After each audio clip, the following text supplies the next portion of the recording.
The story begins with a notebook flying straight into the face of the main character Hyun, who was once a scientist.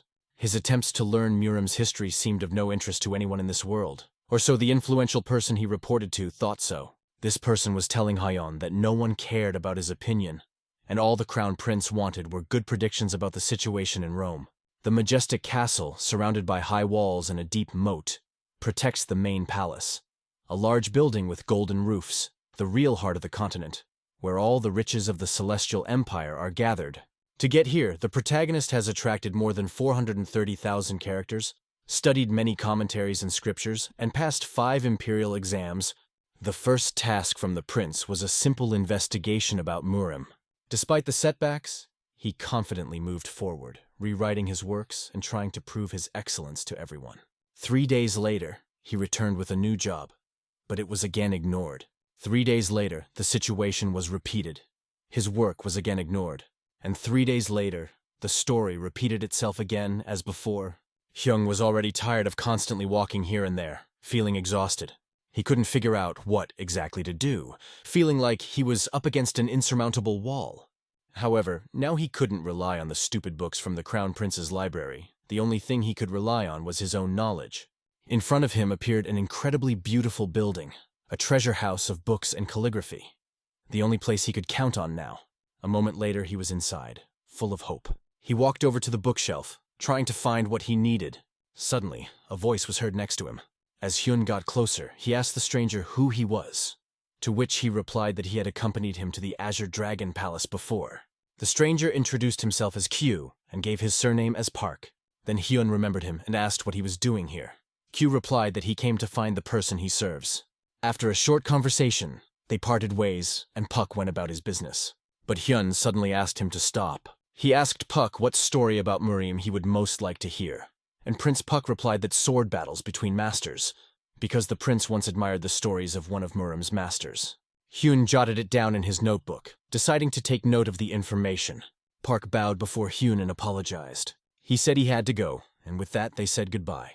When Hyun left the building, it was already evening outside. From the very beginning, he felt something was wrong. The Azure Dragon House where he worked was located next to the Ministry of Internal Affairs, and only 2 scientists worked there. He and Mr. Saul. Hyun wanted his talents to be recognized by the Crown Prince. The scholar's job was to sway the prince's interest. Suddenly, he began to sing a verse of the song. Library, bag of rice grains, library, golden house, library, girl like jade. And indeed, Hyun thought that the library could be a home, but definitely not for him. He spent days from morning to night reading books. He got so tired that he fell asleep right on the table. He held his head because it was as if it was ready to explode from exhaustion. Hyun dreamed that it would be great if he could read 1 book a day. Of the 17 books he had found in the past month, he had only managed to read 9. And at this rate, it would take him 3 years to read them all. However, the real problem wasn't just reading. He just couldn't understand what these books were about. And the more he thought about it, the worse it got. He had to remake these stories so that they would appeal to the Crown Prince. But he also understood that he could not just sit and do nothing. The only thing he could do now was to get down to business immediately. Meanwhile, the shouts of fighters who were training without stopping could be heard on the street. Their master ordered them to stand in the 5th position. They practiced it diligently, listening to every order. Hyun watched their synchronized movements from around the corner. He wondered if it was difficult for them to talk during such training, and if their coach was a beard. But suddenly, a man appeared behind him and asked if he could help with anything. Hyun was frightened and grabbed his head with his hands. The man extended his hand to him and apologized, assuring him that he had not intended to frighten him. Then the man put his hand on Hyun's shoulder, and the next moment, he lifted it with one hand, tearing it off the ground. Hyun couldn't understand what had just happened because this man didn't seem that strong. And he asked himself, how could he pick me up so easily? The man assumed Hyun was from the civil department and asked what brought him here. The main character gave his name and introduced himself, stating that he was a scholar of the Azure Dragon House, and mentioned that he would like to ask a few questions about martial arts. The man was surprised, as he did not expect to hear such a thing from a scientist. But as soon as Hyun began to speak, soldiers appeared behind him and greeted the man, saying, "Welcome to you, Vice-Chancellor." The Vice-Chancellor ordered them to focus on their training, and Hyun realized that there was a person of high standing before him. The man introduced himself as Il Qingheng, Provost of the Imperial Guard. After that, he offered to go to another place to talk. They moved to the summer gazebo, where there were more people to discuss the matter in peace. Ching-heng understood the situation Hyun was in and told him directly. Hyun doubted whether it was okay to ask questions about martial arts training to the Vice-Chancellor of the Imperial Guard. After a short pause, Hyun dared to ask if he could learn martial arts from Il, and Il replied that he could not refuse him such a request. Hearing this, Hyun immediately stood up and began to bow, thanking Il for the opportunity. However, Il added that there is one problem. The problem was that as a guard inspector, he only knew one method of martial arts training. If a scientist wants to learn martial arts, he must train himself. But Hyun just wanted to learn at least a little about these arts. Il did not consider himself a storyteller and was not prone to detailed explanations. Now it was clear to Hyun that if he wanted to understand the contents of the books, he would have to practice, and this thought depressed him. The Vice-Chancellor asked if Hyun was ashamed of learning martial arts, to which he immediately objected, saying that he had been misunderstood. Because how could one be ashamed when the Vice-Chancellor himself would teach him? Il gets up and says he'll be here in the morning, adding that Hyun can come from tomorrow and not worry about the others. Hyun bowed again and thanked him, saying that he would do as he was told. After the conversation, Il thought that this scholar would probably get tired soon and give up martial arts training, because studying without any understanding of the process is like trying to jump over your head. Left alone, Hyun thought about their conversation and the fact that he would now have to learn martial arts. He thought that just immersing himself in books would be a better solution. However, he understood that he was not suitable for the role of a learned crown prince. Firmly determined to win the prince's recognition and get another assignment, even if it means learning martial arts. The Belvedere of literary depth opened its doors again for the main character. He dived into the books again, looking for answers to his questions. But his head could not withstand the infinity of these volumes, and from fatigue he felt himself losing concentration. It seemed that just turning the pages was not enough, and now he would have to dive even deeper. He picked up a book on the cover of which was written an account of Murim's origins, given to aristocrats related to Murim. Opening it, Hyun saw a large amount of new information for him. The book looked completely fresh. The preface spoke of the boundless mercy of His Majesty the Emperor who sat on the dragon throne, and that a special mission had been entrusted to the learned house of the White Tiger. Hyun realized that the scholar of the White Tiger House must have lived many years ago, and his legacy still affects this world. He wondered if there was anyone else who, like the Crown Prince, was researching these topics. Flipping through the book further, he tried to find something really important and useful for himself. A year passed, and Vice-Chancellors Il and Jin decided to start with the first 12 forms of the White Strike technique. In front of them, the main character trained relentlessly, honing these techniques. Il asked his colleague how he assessed the young man's skills. He replied that he had an excellent stance and technique. The hero's breathing was steady, and his movements were sure and clear, testifying to his concentration. Observing him, the vice-rectors confidently noted that the young man has great potential. He finally understood the essence of a separate movement, which is why his progress became noticeable. We should not have expected anything less from Vice-Rector Elia. Just imagine in a year, he taught an ordinary scientist to reach such a level. However, the question remained, why does the student move so slowly? The answer was simple. Because he had not yet perfected his movements. They also discussed that if the young man had continued his physical training and developed his skills, he could have become an officer rather than a scientist. By the way, Il added that Un's strongest point is not his perfect stance. When the student finished the exercise, the master ordered him to complete the last 12 forms of the white kicking technique, after which he was to spar with Vice-Chancellor Dao. Since the provost was skilled with a sword, this would allow Un to gain valuable experience. The Vice-Chancellor asked his colleague if the young man had mastered at least one sword technique, but he had only recently learned how to take the right stance. Du also asked to have questions answered from time to time during the training. After that, Il said goodbye and said that he would leave Un under Du's care. Du was left thinking that Il was able to teach an ordinary scholar martial arts, and if he moved faster, he could quickly become a high-ranking officer. Un's achievements were truly impressive, but no matter what, a scientist remains a scientist, and martial arts for them is just a kind of gymnastics. After a while, Un was already standing in front of Du with a notebook and a pen, ready for new knowledge. He thanked Du for his efforts, to which Du replied that it was a good job. After that, Un turned around, sat down on a bench, and lost himself in thought. feeling that the training seemed difficult even for him. Soon Il appeared next to him. He asked how the training went, and was sure Un was a little nervous about the scientist's question. Du replied that he had never met such a student as Un would ask unexpected questions, such as, "What kind of sword is this?" and show interest in every detail, and when Du answered, the scientist would write everything down. Since the critique is 1,000 words long, Du showed the basic stances, but the scholar then asked more, noting that he himself used the sword more often than Un. Still, Il questioned if it was fun, hinting that they had a good time in the process. Du looked at the sword lying nearby on the bench and realized that it really was fun. To be honest, he lost track of time when he started practicing with the sword. Il smiled, and even the cold-blooded vice-chancellor began to soften a little thanks to the scholar. Stepping aside, the main character opened the notebook and immediately began to read carefully, trying to understand the sword techniques demonstrated by Vice-Chancellor Du. However, he didn't find what he was looking for. The swordsmanship technique was impressive and powerful, but he felt it didn't quite suit him. The technique that Il showed seemed more appropriate. Un took the report in his hands and couldn't tell if it was real or fake.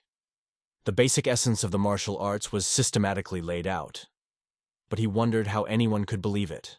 This book was the result of his lifelong research. Closing it, Un decided that he had no choice but to figure things out himself. He went to the practice field to try again. Looking around, he made sure that no one was around. Near the wall, he saw that he needed a stick. Taking it in his hands, he swung it towards Vogue, and the feel of the stick was no match for a real sword. And his technique seemed a little clumsy. If Un could use a real sword to practice the technique, it would be much easier. But as a scholar, walking around with a sword would be strange and could be misunderstood. In this case, the stick was the ideal option, because there was no better alternative. He began to do everything exactly as it was written in the book, and just as Du had shown him during training. It turned out to be an extremely difficult task, but he did not stop. The sun was already setting, and the street was filled with evening light. He thought that maybe he was making a mistake by performing the medium technique since the staff was not a real sword. Un opened the book again and read that swordsmanship should be smooth and continuous, but the beginning and end should always be consistent. The book was written with such obsession and in such detail that it was difficult for Un to understand its content. Most of what he read seemed incomprehensible to him. Although he was a scholar, he now felt that if he showed this book to Vice-Chancellor Ili and asked him to teach from it, he would be very disappointed. According to the report, if a person fully masters these 12 seemingly boring forms, he will be able to see a world filled with chi energy. It sounded just like the Vice-Chancellor said, all skills begin with inner strength. At that moment, Un sensed someone's presence around him, as if a hurricane had swirled around him.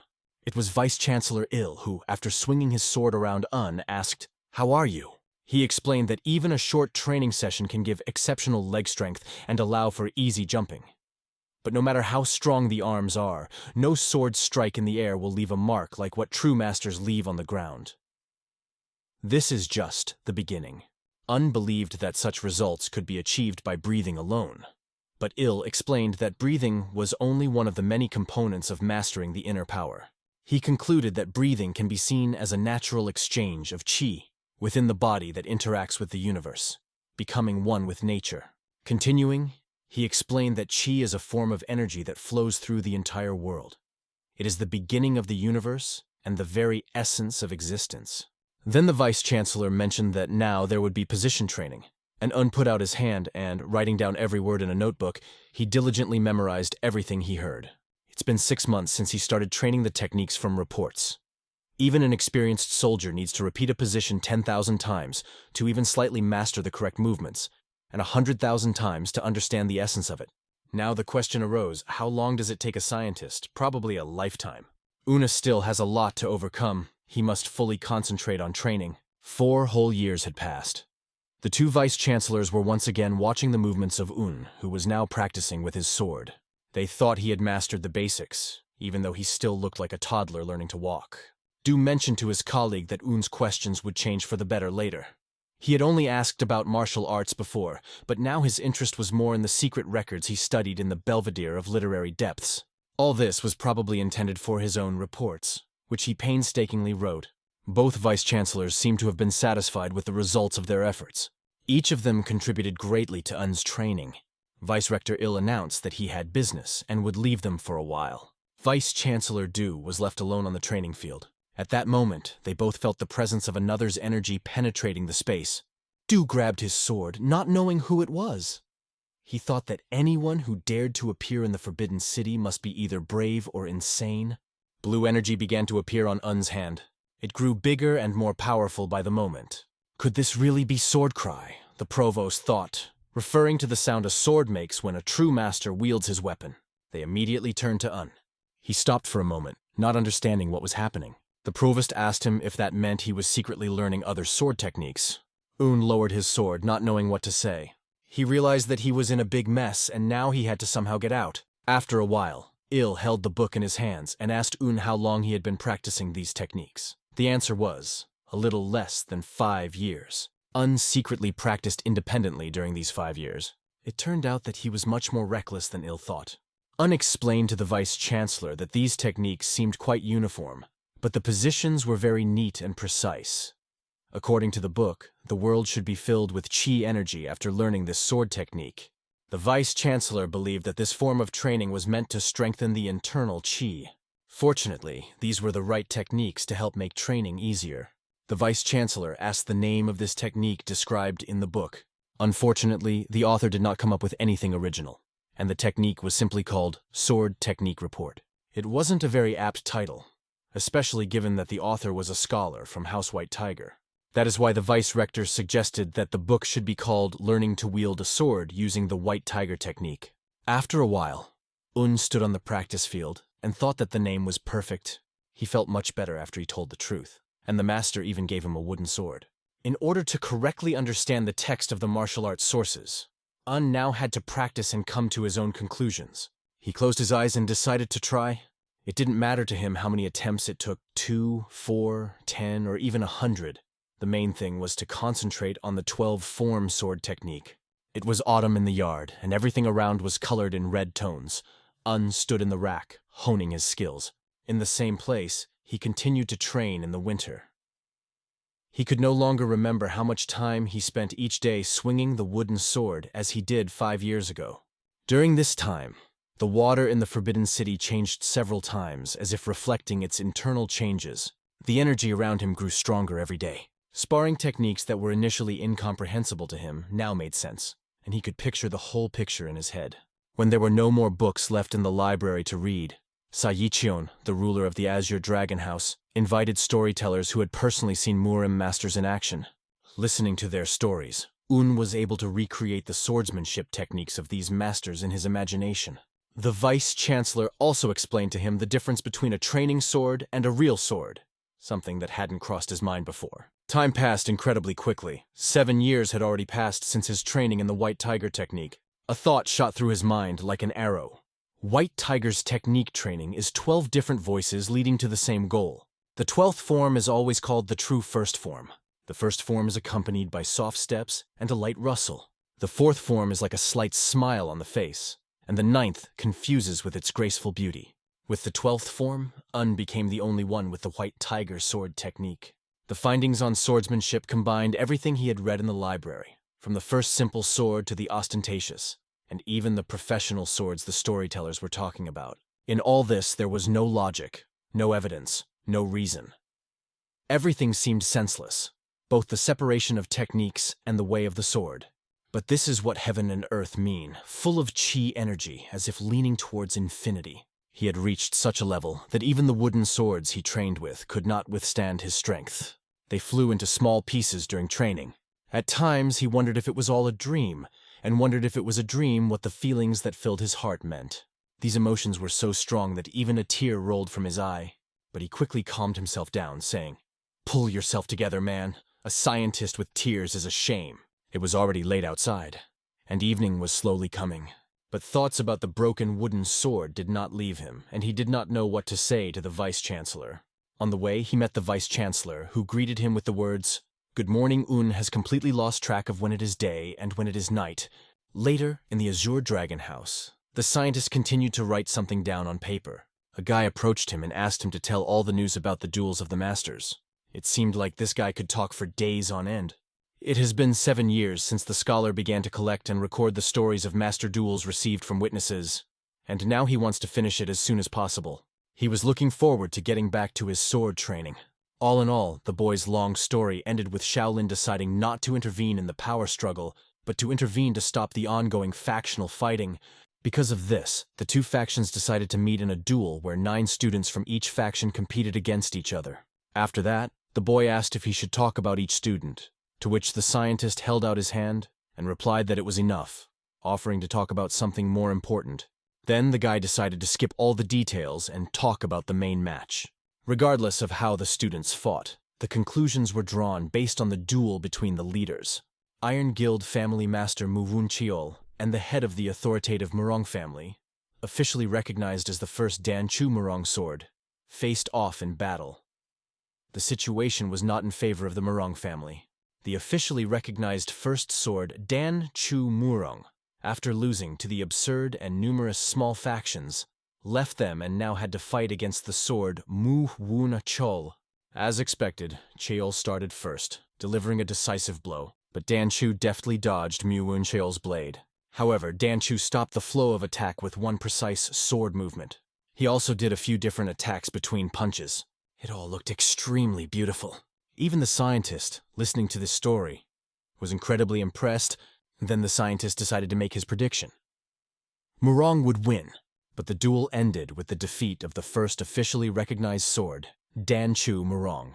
Due to this defeat, the authoritative Murang family lost its position in Henan province. It seemed impossible that the head of the Murang family had lost, and Un thought that he might have misunderstood something. But the boy assured him that he had seen everything with his own eyes. Un meant that the head of the Murang family had not used a certain form of swordsmanship, and he clearly demonstrated this by drawing a brush in the air. The boy only dodged his movements. The boy did not know what form of swordsmanship this was, but the officially recognized blade did not use it in battle. Un could not understand how the first sword could lose. How could this even happen? Belvedere of literary depth? Un continued to sit there, alone now. He kept imagining the scene where Dan Chu Murang was victorious in the duel with the final form of swordsmanship and asked himself why things turned out differently. During his thoughts, the eunuch Pak entered the room. "Have you come again for the books for the master?" asked him. Unpark replied that he heard Un's voice as he was passing by, and so decided to come in. "I know you're very worried, but don't be so depressed," Puck asked. He began to explain that the decision about this was made by senior officials after deep consideration, and also noted that Scholar Un was very close to the Vice-Chancellor. However, Park started saying something that was incomprehensible to Un, and he couldn't figure out what happened to Vice-Chancellor Il. Pak then realized that the scientist had not yet heard news about it. Il found himself in a dire situation, to say the least. Probably in even worse conditions than Un could have imagined. He was imprisoned. Upon hearing this, Un immediately ran to his teacher. He ran to the bars and looked through them at Elia, trying to understand what had happened. The Vice-Chancellor said that Unu did not belong here and asked him to leave.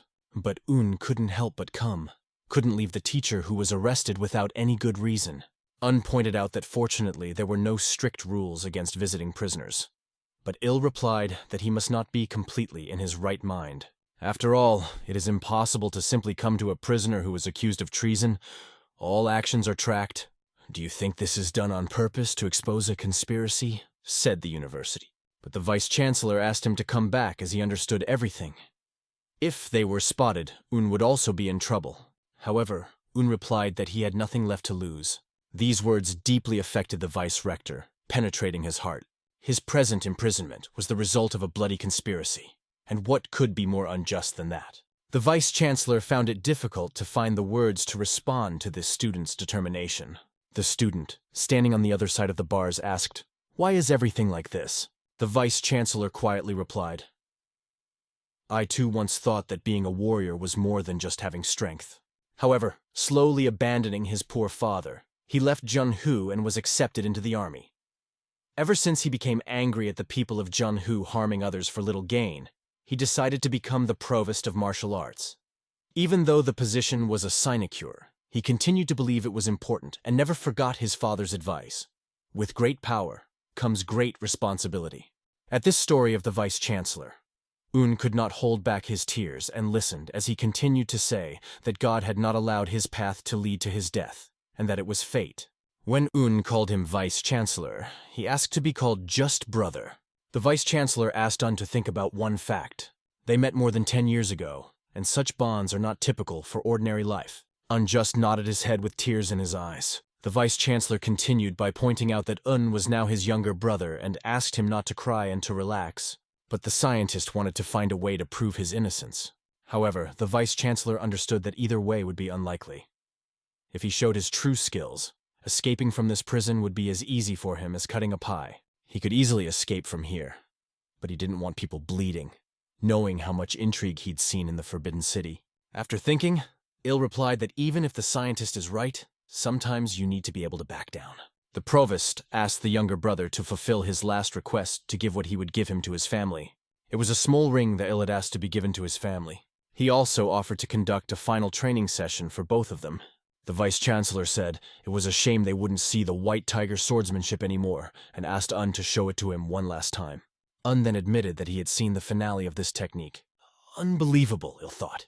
Did he manage to feel the essence of the sword? Even a martial artist wouldn't be able to sense it, but how could a non-Murim scholar see it? Un was sure that he saw it for sure. He couldn't say that he had fully mastered the technique because he didn't fully understand it. It was incomprehensible to him, and it was hard for him to say that he woke up, just felt it, saw it, and that was it. Il congratulated him and explained that the reason why the technique of wielding a sword could remain unfathomable is because of the awakening itself, which cannot be explained in words. It is its natural phenomenon. And on what occasion Il asked if Un could show him the final technique. With no wooden sword at hand, Il asked Un to stand up and strike a pose. Wiping away his tears, Un got up and listened to Ilya's instructions. Close your eyes and imagine a sword in front of you. Slowly reach out to pick it up, but first clear your mind completely. Un exactly followed the master's instructions, and the silhouette of a sword appeared before his eyes. He grabbed it with his hand, as usual, and felt a familiar wooden sword in his palm. He felt the sword as if it was really in his hand. Scholar Un and Il have both changed greatly. Il has given his life to serve the army, his country, and the people, giving up his dream of Jianhu. In a city dominated by intrigue rather than loyalty and skill, he was deprived of even prospects. He used to live as a recluse in the Forbidden City, but the questions asked by the scholar Un awakened him. Thanks to Un, he felt alive again, got rid of his disappointments, and gradually began to find a new meaning in life. At this point, Il asked for Un to show him his technique. Un spread his arms and began to demonstrate his sword skills. It was an incredibly spectacular picture. Every movement was polished, and his actions seemed to paint with a pen all over the world. The spectacle was spectacular. Un performed the technique perfectly, coordinating each stroke flawlessly.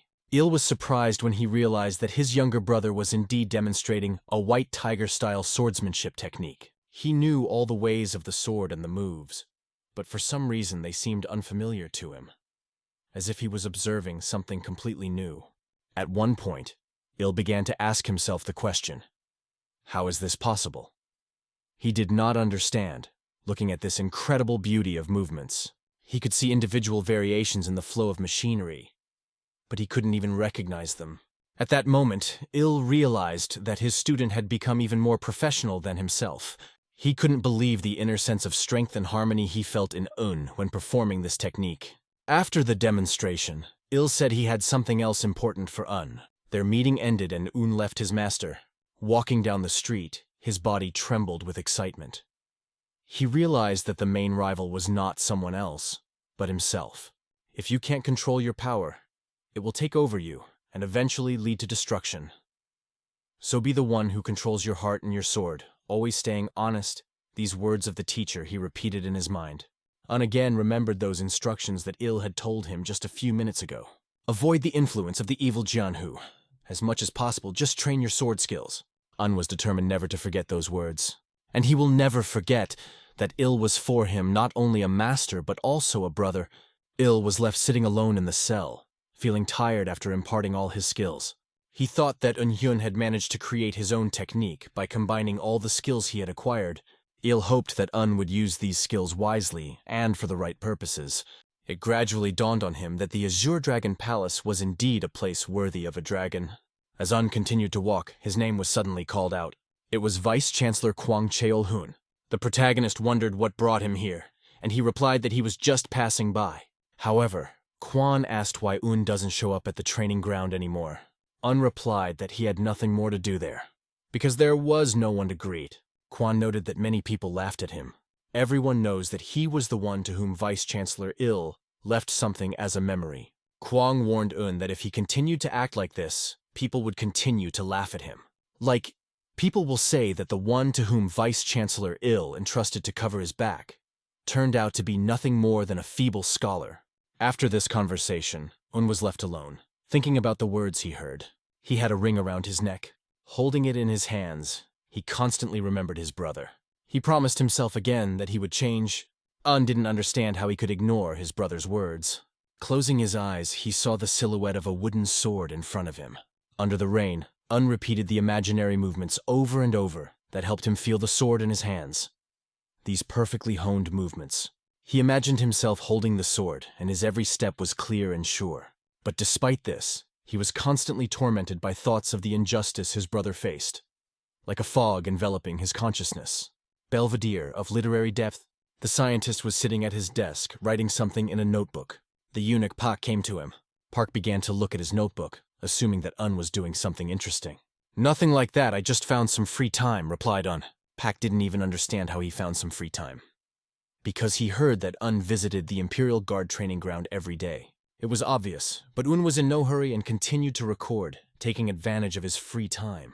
The eunuch added that it seems the Crown Prince has found a new hobby. And if this continues, there may be good news for Scholarin. It's rather sad that I've been so busy. I guess that's the daily life of a scholar at the court of the Azure Dragon, Un said. After these words, they said goodbye. The eunuch bid farewell to Un to take care of himself. He hoped that the scientist would be fine. In the Forbidden City, where the real devils hide, Un hoped that someone with a pure heart like his could stay a little longer. After all, no one knows when those who framed Vice-Chancellor Ely will throw him out of this palace. To be honest, Puck's hobby was to poke his nose into other people's affairs. What a difficult life he has. Un was in his residence. He was sitting at his desk, looking intently at the same book. Not finding a place for himself, he felt that he could not calm down. He constantly remembered that battle. Un could not understand why the winner was not the one he had hoped for, or what could possibly have happened. He visualized every moment of this fight in his head. No matter how hard he tried to understand, it was not believable that the head of the Murang family could lose to Muvun Cheol. He couldn't tell if the head lost on purpose, because there was no reason for it. Un pondered if it was possible that the reason was that the head of the Murang family did not possess sword technique. But that was impossible. He had to know what even Un knew. Perhaps he was restricted by family tradition, and thus the last sword form Un knew was only an improvisation within the same family traditions. Because of this, the head of the Murang family had no choice but to surrender the final form of the sword. Unu felt calmer when he understood why the head of the Murang family had lost, but then he began to think that maybe he himself was too self-confident. And what was he thinking all this time? One who does not know his own faults cannot be a true brother, Un said to himself, slapping his hand on the table. But I immediately thought, what if I am right? That, as the head of the family, Murang is fixated on the traditional views of his family, and does not realize what he is missing. Maybe he needs some friendly advice. Un could feel two sides competing within him, one urging him to help, and the other advising him to end these thoughts. He walked around the room, thinking that even rookies who had just joined the ranks of the Imperial Guard didn't want to listen to others' instructions. So why should someone fighting for influence in a province listen to a scholar's advice? Suddenly he had an interesting idea to write an anonymous letter. He did not expect thanks for this letter. Sitting down at the table, Un began to scribble on the paper. Soon he wrote everything he wanted to say.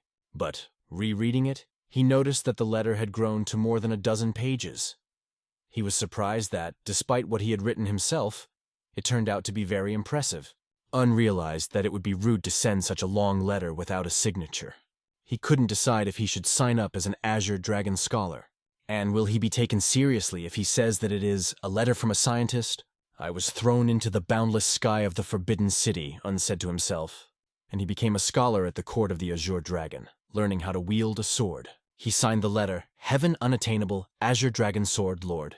That sounded pretty good, and as he wrote that, he looked out the window. Thoughtfully, Un wondered if he should ask Eunuch Pak to send this letter through the delivery service tomorrow. Henan Province, home of the Murang family. The girl stood outside and thought about the fact that it was only yesterday that it was so noisy here. Although it had been quiet for several months, it seemed wrong to her. Something was wrong, she asked herself, looking at the small summer house. How much longer are you going to sit in this house, grandfather? Suddenly, her grandfather appeared and congratulated his granddaughter on his return.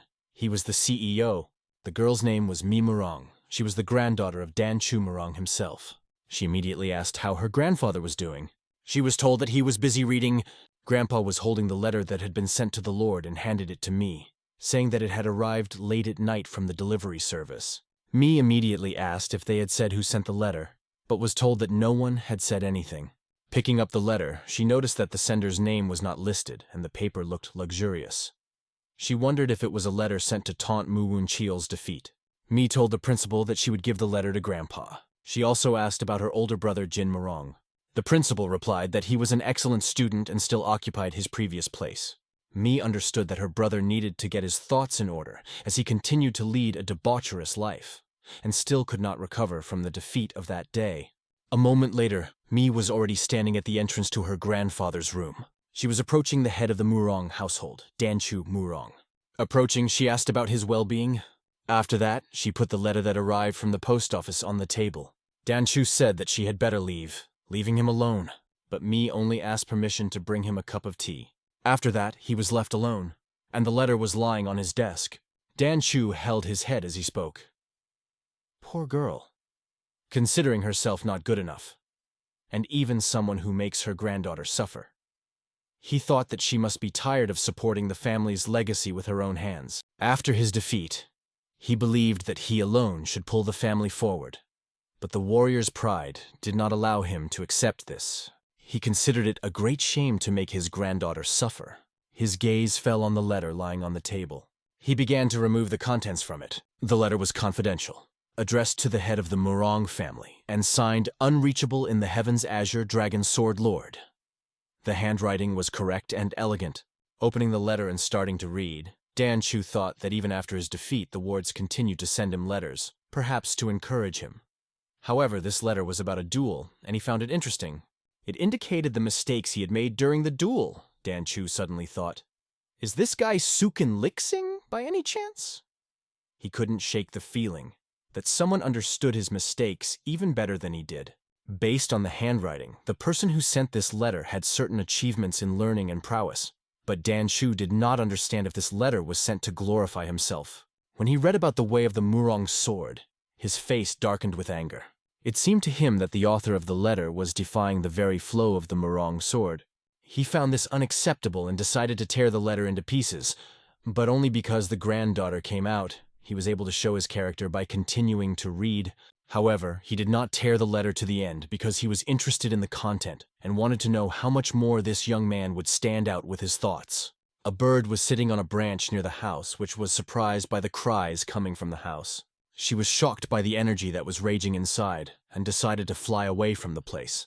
The energy of the head of the family exceeded all possible limits. As he read on, he kept asking himself, who the hell could have sent me this? He looked away and realized who he really was, imagining himself on top of the cliff where he was always meant to be. He felt that he was the true master of the Murang sword. Throughout his life, he was proud of himself because he understood the path of his family.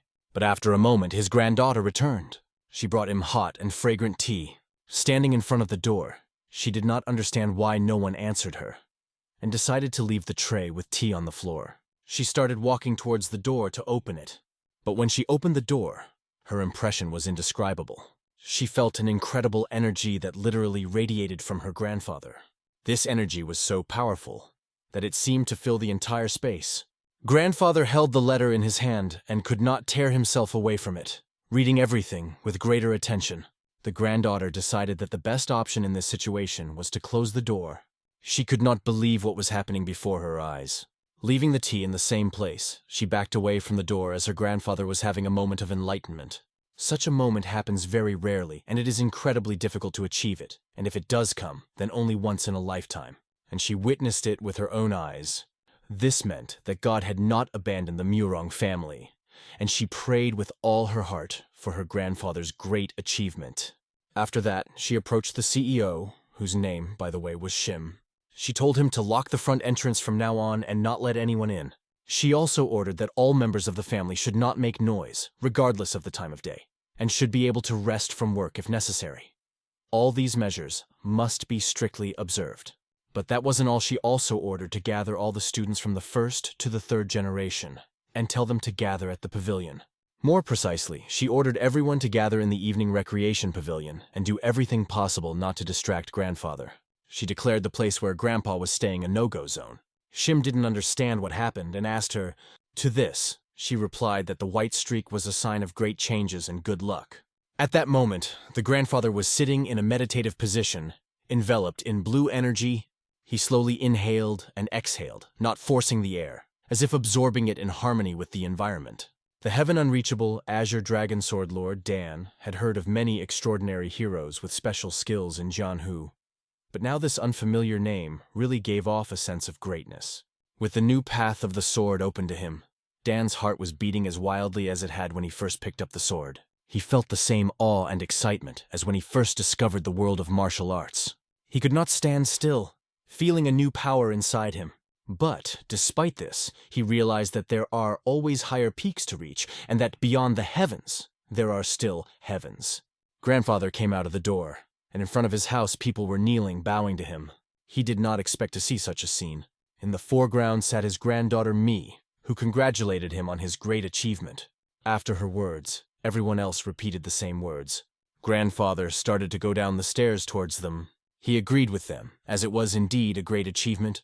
Approaching his granddaughter, he assumed that she had suffered a lot because of him.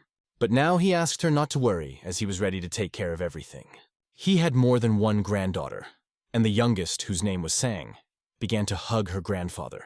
Grandfather said that she also did well in her task. After that, Dan turned to manager Shim. He ordered a letter to be sent to the Steel family, informing them that the great Murang family was officially challenging them to a duel, under the condition that if they lose, the Murang Grand family will close its gates and leave the affairs of Henan province forever.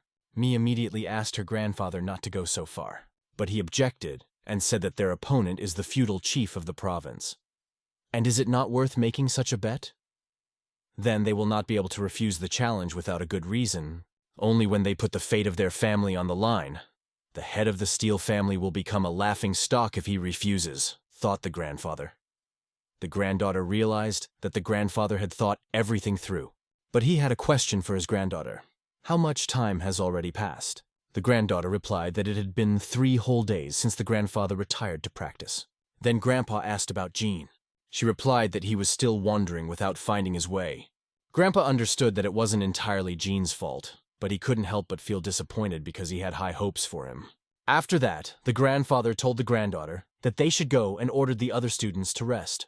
Then he turned again to manager Shim. They moved aside for a private conversation. Grandfather told him to choose a few reliable people and find the sender of the letter that arrived a few days ago. He understood that it would not be easy, but he still wanted them to find him. Grandfather also ordered it to be done in secret so as not to spread rumors, and reminded that the fate of their family depended on the outcome of this case. After finishing his explanation, he told the manager that he could go. Grandfather himself remained alone, breathing fresh air. He remembered how much that letter had given him and what thoughts it had evoked. Grandpa hoped they could find the Azure Dragon Sword Lord. After all, it is then that the dream of the great Murang family to enter the 5 great families of Jianhu will come true. Greenfield Arena rematch day between the great Murang family and the Steel family. Viewers gauged the situation by placing bets, most of which were that the Murang family would most likely lose. It was only assumed that the chance of their victory could increase if the Murang family mastered some rare art. But the audience doubted that something really important could be achieved in less than a year. Mu Woon Cheol, nicknamed One Punch, was sitting not far from the conversation behind him. And as he predicted, they were right about something. A man approached him and asked him to follow his words, but Muon just laughed, not understanding if he couldn't even laugh. The man reminded him that he was now the feudal lord of Henan province. It was the advisor of the Steel family, Zheng Kyung-chiu, who was explaining that Moon could only maintain his dignity as a feudal lord and make people follow him by displaying manners befitting the level of the great Murang family. Muven understood this, but it seemed to him that such an official approach did not suit him. He looked to the opposite side where Dan Chu was and asked the advisor what he thought of that side. The counselor replied that even the students were silent, and because of this it was difficult to tell what they were up to. Cheol was sure the Murang people looked like they were going to a funeral right now, and guessed they felt like they had one foot in the grave. The counselor again asked him to follow his words. After that, he said that he would invite the respected Peak Wan, who watched the previous match, to start sparring. A sly smile never left Cheol's face, and he wanted to put an end to his opponent's long history. It was today, in this battle, that he planned to end this conflict. Suddenly the enemy's sword flew out of his hands and stuck in the ground. The high priest of the Shaolin temple, Venerable Pekwan, pointed his hand towards the great Murang family and announced that victory would be theirs today. Cheol's face wasn't so confident anymore, but his advisor tried to calm him down, saying that there was nothing to worry about, as their students still had the upper hand. They won 6 times and the opponents only 4. However, it was not this that annoyed Cheol, but the expression on the old man's face. He couldn't understand why Dan had a smile on his face when victory wasn't decided yet, but his expression didn't change. Something about this bothered Cheol deeply. And then the moment came when the advisor told him that it was his turn to go to battle. Cheol turned back to look at the audience, who held their breath. Under the influence of the audience's emotions, he rose from his chair. Watching his opponent draw his sword, Cheol noticed an incredible relaxation in his actions. No one had told him that Dan had been training in solitude and perfecting his martial arts. If he had known, he would not have agreed to this rematch. However, now it is here, and there is no way to refuse. The long-awaited battle was about to begin. One strike decided that there was no need to play tricks. Now it was all up to his long blade. He was ready to bet everything on his skill and weapons. They stood on the battlefield facing each other, each holding his sword in his hands. Before the fight, the monk expressed his hope that both rivals would give a beautiful and fair fight as the heads of their families, and asked not to go too far, reminding that this was a sparring match. He also noted that this fight was highly anticipated in Shaolin. One Punch asked his opponent if he was well rested before the fight. Dan bowed to his opponent as a sign of respect. Following Dan's movement, Cheol also bowed, although he felt a certain surprise. Dan then said that he was honored to have the opportunity to compete with the feudal lord of Henan province today. Cheol had always thought of Dan as someone who looked down on him. But today, Dan so easily recognized his importance and greeted him as a feudal lord. Cheol couldn't figure out what the trick was, and was already starting to think that Dan was just making fun of him. But at the same moment, Gale noticed a sincere smile on Dan's face. He realized that the fight would not be as easy as he expected. Cheol decided to tell his rival that he wanted to see the potential of the large Murang family because last time, it didn't live up to his expectations. But Dan, it seems, did not succumb to provocation. Finally, it was time to start the battle. Both raised their swords and crossed them at the start of the battle. A resounding sound rang out, and sparks flew in different directions from where the swords collided. Dan decided to distance himself and jump back, and Cheol was confident that he could destroy his opponent with one blow. At least that's what he told himself as he decided to release a significant amount of his power. Pushing off the ground, he lunged at his opponent, yelling and swinging his sword in the air. Dan only held his sword out to meet him, preparing to counterattack. The opponent barely had time to blink, as Dan was already on the sidelines. Cheol attempted his second strike, but Dan drew his sword under the blow. The attack was so powerful that Dan almost lost his balance. However, the blue energy around Dan was increasing. Cheol swung his sword again, but his efforts seemed to be in vain. His opponent was already standing a few steps away. Apparently, he was wrong to think that Dan was suffering alone all this time. And one couldn't help but notice that Dan's swordsmanship had greatly improved. Cheol couldn't figure out how to proceed, but he was not going to admit defeat, and hoped that the match would drag on for a long time. His fighting spirit remained high. Spectators watching this were amazed. They couldn't even imagine that Dan would show this level of fighting. This fight was radically different from the previous one, turning all expectations upside down. The audience already understood that Cheol continued to attack in vain, without much effect. His attacks seemed to have no effect, and there was no difference in how he attacked. At first, everyone thought that the Steel family would win without a doubt. But in reality, Murang looked calm, and even more relaxed during the fight, confident in his movements. With each blow, Dan threw his opponent more and more off balance. Cheol's face became more and more tense, and so the moment came when Dan stopped defending himself and decided to show his attack. He jumped high into the air, twisted, and began to fly rapidly with his sword straight at the enemy. Chol thought it was unexpected, but he dodged to the left with ease. He decided this was his chance and tried to attack Dan from behind. However, everything was not so simple. Attacking from the back, Chol encountered something he did not expect at all. Standing with his back to the enemy, Dan unexpectedly placed his sword under Chol's strike. He took a step forward, anticipating where the attack would come from. Dan's sly move left Chol confused as he clearly predicted his actions. Dan seemed to be just toying with his enemy, but he did it very beautifully, delivering lightning strikes. Chol was losing strength, realizing that his attacks were ineffective. He was aware that he was in a hopeless situation, as Dan didn't even make an effort to counterattack.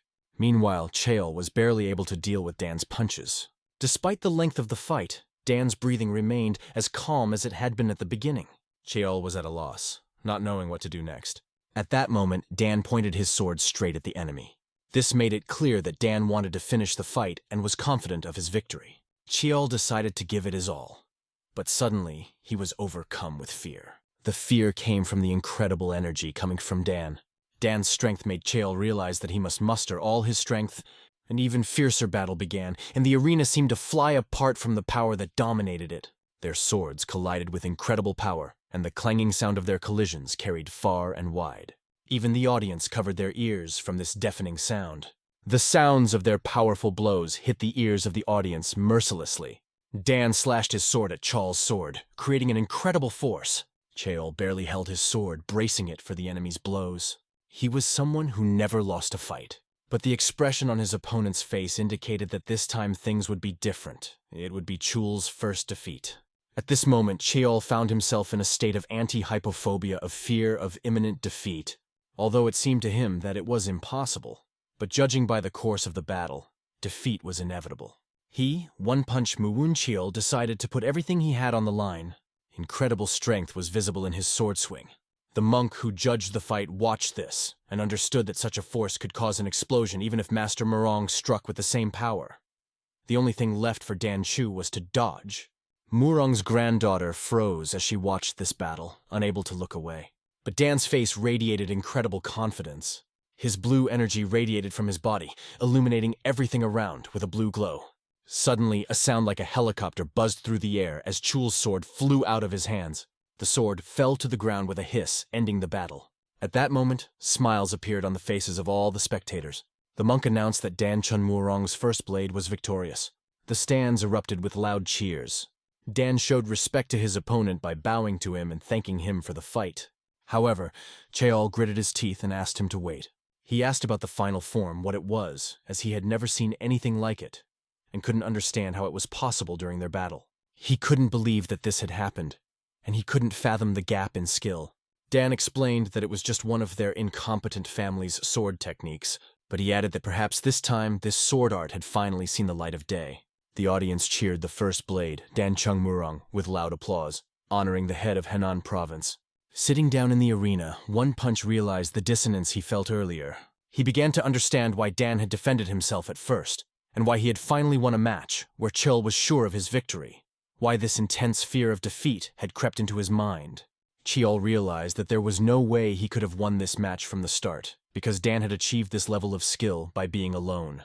In the end, he realized that he had been looking down on Dan from the top of a huge mountain all along, and hadn't noticed his true strength. After that, a tense conversation took place in the residence of the Steel family. The advisor explained to Chol that at the moment, the expansion of the Murang family's influence was a cause for concern, as they were pursuing an unprecedentedly aggressive policy, both internally and externally. Even the nearby schools, including the Shaolin Temple, were on their nerves and closely watched their actions. One-Punch was incredibly annoyed at how Dan was able to increase his skills so much. He couldn't figure out exactly what Dan had done, but the advisor told him not to worry and promised to work out a general strategy, and added that if Dan was not going to tell them about his technique, they would force him. Chul asked anxiously, "Are you mean to force him to tell?" Meanwhile, at the Murang family residence, Dan, his granddaughter, and the CEO were sitting in the meeting room. The director had already announced that a letter had arrived from Hebei province.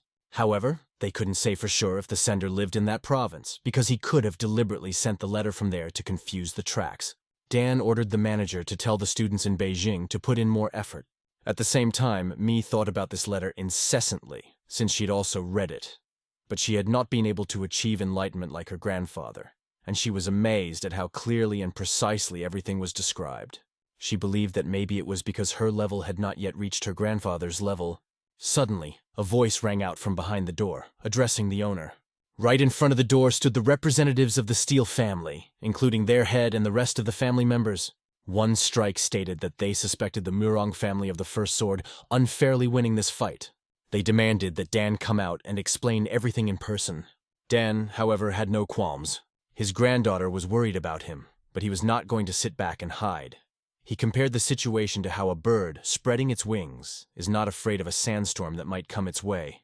This example made her smile. Meanwhile, the scientist asked the informer how the battle went, and whether the First Sword had won. He, waving his hands with a smile to his ears, replied that Dan Chung Murang had proudly won, and explained in detail how everything happened. He added that people in the stands shouted with delight when they saw the victory. An asked him to tell in detail about the last blow of the First Sword. However, the whistleblower admitted that he was not present in person, and did not see everything with his own eyes, so he could not tell the details. He said that if there was an expert there, he would definitely tell everything in detail. This news of the victory of the First Sword brought a smile to Un's face. But this is not the end of the story. The Steel family that lost their position was definitely not going to sit idly by. Right now, the Steel family is preparing to strike. And here, the most interesting part begins. How Mi Murang from the Murang family played her important role in the subsequent events. However, Un asked to talk only about Dan, as he was ready to hear about his victory continuously. Going outside after this story, Un met the eunuch Pa. They went to the library together, and Un remembered that he wanted to ask him about another book.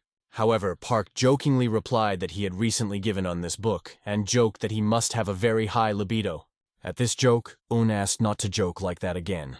The eunuch also asked if he needed more silver tokens, since books were expensive. However, Un assured that he has enough for now, and noted that he takes books from visiting people, so there is no need to worry about money. Eunuch Pak considered it his job, and saw no need for additional tokens. Park had also heard that Un had stopped going to the Imperial Guard training ground and asked why. At first, Un did not know what to answer. But he explained that the vice-chancellors who were on the field did not want to see the scientists there. They believed that scholars should be occupied with books, not training, and resented his presence. The vice-chancellor thought Un was inexperienced and chased him away, saying it was not a playground. Ian told Pak how it all happened, but he explained that it was thanks to this incident that he managed to gather his thoughts. Eunuch Park listened intently, realizing that this experience had helped Un grow stronger. Un also believed that the vice-chancellor was right. He could neither become a military officer nor a full-fledged scholar. And now he was out of sight of the royal court, and his future seemed uncertain. At that moment, Park asked him if he was going to stop training martial arts. Un replied that he was doing something else now. He practices the art of the sword without holding a real sword, and thinks about new approaches. After hearing this, Puck asked curiously, "And what kind of thoughts are these?" Ian explained. Mastery of the sword is not in strength. Masters start with simple movements. He thought of creating a new style of sword, a simple style that even small children could learn. Outside was a mesmerizing crimson sunset. Un was standing in the courtyard, holding a wooden sword in his hands. He felt strange, perhaps because he hadn't held a sword in his hand in months. Although he had always trained remembering the feeling of the wooden sword, now that he was holding it again, it felt completely different. He began to feel sad because his practice didn't seem to be producing any tangible results. He was aware that he was creating a new sword art with his heart, but he asked himself, what is the difference between an idler with empty hands and an idler with a wooden sword? In the end, it was still sword art in his heart. His hand gripped the hilt of the sword tighter and tighter, as if searching for answers to his doubts. He began to feel the hilt of the sword in his hand better and better. Suddenly he felt an unusual energy that seemed strange and incomprehensible. But he soon realized that it was thanks to the techniques of internal energy that his brother taught him. You can't forget about it, he thought, and decided that at least for his brother's sake, he should confidently go through life. He said this to himself as he swung his sword. The energy that surrounded him seemed to grow stronger and stronger. The whole atmosphere around him seemed to come alive, filled with new power. He could feel this energy, its pulsation in the air. After some time, he managed to complete the final third form. This form was much more powerful than the previous two. His breath merged with the energy around him, making it even more alive and larger. However, as he lowered his sword, he realized that this practice had taken too much of his strength. He couldn't tell whether to call it a true martial art or something that went wrong.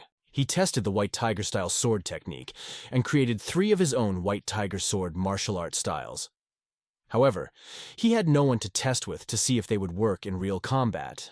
He remembered his words to eunuch Pak that the new sword style was extremely simple. As the sages say, the great Tao revolves around everything, but there was nothing like that in the sword arts he had researched. The Azure Dragon Sword is a sword dance that he once saw but couldn't perfectly recreate. It was a sleepy world where the sword left behind a sense of vague nostalgia, as if you could reach for it, but at the same time it remained out of reach. Hyun told himself that if there was any meaning to his training, it might be because of the Azure Dragon Sword. He understood that one day he would conquer a great mountain and walk the path of the Great Tao. Chaohu, East County of Anhui Province. On the battlefield, 2 fighters rushed at a lone warrior. With a swing of his sword, he deflected both attacks in one move. Blood splashed around, washing the ground and air. Both fighters fell to the ground with their sides pierced, bleeding. One of the wounded could barely utter, "You really deserve your name." It was the lone swordsman known as Murang. He explained to the enemy that he acted recklessly. As soon as you start looking for ways to retreat, you find yourself in a dead end. This is called escape. Barely holding his breath, he asked if it was a good fight. However, this sword duel was not interesting at all for him. He expected more, but it was just empty shots. He asked himself, is there no one under heaven who can answer his sword? Suddenly, a young man standing in his way approached him.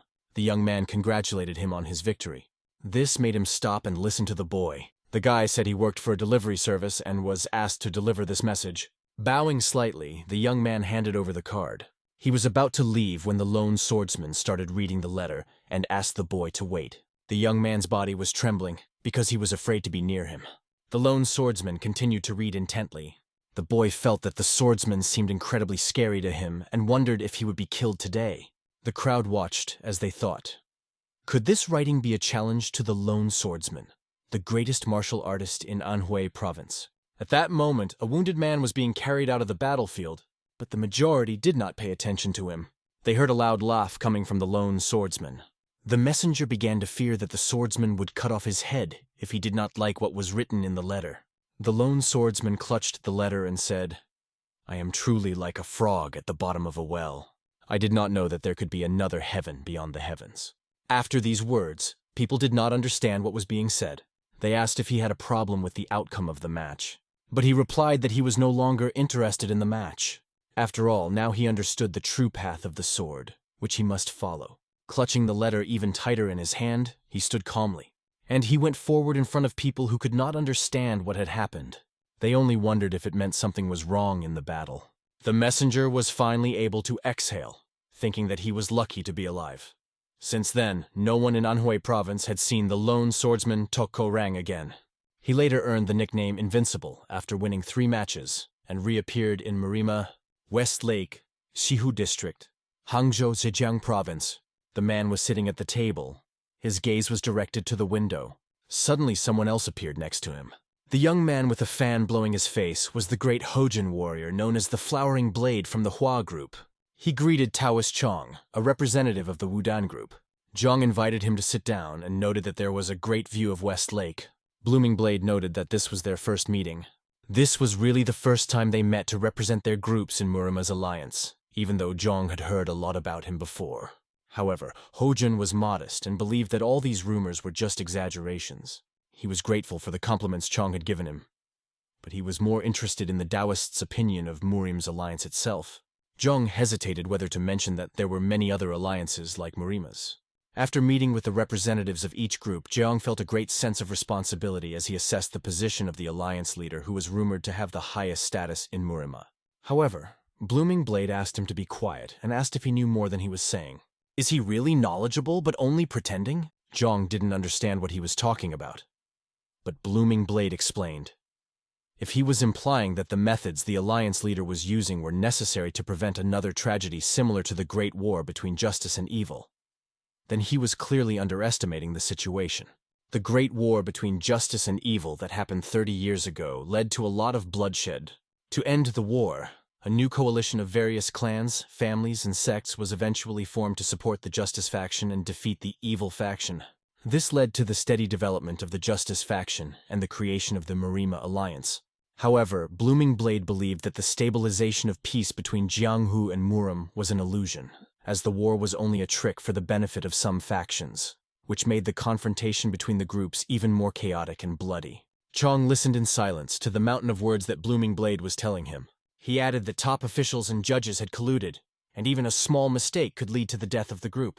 Smiling, Zhang asked if the Blooming Blade really wanted to hear his opinion, as there will always be a strained relationship between the Udan and Blooming Mountain groups. He noted that these groups always act together during Murim Alliance meetings, as this is the position of the Udan group.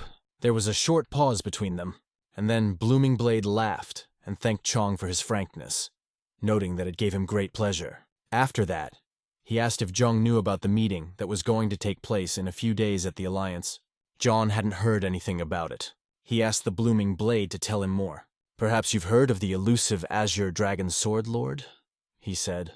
John didn't recall ever hearing that name officially. However, Blooming Blade had never heard him officially either, but he knew that some called him the Blade of the Immortal, who had come down to Earth to help those who were learning the way of the sword. He added that he was a truly fascinating and mysterious individual. Chong asked if it was important to mention the name at the Murim Alliance meeting. The Blooming Blade reminded Chona of the recent incidents, particularly the deaths associated with the name of the Azure Dragon Sword Lord. Although there was no direct evidence, Blooming Blade speculated that the two cases might be related. The people who received the letter from the Azure Dragon Sword Lord followed the path of martial arts masters, and the deaths of masters that occurred after secret battles raised suspicion. Was it not planned by someone? These words made Chan think. He assumed that anything was possible, but hoped that it wasn't. He also understood if all this is connected, the only conclusion is a challenge to the current situation in Murima. That's what the Blooming Blade wanted to hear. It's just a guess, but Murim doesn't stand still either. He changes, and all this because of a sudden storm caused by the Azure Sword Lord Dragon. The moon hung in the sky as if suspended on a hook. Two fighters stood facing each other, and so they rushed past each other. Parts of their chi energy began to scatter in the air. It seemed impossible, but the sword chi formed by the energy was broken. Sword chi is the energy that envelops an ordinary sword, while manifested sword chi is a weapon created from non-physical energy.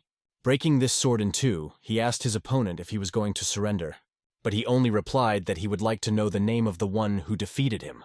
"I am the one who rules under the dark sky," he said. "Battle Emperor of the Dark Sky."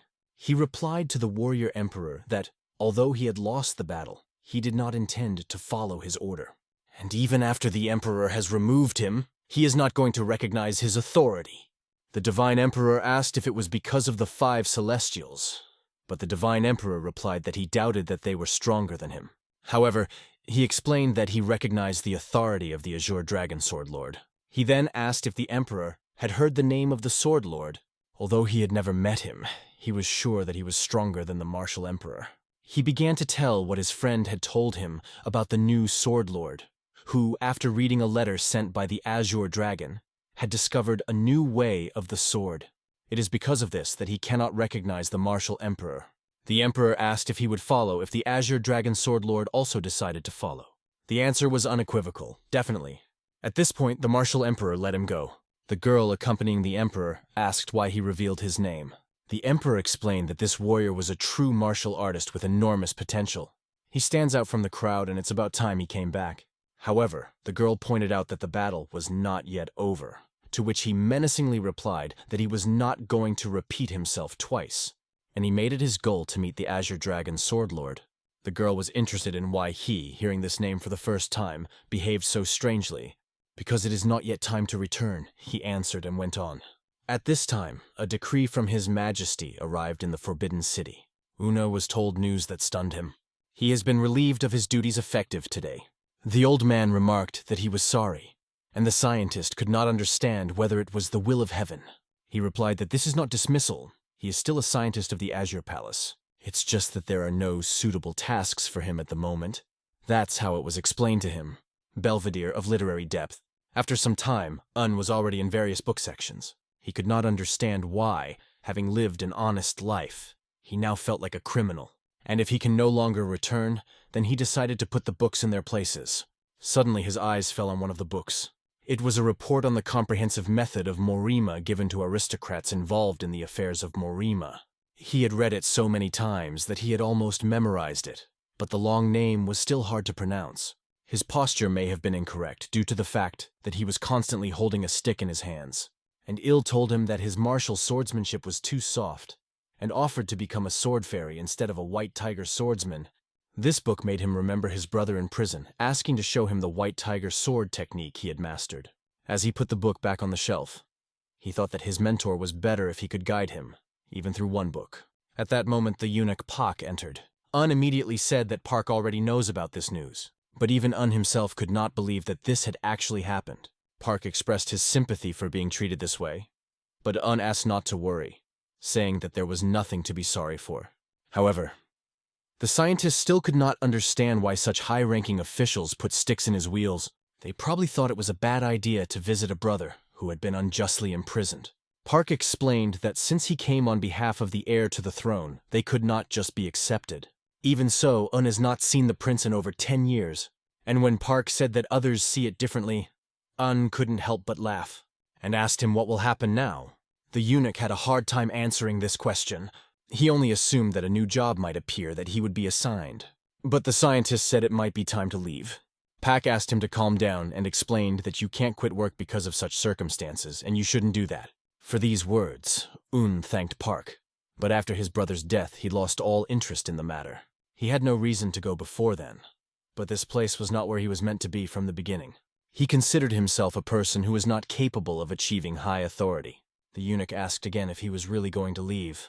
Un only nodded his head in response. After some time, he was with the senior boss and announced that he intended to leave. He thanked him for all the care he had shown him all this time.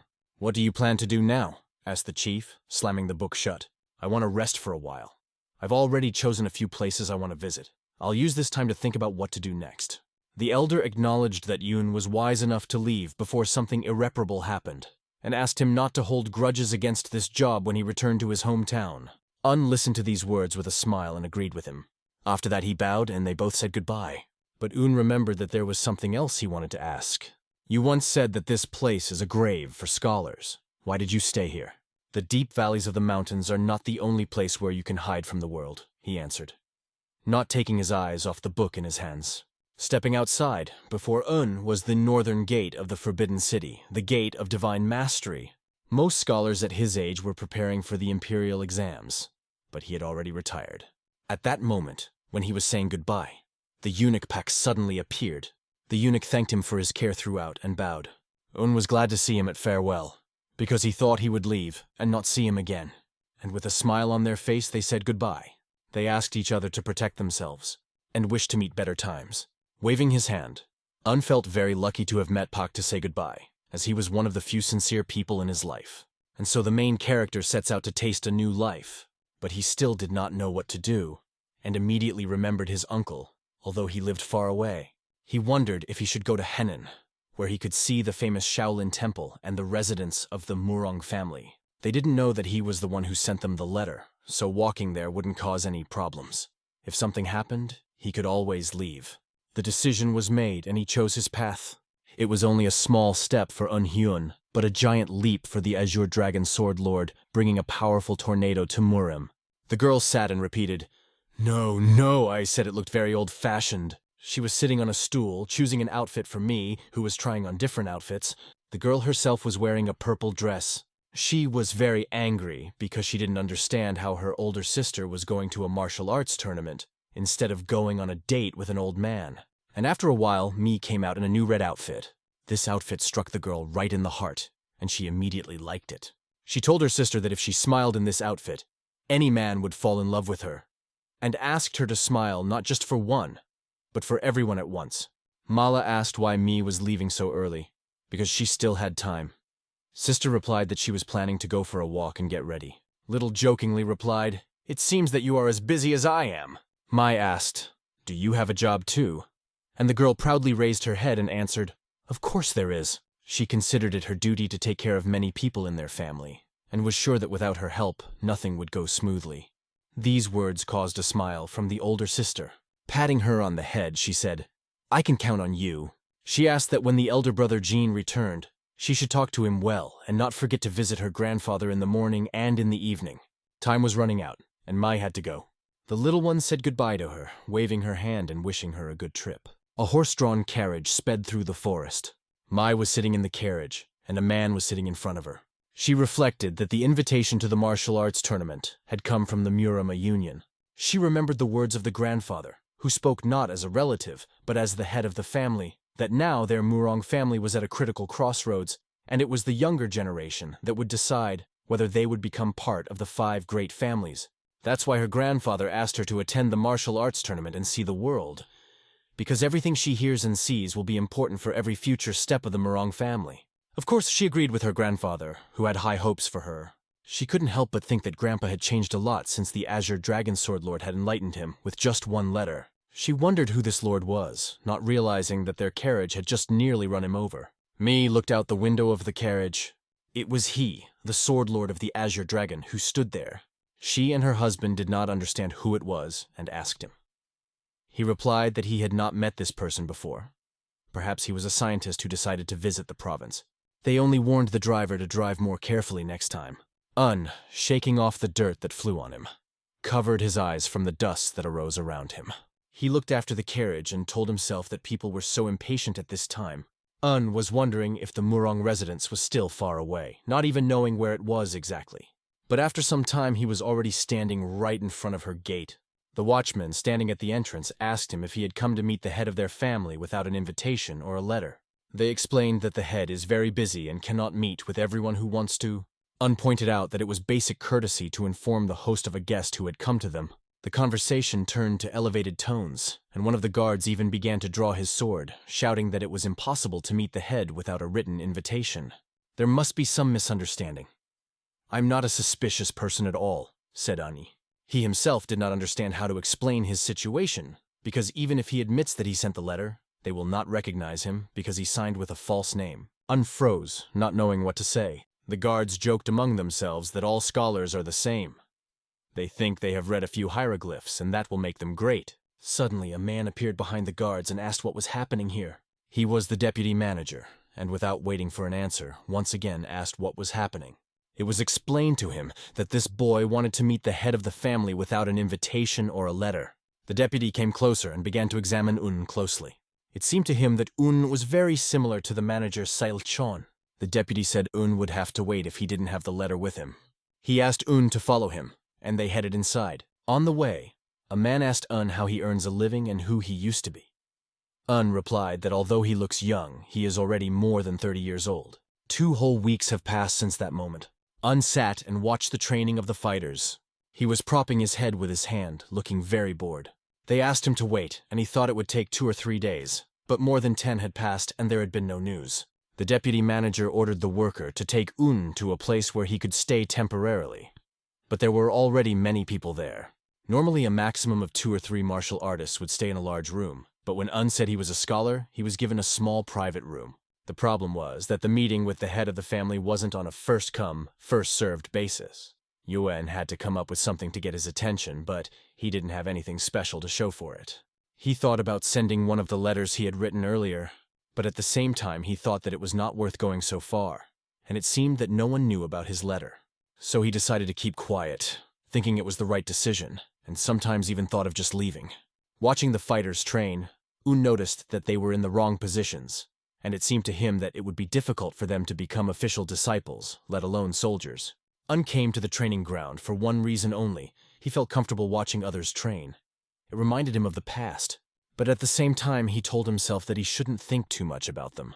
At that moment, a little girl appeared and asked, "What happened? Why does such a young man sigh so deeply, as if he had been rejected?" It was Sang, and he was glad to see her since they already knew each other's names. She didn't understand why he came here so often since most people who like to read books aren't interested in training. This girl often came to talk to him when he was sitting here for a long time, usually asking a few random questions and then leaving saying she was busy. They had too much of an age gap for her to call him Appa. but it was probably better than her calling him a Yoshi. The conversation turned to the number of books he had read, to which Un replied that he had read about 10,000.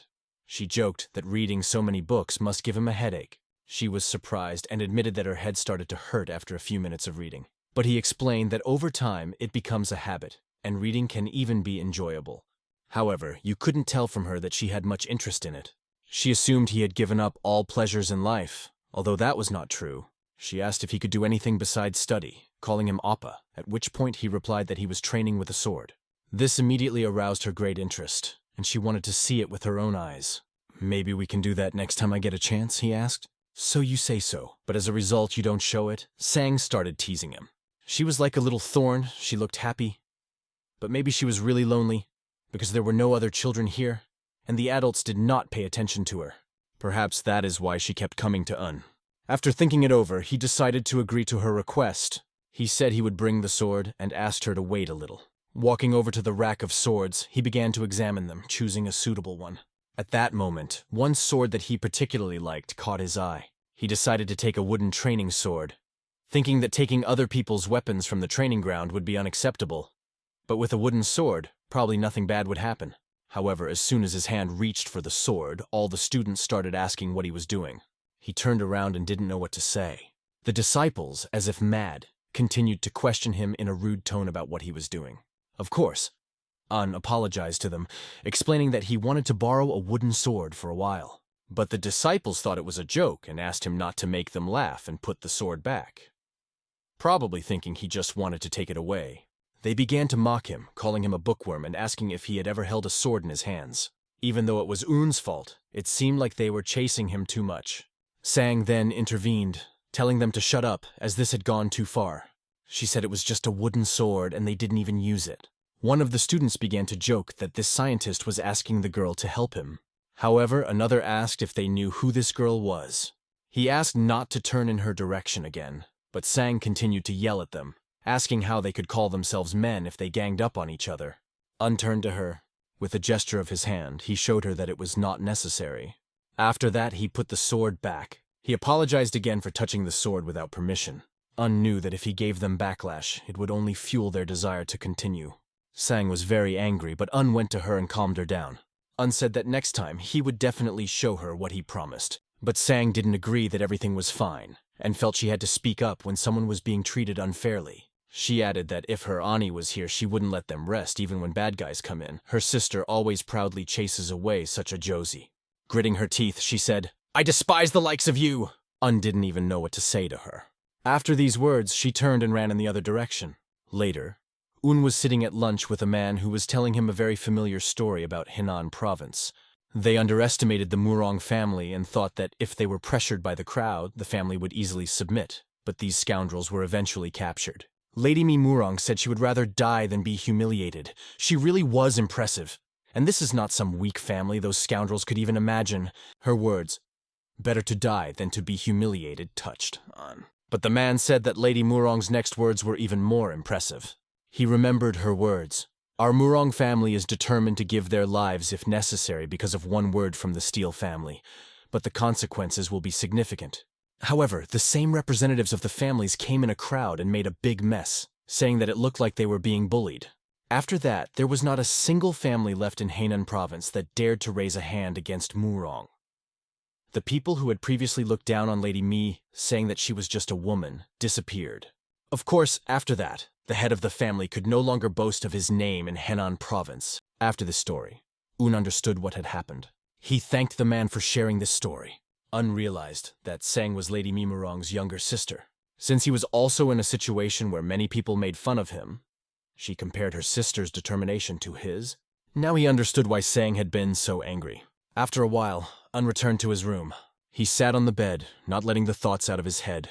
He still believed he had done the right thing, but he couldn't figure out why it still bothered him, or if he should have just fought them like Sang suggested. At the same moment, it seemed to him that after a little training, he would feel better. It had been 2 weeks since he arrived here, and he hadn't trained for about a month. He picked up the ring that his brother had given him. He thought that it must be time to go, because he had wasted too much time on the vain desire to meet the head of the family. After that, he accelerated and fell on the bed, flying on top of it. He wondered how the rest of the people in the Forbidden City were doing. His head was filled with various thoughts. At that moment, a man entered his room holding another, and it seemed that it was evil. It seemed to be a man of high rank, for he immediately expressed his displeasure that there was anyone here. But it was explained to him that in this condition he could not go to his bedroom, so he would stay here to sleep. Un could smell the strong smell of alcohol coming from this man. The person who brought him asked Un to stay with him because he couldn't be seen by people in this state. Suspecting what was going on, Un surmised that they were disciples of the Murang family and had probably been drinking, and his hubie had brought him here. Un agreed, allowing them to stay as there was another bed in the room. It was difficult to put the man to sleep because he asked to bring him more alcohol. He let out loud screams, and he didn't quite know what to answer. Later the good left, and they were left alone. Un turned his head to the wall and decided to try to sleep. The man said, "Sorry for making a scene while you were sleeping." When Un answered, he repeated the same words, but louder several times. He continued to mumble something, and it made Un stand up. When Un stood up, the man apologized. "Everything is fine, I understand. Please be quieter," answered Un. "Are you telling me to shut up and stay out?" asked the man. Un pointed out to him that he was very drunk and suggested that he calm down, explaining that tomorrow he had to get up early and go on the road. The man began to speak slurred, and Unu felt that he was being too rude to a person he had met for the first time. "Didn't you come here to beg for something? Don't make a saint out of yourself," he said. Un replied that one should look at oneself first before judging others, and asked how he could call himself a disciple of the Murang family. After that, the drunkard started calling Un a bastard. Un calmly answered and explained that as a disciple of this family, he should behave responsibly. But he said that he was not interested in the sword or anything else. The man asked where his alcohol was. Un asked what he had just said, and he repeated that he was not interested in anything. This really infuriated Un because he couldn't understand how a man with a sword could say such a thing. He explained to the man who he was and said that he knew what martial artists think about when they pick up a sword. Un emphasized that he is a student of such a prestigious family, and, despite this, allows himself such words. It seemed that he really lost his mind due to alcohol. He felt that no one had the right to teach him, and asked if Un was going to teach him how to use the sword as well. "If you want, I see no reason to refuse," answered Un calmly. It was completely unexpected for a drunk man.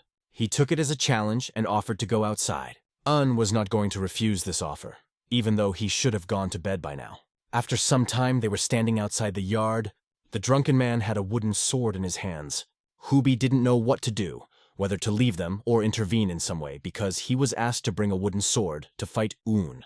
Un couldn't ignore it, because he understood that, even though he was drunk, the disciple had spoken too rudely about the sword. Even though it was Un's first match, he wasn't going to lose just like that. The disciple thought that Un was looking down on him because he was a little drunk, and thought that he had chosen the wrong opponent, after which he said, "Now come on, enlighten me." Un again reminded him of his manners. He said that if a student wants to be taught, he should behave with dignity. These words touched the drunkard, and he stated that he had originally planned to give Un a pardon, but now he would not, and asked him not to regret the outcome of this fight. Immediately, the student made a movement with his sword, waving it. "Let's start!" he exclaimed. Like a star in the sky, energy shone around Un, emitting a mesmerizing blue light. He didn't even notice when Un was behind him, and his attack went into the void. What just happened, he thought, unable to believe his eyes. He couldn't understand anything, because he was sure that he was aiming clearly at Un's hand. However, he decided not to give up and tried to repeat the attack. This time he was convinced that he would do everything more precisely. His sword flew straight to Un's hand. It seemed like it would hit accurately, but suddenly everything seemed to slow down, and in his eyes Un's hand disappeared from reach. Then, in general, the entire body of the enemy smoothly moved to the side, and again the student found himself in the same position as before, without any success. He asked himself the same question: what just happened? Then it occurred to his not very developed mind that an ordinary scientist would never accept such a challenge. He understood that the enemy had a hidden trump card. At this moment he completely sobered up, and decided that he would now approach the situation seriously. Immediately, considering the seriousness of the enemy, he rushed at him using all his strength. But Un's sword continued to move clearly along the trajectory without changing its speed. This time, without even leaving his place, Un dodged with ease, hooking the opponent's legs. He rolled on the ground again, asking himself, what just happened? It seemed to him that the enemy was so accurate and fast that he was able to repel the attack twice and hit him on the legs. Un only asked, "Are you really not going to try?" The student swallowed dry saliva, not understanding how everything was happening. He couldn't understand, because Un seemed like an ordinary scholar, open from all sides. Any swing of the sword could hit him. Besides, he seemed slow to react. Then why is he able to block my sword? The student could not understand. He decided to try again, this time using his professional swordsmanship skills. He rushed at Un with a completely different speed. It seemed as though he was capable of destroying anyone in his path, but once again, Un stood motionless. Un did not do anything until the sword came within a few centimeters of him, and then he placed his sword under the opponent's strike. This is exactly what the enemy expected. Everything went according to his plan. He was ready for a counterattack, and decided to strike another blow after it. But the same thing happened again. Un repulsed the attack with ease. This time Un punched him, putting more of his energy into it. The opponent's hand trembled like a straw, and he could barely hold the sword in it. It was then that he finally asked, "Who are you?" Un calmly replied, "I am just a scholar teaching you how to wield a sword." "Are you trying to humiliate me?" asked the opponent. Un explained that this was no humiliation at all, compared to how he himself humiliated other sword-wielding martial artists. The disciple stood up again, declaring that he would make no further concessions, and asked Un to blame him for it. "So you think I won only because of your indulgences?" asked Un in a calm voice, adding that although he wasn't an expert swordsman, he was capable of training a third-rate bully like his opponent. Tom was advised not to worry and to continue the fight. The opponent gritted his teeth even harder in anger. He decided to start his attack again. Un's face showed that he was not making any effort. He parried the attack easily by simply changing the position of his sword. As the student screamed from the strain, Un saw that perhaps he was not a third-rate bully, but a young man who was serious about learning the art of the sword. He was on par with an Imperial Guard in terms of strength. However, he had a critical flaw. He did not know how to direct the sword with the flow, and his movements were only a mechanical execution of the techniques he had learned. During the match, Un clearly assessed his opponent. Alkash continued to attack, but never once did he see Un lost for even a moment. Uno didn't even seem to have to block his shots. Un began to explain what the problem was. He had a good stance but no energy flow. He said that he had potential, but it would be difficult to hold his position as an official disciple. He also added that he has something unique, something that belongs only to him. Then the student finally realized that it was time to admit that he was weaker than his opponent. But he tried again to prove that no one would allow him to be humiliated, and pointed his sword at Un. With a smile, Un said that he is a wonderful person, who does not tolerate humiliation and ridicule from others, even when he was drunk. He could not argue with these words. He realized that the reason he turned to alcohol and women was to try to protect his pride, and it was this choice that made him miserable. Realizing this, he began to apply more power to his sword. Unu felt like he was trying to end this sparring with one punch and decided to try harder himself. With a more confident look, Un watched the enemy approaching him. It was actually Murang family grand disciple Jin Murang, who was eager to regain his pride as the family's top disciple. He was convinced that he had put everything into his best technique, but his attack missed again, and he ended up sitting behind Un's back. Un again began to explain to him the rules of wielding a sword, but Jin held a broken sword in his hands. He heard the words of a scientist. "You have potential, so you need to stop drinking and learn to control your thoughts first. If you don't want to be a slave, you must become a master." Un felt that perhaps he had unleashed his anger on the wrong person who deserved it. Even though Un himself couldn't always control his thoughts either, he told others this. Pondering his words, he decided to leave when the sun went down. The great disciple held the broken sword in his hands, thinking that his single sword technique was successful and more perfect than ever before. But he couldn't understand how the scholar demonstrated the art of fencing with a wooden sword against his best technique. He realized that this technique was not part of the Murang family's heritage, but it seemed as if it belonged to him more than anyone else. As if it was his own sword, his own flow, something truly native. And these words are like a blow to the very heart. If I don't want to become a slave, I must become a master. Morning came, and as Dan stepped outside, he felt how fresh the air was this morning. He heard strange sounds coming from very close. These were the sounds of training, and he wondered who had decided to train so early in the training hall. As headmaster, he was pleased to have students start training in the morning. He became curious as to who exactly was training today, so he decided to take a look. Looking around the corner, what he saw shocked him. It was the great apprentice, honing his strokes after the lesson the scholar had given him. A serious guy, thought the head, looking at his practiced shots. When the Murang family sheltered him, he had nothing of his own, not even the name Jin. Murang was a name given to him by the head of the family. Everything he ever had belonged to someone else. He tried his best to improve and earn the title of family grand disciple, but there was always an empty place in his heart. Perhaps this is why he gave up after losing his honor in a duel against the great disciple of the Steel family. The head of the family went through the bitterness of defeat and defeated the Steel family in a rematch after a while. While the great disciple could not succeed and continued to search for a way out, he remained trapped in a shell of futility. But yesterday the scientist brought him out of that trap. Now, he was confident that he could achieve his own goals. The head watched as he honed his skills before he was a one-sided child who simply followed the established path of the sword.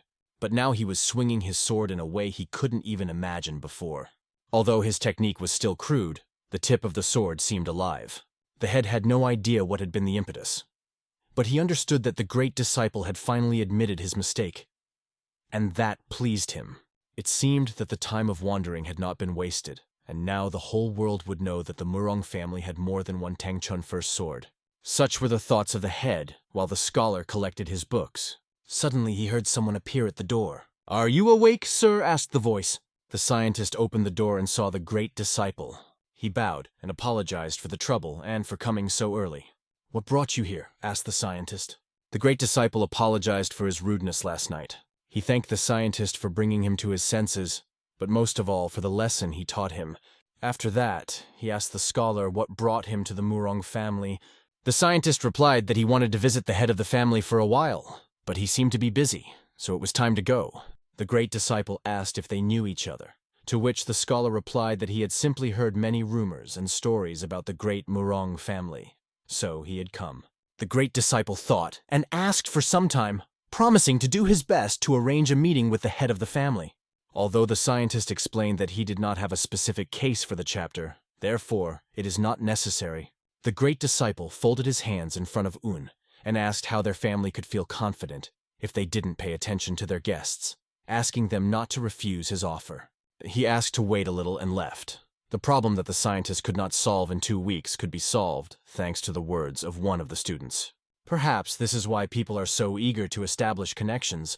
However, Ung still continued to think that he shouldn't have come here in the first place. And only now did he realize how foolish his thoughts were when the Murang family recognized him. He did not know what to say when meeting with the head of the family. Soon the head of the family greeted him and thanked him for his visit, introducing himself. Un bowed to the head, gave his name, and also introduced himself. "Did you say you were a scientist?" asked the head. "Yes, that's right," answered Ani. After that, they started talking about how hard it was to prepare for the imperial exam, to which Un replied that it wasn't too hard. This brought a smile to the head's face. In general, their conversation was not progressing, and the situation was becoming a little awkward. Ian hated being loud, but being silent was just as uncomfortable, until suddenly the head asked what brought him to their family.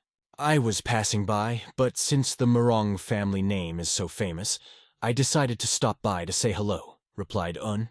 The chief thanked Un for visiting them. Then the head turned to the manager. He asked the manager to see the guest. After some time, they were already standing on the street. The scientist was saying goodbye to the great disciple. The great disciple said that he was very sorry. Un just smiled and replied that everything is fine. This conversation was very short, and the student felt that something was wrong. The Murang family's first sword looked exactly as the scholar had imagined, and it must have been his main purpose to see it.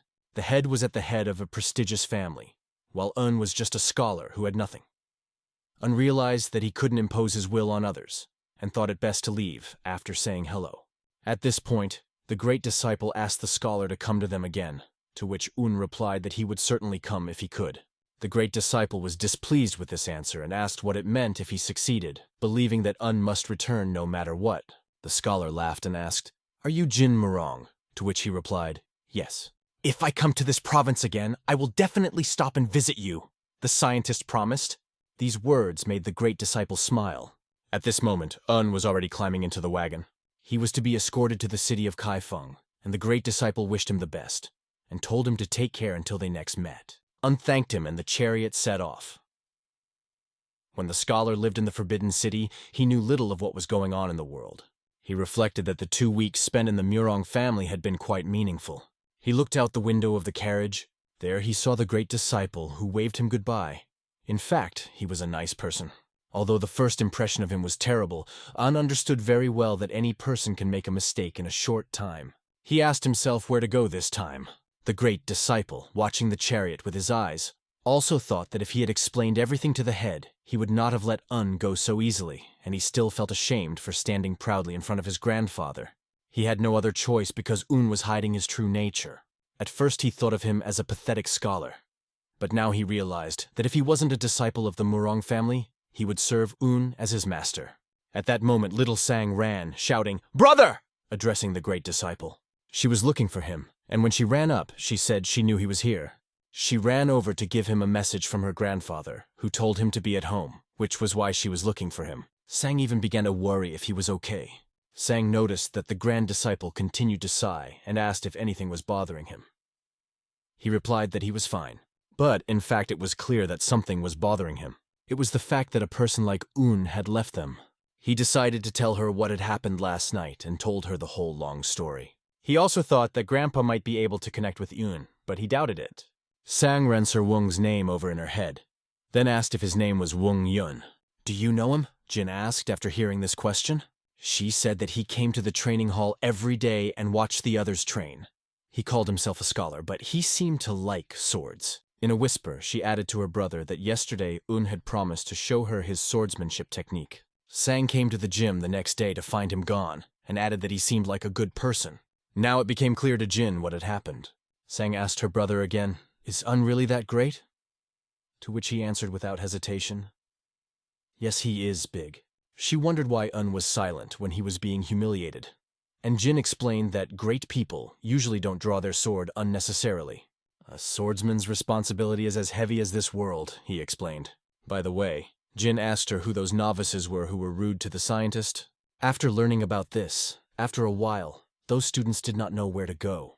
When they received a kind scolding from the great disciple. Already in the morning, the great disciple continued his training, extremely highly motivated. The head noticed that his sword tip movements were improving day by day, and now there were only a few things he could teach him. He also realized that the great disciple did not need anyone else to find his own way of the sword. The head noticed that Jin was probably thinking about something seriously. He remembered that since his senses had become so piercing, he should not be disturbed, and decided to leave. Barely turning around and taking a few steps, he heard an incredibly beautiful sound as the sword cut through the air in the apprentice's hands. This caught his attention, and he immediately turned his head. He saw the incredible art of swordsmanship. At this moment, Jin was looking at the sword and wondering if he repeated the movements correctly. Suddenly, his grandfather appeared behind him. Jin greeted and bowed before him, asking if he was well. The chief approached and placed his hands on his shoulders, asking who had taught him this art of swordsmanship.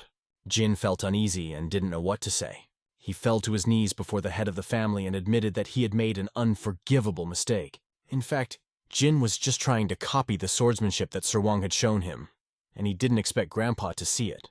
The head of the family asked again in a loud voice who had taught him this. In a martial arts family, learning swordsmanship from others is considered treason. Looking at Grandpa's anger, it seemed that Jin might be kicked out of the family. Standing on his knees, Jin explained that he had learned it from Sir Ung, who had been staying a few days ago their residence. But the head of the family did not even know that Un was staying in their residence. Jin went on to explain that Sir Un calls himself a scholar, but he seems to be an incredible craftsman. The head remembered that one of the guests was indeed a scientist. He immediately understood who it was about. The head immediately asked where Un was now and where he had gone. Jin explained that Un was escorted to Kaifeng City, but he didn't know where he went next. The head thought about how to track him. He ordered the chief steward to be called at once, but then said that it did not matter, he would go himself. Jin was afraid that his grandfather would blame him for learning the technique, and asked the head to blame him instead of Un. Jin added that Un was only showing off his swordsmanship. Grandfather exhaled, asked Jin to get up, and explained that there had been a misunderstanding. He said that the reason he wants to find Un is important. It does not consist in bringing charges against him. "Grandpa, who is this man?" Jin asked. "Perhaps he was the Azure Swordmaster," the head suggested, though his age and past made him doubt it. The head told Jin that perhaps Un was the disciple of one of his acquaintances that he was looking for. Grandfather did not even expect that such a person was sitting right in front of him.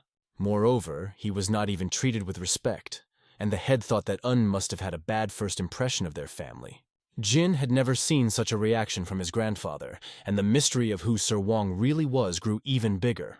The head again ordered Jin to stand up and explained that there was something important that he should know about.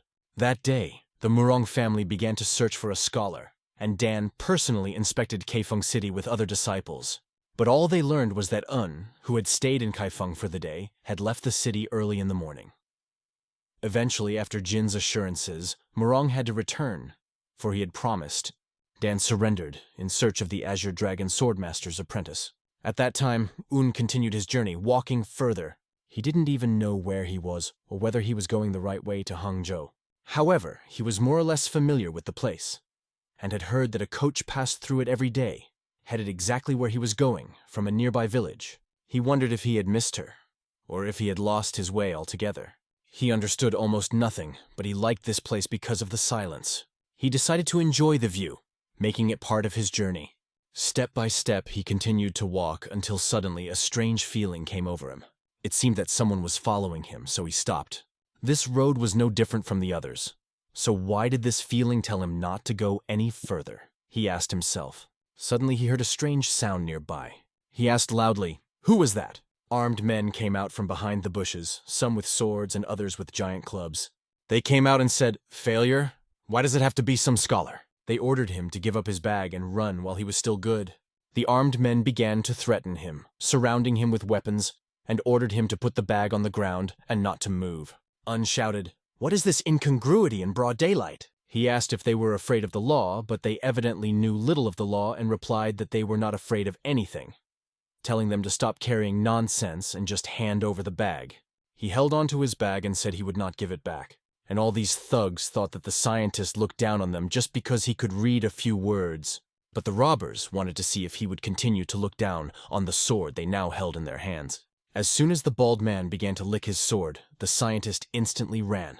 Of course, the robbers wanted to capture him and began to blame each other for allowing him to escape. They shouted after him to stop, but had no such plans. Did he look like an idiot? He knew that if he was robbed, he wouldn't even be able to show himself to his mentor who was watching him from heaven. The robbers tried to catch up with him, but he was extremely fast, and this amazed them. However, had not been running for a long time, and he could already feel himself starting to get short of breath, and his legs felt heavy, which didn't even happen when he had been training continuously for 2 hours. Maybe he was short of breath due to fear. He felt a weapon rise behind him, energy from it filling the air. The only option was to jump to the side. But after jumping, he lost his balance, and his body rolled towards the river. Turning around, noticed that all the robbers were right behind him. They looked furious because he made them run. The scientist raised his hand and asked them to stop, promising to give all the silver coins he had, just so that they would not take his bag, begging them to. He even explained that this bag is a memory of his mentor who died. Although they were bandits, they began to ask each other if it would not be too cruel to take away a memento as well. But they also found no reason for this, and asked him why they should comply with his request. They saw this request as an attempt to deceive them. The bald man came closer to him, raising his sledgehammer above the scholar's head and said, "I will be gentle, so don't move, Mr. Scholar." Quickly sidestepped the blow. His head was boiling with the anger that the robbers were radiating towards him. They started mocking each other because they couldn't hit him. This only increased their rage. The bald man gripped the stick in his hands even tighter and was ready to strike. He swung so fast it looked like he was about to hit, but predicted everything in advance. It was even easy for him to dodge this attack as the trajectory was quite obvious. He saw which way the enemy's attack would go. The robbers wondered what kind of scientist he was. They surrounded him, 2 with swords, 2 with wooden clubs. Well, things are bad, thought, even considering letting them hit him once or twice, just to calm them down a bit. Because they are too excited and constantly brandish their weapons. For now, decided to continue dodging the attacks, as a sword strike could be fatal. Noticed that both enemies were aiming for his legs. Looking at his hand, he thought, "I wish I had at least a wooden sword." It was difficult to dodge this fast attack. He allowed his enemies to strike at his feet. The robbers thought that they had already become the kings of the land and told him that he should have listened to them sooner. Although one of them never managed to hit he still threatened to kill him now. As he approached, he said he would beat him to death. Un was just waiting for him to take a step closer. Although Un had no experience, his knowledge was enough. If the attack succeeds, he can get hold of the sword and get out of this situation. The bald man swung and began to hit. It was the very moment when it was necessary to act. Suddenly the bell rang, and the bald man no longer had a weapon in his hands. The sword flew to the side, reflecting the rays of the sun. Blood flowed from the bald man's hand. He grabbed it and began to scream loudly. The robbers immediately began to blame Un for this, although he did not do it. Un did not even understand what happened and where this piercing energy that flew in his direction came from. Suddenly this energy began to knock down all the robbers. A man appeared right in front of the scientist. He looked imposing, with a sword in his hand, and his face was blindfolded. The speed of his movements was incredible. Un asked him to stop. He saw that the sword was right at the bald man's throat. The bald man, sitting on his knees with a sword at his neck, trembled like a frightened girl. The scientist thanked for the help, but asked not to take the robbers' lives. This was a surprise to the man with the sword. At that moment, another voice rang out from the other side and said, "Stop!" The man disappeared right before their eyes, moving like lightning. They only saw him fly through the air, bouncing away from them.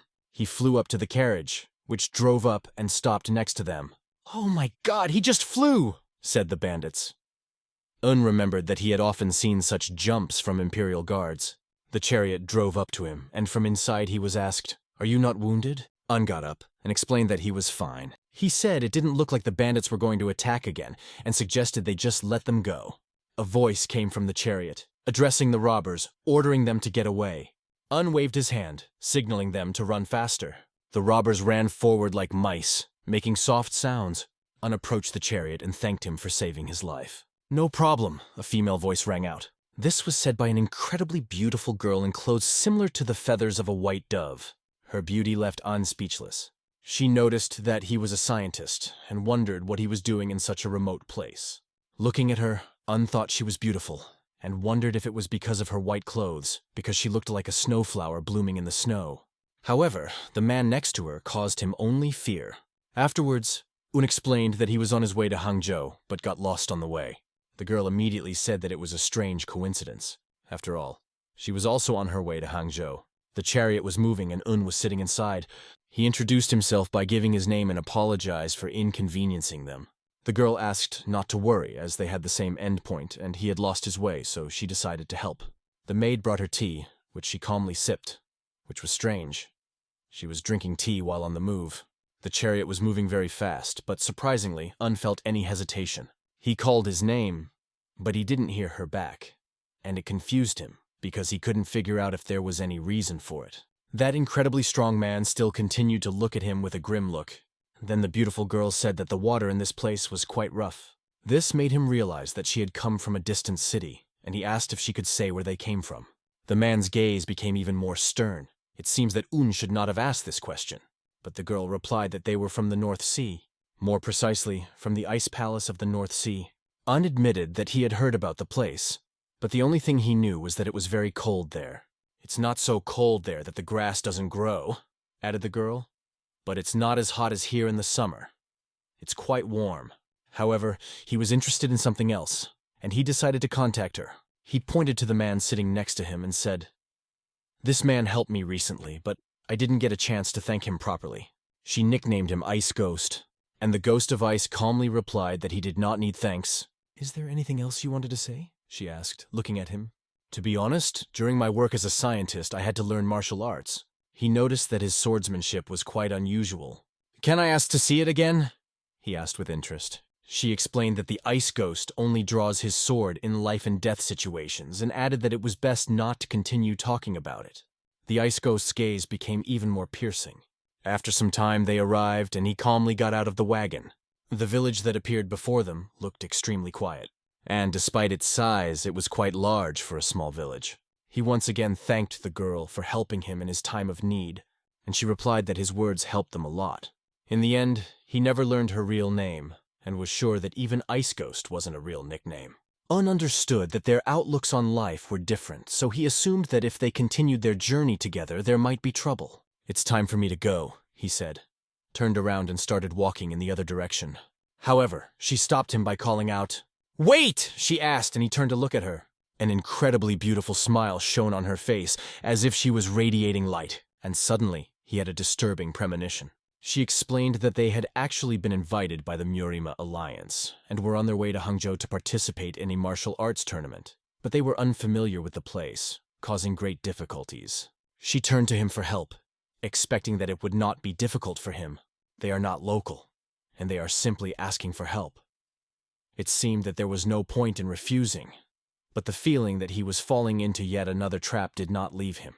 The girl added that if he helped them, the ice ghost would no longer treat him coldly, and besides, they had enough silver coins with them. After that, she thought the scientist was confused by something, so she explained that it was considered an insult to the North Sea not to offer a proper reward. And that was why she said that she must have thought his vacillation was about money, and given that they were from different cultures, the scientist understood why they had trouble getting along. He replied that in this place it was considered rude to openly talk about compensation. She gave him advice that made it impossible for him to refuse her request, and, having nothing else to do, he decided he might as well agree. He told her that he would help, but added, "I am not such a good guide, but I will try my best." She smiled like a flower and thanked him. "I am glad that you agreed to my request," she said. And these words even made the scientist blush a little. However, his gaze fell on the ice ghost again, and the blush on his face immediately disappeared. She decided to introduce them again, and revealed the secret, saying that she is actually a young lady of the Ice Palace. The scientist was even more surprised to hear this, but she explained that there were many young ladies in the North Sea Ice Palace, and she was one of them. She allowed him to talk to her without shame. Now it became clear why the ice ghost behaves the way he does, because she is a young lady, and to him she may be more important than his own life. The lady looked forward to their return to the carriage again, and invited him to enter. Soon robbers appeared on their way again. Today, probably, these robbers had the worst day of their lives. As soon as the ice ghost stepped out of the carriage, the situation changed. He immediately showed the robbers their place, leaving them no chance. The scientist, sitting next to the charioteer, remembered her words. When the ghost of ice draws his sword, the opponent must die. He explained this to the robbers, adding that only thanks to him will they remain alive today. However, the robbers could not realize this, believing that the numerical advantage was on their side, unthought that they had better escape as soon as possible. He did not understand how people with such weak abilities could become bandits. The ice ghost dealt with them incredibly quickly. Even if there were strong opponents in front of him, he would probably deal with them just as easily. His eyes radiated icy coldness. A single look froze the hearts of enemies and sent shivers through their bodies. As the ice ghost swung in for the final blow, Un stopped him, saying that was enough. The ice ghost turned at the words, "It's time to go. They must move on before more enemies arrive." However, the ice ghost replied that he was not afraid of the number of enemies. Although the scientist understood this, he explained that one cannot deviate from the schedule. Finally, these words made him sheath his sword. The ice ghost got back into the carriage. They set off again, continuing their journey, and the robbers, with tears in their eyes, hid in the bushes. During the trip, the scientist jotted down new observations in his notebook, including one of the stands of the ice ghost. And this activity brought him a lot of joy. Bandits seemed to appear on every road they passed. It was because of the luxury of the young lady's carriage that attracted attention. The ice ghost turned to the lady, wanting to tell her something important about the scientist. This scientist, named Hyun, "I have a bad feeling about him," he said. But, after her question, it became clear that this was due to the fact that the scientist stopped him from murder. The ice ghost explained that Hyun knew the exact moment he was about to deliver the killing blow. Even last time it couldn't be a mere coincidence, he believed. It was hard to believe that Un was just pretending to be a scientist. She meant that he was a little different, but still believed that he was a real scientist. She reassured the ice ghost, explaining that they still needed someone to show them the way. This is a place where literature, art, reputation, and morals are valued above martial arts, and so the scholar is important to them. After her words, the ice ghost asked if she planned to take him to the martial arts tournament. She thought that was the reason for taking him with her, and they were really lucky to meet him on the way. Also, he is a scholar, which is good for them. However, she said, he was completely useless as a guide. Regardless, the ice ghost said he would follow him. After that, she asked how the Snow Shadow Squad was doing. The ghost replied that it was watching them from afar, as she had ordered, avoiding conflict. The lady asked the ghost to convey to everyone the words that the scholar Un had told them. She reminded that they should not forget that they are on someone else's territory. They were on their way to the headquarters of the Murim Union, where the Dragon and Phoenix Conference in Hangzhou was about to take place. And finally, they arrived, a city with a long history, rich resources, and incredible scenery, including 10 views of the West Lake and convenient transportation through the Grand Canal. This city is considered the cultural and economic center of Jiangnan. Although they often lost their way and were attacked by bandits, they somehow managed to reach here in 7 days. Looking out the window, the lady was struck by the beauty of this city. Of course, it's because of the Dragon and Phoenix Conference. Usually, there are many people here. But due to the approach of the conference, there are even more than usual, the man explained, leading them to the room. He led them upstairs to the best room in the hotel. But as soon as they arrived, the scientist announced that he had to leave. The lady immediately began to thank him for a safe journey.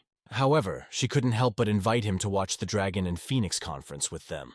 "I will only cause you inconvenience," said the scientist, although it was clear on his face that he really wanted it. She assured him that it wasn't, and explained that they needed the help of the scholars if they didn't want to be rude during their battles with the students of the famous families. "In that case, I agree," Un said, and she thanked him again for agreeing to her request. She invited him to go with them, but he refused. He explained that it would be inconvenient for him to stay with them, and added that he would try to book accommodation elsewhere. She respected his decision, and they said goodbye until tomorrow. The ice ghost offered to follow him, but she replied that there was no need. To begin with, she ordered to explore the surroundings. It was already night outside. The young lady was standing by the window, with Pingsol staring into the darkness.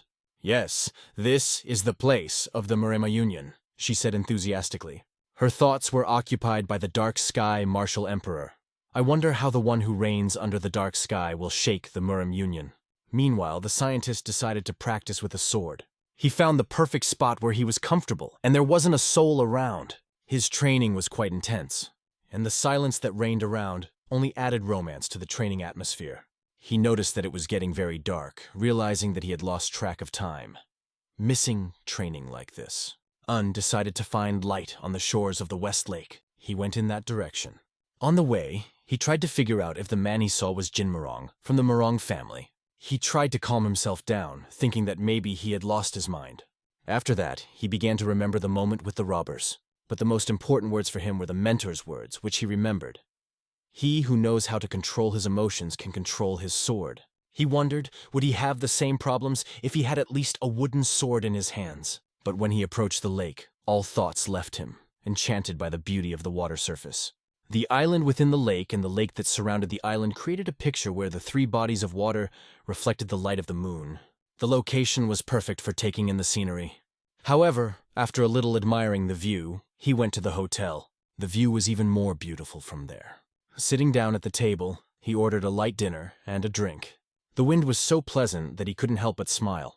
The beauty of the western lake was incomparable and could be compared to the mythical beauty.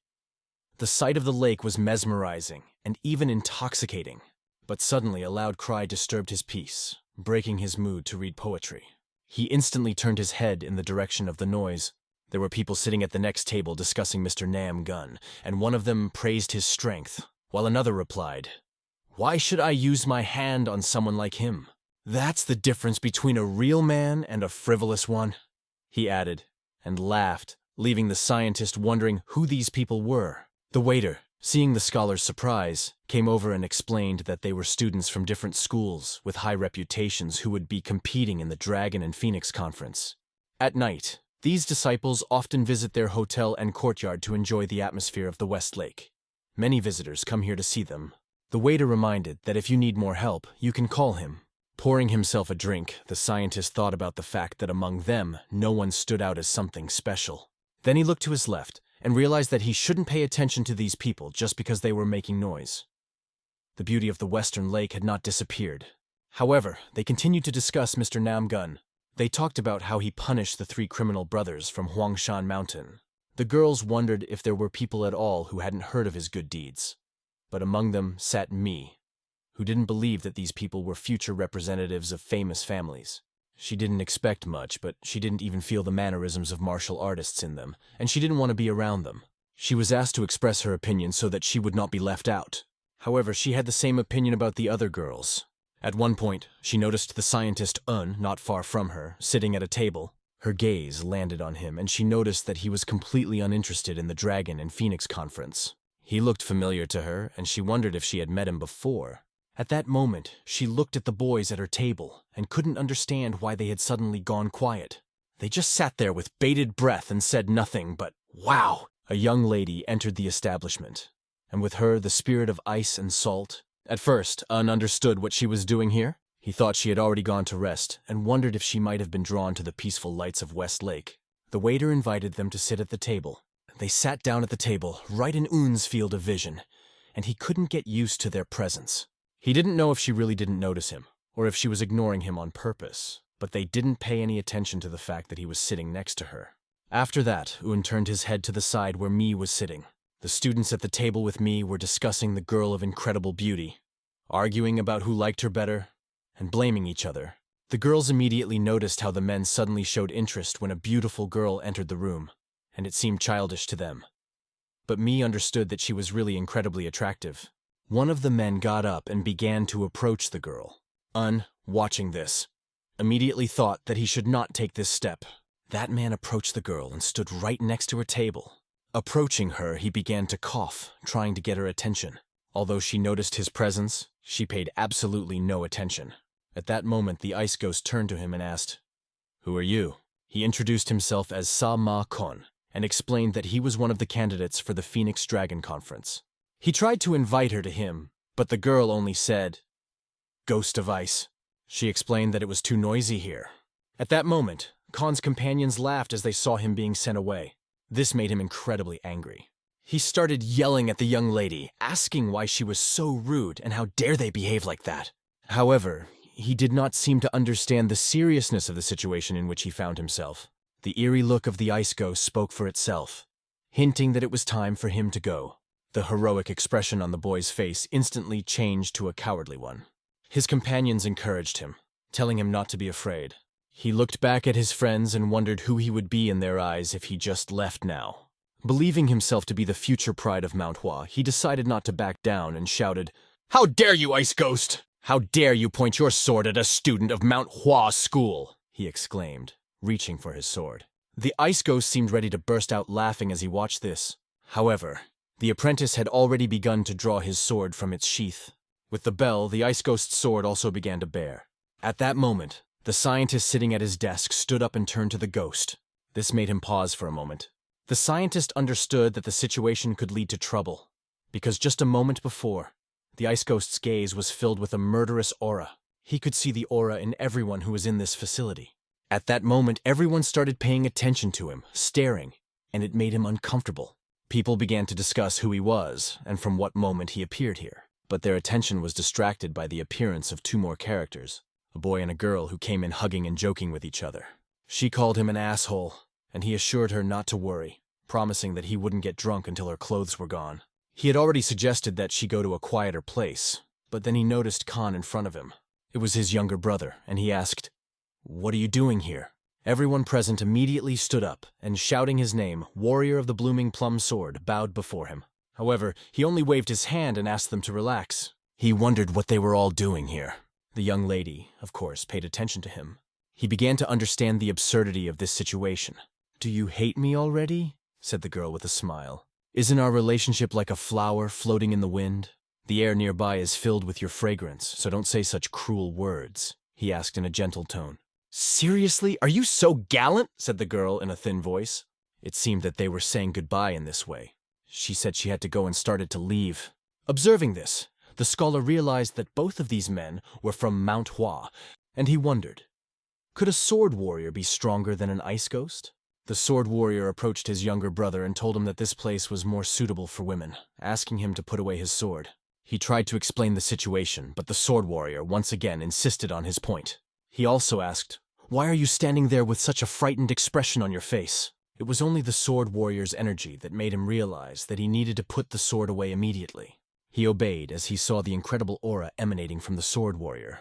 However, the smile never left his face when the situation was finally under control. "Sorry for the trouble, my lady," he addressed the young girl. Looking at her, he guessed that she had come from the North Sea Ice Palace to attend the Phoenix Dragon Conference. She remained silent, but he continued, "I guess I'm right? After that, he introduced himself, giving his name as Yong Ho-jung from MANHWA School. If you would join Murim's alliance, he said, we would make you comfortable and resolve this misunderstanding. But she protested. That is not true at all. She explained that she just wanted to admire the view of Westlake. Would you give me the honor of watching the beauty of Westlake with you? There are many legends about this place, he said. A slight smile lit up her face. She replied that they would get to know each other officially later in Murim's union. However, that piercing look of the ice ghost appeared again. They turned and started to leave. On her way out, she glanced at the scientist who continued to watch her. The scientist stood, not even understanding what to say to him. After the girl left, the ice ghost's gaze pierced his eyes. Everyone began to wonder why the people from the North Sea were interested in the Phoenix Dragon Conference. This left many topics for discussion. The students from MANHWA seemed very sharp to the scientist. They not only chased away people who came to enjoy the view, but also discussed them behind their backs. This spoiled his mood and made him lose the desire to enjoy the beauty. Even the sword warrior, rejected by the girl, looked upset. Although the girl at their table invited him to join them, he declined. He explained the reason, waved his hand, and declined the offer. After saying goodbye, he said that they would see each other again next time. The other girls, except Mai, caused a lot of discussion about him, because they found him very attractive and an example for all men. However, Mi had other thoughts. She had heard that the senior student of MANHWA School, the Plum Blossom Sword Warrior, was a simpleton and liked to flirt with beautiful girls. But his aura made her think that he was not what he seemed. Still, the North Sea Ice Palace had never accepted invitations from the Murim Alliance before. But now they had decided to participate in the Phoenix Dragon Conference. What could this mean? Mi had a feeling that the Phoenix Dragon Conference would not end well. After a long journey, the young lady was sailing in a boat on calm water. She asked the ghost what he thought of the warrior with the plum blossom sword. He is not a simpleton at all. If he were to become my opponent, it would not be easy for me to defeat him, answered the ghostly voice. However, it wasn't his fighting skills that scared her more, but his intentions. She hoped that he would justify her determination to come to such distant lands.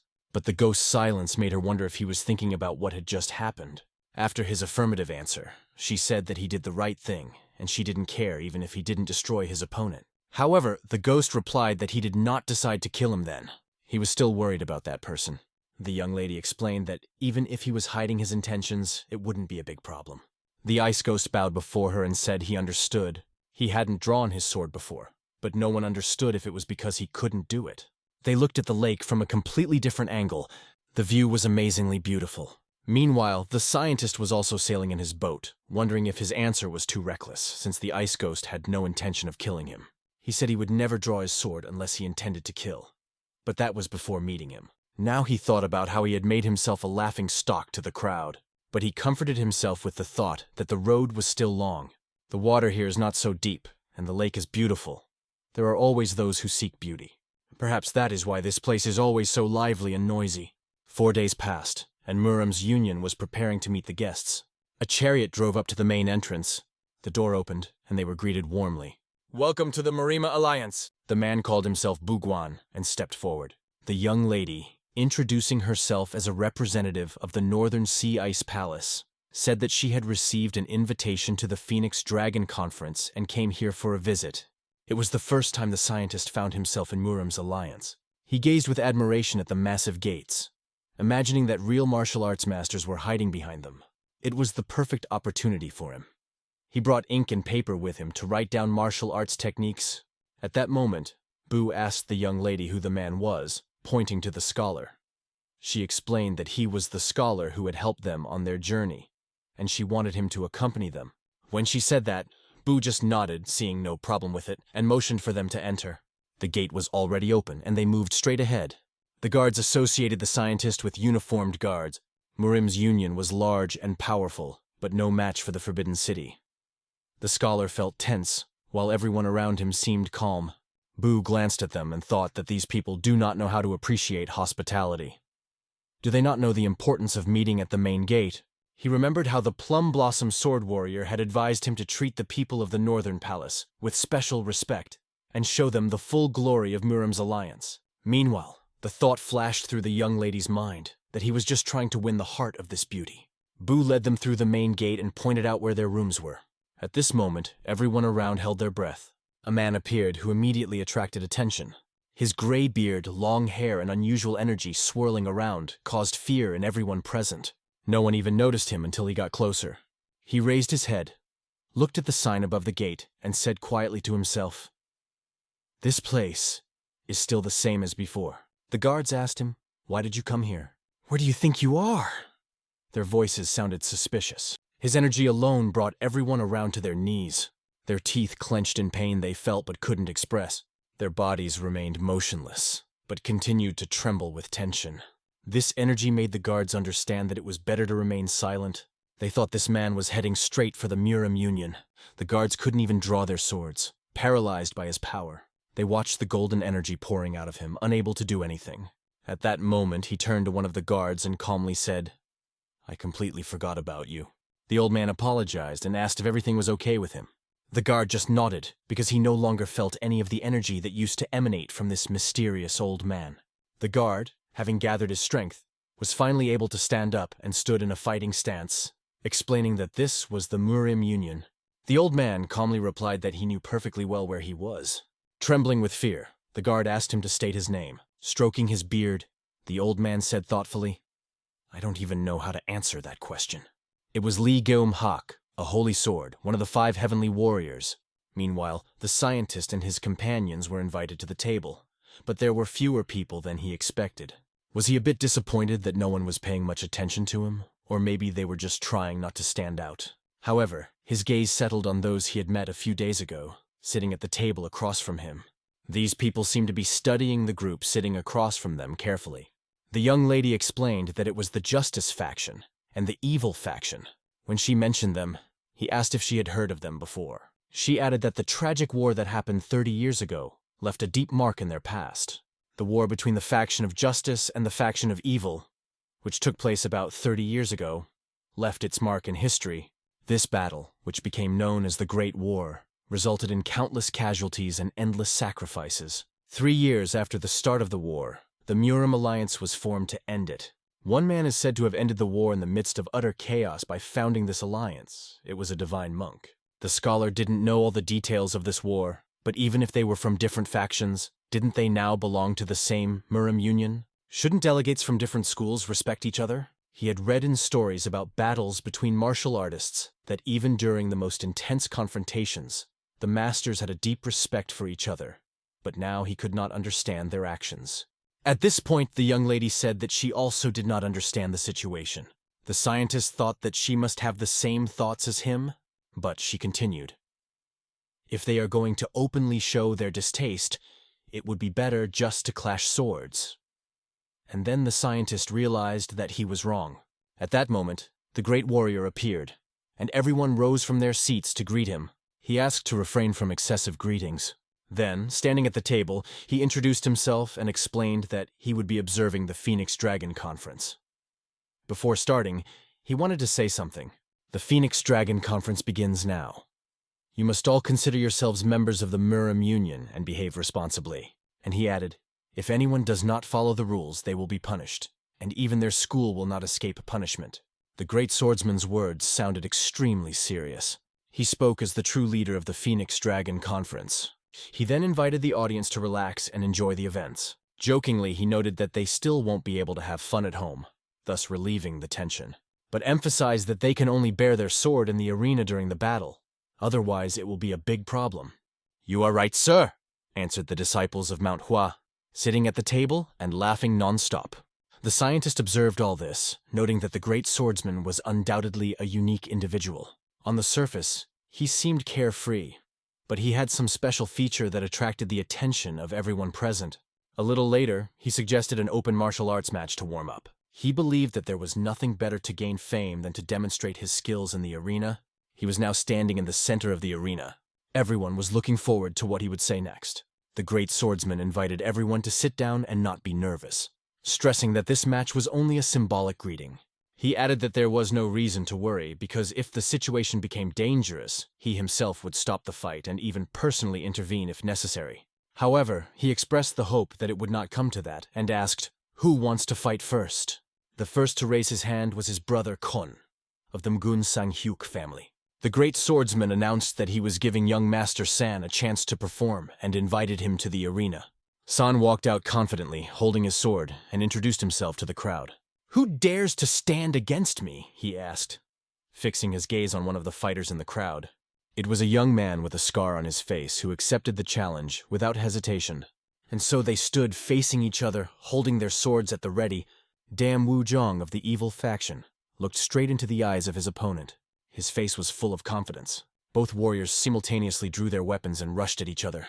At this moment, Bu explained that the divine monk was not there at the moment and asked him to wait for a while. These words surprised the holy sword, as the monk had become divine during his absence. As he sipped the tea, he complimented its taste, calling it exquisite tea. Meanwhile, Bu was lost in his own thoughts. He mused that even though the sword saint respected the divine monk, calling him self-centered and putting him on the same level as the leader of the Union was a bit unpleasant to hear.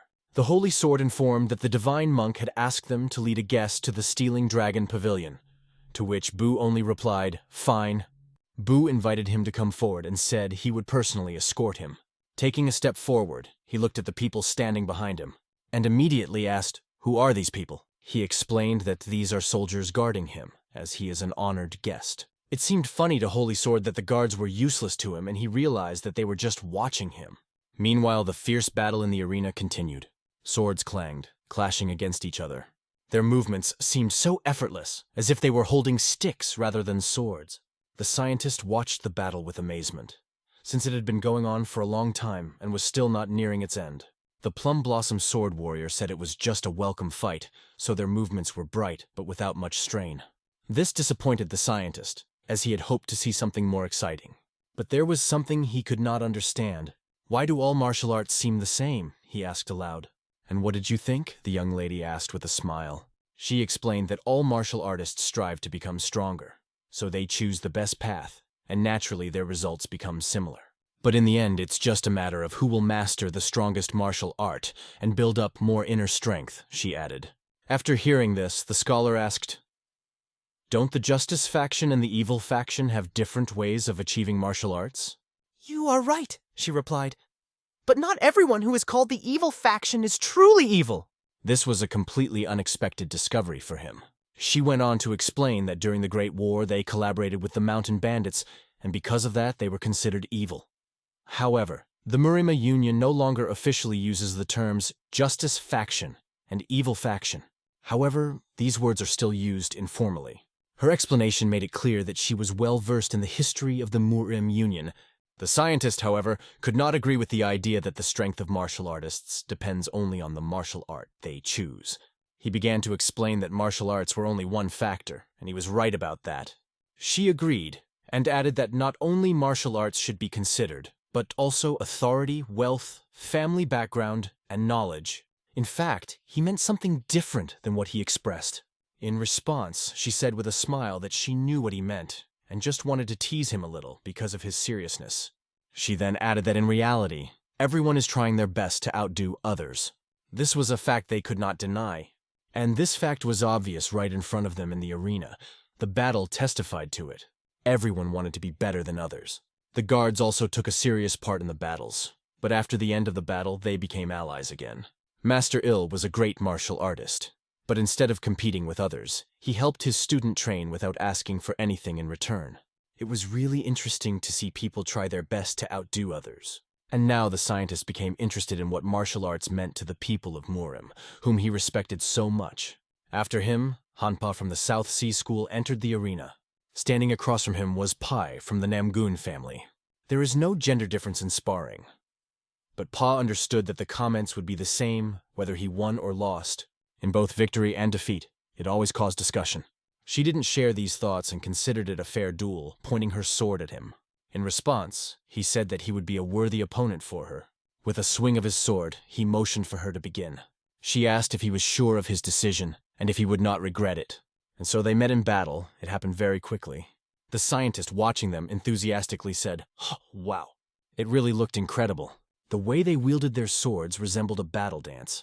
It was as if two high-flying birds were circling opposite each other. Their movements were accompanied by sounds similar to the screams of an eagle. It was a really impressive sight from the outside. It was a fair fight between two fighters who were not ready to back down even a step. It was very different from the previous fights, which were spectacular, but predictable and calculated. It was a true swordsman's duel, and the scientist admitted as he watched with interest. He analyzed every movement and noticed that if the young man had relaxed even a little at that moment, then the victory would undoubtedly go to Namgun. Naeumgun's swordsmanship was incredible, and her technique was exquisite and refined. On the other hand, the young man lacked a bit of knowledge in his swordsmanship. It was quick and sharp, but too fixated on those aspects, losing its depth and authenticity. The worst part was that his sword lacked the will to win. At first, his technique was good enough to compete with Namgun. The scientist estimated that this fight would end in about 12 punches, analyzing each step forward just by watching the fight. At this time, the holy sword was advancing, but he was haunted by the thought of the so-called guards who were around him. He noticed that the younger generation looked well-trained. However, he suddenly stopped. This caught the attention of Bu, who was walking ahead. He asked the sword saint, "What happened?" "Does anything make you uncomfortable?" he clarified suspiciously. Holy Sword asked if the duel was still going on, to which Bu replied, "Yes." He turned his attention to the battle taking place in the arena. Bu explained that it was members of the Dragon Phoenix Conference competing. The Sword Saint didn't even seem to have heard of this event until now. Bu explained that this is a meeting where young students from reputable schools compete in their skills. He asked the Sword Saint if he wanted to watch the duel. Bu also added that it would be a great honor for the participants if the Holy Sword saw their battle. However, the Holy Sword replied that he was not interested. He only had to see them from afar. Bu asked the Holy Sword to continue following him. To the sound of swords in the arena, they continued on their way. Meanwhile, the battle in the arena became more and more fierce, the tension rising with each passing moment. The young man realized that he had underestimated her only because she was a woman, and now he realized that he had to be much more careful. Her sword strikes were quick and precise, and they contained incredible power. Without a doubt, the Namgun family was famous for its high level of swordsmanship.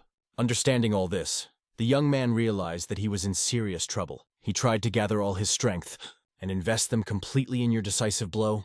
However, something did not go as he planned. The girl's attack prevented him from completing his plan. He had to dodge, but he succeeded. A glow appeared near his hands. It instantly accelerated the movement of the sword towards the girl. But when the sword was already at her neck, she made a leap and found herself facing him with her legs in the air. After performing an impressive somersault, she finished off by driving her sword straight into his head. He was only inches away from impaling her, but the girl ended the match with a question. "Do you still want to continue?" He answered, giving up and sitting on his knees. "I don't think so." The boy, watching from the side, just smiled and pointed a finger at him, declaring that he had lost even after a quick roll across the floor. Everyone around turned their attention to him and those words that were truly mocking, causing loud shouts and laughter. Their behavior was inappropriate. This began to greatly annoy the scientist who was standing nearby. Meanwhile, they continued to laugh at the boy who was defeated by the girl. They even called his coup a donkey, mocking his movements. Even Namgun chimed in, shouting that it wasn't a donkey coup at all. However, the scientist began to understand why they were simply jealous that this duel had attracted the attention of a large number of people. It looked very childish. But at that moment, his thoughts were interrupted by a feeling of incredibly strong energy. She made him turn his head back and think about what it could be. There were no clear signs, and he could not understand exactly what he was feeling. Maybe it's a premonition, he thought. However, the obvious hostility that filled his body did not give him peace. At this moment, the Holy Sword was standing at a great distance from the arena, but was still watching what was happening. Bu motioned for him to come closer. He believed that if they stood so far away, no one would even know that the Holy Sword had arrived, let alone greet him. Bu thought about how to tell the others about this meeting. Meanwhile, Holy Sword reasoned that no one around had even sensed his hostile intentions. Like the other masters, they looked great, but they lacked determination. He thought that warriors with talent should have felt the chills and already grabbed their weapons. Maybe he just expected too much from them. But at the same moment, he felt something. This made him turn his head quickly. A scientist was standing before him, who was enveloped in a blue veil. This energy surprised the Saint's sword. A blade from this energy flew straight at him, and everything around shone with golden light. The Holy Sword was indignant that the scholar dared to point his sword at him. And at the same moment, the energy became so strong that everyone around began to fly away from its power. "What kind of grandfather is this?" said the scientist about himself, not understanding what was happening. He didn't want to do it and couldn't understand why the sword came out of his chest. In the distance, he saw a figure illuminated by a golden glow. This incredible silhouette made him understand that his strength exceeded all expectations. And then something began to happen to the scientist that he could not control. The sword was in his hands, but it was not a physical weapon. It was created from blue energy. Meanwhile, the golden energy turned into a loud explosion. The explosion alerted everyone around, and no one could understand what was happening. Even the sword warrior was confused, not knowing whose energy it was. He couldn't determine who released such incredible power. He could only guess who this man was, but the energy became so strong that nothing could be seen except for the golden glow.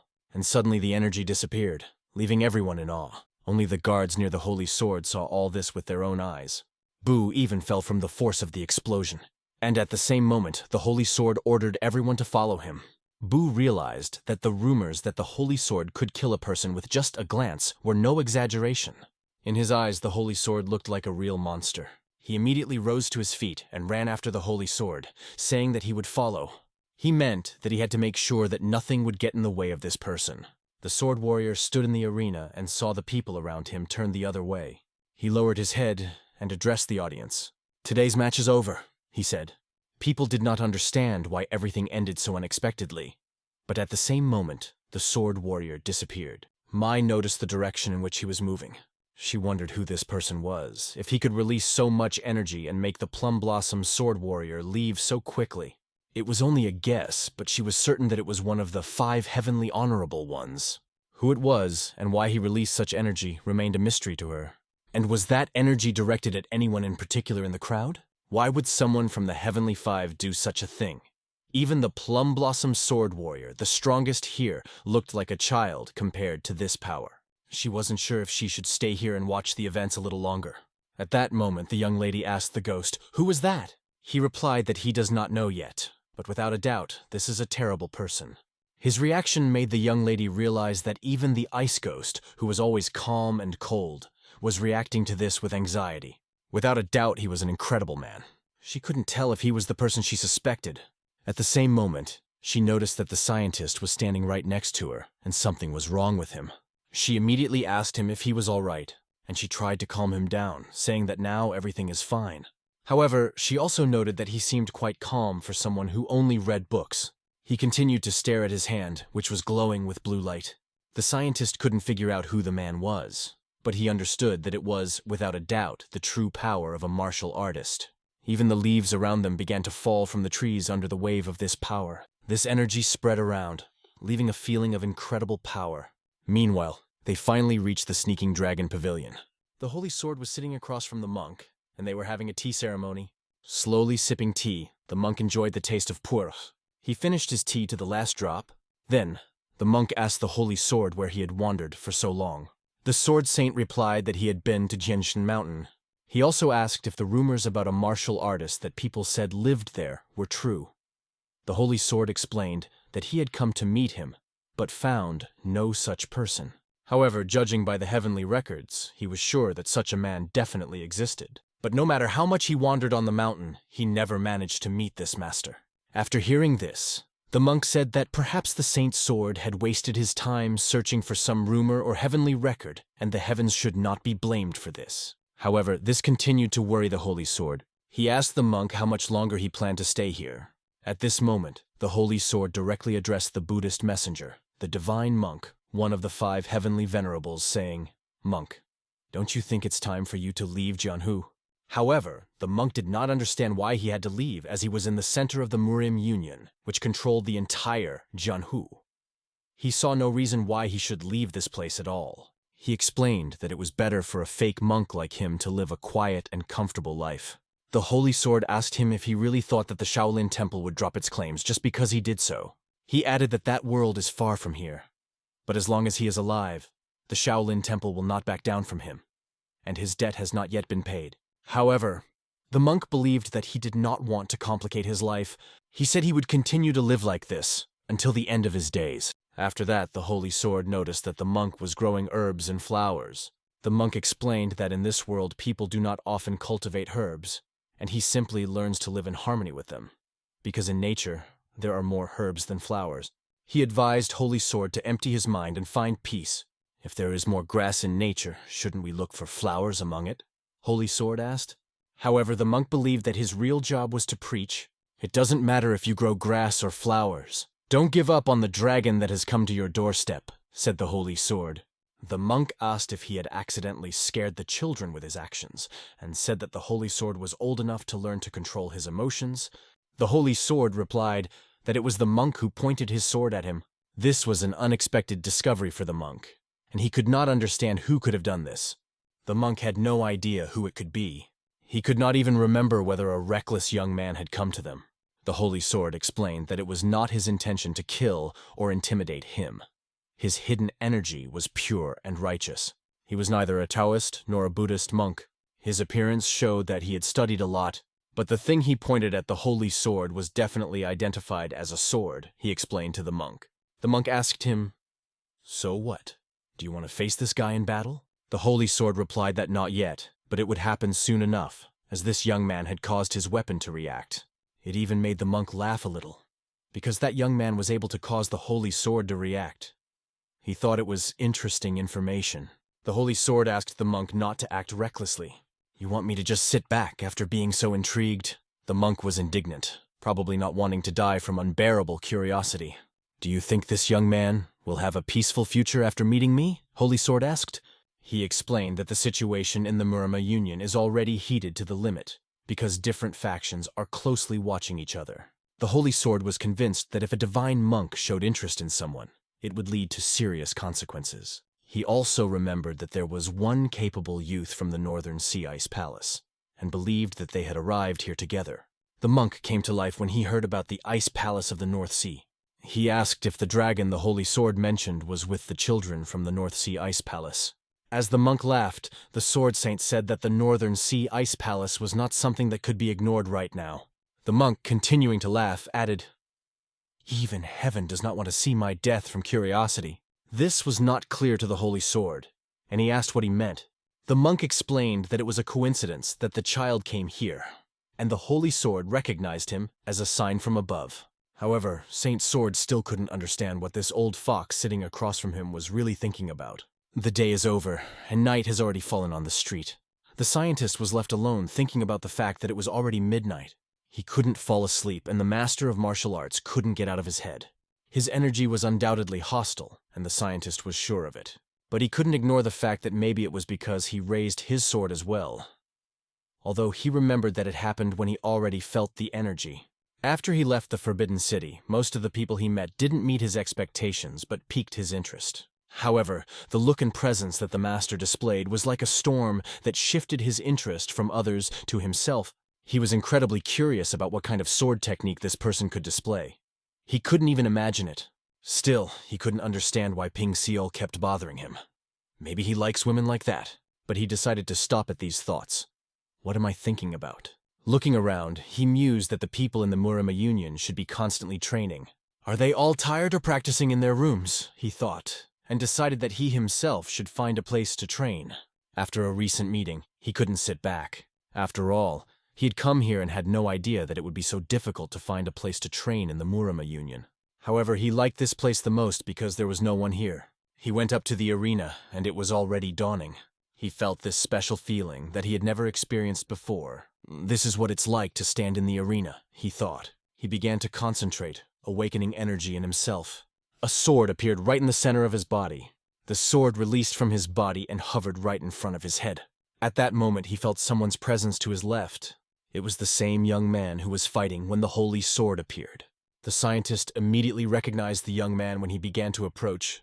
Approaching the arena, he stopped in front of her.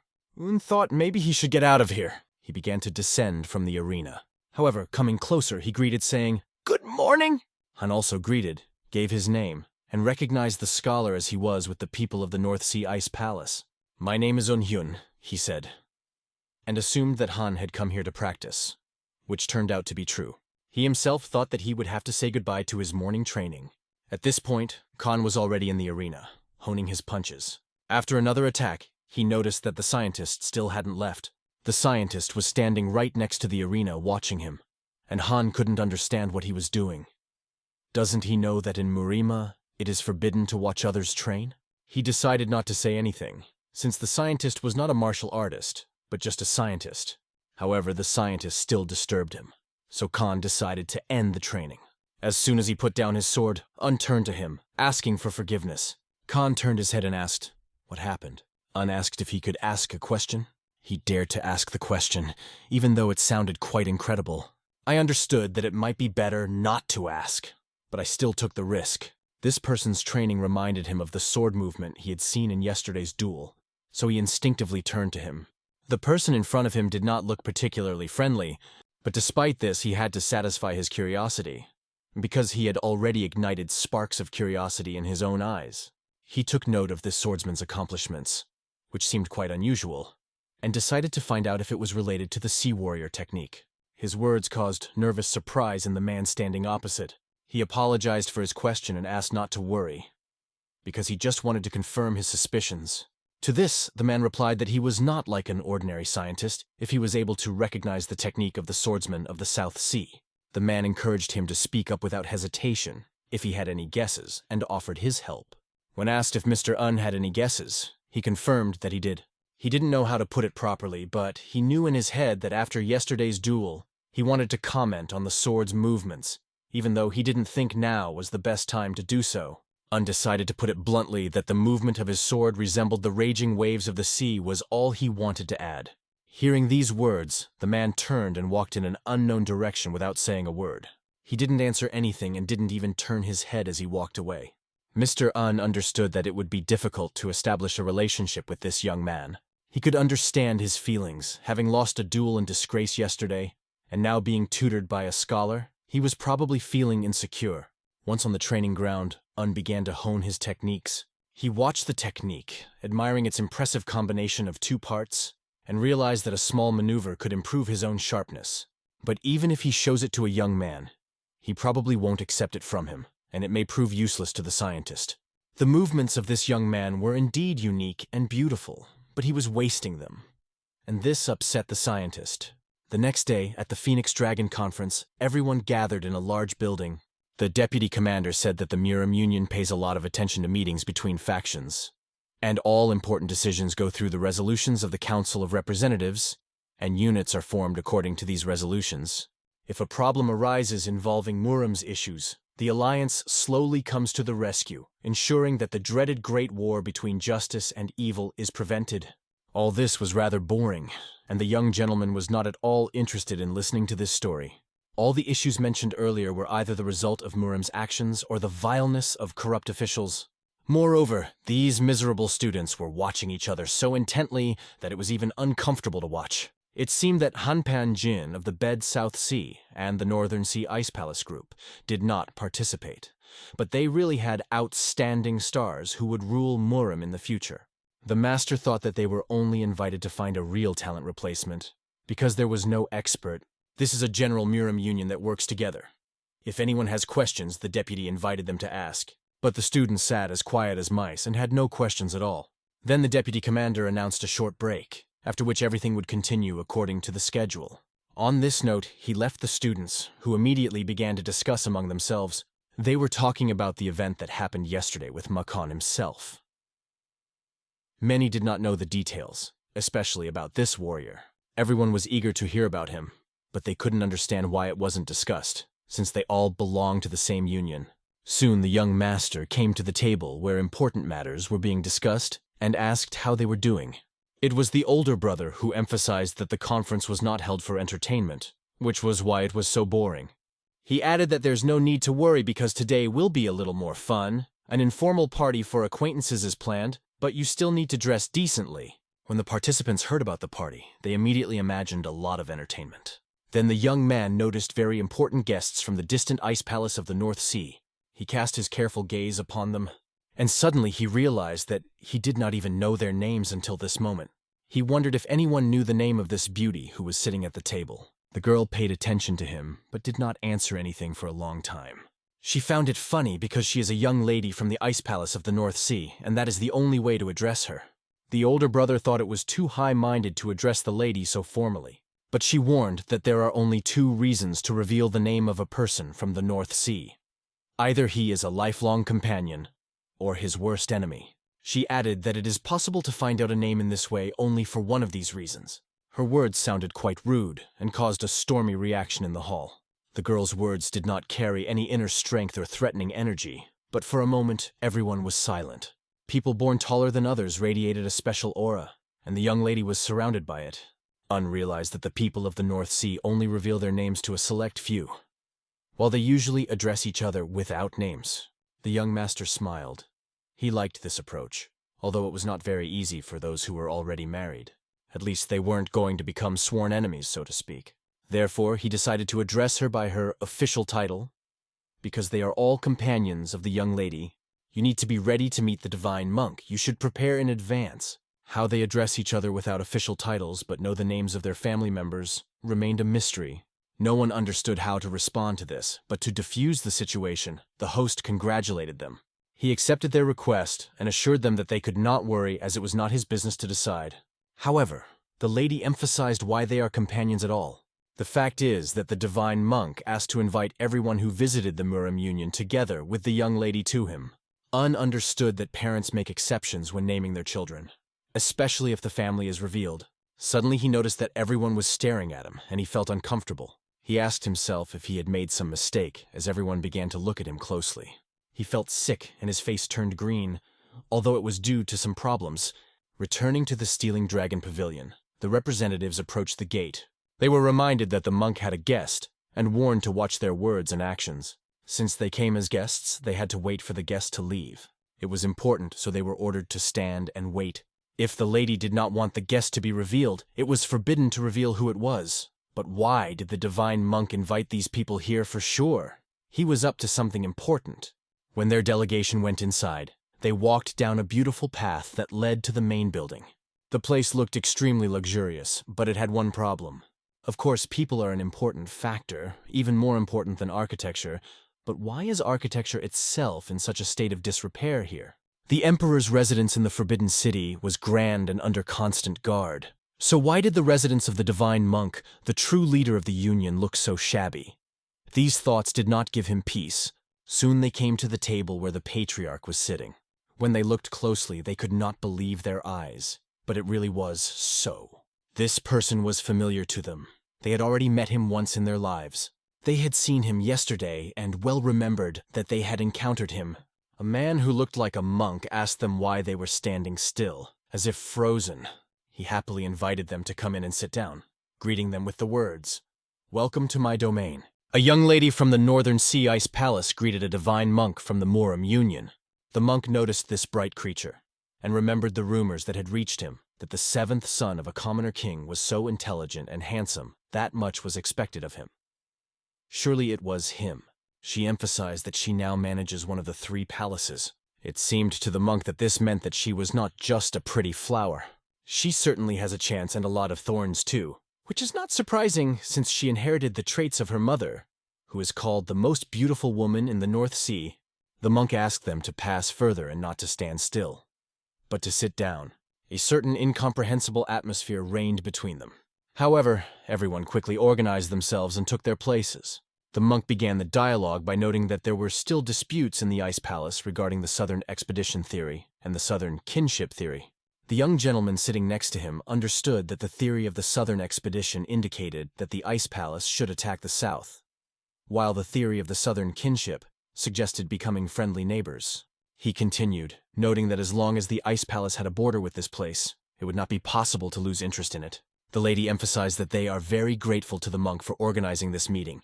The monk suddenly remembered that they had brought a celebratory tea, and felt rather ashamed that he had forgotten about it. He called his servant, and casually addressed the young man who was standing behind the lady. At first, Un did not even understand what was being said to him, and began to worry. But the monk was not going to mess with him. If he said, "Come here, then you must go." The young man was not related to these people, so he did not understand why he was being asked questions. However, judging by the monk's red face, he had no choice. He approached the monk and, at his command, began to listen to his instructions. Un fully understood what exactly they wanted from him, but the monk ordered him to go and make a cup of tea. Un understood what an unpleasant situation he got into, because he is not a local here and does not know how to make normal tea. It was obvious that he was confused, but the monk didn't like it. Didn't he want to make them tea? The old man began to complain, saying that this young man was ignoring him, and it made him feel sorry. Where is this world going? Probably soon it will completely collapse. Un had no choice left, so with an angry sigh, he was forced to follow the old man's order. The monk continued to joke that he would have to go around and come in from the back, and most importantly, remember to boil the water. He also added that the water had run out and enough should be brought to last everyone.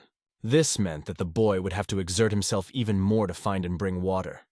It was simply unbelievable. After this incident, the lady did not answer for a long time, and the old man paid attention to her, asking her if she did not like that he was ordering the person she liked.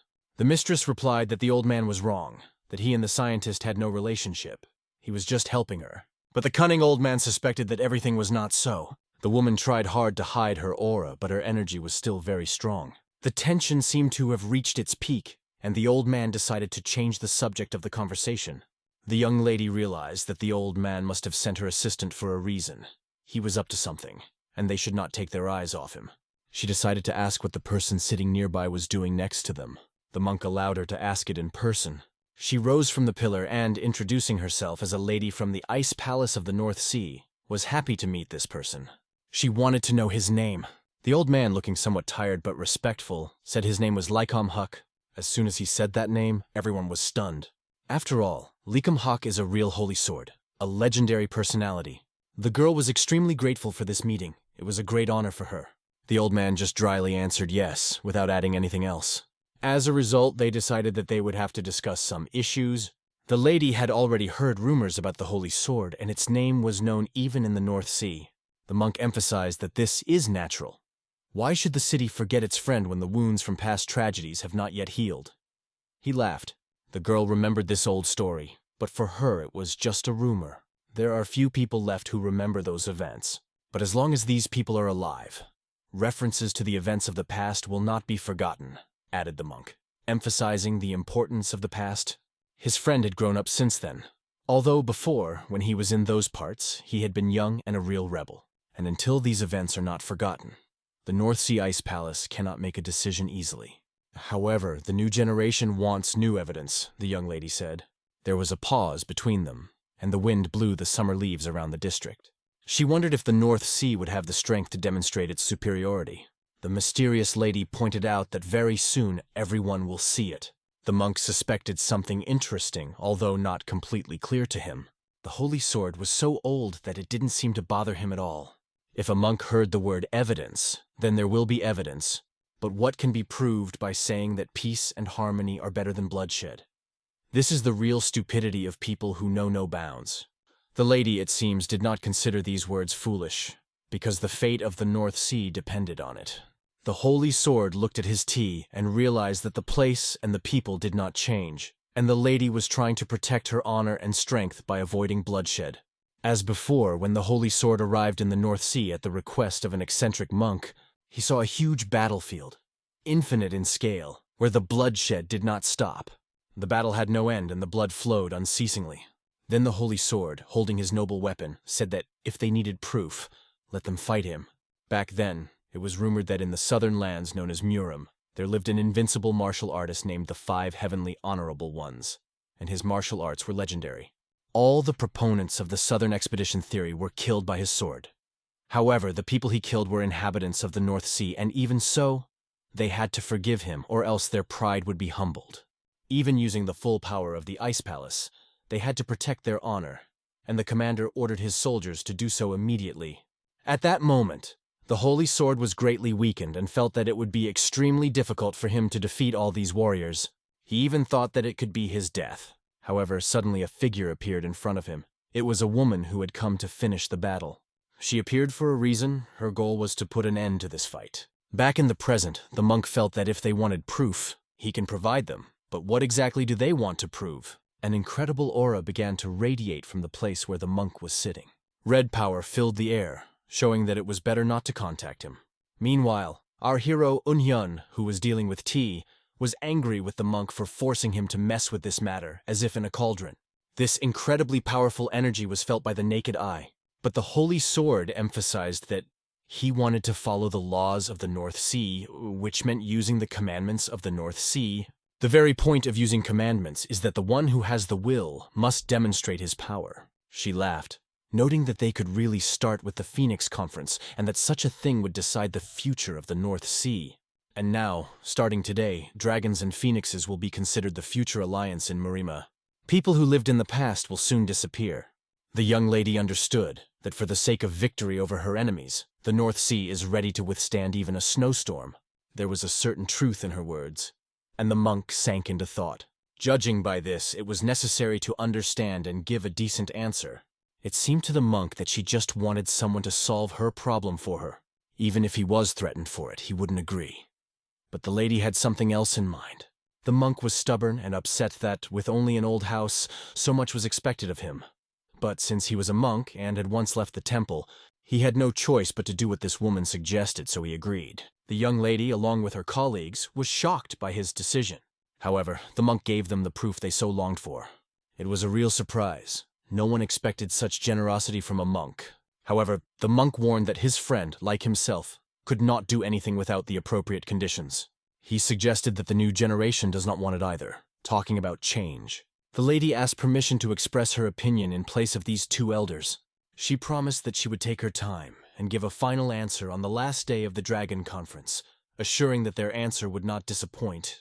But there is another factor that depends on whether she will receive proof, and it concerns the person she is talking about. The monk meant that she could recognize him, but the holy sword would not recognize her. This sounded quite rude from the monk, but the girl accepted this answer. The monk believed that she was combative and would do anything to find a way. That was enough for her, and now she could return to the North Sea, not empty-handed. The old man did not expect anything difficult for himself, because he understood that there would be no negative reaction from the sea if they received an answer. But the girl wanted to share another thought. When two swords meet in her homeland, it always leads to a deadly risk. The old man didn't care about that. He didn't care what she did. He let her do whatever she was capable of, even if it meant fighting to the death. It was undoubtedly part of the commandments of the North Sea, but the question remained as to whether she had the ability to do so. Then the girl got up from her seat and headed for the exit. The girl expressed her respect to the monk and informed them that they were already leaving. At that moment, the old men looked at each other and exchanged glances. Meanwhile, the young scientist prepared tea and approached them. But he saw that the guests were already leaving, and it became clear that he also needed to go with them. The lady gave him a quick glance, hinting that it was time to go with her. He felt somewhat humiliated standing there with the tea, as if he didn't know what to do. He had nothing left but to stand still, as if buried. However, he decided to bring this tea to the old man, let them at least drink it. The monk asked him why he wanted to go too, and added that if he didn't bring them a cup, he would at least pour tea to show his respect. The young scientist saw that his men were already leaving without him, and, despite his displeasure, fulfilled the request. He, of course, did not like these strange old men, but it was clear that the monk liked all this. Holy Sword also wanted to drink tea, because he was not indifferent to aromatic herbs. When the young scholar looked into the Holy Sword's eyes, he saw the silhouette of an incredible power that simply radiated from this old man. The energy was so powerful that it became clear to him that this man was truly incredible. The boy did not realize that it was the Holy Sword, because just then he was sent to get tea, and the monk turned his attention to the field behind the house.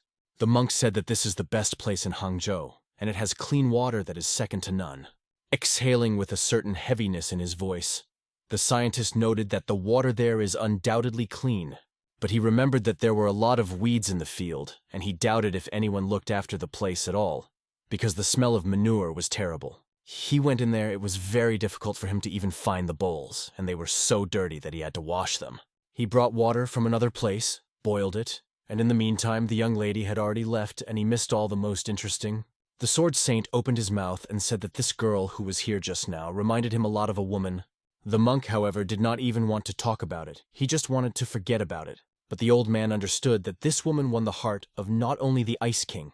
The scientist stood and listened to these conversations, realizing that they were talking about the young lady, and something significant must have happened. However, he missed everything, and now he had no idea what was happening. Then the old man told the boy to sit down and not stand still. The boy slowly sat down, and the old man began to shout that if the elders order to sit down, then you must answer yes, sir, and not complain. Why does he always complain that he is tired of living, and does he not want to sleep on his lap? It is clear that such threats did not sit well with Hyun, so he sat down for his own good. The monk asked the boy who he was and what school he was from. He ordered him to stop acting like a fool and answer normally, because if he had eyes to see with, he should know who he really was. The monk also warned him not to say that it was all just a joke or a trick, but it was unclear why a bright light of energy began to emanate from the holy sword. The tension between the elders became more and more palpable. The boy began to understand that the lady was telling the truth about what happened yesterday. This created even more tension between them. The boy decided to admit that he was not related to Murim and apologized. The holy sword stared at him, analyzing him, and almost incinerated him with its power. The monk did not like the young man's answers. He considered them too complicated and inappropriate. The monk, although not from Murim himself, said that he was just a fake monk who happened to be here and would always be just a simple monk. Holy Sword stated that he was not related to Murim either, and never had any desire to follow that path. He always wanted to follow the path of the sword and was not associated with either evil or justice, not even the Murim Alliance. The Holy Sword asked the monk if he knew the history of his sword, and how could he speak like that? Maybe he should ask the world if he knows someone who thinks like him. The boy interrupted their conversation because he did not understand what was being said, but he would like to continue his usual scientific work. He tried to explain what happened yesterday, but words were not enough. Then the monk asked for his hand. This seemed suspicious to the boy, because the old monk is asking for his hand in marriage. At this time in the neighboring room, the young lady left the monk's residence with her companions. She turned to the ice ghost with a certain request. She asked if the preparations were over, to which the ice ghost said yes. This was important information to be ready for the final day of the Phoenix Dragon Conference. Accepting this answer, Primara was ready to do anything for his mistress. But she felt that this man could not admit it, although the possibility existed, but he would not be obliged to answer them. Because of this, if he doesn't give an answer, on the last day of the Dragon Conference, the Murim Union may be drowned in blood. Therefore, the monk cannot ask the boy for his hand in marriage. The boy did not really want to give his hand to the old man, but his piercing gaze made him do it. He holds out his hand to the old man, although he does not understand why he does it. At that moment, the old man suddenly grabbed his hand. He began to examine her carefully, but he did so without bad intentions. The monk said that it didn't mean anything bad, but he needed the hand to do some checking. The old man quickly checked what he wanted to know and called the boy a real liar. It was obvious that the Holy Sword had confirmed. The boy had been training with the sword. It was true, but the boy replied that he couldn't do anything else. But the monk did not believe the boy. He claimed that he knew how to use not only a sword, but also knew the 100 steps of the Divine Fist and the technique of the finger jar. The monk was sure that the boy had gone through the basics, such as conjuring the body and perfecting the mind. He asked how he could know the still body technique in Ajara and the perfect mind technique, but not admit it. The guy insisted that he was not familiar with any of these techniques, and if it was a basic stance, he only knew a little about the basics of the 18 moves. The monk refused to believe that the boy was not familiar with the technique of improving the mind. He definitely saw the movement of spiritual energy on the boy's wrist, and as soon as he caught it, he immediately released it.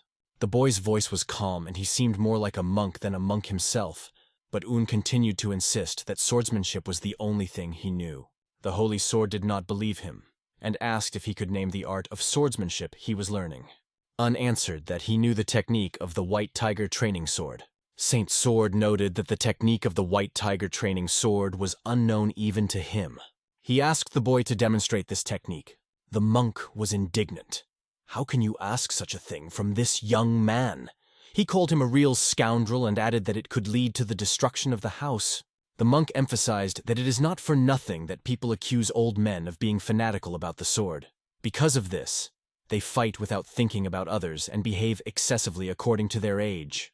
But the young master did not object and was ready to show his skills, which surprised the monk. Dov Un thought it didn't matter, and he didn't need a special sword to show off. After that, there was a short pause between them. The Holy Sword began to laugh so loudly and harshly that it was unbearable. His laughter echoed throughout the perimeter and sounded quite strange. The boy did not understand why he was laughing, as the laughter seemed suspicious. But then the Holy Sword said that it was true.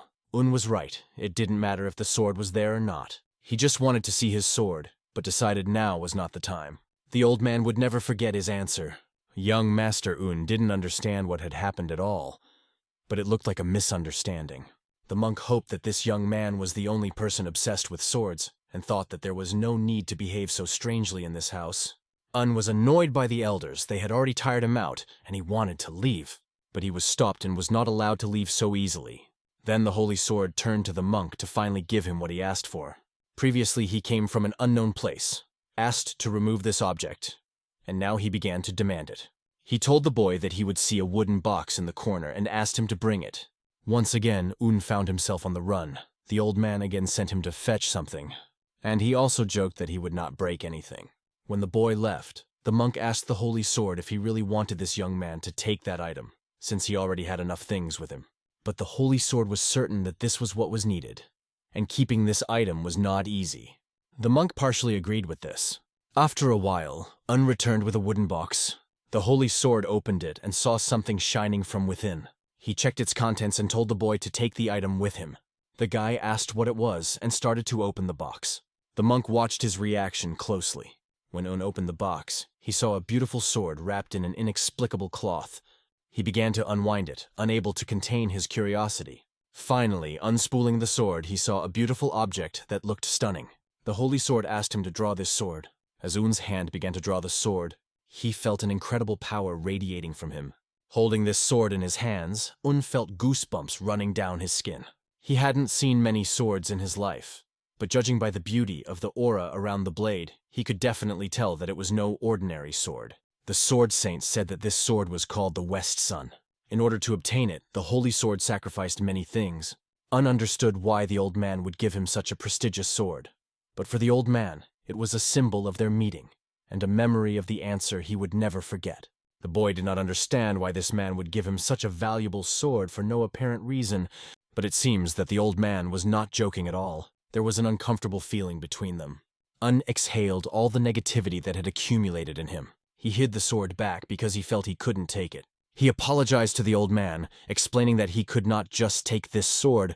The monk, in turn, asked the boy not to refuse and to take the sword, because they can quickly change their minds. Not everyone has a chance to get such a sword in their hands. However, Un believed that there was no good reason to accept this gift, and he did not deserve it. In his opinion, this is a very dangerous object that can injure someone because it is very sharp. A simple wooden sword is enough for him. The holy sword heard his answer about the wooden sword, but he emphasized that he had already given this sword to him, and his decision had not changed. The boy insisted on returning the sword to its place. He did not want to take it. After thanking them, he just wanted to leave, leaving everything behind. But he was stopped again and his attention was drawn. The sword saint asked to retrieve the cylindrical sharp blade from his memory. If he simply leaves without a sword, it will disappoint him greatly, and this cannot be allowed. The boy felt as if he was at a dead end. Finally, he agreed, saying, "Well," and left. The monk noted that the holy sword had really cheered up, and now things would finally get more interesting. The old man asked what the monk was talking about. The monk emphasized that the old man probably did not understand anything, and just sat and watched. The next midnight, young Master Un found himself at the training ground. He stood opposite one of the boys and told him a phrase that he could not believe. The way he said it, it sounded like it was just a joke. The boy couldn't believe that martial artists were talking with swords. He asked to prove it, and demonstrate exactly what he meant with his sword. The following dark night, we are transported to a time when a young scientist was walking through the evening city. During the walk, he pondered over what he had been told, and could not understand exactly what was meant. He was especially troubled by the words of the holy sword, which said that the boy should turn to his memory. The boy was sure that the great martial artist could not say something stupid, but he did not understand the meaning of these words at all. In his head, he imagined that world, which wants to achieve and see through the art of the white tiger training sword. But since this sword has no value in memory or retention, he thought he could learn something new if he continued his training today. Arriving at the place of training, the scientist saw that boy.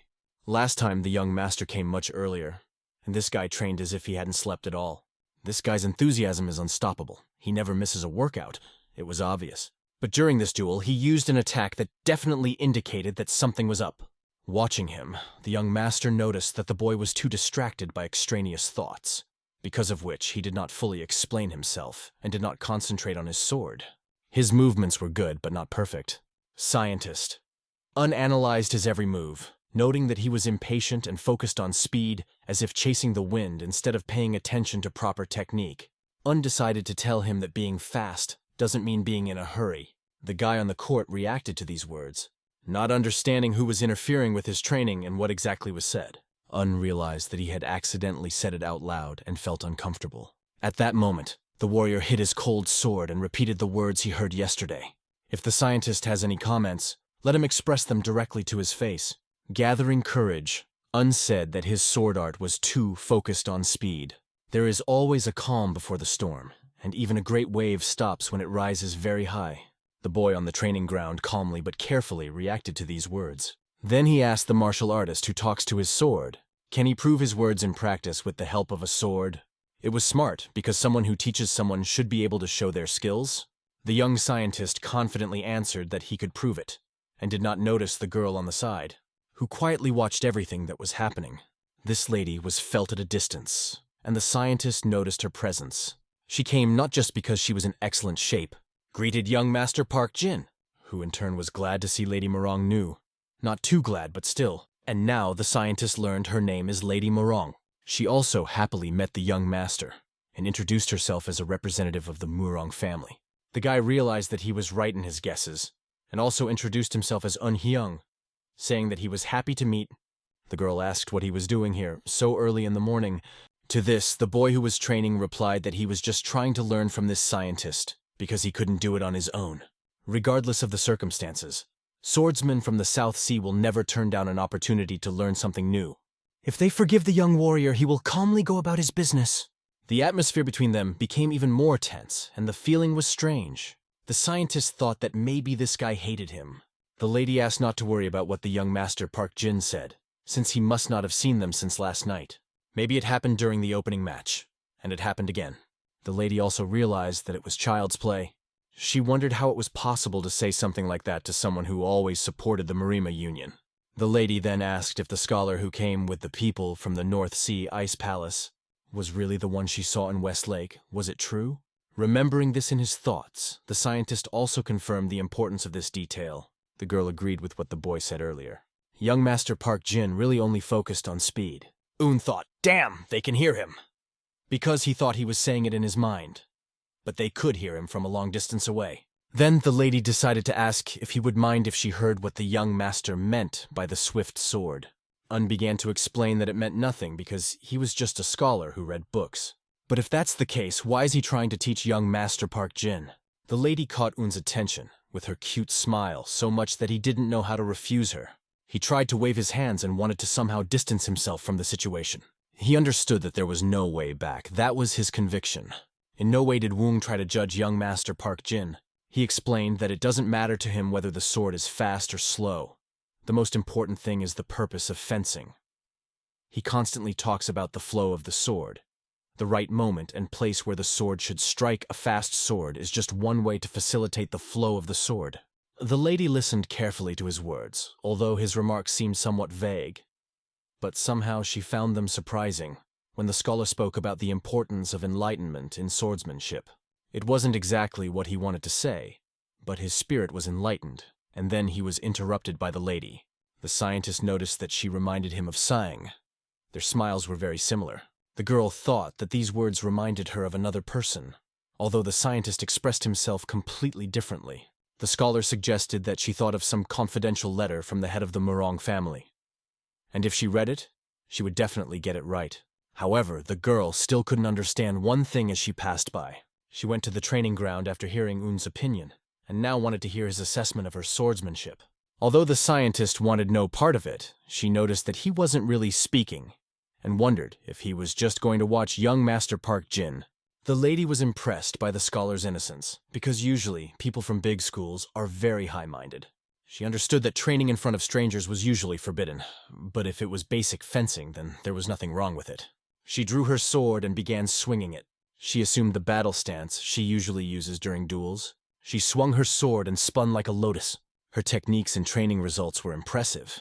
The young master stared at her in fascination, unable to tear his eyes away. It was incredible for him. He was fascinated by her beauty and skill. As a result, he returned to dinner, sat down at the table and took off his hat. Realizing that he never practiced, The girl, in his opinion, was like a flower. Her stance resembled a silent Luna, and it was the first time he had seen a girl who wielded a sword so skillfully. Meanwhile, the young man trained mostly at night, and Un wondered how much he resented him. Although he didn't quite understand his behavior that he didn't like, he couldn't just sit back. However, the agreement they mentioned was important. At night, under the moon, they agreed to meet on neutral territory. The young warrior arrived at the appointed place.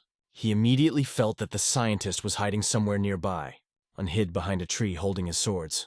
Then Park Jin, from the South Sea School, started shouting for the scientist to finally come out. He responded to his letter, and was looking forward to this meeting. Park Jin was very concerned about the content of the letter and demanded to be shown who this person was, whoever she was. As it was now dark, and he couldn't recognize him, the boy soon sensed his energy and told him he better get out before he attacked him.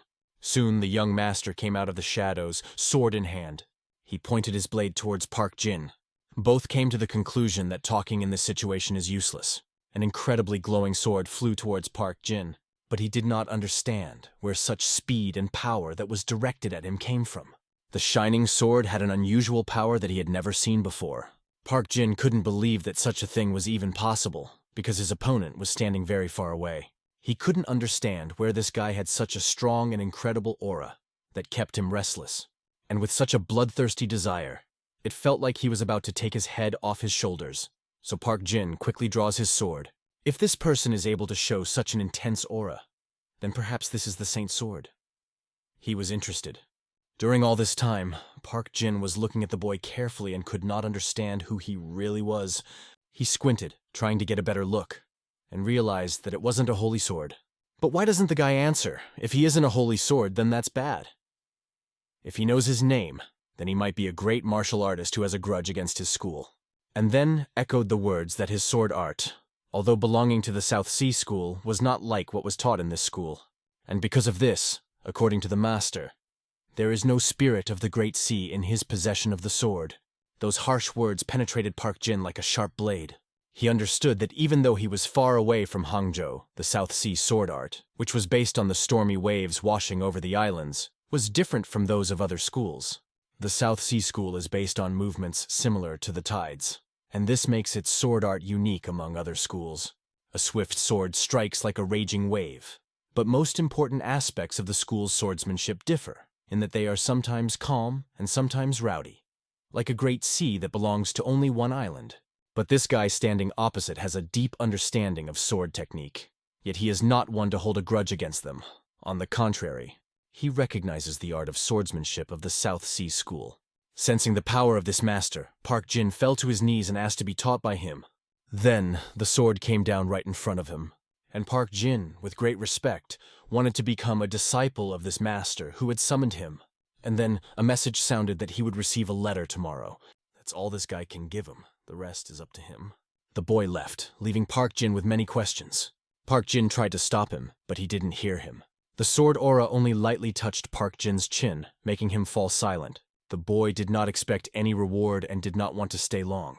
He just wanted to follow the path of the sword, like any warrior. Park Jin couldn't understand those words. They sounded too wise. He thought he had a holy sword in front of him, but no. However, no one can reach the heavens beyond their own enlightenment. Those words sounded like thunder in the clear sky for Park Jin. The young scientist left, causing Park Jin to think deeply about his life. The scientist himself, coming out of the shadows, exhaled. It really wasn't easy. But luckily Park Jin didn't attack him because that would have been absurd, and he didn't even chase him. It was probably because he belonged to Murim and the scientist felt that Park Jin was very sensitive. The scholar wasn't sure if the boy realized this, but he understood that this sword, even though it didn't exist in reality, had significance as a symbol. From now on, the scientist vowed not to behave so lightly anymore. He had too many responsibilities. On the third day of the Dragon Conference, Park Jin received a letter. After that, he began to train day and night using only one sword, and met a mysterious master. On the night of the fourth day, when Hyun decided to watch his training, he had to find a new place because he saw Park Jin at the old one. In the end, only one person appeared on the stage, Lady Murang. On the morning of the seventh day, the final day of the Phoenix Dragon Conference, which everyone had been waiting for, arrived. Today was the official stage that the warriors were looking forward to. They had to give it their all and show everyone what they are capable of. If they are lucky, they might even win the heart of a beauty. And, of course, not only the heart of a beauty, but also the heart of a handsome man, whom they could desire. The warriors looked at the beautiful girl, trying to win her heart by any means. The representative emphasized that this is only a match and you should not be obsessed with the victory, but the result will be recorded in Murima. Then he left, leaving everyone alone. His words were contradictory. On the one hand, he emphasized that everyone belonged to the Murima Union, but at the same time, he made people compete with each other. But according to the scientist, healthy competition is not bad, even if it is true. However, the lady wondered if he had something else on his mind. However, what exactly these other thoughts mean, the scientist did not understand. Meanwhile, the swords of the warriors clashed in a duel. The dance moves of battle filled the space. The training ground came to life and looked quite dynamic. The lady watched the battle of the boys and saw that one of them had an advantage, but still there was a chance to completely change the situation. It was difficult to say whether the fight would end with the victory of this guy. However, he tried very hard, making maximum efforts, but there was one thing that betrayed him. His sword trembled. It meant he might be starting to give up, but this might be his chance. The lady asked the scientist who he thought attracted more attention. The scholar didn't know, but it only showed his modesty, and the lady knew he had a burning look in his eyes. Behind him stood one of Ping Hong's representatives, watching him intently. Nevertheless, the scientist dared to say that there is one thing that attracts attention. These are those people. Or rather, a young man from the Udar school, who seemed incredibly talented, and also the man from Chagall was hiding his true potential. Another talented lady turned out to be a lady from the Murang family and the Namgun family. At that moment, when the scientist looked at the girl, she smiled at him. His heart beat faster at that smile. The guy unconsciously looked at her, and she answered him with a mutual look. Then the scientist decided to give the lady some advice. He advised to pay attention to one young man. He was the one who lost on the first day. Although he stood silently, showing no emotion, the scientist noticed that his determination today was completely different from before. When a person is filled with determination, he appears completely different in the eyes of those around him. It was a wise thought that the lady took note of. And of course, if you choose who is more attention-grabbing. The scientist felt someone's watchful gaze on him, which made him feel uncomfortable.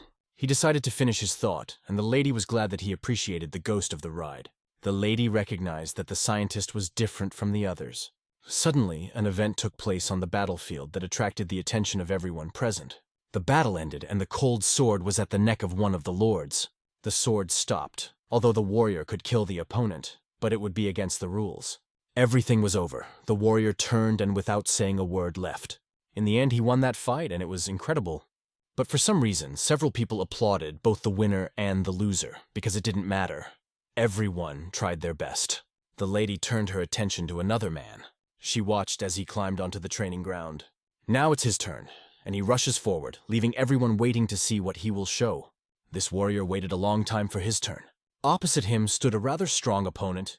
It was the same boy who had once laughed at him. He insulted his school, calling his practices donkey rolls. The lady standing on the side couldn't believe that it was just a coincidence. Or maybe it was a big plan.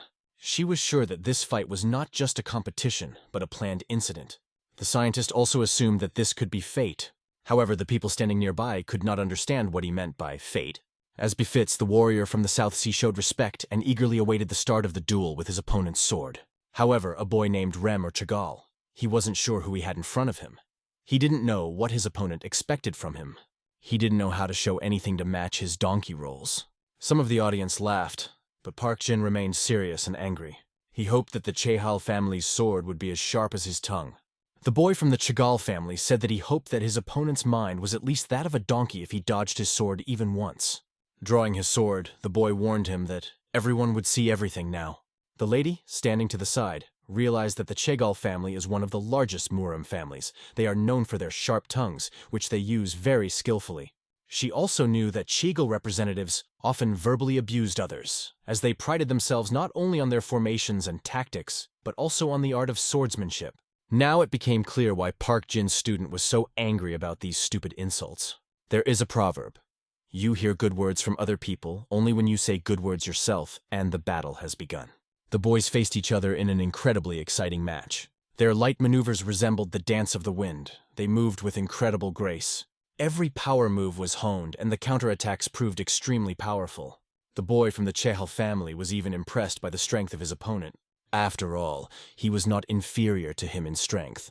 And when their swords clashed, they felt an incredible tension that caused the swords to tremble in their hands. Pushing each other aside, they moved to a safe distance. People, impressed by their equipment, watched the fighters' maneuvers with amazement. The scientist carefully followed and analyzed the battle. He was worried about the boy he wanted to teach. The representative of the Chehal family noted that his opponent made significant progress during 4 days of training. Park Jin considered his opponent to be an annoying guy. He thought that the boy from the Chagall family should stop insulting others, as he was clearly getting nervous. But the guy from the Chagall family said mockingly, "The losing dog still knows how to bark, but the result will still be the same." He vowed to defeat him no matter what. A powerful blow flew towards his opponent. Everyone watched the battle with interest, trying to understand whether the young Master Chagall would be able to gain the upper hand. But none of them lost their temper, and the outcome of the battle was unpredictable. The Chagall family's technique proved to be better than Park Jin could have imagined. He realized that their powers were about equal. The lady, in turn, noted that the young man from the South Sea School was very impressive, even though he lost his cool on the first day. She agreed that the scientist was right when he said that it is important to pay attention to human desire and views. But all this time the scientist felt embarrassed, although his words turned out to be true. The South Sea Sword lived up to their expectations. She thought that it had been hiding its true power from the beginning.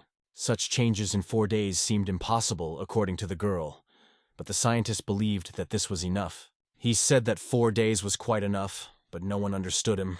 He said it out loud, and the lady was amazed that he started talking again. Chehal was already getting nervous, as his attacks were proving unsuccessful. The representative of the South Sea stood and deflected all the blows directed at him. At one point, the initiative changed, and the attacks took a different direction.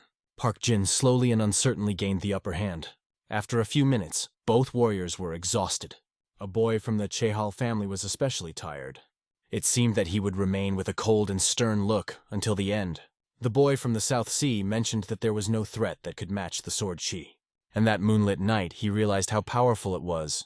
It seemed that the representative of the Chehal family was defending his honor, and his sword was dangerously close to his body. The scientist noticed that this boy worked hard for all 4 days, and did not lag behind the others in terms of skill.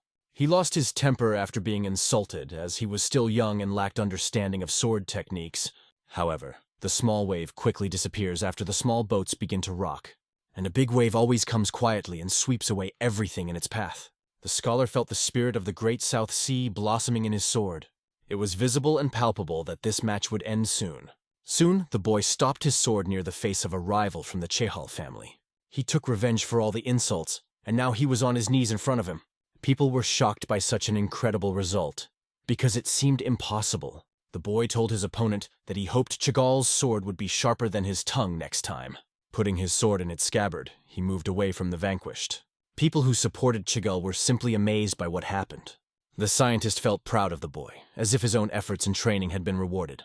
Park Jin noticed something important while walking. He looked back at the scientist and turned his attention to him.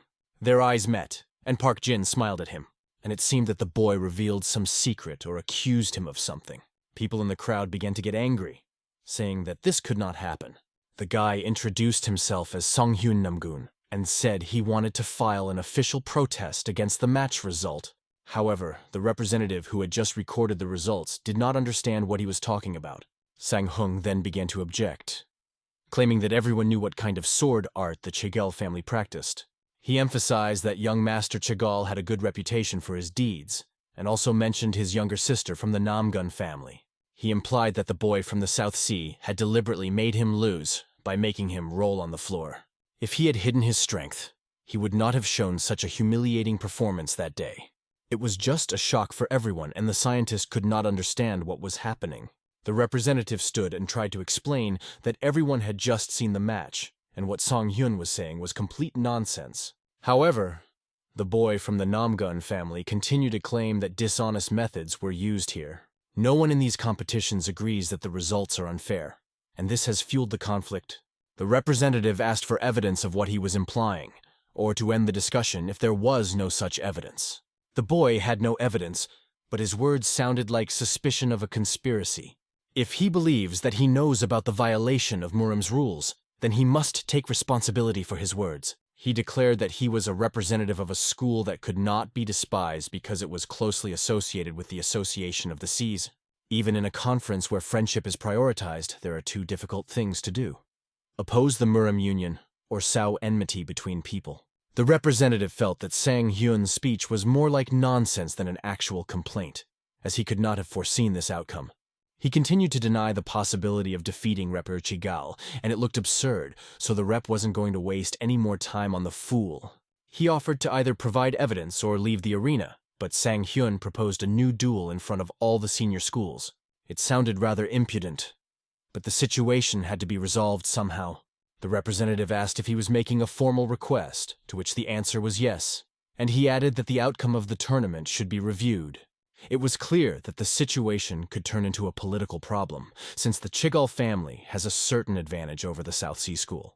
And despite one duel, they can declare the match void, citing rumors of dishonesty. The representative stated that he had no complaints and would not demand more, but would inform the Murim Union of the situation. The scientist could no longer remain silent and, indignant, shouted loudly that this was unfair. Everyone heard his words and paid attention to him. He once again emphasized that it was dishonest, drawing a lot of attention to himself. This boy's cry echoed throughout the space. "This is impossible!" Everyone turned their attention to him and began to ask who this weirdo was who decided to speak here. He is not just a weirdo, but a scholar on Hyun who intends to defend his point of view. People were not too impressed with the fact that a scientist was present here, and asked why the world of Murim needed scientists at all. The Namgun guy looked at Hyun and noted that he was clearly not in the lab. How dare he interfere in such matters? But according to many, even a fool knows about pride and honor in the world of martial arts.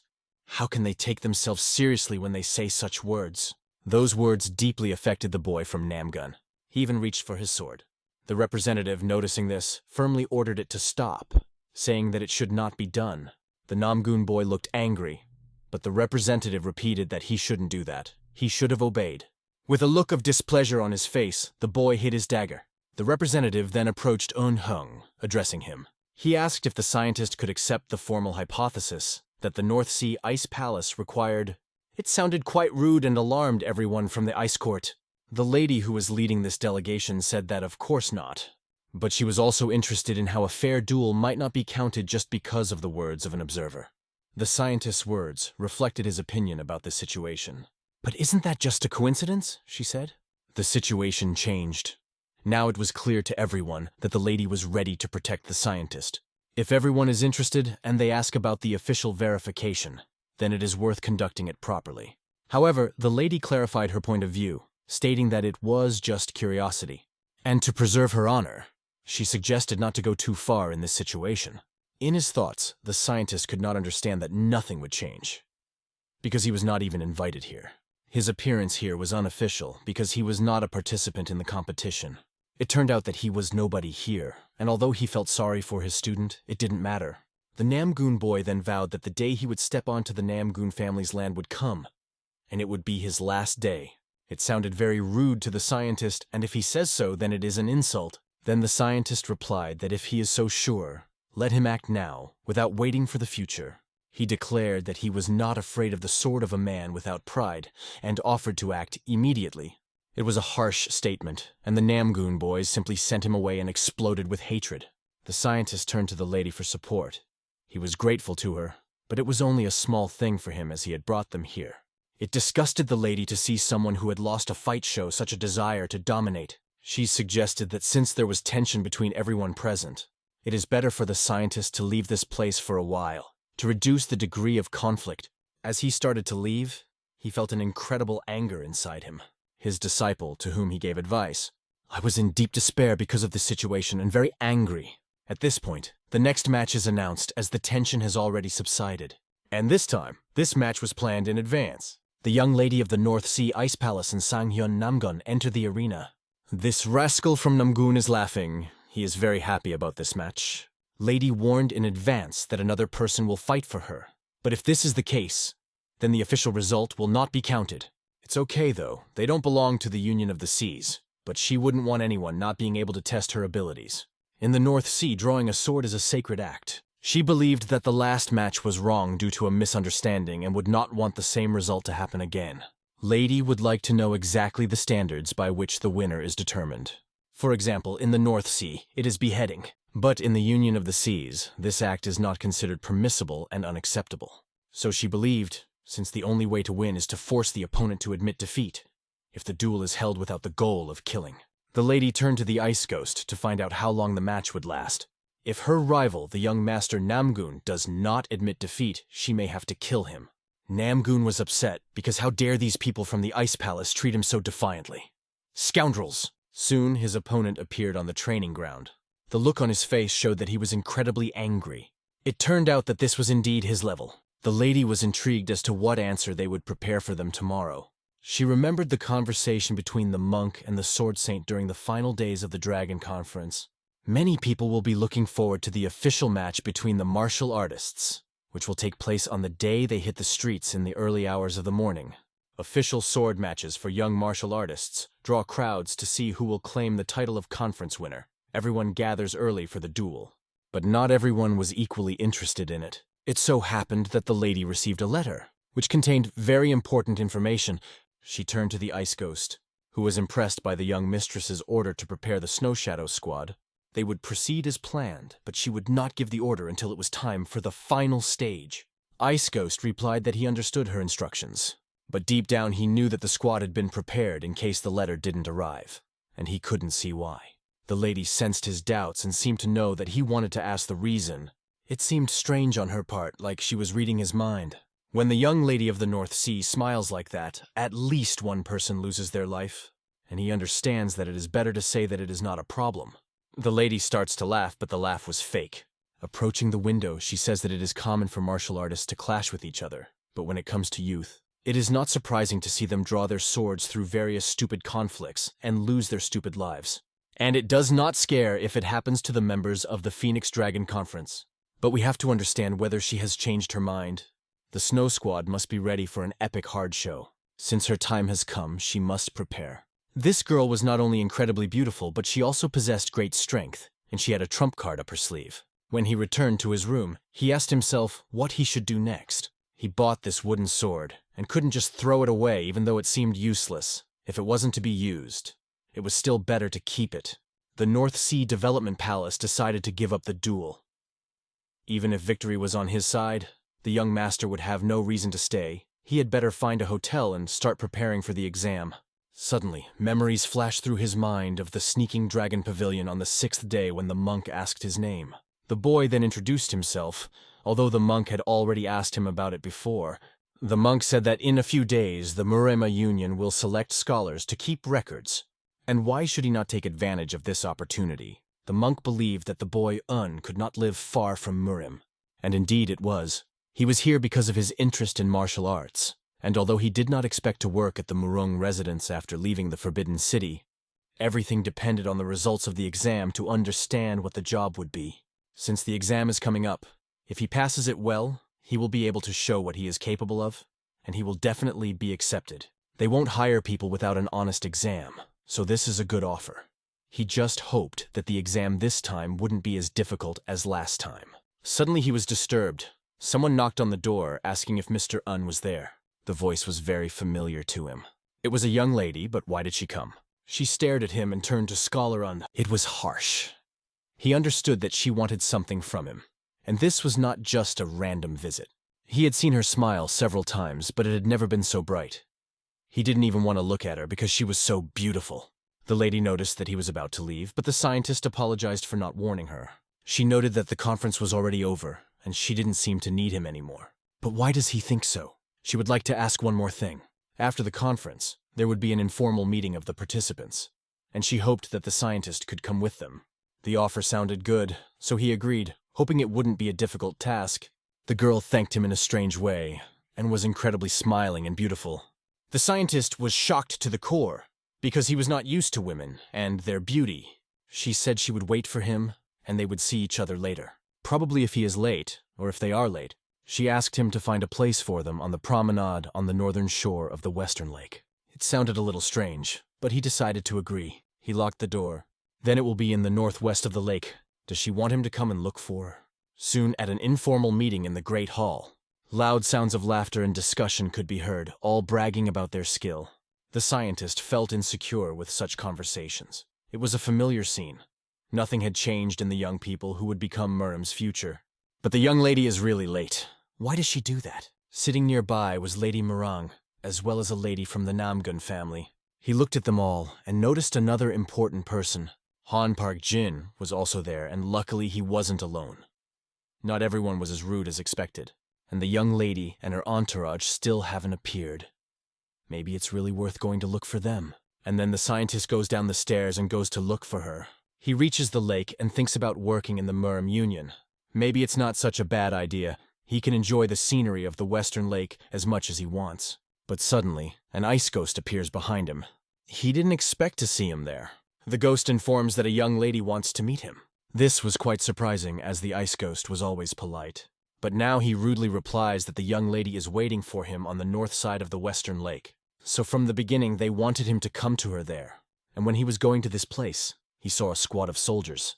They were martial artists, and their presence made a strong impression. There were too many of them to say it was just a company of friends. Since even scientists do not pass here alone, perhaps they are school students. But why do these guys have such a strong aura? Soon these people burst into motion in the building and attract the attention of those present.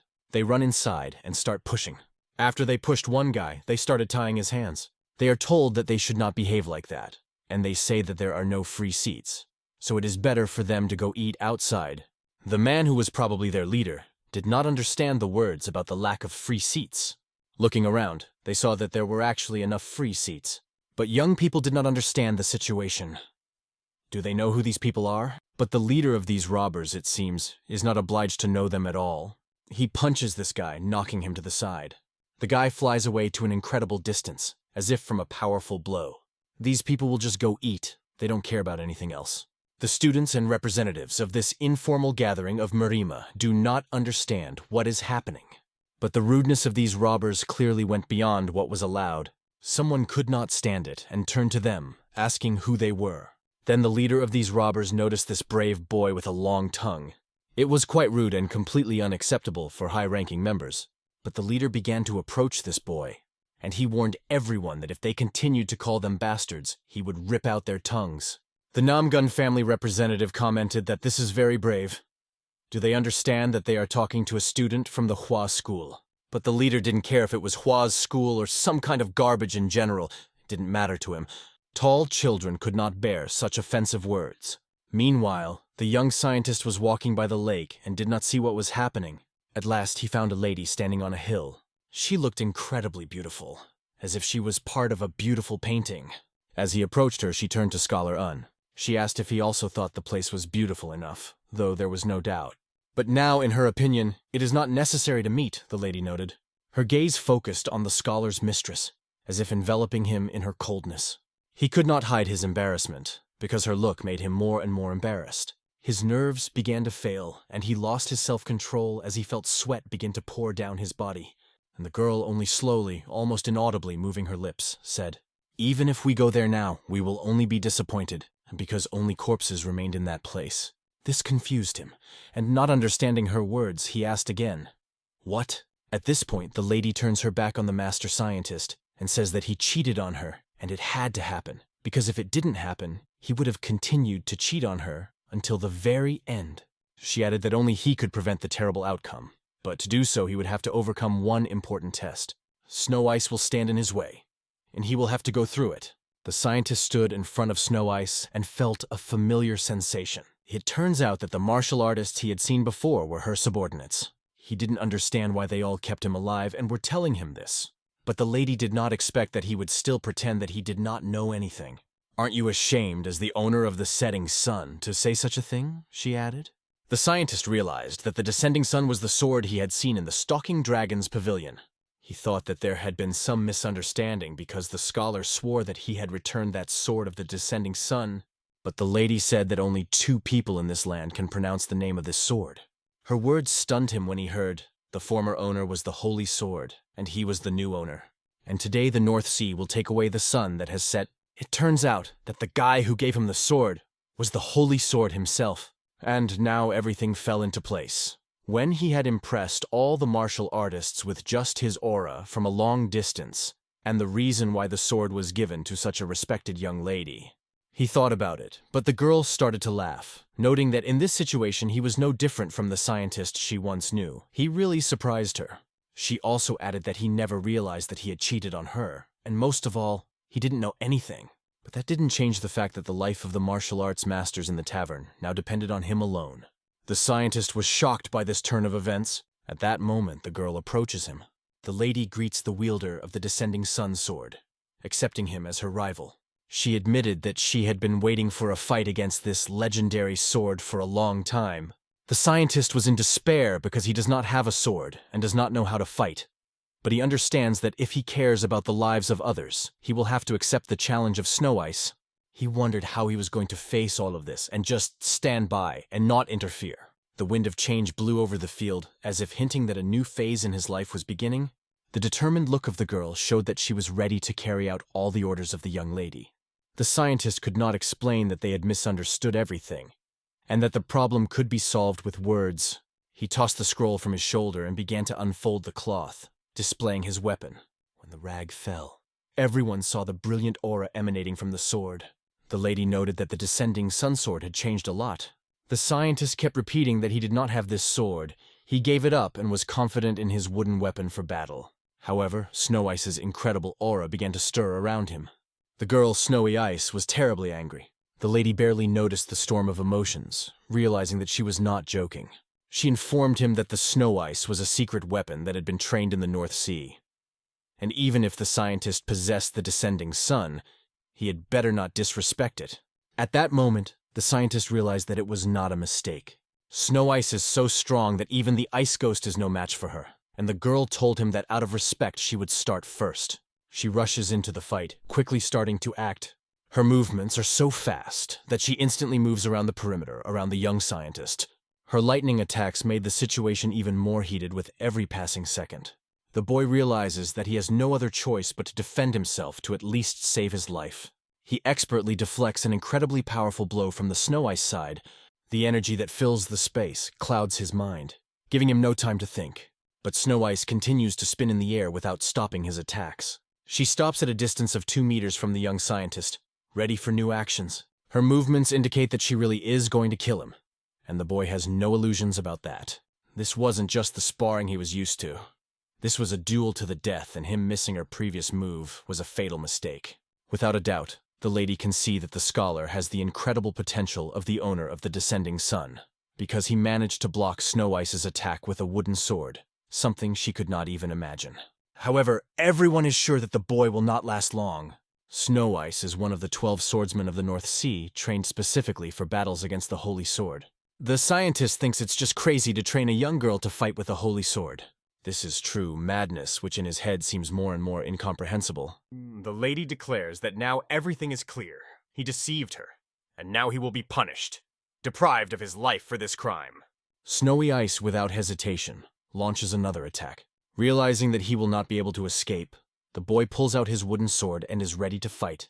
Snow Ice covers the arena with its aura, hitting everything around. Her attacks continue to hit the boy's defenses, breaking his barriers. Something flew past her face, and she knew it was something unusual. Her doubts recede for a moment, but she still hasn't hit the nail on the head. Snow Ice, filled with demonic energy, wants to finish the fight as soon as possible and kill him. The scientist exhaled heavily, feeling a burden on his heart, because he still does not understand how to correct this misunderstanding. He understands that he may not be able to anymore, but he can say 2 things for sure. First of all, he never tried to deceive the young lady, and he never deceived anyone at all.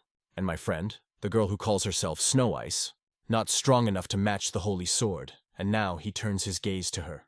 An incredible light of pure aura fills the space around them. The scientist realizes that although this girl is strong, she's actually just creating an imaginary sword, and doesn't control him completely, so he needs to buy time. The lady tensed up from such a statement, because she did not expect such a development of events. Snowy Ice, in turn, is going to finish this match. She bursts with lightning speed that could blind anyone who was not prepared. The young master fires the energy of his sword as he prepares to move just as fast. With a quick movement, he dodges a slashing blow and sweeps like the wind, deflecting all her attacks. Lady watches this and cannot believe what she sees. How could such a quiet scientist dodge attacks with a wooden sword so easily? She tensed up, seeing how flawlessly he handled each blow.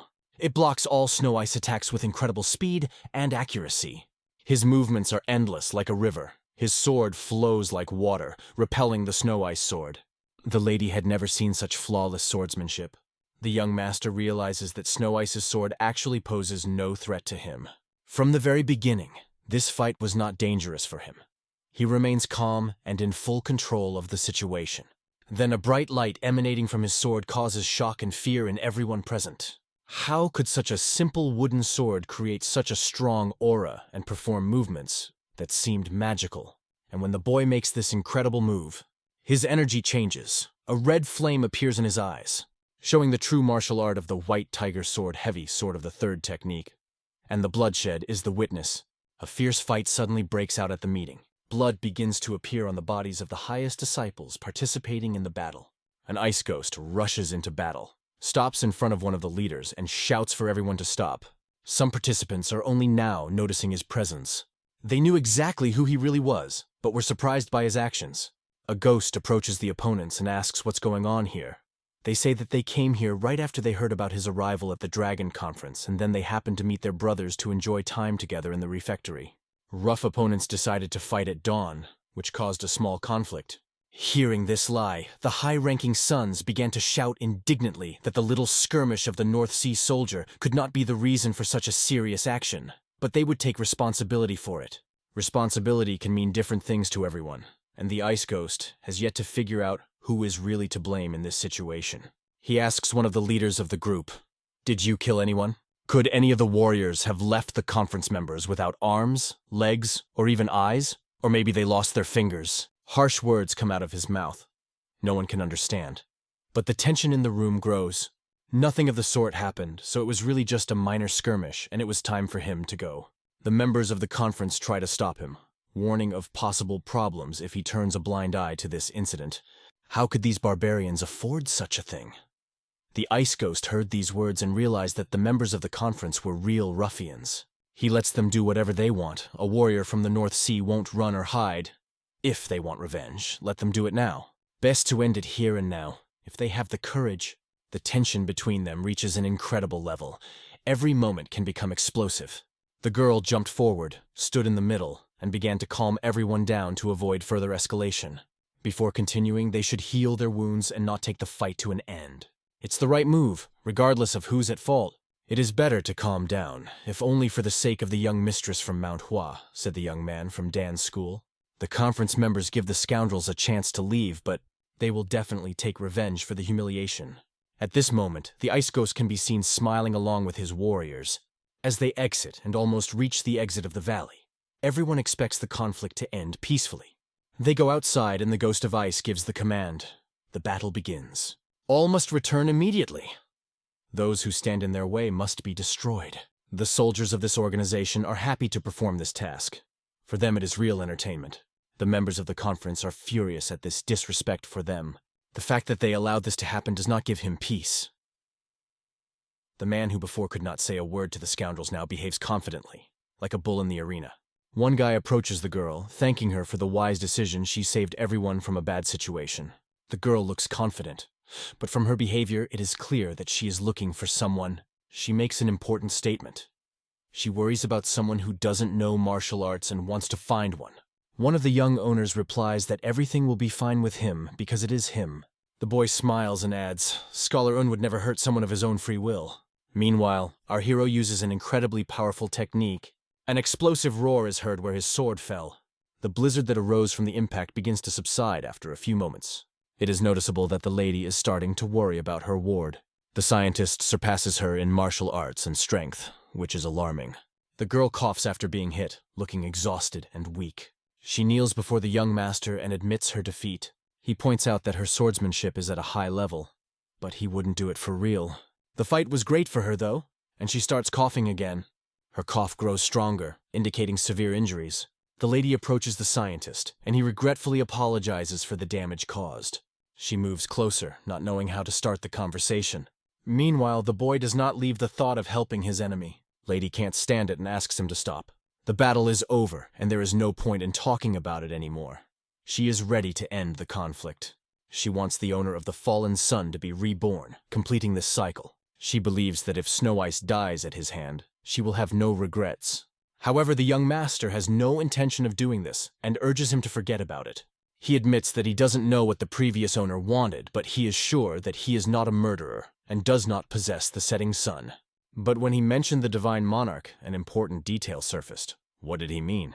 He thought, and the scientist understood everything. The thing the two were trying to convey to him was about war and how the setting sun was connected to the Holy Sword. The divine monk wanted him to solve the situation at hand, and only for that reason. He was framed, and the Holy Sword did not allow him to possess the setting sun, the lady thinks. He wonders why he doesn't answer the question, even though he gave the sword. But the boy returned it, and seems to refuse to take it again. For the lady, the fact that he owns the setting sun remains unchanged. But there was no sword in the hands of the scientist, and he does not fully understand the situation, because the perception of this event changes. For the lady, it doesn't matter if he has a down sun. The main thing is that the Holy Sword recognized him as its owner, and the divine monk approved this decision. The boy recalls the same decisive dialogue, when the Holy Sword emphasized that he should receive this sword, and even if they recognized him, perhaps he himself did not recognize them. Now standing in front of Snow Ice, the lady watches her with only a wooden sword despite all her holy sword training. But the young master looked at his wooden sword and does not understand why she criticizes him. The lady informs him that the North Sea will keep a close eye on him, his martial arts, his character, and even his enemies and friends. After all, now he is the owner of the setting sun, she assures, and urges him to finish the fight quickly, like a true master of martial arts, the one who came to the North Sea 30 years ago. The scholar does not want to be a martial artist, in the sense that others see it. He likes the sword itself and believes that he can achieve the great Tao of the sword without killing. The woman does not fully understand him. He is very different from all the masters she knows. How can a person have such an unusual approach? He's not going to take Snow Ice's life, and he doesn't even want to hurt her. But then why would he do it all? Did he hear that they were suddenly surrounded by numerous people? However, the girl decides that if the guy made such a decision, she is grateful to him for it. The plan they had worked so hard to create proved useless, and at that moment, a multitude of warriors appeared from all sides. They surround the young master, and the question arises, what is really happening? And even the Ghost of Ice came to this important event. Come to think of it, they warned that the lives of the conference attendees were in danger if the Ice Ghost appeared here. So they stopped their plan, and are now waiting for the order for the next step. The ghost, realizing this, accepted the situation as it was. Suddenly, the soldiers began to disperse in different directions. The lady said that these people are here to ensure her safety. If something goes wrong, they will at least buy some time, even if they can't hurt you. But if the fight is over, it will lose its meaning. Fortunately, the young conference participants were saved. The Snow Lady, although defeated, understands that she should rise. She feels shame because of her defeat. If the boy gave her life and another chance, she thinks the North Sea should thank him. She takes his hand, comes closer, and looks into his eyes. Martial Emperor of the Dark Sky and ruler of the Azure Dragon, she says. Guy thinks, damn, what is this woman trying to tell me anyway? He does not understand what is happening at all. Only one question remained. How did she know these names? But the lady said that these two could turn out to be the same person, so the Marina Union should focus on those names. And only one person is behind all this. He is absolute. If a guy wants to know more about him, he has no choice but to come to the North Sea. The girl came very close to him, and suddenly she hugged him, which quite confused the young scientist. The strange gesture caused him real surprise, but the lady didn't do it just for hugs. She seemed to say some kind of spell. The scientist was stunned by what happened. After that, she sharply pushes away from him. She goes to her ward and tells important news. Since they didn't end the battle without taking this girl's life, it is considered unfinished. And when he arrives at the North Sea, Snow Ice will meet him. However, the fact is that the young scientist is not going to go there. He asks himself, why should he do this? The woman jumps up and starts flying with her assistant. She goes there and can't wait for them to meet again. At this point, she leaves the stage with Snow Ice, leaving many questions behind. The lady flew, holding Snow Ice in her arms, and watched her. She asked to stop because there was an important dialogue ahead. They stopped away from that young man and decided to talk. The lady wondered if Snow Ice knew about this and what she thought about it. In general, she did not recognize him as the owner of the setting sun, but he is one of those she would like to face in battle. She reported that from the moment they met and saw that sword, her thoughts began to change. It was shocking news for the lady, as well as for the entire North Sea, for he is the owner of the setting sun, but managed to defeat a man he did not even know. He perfectly resisted all his blows, made him kneel before her after the decisive blow. After that, the girl felt very ashamed. However, nothing bad happened, and it will be a good lesson for the Southern faction, who have become too relaxed in their peace theories. Only one question remains. Whose side will the mistress end up on after her defeat? One of the 12 swordsmen of the North Sea. She follows orders only from the North Sea. The lady knew very well that she would say that, but now they face a new obstacle, the new owner of the setting sun. She did not expect to show such mercy, although she should have understood what could happen to him. The fight could end in peace, but we will not forget today's humiliation, said the girl, looking at the moon. We return to the young scientist, who, holding a sword in his hands, notices that even the ground where he fought has burned up. He exhales and inhales, not believing that he really defeated Snow Ice. Suddenly he feels sick, his body begins to tremble, and he falls. Falling to the ground, he felt cold and heaviness in his body. The long-forgotten feeling of pressure from the battle returned to him. First it was an ordinary stick, then a wooden sword, and now what? Nameless training sword is just ridiculous. And yet, all the days spent training were not in vain. North Sea St. Divine Monk and Murim Alliance. He thought he would appear as an ordinary person not connected to such things, but today he had to fight for his life. He cannot believe that now he has stopped putting the opinions of other people above his own vision of himself. These moments remind him of the Forbidden City, which was like a real pandemonium. He remembers the time when he was still called Henim and marvels at how quickly time flies. A few days later, he already sailed on a ship. He gazed at the beautiful wide river they were sailing on. It was the Yangze River, which stretched straight through the mountains of the broad river of the Stebet Plateau area. It flows across continents, connecting east and west, creating a convenient route for many traders and travelers. However, even here there are significant risks of being attacked by an emperor on this river, one can only imagine. After the duel with Snow Ice, he couldn't sleep, so he left Hangzhou and hurried to Dongtung Lake without stopping. When he was about to go home, he suddenly felt something important in his hand. He was holding an object that looked like a sign. This sign belonged to his mentor, Il Jong-yoon, whom he only remembered for this subject. But the mentor is long gone. From the moment he left this place, thoughts began to appear in his head about the position he could get in the Union of the Seas. To be honest, this kind of chance only comes once in a lifetime. The people on the ship, who were resting, looked at the young scientist rather strangely because he was constantly sighing deeply. They invited him to come and drink with them so that he would not be so thoughtful. When he asked if they wanted to have a drink together, they immediately said yes and invited him to join. They still had a long way to go, a lot of time to spend, so they decided that there was no reason not to have a drink together. The scientist was tempted by one cup, deciding that one wouldn't hurt. After being poured a large cup of alcohol, he immediately drank it in one gulp. The men pointed out that he was a heavy drinker and seemed to handle booze better than most. When asked if he came from the north, the boy did not understand why they asked this. He wondered why he was so concerned because this had happened to him several times before. This wasn't the last exam he could pass, and there was no reason to worry.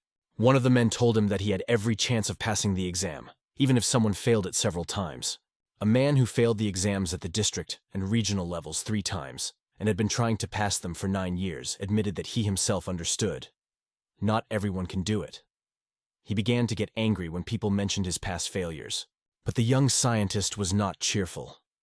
It was difficult for him to explain that this was not the point.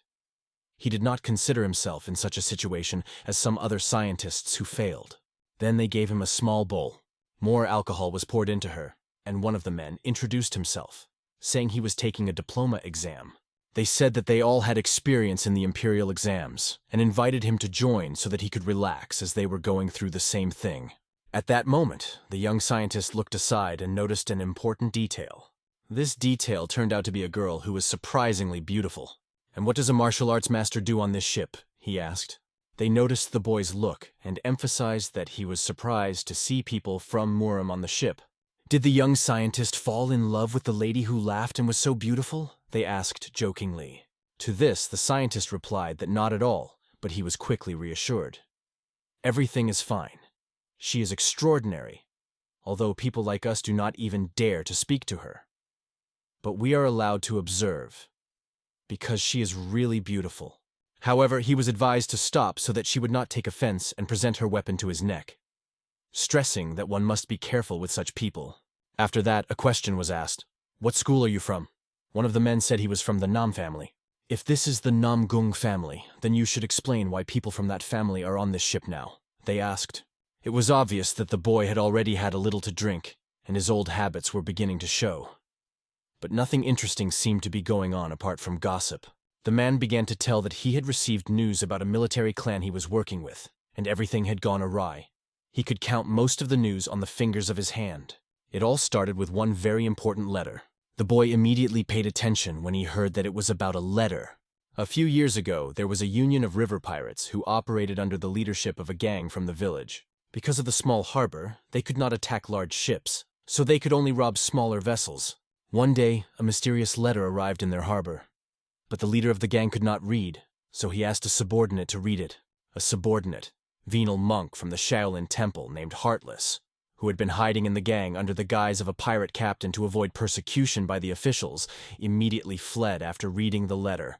After that, the whole crew was frightened, thinking that the letter warned of an attack on their base. So the pirates temporarily left it, but nothing happened. After 4 months, this monk returned and became a great martial artist. His blows were so strong that everyone flew away from one blow. In the end, he took over the pirate base and became its new leader, which no one expected. After that, they changed the name of the gang to the Heartless Gang and began to increase their power. They began to attack all ships, regardless of their size. And travelers said that these raids were so terrible that it is difficult to describe them in words. After this incident, everyone began to wonder how this fake monk became such a strong martial artist. One day, when he was drunk, he revealed a secret to an ally. The letter contained a long-lost martial arts secret. But who would send a martial arts secret to pirates anyway? Surely this person should feel ashamed. The scholar, hearing this story, was glad that it was not the letter he had sent, for his letter was not so significant as to cause such talk. The problem was that one of the ships that fell victim to the Heartless Gang belonged to Tigerstone traders. And if they guessed correctly, this ship did indeed belong to the Tigerstone merchants. Yes, this particular ship belonged to the Tigerstone merchants, and everyone knows that this merchant organization has ties to the Namgun family. No one forbade them to trade with other schools. Because of this, according to the family, the stone traders will have to deal with their problems on their own, and it looks like they are at risk of being involved in even worse cases, suffering heavy losses. The worst thing is that this pirate gang is not the only one along the river, and if it is true, then this route is really dangerous. All this happened because of a strange letter. The boy from the ship had heard that even the Moron family had received a similar letter. After finishing his cup, he felt that he had had enough, because the wine was beginning to spoil. If they continued this depressing dialogue on the ship, the mood would be completely spoiled. The guy who started this story apologized to everyone. He asked not to worry, because they are under the protection of the Murim Union, and no one will sit idly by while this river is under threat.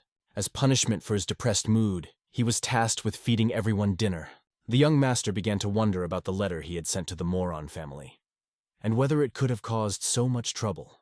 I remembered the lady's words about the Dark Heaven Martial Emperor and the Azure Dragon Swordmaster. No one knows who these people in Murim are, and they cannot be ignored. But there is only one person behind all of this absolute. The young lady's warning was not meant for him, but for Union Murim, and he has a bad feeling about the whole thing. He assumes that he should still inform the Murim Union about this. The ship sailed without portending any problems. The young scientist could not take his eyes off the people who practiced martial arts. One of the ship's commanders warned him to stay away from martial artists, as they were dangerous, even if they were beautiful. He did not notice that this guy was familiar with the Murang family, and wanted to know the reason for this. It all started when he failed the regional exam for the 3rd time, and, being in a depressed state, found a job that was related to the family. At that time, the Iron family was insignificant, and the head of the family worked with him until everything did not change in one day. After some time, the Murang family requested a rematch to rule the Iron family. The chairman happily agreed, but lost. After that, the head of the Iron family found himself in an awkward position, refusing to admit defeat. and even began to spread rumors that the Murang family had taken possession of the treasure. Using this as leverage, he gathered small and middle schools, hoping that even the family Murang will buckle under his pressure. However, he was wrong. The head of the Murang family remained steadfast, even when faced with opposition. The responsibility of foreign affairs passed to this girl, who managed to shut up anyone who tried to disparage her just because she was a girl. That was the day he realized Murim's true nature and realized that he could never defeat this girl.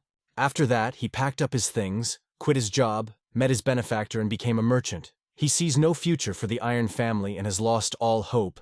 However, the important question is that the Murang family received the letter, and now the entire fighting faction of Hyun knows about this news, which surprised the young master. The man asked him not to take it too seriously, saying that it was just a common rumor, and even if the Murang family was no exception, it was nothing to worry about. He also told the young master not to be upset about failing the imperial exam. After all, he has already proven that he is quite capable, and it is better to open his own business than to pass all these exams again.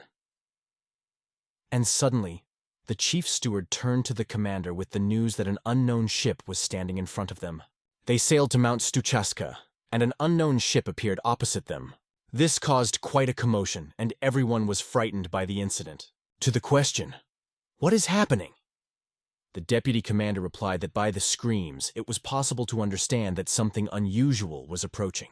Soon they noticed that the ships had come even closer, and something strange was happening on their sides. A large number of warriors could be seen on these ships, and it seemed that they were preparing for something. The worst part was that there were no identifying flags on the ships. Important conversations were taking place on board. The pirates wondered if this ship was really so strange, but the commander did not want to spoil his mood and asked, "What is strange here?" The problem was that martial artists had been spotted on the ship, and that was already bad news. The captain warned about them but decided to ignore this ship and sail past, but suddenly silenced his advisor. "They must take up arms, because there is no going back. You can't come back empty-handed." He joined the team with the intention of sending the traitors straight to hell. The situation looked bad, and everyone on the ship began to worry. It turned out that there were no members of the Namgun family on board. The ship's commander and benefactor could only pray that they would leave peacefully after the merchants paid for their protection. The young master held a sword in his hands and understood that he could use it, but did not dare. Suddenly, a nearby ship docked alongside them. The martial artists asked the pirates what they needed. The pirates inquired as to where this group of merchants was headed, though it was merely a formality to cause conflict. One of the masters said that this ship belonged to the stone merchants, and assured them that they were under protection. However, even the merchants themselves did not know under whose protection they were. The pirates said they probably knew the rules of the waterways and urged them to pay for protection. One of the craftsmen categorically replied that they would not be paid a single penny, because from this moment on, the stone merchants would no longer pay the pirates. This infuriated the pirate, because some scoundrel decided to spoil their plan. The martial artist asked indignantly who he had called a puppy, warning him to take back his words, or Min Namgun himself would not forgive him. However, the pirate began to mock him, calling him a puppy, and added that his fellow pirates would punish him. This infuriated the martial artist, especially when jokes about his masculinity began. The master entered into a true rage, believing that his dignity was greater than that of the pirate himself, and so they drew their swords, beginning a skirmish. Though the pirates were not daunted by this show of force, the pirate commander ordered to attack and show the puppies where they belong. However, the martial artists were ready and prepared to repel the attack. The leader of the ship, on which the young master was, decided to hide because he was already too old for such battles. The scientist tried to help him, but the old man was so drunk that he could not even get up. Soon the pirates surrounded their ship and began to approach them. The pirates shouted that it was better to give them all their things, and then they would stay alive. The young master understood that this was absurd, because his crew could not even stand straight. And these pirates wanted to kill them because of some treasures. He unrolls his paper sword and realizes that there are only two enemies in front of him. These scoundrels are nothing compared to Snow Ice, the previous enemy he defeated. The pirates, seeing the guy with the wooden sword, thought he was out of his mind. We return to the other side of the ship, where the pirates' blood begins to flood the sides. Martial arts masters demonstrated their sword skills.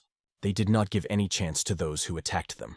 Their main task was to watch the back and not allow anyone to enter from the back. They trusted each other because they were from the same family. The worst thing for them was that the blood of the pirates got on their clothes, and they thought they would have to throw them away now. The daughter of the leader of the Tigerstone merchants, Seo and Lee, told her colleagues that she became polluted because of the cursed pirates. The young master did not pay attention to this and saw how the scoundrel attacked him. He destroys the enemy with a masterful movement of his sword.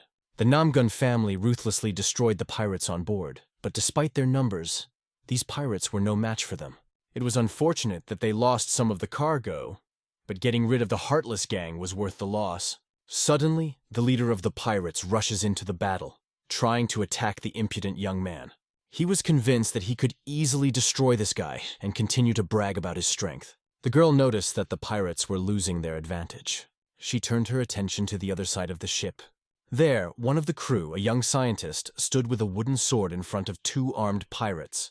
His actions were more like madness. He seriously believed that he could fight with a wooden sword. The girl couldn't let him die because she would have nightmares if she did. She decided to step in and show him where he belonged so he wouldn't lose his life in such a ridiculous situation. The scientist braced himself for battle, holding his wooden sword, and was ready for a duel. The pirates thought he was completely crazy because threatening them with a wooden sword is simply ridiculous. They wondered why he decided to order them anything at all if he was nobody to them. They took it as superiority because he had an ordinary stick in his hands. The pirates better suggested that he disappear until they killed him, and then, unexpectedly, while they were still talking, the girl comes to the rescue and pierces one of the pirates, who feels incredible pain. The same fate befell the next pirate. Her fighting skills were impeccable. By this, she saved the young owner. She looked at him and smiled. She rejoiced at his courage, but at the same time hinted that one should not jump above one's own head. But he didn't have time to say anything as she quickly moved on. The young master understood what he was getting at, and perhaps she did not quite understand everything correctly. Soon the pirates suffered a crushing defeat and retreated. The Namgun family just watched as the pirates collected their wounded colleagues. They won, making the pirates feel the power of their swordsmanship. Now the pirates should not threaten them again, and after a while their ship departed. The scientist did not understand why the Namgun family was so proud of themselves, because there were many wounded. This is Marima's world. People who are so proud. The merchant ship did not arrive empty-handed in the harbor near Huya. They managed to take the prisoners with them, whom they tied and led on a rope. When asked what would happen to them, the answer was, most likely they will be handed over to the authorities and they will be severely punished for their crimes. But they were luckier than those who died and drowned in the river. It was a matter of luck or bad luck. A young lady intervened in the conversation and expressed her opinion. These pirates got what they deserved. She remembered that it was the same scientist she had seen earlier on the ship. He congratulated his savior because this woman had recently saved them. But the girl raised her head high and remembered that she had never once heard thanks from this scientist. He felt a little uncomfortable, but expressed great gratitude for her help. The young lady informed him that she was from the Tigerstone Trading Organization, and added that he should not worry, she was just joking. If that's the case, then she's not from the Namgun family. Although she has studied swordsmanship for several years, she is not yet a member of the family. She asked the scientist where he was going, to which he replied that he planned to stop by Dongtun Lake, even though his friends were here. Her words seemed a coincidence, because she was also going there and they would probably meet again. She left, leaving behind many questions. One of the men noted that the Chamber of Commerce had started at Dunton Lake, and that had sparked interest in its connection to the home. It was obvious that the young master knew nothing about the home head of the Tigerstone Company, one of the top 5. However, the daughter has a fiancé, so he does not advise the young master to even try to flirt with her. But the scientist had no intention of flirting, and the man decided to joke that they would buy him drinks to comfort his broken heart. It felt more like bullying than support. Next, we moved to Murang's residence. The young lady returned from the Dragon and Phoenix conference. The heads of the family greeted her joyfully, since the journey was far, and invited her to sit down. Her father asked her what her impression of the Murim Union was. The girl replied that she did not notice anything special, but this trip was wonderful.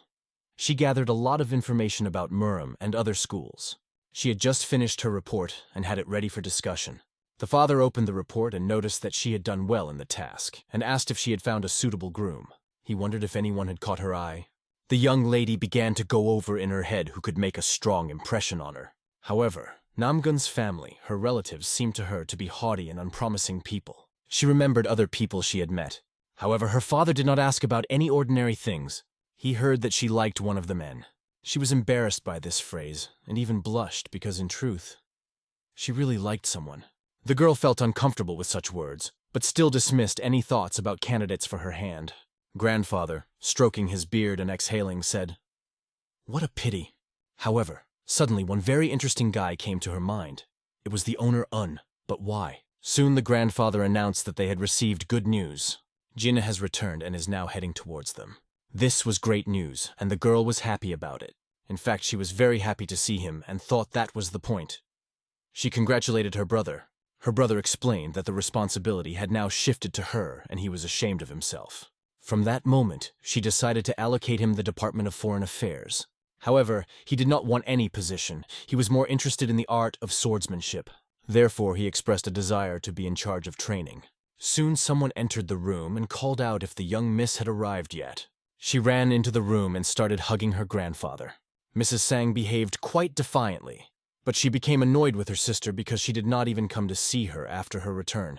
It was because she wanted to give her a present. After understanding the situation, the girl was happy to receive any gift. Grandpa asked if she wondered why Jin had taken up the sword again. When her grandfather said that it was all because of that student, that man, she couldn't believe it. Although they weren't sure that it was him, but he got the sword technique through the explanation letter. When the little girl saw her brother, she could not say anything. It seemed to her that he was angry with her. Her brother often mentioned Mistress Un, but no one knew how they knew him. Grandfather also remembered how he left, and remembered who he was with at that moment. Everything changed very quickly, and when the man changed his appearance, it became obvious that they did not recognize him immediately. Even at first glance, they thought that he was just an ordinary scientist. Here the girl realized that no one in the room knew the real name of this man. The young lady guessed that his name was Unhen, and then the girl realized that it was about the person she met. She began to behave strangely, which even surprised the old man. The fact is that the girl met this Master Un at a conference. Her father started yelling that if she knew where he was, she needed to find him urgently. But after the conference, he could go to the South Sea School. Maybe Hampajin knows where this man went. Then one of them told grandfather to send someone to the South Sea School immediately to get information. But they did not know that they meant a completely different person. And the situation would have been different if that man had gone to the Murim Union. Everyone doubted this, because if a person wanted to enter Tianfu, why would he just hand over his martial arts and leave empty-handed? However, Murang believes that he could be forging connections and claims to be the unattainable wielder of the Azure Dragon Sword. In this case, it means that he is unattainable in heaven. It must be time for the Murang family to make a decision about their future. The girl suggested that it was time for the Murang family to think about their future. The wielder of the Azure Dragon Sword must first break out of isolation, as the fate of their family is decided in Tianhu, a place where gratitude and grudges prevail over all else. However, there was one very important but which they had to take into account. Everyone understood perfectly well what she was talking about. Many people willingly gather under the banner of the hostess. He can rally supporters whenever he wants, but when that moment comes, he will have to decide what to do now. But first of all, they have to become stronger. To achieve this, they have the right choice. They must stick together to move forward. The girl understood that he was indeed right. The strong can win, and this is Jiang Hu's iron rule. And yet, she thought about the boy her grandfather and brother had mentioned. It was the same naive young man she had met before. Soon after, the lady arranged a reception for one of the high-ranking officials from the Taoist school. He wanted to thank her and asked if she planned to visit their school. "We are just ascetics living a simple life," he explained. And they couldn't have given a better reception. She said not to worry. She was already grateful to him for visiting their land, and that was enough. However, her visit to the school had a purpose that remained unknown. Then she called her assistant, Snow Ice, and asked her to bring the box. There was a valuable item in the box, and when she opened it, everyone present was fascinated by the precious stones that lay inside. They cost huge sums and were rare. These goods were clearly not cheap. The head of the Taoist school did not understand why he was given this gift. But under the casket in a secret compartment was a blue emerald. The stone emitted an exquisite aroma and created a noticeable cooling effect emanating from this crystal. It was a real North Sea ice crystal. Even there, it can only be collected once every 100 years. The legendary ice essence of the North Sea is second only to the purple sky powder. But why does it give him such a valuable thing? She explained her act as a sign of greeting from the Ice Palace in honor of the heir to the Holy Sword. The head did not understand what was being said because he did not know who the heir was. He was sure that there was no such person among them, as far as he knew. The lady also did not understand what the matter was, as she assumed that the heir was a student of Udan's school. But the head was confused because he did not know about the appearance of the holy sword and the heir. Although it could mean that someone talented broke the traditions of the school and took the student, the woman was sure that the heir the divine monk was talking about was a student of the Udan school. But she might have been wrong. The head could not understand what was being discussed and what exactly the monk was talking about the holy sword, because they were just talking about the heir who belongs to this school. She assumed that the person was studying at Udan school, the best school in the world, but she seems to have jumped to such conclusions. She then apologized for her carelessness, but the head couldn't just ignore it. He remembered that one of the students had recently won first place in the Phoenix and Dragon tournament, and he began to wonder if he could be the heir. The head wanted to check this information and asked to wait a little to confirm it. However, the lady returned and said that the heir was too modest to tell the truth about himself. It sounded like a blow to the heart for the head of the school. However, if so, then the lady is no longer interested in this information. If he is not a student of the Dao school, then she will try her luck at the Hua school. The head of the school really wanted to get these precious things. Their main competitor was MANHUA. Strike and MANHUA are the two schools at the pinnacle of swordsmanship. In the past, when the news broke that the Holy Sword was training at the Hua school, that school's pride rose incredibly. At the time, the Holy Sword had not been officially accepted into the school, but if his student was somehow connected to the mountain, it would put the Taoists in an even worse situation. However, this is not the only problem that has arisen. The divine monk specifically pointed out that the Holy Sword heir was a very important person who would influence the entire Tianhua, and the head of the school needed to discuss this matter with the head of the school immediately. The ship sailed along the sacred Qianhu River for a long time. They soon reached Dongtun Lake. The boy was looking forward to getting off the ship. He was already sick and didn't want to look at the lake. In terms of beauty, he could not compare this lake with the western one, because it was so big that it could be confused with the sea. The girl approached him, trying to impress him with the view from the top of the Yuan Tower. It was something incredible, and many poets praised her. When she heard that he would stop at Dongtung Mountain, she thought he was a local, but she was wrong. However, the young master was not against visiting this place, and the girl emphasized that he must visit the Yuan Tower. This place is named after a famous poet and has a special history. The young master raised his wooden sword behind his back. The girl started to laugh when she saw his position with the wooden sword because it looked quite funny. Wiping away her tears of laughter, she couldn't help but see this pitiful trick. However, she didn't say anything sinister and only said that she loved Yuan Tower and came there often. They were due to arrive at the venue soon and she needed to pack. The young master did not understand what was wrong with this woman, but his friend suggested that maybe she was just mocking him. Maybe it's all because he looks like a wimp. We are moving to a house on the outskirts of Yuzan. The scholar arrived at this house of Ilan. He was holding a medallion that his previous teacher had given him. After leaving the Forbidden City, he met many people, but none of them were as dignified and honest as Ilhan. The young owner had been putting off this meeting with his family for a long time, but today it finally happened. The servant opened the door for him. They said that the lady would come soon. The scientist did not arrive empty-handed. He hadn't seen any good men yet, and this house looked old and a little run down. The house did not look like the residence of a former military official of Korea, like the home of a first nobleman, and the question arose as to how the government could treat Hyun. The hostess came, saw that it was once connected with her late husband. It was obvious that she began to tremble at the mere mention of him. Tears began to drip onto the table from her eyes. The guy apologized for not coming for so long. The woman apologized for crying in front of him and asked what connected him to her husband. The young master admitted that he was unworthy to call her husband his mentor. The woman may have understood that he was Scholar Unheng, but how did she know him?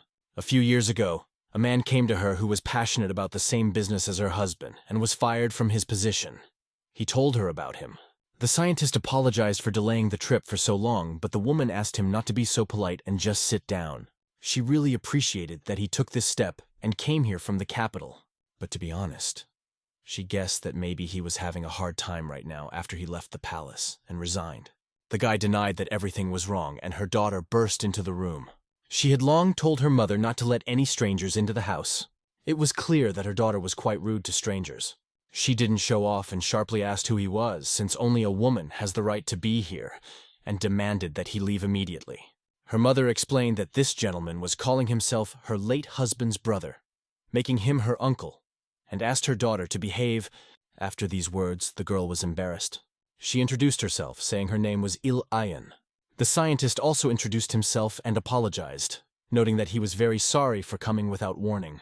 However, the woman told him not to be so polite and asked her daughter to sit down as well. The girl fell silent and sat down. Then the mother asked what her late husband had left behind. The guy replied that it didn't seem like anything special, but there was one thing he got from him. He began to pull it out of his pocket. After showing the woman, she was amazed by the thing. Even the young lady paid attention to it. She didn't want to show disbelief, but she was embarrassed to ask. But she asked him to give her back the ring. The young owner apologized. It's the only gift he has left from her father, and he values it so much that he can't return it. Still, he thanked them for letting him stay the night. The girls were left alone to discuss all this. Then the mother turned to her daughter. She asked if she wanted to talk about something, but the girl refused. She didn't understand who this man was and why he came here with his father's ring, because this ring was supposed to be given to the man who would become her fiancé. And she knew that too. And of all people, there should be this man. But she didn't understand why her mother understood how she felt, but wasn't she judging him too soon? Besides, he hasn't proposed to her yet. But the girl stood up and told her mother that when this man wanted to marry her, she would immediately give her to him. She went on to ask if her father really felt the same way, and how could they ever let someone who had avoided them all these years decide her fate. She strongly disagreed with that. Moreover, her father is dead, and she no longer has to follow his orders. However, her mother would not allow her to say so, insisting that her father truly loved them. She said that one should think before speaking, but the girl was in pain. Sensing the fate of this moment, the girl turned and ran away. The mother was embarrassed by her daughter's behavior, but could not stop her. She ran outside, not understanding what was happening. That stupid scholar looked like he'd failed an imperial exam. Even worse, he was completely shameless, because he seemed to her to be too impudent a man. She thought it was all because of her father if it wasn't for him. She hadn't said anything terrible to her mother at the time, but now, returning to her room, she approached the casket. Paying no attention to anything, she climbed onto the chair. Rising, she looked at the same object in the casket. She reached out to open it. Placing it on the table, she began to carefully examine the contents. When she saw the object, nostalgic memories came back to her. There was a scroll containing a very valuable object for her. She was deep in thought and remembered what kind of object it was. Her father knew how happy she would be to receive this ring from him. She thought he would find her a good groom. She was young and naive then, eagerly awaiting his return. She tried to forget him to start a new life, but he left this world, and all because of what happened between them. The next day, in the same place, Mother realized that maybe Master Un didn't know the purpose of this ring, and what would Lady Hyun do then? But she wasn't going to let this man decide her fate. She also asked her mother not to interfere in her personal life. She would figure it out herself. Mother only reacted silently to her statement. Soon the long-awaited host appeared.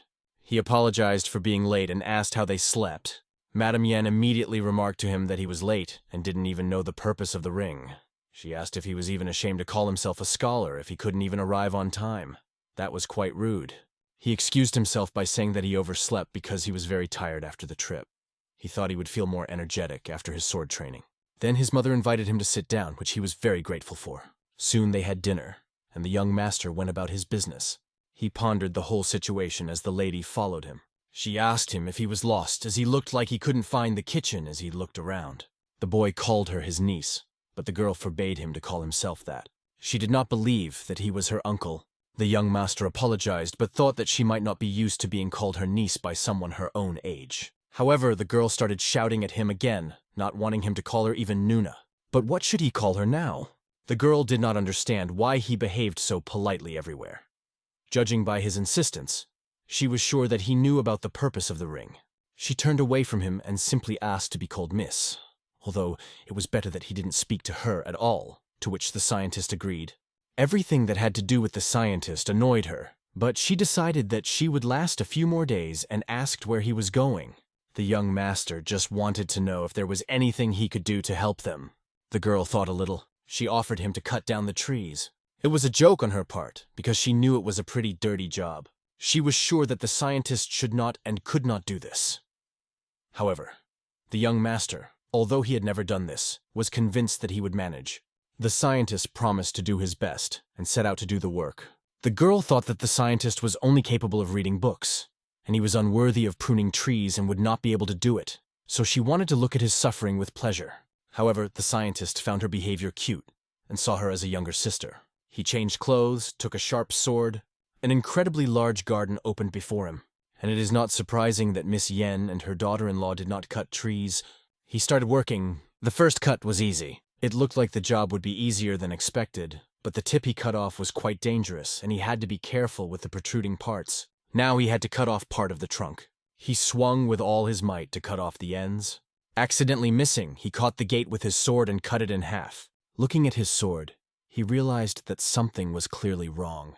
However, as he held it in his hands, he realized that it was a real sword, and it couldn't just be waved around uncontrollably.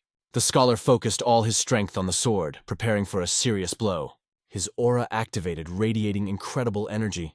With extreme precision and skill, he began to cut the branches, trying to control his strength. His movements were so fluid that it looked like a passing action, yet each strike was precise. But it was all too slow, and he had to concentrate on each cut, making the process take forever. Suddenly he heard laughter coming from somewhere in the bushes, and he realized that someone was watching him all this time. He did not look back, because he did not see anyone. It seemed to him that lately he had become much more sensitive to his surroundings. Then he turned his attention to the tree. Each branch was different from the others, and that meant he would have to cut them one at a time. However, just as there is an optimal way to drive a cart and distribute livestock, so there must be a way to prune trees. He needs to understand how to work not with one branch, but with all of them. Then he took up his sword again and began to work. He will have enough work now for a long time. The lady came to ask how the scientist was doing, and was shocked that he had been working from early morning until noon, and still had not had time to clean the garden. She ordered a servant to tell him to stop. In her thoughts, the girl believed that the scientist was a fool because even an experienced gardener would not take up this garden if he did not succeed in it. He should just give up. Why does he continue? If he gets injured, it will be very bad because he has never done hard work. Then it turns out that she will be guilty and will look like a thief. Soon the young master appeared on the horizon. The girl immediately expressed her complaints, saying that she asked him to come by noon, and he does not follow the time at all. He apologized to the missus, explaining that pruning trees turned out to be much more interesting than he thought, and the time flew by. But the boy looked exhausted, although the girl wasn't sure if he was really working or just sitting around. When she asked how much work was left, he said that maybe by lunchtime he would finish. He told her he thought he had another half day of work left. But for some reason she got angry, because the boy spoke as if he had done nothing all this time. Soon the servant interrupted their conversation. He apologized for the delay, and the girl asked how much more time was needed to finish the work in the garden. Her advisor said that there was not much work left in the garden. Of course, it will still take a few days to remove all the cut branches, but the pruning of the trees was almost complete. The young miss decided to check out the garden for herself because she couldn't believe it. After seeing the results of the work, she could not imagine how much work had been invested, and he did all this in just a few hours. The branches were cut very neatly, and she couldn't believe that it was the work of a stupid scientist. She suggested that perhaps he was not an imperial scholar but a court gardener. Something was clearly fishy here, but they soon began their lunch. The young owner was so fascinated by tree trimming that he had no idea how interesting this activity had become for him. He felt as if he was using his white tiger sword art training skills. He also noticed a strange feeling as if he could feel the tiniest of differences when cutting the branches. His work reflected his emotional state, but that was not enough for him. Soon he was full and decided to leave. When asked by the young lady where he was going, he replied that, of course, to the garden, as there was still some work left. However, Mrs. Yi asked him to forget about the garden and offered to go for a walk with her. The young master did not object and agreed to go for a walk with her. They came out on a beautiful road and walked for a while in silence. The scientist felt that although the walk seemed peaceful, times had become dangerous, so he took a wooden sword with him. However, he tried to calm himself, thinking that he couldn't be so unlucky as to meet bandits on his way. Miss Yen looked very beautiful in her outfit, and there was something between them as if they were older brother and sister. He even began to feel that she was his real sister. He asked Miss Yen if she was tired, since they had been through quite a lot. He noted that they still had a long way to go and doubted that she wanted to soil her dress. He suggested that it would be better to go by carriage. She looked at him as if she saw a piece of meat in front of her. As expected, he lived in the palace and completely lost touch with the poorer sections of the population. "How can you spend money so thoughtlessly?" She did not shout at him, but simply moved forward. The scientist caught himself thinking that he was being too carefree, and realized that he should have thought about Miss Yen's financial situation. But even so, he wondered why the honest and faithful Heng family should go through hard times. Does justice exist? Stepping forward a little, she turned around and sarcastically asked why he was so slow. Maybe she could carry him in his arms. However, he replied that he would do just fine himself. They soon reached Yuan Tower. It was a beautiful and tall building. Its dimensions were impressive, and a wonderful view opened from the top to the deep lake Dongtun, whose horizons were divided, as if heaven and earth. It was a beautiful place, but the girl noticed her acquaintance. He waved her hand and called her to him. The young scientist asked who it was. The young lady replied that it was her future husband. The scientist was simply shocked by these words. The girl understood that it was very cruel, but she thought that it was necessary to put an end to this matter, and she thought that now the scientist would be disappointed. But no, he approached the boy and said that he was very happy to meet him, because he would be his son-in-law. But the boy did not understand who he was. The young master explained to him that he was Unhen, the named brother of the girl's father, and was also glad to meet him. Yenun was surprised and asked the girl why she did not say that such an important guest would come. The girl felt that there was a misunderstanding between them, but the scientist did not seem to see anything strange in this, and was surprised that they had come such a long way to meet by him. Mrs. Yen was shocked at what was happening. She understood that the mother was right. This guy really does not know the purpose of the ring. Meanwhile, Yenun asked to be less polite because it was starting to make him nervous, but they quickly found a common language. The girl began to doubt why the scientist behaved like a brat, knowing the purpose of the ring. She decided to say that it was time for them to go, but her lover wanted to stay and drink with the scientist. The scholar quipped that Miss Yen must be a little confused. Her lover explained that the scientist says that because he doesn't know her well yet, she looks fragile. But in reality, she is a very energetic woman. He added that he loved her very much, after which she walked away, offended, leaving them to do whatever they wanted. Both boys looked fascinated at her pouting face. Her lover suggested the scientist go to a beautiful restaurant nearby. Meanwhile, the girl, walking with an offended expression on her face, could not understand why the scientist, not knowing the real purpose of the ring, still refused it. Perhaps he considers her lover to be an ordinary man who is no match for the one her father chose. This worried her greatly, and she could not understand the scientist's actions. Moonlit night soon came. The young scientist walked along the beautiful stairs. The thought did not leave him. Why does Miss Yen look so anxious and unsure around him? During their meeting with her lover, he revealed that the girl was very proud and his family was quite wealthy. He wanted to help her, but she would probably leave him if he offered to help her. In a certain sense, the scientist understood that she felt her mother was the only one who took care of her after marriage, and the girl could not accept help from her lover, despite the fact that he wanted to help. Now the girl helps her family herself. She is an outstanding person. The young master was happy when he accepted her proposal of hand and heart. But the problem was that her family could not afford the dowry, so she asked him to wait. Although her lover wanted to marry her right away, she asked him to wait until she had saved enough money for the dowry. He felt helpless because he could not do anything. And because of this, he cried. The scientist wondered whether people can protect their loved ones if they have money and power. Is there any logic in this, if it makes people suffer so much? No matter how much he sighed, he could not get rid of the suffocating feeling.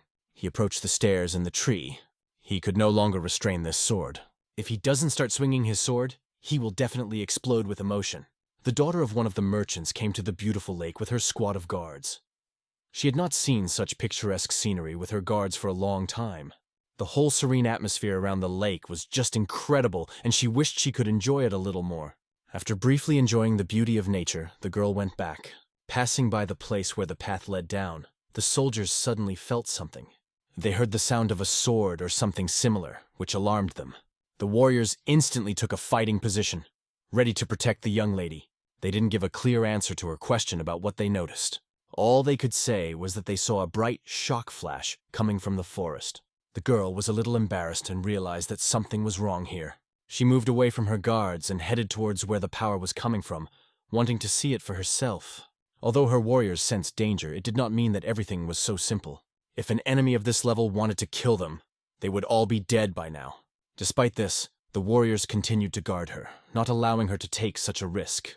But she ordered them to shut their mouths, and she forbade them to follow her, declaring that this was not the kind of enemy they could deal with. The young master had been practicing with his sword.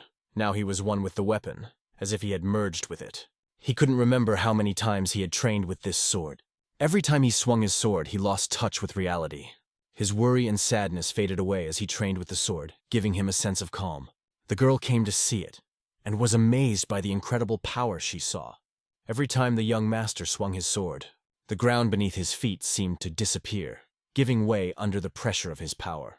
He was the embodiment of a mythical beast that sought to devour this world, as if trying to extract all the sadness from it. He had no right to stay here, and she knew she had to go. If she is careless, his punches may accidentally land on her. Despite this, she decided to hide behind a tree and watch. She had never seen such powerful swordsmanship. Not even her Namgun family, famous for their sword techniques, could boast of such skills. The girl caught herself thinking that she had finally found the one. We are moving to the city of Changsha, Huan Province, the headquarters of the Tiger Stone Merchant Group. The girl enters Li Huam's office and addresses her father. As usual, he was busy and did not plan to spend his time on her, because he had many important things to do. But according to the girl, no decision could be more important than her. Her father asks her not to be so sure of herself, and asks what she wants from him and what happened. She replies that she blew a big pot. He congratulated her by asking how much she won. But she didn't know for sure as she was still young, but about as much as Liu Buwei won. Liu Buwei is a legendary merchant of the Warring States period, who in 235 BC helped a prince become king, and for this received the position of Chancellor of the Qin Kingdom. The girl hints that she has found a way to conquer the world, or is she sure of it? She replied that she was absolutely sure, although she had been deceived once, and now this idea was buried in someone else's garden. The father understands that if this thing is buried in someone else's garden, then you can simply buy this garden, or even the whole village where it is located. Thus, no one but them will be able to take possession of this prize. That's how investments work.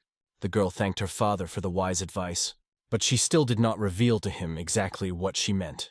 If her plan works and their company can dominate the market, the father even plans to buy an entire city to get hold of this trophy. Back to the scientist. He has about half of the money left over from his previous job in the Forbidden City. It is a large sum for him, but it probably won't be enough for Mrs. Yen's dowry. He thinks about pretending to be a fool and somehow sneaking into their coffers, because he doubts that the girl will accept the money. She won't even talk to him. Either way, he'll have to leave soon, and with her personality, she'll just reject any help. Maybe there's some way to get her to take that money. And suddenly the young master hears a knock on the door. He opens the door, but no one is there. He thought that someone was following him, but he did not notice anything suspicious. Then he heard some sounds from the side. Someone asked him to come closer. Perhaps it is some guest that he has not seen in this place before. Something incomprehensible is happening here.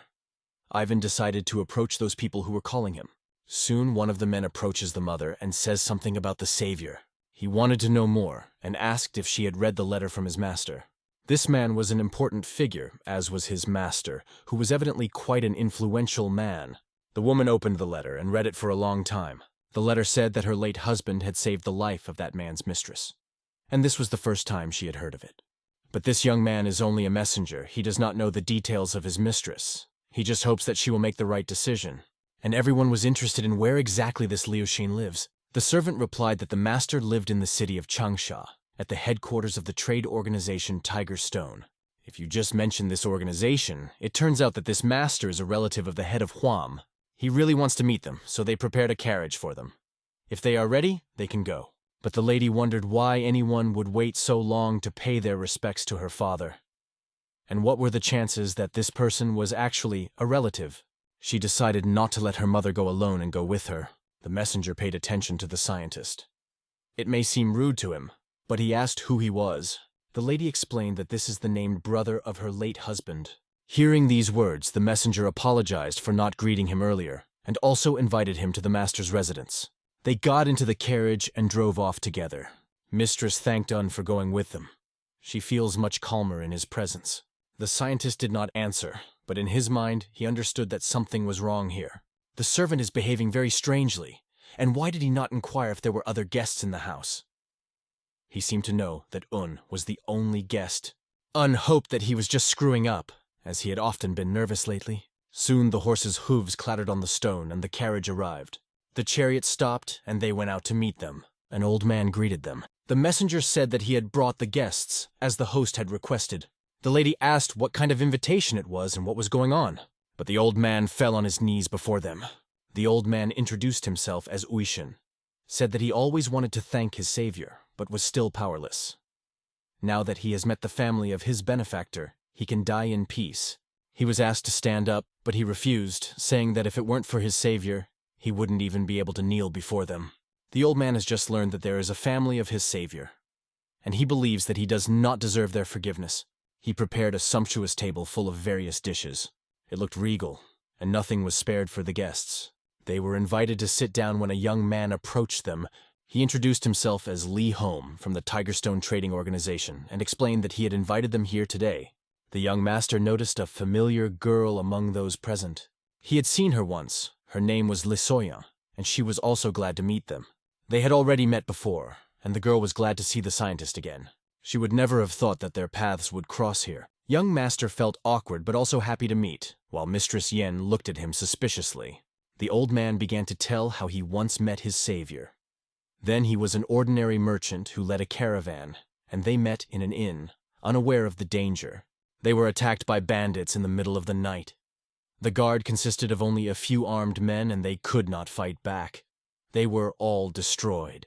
The woman's husband turned out to be saved by everyone. The merchant owes him his life and well-being, because that product became the key to his success. However, he is still tormented by the fact that then he never learned the name of his savior, and every day he regretted it more and more. But the woman asks, "Why are you not sure that it was her husband who was the savior, since many people bear this name?" The mother was touched by the story, but will be upset if it turns out they thanked the wrong person. The scientist observes the woman's reaction and is surprised. Instead of taking advantage of the situation, she insists on the truth, the behavior he expected from his brother's wife. Then the old man takes out an envelope from his pocket. He puts it on the table and hands it to the woman. It was the only thing that man left him. The letter she opened was irrefutable proof that her husband was indeed a savior. The handwriting was exactly the same as her husband's, and the mother couldn't help the tears from her eyes. The signature and handwriting were unmistakable, and tears one by one began to fall on the letter. The old man fell to his knees, begging the savior, thanking him for giving him a new life. After everything became clear, the atmosphere in the room became much friendlier. Li Wuxin offered to give half of his estate and possessions to Madame Il, but she flatly refused to accept such a large thank you, and they agreed that he would only repair the Il family's house. After learning that Unheng was the named brother of Il-chun, the woman began to treat the young scholar with the same warmth as her brother.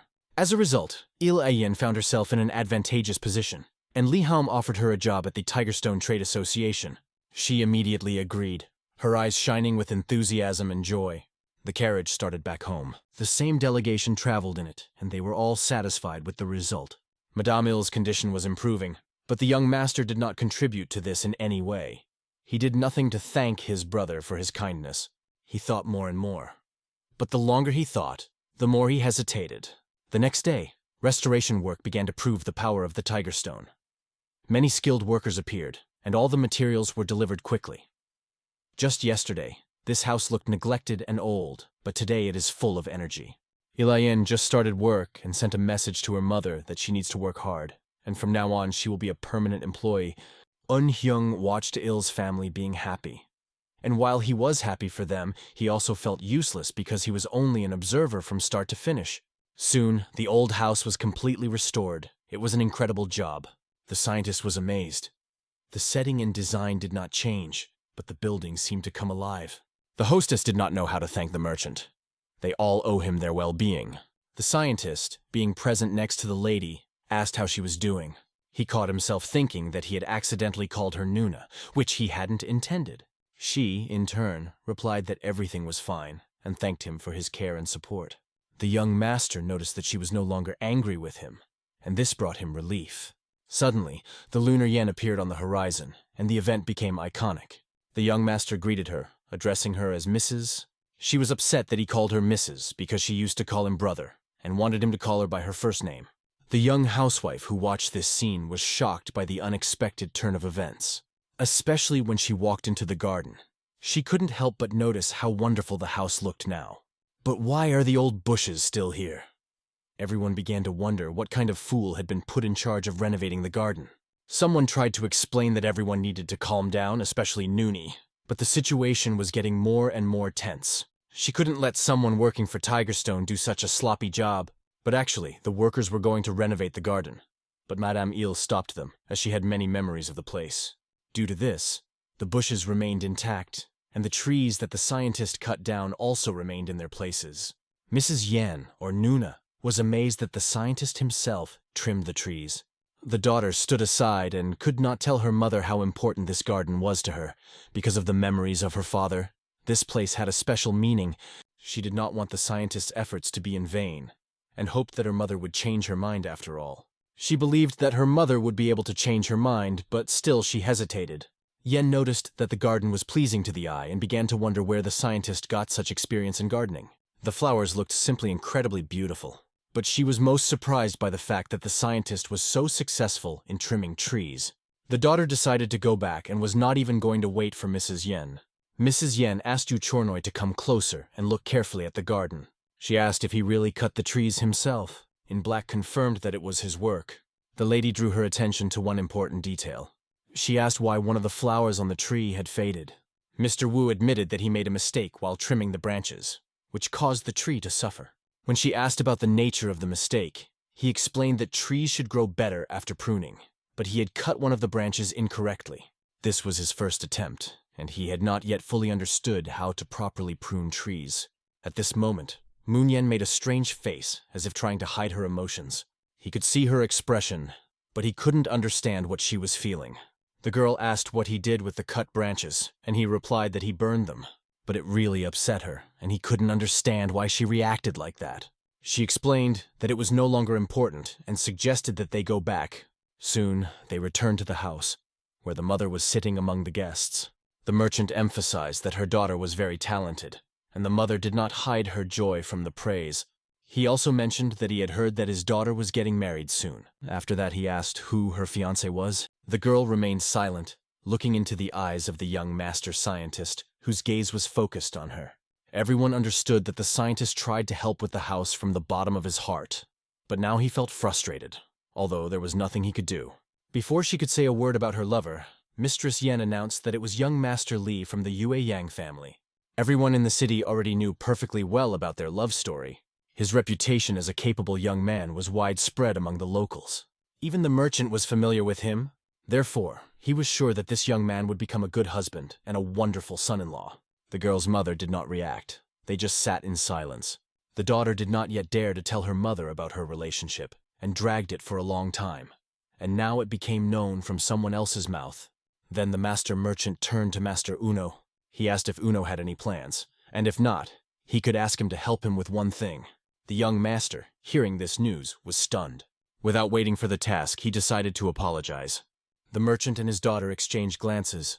At this moment, Master Un announced that he was going to leave this house and go to Murim's court in Hangzhou. He asked if they were familiar with this association of Murim.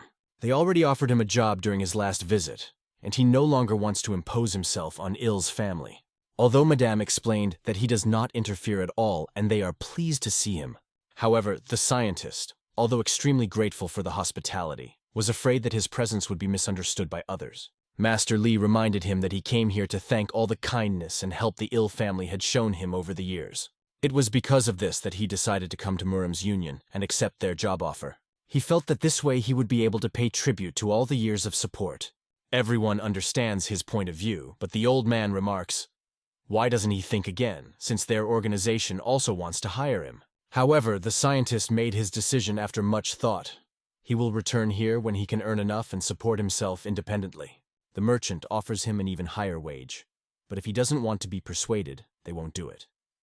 Instead, he can go on a ship that will ensure his journey. The scientist was not against this proposal, but felt some discomfort. However, he knew that the merchant might be offended if he refused. Therefore, I decided that it would be better to accept this offer as a sign of gratitude. Soon the carriage was on its way, and the horses moved slowly forward. The old man, riding in the cart, noticed that not everything went as well as he expected. The girl expressed her fear that their investment might simply disappear and asked what they would do now. The merchant thoughtfully replied that they couldn't just let it go while they held it. He implied that the ship would never reach the Murim Union. Investments are like romance. They require a lot of patience and wise decisions. If we insist too much, the target will turn away from us. But on the other hand, endurance may prove stronger than iron chains.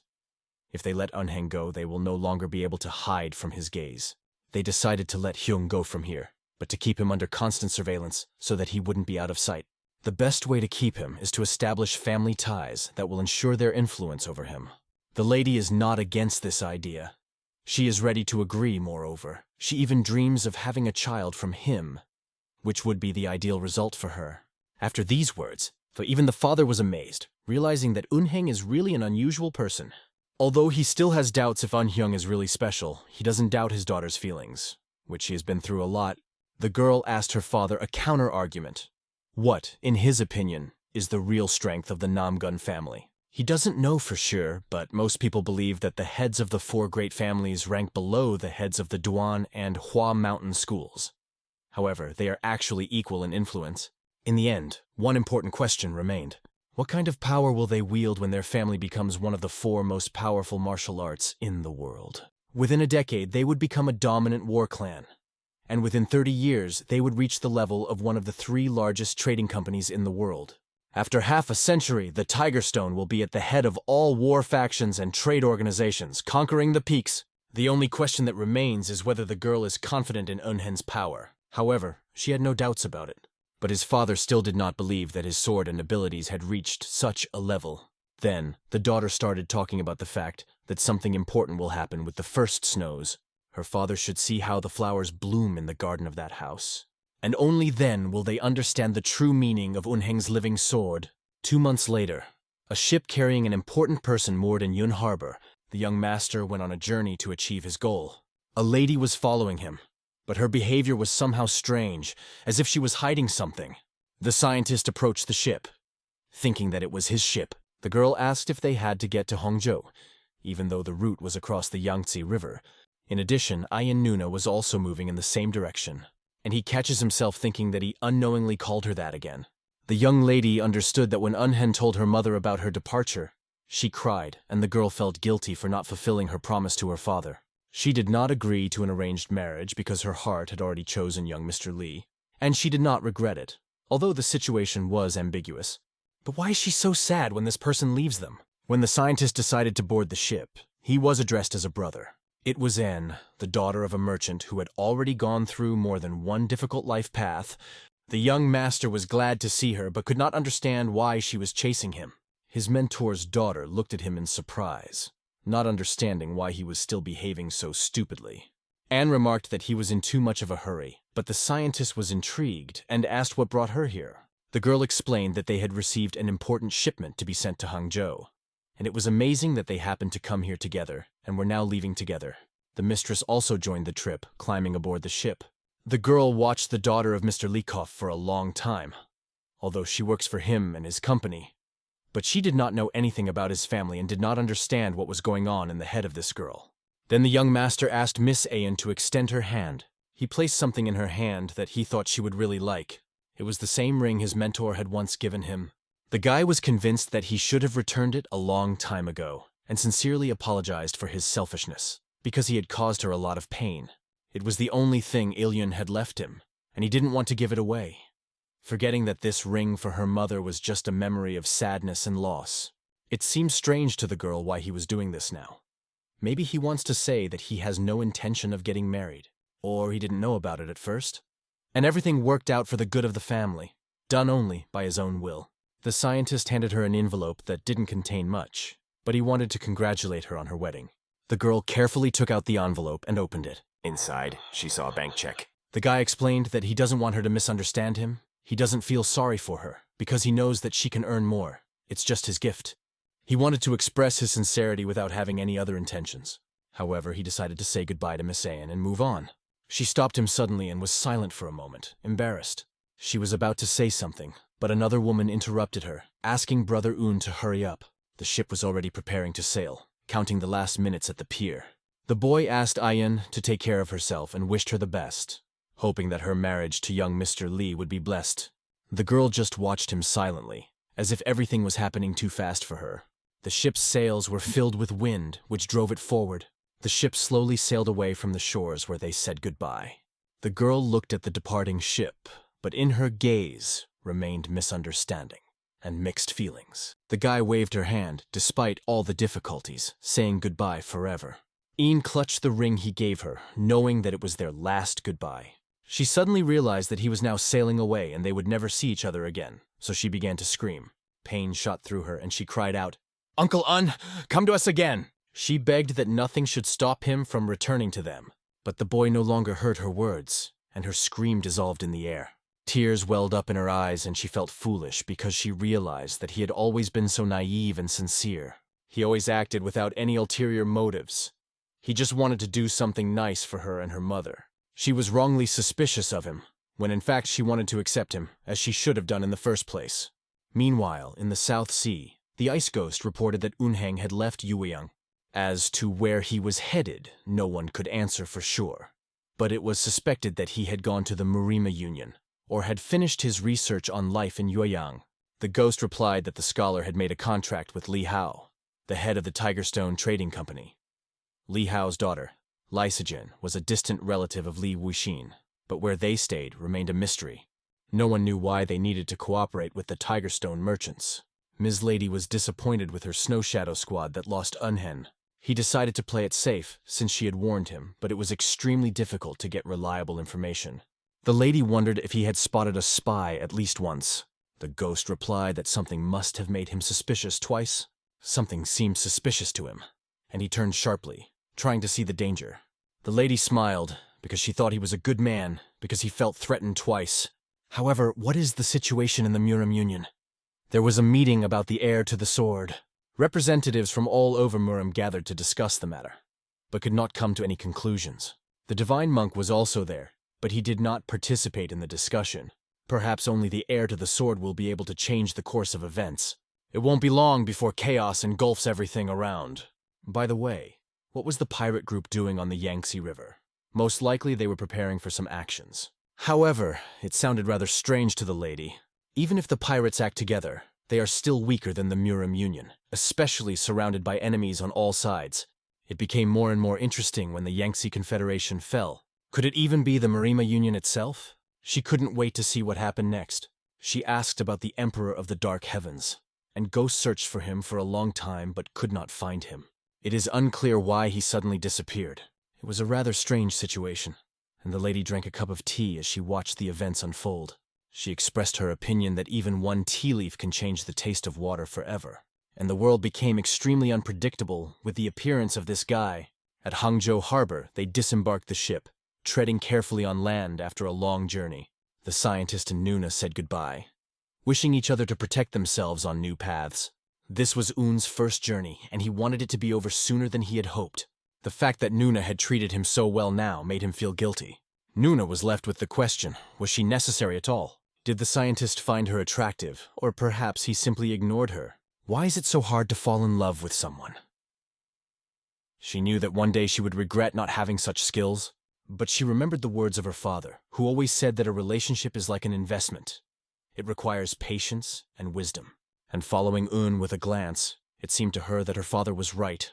At that time, the scientist went to the notice board and saw that the exam for the recruitment of secretaries would take place in 3 days. The secretary exam results were posted in front of the main gate of the Murim Union. He found his name in the list of successful candidates. An Sujai approached him and said that he did not see any other outcome. After all, it was the scientist who wrote a detailed report on the first question, and despite the lack of time for preparation, made every effort. Together with him came Pyo No Du and Jo Du Sik. A few days ago, he had taken the secretary exam for the Murim Union, and although the fighting tournament was being held at the same time, there were a lot of participants, and he felt that he had almost no chance of success. But at least he was glad that all the friends who came to him also passed this exam. Murima's Union, the pavilion of the stealth dragon, where events raged. The monk opened his book and said, "This young man again?" He suspected that Un was smart, but he did not expect that he would be able to pass the exam so easily. At that moment, the monk raised his head and looked at the birds sitting on the branches. He asked them, "What will you eat today?" and then decided that he would feed them himself. Throwing seeds at them, he called them impatient, adding that they do not respect elders at all. The birds descended to the ground, eagerly pecking at the food. He enjoyed the moment and thought he was happy when he did it. As nature's cycle dictated, the seeds they were now eating would one day grow into new plants, and these thoughts reassured him. But at that moment, a noise was heard outside the gate. The gate opened and 3 figures entered. He invited them in and said he would feed them whatever they liked, and then he turned his head to the left, where the notebook was lying. After some time, all the important figures gathered in the main hall of the Murim Union. The Taoist Chongjing addressed the disciples from Manhwa, asking them if they really knew nothing. One of them replied that they were the same as him, but assumed that the Shaolin temple understood something. Chongjin then turned to Reverend Ho and asked if the divine monk had announced who would be the successor to the Holy Sword. Venerable Ho, a representative of the Shaolin temple, replied that even a humble monk did not know anything about it. The divine monk had always been the central figure of the Murim Union, and his role in Shaolin was even more important. Youngjin said it, and the girl added that one thing was known for sure. It was Seol Ryongtan who said that a successor existed, and what's more, he probably belonged to their orthodox faction. At this point, Mook intervened, stating that it was outrageous to make such important decisions without informing others, and how could they exclude non-standard schools from the discussion? He was asked to calm down, explaining that they were all Murim members here. The problem has nothing to do with orthodox or non-orthodox factions. Ryong Jaegal, a representative of the Jaegal family, asked why a divine monk should hide the identity of his successor. At first, Mook did not understand what he was getting at, and questioned him. But the answer was simple. The monk wants to reveal the fact of the existence of the successor, but not his personality, so that he does not fall under pressure. It was further explained that this meant, with a high probability, that he was not yet a member of the Murim Union. Sol added that most likely they had made some sort of deal.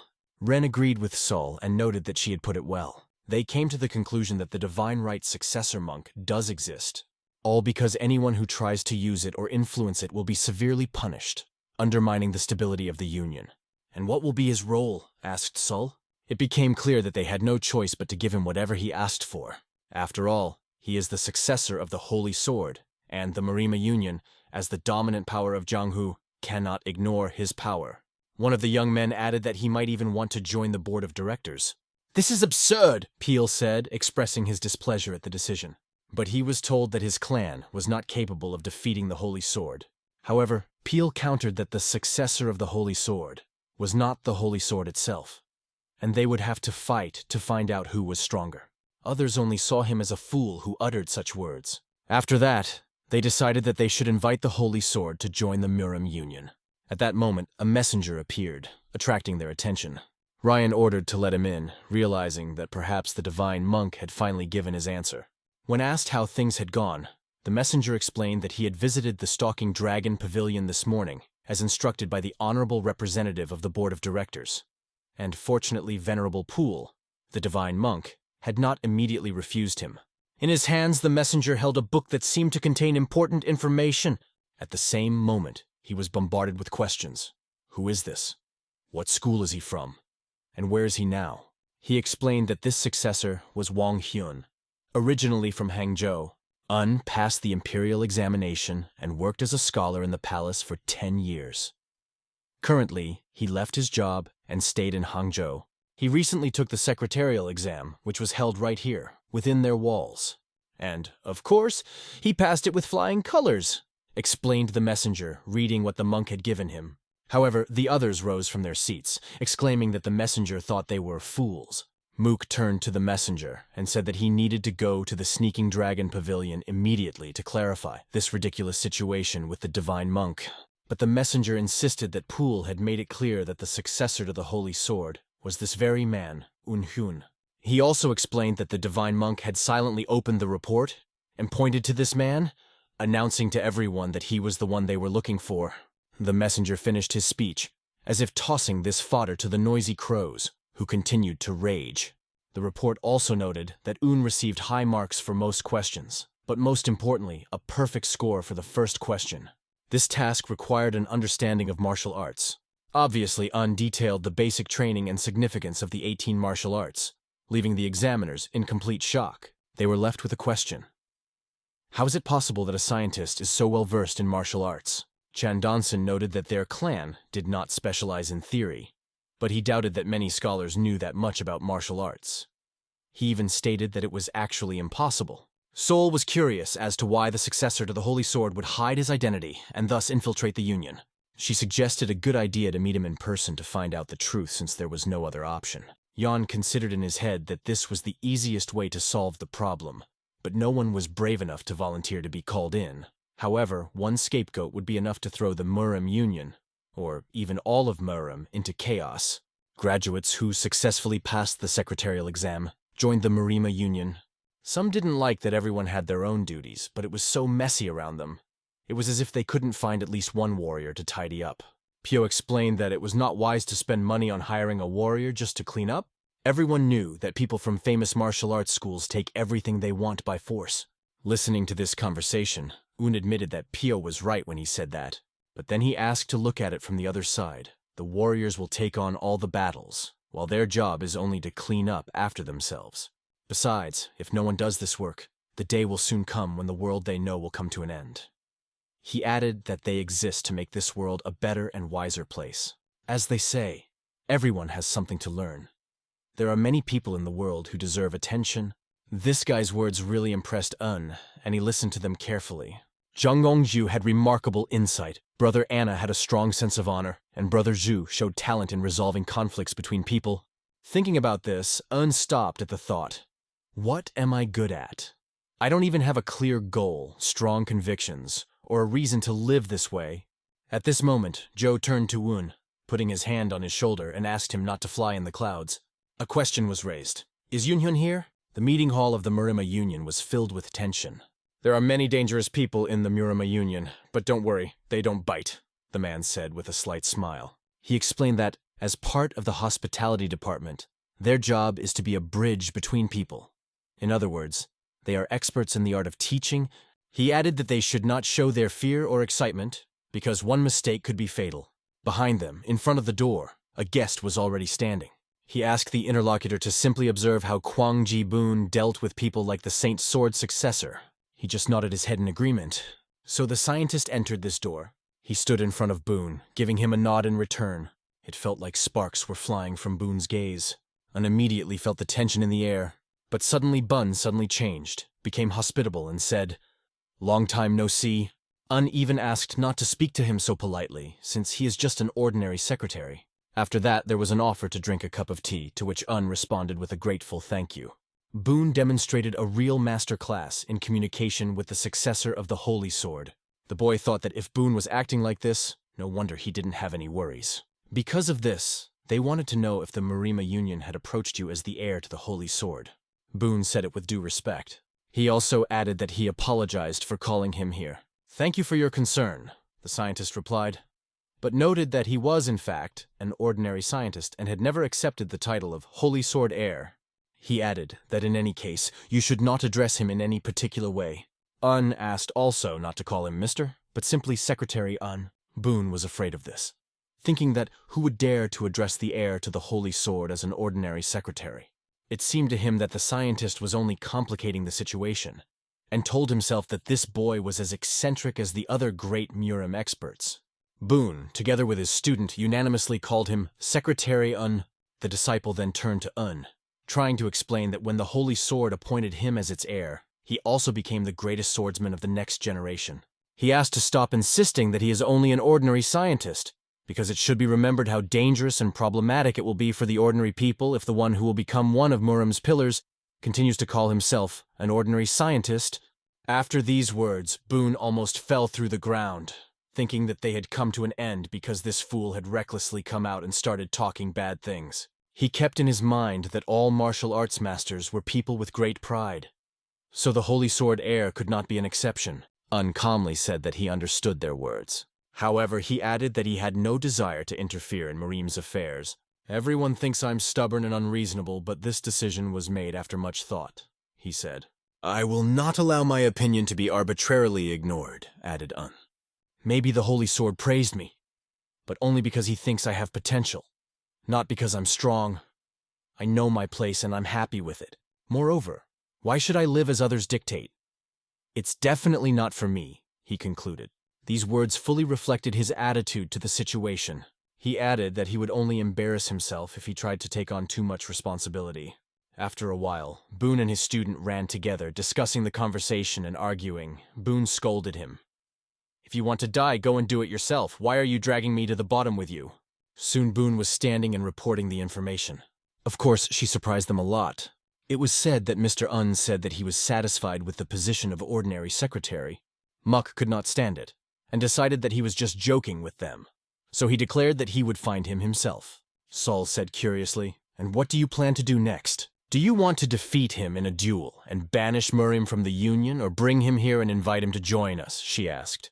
Realizing that neither option was realistic, she explained to him that he should take control of his emotions and look at the situation more soberly. "And what's wrong with the current situation?" asked another. He explained that he had been offered any position and had chosen to be a secretary, so why not give him what he wanted?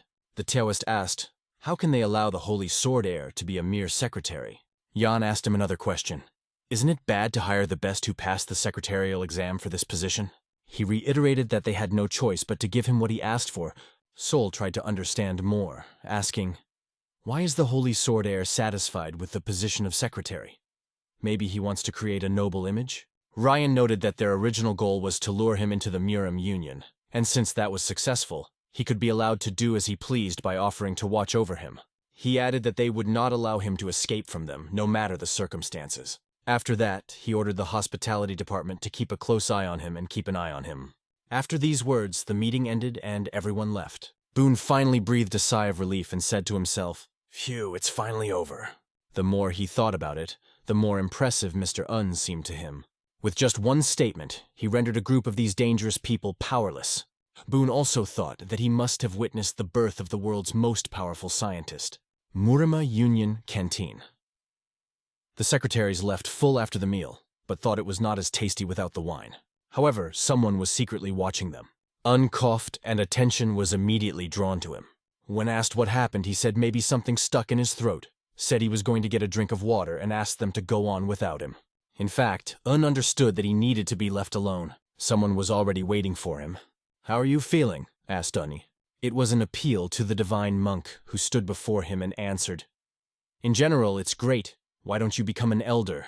It was actually sarcasm, as there was no place left in the monk's body that didn't hurt. The monk asked if Un liked being a secretary. He couldn't say that he felt better, but he was glad that he had recently met good people. He was glad that in this position he would be able to use his skills for the benefit of others. The monk laughed loudly and said that now he also wants to become a secretary, then asked if this meant Un would no longer visit the Stalking Dragon pavilion. Un replied that he was satisfied with his life and that it was the path he chose for himself. However, the monk reminded him that if it weren't for him, Un would not be here at all, and would not be drawn into the affairs of the North Sea, added the monk.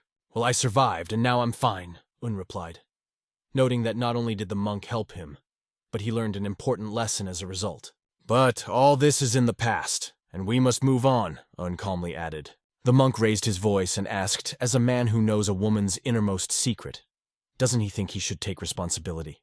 Immediately, the memory of the moment she fell on him flashed before Un's eyes. From Un's reaction, the monk realized that she had indeed told him her secret. And again the monk smiled slyly. He laughed as he said, "If you're so good with girls, you have a chance to marry the most beautiful woman in the North Sea. But if you fail, you'll probably be torn to pieces." Then the monk continued to joke, adding, "If you want to go to the North Sea, then just say." But Un was more interested in a place where he could train early in the morning. The monk offered him an arena.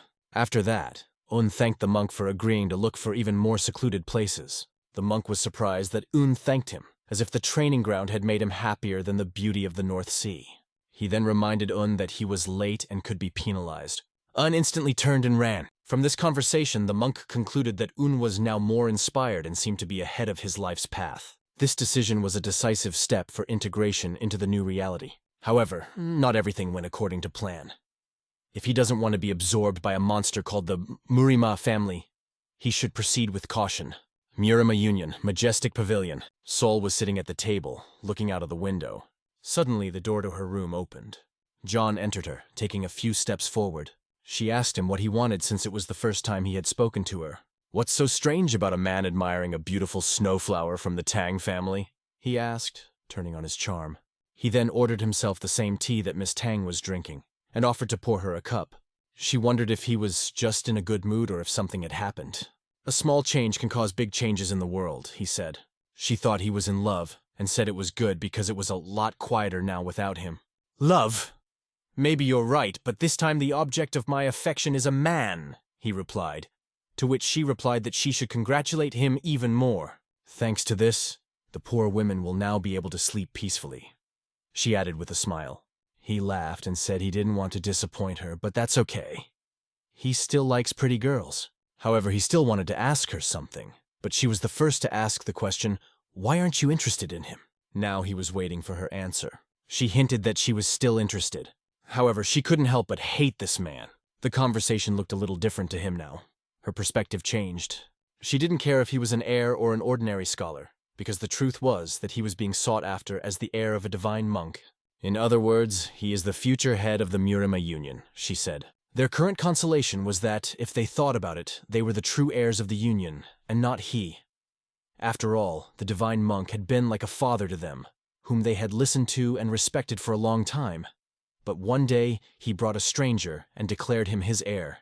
Even so, John thought she was going too far. However, the current Murim Alliance is divided into two camps, one following the divine monk and the other opposing him. She was interested to know which side John was on, but he asked in response, "What about you?" "First, I need to make sure that this person has enough courage to take the place of both a holy sword and a divine monk," she replied.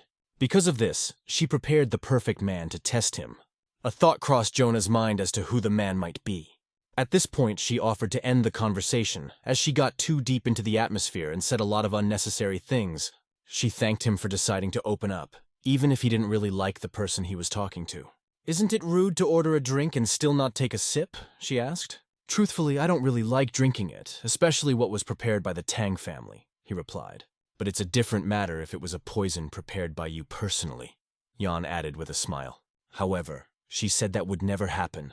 After that, she left him alone with his thoughts. He pondered her mention of the perfect candidate, as the only people capable of handling a holy sword and a divine monk were the other 5 respected. A month passes, the main hall of the Murim Union. Everyone took their place, and they discussed the plan they had developed. When there were no objections, it was decided to expand the Murim Union by building a new branch. Sol raised her hand with a suggestion of her own.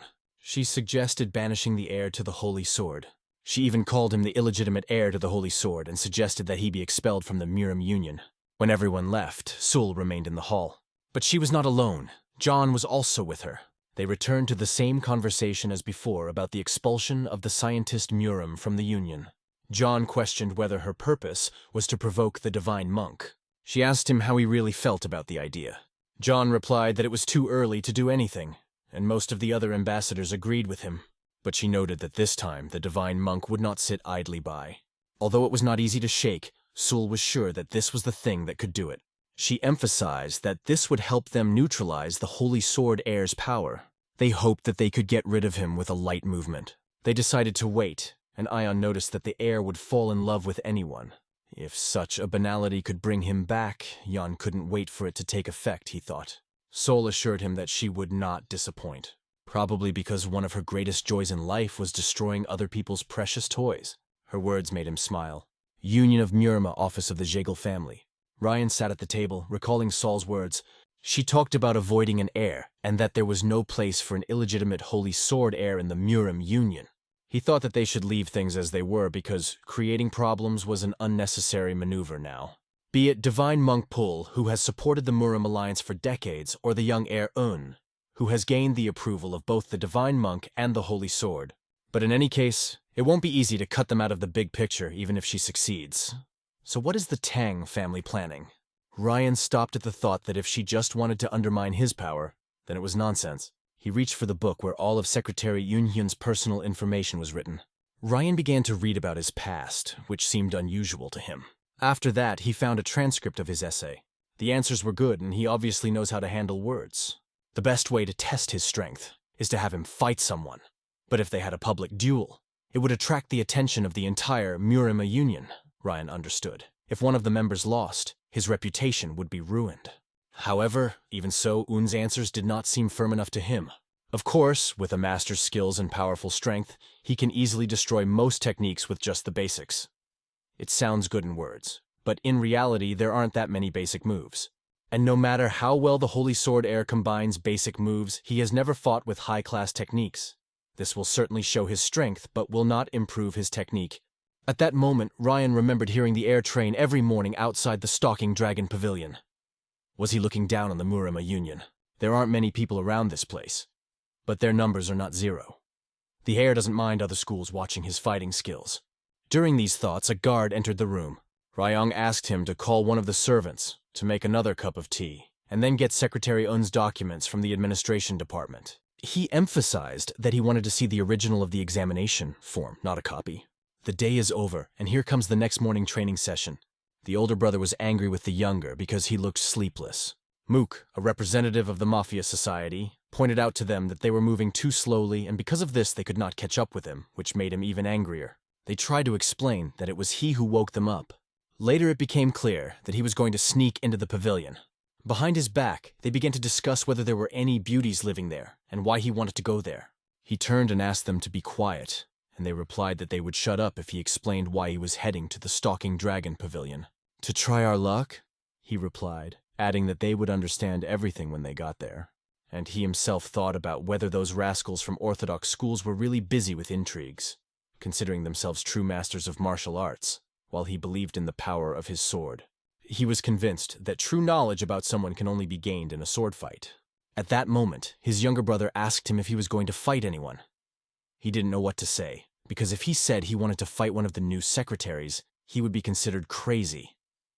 Moreover, the fact that he was the heir Holy Sword kept secret, so he decided to remain silent.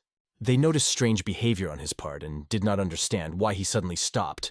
After a while, they were already standing on the lawn behind the Prowling Dragon Pavilion. The younger brother was here for the first time, as he did not even suspect the existence of this place. An ordinary person like him would never come near this place, because this is the Stalking Dragon Pavilion. Even Mook admitted that he had never been here. At that moment, the younger brother told the older brother to wait, remembering the strange rumors that had recently reached him. It was rumored that the son of a divine monk had joined the Murim Union after becoming a monk. Some even said that he was the true son of the Saint Sword. The younger brother added that he had heard of a man who wandered here in the pre-dawn hours in hopes of meeting a divine monk. Mook noted that some of the information had leaked out, but the fact that this person had started behaving suspiciously in the Murim Union didn't seem like anything serious to Mook, and he decided to move on. He thought that if this man trained in a public place in the Union, he would respect him. But on the contrary, he was hiding, exposing his past through rumors, and so they came to the place where Un did his training. He didn't have a sword in his hands, but he executed the movements expertly. Surprised, the younger brother said to the older one, "Wow, there really is someone here?" The elder immediately ordered him to shut up. They stood watching Un, waiting. The elder believed that if it turned out that Un was not strong enough to become the heir to the Holy Sword, then he would ignore the advice and finish him off himself. "This is fencing," the younger brother immediately remarked. He watched this incredible skill, which fascinated him. They also noticed that Un doesn't apply force. His technique seems very soft. Mook asked the younger, "Do you understand what exactly you see?" "Isn't it obvious?" replied the younger. "Besides, it's slow and pretty simple." He assumed they were a newbie, but Mook explained to him that if you only focus on what you see, you'll never get better. If in a fight everything is determined by technique, and you do not understand its meaning, then no matter how good your sword is, the result will be completely different. You will not be able to penetrate through the technique and avoid blows, added Mook. However, if you grasp its meaning, you will be invincible. He advised both of them not to rely only on their eyes, because you can become a real master of martial arts only when you begin to understand gestures.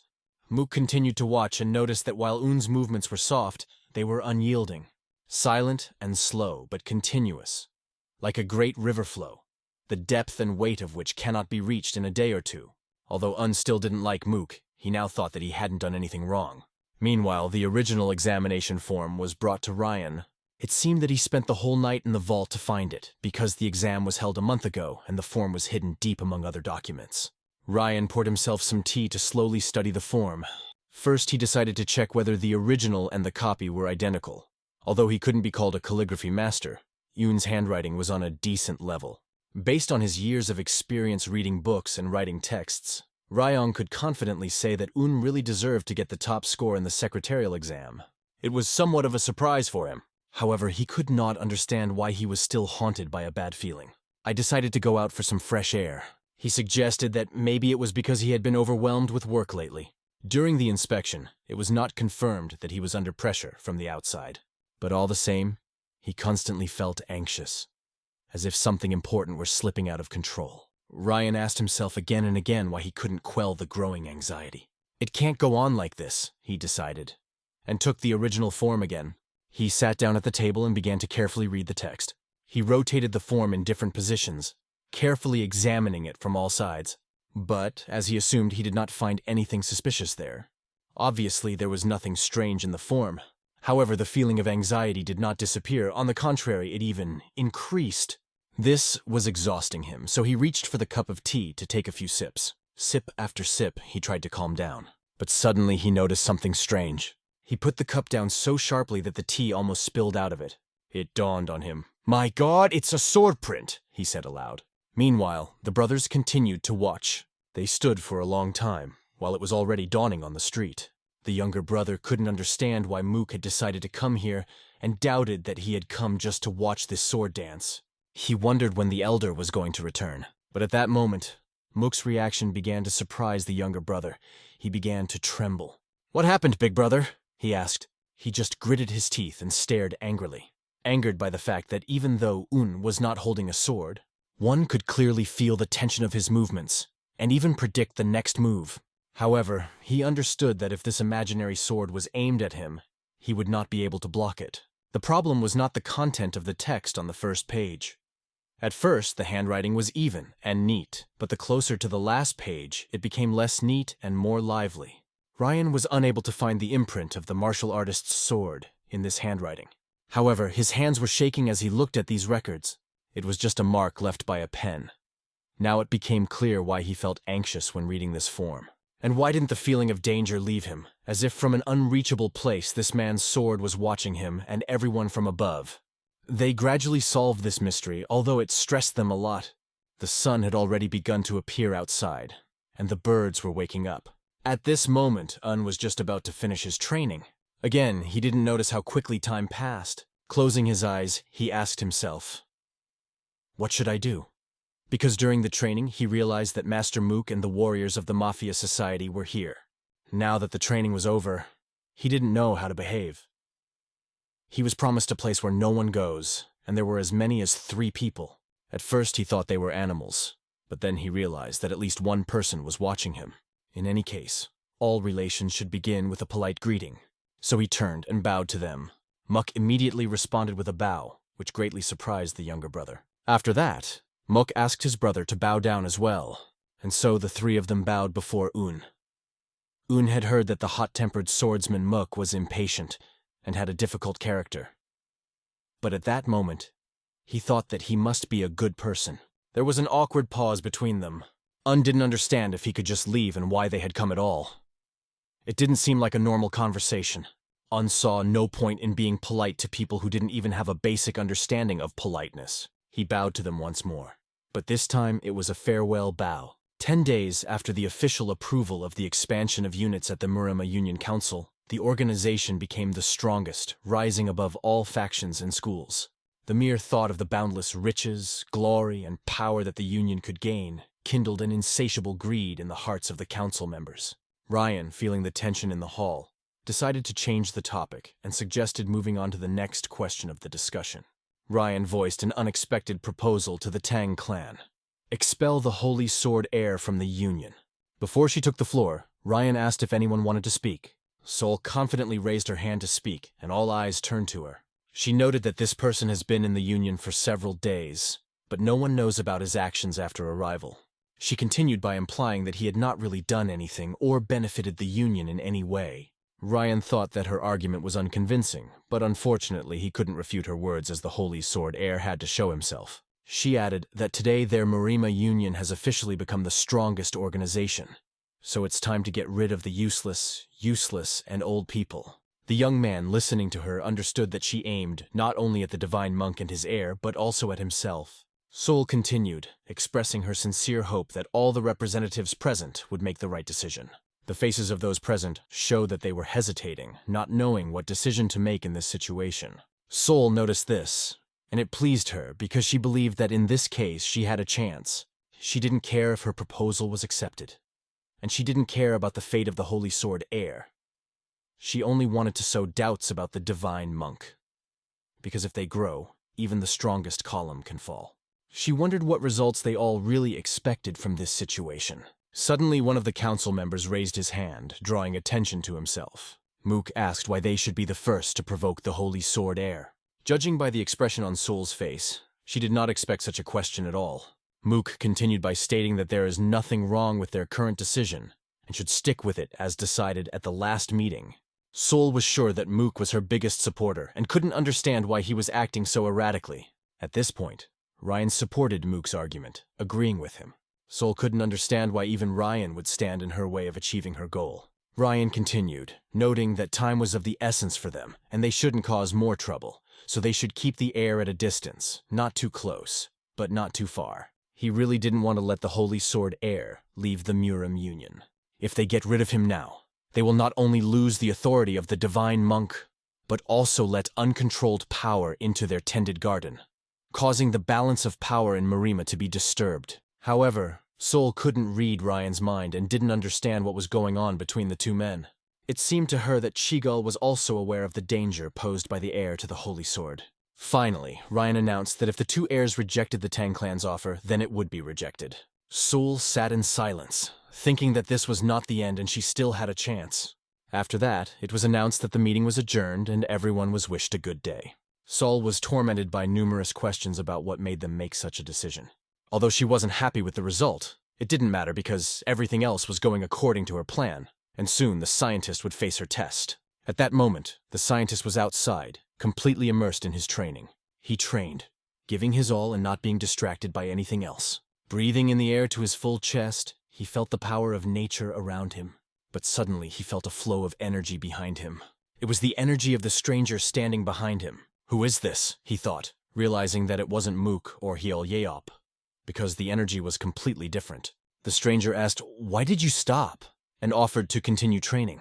The scientist reflected that although this person is smiling, nothing good is hidden behind his smile. He also noted that he knew the faces and names of everyone in the Murim Union, but this man was not among them. The stranger turned to him again. "What is it? You don't want to continue?" "I'm afraid it's not what you think," the scientist replied, explaining that he simply didn't want to show disrespect by showing his lack of talent. The stranger laughed and asked why the scientist addressed him in such a respectful tone. The scientist explained that he felt a powerful energy in him. The stranger only laughed even louder when he heard the words about unusual energy. Un's face showed that he was not funny at all, especially after this man asked, "How dare someone like you judge me?" And then he added, "Aren't you afraid that you might die right now?" Un calmly replied, "Even the heavens do not punish people for minor sins such as predicting the weather.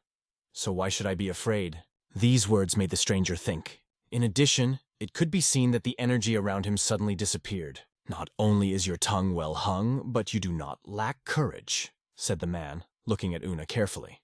Then he asked, "Won't you join me?" Un replied that he had unfinished business, so he could not go. But the man was convinced that no one had the right to refuse him, and added, "If you come with me, you will have nothing to fear." Un replied, "Trust is built on promises made to each other. Therefore, I cannot break my promise even if no one blames me for it." "Is that the only reason for your refusal?" the man asked. With a confident voice, Un answered that no matter what was offered to him, he was not going to leave this place. At that moment, the man felt that Un was looking down on him, and energy began to rise around him. But Un was not about to budge from his position, remaining confident in his words. The man could not understand who was in front of him and asked, "How dare you treat me like this?" And then with some doubt in his voice, he asked, "Are you Hyun?" Then the man realized that the heir to the holy sword was standing before him. Calmly replied that his name was that, but he was not the heir to the holy sword. The stranger asked him to stop joking, and again offered him to go with him. "And if not," he added, "I'll kill you right here." And the energy that surged around his body was amazing. His attack speed was also extremely high, adding even more fear to his terrifying aura. But understood that he was not going to kill him, although outwardly everything indicated the opposite. Besides, didn't even have a wooden sword with him. In this situation, he understood that he had no choice but to hope for help. Suddenly, the attack stopped short of reaching Un's body. It seemed as if the hurricane had blown her right in front of him, preventing him from touching her. A bright light shone all around, and a cloud of dust rose in the air. The man whispered in surprise, "Is that 100 steps of Spirit Fist?" At that moment, a familiar laugh rang out. A monk appeared and cheerfully said that he was wondering who had been making noise near his house since dawn. Then he turned to the stranger and said that he did not expect to see him here. To be more precise, he did not expect that this particular person would appear in such a place. The man seemed to be getting nervous and unnoticed. He also noticed that the monk's technique had become even sharper. His 100-step Spirit Fist looked impressive. However, the monk said that this technique was no match for his pair of poison blades. The man replied, "If you think so, then let's compete," preparing for battle. His appearance indicated that he was ready to test his words in a duel. Noticed that his attacks had become much stronger than the ones he had used against him before. The monk dodged the blows, watching his outbursts of anger. The smile never left the monk's face, and he asked the man if he really hadn't changed at all. After that, the monk extended his hand forward, showing only the index finger. One finger was enough to deflect all the attacks directed at him. The man jumped high up, preparing the next blow. The monk calmly responded to his previous words, bearing in mind his stubbornness, and made a sharp move. The man, holding whips in his hands, swung them sharply, as if delivering a blow. "Is this a red snake trap?" thought the monk, and then admitted that his snake whips were incredible. Meanwhile, powerful energy began to gather on the monk's body. It was a breathtaking sight. The man used the red enhanced technique, which increased his immobility and concentration. However, the monk stood as calmly as if nothing had happened, unmoved by the attack. Hyun was amazed to see that the man had only taken one step, but he was out of sight so quickly that it was impossible to follow him. Suddenly, the man reappeared in front of the monk, whip in hand, ready for another attack. "You look very angry today," the monk said, and asked what had made him so angry. Continuing to deflect his attacks with one finger, the energy around the man suddenly disappeared and he landed softly on the ground. "We haven't seen each other for a long time," said the monk, and added that he didn't even say hello. The man replied that he was not going to greet someone who broke the treaty with MANHWA. The monk disagreed and asked, "Has the poisonous god finally died after eating so many poisonous herbs?" To which the man objected. The monk continued to ask if everyone else was alive, and if so, how could he break the contract with MANHWA? The monk, still not understanding, asked, "Does this mean he will die soon?" The man then pointed his finger at indicating that he meant him. "How much longer will you continue to spread rumors that he is the heir to the holy sword?" the man asked with annoyance. Confused, the monk turned to and asked, "Who is the heir to the holy sword?" The man replied, "Didn't you call him the heir to the holy sword?" The monk, even more surprised, said, "No." The monk added, "People can make up anything, but why do you care so much?" The man replied, "That means I can no longer trust your words." "Do you believe rumors so easily?" asked the monk without losing his composure.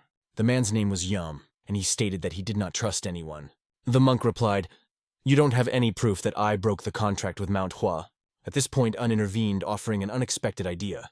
He suggested asking the holy sword about it. Explained, "Although I don't really understand the situation, I am sure that the saint sword will not lie. So if you want to know the truth, you'd better ask him personally." But Yom insisted and told that he would go with him. He explained that he would not be able to interrogate the holy sword without evidence, so he would take it with him to the meeting.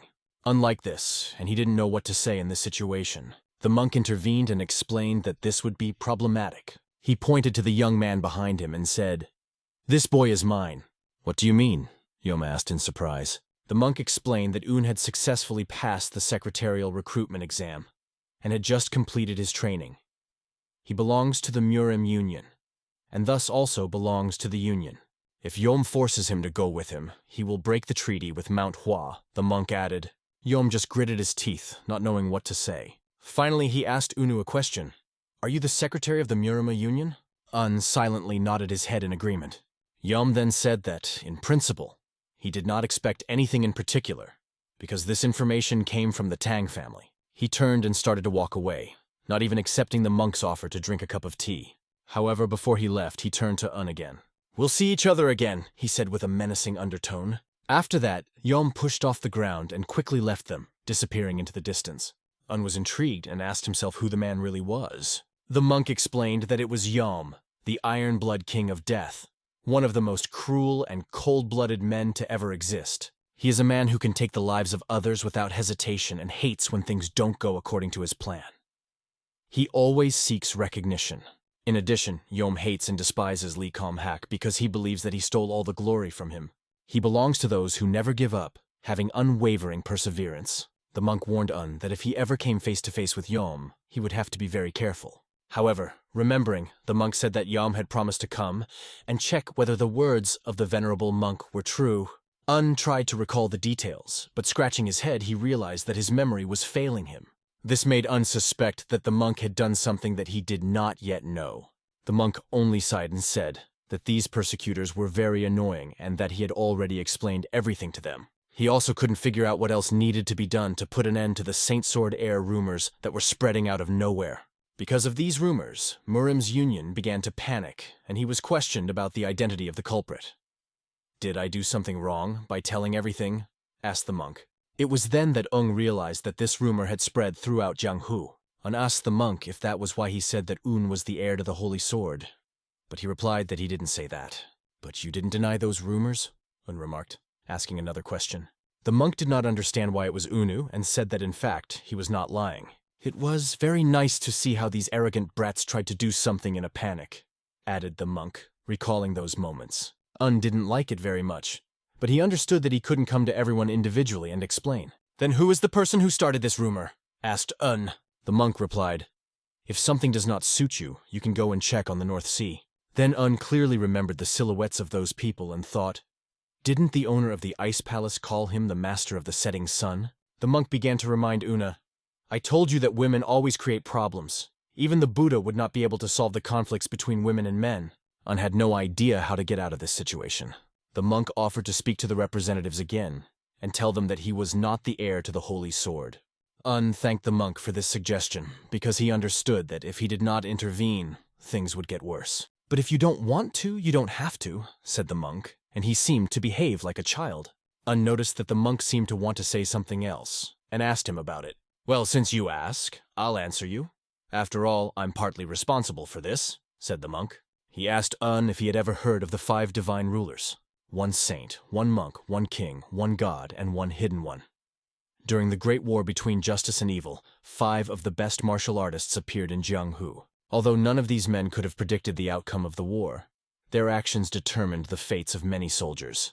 They did not even directly participate in the battles on the battlefield. But somehow, they were drawn into the war, and it was then that a monk offered them a way to avoid global destruction.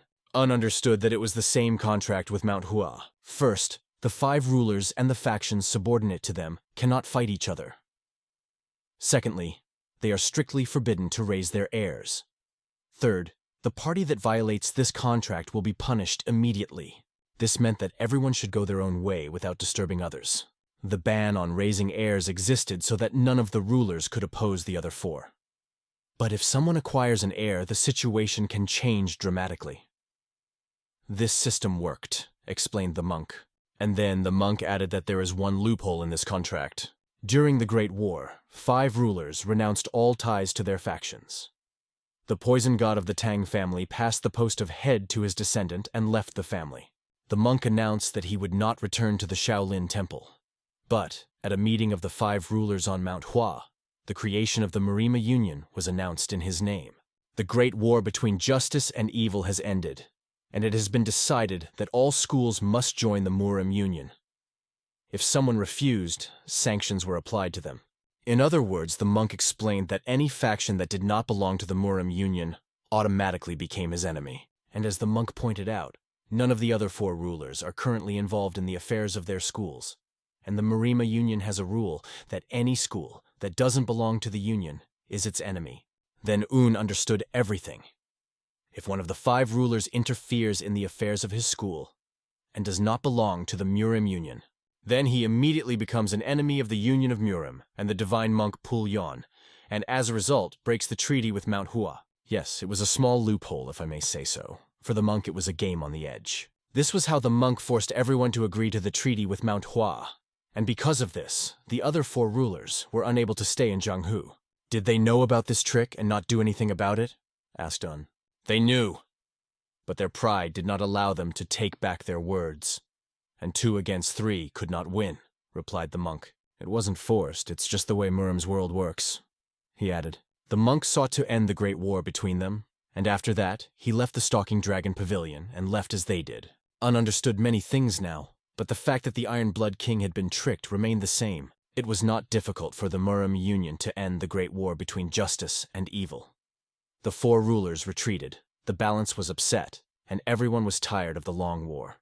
However, the Union shed a lot of blood to achieve its goal. The monk added that although the Great War had ended thanks to the Murim Union, Yom had changed a lot, and said that he himself did not have much left to live.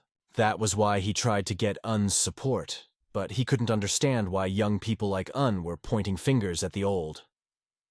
Have you read many books and none of them taught you the rules of propriety? He asked. And this sword? Why didn't you accept it from the infirm old man? Added the monk. He noted that everyone is working for Un's benefit, and Un is only complaining about rumors. But the monk was not an infirm old man, and the sword was not a simple gift. Then the monk told Un that he did not want anything from him, and also never asked him for anything. He raised his head to the sky, looking at the endless blue.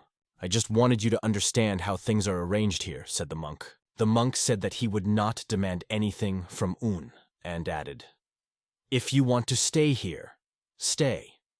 If you want to leave, you can do so at any time, and no one will stop you. In short, he gave Un complete freedom to do what he saw fit. Then, can I return to my native province, open a school there, and cut all ties with Murim? Asked Un. The monk laughed, realizing that if Un opened a school, Lee Kom-hak would come to visit him, and all the factions would not sit idly by. Probably, the representatives of the Ice Palace from the North Sea will be the first to appear. Probably Unu should start his own faction and call it, let's say, School Faction. Even if neither the monk nor Lee Kom-hak intervened, it would not be possible to break ties with Murim just like that. Why did you come to Murim Union in the first place? Why didn't you return to your home province? Why did you become secretary? The monk asked, looking at Un. Un explained that he wanted to do something, so he accepted the offer of the trade organization Tiger Stone. But he could just open a school in his native province. Now Un does not understand why he decided to join the Murim Union. The monk pointed a finger at his chest. You have deep in your blood a passionate longing for the sword, said the monk. He then added that Un looks a lot like Lee Kom-hak. Both of them aspire to reach the pinnacle of swordsmanship and yearn to fight a worthy opponent. The monk pointed out the only difference between them. Lee knows exactly what he wants, and Un doesn't. So I already belong to Murim? Asked Un. The monk answered this question not quite clearly, leaving him without final clarity. However, he said Un is moving in the right direction. The monk asked him to listen carefully and explained that man is between heaven and earth. He urged not to follow the false advice of others, and to think about what Un really wants. If you pay attention to other people's words, you can later understand that you did not live the life you wanted. That is why, the monk emphasized, you need to listen to your heart. Do not follow another's path. Choose your own path, the monk added. After that, he asked Un if he shouldn't carry a sword with him and offered to give him the sword. Un understood that all his problems started because of this sword, so he replied that he did not want to take it. The monk wished him luck and suggested that he at least wear a wooden sword. After that, the monk said goodbye to him. Un felt a familiar sense of resentment because the divine monk had simply left without solving any of his problems. He began to ask himself the question of how to live life correctly from a human point of view. However, Un later realized that the monk did not ask him direct questions. He wanted Un to find out for himself what kind of person he wanted to be. Meanwhile, it was officially decided to expand the branches of the Murim Union, which made all the members of the organization very busy. Building new ones, expanding the old ones, appointing new leaders, secretaries, and soldiers. Fortunately, Hyun, Ansu, Jodu-sik, and Pyong-o-du remained in Hangzhou continuing their work. They talked among themselves, raising various topics, discussing current affairs and news. There were plenty of topics for conversation, and everyone contributed their thoughts. Wong overheard the two of them talking about the Namgun family recently having a run-in with pirates. He asked in surprise about this, explaining his surprise by the fact that he was not aware of these events. However, he didn't remember ever meeting them when he was traveling down the river. In the conversation, they came to the conclusion that the trade group Tiger Stone has something to do with it. Long story short, the ship of the trade organization Tiger Stone was attacked by ruthless pirates, and the Nam Gong family fought them off. Although this family just beat up a few pirates, if they stepped up, other schools that receive income from this river will not sit idly by either. For one of the participants in the conversation, it was obvious. He remarked that if the Namgung family destroyed the pirates on the river, their status would rise, and the other schools would find out and probably try to take control of the family. Others immediately wondered how this guy knew so much. He replied, "Do not all men in power behave in the same way?" Meanwhile, in the camp of the captain of ruthless pirates, the captain, whose name was Yi Mushim, got up from his chair and looked back. One of his men approached him, bowed low, and announced that they had prepared an ambush. However, he had one more question that he was preparing to ask. An aide named Zhang Sam-che asked if they should definitely follow this plan considering the situation. The captain laughed and assured him not to worry. He pointed to a narrow road that narrowed and said it was probably the best place for an ambush. However, Zhang, nicknamed Scar, pointed out that they were no ordinary annual pirates. The captain reassured him by explaining that the other senior aides would be in charge of the ambush, and his job would be to attack the Namgun family members and stay back at the right moment. Thoughts swirled in Scar's mind that he might be on his way to his death, and he asked if those in ambush would be able to block the Namgong family's retreat. The captain replied that not only he would be on the battlefield but also Yi Mu-shim himself, the master of ruthless merit. In addition, the main force of the Namgong family will be occupied by the Imperial Heaven Squad, and all they have to do is buy time. Recently, Mu-shim has changed a lot, developing a new strategy after receiving a strange letter from the Imperial Heavenly Palace. Sitting in front of the captain, Scar pondered whether he should escape tonight. However, one thought did not leave him, which did not give him peace. He asked himself, "Suddenly we will win?" After some time, they set off on their horses. They were representatives of the Namgun family. Their captain turned to one of them and asked if he was following him.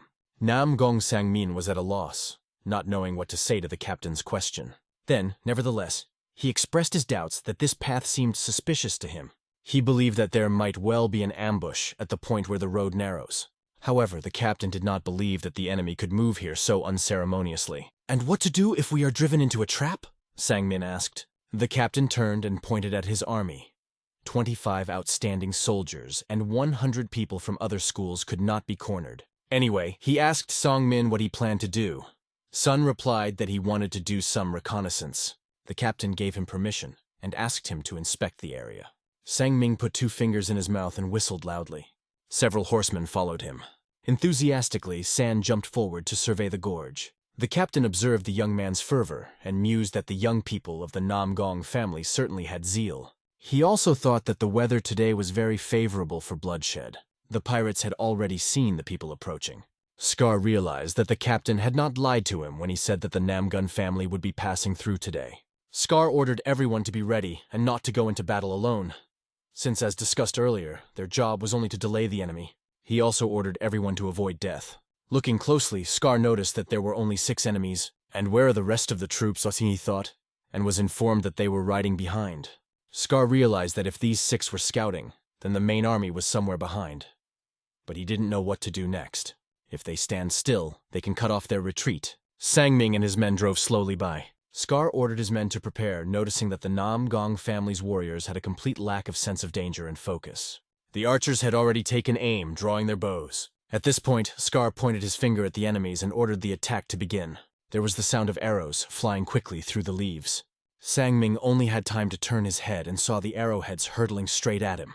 The arrows hit Sang-min and his companions, as well as their horses, knocking them off their feet. When the horses fell, the pirates rushed out of their shelters on the slopes, armed to the teeth, and charged. The captain heard various sounds, creating a loud noise right in front of him in the narrow gorge. He gritted his teeth as the sound sounded damn familiar. The sound of swords clanging. He ordered his army behind to pick up speed and catch up with Sang-min. This was their main task, and after a while they were already in the gorge itself, where the battle was unfolding. The captain reached for his sword on his back. cursing at the enemies, whom he called fucking bastards. Suddenly, he was thrown from his horse as if by a lightning strike. A moment later, he was already standing over San's body, scattering all the enemies nearby. Sang-min shouted his name loudly, trying to get his attention. But at that moment, he was hit in the face and flew to the side. The captain carefully watched the situation, but suddenly a stronger opponent appeared in front of him. It was Scar, who was also an accomplished swordsman and had excellent fighting skills. A fierce battle ensued between them where blood flew in different directions. Each blow was deadly and the battle grew fiercer until both enemies were filled with rage and determination. Scar already had a plan for what to do next as he contemplated his retreat. He turned to his pirates who were behind and ordered them all to retreat.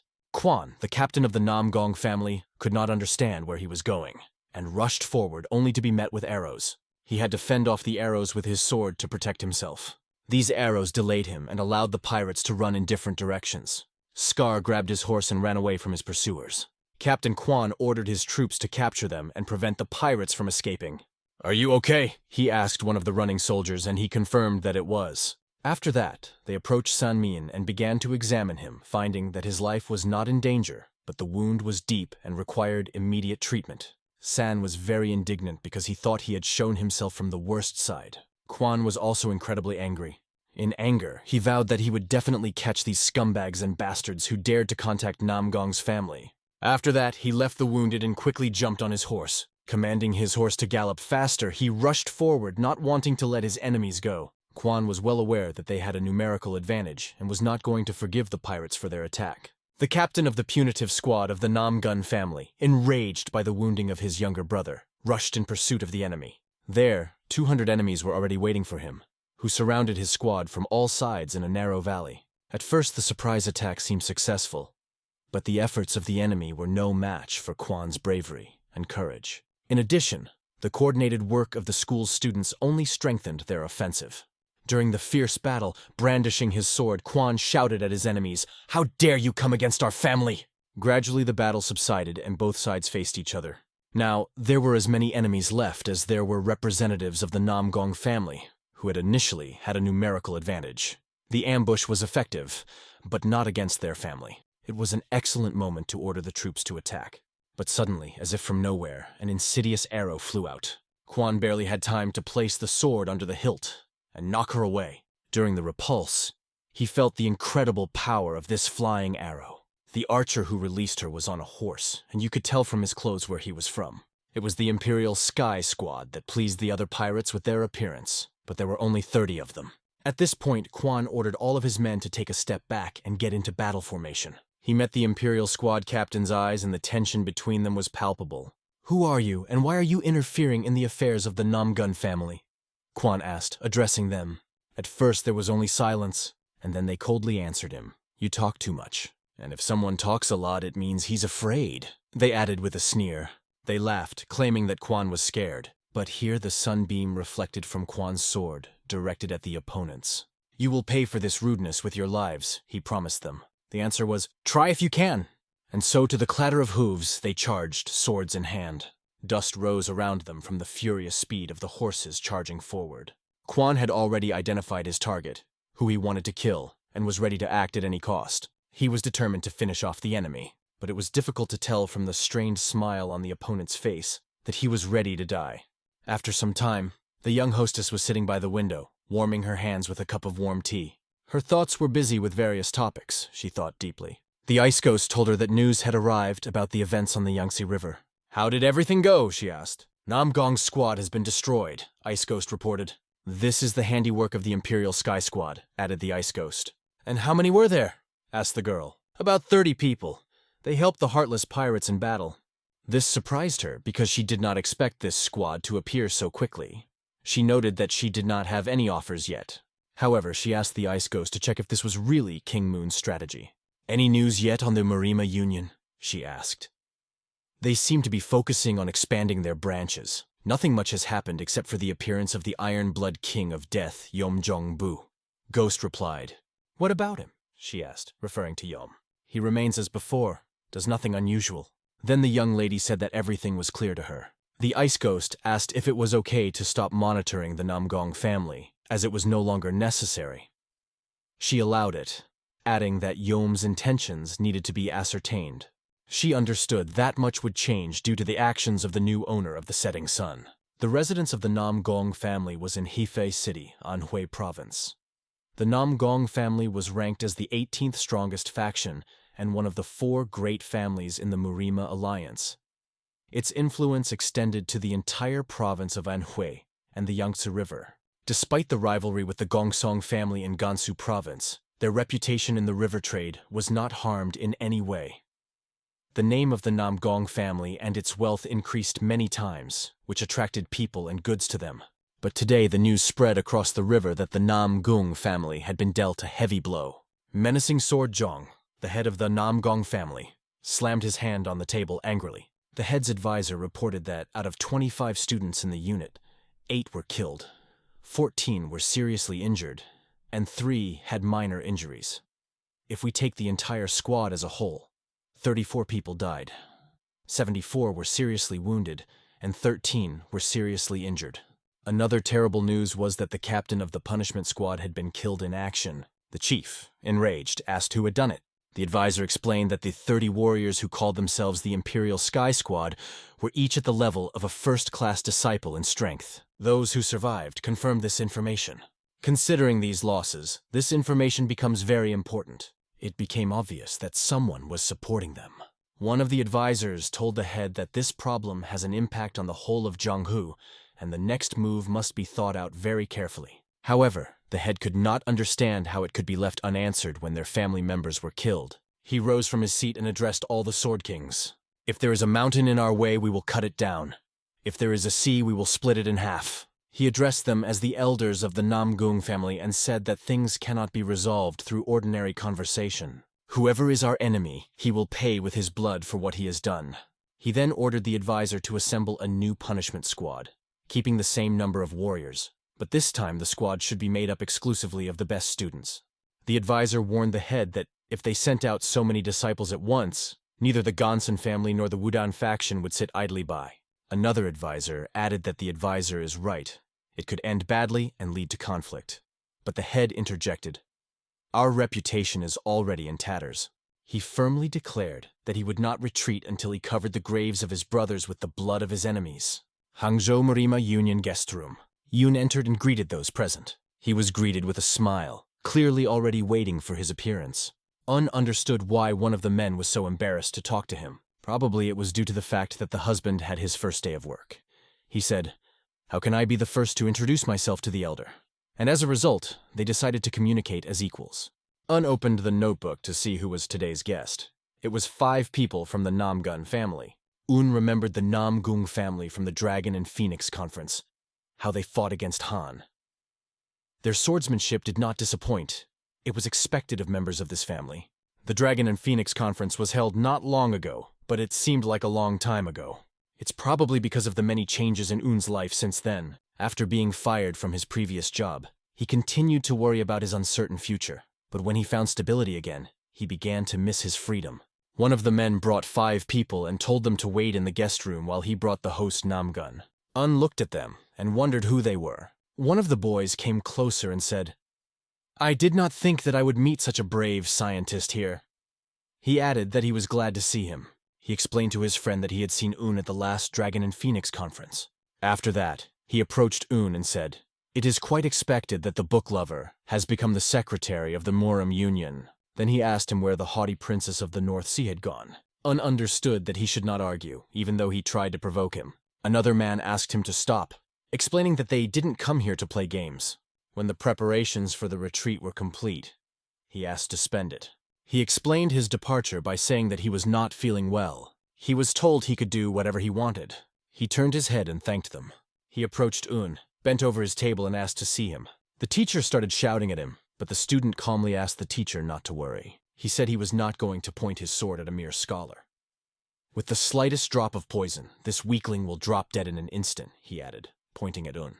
Another man approached and offered to lead him, but he replied that he did not ask for it. Turning his head, he asked again, "Didn't you hear me?" The man began to tremble with fear and could not even utter a word. At that moment, Un got up from his chair. In a cold voice, looking directly into the student's eyes, he said, "I will guide you." A moment later, they were on their way to his room. Un opened the door and asked him to enter. When he saw the student off, Un said he was leaving, but the student asked him to wait. I remembered I left my luggage in the guest room. Could you fetch it for me?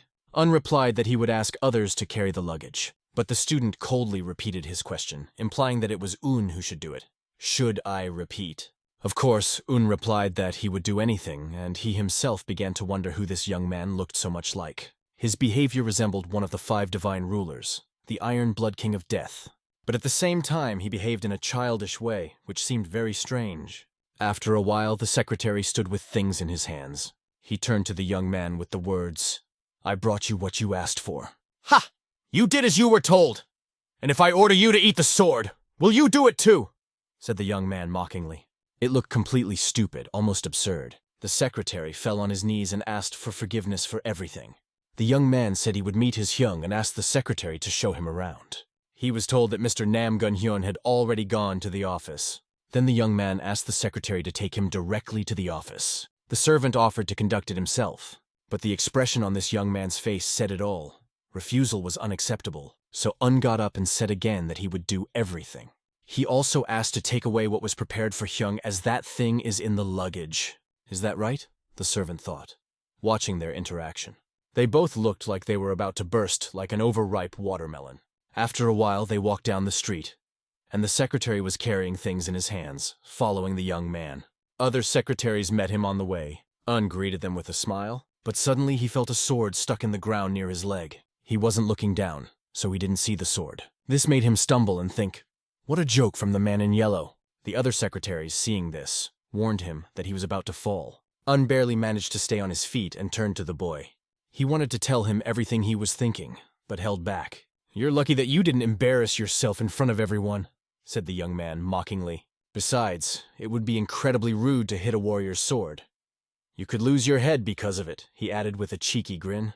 Un took a deep breath, trying to calm himself, and remained silent. The young man just stood there and waited for Un to say something in response. Then another servant asked permission and took the luggage from Un's hands. "How can you behave so unceremoniously?" he said impudently, turning to the servant. But he ignored his words and reached for things. "I appeal to you," repeated the insolence, and began to attack the servant. Un saw it, because everything was happening right in front of his eyes. Nakaba received a powerful blow directly to the stomach. The blow was so strong that he was thrown back. Un hit him with his hand and held it in the enemy's direction, pretending to have a sword in it.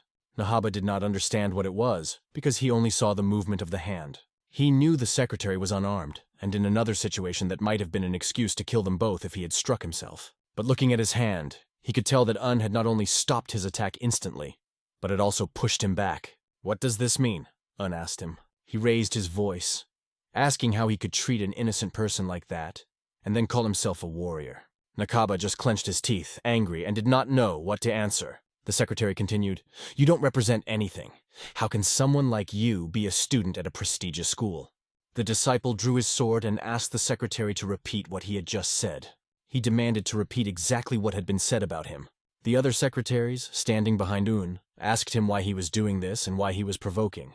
Un calmly pointed out to the apprentice that he knew how to use a sword, but did not understand when to draw it, and that he was still behaving like an inexperienced apprentice. He also added that the student is not aware of his actions and mocks those who are lower than him in status and power. Only a worthless person is capable of such a thing, concluded Un. The disciple raised his sword and said angrily, "This worthless man will die now." Others present were nervous for Un, fearing for his safety. However, Un easily dodged the blow, forcing the sword to pass. This only angered the student even more. They shouted at him from behind to stop. At that moment, Hyun appeared and jumped right in front of him. Hyun shouted at the student, asking what he was doing here, and ordered the sword to be removed immediately. He pointed out that this was the Murim Union, not a place to swing a sword. The student, enraged, replied that Un had insulted their Namgun family. After that, the student felt the full force of the teacher's slap on his face. He only asked the teacher, "Why did you hit me?" The teacher explained that this was a punishment for disobedience because the student did not obey his order. He ordered the disciple to leave immediately and repent for his deed. Nakaba could not answer the teacher, hid his sword, and quietly left. Hyun then approached Un and apologized for his student, promising that this would not happen again. Wung also apologized to Hyun, admitting that he had gone too far. The student stood behind his teacher and could not understand why he was apologizing to the regular secretary. Namgong's family are proud sword kings. But he bowed his head to a mere scholar, the student thought, wondering who this secretary really was. The teacher understood that his student now does not understand the reasons for such an act. But he was sure that one day the apprentice would realize who he was really swinging his sword at. This unassuming secretary is a holy sword adopter who has yet to show his true power. After that, they said goodbye. And the teacher said it was time to go. He ordered his disciple to follow him. The student, turning his head, once again looked at the secretary. Un's comrades asked if he was all right. They began to panic that they might have angered Namgun's family and expressed their concern, saying that he was incredibly lucky that Master Namgun Hyun showed up. The other came up with a laugh and noted that he thought Un was very quiet, but this time he exceeded all his expectations.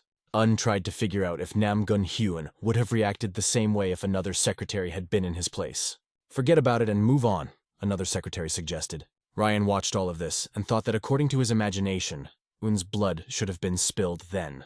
At the very least, he should have been charged with a misdemeanor. But it certainly wasn't supposed to end like that. A few days passed, and at a meeting of representatives of the Murim Union, the situation was discussed. One of the representatives stated that it was completely wrong that the Hyun pirates were only the Namgun family's problem, and said that he would not allow other factions to interfere. A representative of the Udan faction noted that heartless pirates operate in their faction's territory, and because of this, it is no longer just their problem. However, Hyun replied that there was no need to ask permission from anyone to avenge the murdered students. There was a loud thump of a fist on the table. Does this mean that the Namgong family will leave the Murim Union and go it alone? Chan Donson, representative of the Donson family, asked them.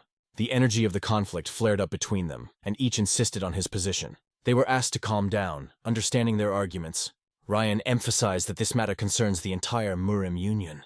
Hyun replied that the Namgun family respects the Murim Union's decision. However, the lives of heartless pirates belong only to them, and no one else. He explained that if they only got a guarantee against the heartless pirates, then they would be able to negotiate with the Tiger Stone merchants, which was a more important source of income for the Namgong family than they even thought. In addition to revenge, they protect the interests of merchants. It was decided to take a short break before continuing the discussion. Yeonho pointed out that there was obviously someone supporting the heartless pirates, and that someone might be responsible for those mysterious letters. He was told that it could only be rumors. Saul added that the Plum Sword seems to take a lot of interest in the rumors. And it's sad that they can't make the Azure Dragon Sword owner's letters the main topic. This time it's not just a rumor, she insisted. Haven't there been worthy people who call themselves the Imperial Sky Squad? John asked. Namgun replied that they did show up and their family would be of great help in catching the main culprit, accepting any help, but the heartless pirates would only be there for them. He seemed willing to make significant concessions by accepting the supervision of the Murim Union, implying his confidence that they would accept his offer. Ryan was ready to include the suggestion in the discussion, but Jan said he still had something to add. He meant that when an investigative team was formed to find the person behind the mysterious letters, he should become its leader. So he asked if there would be any objection if he himself selected the people for this group. The first question that arose in Ryan's mind was why exactly he would select people and who he wanted to select. The second question was voiced. I'm afraid I'm not smart enough, so I want to take a smart man, said Jan with a hint. He was referring to the top scorer in this year's secretarial exam. John told the audience that this particular person should go with him. He also added that he didn't want to leave him alone while they watched over the heartless pirates. Thinking it over, Ryan admitted that Jan was right, as they couldn't leave the divine monk and holy sword adopter alone in the Murim Alliance. Saul interjected, and said that she also wanted to join the investigative team that would be looking for whoever was behind the mysterious letters. Do you mind? She asked Jonah, looking straight into his eyes. John was a little confused, but of course he couldn't say that he was against it. After a while, he was already looking out the window of the carriage. Sol sat directly across from him. She wondered what he was thinking about. Sol explained what she meant, which was that all the other 18 factions of the Murim Union were focused on keeping an eye on the Namgun family, and she asked why he insisted on creating an investigative team at such an important time, and also why he took Yoon Hyun in particular. Well, why did you join us? Yeon asked, with a counter-question, thinking that she could be doing other things. She replied that only fools deal with the affairs of the Yangze River, as she saw no point in fighting for the sake of fighting. For John, the investigation was much more interesting and important. You are an unwelcome guest, But why do I think you support him? Is it your personal attitude or the position of Manhwa School? She asked, referring to the secretary. In response, John just threw up his hands and said that he had bewitched him. He even forgot if he had said it before, but he admitted that Un was interested in him. Let it be so, said the girl, holding her hand to her forehead. But she had one more question. Why is our first point of arrival the Shaolin Temple? Because I'm interested in him, John answered shortly. But this only strengthened her suspicion that he did not want to reveal the truth to her. Saul folded her arms and said he could do whatever he wanted, but added that she couldn't keep her secrets forever. She tried to guess if his plan had something to do with the divine monk, and if that was why he included the holy sword receiver in the group. At that moment, the receptionist was riding in a separate carriage, reading a book. He noticed that while the carriage was not luxurious, it was guarded, with 2 faction representatives accompanying him, demonstrating the power of the Murim Union. He wondered if these people were really great masters. Of course, they are not stronger than a divine monk or a holy sword, but still quite powerful. He also asked himself why he was included in the investigation team without explaining exactly what was being investigated. Of all places, they head to the Shaolin Temple. What was the divine monk up to this time? After all, the Shaolin Temple is one of the most important organizations in Murim, which is said to be the birthplace of all the world's most famous martial arts. The host thought it was worth taking this opportunity to see the martial arts of this temple while looking at his sword. At this moment, it was already known elsewhere that the receiver of the Holy Sword was on his way to the Shaolin Temple. The Namgong family had concentrated all their forces on the Yangze River, and King Moon was currently the center of attention. But the story was cut short, as the chief interrupted, declaring that he would go to Shaolin himself. The masked girl told him that King Moon had already asked him to accompany him. However, he believed that he could deal with all the affairs on the river himself. The girl reminded him that the merchants had also asked him for help. He then asked how the investigation was progressing on the owner of the Azure Dragon sword, which still had no results. But at that moment, he received information that the lone guest, Dak Ko-ran, had reappeared. A few years ago, after the supposed owner of the Azure Dragon sword became known, it disappeared without a trace. However, he was recently seen in Shandong province, where he challenged the leader of the Great Void School to a duel. And what happened next? He asked the one who brought the information. The leader of the school was felled by the lone guest with one blow. After that, word began to spread that lone guest Dak had reached an outstanding level in the martial arts. It seems that they were related to the owner of the Azure Dragon sword. After hearing this, he gave permission to go. B approached the martial arts emperor and addressed him. He told her that he would carry out what was agreed with the merchants. But right now the owner of the Azure Dragon sword was more important than the affairs of the river. Everyone knows that one person is powerless against the world flow, but sometimes someone appears who knows how to change it. At that moment, a strong energy began to emanate from the emperor, and he said, "The most terrifying thing in the world is the power of one person. Come to think of it, what is the importance of those merchants when both the Murim Union and the imperial family are afraid of the sender of the letters?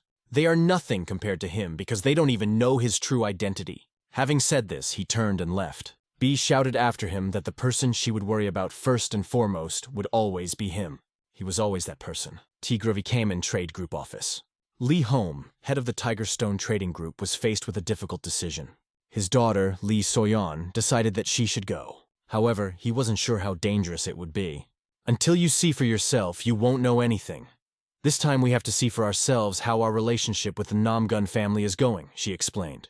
She asked him not to worry and promised that he would definitely not get into trouble. He insisted that she take the guards, but she thought they would be useless. "At least a minimum guarantee is needed," he insisted. Coming up behind him as he sat on a chair, she hugged him and thanked him. He didn't think it was worth reminding her to be careful, and he said that if there is no profit, just let him apologize. With a smile, the girl said that he had better not worry about her, but about her brothers, because if you leave them for a long time, they may start to realize their strange desires. She bowed to him and said she would see him later. Her father looked at her, realizing that without risk, he would not get anything significant. However, he also knew that there was a difference between recklessness and a well-considered risk. Leaning back in his chair, he told himself that he must be getting very old if he started thinking about such things. The chariot arrived directly at the home of the Murang family. John and Sewell got out of it. They were greeted with the understanding that the road was long and they must be tired. The head of the Murang family informed them that the head of the family was waiting for them and asked them to go inside. They smiled and moved forward.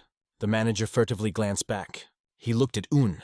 thinking that he had not been here for a long time. Un thought too, thinking of Murang-jin, Miss Murang, and Murang-san, and wanted to see them as soon as possible. He didn't think he would find himself back in the place where he once sent a letter, as part of an investigative team to investigate mysterious messages. Un understood that the manager probably recognized him, but he did not worry since no one would know that it was he who sent the letter, because it was without a signature. However, he knew that he should keep his mouth shut. First Sword Tangjong, the head of the Murang family, was already listening to their conversation about the mysterious letter. John and Sol were having a discussion with him. Sol explained that they wanted to check some details. In particular, does the letter they receive have anything to do with the Heartless Pirates? The chief understood everything, but said that they were insulting the Murang family by associating them with pirates. Of course they understood this, but they asked his permission to read the letter, promising to finish the investigation after that. The head of the Murang family knew that neither the Murim Union nor the Tang family had the authority to investigate the personal letters of the noble families. He warned them that if the Tang family did not back down, his family would not be able to stay away. Un, standing behind them, was amazed at their incredible energy. Yan interjected, assuring them that they were not going to interfere in their family's affairs in any way, and the cooperation of the chapter would be enough to clear all suspicions of the Murim Union. "What exactly do you want to know?" asked the head. "The identities of the recipient and the sender of the letter, as well as any meaningful evidence of hostility towards the Murim Union, or an attempt to create a new faction," Sol explained. The chief scratched his beard and said that nothing like that was mentioned in the letter. Sol asked him to swear on behalf of his family that there was no such information in the letter, and if he does, the Murim Union will believe his words. "I swear by the name of my family that nothing like that was mentioned in the letter," the head said solemnly. The tension in their conversation grew more and more. Sol stood up and said, "Okay." After listening to his words, she decided to believe him. The head thanked her for this trust. Un continued to watch them from behind. Yun tried to remember exactly what he had written in that letter. Everything he remembered had to do with swords, and now he was worried that this had led to misunderstandings. Meanwhile, in Murang Tangjong's bedroom, the head of the family was thinking about Un. He couldn't find him even after sending people to the South Sea, and now Un appeared with the investigation team. "Is this a trust check?" thought the head. If he could, he would immediately meet Un, the disciple of the Azure Dragon Sword owner, and spend the whole night discussing the sword art with him. But Un was now the secretary of the Murim Union, and the chief could not act rashly until he understood their relationship with the union representatives. At that moment, Un turned his head and saw the girls he missed so much. They also noticed him, and one of them ran up, jokingly hitting him on the shoulder, offended that he had not appeared for so long. "I missed you so much," she exclaimed. Un happily apologized to her for his delay, genuinely looking forward to meeting her. She still decided to forgive him, although she was angry when he left. But now that he was back, her anger melted away. Extending her hand, she asked if he had brought her a present, and Un, not knowing what to say, just looked around. She distributed honey dates, one for grandfather, one for Un, and one for Uncle the manager. A little later, they were all sitting at the table, and her sister was apologizing for the way San-Ah had been behaving, as she was usually more obedient. Un was embarrassed when they addressed him as Sir, and asked to be called simply Secretary Un. However, the girl objected, saying that she could not do that.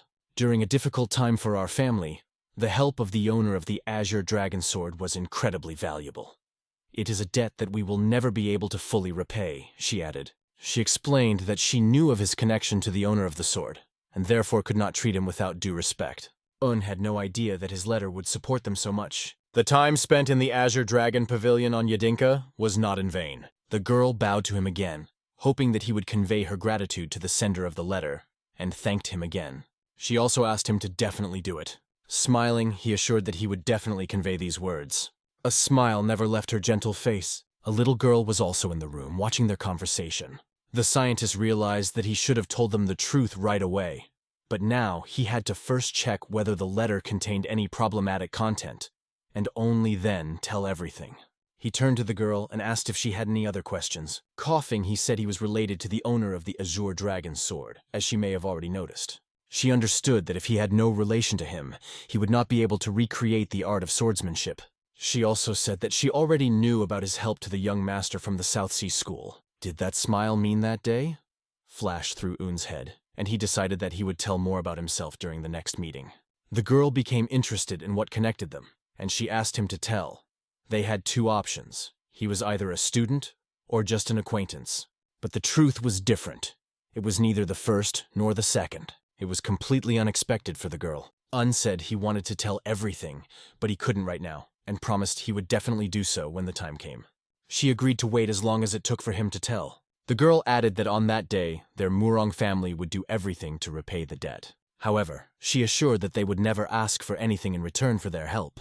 Explained it to her and could confidently vouch for his words. Good thing revealed his identity last time. He didn't want to look like a shameless man charging for kindness. Then he asked her if there was any place where he could practice quietly at dawn. She realized that came to the grounds every morning during the Phoenix Dragon Conference, not to spy on the training, but to train himself. She said that there is a place where no one will disturb him. Only the head of the family and his direct relatives can use it. The girl also noted that there he might meet someone who is waiting for him. Grinned widely, intrigued by who it could be. The little girl was willing to give her consent to this place if it was for 7 days after arriving at the Murang family home, Sol and Yeon were talking about the rumors about Doc Ran's lonely guest. He was said to possess a very valuable martial arts manual. Rumor has it that this guide is actually a letter. Yeon hoped it was about the correspondence they were investigating and wanted to enjoy the Murang family's hospitality. But when I saw her look, I realized that it's time to confess. You can't run away from work. He asked Sol to tell everything from the beginning, but in the most concise form. She explained that rumors about Doc Ran's lonesome had spread because of his unique martial arts guidance. Because of this, he was attacked by numerous villains, and he shed a lot of blood. Perhaps these rumors have more weight because they arose against the background of their long stay here and the investigation of the letter. The investigation team of the Murim Union has been visiting Murang's house for 7 days. It seems that people have started to believe more in the authenticity of the rumors about the letter thanks to the investigative team. Namgun's family also went to the river after Yeon's investigation was over, and Seol asked him if he should report back on the work done. The Impact faction had weakened considerably, and Yong hadn't even expected them to compromise with the Namgong family so quickly. This is because the head of the Namgun family personally leads the punishment squad of 125 soldiers. Namgun-young's Thunder Sword made its move, and Yeon then asked her if maybe instead of disbanding the investigation team, it would be better to go to the river. However, Sol replied that the river was a very bad option. What she meant was that they should go to Shandong province to investigate Doc Ran's solitary guest, and it should be done immediately. The next day in the office of the head of the Murang family, the chief reported to his men that the investigative team was on its way. His granddaughter expressed her desire to join the investigative team. She personally saw the letter and expected that they would accept it. What's more, she said she wanted to check on something that wasn't so much about the investigative team as it was about scientist Un. Then her brother declared that he also wanted to leave. "We have no right to underestimate the people from the investigation team, especially Tang Sol, who is secretly following Master Un," he said. As a brother, he cared for his sister and informed the chief that this was one of the reasons why he had to go as well. The chief allowed them to go together and support Un. "We will do so," they answered in unison. At the same time, their chariot continued moving in which John and Sul were sitting. Sol kept telling John that he was keeping too many secrets from her. He couldn't refuse the pretty girl's request, and finally admitted to her that they were going to the temple to check the situation. But he also added that he has secrets just like she does, including why she decided to join his group. "Everyone has their secrets," he said, and tried to change the subject by noting that this carriage was uncomfortable. She looked at everyone suspiciously, not understanding what they were thinking. But most of all her thoughts were focused on Una. Me and her brother rode behind them on horses. They exchanged glances with Un. Un waved to them with a smile. The boy just nodded in response. "Where are we going?" he asked his sister, to which she replied that to Shandong province, where the lone guest Doc Ran was last seen. Mai said that she also heard how he disappeared without a trace a few years ago and recently challenged the Great Void School. There are many rumors that among the schools on Mount Taishan, one school holds the lead. They call themselves the rulers of Shandong, although they have lost influence in the entire Taishan mountain region. Most likely, the lone guest chose them as his first victim to announce his return to Jianghu. "Did you hear that he now possesses a unique martial arts mastery?" her brother asked. She doubted that the head of the School of the Great Void would say anything, because the lonely guest had defeated him in one blow. And because of this, he would definitely not reveal the truth. Un eavesdropped on their conversation. The brother agreed that it was very interesting to defeat such a strong man with one blow. Me understood that the lone guest was in a difficult situation now, and even a strong wolf alone would not be able to easily deal with a pack of wild dogs blinded by greed. So where could he be now? Asked Jean. She assumed they would meet him at the top of Iron Mountain. She also doubted that the letter currently in the lone guest's possession was sent by the owner of the Azure Dragon Sword. The Murim Union does not seem to know that these letters have different authors. After all, she herself had read the original from the owner of the Azure Dragon Sword, and knew for sure that his only concern was the sword. He is definitely not the kind of person who would send a letter to the pirates to cause chaos in the Murim Union and plunge Jianghu into chaos, and sat in the chariot lost in his thoughts. Looking at him, Mi could tell by his shining eyes that he had definitely heard their conversation. Senior brother and scholar Un now reminded her a lot of San-Ah. Unusually intelligent, but at the same time bright and simple, like children who do not know how to hide their feelings. Shandong Province, the entrance to the top of Iron Mountain. Their chariot had already arrived. John continued to talk about how he didn't even want to walk, followed by Sul, who said that the lone guest was last seen yesterday. If they want to meet him, they must hurry. She turned to the security captain. She said to go to the nearest reinforcements and be ready to act at any moment in case of an emergency. She ordered the secretary to go with them, but behind them were Jin and Mai, who declared that they were also walking together. Do whatever you want, but no one will be responsible for your safety, Sul told them. Behind them, Un raised his hand and asked what would happen to him. John repeated that he was coming with them. You don't want to? Sul asked menacingly, and he explained that this was not the case. Actually, the problem was that he didn't know anything about Qinggong. This raised certain questions in John and Sul's minds. Then, in an already irritated voice, she asked again, What did you just say? She started to get annoyed that John's secretary didn't know or know anything, and she didn't want to be involved in his childish mischief, so she asked him to do what he wanted. Un was under his charge, and she magically jumped off, leaving them behind. Fire lit up in Un's eyes, for it was a master's Qinggong that he had never seen before. What will you do? Yeon asked, to which Un replied that he was waiting for someone to help him. John wondered who could help him. I'm afraid you'll prefer the breasts of a beautiful girl instead of me, said John jokingly. Everyone was silent, and Un was already waiting for an answer from them. Un turned his head and looked into Mi's eyes, who also didn't know what to say. Then John said he could help them. His help was that he would just leave them. And so, pushing off the ground, he instantly disappeared from their sight. But instead of ending up in the girl's arms, Un ended up in Jin's arms. While in the man's arms, Un cried out loudly. They pushed off the ground and jumped up, heading forward. What is Jin thinking about? Un asked himself, being in his arms. Mai flew behind them, realizing that it would be strange if the secretary knew Qinggong, so maybe he was hiding his abilities. However, his emotions looked so natural. In general, the girl carefully followed his every move. Flying closer to Jin, she asked, Where's my state? Jin didn't have a clear understanding. He only guessed that she might have walked forward to Yoon, who was ahead of them. Yeon told them that Snowflower from the Tang Sol family probably had other things to do. His foot landed on a stone. From this place they will have to walk. He warned everyone to be careful and look around. Sol at that moment was standing in front of an incredibly beautiful waterfall.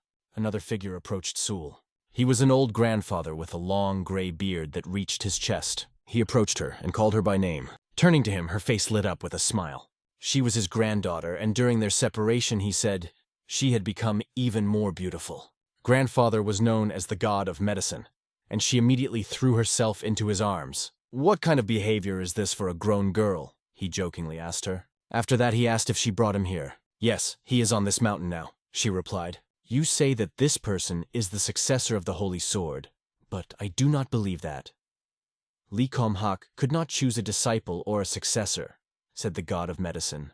However, he knew for sure that Huck and Pool were interested in him. He could say this based on his assumptions, because even Yom had not achieved anything. The god of medicine did not understand how he could not show interest in him. So what then? Asked the granddaughter, looking at him. He replied that he would do as she suggested. The warrior's blood splattered in the air as his body was cut by the sword. Dako Ran left no chance and already called the next fighter. There were 3 others standing in front of him who didn't know what to do. Dako Ran was also called the Lonely Guest, and he would ask these warriors if they were scared. After seeing their reaction, he contemptuously called them dogs that could only bark. But then another one appeared who had the courage to call him a bastard. He asked the Lonely Guest how he dared to treat them so disrespectfully. These 3 were Shandong's heroes, and they threatened to execute him for all his brutal crimes. But Dako Ran only asked them to be quiet. In general, he did not care how many people died that night. The bearded man held the weapon in his hands and thought, "What kind of fool is this bastard?" Ran continued to invite them to come closer, threatening to kill them all. There was silence between the warriors. They were just preparing their weapons as they stood in front of him. They were sure they could take away his martial arts leadership. The confidence he exuded was visible in his eyes. Sol, Yeon, and me were watching all of this from the bushes. John remembered the first time he heard about him. It seemed to him that he was looking at his own past, because he was once the same. Mai was a little surprised because being like the lonely guest was quite impressive. Of course, Yeon was much more handsome. But just like now, he had a penetrating aura. Telling his story, he noted that he once wanted to fight the whole world for his own interests. It was a stupid but beautiful period when he was not interested in the opinion of others. Then he laughed and added, "In a way, I've stayed the same." Mi couldn't help but agree that he really didn't care about public opinion. After that, Mi glanced at her brother and What should she have expected? They both kept their eyes on the lone guest. Wanted to avoid attention, as he was surrounded by the investigative team. But he was also interested in how far his sword art had progressed, and he really wanted to see it, even if he was accused of writing the letter. "Looks like it's starting," John said. On the battlefield, the attack on the lonely guest began. He was attacked from all sides, using various weapons. Immediately, 3 fighters rushed at him like mad dogs, and he stood in the very center. They clearly intended to keep their distance, hoping that sooner or later he would open up. One of them was about to strike him with a sword, but the lone guest didn't care. He deflected every attack as easily as if it were child's play. In this hurricane of deadly weapons, he remained perfectly calm. When he had to move, he did so with incredible speed that his enemies barely had time to follow. But all attempts to hit him with a sword ended in failure. Failure meant the end of life for each of the attackers. The lone guest did not spare anyone who stood in his way. Those who tried to kill him remained dead. Their commander stared at the lone guest, trembling. But then he found the strength to stand in a combat stance. But he couldn't hide the fear on his face, which continued to betray his anxiety. It was quite understandable, because in front of him stood a real monster, Dokko Ran, whose energy was amazing. However, at this moment, the word was heard. "Enough!" From the side. 8 armed fighters appeared around the lonely guest. They called him a true barbarian, and introduced themselves as masters from the School of the Great Void, saying that they would not forgive him for his actions. Despite the threat, he only smiled wider. "Well, come on, you cowardly pups from the School of the Great Void. Show what you're capable of," he scoffed. Observing this, easily concluded that his opponent was incredibly strong and his swordsmanship was exquisite. They called the lone guest a barbarian, but his sword technique was far from barbaric. Rather, it was precise and multifaceted. Each blow was strong and completely under his control, and knew he was capable of this. Also understood that this was his reply to the letter he had sent him. Devil, thought the scientist, feeling how this situation took his breath away. He held the sword tightly in his hands, wanting to strike with it as well. Mai was worried if he would be okay, but Yeon reassured her by saying that if it was a big guest, then yes, he would be okay. Even if the masters from the School of the Great Void cannot defeat him. However, Yeon noted that the lone guest was targeted by many more people than just the masters. However, all these people are only pawns, and they will not be able to defeat the lonely guest, he added. Even John himself was not sure that he would be able to overcome such an opponent. After his words, Mi insisted that they should intervene. Because if the Murim Union did something now, many casualties could be avoided.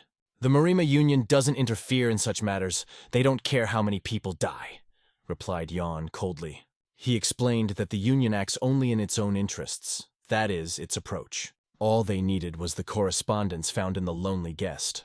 But even so, they had no reason to interfere now. All that is required is to collect the letter from whoever remains alive after the fight. Then Mi understood what he meant. A lone guest will not be able to avoid his death today. At this moment, the enemies of the lone guest were fully prepared for battle. They called Ran an assassin who dared to use mean tricks against the headmaster of the Great Void School, seriously injuring him. Because of this, everyone was commanded to demonstrate what justice is. The people hiding in the bushes debated among themselves whether they should intervene and reveal themselves just for the sake of the School of the Great Void. The person who contacted them said that their school wanted to punish this horrible criminal, and if they helped, they would get trophies. But no one was going to trust this person. He swore by the name of the head of the School of the Great Void and the 7 Masters. Those who were sitting in the bushes understood from his words that whoever takes the leadership first will get it. After that, they rose, revealing their presence. This gave the fighters more confidence in their eyes. However, the problem was that they probably showed themselves for nothing. The armed swordsmen charged. Jumping out of cover, the others also announced that they were starting a fight. And now, like mad, everyone ran straight to the lone guest, who was standing in the center of the clearing. Jin stood up, thinking a chaotic battle was about to begin and wanted to intervene, but Un stopped him by holding his arm. "It's still early," explained Un. He noticed the look with which the lone guest was looking. This look indicated that he had a plan. He hinted that he had a hidden trump card. And now this hidden trump card has already appeared in his hand. Jin was very surprised to see this energy sword in his hand. Power shone around the sword, enveloping it in a red glow and also covering the entire body of the lone guest. Thanks to this sword, he moved even faster, striking his enemies. He didn't seem to care how many enemies were against him. This sword was not only unshakable, but also merciless. Mi watched these thoughts go through her mind. She couldn't look away. The difference was only in the degree of strength, but this was Zhang Hu's true face. Cutting through the bushes, the 3 blades flew straight towards the lonely guest. Despite lightning speed, he was able to turn around and deflect blows. However, one blade left a scratch on his shoulder, and judging by the way he looked at his enemies, it clearly pissed him off. The enemies immediately noticed the wound and began to point at it with their fingers. "He looks tired, he can hardly stand," were their words. And then it was announced that the first person to remove his head would receive martial arts instruction.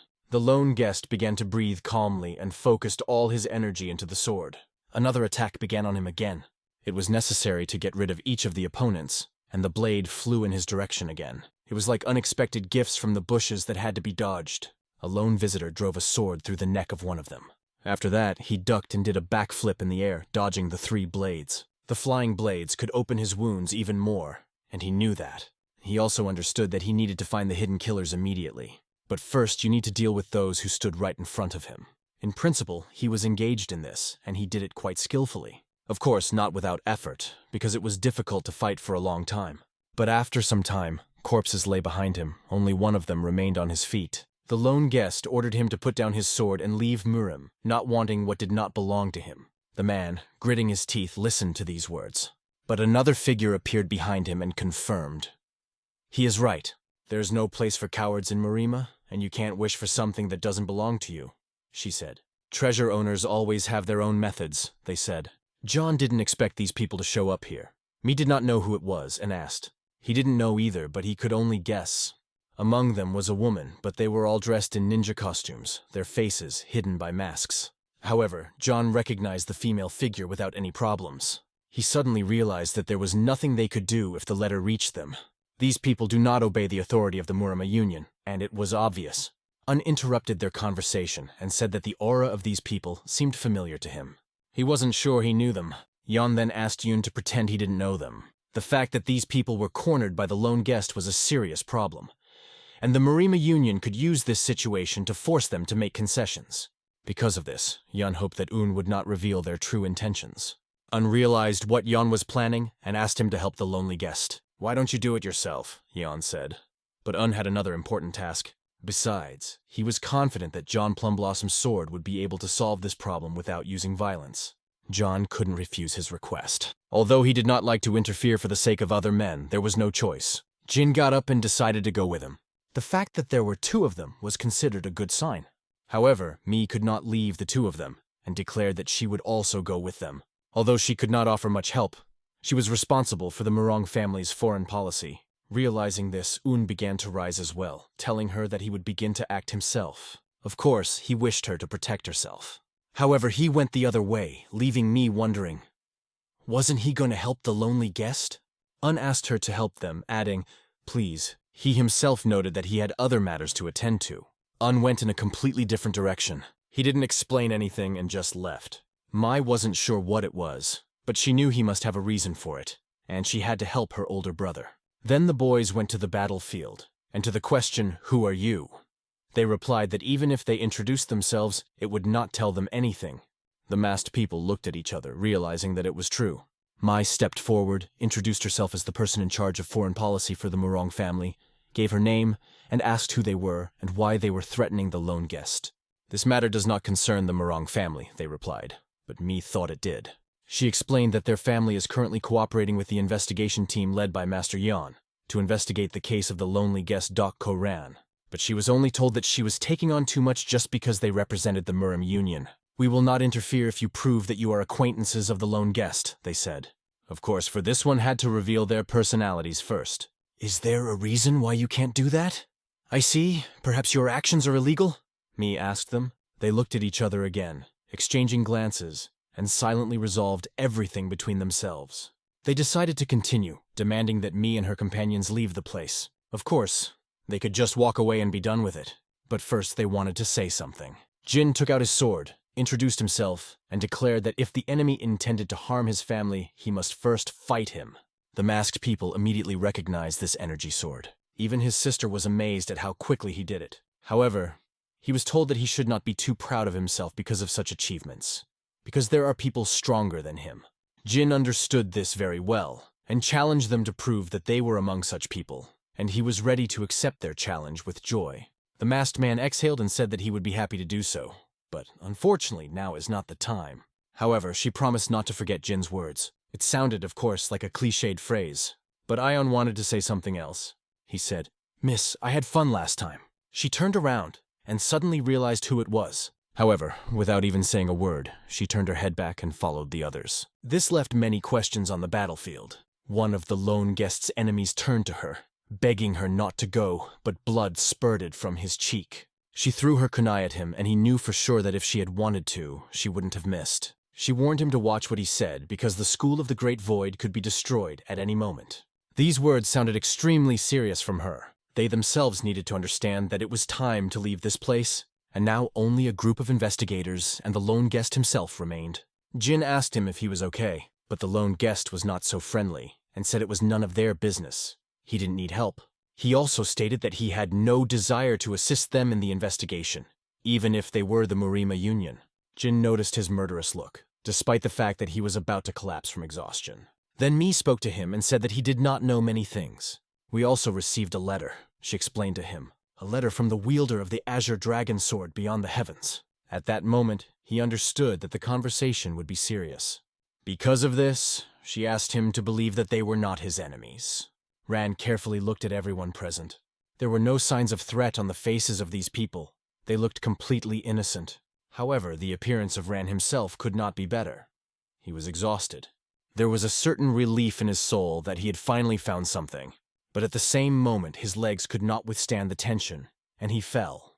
Jin jumped up and picked him up. After that, they carefully placed him on the ground. He had to be taken to the hospital as soon as possible, because it seemed that he could die at any moment. It could be done right now, but Yoon didn't understand where Secretary Un had gone. At that moment, Mi told him that Secretary Un had left. As he was leaving, he said he had to do something, without explaining what exactly. Too many people have their own business these days, thought John. First it was Mr. Tan, now Secretary Un. Mi wondered why the Murim Union representatives were so polite to Mr. Un, since they don't usually treat secretaries with much respect. And what important task arose in Un that he had to leave the lonely guest. They then decided to leave, and John asked to keep an eye on the situation. At this time, Un was already moving towards his goal, and so Un was already standing right behind the god of medicine. He said his name and asked if the old man called him. The old man slowly turned his head and said, "Yes." But his appearance was extremely frightening, and he asked the young man if he was not afraid of him. Un, with incomprehension in his eyes, saw no reason to be afraid. Now the old man understood why Pool and Huck were interested in him. Suddenly, the grass began to scatter from under his feet. Scholar Yoon clearly sensed this as he felt the energy surging around the old man. Energy began to gather quickly and fade just as quickly. The old man explained that in his power are both life and death. Saving life is medicine, killing is poison, he said. But these are two sides of the same coin, the old man continued and introduced himself. I am the god of medicine and poison. This person was one of the 5 divine rulers, the poison god of the Tang family that the divine monk had spoken of. Un realized that all the cards had been opened before him. Who am I to you, poison or medicine? The old man asked Un. He asked him what he meant. The old man explained that the most important thing for Pul Yan right now is the Murim Union. Nothing bothers him anymore.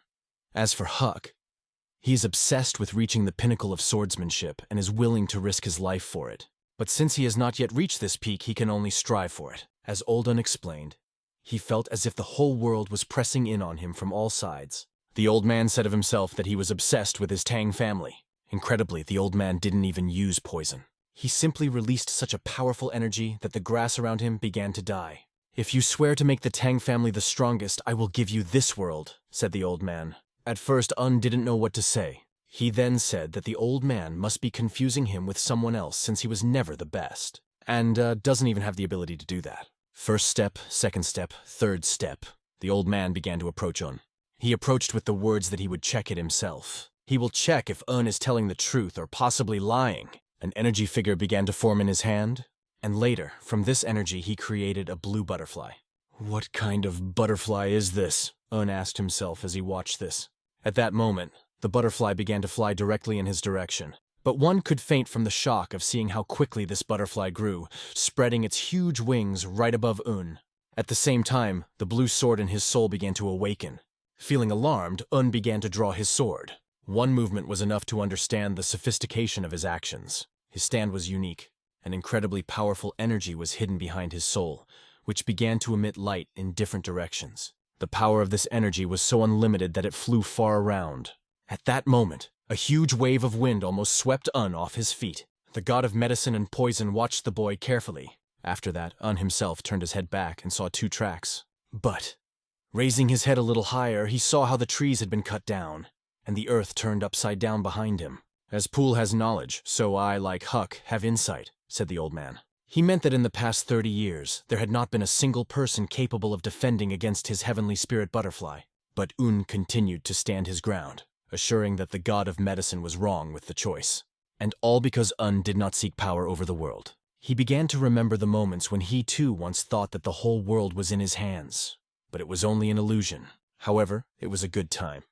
Because he met people dear to him and found his own way. Un wanted to own the whole world, he wanted to be one with it. This story seemed stupid to the old man. Even if you want to be one with the world, people will still fear your power, glorify you, and hate you, he said. There is no man who can give up a sea full of money and silver. If you do not get power, there will be others who will try to influence you. And after that, to say that you want to be one with the world is nonsense. But Un continued to insist, saying that one man cannot own the whole world, and he was sure of it. The answer still seemed silly to the old man, but he also admitted that Un might be different. After that, he raised his head, looked at the sky, covered with stars. In silence, he turned his head and began to walk in the other direction. After expressing the hope that Un would take responsibility for his words, the old man disappeared into the distance.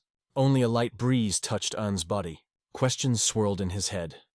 What is responsibility, and what exactly did the god of medicine mean? He began to understand that he had once again become involved in something unpleasant. Or, to be more precise, he had been involved.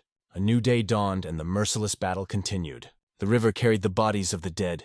Laid here after the battle, the pirates fought against the Namgung family. Scar, first mate of the Heartless Pirates, shouted to his men to not retreat and continue the attack as it was necessary to hold on. He believed that it was necessary to hold out just a little, and everything would work out.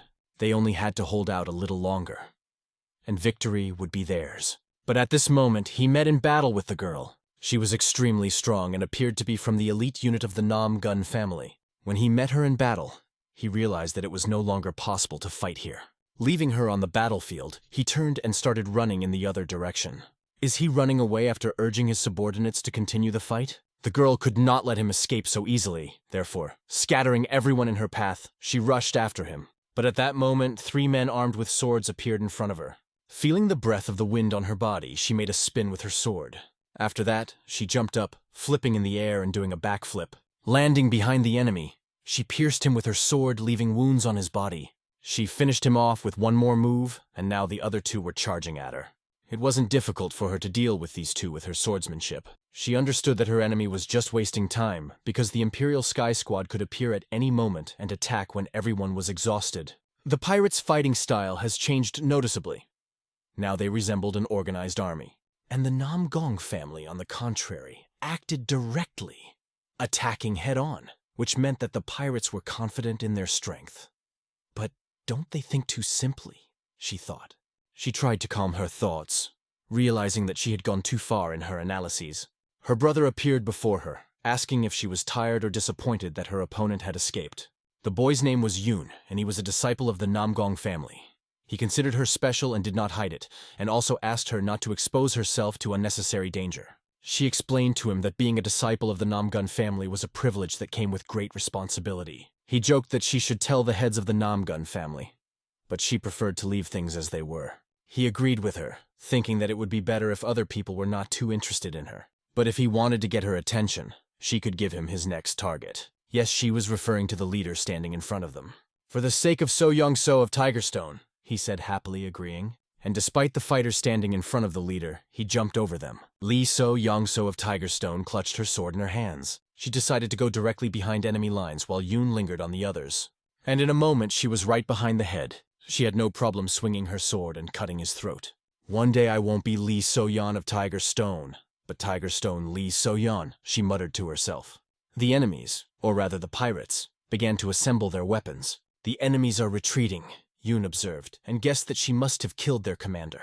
The enemy army was lined up on the other side of the river, but Namgong's family didn't chase after them, and So noticed that, realizing that they were probably preparing for a battle with the real enemy, the Imperial Sky Squad.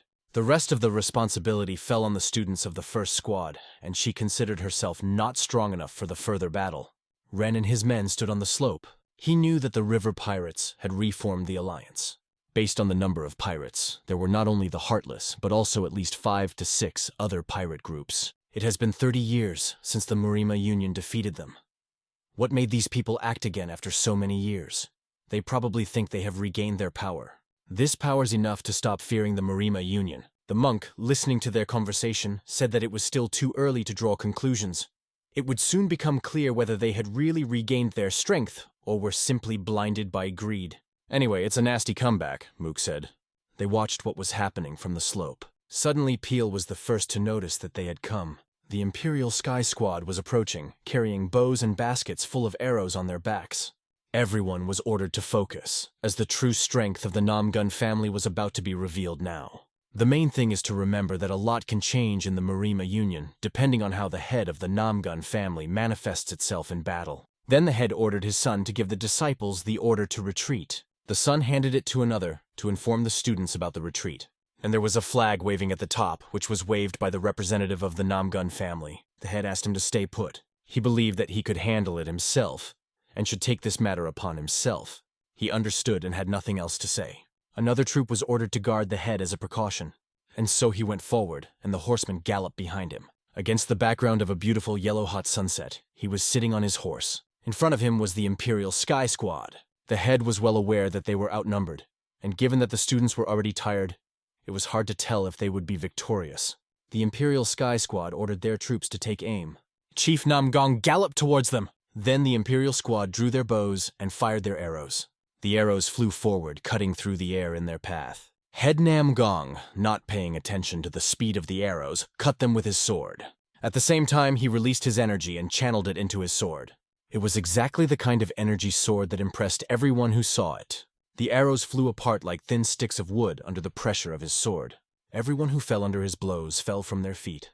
At some point, he decided that the horse was no longer needed, and jumped from it right into the very center of the enemies. Landing, ignoring the enemy's attempts to dodge, he struck down several at once, then a few more and more. The enemies flew in different directions from his blows. But soon, he decided that running on foot was not effective, and jumped back on his horse. Are ascending sword martial arts that strong? Thought the monk, and admitted that the head was stronger than him. If the Namgong family is this strong, then the other families are not inferior either. It looks like the Murim Union is in for some tough times. The head continued to move steadily forward. His pressure became stronger and more unstoppable. Those who stood in his way had no chance. If this continues, it will be a great victory for the Namgun family. But suddenly he had to stop. The purple energy emanating from the person standing behind the Heavenly Squad fighters made him pause. A powerful figure with long purple hair appeared in front of him, wearing a purple outfit, holding a purple sword. It was Mu Shim, the captain of the Heartless Pirates. The change in the fighter's reaction was obvious to those watching from the sidelines. His appearance was impressive. His strength and energy were especially impressive. "You don't look like someone who would deal with pirates," Chief Namgun told him. "And you don't look like a member of a mean family from Murim," the captain replied. The chief laughed and said that they should have met somewhere else. After that, he dismounted from his horse, standing next to the captain. He patted the horse in gratitude for carrying him into the thick of the battle. Then he slapped the horse's sides, implying that his mission was over. The horse rushed forward, kicking up the ground with its hooves, leaving the chief and the captain face to face. The head looked at the horse with a smile on his face. After that, he turned to the captain, introducing himself. I am Namgong Jinjong, head of the Namgong family, also known as Ascending Sword. The captain introduced himself as the man standing under the dark sky. Dark Heaven Battle Emperor, he added. He also noted that it was an honor for him to meet the Ascending Sword in battle. With these words, he held his sword forward, readying it for battle. The energy radiating from his sword was no less than that of Namgong's head. It won't be easy, the head understood. But then there is a point in this fight. The chief had no interest in beating the weak. Nam Gun, known by the nickname Thunder Sword, was the first to rush at the pirate captain. Their swords met with a loud clang. The powerful energy that radiated from them caused all the warriors around to disperse. These peaks of martial arts converged in battle as one. The sound of their weapons made others cover their ears. The wave that emanated from them on the battlefield could only be fully seen from above on the mountainside. The monk who watched it from the mountain thought it was beyond imagination. Every time their energy swords collided, the entire valley shuddered. Seo Yeon could only whisper, "Oh my God." She felt something similar when her brother Un danced with a sword at Dunting Lake. But if Brother Un's dance was graceful and like the smooth flow of a river, then their confrontation looked much more violent and destructive. And what will happen if this confrontation drags on? Ascending Sword Namgun Young might lose. Who is the Dark Heaven Martial Emperor? This question was swirling in So-Yun's mind. Meanwhile, someone else, sitting on the throne, was also carefully watching this battle. But he was incredibly bored, and he was just waiting for them to finish. Then he turned to his servant Biryong. "Please give your order, your highness," she said, getting down on one knee. He asked her, "Do you think the Ascending Sword can win?" "The Emperor of Heaven knows no defeat," the girl answered. He just smiled at her words. And then he said, "Today, Ascending Sword is destined to die." "That's what the Emperor of Heaven decided," said the girl. "Didn't the merchant give the order to rule the world?" the king asked her. "And don't you know that only he knows about it, so he doesn't worry about it? No matter how high-minded this man is, he wouldn't dare disobey an order." She answered these words with silence. The king only continued, "The Ascending Sword must die here." That's what the merchant said. At this time, the battle between them was gaining even greater momentum. Moon tightened his grip on his sword, filled with energy. But as he swung it, he saw Namgung disappear right before his eyes. He decided to use the air above him and jump up to dodge the blow. After that, taking the distance under control, he found himself behind Shim, standing a few meters behind. "You truly live up to your Ascending Sword name in battle," Shim said. Namgung only asked not to praise him. Shim admitted that he had finally met the Namgun family's true sword today, and made no secret of it. He also noted that if they had met earlier, they would not have been able to have such an acquaintance. Namgong wasn't going to deny his words. "And you called yourself the Battle Emperor of the Dark Heavens?" he asked Shim. After that, he added that it was a great honor for him to participate in this sword competition. Shim also admitted that it was an honor for him. Both fighters were preparing for the next round of the battle that they had chosen for themselves. Again their energy spread around. But this time, the echo and the wind were even stronger than last time. The fire in Chief Namgong's gaze did not subside, and the same, but different color. Fire burned in Shim's eyes, supporting this confrontation. And here again, Namgun attacks first. Almost cutting through the space, Namgong swung his sword. Light as air, like fluff falling from a poplar tree. His hand stretched along the trajectory, feeling his sword as if it were a feather. Shim felt the same movement, and at that moment there was an incredible explosion that lit up everything around. Riders could barely hold their horses on which they were sitting. A fog of dust enveloped everything around. Shim was on his feet, and behind him, on his knees, was Head Namgun. Everyone who watched this began to shout loudly that this was incredible. Seo Yeon felt as if the ground had fallen out from under her feet when she realized that the head of the Namgun family had lost. Shim sheathed his sword back. Namgun tried to remember what had happened a few seconds ago when the enemy's weapon suddenly flashed. Before the sword touched the opponent, his blade suddenly appeared directly in front of him. But he was not saddened by the defeat in front of the one who surpasses him.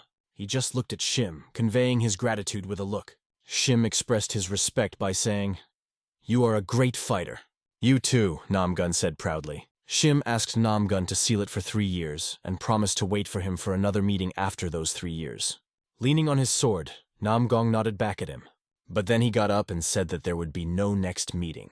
"Our battle is not over yet," said Shim after him. Namgong thanked him and expressed his gratitude as a warrior, for he was very happy for this battle. But as the head of the family, no.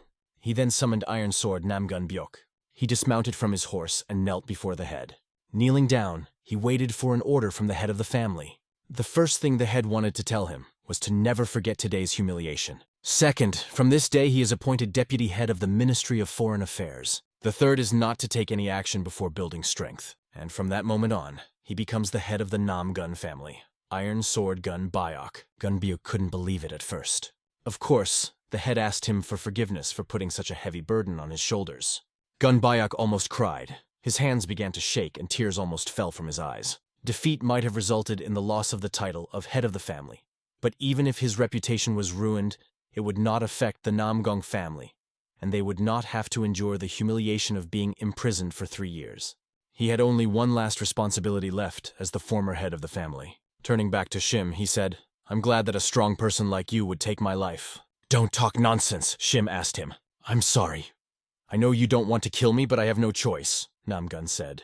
He then grabbed his sword and lunged at Shim, driving the blade straight into his chest. It was an all-too-obvious back-and-forth attack. But suddenly Shim noticed something else. They were arrows flying in his direction, and at first he parried them. "What are you doing?"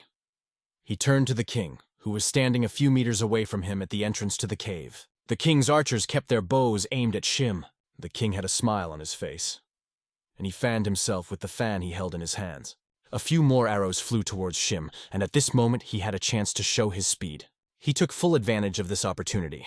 This technique was familiar to him. It was Birion's technique called flowing arrow. At that moment, one of the arrows pierced the body of the already former head Namgun. Shim found himself in an incomprehensible situation.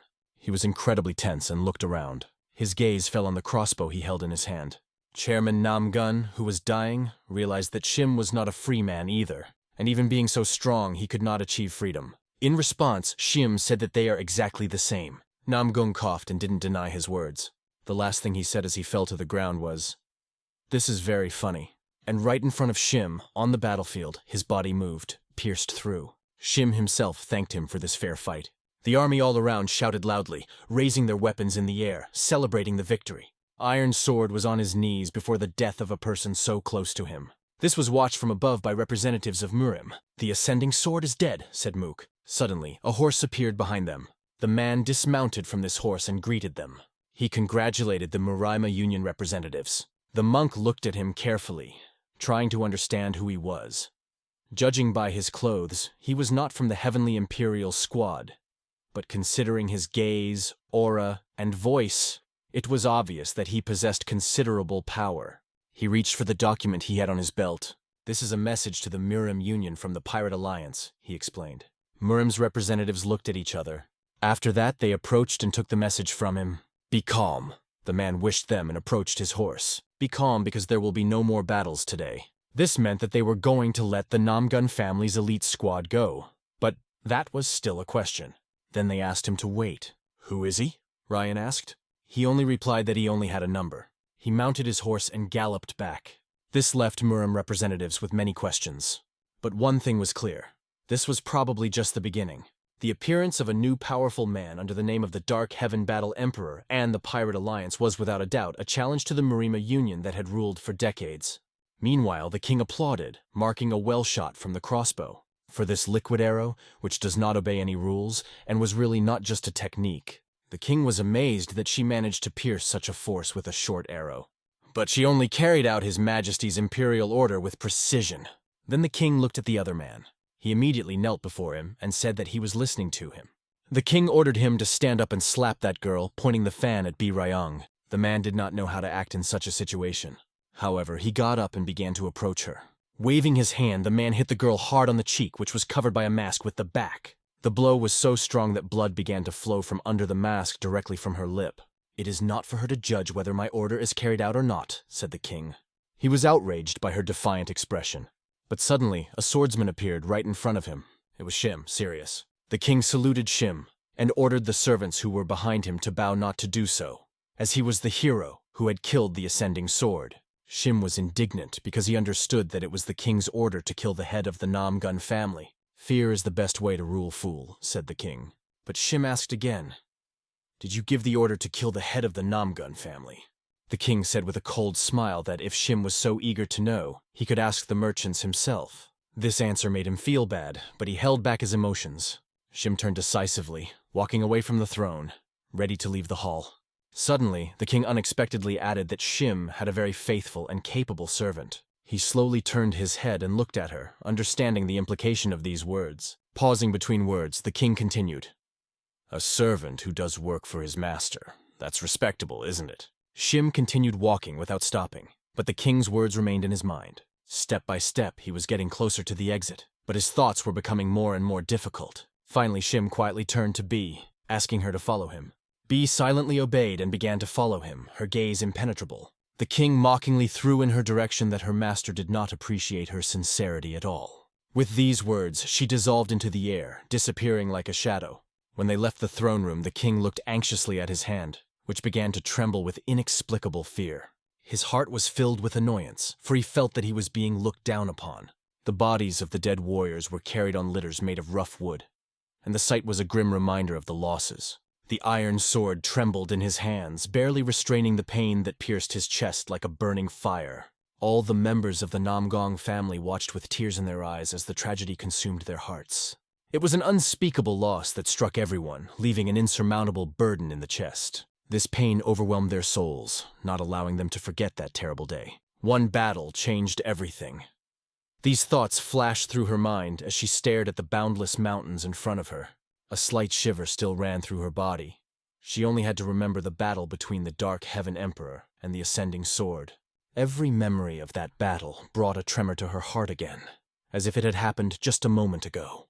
They seemed so far away, as if in a parallel world where only they existed and nothing else. And that's when she thought about using Hyun, but she wasn't sure if she could reach the world she longed for. In the end, after thinking it all over, she decided that the time was not yet right. The shocking news of the Ascending Sword's defeat on the battlefield under Magun Jin Chong spread quickly. The defeat of the Namgong family and the death of their head at the hands of the Dark Heaven Emperor caused the entire Jianghu to tremble. The atmosphere around the river changed. Merchant caravans began to voluntarily pay the River Pirates Alliance for the right of passage. The alliance decided to raise its name, and even the small factions in the area adjusted to the new order. Although the Alliance of Year Pirates did not show their selfish intentions, no one knew how much longer such a shaky balance would last. On the longest river crossing the mainland, times of chaos have come that no one could have predicted. Un bowed his head as he watched the training, feeling the weight of the upcoming decisions on his shoulders. The strongest faction was quietly considering the situation, thinking deeply about the future. She wondered if the Poison God would back off because of the Horhua Treaty and how that might change their position. He already had to contend with the Northern Sea Ice Gates just because the Saint Sword decided to hand over his artifact. Also, the Murim Union's special treatment of him began to raise suspicions as the Divine Monk declared him as his successor. He would not want this situation with the Poison God to gain publicity, but he was glad that the lone guest was safe and sound after the battle. The lone guest recovered 3 days after receiving serious injuries, and everyone was surprised by his extraordinary endurance. Even the doctor could not believe his survival. Although it is not known that the sender of the letter is Hyun, once the lonely guest recovers, the Murim Union will begin an investigation, and the question will be, should I confess now? Perhaps it would be better to immediately tell honestly what exactly he wrote and sent that ill-fated letter? At this time, the training continued, and no one noticed his inner thoughts. He couldn't help but be envious of those who were currently training, as he hadn't had a chance to train at all in the past few days. At that moment, a small girl ran up to him, fresh and energetic, with a happy smile on her face. He couldn't hide his joy at meeting San. Her presence added warmth to his day. She quickly asked, "Are you back? Do you like it here?" There was curiosity in her voice. He wondered why she was not with her older brother, Appa. She explained that her brother was busy with business in the trade group, so she had to stay here. She cheekily added, "If you like me, you need to be more assertive. I like confident and assertive people." Un just laughed back, nodding, "I like those too." She suddenly asked, "And whose side are you on?" Although this question did not seem to particularly concern her. She added, It must be hard for you. Though he really meant something else. She was much more interested in seeing him show off his swordsmanship skills again, and she almost couldn't wait. Therefore, she strongly asked not to delay and to show it right now. But he had a certain but that she didn't notice. He was bothered by the fighters' training in the arena, though she could only guess about it. She quickly explained, "Don't worry. Jin taught them a good lesson, so they won't dare judge you." Un thought about her words and decided that it might be worth a shot. He stood up and agreed with her, promising to show his swordsmanship. Slowly, he began to approach the arena where they were training. There were wooden swords nearby that caught his attention. He reached for one of them, feeling its weight and balance. As soon as he picked up the sword, it instantly became like an extension of his hand. He liked this feeling so much that he could barely hold back a smile. Mala could not contain her excitement, expecting that he was about to show her his skills. As soon as he picked up the sword, a smile of confidence instantly appeared on his face. He took a deep breath and slowly exhaled all the air from his lungs, preparing for his next move. Closing his eyes, Un plunged into a state of absolute concentration, feeling only the power of the sword in his hands. All the torment, suffering, and anxieties dissipated, leaving only pure clarity. At that moment, only he and the sword existed. Everything else disappeared from his consciousness. There was nothing in his heart but a sword. The world seemed empty to him except for this one truth. The sounds of training continued to echo around him, but they lost all meaning to him. However, when the fighters spotted the scientist with the sword in hand, they all stopped suddenly, watching him with interest. The question began to echo in their circle. Why did everyone stop? But one of them whispered, "Look the other way." He turned, not understanding what to look at, but as soon as he saw it, everything became clear. Blue energy slowly radiated from the sword, spreading around Un. In the hands of this man dressed as a rider, the crude wooden sword moved so smoothly that it seemed to be part of the mist, leaving behind a visible trajectory in the air. His movements cut through space as if it were water, smoothly and effortlessly, as if nature itself obeyed his will. They couldn't quite understand what they were looking at, but one thing was clear. The man dressed as a rider was actually a superior martial artist. His composure reflected all the power he effortlessly controlled, and his eyes, full of confidence, told everyone, for him it is no more difficult than breathing. Un, in turn, was glad that this time he managed not to break the wooden sword. Although the training session was brief, he turned his head, sensing that something had changed around him. He noticed that all the warriors who were training nearby were now looking at him intently, holding their breath. But when they noticed his look, they immediately turned around, pretending that nothing had happened and that they did not admire him. Un was glad that no one was making fun of him this time, as had happened before. After that, he went over and carefully put the sword back in its place. Mala ran up to him, not holding back her excitement and wanting to say something. She threw her hands up and, with all her heart, exclaimed that he was the best. She was so curious and couldn't understand why he hadn't done this before. Un explained that the sword could not be drawn at any moment. That was why he held back. For the fact that he took out a sword especially for her, she hugged his hand tightly and thanked him sincerely. Under the surprised gaze of all the students, she cheerfully took him to buy him candy, as if it was their little secret. The students watching this scene could not hide the storm of mixed emotions, not understanding what exactly they had just seen. The weather was beautiful on the streets of the city, and the tea house looked cozy in the midst of this landscape. Inside, John sat quietly at the table enjoying the fragrant tea. The steam rising from the cup carried with it a delicate, pleasant aroma, which he inhaled with pleasure. On the table in front of him was a notebook from which he had just read some rather interesting news. He wondered if this news would probably make Miss Tang worry again, something he was trying to avoid. Therefore, without hesitation, he decided to burn this notebook so as not to cause her unnecessary worries. But just as he finished that thought, another idea suddenly popped into his head. However, at that very moment, the door to his room suddenly opened. Miss Tang Sol entered, whom he greeted with a joke. "The ladies here are so beautiful that even the door can't stop their beauty." Knowing that she didn't come just to meet him, he asked, "What brings you here?" She entered to share the news she had managed to hear. He already guessed what it was about. If it was news related to the Yangze River, then he already knew about it. She said with a slight smile, "What a pity that the blooming plum swordmaster's time of rest is coming to an end," the girl said with a hint of irony in her voice.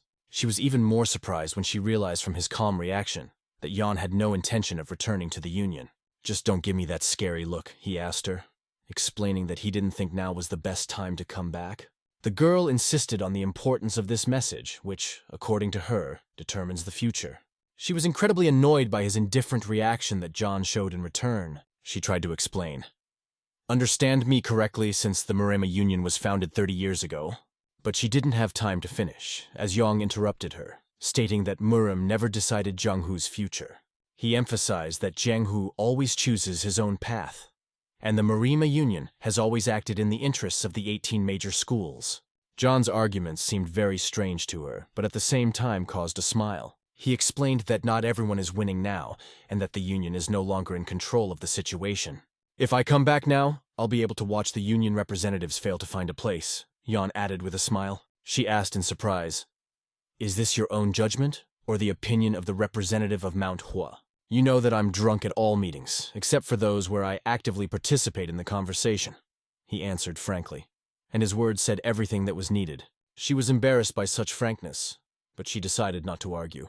After listening to him, she silently left the room without even trying to answer anything. However, she seemed to understand what Yon meant. John perfectly understood that she already knows everything and foresees the result, and she does not need to act like that at all. Of course, everything could change if the divine monk decided to intervene in this situation. But Yon also planned to make his move if things played out like this. The next day, Un walked down the street, thinking about the fact that he had been doing nothing for the 5th day. At first, he was supposed to act as a secretary in the investigation, but the lonely guest stubbornly refused to cooperate, leaving him without a task.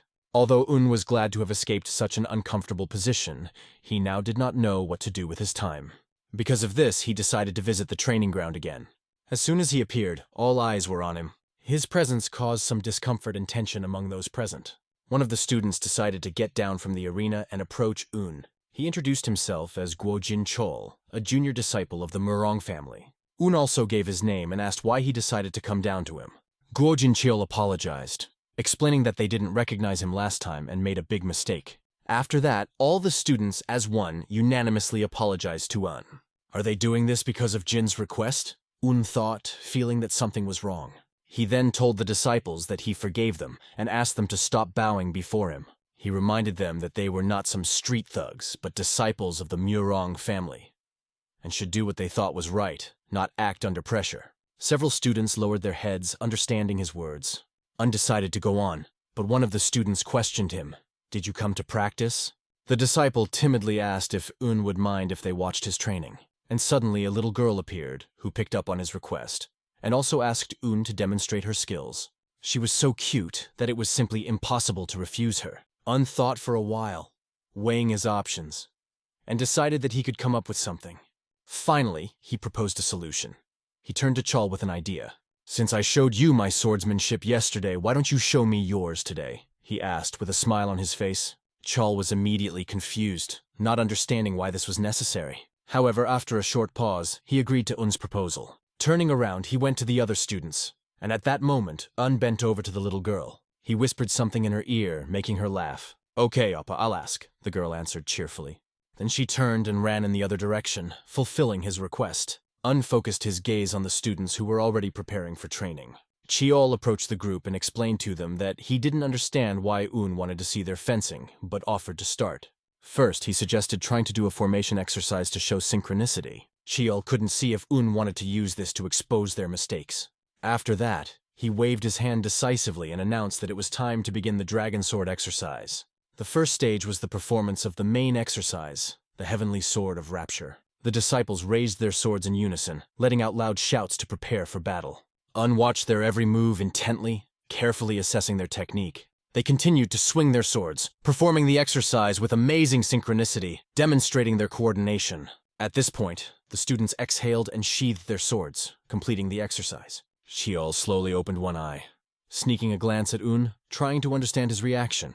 Un was looking at them silently, showing no emotion and not saying any words yet. Chiol began to worry if things were so bad that Un didn't even voice his opinion. Sol A suddenly ran up to Un, waving her arms to the sides as if she wanted to convey something urgently. When she ran up, Un calmly asked her, "What did they tell you?" "No problem," she replied, "but Appa, you must do it too." She asked if he was not busy to do it right now. Un patted her head and thanked her for her help. After that, he resolutely began to climb the arena, ready for action. Turning to Chol, Un asked him to repeat the exercise once more. The other students wondered if he was exaggerating, But if the younger miss gave her consent, then obviously the better student supported the decision. Chol ordered the dragon chess sword exercise to begin again. The first exercise, Heavenly Sword Rapture. As they exhale, they raise their right hand with the sword up, standing on only their right leg. Just as Chol started to say the next exercise, suddenly asked him to stop at that stage. He approached one of the students, adjusted his hand position, and indicated where it should be for correct technique. Then went over to another student and tweaked his hand a bit, paying close attention to the details. Approaching the third student, he remarked, "You have a completely different position of the end of the sword. It's wrong." Chol began to suspect that was making the remark on purpose, and wondered what the man was thinking. Then explained to the students that now their swords were in a slightly different position than before. He asked, "Before or now, which of these styles is the true Rapture Heavenly Sword?" The students did not know how to answer this question, and only nervously swallowed their saliva. "What does that mean?" continued thoughtfully. "You say your position is different from what it was before." He decided to answer his own question in his own way, and turned to the little girl who was standing nearby with a sword in her hands. She understood his request, and raised the sword to Unu, holding it out respectfully. After returning the sword, the girl quietly began to leave the training arena, not wanting to disturb. Drew his real sword and began to step forward, never taking his eyes off the arena. He made a powerful swing with his sword, this time a real one, not a wooden one, and swung it to the side. The movement was so precise that only a few millimeters from the tip of the sword cut through the arena fence, leaving a deep mark. This raised many questions among those present who could not believe what had just happened, and a powerful aura began to gather around him, which gradually formed a blue glowing layer around his body, making everyone stop and hold their breath. The movement was so fast that it seemed as if moved from one place to another in an instant, swinging his sword horizontally. Only the sound of the sword hitting the wooden fence echoed in the air, and San-A watched with bated breath on the bench. The students in the arena didn't take their eyes off either, stunned by what they saw. The aura around became stronger and stronger. He literally burned with a blue glow. After completing his move, turned to the students and asked, "How many times did I swing my sword?" 12 times. The student standing behind raised his hand and answered, "And how many traces did I leave?" The next question that asked made them think. Chol thought he saw 12 strikes, but only one continuous line remained in the air. Explained to them that the reason why only one line formed and not 12 was because of one smooth motion. "If you stop the sword on every trajectory," he continued, "can you call that movement smooth?" Chol had absolutely no idea why was showing this to them or what he was trying to convey. Of course it's good to be precise, but is that precision so important? Chol thought. Paused, considering how best to explain it, and asked Chol to aim his sword at him. He reassured him, saying, "It will be all right. This distance is too short to touch me. You need not fear any responsibility." Chol hesitantly raised his sword, not understanding exactly what was going to do, but sensing that it might change his perception of the fight. Chol raised his sword up, agreeing with words, though not fully understanding the meaning of his teaching. He thought it would be easy and felt confident in his abilities. Unsheathing his sword, Chol tried to understand why a great martial artist would teach them such things. He made a sharp swing with his sword, aiming the blow straight at Sparks flew in different directions as parried the attack by setting up his sword, but his defense was so precise that only the tip of the sword touched the tip of Chol's sword. "Try again," asked calmly, not showing any tension. Chol exhaled and promised himself that he would be more serious this time. He struck even faster, hoping for success. But the clang of swords rang out again, and their tips clashed with incredible precision. What kind of old man? How is that possible, thought Chol, not believing his eyes. Seemed to be waving his sword in the air at all, just playing with it. Chol began to release all his strength in an attempt to overcome this incredible defense. But the same thing happened again. He couldn't get around block, only to feel his own sword stop moments before the target. Just 1 centimeter.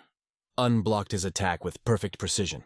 In this confrontation with a warrior, life can be decided by just 1 centimeter. And now the students understood why had shown them this, to make them realize the importance of absolute precision in battle. Swinging his sword to the left, completely parried Chol's attack with ease, leaving him no chance. The sword in Chol's hands was shaking, as he couldn't understand what was happening and how was able to stop him so skillfully. The reason why they did not understand the importance of this moment was not because they lacked knowledge, but because they had not yet reached the necessary level. They only studied the shape of the sword, not its essence. Form without content cannot be considered a true martial art. But if their own way of the sword becomes a way of life, will they then be able to say that what has been done along the way does not matter? Anna's words opened the students' eyes, making them realize how important it is to understand the essence of martial arts. Image of life. These words settled in the depths of consciousness of each of them for a long time and affected their souls.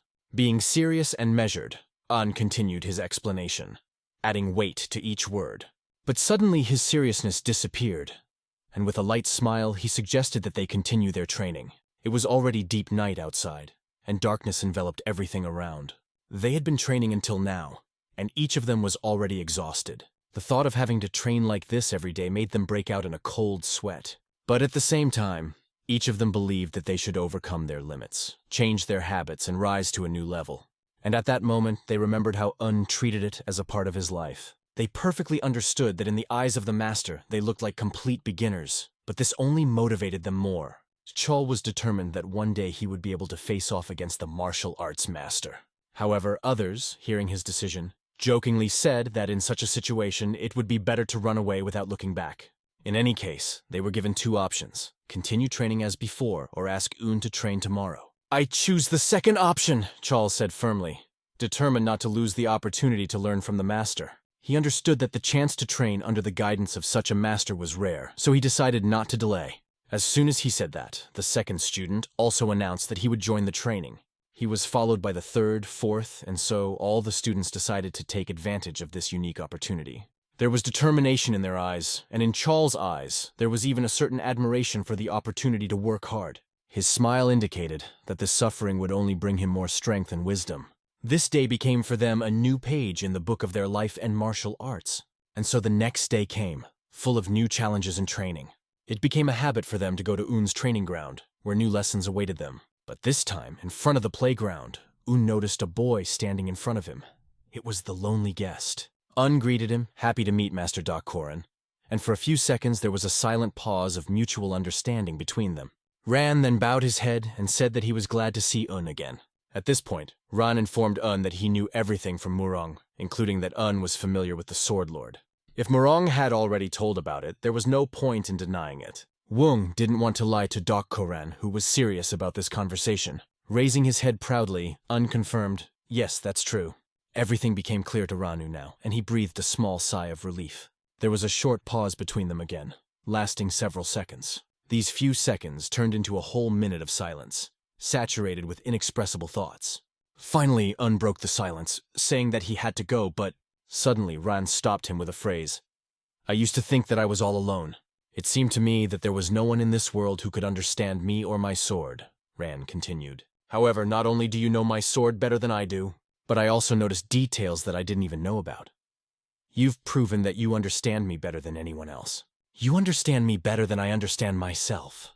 Besides, you're the only one who helped me without asking for anything in return. Because of that, I consider you my teacher, even though we've never met in person.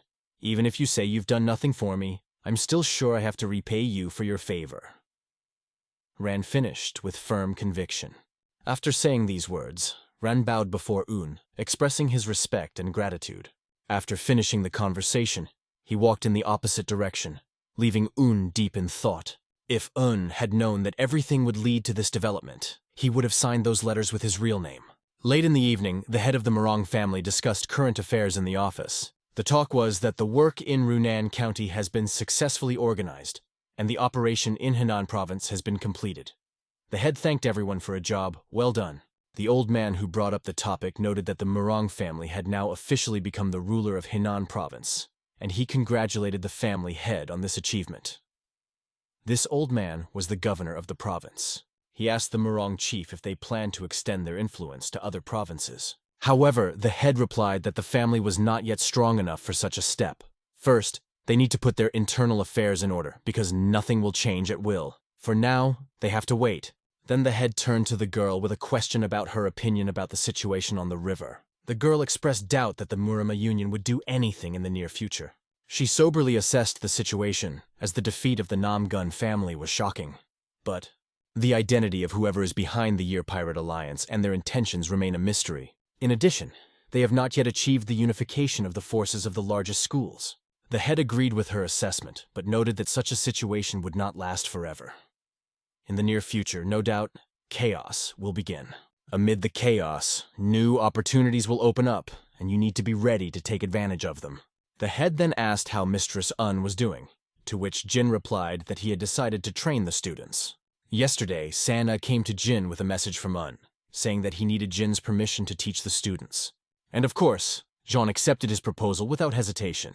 The head of the Murang family considered it a blessing sent from heaven. However, he added that when Yun left with the investigation team, the teaching duties would fall on Jin himself. The head's granddaughter wondered if it was possible to become significantly stronger in just a few days. She believed that the students of the so-called prestigious schools and ordinary schools were as different as heaven and earth, because the traditions and power of prestigious families had accumulated over generations. However, the head explained that this is not quite the case, because prestigious students have a much broader outlook. They often see their masters go through difficult trials and achieve greatness, overcoming many difficulties. In addition, they have a more stable psyche, they do not doubt their potential, and do not settle for less. In fact, those who are an example for others become great, concluded the head. Then the chief approached Jin once more and patted him on the shoulder, reminding him of the responsibility that would fall upon him after Un's departure. After listening to this, the girl realized that Grandpa was right. The students who became more modest after seeing Un's swordsmanship might not improve their skills in a short time, but their worldview would be greatly expanded. However, she still doubted whether 7 days was really enough to make a significant difference. That remained the question. After finishing the conversation, she went outside and saw her brother in front of her, whom she asked, "Are you waiting for me?" The brother apologized, as he felt he should have told her earlier that Master Un was teaching the disciples. He noticed her face change, and that change continued whenever the conversation turned to Un. He wasn't sure if he should say it, but he still decided, "If you want to say something to Mistress Un, you'd better hurry." He explained that Un would soon be leaving them with Marima's union investigation team, and there was no telling when he would be seen again. Mi didn't answer him, just listened in silence, but it was not necessary because he already understood her without words. Then he added, "He's on the training ground now," wished her luck, and moved on, leaving her alone with her thoughts. She stood lost in thought, not even realizing how quickly time had passed. She never thought that she felt anything special for Un, but for some reason, the thought of not knowing when she would see him again made her afraid. Breathing in the fresh night air, she asked herself again, "Why?" But there was no answer. She continued to walk around the yard in a long dress. Her gait was calm, but thoughts of Un left her. Suddenly, her eyes were drawn to the training ground, where the silence of the night had been for a long time. There, of course, she saw Un, but she was surprised that the disciples and him were still there at such a late hour. More interestingly, they didn't seem to be training, but just standing there discussing something. All the students, except one, were standing at a distance from Master Un, and he was seriously explaining something to them, holding a pen and paper in his hands. Chol was the first to notice her approach as she stood next to the training arena. The students unanimously congratulated her. Congratulations to the head of the foreign department. It was amazing to her to watch them achieve such discipline under Un's guidance. "I see you're busy," she said, stepping closer to Un, trying not to disturb the order. One of the students explained that Master Un gives them a lot of valuable advice. Un modestly noted that only a little, although the letters in his hands were completely filled. If you look closely, some students have already received written advice, while others have been patiently waiting for their turn. Then Un, after politely apologizing to her, asked her to step back a little so as not to disturb the proceedings. He explained that even though she was the head of the foreign department, the sword warrior's pride would not allow him to be distracted, and he would like to finish the class. The girl had no choice but to walk away, and she did so, knowing that Un would finish soon. She smiled faintly as she watched how seriously he worked, though she couldn't help but notice his efforts. Looking at the face of one of the students, she noticed that he looked as if he had found a true guide to martial arts. She remembered how Master Un had tried the same way during his encounter with Han at the Phoenix Dragon tournament. He was strikingly different from the selfish and prudent people from famous schools, although he sometimes seemed a little naive. She knew that he was always ready to stand up for others. She also mentioned that she had heard from various sources about how the divine monk had named Un as the receiver of the Holy Sword. Master Un was known as a great martial artist and receiver of the Holy Sword. In addition, he was mysteriously related to the owner of the Azure Dragon Sword, and every time she thought about it, she became nervous and blushed, not understanding what was happening to her. In the training arena, Un, meanwhile, was finalizing his advice. summarizing the students' strengths and weaknesses and outlining the direction of their future training. He told them to continue training as they had been doing today, and they would see improvement even without his constant guidance. However, Un also revealed that he will most likely have to leave tomorrow and will not be able to continue his studies. The other students who were standing nearby also heard this, and the news caused them mixed feelings. They understood that Mr. Un was a busy man and thanked him for a wonderful few days of teaching. They were sorry that it was only 3 days, but they had a great experience. One famous scientist once said that in 3 days a person can change beyond recognition. During these 3 days they worked diligently, and during this time they became many times stronger as martial arts masters. If they don't surrender now, no one will be able to look down on them anymore. After Un's words, one of the students offered to organize a farewell for him, but Un is at work and cannot drink alcohol. He was much more interested in having the students show him their swordsmanship once again, even though it was already late. But for these students, time did not matter at all.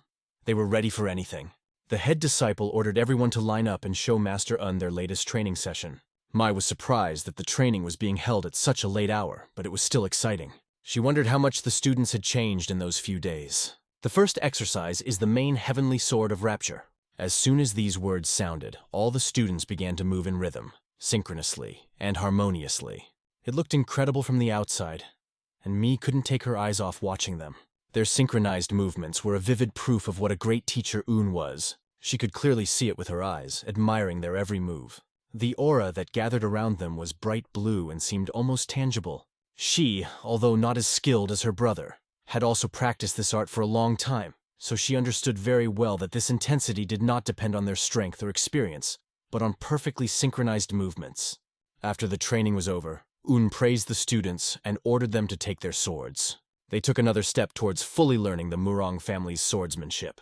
Un urged them to value their friends and comrades because they are more important than they think they are now. Proud of his students, Un said these words and realized that it was time to say goodbye. Descending from the arena, he approached Mi, who was waiting nearby. He apologized for keeping her waiting, but she didn't mind at all. The students went in the other direction, and Un and Mi were left alone and decided to talk on the way. She immediately admitted that what she saw struck her. She was impressed by the new student's fencing and asked what exactly he had taught them.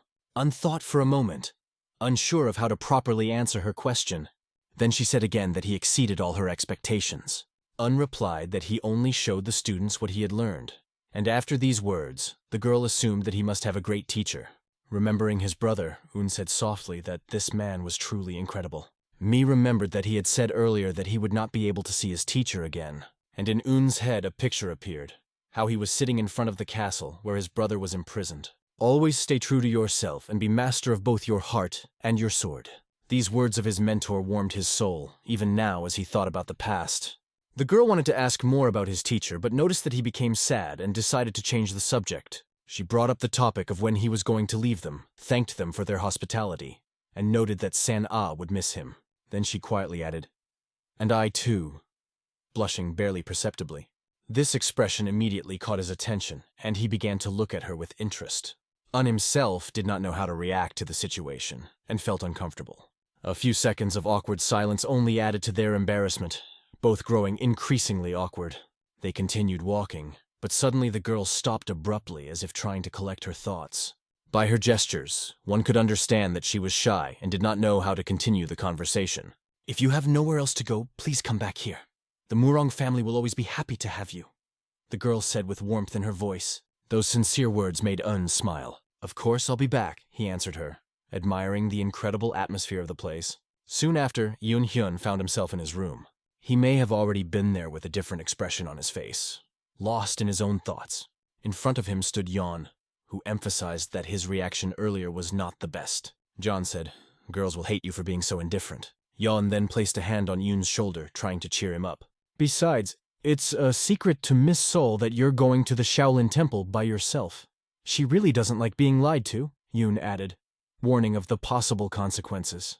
At this point, Yan bluntly told Un that he should go to the Shaolin Temple himself. Now it became clear why Un had reacted the way he did to his words. "It's not polite to make others repeat themselves," Yan added with a smile. When Yoon put his hand on Yoon's shoulder, he already clearly realized that he was walking alone. And this hideous face of John, as usual, caused him mixed feelings. John warned him, "If Soul finds out about this, you'll have to use a silver spoon at every tea party." Hyun had never been to the Shaolin temple before, but an opportunity like this doesn't come around every day, thought Hyun, as Hyun handed him the letter and asked him to take it. Destiny, Un thought as he looked at the letter. Hyun once again told Un that he should leave as soon as possible, preferably tonight. Smiling, he added, "If you survive, we'll meet again." After that, Hyun walked out, leaving Hyun alone in the room. Un began to think about how to organize everything and how to complete this task on his own. The next morning, when a new day had already begun, the head of the Murang family walked beside Hyun. Hyun apologized for bothering him, but the head said not to worry about it. He promised that during the next meeting in the union, they would definitely thank John for his kindness. They were approached by Mi and Jin, ready for the trip. Salt was also standing by the chariot, already ready to leave. He asked everyone if they were ready, and everyone confirmed except for himself. The sun was already at its zenith, and if he hadn't been late, they would have already left. He understood that Sol wanted to check the situation on the river as soon as possible, but he asked her to take her time. This might be the last time they could enjoy the Murang family's hospitality. He asked her if she knew if the Murang family would soon send a representative to the Murim Union, but she replied that it was impossible since only 18 factions could send representatives. Entering the carriage, Sol looked around without seeing Secretary Un. Hyun pretended not to know anything and didn't show any concern. He said they couldn't wait for him forever and suggested they just go without him. "We still can't force him. If he wants to leave, let him go. If he wants to come back, let him come back," John added. Sol wondered why this happened, because Un didn't look like a person who acted on his own desires. What surprised her even more was that her grandfather disappeared right after telling Unu to be more responsible. Hyun asked the charioteer to go faster, which surprised Sol even more, as Hyun seemed oblivious to the disappearance of the Saint's sword receiver. She could feel that John was up to something, because his smile didn't disappear from his face, as if he was playing some game of his own. They departed from the Murang family, who warmly welcomed them into their abode. Jin kept looking around, trying to find Master Un, but he never saw him. Sol explained to him that Un left at night, saying he was going to the Shaolin temple on Murim Union business. Gina wondered how she knew about it, to which Sol replied that he had come to her last night asking for help. She also conveyed his apologies and that he would definitely visit them again. Jin, trying to find out more, asked if that was all, but Sol asked not to think anything strange, since they only met briefly on the training ground. However, there was something else that she remembered. Master Doc Koran went with Un. Jin smacked his head with his hand, thinking that if he wasn't busy with his family's business, he would be happy to go with them. Sol asked Jin why he liked Mr. Un so much, because she knew he liked knights and heroes. "And why do you like Mr. Un?" Jin replied with a counter-question. She replied that she considered him the savior of their family. In addition, he also saved Jin, because of which he also respected him. Jin looked at her thoughtfully, realizing that she was blushing from her thoughts about Un. I wonder if she herself realizes that she's blushing, Jin thought as he watched her. After a while, Un and Ran stood in front of the majestic gate. Above the gate hung a sign that read, Shaolin Temple. It was the place where martial arts were born, the legendary Shaolin Temple. The gate opened, and the monk standing at the entrance asked what business they had come on. Un said his name and handed him a card. The monk came closer, opened the leaflet, and began to read. After reading it, he asked them to wait a little. Un looked around, wondering why it was so quiet. He had always thought that he would see many monks actively practicing martial arts. He was also interested in how long the lonely guest planned to follow him. Un couldn't just ask him to leave him alone since he didn't even ask permission.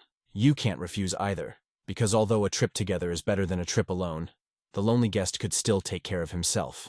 After some time, the monk came out to them again. He invited them to follow him, pointing with his hand to the entrance to the temple. Once inside, they approached a monk with a gray beard who was sitting in front of a Buddha statue, holding the same card in his hands. After reading the leaflet, he realized that they had come from the Murim Union. Then the monk asked Un, "Have you read this writing?" Of course, Un had not read the letter, and he began to wonder why the old man was looking at him so strangely. The monk also asked who the person who came with him was, pointing to Rana, who was standing behind him. "I am his servant," Ran introduced himself, interjecting before Un could respond. Un explained that this was not the case, and that Ran was an acquaintance of his who was just worried about him, so he decided to go with him because the world was dangerous. The monk held his head and exhaled heavily, as if thinking about the situation. Un wanted more and more to know what was written in this mysterious letter. The old monk called out to another monk who was waiting outside. When he entered, the old man asked Un and Ran to accompany him. They were asked to accompany them to a Zen Buddhist master, more precisely, to the former rector of the temple. They set off, Climbing the stairs up to the mountain where this master was, Un continued to wonder why Ran had suddenly called himself his servant, and decided that he would talk to him about it later. On the way up, the monk asked Un what his position was in the Murim Union. Un answered that he was a secretary, which surprised the monk even more, but it was not so much surprising as disappointing, as the expression on the monk's face was changing. Finally, they reached the house of the former abbot. As soon as he got closer, Un was startled. It looked like an old, battered hut that did not meet his expectations at all. The monk went to the door, pointed to it with his hand, and said, "The reclining Buddha lives here." The door of the hut really looked quite shabby, as if it had not been repaired in a long time. The monk, like Un, was slightly disappointed by the appearance of this building. Opening the door, they introduced themselves, saying that they had come on the orders of the head teacher of the Shaolin Temple. Un understood who the high-ranking monk was, the head teacher of the Shaolin Temple. Now it became clear why he had such unusual energy. "The light of truth greets the former great researcher," said the monk as he greeted the old man who came out of the hut. It was an old monk that Un couldn't sense any energy from. He was a past grand scholar of Shaolin. Folding their hands in front of them, they showed him respect. However, the old man had several questions, including why they were called the Light of Truth. He asked the bald monk who these visitors were, and he replied that they were emissaries from the Murim Union. The old man only clenched his teeth tighter when he heard the name of the Murim Union. After that, the bald monk handed him a letter. The old monk immediately opened the letter and began to read it. After bowing to the old man, the bald monk announced that he had to go and quickly left. His sudden escape gave Un a strange feeling, and he watched him in surprise. The old man then turned to Un, asking him if he was the same secretary Un Yun. Answering in the affirmative, Un heard the old man remark, "For a thief, you look very decent." The old man explained that for someone who appeared out of nowhere and demanded a large pill, Un looked suspicious. The Great Pill of the Shaolin Temple is a legendary medicine that can cure a person on the verge of death and give a warrior incredible strength. Its value cannot be measured. Un scratched his head and didn't know what to say, because he had no idea what the letter was about. Now it was clear why the Shaolin Temple teacher's face looked so alarmed while reading the letter. He realized that the situation was bad because there could be nothing good about someone wanting to take the big pill. The old man said that Un reminds him of a cheeky student who is always taking things for himself, and even if he is noticed, he will still keep the thing. That student was Pool, which surprised Un greatly. Un was stunned to learn that this old man was his teacher's teacher. The old man was a divine monk's teacher, yet Un sensed not a single bit of unique energy from him. Pointing his finger in the direction, the old man said that first they needed to talk to the master, and they needed to stay in the room for a while. It became clear that it would not be possible to get the big pill just like that. According to the old man, it will take more time. He explained that all processes have to follow the rules, and it will take no more than a year, so there is no need to worry. By the way, he noted that the description, "bloody sword," fits Master.co very well. The sky was beginning to take on a red hue, marking the coming of evening. Already in the room, Un addressed the lonely guest, asking him not to call himself his servant anymore. He even threatened that if Ran was called that again, he would no longer be his companion. "I understand, my master," Ran said, bowing his head. Then Un asked him not to call him master anymore, but rather to call each other brothers. Ran couldn't understand how he could call his master brother. There was some misunderstanding between them. Ran was very stubborn in his beliefs. Un could no longer make concessions to him. However, Ran still said that he would follow his words in any case. He had been stubborn, but now he suddenly declared that he would obey Una. "But I'm glad to meet you, younger brother Doc-ko," Un said with warmth in his voice. These words were very pleasant to Ran, and he began to feel real respect. The owner of the Azure Dragon Sword himself called him his brother. This made Doc-ko excited. He even began to shake a little with nerves. But then Doc-ko smiled brightly and replied that he was happy too.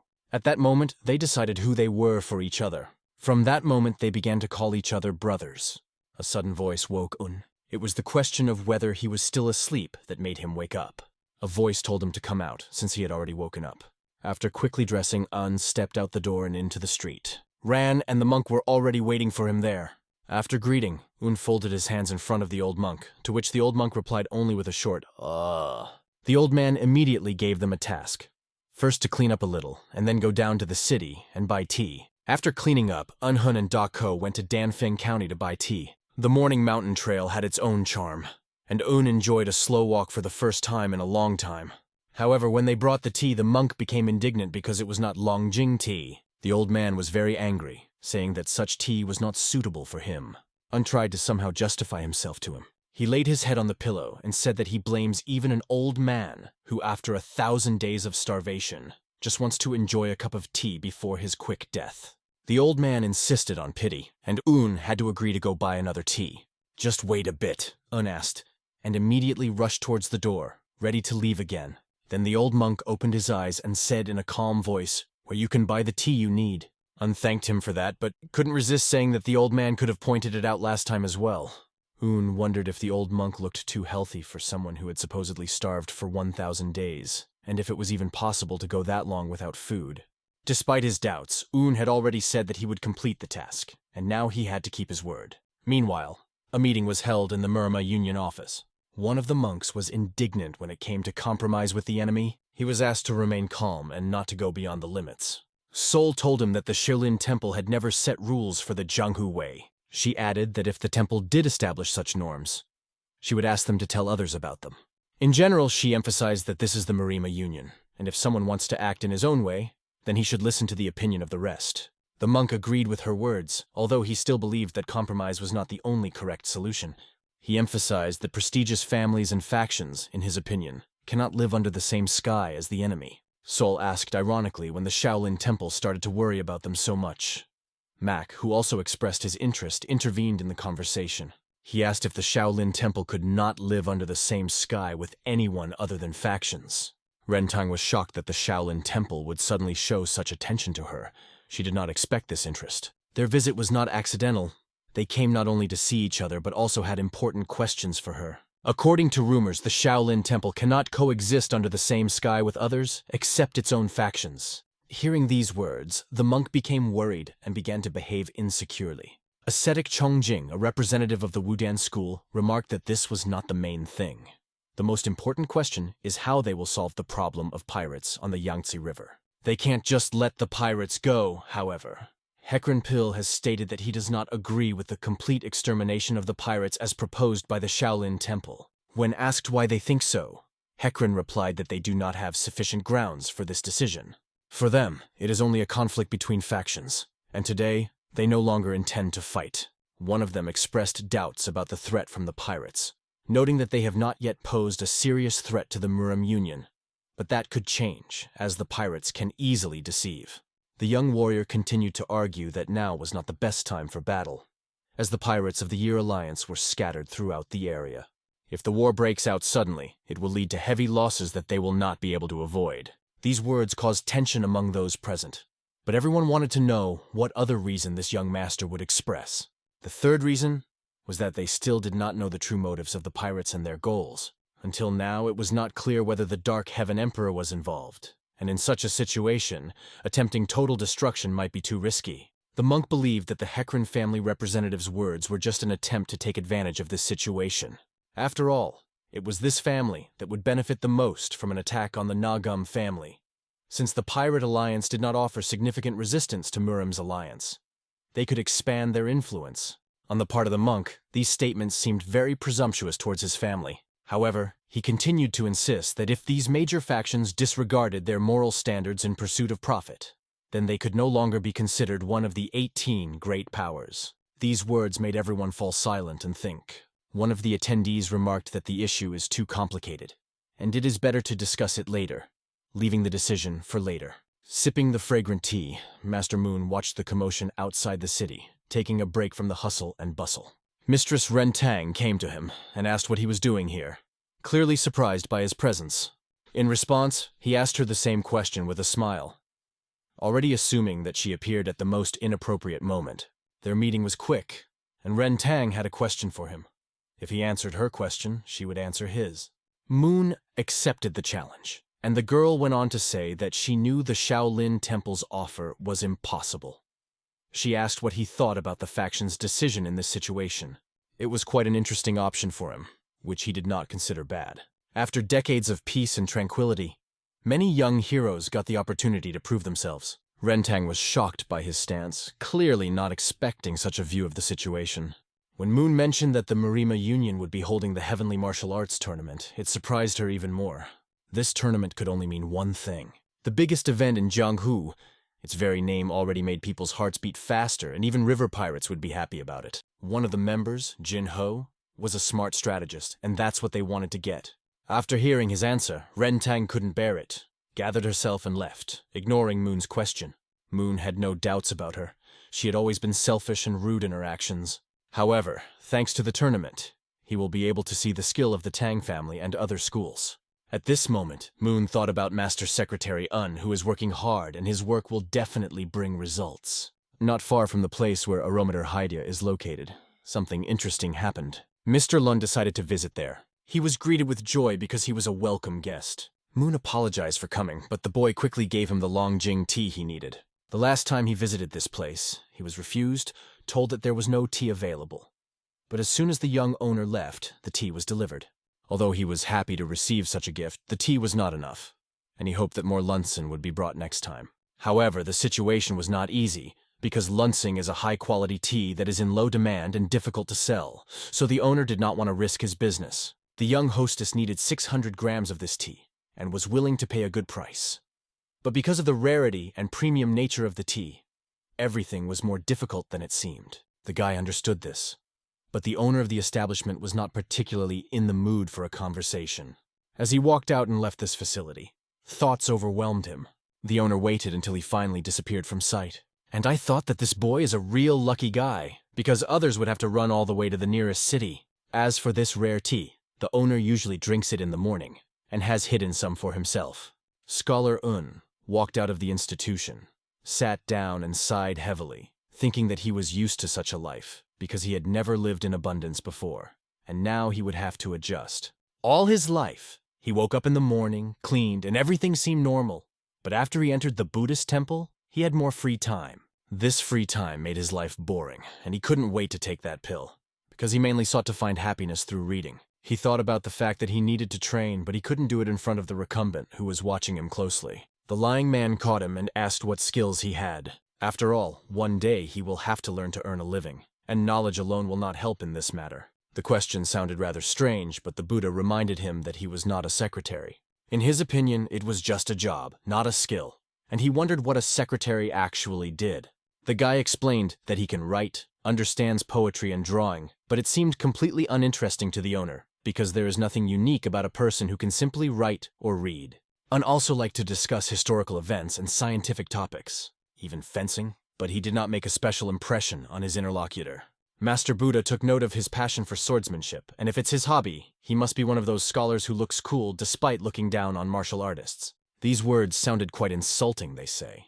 If you don't swing a sword for fun, then why are you fencing at all? If this is true, then the Buddha was never seen to pick up his sword or use it even once. The Buddha always allowed him to fence, but the boy believed that this was not his home, so he saw no point in swinging the sword. If it's not just a hobby, but something he's really passionate about, why is he stopping? If a guy really wants to do fencing, let him do it with all his heart. There is nothing to delay. It is time to act and do what he really loves. The Buddha assured him that there were no prying eyes, so he could practice freely. It was an official endorsement for which the young master thanked the Buddha and let him quickly start fencing right now, and not wait until his death. If he is not afraid and does not hide anything, let him proceed, because if he demonstrates his skills, he will be treated better. The scientist felt some awkwardness, but decided that it was time to show himself. Everyone was looking forward to this spectacle. The guy found himself in the middle of training camp, ready for action. He stared straight ahead, fully focused on his task. The monk only seemed important when he was drinking tea, which was a bit of a distraction. But the boy understood that the teacher imparts knowledge to the students, and now his time has come. The young master concentrated all his feelings.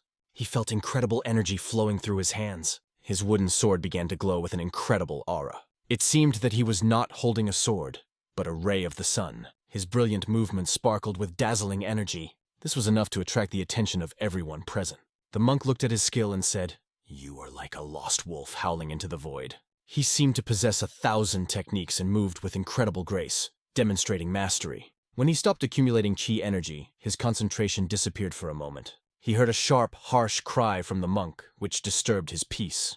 The monk asked if the spectacle was over. The scientist had not trained properly for a long time, although he really wanted to continue. Behind him stood one of the monk's students, carefully observing the situation. When the disciple saw Un's skill, he was not enchanted, but on the contrary, he remained indifferent. Although Un was glad that Karan wasn't infatuated with his skill, something about his reaction felt wrong. The apprentice silenced the young master, preventing him from continuing. He called him a moon-singing wolf, mocking his efforts. These words sounded like complete nonsense and had no deep meaning. Then the monk began to explain what he meant. The boy was making futile efforts without achieving true cultivation. Let him train for another 100 days and try to reach the top. These words were said quite categorically and were not subject to discussion. For the young scientist, reaching the top remained only a dream.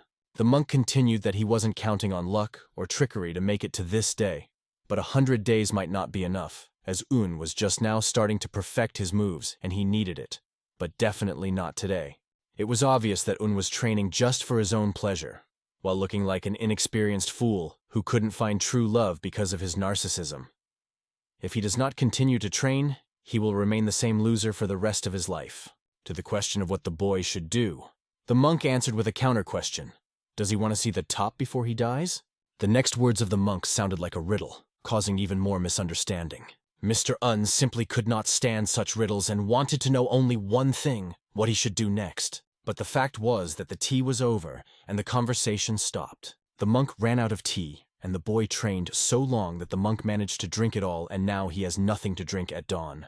This meant that the monk was not going to answer just like that, so the young mistress would have to run and come back quickly. Garrick approached the monk, clearly dissatisfied with something.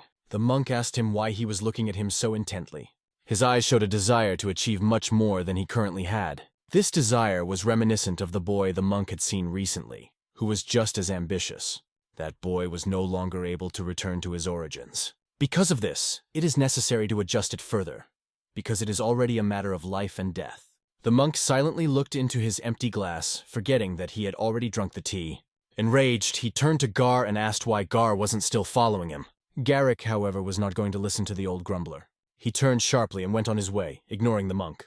The monk only hoped that tea would be brought to him quickly. However, he hid his true thoughts, trying not to betray himself. He perfectly understood what the boy had just done and what he really wanted. Despite his appearance, the monk was a master swordsman. Master Un quickly returned with the tea and started shouting, demanding that the monk tell him what to do next. Un begged him to just tell him what to do because he had already completed the task and bought enough lunsen. The monk calmly repeated that there was no need to try anymore, but the monk also stressed that it was his duty not to help those who had already gone astray, and instead he would only confuse the young master. He returned to the monk and noticed that he seemed determined to teach him, but the boy's stern look did not give peace to the monk. He was not going to back down from his words. They looked straight into each other's eyes, the tension between them growing, and yet the monk gave up, deciding to tell the story. When the boy asked if it was true, the monk joked with a smile that he would tell when the red snow fell. The monk's jokes were always sharp and witty, although the boy did not appreciate it. The scientist wondered, where should he find red snow? The monk began to tell the legend of Bodhidharma, who founded the martial art of Shaolin. The most famous story concerns how he spent 9 years in meditation. One winter day, when Bodhidharma was meditating in the Shaolin temple, a man came to him and stood in the snow for 3 days, waiting. The master asked this traveler what he was looking for, and he replied that he was looking for peace of mind.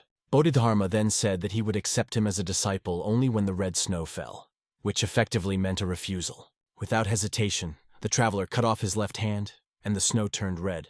When the monk saw this, he accepted the boy as his disciple. This traveler was the second patriarch of Shaolin, Huike. For the young master, this story sounded like a hint that he should cut off his hand.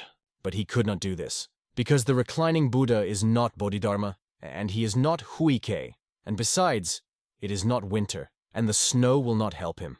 However, the boy decided that if he retreated due to the impossibility of fulfilling the conditions, he would no longer be able to call himself a man. The monk felt that the young man took on a difficult task, which only amused him. His mischievous grin suggested that he was finding some amusement in this situation. The next day, Hyun became very busy. He put aside all his work at home and went to the mountains and fields every day. In the evening, he returned with what he managed to get during the day and spent the whole night at work, even when he was injured and felt tired. After 3 days, he was finally ready for the next step. He knew that the reclining Buddha was no longer supposed to sleep, and perhaps it would be worth buying him more tea. But the main thing was to implement his plan. The reclining Buddha smelled the scent and left the house, intrigued. A young master was standing in front of him, and something unusual was lying below him. The Buddha looked around but did not understand what the essence of this situation was. When asked if Un had been standing here since dawn, the boy replied that he wanted to learn from him. The reclining Buddha remarked that the red snow never fell, and joked that Un must have hit his head. But the young master was not so simple. He held something in his hand, ready for action. Suddenly, when he pulled the string, red petals began to fall from the sky. Although it was hard to call it snow, the effect was similar. He opened a bag filled with red petals that slowly fell, creating a spectacle. This gesture meant that he had passed the test, because even though it wasn't real snow, Un was able to make the red something fall from the sky. It looked quite strange to the monk, and he stared in wonder at this miracle, watching the petals with wide-open eyes. Un only smiled, hinting at his red snow. He calmly waited for the monk to pay attention to the petals. The boy, with a slight smile, only raised the mood with his unexpected appearance. The old monk, who had not laughed for a long time, finally couldn't stand it. He began to laugh, loudly and sincerely, releasing the tension of the moment. The monk understood that although it was not snow, but rain made of petals, the boy had created something incredible. Red rain instead of snowfall. Un was sure that although it looked different, both snowflakes and raindrops were still made of water. Looking at these beautiful rose petals, the monk realized that this is so. The most important thing is that snow and rain always live in the heart. The monk decided to teach Un, but before doing so he noted that he had never seen swordsmanship like his. His movements were like a dragon slicing through the sky, although the monk could only see traces. But it was impossible to grasp the true meaning. He couldn't even imagine that such a swordsmanship technique even existed. Hearing these words, the young master thought to himself that if the monk said so, then his white tiger training sword was truly impressive. The monk added to his monologue by noting that he knew what Un's problem was. He focuses too much on the details and loses sight of the big picture, and his rigid training method is not suitable for sword training. When asked why it is bad to focus on details, the master replied that there is nothing good about it. In fact, he hugs the princess, not noticing the knife flying in the back. In simple words, he looks too far, and this affects his judgment and perception. And that's not all. He is tormented by an unbridled desire to achieve the ideal, like a beauty who dreams of becoming the most beautiful of all. The metaphor was quite frank, but there was a grain of truth in it. And now, the young master is faced with the question of what to do next. The master couldn't say for sure, but his teacher had taught him very well in the past. Like any parent who wouldn't throw their child into the sea without teaching them how to swim. This method wasn't suitable for sword technique, but this kind of training might be the best option at the time. And it was hard to disagree with that since his teacher had always said to move gradually and continue to practice the art of the sword. His mentor was a man of genius who led young Un only forward, not allowing him to stop. The monk also noticed that someone else's clothes were better than nothing, but they didn't fit Un. He emphasized that the physical form of the young owner is a problem. This was definitely correct. He could not train because he tired quickly and neglected his health. The monk ordered him to take a wooden sword. The boy did not fully understand what the master meant. It was obvious that the master was up to something, but what exactly remained a mystery. The monk started yelling at him, asking why he was expecting anything. Realizing that the master would not leave him alone, Un began to focus his power on the sword. The sword ignited with a flame of ki energy. Holding it before his eyes, he concentrated all his strength on the wooden sword. The sword seemed to become stronger than anything in the world, emitting an incredible aura. The monk was watching his student with interest, and even though he was yelling at him, it was clear that the monk was taking the situation seriously. He wondered how many other people could manifest sword energy like this using only a piece of wood. The monk repeated to him that wearing other people's clothes was the wrong way, and if he continued like this, he would reach his limit. It was obvious that the clothes were not his, and it was already beginning to affect him negatively. The boy remembered his mentor's words, that he should always stay true to himself. Then he would be able to control his heart and his sword. Perhaps this was the true meaning of his teacher's last words. He asked the master how he should choose the best path. This thought made the brain strain, because most monks practice meditation for 10 years before they understand their path. In his mind, the young master understood that 10 years was a very long time, especially if he had to meditate for as long as he had spent in the imperial palace. As the reclining Buddha said, he has no choice. If he wants to achieve his goal, he must follow this path, especially since it was his teacher's last wish. A common solution is to ask him to be taught meditation. When asked if he would shave his head and become a Buddhist monk, the boy categorically answered that he would not, because the master only said that he should meditate for 10 years.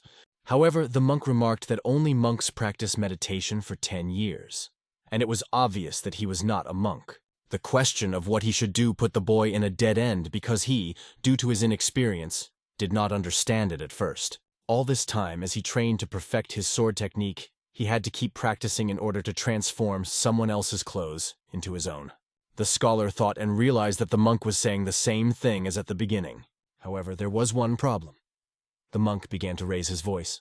The boy asked if this was the answer from the beginning. Why did the monk make him go through all this?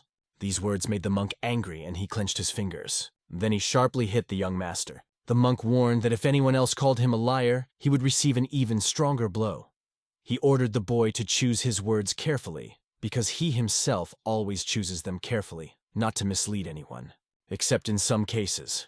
And the boy began to think that if this old man was not a liar, then all the people in the world must be honest. However, it seemed to him that several moments were strange. Why did the monk hit him? The boy did not even see that the monk's finger touched him.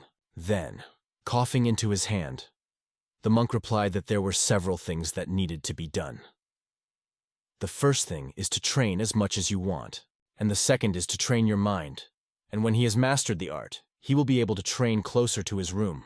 Hyun's life changed completely after he started studying the art of mental imagery. Although he had to clean the temple at dawn and run errands, he devoted the rest of the day to training. The monk instructed him that it didn't matter whether he was sitting, lying down, or standing, but sitting cross-legged was the best posture for meditation. He told the boy to close his eyes and think about the sword he was holding. He then had to perform his sword technique as usual, but only in his head. It was not an easy task. When the boy imagined it, he received a light blow on the head from a monk. The monk explained that he should not just think and repeat what he did before. The task was not to reproduce, but to feel. It must be the invisible thought that controls all actions, not just the movements of the arms and legs in reality. He must act within his imagination. The boy said that he did not quite understand the point, for which he received another blow on the head. The monk didn't like the boy trying to correct him, but Un already had a headache. In theory, he should have trained by thinking about his actions. He used to focus on being as accurate as possible and not straying from the right path. Now all he had to do was feel. That was the main goal. He just floated with the flow of a big river.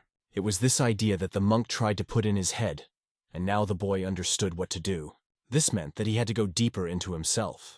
But this is not the same as completely emptying his consciousness, because if he does that, he may go insane. He needs to understand what is happening. After that, the monk shared all his knowledge with him. He remarked that he could see the boy's face, and added that he should not think that old people get emotional over little things. Even when he gets old, he will react like this too, even if he is prepared. There was no time left. Finally, the moment came for real training. The boy standing opposite realized that the monk seemed to be reading the thoughts of the young master, as if a demon had taken possession of him. Soon, they were off to night training, and the boy was to stop only when the monk would let him. Then the monk turned to another boy standing behind and asked, "Who else is the old demon here?" It became clear that the monk really reads minds.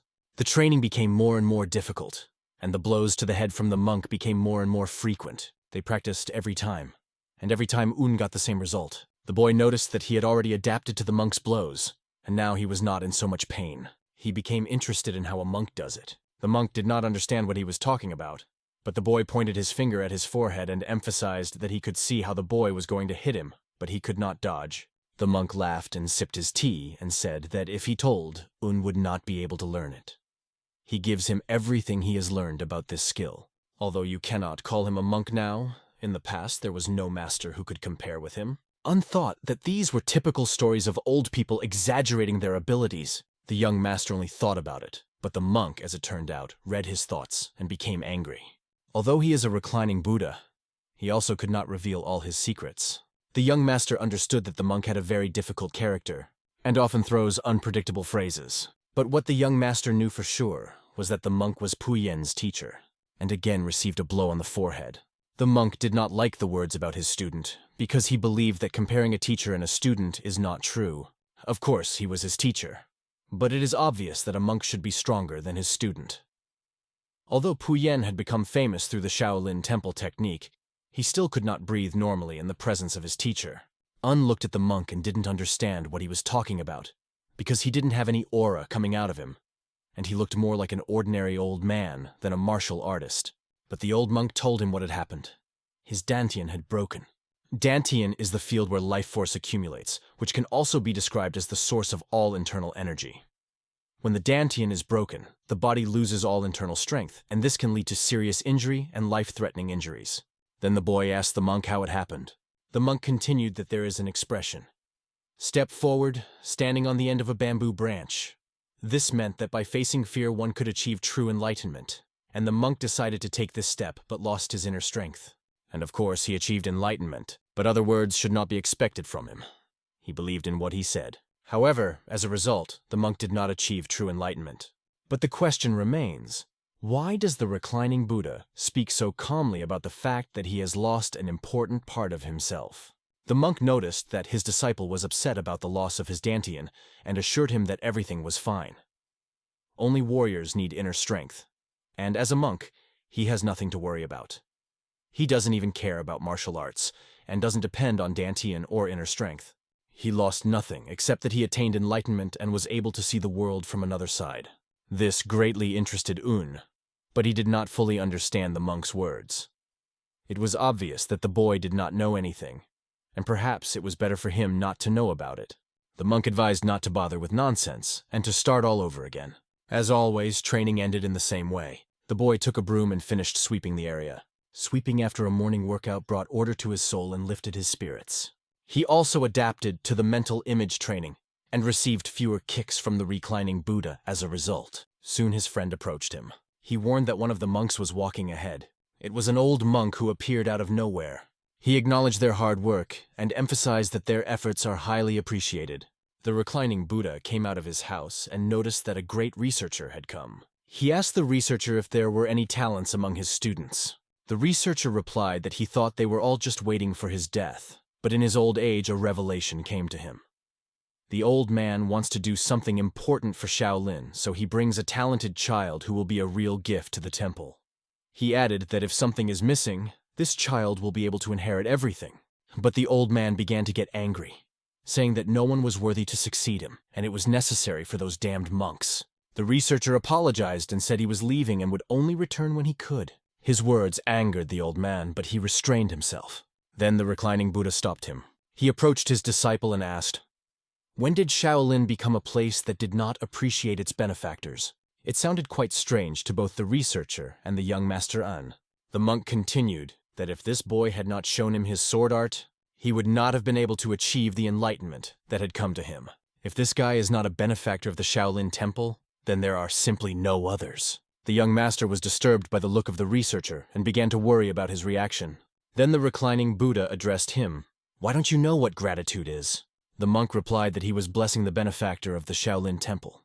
And now that he has done it, he is free to go. The fact is that this young man will bring a great gift to the researcher, and although it looks unusual, the monk thought, "Isn't he an exceptional writer?" At the moment when the monk thought, the reclining Buddha told him that if he was going to stay here, he should leave here quickly. After that, the researcher left the residence.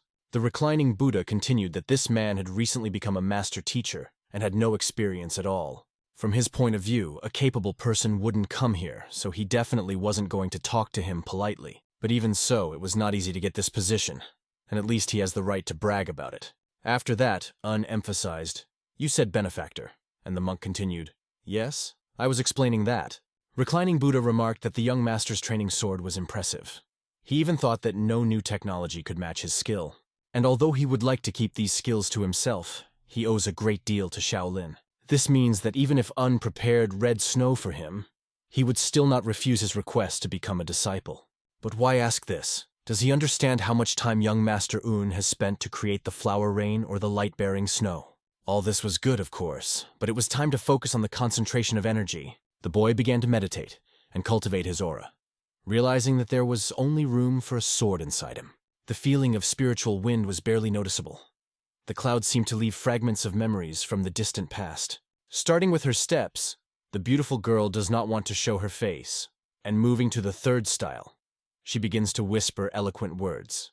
In the fifth style, she shows her dazzling smile, and by the seventh style, She speaks as confidently as a clear stream. The luxurious style of the 9th impresses with its beautiful aroma. And in the 12th style, she fully reveals herself and her style. These thoughts inspired the boy with incredible emotions. Concentrating on this, the boy finally saw something incredible. It was without purpose and without intention. Just his energy, a formless flow. The monk acknowledged that his student had done a good job, and the boy, realizing all this, could not hold back tears. However, the Buddha warned him that it was too early to rejoice. He had only just learned how to control his consciousness, and the difficulties were just beginning. It was still too early to rejoice, because he had just learned how to control his consciousness. The real trouble starts right now. His partner, who was standing next to him, heard these words and couldn't believe it was just a mind control method. Because what he just saw looked different. He seemed to be observing the truth of the Taoists. And he would never have thought that a warrior was capable of rising to such a level. The next day, the dawn was early and quiet. The boy lit a fire to heat tea for the monk. At that moment, the old monk came out of his tomb. He bowed to him as a sign of respect. But the reclining Buddha did not say anything to him. He simply remained silent. His face was unclear. His expression showed no emotion. It was noticeable that he had put on better clothes than usual. His mood was completely different. Was he going to go somewhere? Sitting opposite the young master, the monk asked how the training of the mental image went.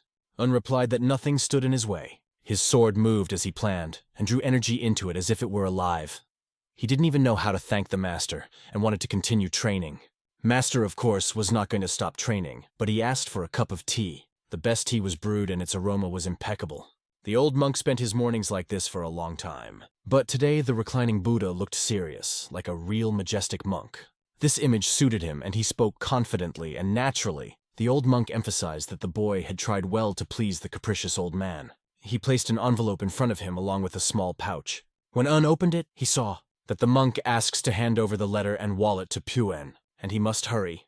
For it depends on whether he will take control of his consciousness, or whether his consciousness will take him over. Now he can go home. At that moment, the door closed in front of him. His partner said he would collect the young master's belongings and come later. The answer was quite cold, which was an excuse to send him back. He understood it himself. After that, the things of the young master were collected. It was time to leave. But the young master's face was not at all the same as usual. Suddenly he fell to his knees, and he began to worship in front of the door of the lying monk. He promised that he would definitely return, and asked that the monk live a long life. Sorrow overtook him, and he said nothing more, except that he took his things on his shoulder and set off. He only occasionally looked back at that door, without thinking, trying to suppress his thoughts. All that remained was to go forward, no matter what. At that moment, their story in this place ended. We returned to the headquarters of the young mistress, the third princess, who opened the dossier. Pin Hong bowed before her as he had a request for her. He reported that the squad that had been watching the Shaolin guard had retreated. The answer to the question why this happened was, Baron appeared, and it was like she is the double of the Dark Heaven Martial Emperor, and appeared in Shaolin. This girl has a stealth technique, and if their squad could see her, that would mean she allowed herself to be revealed. This was a warning to them, and the question remained, what to do now? Her purpose is unknown, but when the squad last saw her, she had not yet left the Shaolin temple. This meant that the Emperor had no reason to interfere in Shaolin affairs, so that boy could be the target. Unfortunately, in this situation, they did not know what to do. There was no way he could be contacted, but he had to concentrate on tracking to be sure. However, this requires people with high stealth skills, who should be trained and honed. The girl was disturbed by the actions of the Ice Palace, and it was necessary to act immediately, because there was a chance that they might be discovered. Ping Hong understood that if the lady said that, then the matter was really serious, and something was happening in the government. The bottom line was that King Moon had begun to take his measures. Going back to the story, before Hyun left the house of the reclining Buddha, he did not forget to say goodbye to the head teacher. He was afraid that the conversation would turn to the big pill, but fortunately, this did not happen. And the head teacher formally said goodbye to him. They went outside the Shaolin temple early in the morning, and the boy remembered passing this road several times in hopes of buying a longjing. Suddenly the wind changed, and his partner grabbed his sword. It was not just the wind, but someone's aura that made it clear that there was no way back, only forward. He had felt something like this before. That man's foot stepped on this territory, and he immediately felt an incredible power emanating from the boy. Looking at him, it was clear that this boy exceeded all his expectations. Un stood staring in awe at his blue sword, as if admiring its power and beauty. Suddenly, Mook appeared next to him, who could not resist praising his skill. He by no means expected to meet anyone here, let alone a stranger, and suddenly Ran also jumped out of the bushes. He was overcome with fear because he couldn't move, and it wasn't just the powerful aura of the man in front of him.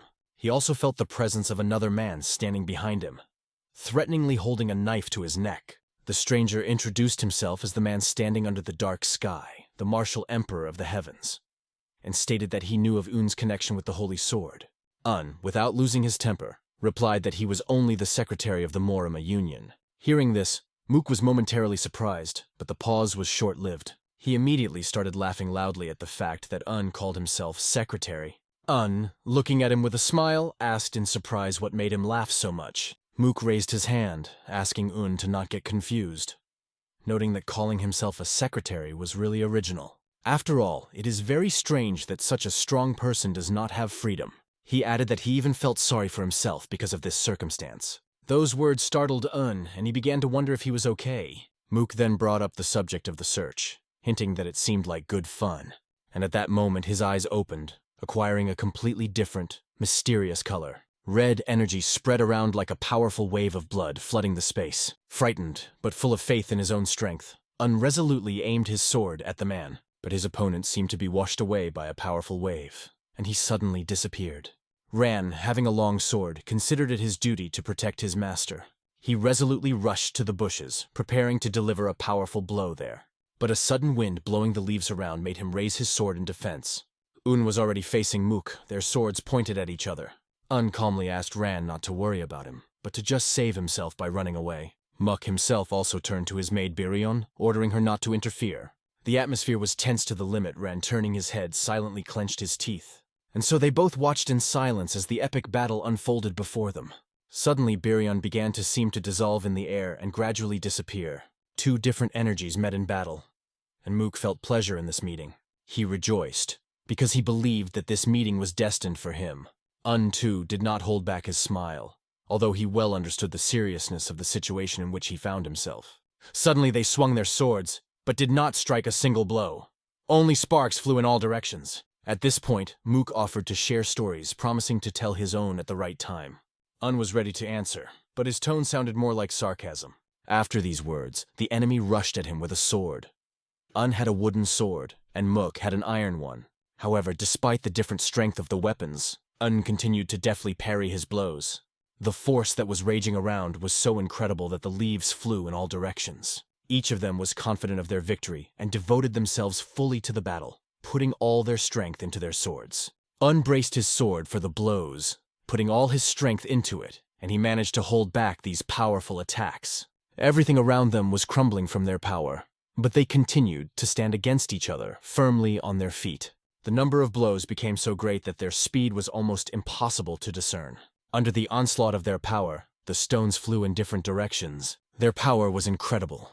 Ordinary internal strength would not match that which was put into this wooden sword. However, even with a wooden sword, Mook could not predict the outcome of this fight.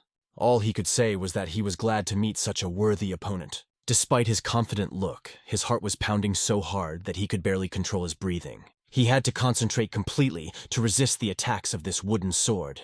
Suddenly, Mook's expression changed dramatically, becoming surprisingly tense, all due to the fact that their swords were deflected to the side, leaving the line of attack.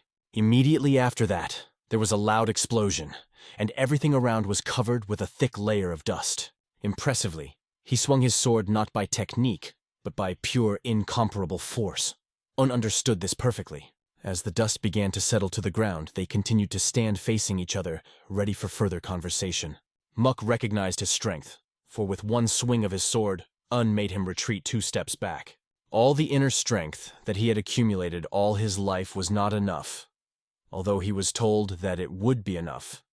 But it was not, and now he told himself that he should have trained even harder. Maybe then he would have avoided defeat. Mook continued to shower Un with compliments, exhilarated as he hadn't been this excited in a fight in a long time. At the same time, he wondered what kind of sword the opponent had. Perhaps it was some kind of trade rarity, but decided to remain silent. It seemed that this sword was truly sent from heaven. Un also started talking about the sword, noting that it resembled the ancient style of Chinese calligraphy called zhuangshu. This style, rough and wooden, devoid of softness, perfectly conveyed the character of the sword, as if it itself had been sent from the heavens and was able to ascend to the heavens. It was because of this that Un held the sword pointed at the sky. Muk was impressed by this story and the secretary's story, and only now did he realize his deep desire because Un's precise words helped him understand it. The sword standing under the dark sky and striving to reach it turned out to be his own sword. Mook once again expressed his respect for Un. However, Un was aware that this respect could not be too deep, and that is why Mook declared that he would put all his strength into this sword, and at the same moment, the sword began to turn red, along with the sheath of his body. He raised his sword up once more, preparing for the next round of combat. To him, this sword was like a lady, and he happily spoke these words to him. However, faced with a sword emitting such a terrifying, shiver-inducing aura, he was left with only one choice. Holding the sword, he understood that he would not be able to avoid the blow, and in order not to lose, he would have to use all his strength. Mook warned that he was about to attack, and looked at his opponent with a confident look. At the same moment, he rushed forward and, like lightning, was directly above Un, holding his sword above his head. The movements of Un's hand were slow, like the flow of a river, and he lowered his wooden sword down. Unamuk saw this calm, rhythmic flow of hands with his own eyes. A wind of change began in Una's soul, which seemed to raise him to a new level. He forgot his position. The inner strength that Hyun gave him, which was more important than life to him, faded away, and along with it, emotions and desires. The opponent was surprised, because Un simply did not defend himself. Is he ready to face death? He stood with his eyes closed, feeling the gentle touch of a hand touching his hair. It was the girl who came down to hug him and give him that sense of lightness. In his subconscious, he found himself in a beautiful place where flowers were just blooming and their petals were swirling in the air. Mook, looking at the defenseless opponent, was convinced that victory was already in his hands. But when he swung his sword, he only hit the void. The scientist remained standing in the same place, only a few steps away, as if he had moved. There were even more questions in Mook's mind, for he was certain that he could not have moved so quickly that it would not have been noticed. But where did he suddenly disappear? And finally, he saw him. It was the same ordinary wooden sword. But how could he have so much inner energy that such power could flow from him? It seemed impossible. It was a real feeling of depressing hopelessness. Suddenly, he remembered the words that Un had said earlier. This sword is directed directly to the sky. That's why he couldn't just leave everything and continue to resist. He decided to continue the battle, despite the hopelessness. At the same moment, the wooden sword in Un's hand snapped in half. Neither of them expected such a result, and both were surprised. Un was now at an extreme disadvantage as his opponent continued to attack mercilessly. The blast was so powerful that Ran, who was watching from the side, raised his head to see the full force of the energy. His heart beat faster, and anxiety for his master grew, just like the girl who came with the Emperor, because she too felt every blow of this battle. The dust hung so thick on their battlefield that it was almost impossible to see them in the darkness. There was not much strength left to easily rise to his feet. In the hands of the combatant remained a sword broken in half, only sharp fragments of wood. Ran to his master, seeing that he was about to fall. Running closer, he managed to catch him so that he did not fall to the ground. At that moment, the girl cried out to her emperor, but he raised his hand, signaling her not to interfere. Although his body was also exhausted, he stood on his feet, closed his eyes, took a deep breath, and slowly exhaled. After exhaling, his legs weakened even more. He placed the sword beside him, and gathering his strength, carefully placed it back into the sheath. Un looked away from his sword. It couldn't even be called a wooden sword now. Too bad, Mook said, standing with his back to Un. He meant what would have happened if that wooden sword hadn't broken. He honestly admitted that if he didn't have a wooden sword in his hands, he would hardly be able to hold off his opponent. The Emperor understood that without this sword, he would simply fall before the power of despair. And he himself thought in advance what would happen if everything turned out differently. And what if the martial emperor had not held back at the last moment? In that case, he would not be able to avoid death. Both of them realized that today was not the day when their fate should be decided. That is why Mook was looking forward to the next meeting. They both paid their respects to each other. But Yoon wanted to ask something. He turned to the Emperor with a request. Muk guessed exactly what Un wanted to know, and immediately replied that the sword had come to him from the merchant. He also admitted that he could have dialogue with him for a few more days. However, turning his head, he noticed that there were problems. Armed men were approaching them. Considering that Un had become another meaning of his life, the Emperor asked him to be careful, and turning to the girl with whom he came, he told her to go with him. They disappeared so fast they couldn't be seen.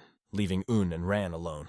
Un thought about the words that the Emperor had just said to them, and thought that he would like to hear those words from the beautiful lady. The Emperor's gaze was horrifying, and this battle took all of Un's strength. He slowly turned to face Ran. His legs buckled and he started to fall, but Ran barely managed to catch him. Lying in Ran's arms, Un asked him if he was wrong in his assumption that even more serious problems awaited him now, to which Ran could not deny. However, he called him master again, and Un asked in a tired voice not to call him that again. As Un's eyes closed, he passed out completely and Ran held him close. Ran couldn't stop thinking about how he would have cried out in his heart as he thought about his duty to protect him. At that moment, the warriors with spears in their hands were getting closer and closer to them. Meanwhile, the man and the girl who was looking left and right were walking along a path that was incomprehensible to her. He reassured her, telling her not to worry. He added that it was a short way, and she shouldn't worry when her older brother was around. He repeated these words once more, but she only looked ahead, feeling anxious. She didn't understand when this road would end. And what made her even more confused was that the road seemed very unstable, and there were obstacles in front of them. She felt that this road was extremely unstable, which sounded very unusual. He decided to joke and suggested what she should call this path. He called it a scary road, and added that she must have been very busy learning to play the pipa, a Chinese four-stringed lute-like musical instrument. Taking her by the hand, he asked her to come closer to her elder brother, that is, to himself. The girl quickly pulled out her hand, asked him not to make her laugh, and almost called him a fool, but stopped in time. She put her hand to her mouth, realizing that she almost said it out loud. Instead, she went ahead and called him a pretender. As if excusing herself, she noted that his words were so funny that they almost brought her to tears. And after laughing, he said, "I'm sure now you'll want to feel the pleasure that a man and a woman give each other." Here she realized what a scoundrel he was, and that his words about their journey from the beginning had been a lie. However, he came closer, put her hand on his shoulder, and explained that it was not a lie. He just wanted her to have some fun with her big brother, while licking his lips unpleasantly with his tongue. But suddenly, his hand was covered with 3 cuts, from which blood began to flow. He jumped back, his hand clenched and writhing in pain. That was her response to his mocking look. Then he called her a slut because he was tired of babysitting her. However, she denied that he had ever babysat her and also said an offensive word. She put her hand forward and jabbed a finger at him, showing sharp metal claws. An argument broke out between them, and he lunged at her again, holding out his hand. But the same cut as on his hand appeared on the bridge of his nose. Then he screamed even louder and grabbed his nose with his hands. Blood ran down his hands and his eyes reflected deep pain. His patience giving way, he decided to draw his sword to make her regret making him so angry. But the girl at that moment began to remove the cloth from her instrument. She played the instrument while singing the words to a song that hinted that she already regretted following someone like him. It became unclear to him why she got the pipe. Does she have a hidden sword?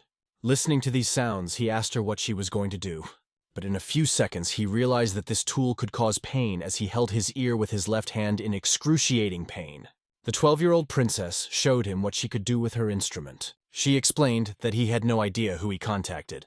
Now she was playing a musical instrument, putting her strength into it, and it was this that caused such incredible pain to the man. He begged her to stop and immediately pounced on her. However, she had to hit the strings a few times before he fell face down in the mud right in front of her. Gritting his teeth, he began to realize what kind of power it was. This melodious sound pierced his ears until he trembled, and after them, his whole body. The girl continued to play, and he heard nothing, as if the world had fallen silent around him. It was necessary for her to sing a few words, as his body seemed to be transported to another dimension. And suddenly he found himself back in reality, pressed to the ground by his beard. Suddenly, everything around took on a purple hue. His arms and legs did not move, and his body began to dissolve, leaving only the sword in front of him.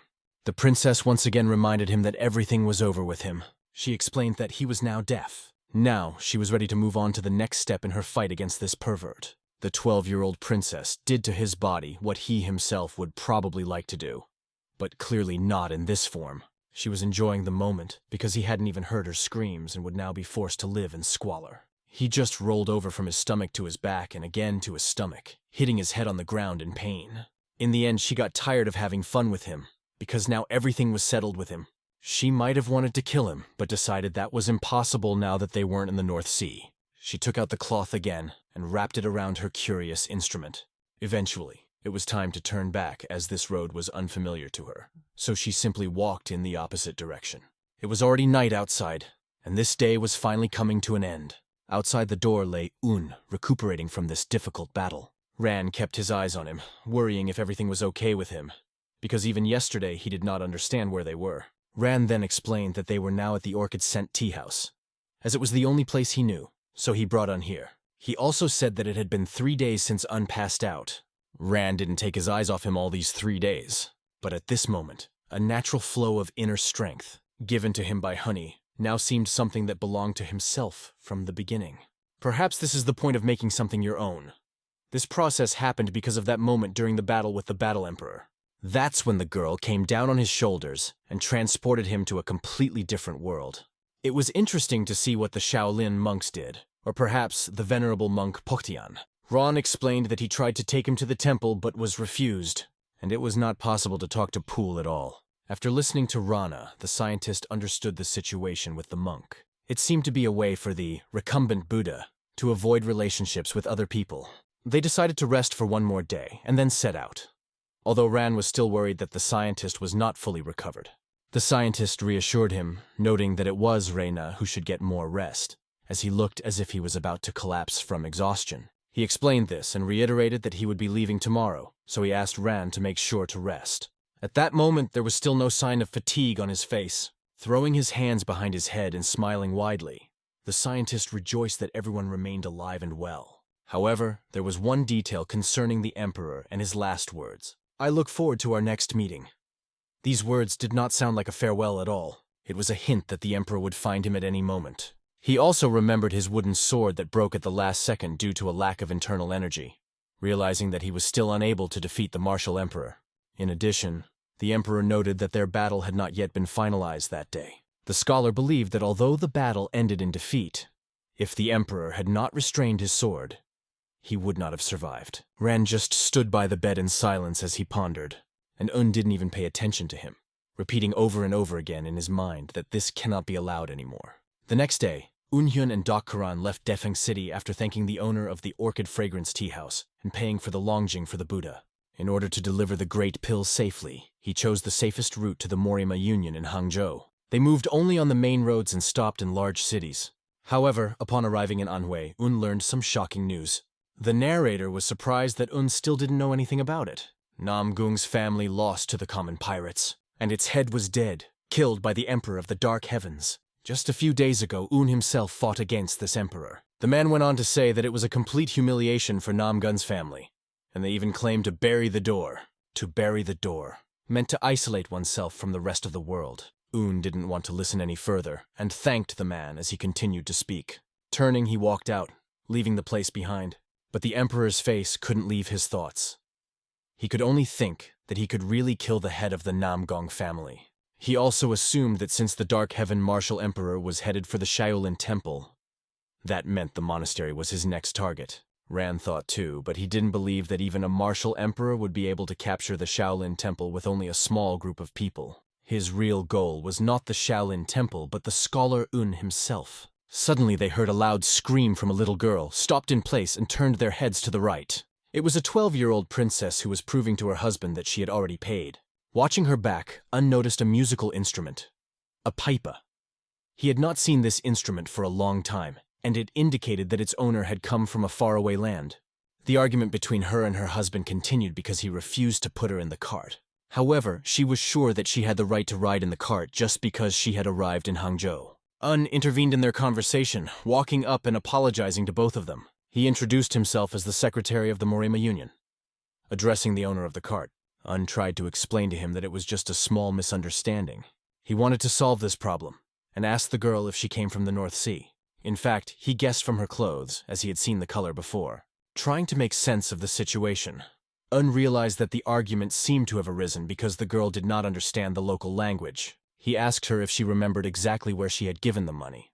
The girl had a wonderful memory, so of course she remembered everything well. In addition, she had a very cute face, which pleasantly impressed Un. Eventually they came to an agreement and managed to get the cart. After getting into the cart, they moved forward, carrying on a casual conversation.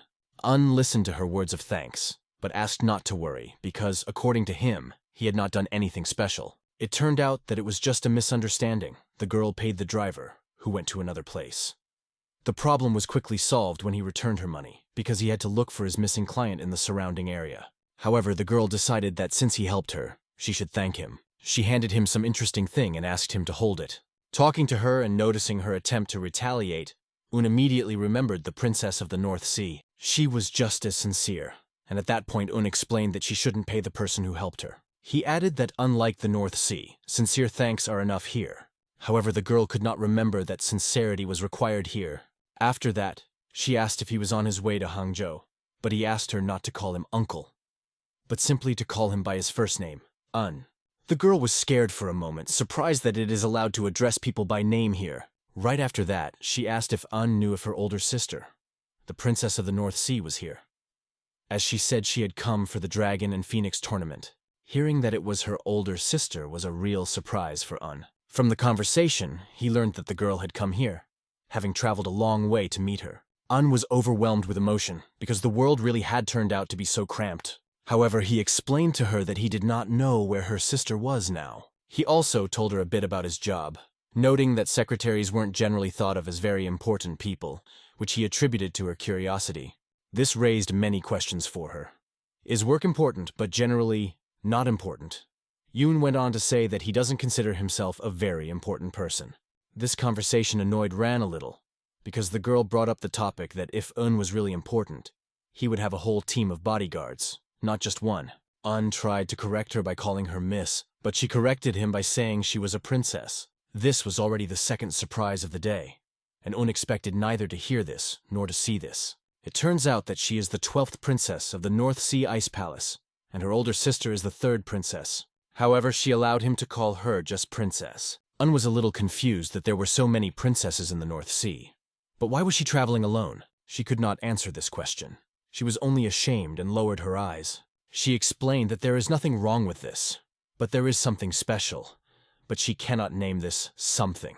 She only said that she can be considered just a peepa. Is she saying she can't name her peeps? This seemed a little strange to Un. She also said that her sister also plays this instrument, and her playing is the best. The whole thing is that this is her pipa, and she left it to the 12th princess before leaving here. That is why she needs to meet her sister at any cost. It was enough to look at her to see the seriousness of her intentions. As a sign of gratitude, she offered to play a song for him. She began to remove the towel that covered the instrument, exposing the strings. She put 3 iron claws on her fingers. A melodious sound rang out from the instrument, which gently touched the soul. It was so pleasant to listen that it seemed as if everything around began to blossom. Pure, melodious, and beautiful melody touched the very heart. Even on the street, the driver heard this amazing sound. But suddenly everyone froze when the cart began to shake violently. The horses jumped, stood on their hind hooves, and let out a loud neigh. Ran looked out the window to see what had happened and why. Taking a closer look, he determined that they seemed to have a problem. The problem, damn it, he thought. The horses stopped not at all because of the sound of the pipe, but because of the gang of robbers who stood before them. "What the hell are the robbers?" asked unworriedly. Did it happen again? He immediately looked at the princess, who did not understand at all why her gaze was under his crosshairs. This was characteristic of his imagination, because whenever he found himself near the people of the North Sea, robbers appeared on the way. He explained his view of her by the fact that he regretted not being able to listen to her play to the end. But the princess asked not to worry and promised to play again. However, this did not reduce the number of robbers in front of the carriage. The master in charge of escorting the carriage turned to the bandit leader, asking who they were. He, without answering the question, ordered one of his men to search everyone. They only threatened the master with their swords, but they warned that if he tries to prevent it, he will simply die. The robbers approached the carriage, intending to open the door. One of them cracked open the carriage door and peered inside. There sat a woman with her husband and child, cowering in a corner and begging for help. The robber was so frightened by their volleys that he almost pierced them all with his sword. When he got out, he reported that he had not found anything valuable in the first carriage. Ran and the secretary looked out the window, trying to make out something, only to notice that the robbers were gathering around, preparing to attack. Clearly they had come here with a purpose. Are they hunting the big pill? Thought Un. Although the probability was small, he understood that it could turn into big problems for him. Ran, of course, could easily handle a gang of robbers, but there were too many of them, and there could be casualties.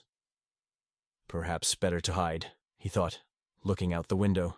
Suddenly, climbing on Rana's shoulders, The princess looked out of the window and asked at the top of her voice who these people were. Were they robbers? It was very dangerous. She had to climb down. However, her scream attracted the attention of the robbers, who informed their leader that they had found a target. The robbers' views immediately changed. Un immediately noticed this change in mood as he watched them. "Girl, don't move!" shouted the robbers, and they began to approach their carriage. The princess seemed offended by the very word girl. She did not like being addressed in a rude tone. She kicked the door of the carriage with a loud kick. She boldly went outside, straight to them. The secretary tried to stop her. However, she already had a musical instrument in her hands. It was not at all clear what she planned to do with him. Her fingers began to skillfully move along the strings. The sound that began to sound was radically different from the one they heard in the carriage. The sound was so powerful that each of the robbers was thrown back. After playing only a few notes, she scattered these scum that stood before her. The leader could not help but notice this and fell into a rage. He ordered his fools not to be afraid and to advance, sure that the sorcery of this girl would not impress everyone. The girl began to get nervous, as there were more than 9 enemies in front of her, and she doubted that she would be able to handle them. Un turned to Ran and said a few words to him. Suddenly, a bright red glow appeared behind the carriage, which made each of the robbers tremble. Even the bandit leader himself was frightened, not understanding where this insane desire to kill came from. The princess also did not expect to see such a personality in Ranov. The guard again tried to give a hint to his boss, but he, like last time, brushed it off, claiming that he knew everything. However, the leader himself had already begun to tremble, because he was told that there would be no one here, and here suddenly, a real monster. Looking at this opponent, he relied on his intuition, which had helped him more than once in robberies, and now it told him that if he went against this monster with a sword, they would all die. But he needs to survive. Even Un himself did not expect such a sight, and for a moment froze in a stupor. The scoundrel turned to his men again, trying to rally them. But splashes of blood were already flying around in different directions. Some of the robbers only had time to cover themselves with their hands, so as not to be splashed. He ordered the ice spirit to stop, and knew what would happen if he continued now. The girl only listened to these words. At this moment, the bandit leader was already lying bleeding. Ran charged into battle using his sword. He faced the ice spirit directly. When he was face to face with him, he began to realize something. He managed to see the true nature of the ice spirit. He shouted that the princess was with them, and then he repeated his words once more. "Stop! It's a princess!" An incredibly beautiful girl in a snow-white dress got out of the carriage. The 12th princess beamed with joy when she saw her before her. Standing before her was her older sister, the 3rd princess. But princess was the only title that sounded appropriate here. The 12th princess rejoiced and ran straight to her in her arms. Hugging her tightly, she thought, "Does the 3rd princess know how to smile like that? Now she doesn't look at all like the princess that Un used to know. It's like she's a completely different person." They started talking to each other about how much they missed each other. But the 3rd princess was still worried that the 12th had come here all alone. The robbers began to run in different directions. At that moment, the ice ghost was waiting for a command from the 3rd princess. She did not have to wait long. She ordered him to retreat. He still had a strong desire to fight, but obeyed. Both put down their weapons, ending this intense battle. Un and the 3rd princess met their eyes. She let out a breath, realizing who he really was. At this point, the 12th princess began to tell her about the great problem that had arisen. And it only took 2 words to send the 3rd princess into a stupor. They were the words Dad and Mom. After the conversation, they continued their journey, now in another carriage. Un had not sat here for a long time, but this carriage was much more comfortable than the previous one, although it was a bit cramped inside due to the large number of people, despite its size. The sisters were very happy to see each other, and the little one was smiling like a cat. 12th princess is still a child, Un thought as he looked at her. The 3rd princess thanked him for helping the princess of the North Sea. Instead, the secretary felt that he had not done anything special, but on the contrary, he should thank her for the opportunity to enjoy the wonderful playing of the instrument. "Did she play a tune with a note of surprise?" asked the 3rd princess. Meanwhile, the 12th had already fallen asleep on her shoulder, and what was strange was that she acted as if they still didn't know each other. Maybe it's due to caution in a foreign land, never hurts. But why is the princess looking at him so intently? He couldn't stand it and asked if she wanted to tell him something. "No, I don't want to," she answered in a completely calm voice. However, she looked at him as if she wanted to burn him through with her gaze. He averted his eyes and head, occasionally coughing, because he was already feeling somewhat uncomfortable. It would be faster to arrive at the next destination, thought the scientist. And finally, after some time, they arrived. The tension wasn't just between him and the third princess. Ghost and Ran couldn't see eye to eye either. There was such a spark of tension between them that it seemed you could feed the whole place with this energy. "See you soon again," said the third princess. The secretary again did not know what to answer to this. However, the princess just slammed the carriage door, and that was it. Only the 12th princess sincerely and joyfully waved to them from the window, wishing to see them again. The carriage drove off, leaving the scientist and his bodyguard Ran alone. "See you soon." These words left him with a bad feeling. After a while, and Ran arrived at the place that was waiting for them, and left for the Murim Union. But only after opening the gate and going inside. He did not understand what was happening. Each of the secretaries was so busy. His comrades did not even come to say hello. Only the secretaries seemed to be busy. Nevertheless, had to deliver the great pill to Mistress John. John himself went out to meet him, having heard the news of his return. He looked around, making sure that there was no one around. Stepping closer, he quietly whispered to Una that the big pill was fine. As he said this, he touched his lips to his ear, causing John to almost draw his sword. Yoon also looked around anxiously to make sure no one was around and asked Yoon not to speak so loudly. Whispering quietly, he clarified that it was precisely the pill that John allegedly asked to bring. The problem was that this was the first time John heard about it, and he couldn't remember when exactly he asked for the pill. A moment of awkwardness filled both of them. To explain the situation, decided to show pill, saying that it was given to him by the reclining Buddha. Taking the pill out of the bag, he put it on his hand and handed it to Jonah. John sniffed the pill and determined that it didn't seem like anything bad, but it wasn't quite the big pill either. "Welcome back," Yang said, and asked to contact Miss Tang Ren, who could give a more accurate assessment. He also knew that had received a letter with Piluleya, and asked him to give it to the divine monk. After that, John turned around and whistling went in the other direction. "Here, Grandpa, he's shifting the responsibility to others again," thought Since it is not the big pill, what to do with it next? Throwing it back into the bag, he decided to ask the divine monk about it. Shaking the bag in his hand, he heard a slight crunch. It seems that there is a note inside. Opening it, he read, "I'll give you a life lesson. Don't believe what others say." The moment understood the contents of the note, he felt as if he had been hit on the head. It finally became clear. He realized that only the reclining Buddha mentioned the big pill. Meanwhile, the third princess turned to Duhald. He stood behind her, listening carefully to what she had to say. She ordered him to stay here with Snow Shadow's squad. She emphasized that this is a very important task. After all, if the entire squad leaves, King Moon will do whatever he wants. She herself decided to go to the Ice Palace. Her younger sister fearlessly traveled hundreds of kilometers to find her. She could not refuse the baby, and this is what led her to such a decision. Besides, it was the will of the most intelligent man in the North Sea. The Ice Spirit also warned her that if she returned alone, Bin's soul would not be able to help her.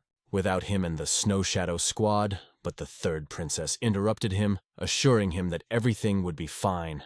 She also asked Sul to take one person with her to guard her. The Spirit of Ice understood who it was about. She explained that the attack on the 12th princess was no accident, and she was sure that King Moon was already cooperating with the bandits. So she asked Spirit to find out the exact information. She recalled that last time she had sent several people from the Snow Shadow squad to the North Sea.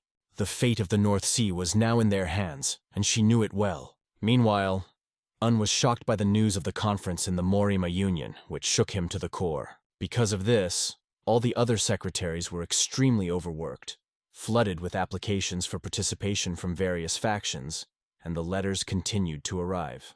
From large and small factions, Murim families, martial arts schools, hidden masters, and even foreign groups, the secretaries had not closed their eyes for several days. Understood now why everyone was running around like that when he first entered. It was explained to him that the conference was postponed a month earlier due to unforeseen circumstances and numerous protests. Moreover, the conference became much more popular than the Morima Union expected. This work exhausted them to the very bones, and they could barely hold their writing brushes in their hands. During the conversation, the man mentioned that a letter had arrived for Roan's secretary. Unu became curious as to who had sent this letter, and he asked him to wait a little while. He went to look for it. A moment later, he found the letter and handed it right into Unu's hands. Took the letter and immediately noticed the beautiful handwriting with which it was signed. On the signature was the name of an equally beautiful girl, Ayeon. However, the very thought of what might be in this letter scared him a little. I also forgot to add that the letter is of a love nature. After reading a few lines, he warned the other that he should take certain steps. Then he remembered that he would deliver the letter to the divine monk, and disappeared. The two who were lying on the table from exhaustion gave an envious glance, but continued to do their work. The secretary, standing under the tree, held the letter and read it. Noticing that it seemed to be all right, Hyun received an important position in the Tiger Stone trading group, and the daughter-in-law began to smile more often. As he read on, he felt sadness for the garden he had put in order, and for the young master. He missed his daughter-in-law and Ion the most. Reading further, he decided that on his first vacation he would definitely visit the Tiger Stone trade group, because it was going through difficulties, just like Namgun's family. In particular, the Namgong family accompanied the trading group to Dongting Lake. After a duel with the Dark Heaven Martial Emperor, she was forced to close her door, likely dealing with the aftermath. At that moment, he gripped the letter tighter in his hands. After all, before, the incident with Namgong's family and his duel with the Martial Emperor were not connected with each other. However, they influenced even Ion, although not directly. Now he could no longer pretend that he knew nothing. He immediately headed to the Stalking Dragon Pavilion where the monk was staying. He was busy feeding the birds by hand. The expression on the monk's face suggested that he had already been waiting for his arrival. This became clear from his question when, turning back, he said, "And you came?" It is strange why the atmosphere between teacher and student seems so similar. He explained that he had brought a letter from the reclining Buddha and handed it to the monk. The monk was really interested in whether he was living well, and took the letter in his hands. He also asked if he would like to visit him at least once, because, to tell the truth, he had few days left. Poole was sure that the monk would outlive him. He considered him a self-centered old man who, even after death, would live an active life, tormenting others. Un could not deny it, because he was really capable of such a thing. However, the fact that Yoon was still here started to confuse the monk a little, so he assumed that there was something else he wanted to talk about. Un immediately spoke about the events on the river and that there was a merchant behind the Dark Heaven Battle Emperor. He came to this conclusion from what the Emperor himself admitted. His sword was a gift from a merchant, and also from the third princess, who said that behind all this is a man named Merchant. And to find out more, you should go to the North Sea. It was because of this that Un grasped the mystery of the North Sea. He told the monk that this news really surprised him. It was unexpected, and by coincidence, it was necessary to send one of the secretaries there. And who else but Un should go there? When Un tried to refuse, the monk began to complain about his body, saying that it could not withstand such a journey at his age. At this moment, he looked very much like the reclining Buddha. But Una reassured him a little, saying that he would provide a sword, a carriage, enough money, and also a chance to get close to a beautiful young lady from the North Sea. After all, according to him, a man should get married in order to find peace and feel responsible. Isn't this a great opportunity? Un again clarified whether this was indeed an official order. The monk called it a request at the level of an order, interestingly expressing himself in this spirit. Un then found out that the Princess of the North Sea had something to do with it. Here he remembered her words. "We will meet again." Then he had a bad feeling, and it did not disappoint. The only thing that remained interesting was whether it was somehow related to his acquaintance with the reclining Buddha, a monk who lived alone in a small, remote hut where there was no one to even talk to. He must be very lonely. Un asked for some time to think. The monk, answering, asked what was troubling him, while at the same time throwing food to the birds. Una did not let go of the Emperor's words that he was ready to put everything he had into one sword. The monk assumed that the sword could not be associated with a woman. Un explained it as some difficulties. Again and again he scrolled before his eyes the image of the Emperor and his words. "So he became a big obstacle for you?" asked the monk after listening to the secretary. Only after hearing the beginning of the story did the monk guess the outcome of his battle with the Dark Heaven Martial Emperor. But then the secretary explained that this was not the case. He again imagined the image of the Emperor and his words about the next meeting. And after that, a broken wooden sword. Un bluntly told the monk that he could not go on like this any longer. Looking at the secretary, Poole saw not a broken, depressed man, but, on the contrary, much more enthusiastic than before. The monk agreed, asking only not to make him wait too long, because a woman's heart is like a reed in the wind, and smiled quietly. In the end, the monk agreed to his request to wait, and he was about to leave. Before leaving, Un wanted to ask one more thing, holding a pouch in his hand. "Isn't this a big pill?" The monk looked at him with an interesting expression, and then he laughed so loudly, realizing how the reclining Buddha had framed Un. Un realized his mistake and decided it was better to get back to work. After a while in the guest hall, The boy ran up to Un, who was carrying several documents in his hands, indignantly asking what he was doing. He wanted to take the matter upon himself, believing that there were more important tasks for the secretary, even though Un saw it as his job. But Un explained that he had to prepare for Murim's conference, so let him not worry, exercise, meditate, rest. He will do whatever he wants. However, the boy saw everyone so busy that it seemed inconvenient for him to go to rest. At that moment, the mustachioed man coughed, winking at him with one eye. Then the boy realized that he would only get in the way and agreed to their offer. He, of course, thanked and agreed to leave. And in a moment, he was leaving the secretary's hall, thinking, everyone is so busy that there is no one to even talk to. Maybe you should visit Dokko Ran. If things were going as they were before, he could train the thought image, but now he couldn't even do that. Although he only saw the maximum level of the opponent during the fight. Since that day, the memories have not let him go in any training. Thoughts of the last moment when his wooden sword cracked haunted him. It was then that he was filled with disappointment. The thought that he might lose again in the same way depressed him. He was afraid that something bad might happen if he forced himself to train, so he stopped training. The problem is neither the emperor nor the sword. If the cause was a wooden sword, it would have broken long ago. At that moment, either his inner strength or energy took control of the sword, and he sent it into the stream. He couldn't figure it out. He couldn't handle it, and the question, what am I missing, did not leave his head. How to overcome this incredibly strong current? He wished that at least someone could give him an answer. And suddenly, behind him, he heard a girl address him. It was the beautiful Seo Yeon, who looked especially charming that day.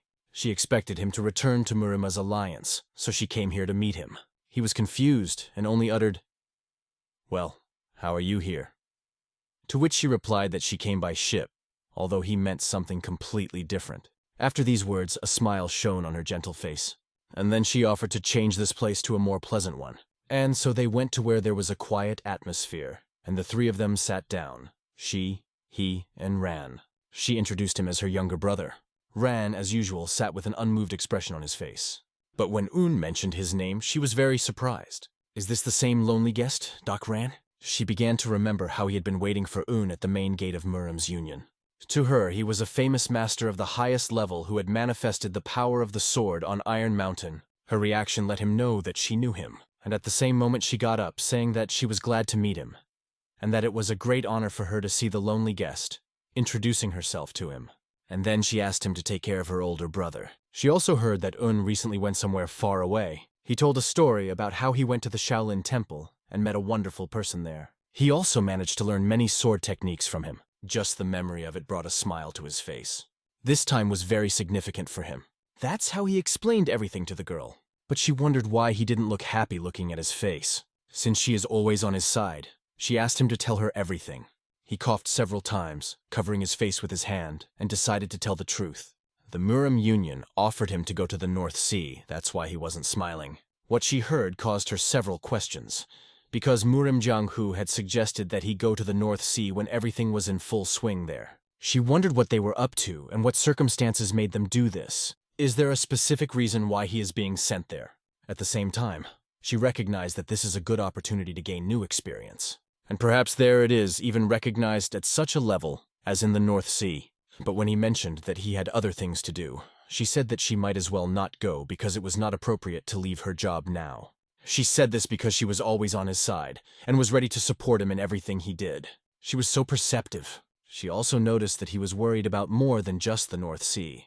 He again began to turn his head in different directions. It seemed that everything was written on his face. He continued and told that he had met with the Dark Heaven Martial Emperor. Then he added that he had lost without trying to hide it from the girl. The kindness that shone in her eyes disappeared somewhere, and she questioned what he had said. However, Ran intervened in their conversation, declaring that the master had not lost. He explained that it was just not the right time.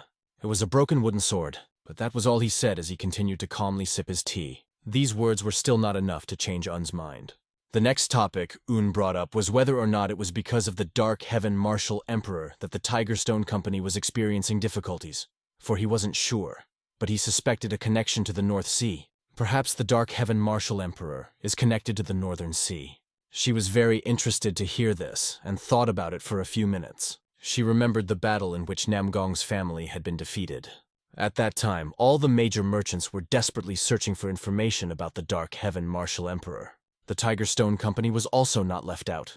because control over the river could change its fate. Since this was still unconfirmed information, she decided to just keep it in mind. So will he go to the North Sea? He had many things that bothered him much more than this trip. That's exactly how he explained it to her, answering her question. She also had her own affairs in Murima's union, so she decided to go. In parting, she told him that he should stay here a little longer, because this tea is wonderful. She also admitted that she was glad to meet the lonely guest, without hiding her feelings. Waving her hand, she said goodbye until the next meeting. Un shouted after her to pass on the greetings to Yeon. Of course, I'll pass it on, she answered, turning around. That was the end of their conversation in this place. Ran stared at her intently as if something was wrong. Un noticed his look and asked what the matter was. However, Ran just shook his head and didn't answer. Sometimes he behaves not at all, as befits a person called the lonely guest, and the girl has already moved on. She got into a luxurious carriage, which sped off a moment later. A question popped into her mind. Woon-hyun, who are you? She used the power and connections of the Tiger Stone to investigate, but she was able to find out only one thing. There was no one in the Moorish Union who could say anything about Un-hyun, and he did not tell her what he would do next. With that much power, he only answered, I don't know, and she expected a better answer from him. She knew that he didn't really need the recognition of a martial emperor, and that he has no desire to possess this power. But between the two of them, he is within her reach. Therefore, she believed that he should try, otherwise it could end in an unpleasant incident. Near the main gate of the Murima Union, the mustachioed man was nervously pacing back and forth, biting his nails and feeling very anxious. Suddenly, he saw Secretary Un walking up to the entrance. Un looked at him, and there was something very strange in that look. As he got closer, he asked what was going on, meaning, why are you making such a fuss? He only asked him to go to the Sneaking Dragon Pavilion as soon as possible, because the Holy Sword was currently there. And this Holy Sword was very much waiting for him, especially Secretary Un. He immediately headed there, entering the room where Pool was sitting with the Holy Sword, enjoying his tea. Un immediately asked Holy Sword if he was looking for him. But suddenly, such powerful energy gushed out from the Holy Sword. In principle, it was expected. The energy of the Holy Sword is so powerful that it even eclipses the power of the Dark Heaven Martial Emperor. But why did he release her without warning? Un decided not to resist this energy, standing like a rock that would not be shaken even by a powerful water flow. The Holy Sword could not fail to notice this stubbornness, and after a moment the energy simply disappeared, and everything around became familiar. Excellent, the Sword Saint praised him. And then he added, very good. Pool asked him to stop because it looked a bit strange from the outside. Otherwise, if he continues like this, he will destroy the whole house down to the last millimeter. Pool asked to do this after his death, but his conversation with Un was more important. Is there anything you're afraid of? Holy Sword asked him. Then Un told how he met the warrior emperor, fought with him but could not win. So you're afraid of him? Or his sword? Asked the Holy Sword, but both questions were inappropriate. Un knew only that the emperor would return one day and show no mercy, but that did not scare him at all. His only concern was whether his own sword was good enough to stand up to the emperor's sword. The Holy Sword immediately understood the point. He admitted that he also had this fear, for all who wield a sword fear what fate brings them. However, there is only one thing to really fear, not being able to see the end of your sword, and that alone. And if Un has already realized that the Emperor will come to him one day, then there is no need to be afraid. Un thanked him for those words, but the Holy Sword asked where his sword was now. Pool explained for Un that his sword had broken, splitting into small pieces, and now he had a new one. He added that the new sword was also made of wood. For some reason, Un tends to constantly break wooden swords and buy new ones. Holy Sword wondered if there was any particular reason for this. Un explained that no, he just didn't particularly need a good sword. Pointing to his sword, the Holy Sword explained that the weapon was very important. Sometimes it becomes a warrior's only friend, and without the cold shine of his own steel, he would not be here today. Of course, there are fools who blindly rely on their weapons, leading to mistakes, but the Sword Saint didn't believe Un would be one of those. That is why he may have to rely on his weapons one day. Pool had a solution to this question of a good sword. He had one. He took out an incredibly beautiful sword with an exquisite form and a mysterious origin. A real deadly blade. The secretary waved his hands, sure that this was a great sword for Un. The Holy Sword joined in and explained that this sword was called Setting Sun, and that many things had changed with it. He asked Un to take it, because perhaps this sword was destined for him and would help him reveal himself. No one knows what may happen in the future, but this sword may come in handy in the north. The Sword Saint suggested that Un might be able to unlock the secret of the setting sun that he himself had been unable to solve. Intrigued, Un lowered his eyes to the sword and looked at it carefully once more. The monk added fuel to the fire with jokes, hinting that Un could become better than Gomhak. But it was still unknown whether it would be possible to completely deal with this sword or not. Poole promised him that if he revealed the secret of the sword, he would give him everything he wanted without hesitation. This meant that Un agreed to take the setting sun. When the conversation was over, the Holy Sword got up, deciding to go to the Tian Shan Mountains. This was due to the fact that they would not be able to see each other for a certain time. Patting the secretary on the shoulder, he said he was looking forward to their next meeting. Glancing at him, Un answered the same. It was a short but pleasant meeting, but like everything in this world, it ended. Approaching Un, the monk noticed that this boy could be shy. He also noted that this was a great opportunity for Un, because he would not be going to sea for a day or two, and would be able to use the opportunity to practice with his new sword. Unu wondered when he had agreed to go to the North Sea.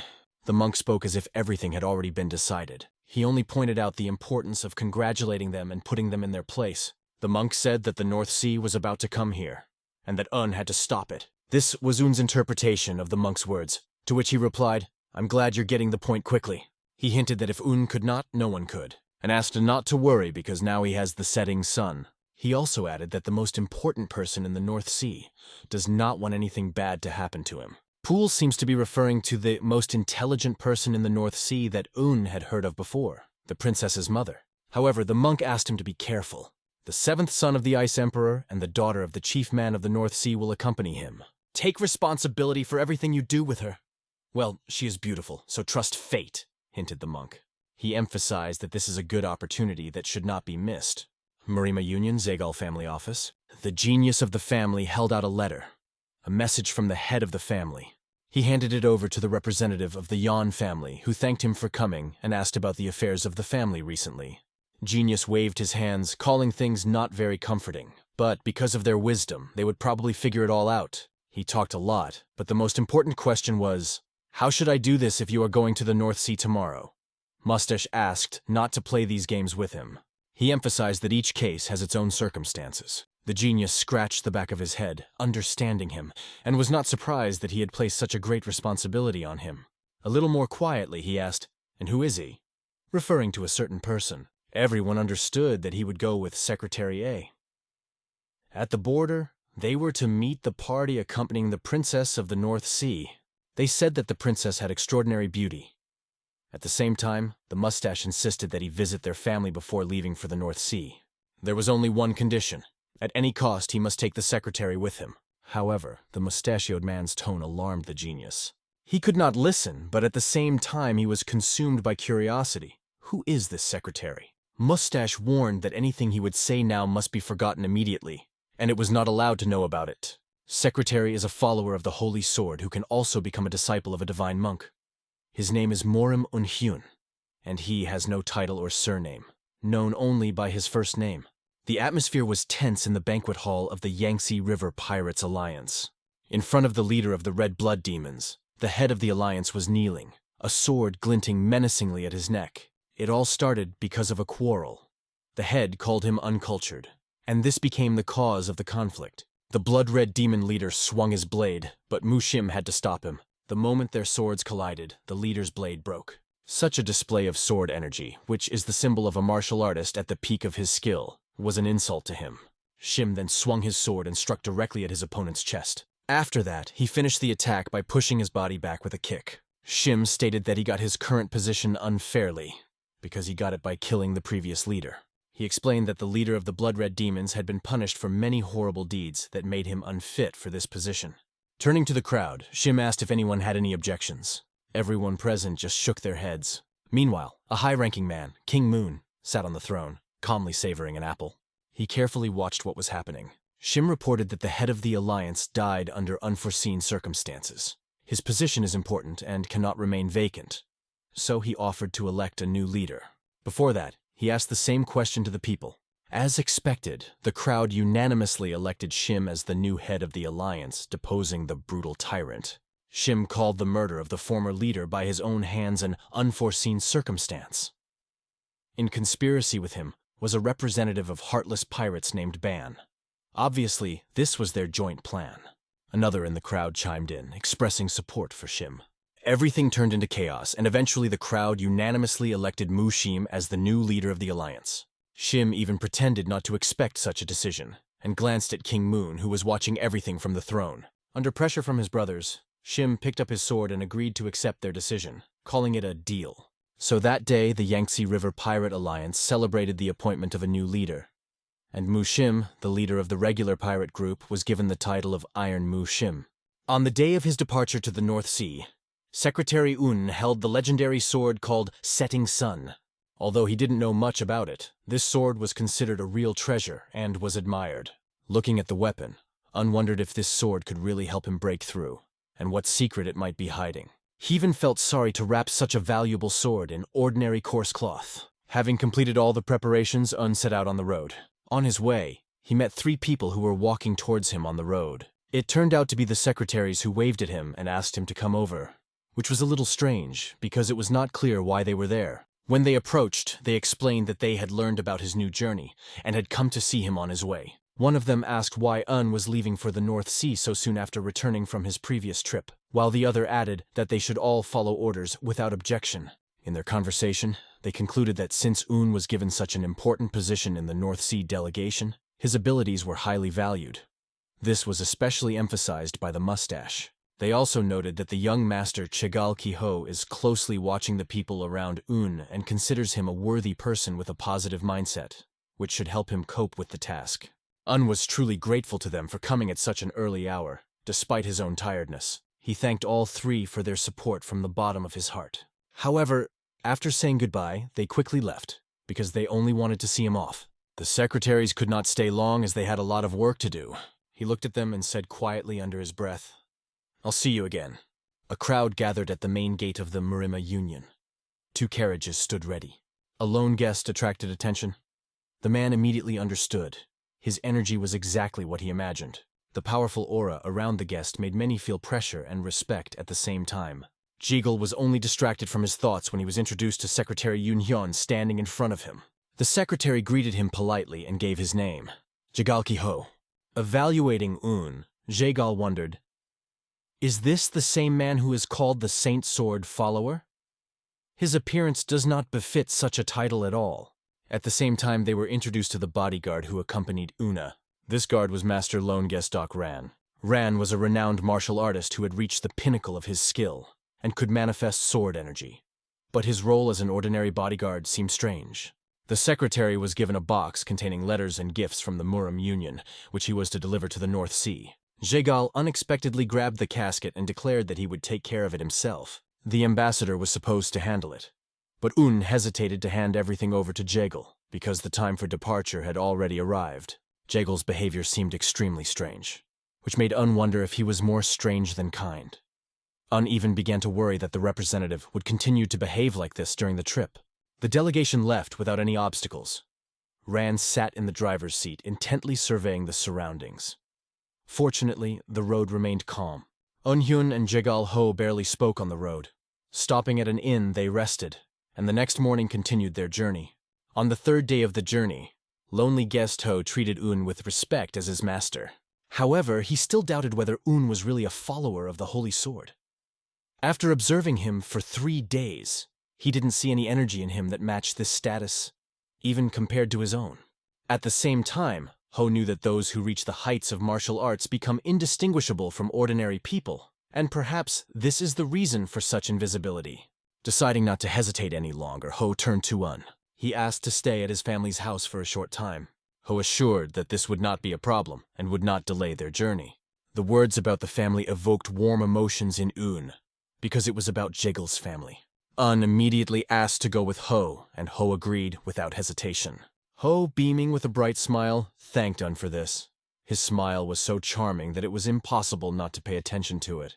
Un noticed that even though Ho did not belong to the Murim Union, he was clearly interested in the world of Jianghu. Ho admitted to himself that he had been racking his brain in vain on how to attract Un. He felt like a fool now because of all the excuses he had made. It was actually Ho's plan to find out more about Un, his personality and motivations by inviting him to his home. He hoped that the head of the benevolent sword family would be able to reveal the secretary's true nature. 4 days had passed before the carriage finally pulled up to the huge gate. The coachman was delighted to see Jianyan in front of him and shouted so loudly that even the workers in the fields turned their attention to the carriage. Everyone around stopped and looked at the travelers with interest. Inside the carriage, Ho and Un watched the scenery through the window in silence. Jinan is a city in Shandong through which many goods and people pass through every year.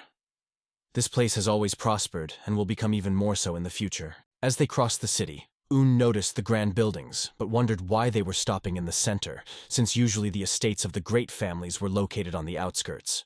Un asked Ho, "Does your family live in the very center of the city?" Ho said that things were different at first, but it is believed that wherever the Jiggle family settled, the place would surely become prosperous. Thus, their estate turned into the center of the city. But suddenly the horses began to behave restlessly, rise on their heels, and almost break the harness.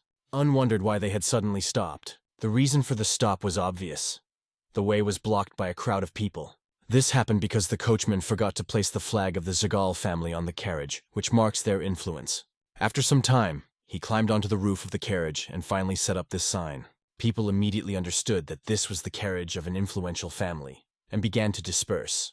The road was cleared, and they were able to continue moving. This clearly showed that the Zhegel family has great authority in these parts. But suddenly one of the crowd shouted, demanding that the carriage stop. The carriage was stopped, and the man began to approach. He apologized, but Ho stared at him intently, not understanding who it could be. Getting closer, it turned out to be a girl named Bion from the Namgun family. Behind her was a sword. Un recognized her immediately as the same girl who fought against Pa Han of the South Sea War faction. She was addressing Ho, who maintained a mask of indifference, even after she announced that she was the representative of the Namgun family. However, Bion had a very important matter for the head of the Jagel family. The problem was that security wouldn't let her through. Un tried to put all the pieces of this puzzle together in his head, wondering what was going on. Un mused that the Jagel family could not be unaware of the difficult situation of the Namgong family. Perhaps the girl came to ask for help, but she was not even allowed to enter. This raised the question, why is she treated so disrespectfully? Bion only asked Ho to deliver a message on behalf of the two families. Her goal was simple, to convey that they had come here with an important business. Ho, not without irony, asked her to look around at the people around her, noting that each of them also had their own important things to do, but had to wait their turn. He explained that breaking in without permission is simply unacceptable. In the end, Ho agreed to hand over her request to the guards, but warned that as the heiress of a large family, she must not set a bad example for others. After that, he ordered to move on, and the carriage continued its movement. The girl remained standing, feeling an unpleasant sentiment from this situation. On the way, Ho struck up a conversation with the secretary, trying to present himself in a better light. He brought up the topic of how many ungrateful people there are in the world and noted that it is important to have wisdom and discernment in choosing whom to really help. At the same time, he was pleased to note that Namgung's family bowed down to them, as it gave the secretary a glimpse of the Jigel family's strength. Un answered intelligently, stressing that one should be considerate of others, because it is very easy to hurt people in trouble by word or deed. His words had the opposite effect on Ho. Instead of the expected approval, it made him think. Later, Ho began to agree with the secretary, and at that moment they were already entering the majestic gate. Stopping in front of the family head's office, Ho politely asked permission to enter. The head of the Jigel family, known as the Sword of Virtue Mayong, received Un in his office. Un handed him a letter from his older brother. Holding it out with due respect, the head slowly unfolded the letter and began to carefully read each line. After reading it, he decided that he should invite Un to the banquet that evening. However, the head informed Ho that he would not be attending the event himself, and asked him not to talk about it with anyone. Ho agreed, realizing that the head wanted to personally evaluate the secretary. "And you let the daughter of the Namgong family in?" suddenly asked the head. Ho replied that he did it because Secretary Un showed interest in her. The head remarked that the situation could be much more interesting than he thought, since the daughter of a broken family and a follower of the Holy Sword who calls himself a secretary are under the same roof. The evening came, and the banquet hall of the Jagel family was filled with guests. Un, entering inside, was surprised. He was told that it would be just an ordinary dinner with relatives, but everything looked very different. No one would have thought that such a large number of people would gather here. However, Un was haunted by the feeling that he should not have come here. One of the girls invited him to sit at one of the low tables generously covered with food. The head of the family had not yet appeared, but Un noticed a familiar girl on his left. It was the same girl from the Namgun family they had met on the way. Un greeted the girl, making her pay attention to him.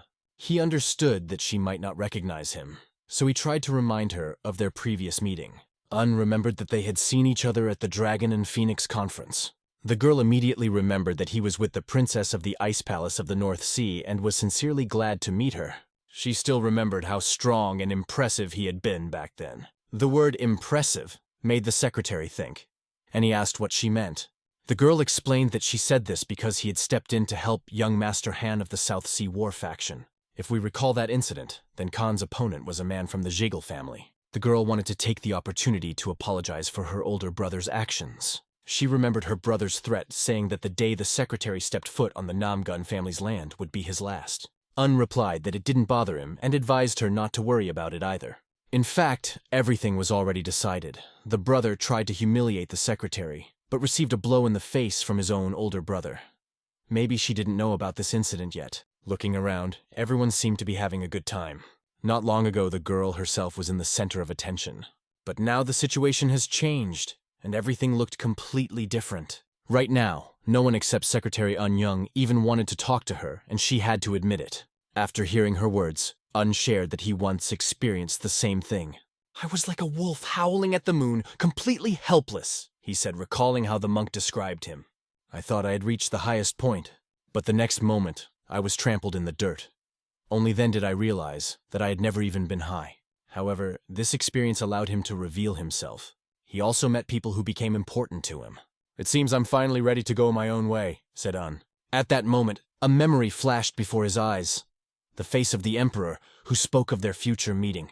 Un tried to reassure the girl, saying that something good would definitely happen to her. He asked her not to wallow in sadness, but she replied that she wasn't sad at all, just a little sentimental. The girl thanked him for the story, and for the support he expressed in his own words. After a brief conversation with her, Un got the impression that she was more confident and stronger than he had imagined.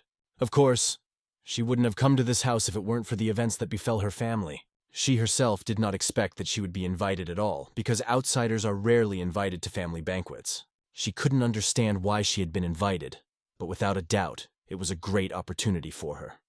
At that moment, it was announced that the head of the family had arrived. A man with a long gray and well-groomed beard entered the room. He looked like a wise old scholar, but his powerful energy showed his unusualness. He thanked the guests for coming. He paid special attention to the representative of the Namgun family and the Secretary of the Union, Murim. He thanked them individually for the honor they had done by visiting their home. However, it was strange that the head never once mentioned Mistress Rana. The head announced the beginning of the banquet. A few dozen well-dressed girls entered the hall with trays filled with delicious dishes. They brought even more food, filling the tables with delicious treats. Un was impressed with the dishes he was offered. Compared to what he tasted before, these delicacies could compete with the Emperor's receptions. Other guests also discussed these sumptuous snacks that are only seen at banquets of the very wealthy. However, the same guests were washing the bones of the girl from the Namgun family, mocking her for her family's defeat and humiliation at the hands of a mere pirate. The girl heard all these words, and the mockery hurt her. From another table, new discussions about her situation began. Un expected such behavior from members of this respectable society. One of those present offered to give the girl an opportunity to express herself personally. At this moment, she could not choose a single word. The language seemed to be stuck in her throat. But gathering her thoughts, she got up and spoke. "I am Namgun B. Yeon from the Namgun family," she began firmly. But when she mentioned the big family, some of the audience laughed sarcastically. Despite the ridicule, she continued the story about the incident that happened to her family. She spoke of being humiliated by a lack of strength. However, she emphasized that the Namgong family had not yet lost their pride, and urged not to take the Dark Heaven Martial Emperor, who posed a real threat, lightly. She warned that if the four big families didn't unite to stop him, it could be a disaster in the future. But her words were taken scornfully. Many saw this as just an excuse for her family's weakness. The girl couldn't believe that they despised Namgung's family so much because of this fight. No matter what she said, everything seemed like an excuse to them. Suddenly, one of the guests remarked that he had heard about her argument with the guard at the main gate. "How can a person from a prestigious family argue with a servant? This is simply unacceptable," he exclaimed. No matter how far you've fallen, you've got to keep an ounce of self-respect, he added scornfully. The guy continued to emphasize her shamelessness in the fact that she came here at all. Un couldn't take it anymore. He intervened in the conversation, calling for an end to such mockery. Everyone has his duties, and a noble man will never make fun of someone who is in trouble, he firmly stated. He asked everyone to stop it immediately, stressing that it would be the best solution in the situation. His words made the audience fall silent for a few seconds. But suddenly one of the boys stood up and turned to Un. Who are you to interfere? Un hesitated to introduce himself. When he said he was a secretary, it caused real outrage. Some secretary dares to interfere in our conversation? Sounded sarcastically. Un replied, Quiet water is deep. You look down on a person because of his status and mock him because of his problems. If that doesn't show your own worthlessness, what does? These words angered the boy even more. However, the head of the family intervened, asking him to sit down and not touch his sword.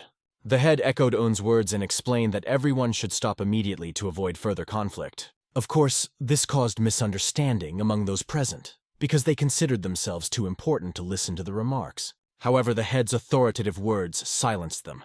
At that time, Ran could barely contain himself as he watched these bold people. Un knew what could happen if Ran lost his temper, so he sincerely thanked him for his restraint. At this moment, B also expressed her gratitude to Un. There is nothing more important than helping in difficult times, she said, thanking her sincerely. Her gratitude was heartfelt and it showed. The girl's smile was much more pleasant than her serious expression, and this did not go unnoticed. But suddenly there was an awkward pause in the hall. One of the men laughed and added that this banquet lacked entertainment. His son offered to show a sword dance, and the man turned to the chief, who agreed.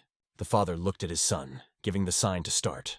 The boy stepped into the middle of the carpet with a sword in his hands. With a slight clang, he unsheathed his sword, displaying the weapon. Bowing to the head of the family, he introduced himself. I am Jegelchi. Although I lack skill, let me show you my sword dance. But these words shocked Un, as if everything turned upside down. The expression on this guy's face was devious and cunning, which did not go unnoticed by Un. Un could not understand why Chi was looking at him with such anger, as if he was preparing not to dance but to fight. Music played, the melody of which gently fell on the ears, creating an atmosphere. Chi began to move with the sword, displaying incredibly graceful and beautiful movements. His movements turned into real art, which was a pleasure to watch. Although it was a simple dance, it showed the Jagel family's swordsmanship. Despite the quality of his technique, he showed himself quite well. However, Un remained indifferent to the performance. The dance did not impress him, and if the reclining Buddha had heard Un's thoughts, he would hardly have objected. On the contrary, perhaps he would have said something like, This is expected for the Jagel family. Their sword is sharp and smooth. At the end of the performance, Chi began to gradually approach Un. His actions seemed unpredictable but too demonstrative. At one point, he seemed to be hinting at something, pointing his sword directly at the secretary. The sword came so close that there were only a few centimeters between its point and Un's nose. Chi spun around several times, continuing to bring his sword dangerously close to Un. Un held out a hand to restrain Ran, who was already ready to act. Probably, if Ran had not restrained himself, there would not have been a trace of the dancer. This sly scumbag, a true scoundrel, began to swing his sword dangerously near Miss Namgong's family.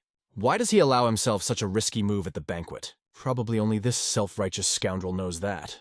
At this moment, the guests began to make fun of the girl, as if she was afraid of Chi's dance. Their behavior was so ridiculous that the girl simply did not know how to react and where to put herself. Un looked at her and hinted that this dancer probably had something bad planned against them. Un liked this, so he offered to try to thwart his plans. But how to do it, the girl still did not understand. First, Un asked her to memorize his movement pattern. Then he visually demonstrated these movements with his fingers, explaining what needed to be done. The girl seemed to like the way his fingers moved more than the dance itself. However, everything became clear to her. Even though Un was not very familiar with the sword technique of this family, it would not be difficult to repeat the rough movements of the dancer. To Un, it seemed like a simple task. Then he looked up and looked directly at the head of the family. The head at this moment looked at him attentively and intently as if evaluating his actions. The music continued to play, creating a pleasant atmosphere, although the situation was becoming more and more tense. Chi's dance moves seemed increasingly repetitive and monotonous. However, these movements were incredibly close past the faces of the girl and the secretary, emphasizing the threat. He came closer and closer, causing great discomfort in those present. His cunning face was by no means as beautiful as the sword he wielded. This only amused the other guests, and they could barely hold back their laughter as they watched Chi behaving defiantly again. In Un's eyes, these people all seemed the same as Jegal Chi, greedy for spectacle and heartless. They wanted to see how Un and the girl from the Namgun family would end up in a dead end. However, as he swung his sword even closer to their faces, Chi began to get annoyed. Neither Un nor the girl even blinked. "How dare they look down on me like that?" he thought, feeling furious. "I didn't want to go this far. But now I'm going to make this young miss from the fallen Namgun family remember me forever."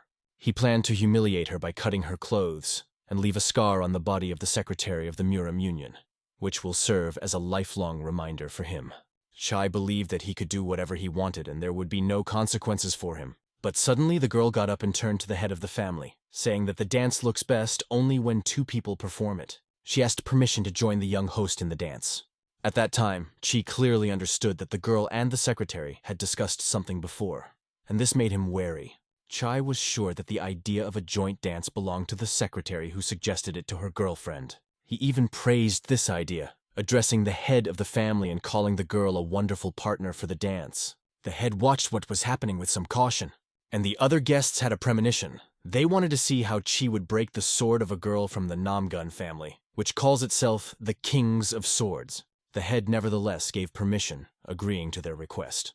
The girl, holding her sword in her hands, confidently stepped onto the carpet straight to Chi. She drew her sword so fast that sparks even flew from the scabbard. Standing in front of the head, she bowed her head to him. She then turned to Chi. "Although I lack skill, I will try my best." Chi replied that he would try as well, but he was already planning in his mind how he would take advantage of the situation, because he thought her intentions were wrong. He decided to attack immediately, using all his strength. First, he wanted to knock out her sword, then do what he had planned to do, tear off her clothes, exposing her body, and humiliate her in front of everyone. After that, he planned to accidentally injure the secretary, shifting the responsibility to him because he allegedly could not avoid the blow.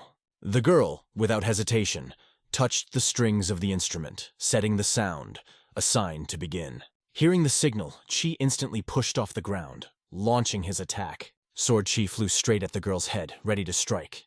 However, she pre-calculated his actions, realizing that the impatient Chi would try to attack from the start. Is this man really prone to such hasty and reckless actions? Un showed her in advance exactly how Chi would swing the sword, and when it would happen. He also explained to her how to respond with movement to neutralize his attack. The girl exactly repeated the movements shown to her by Un. This infuriated Chi as his plan began to fall apart. The girl saw in front of her only those movements that Un showed her with his fingers, and followed them with maximum accuracy. She repeated everything to the smallest detail, leaving him no chance. Over time, her movements became even more precise and refined, going beyond the limits of ordinary skill. It looked incredibly beautiful and harmonious, attracting the attention of everyone in the hall. The tension of Chi had reached its limit, especially when the situation was already coming to an end. In desperation, he decided to resort to extreme measures and use a dangerous technique to rid her of the sword, this annoying companion. But to his surprise, the girl suddenly disappeared from sight. In a moment, he realized that she was right behind him.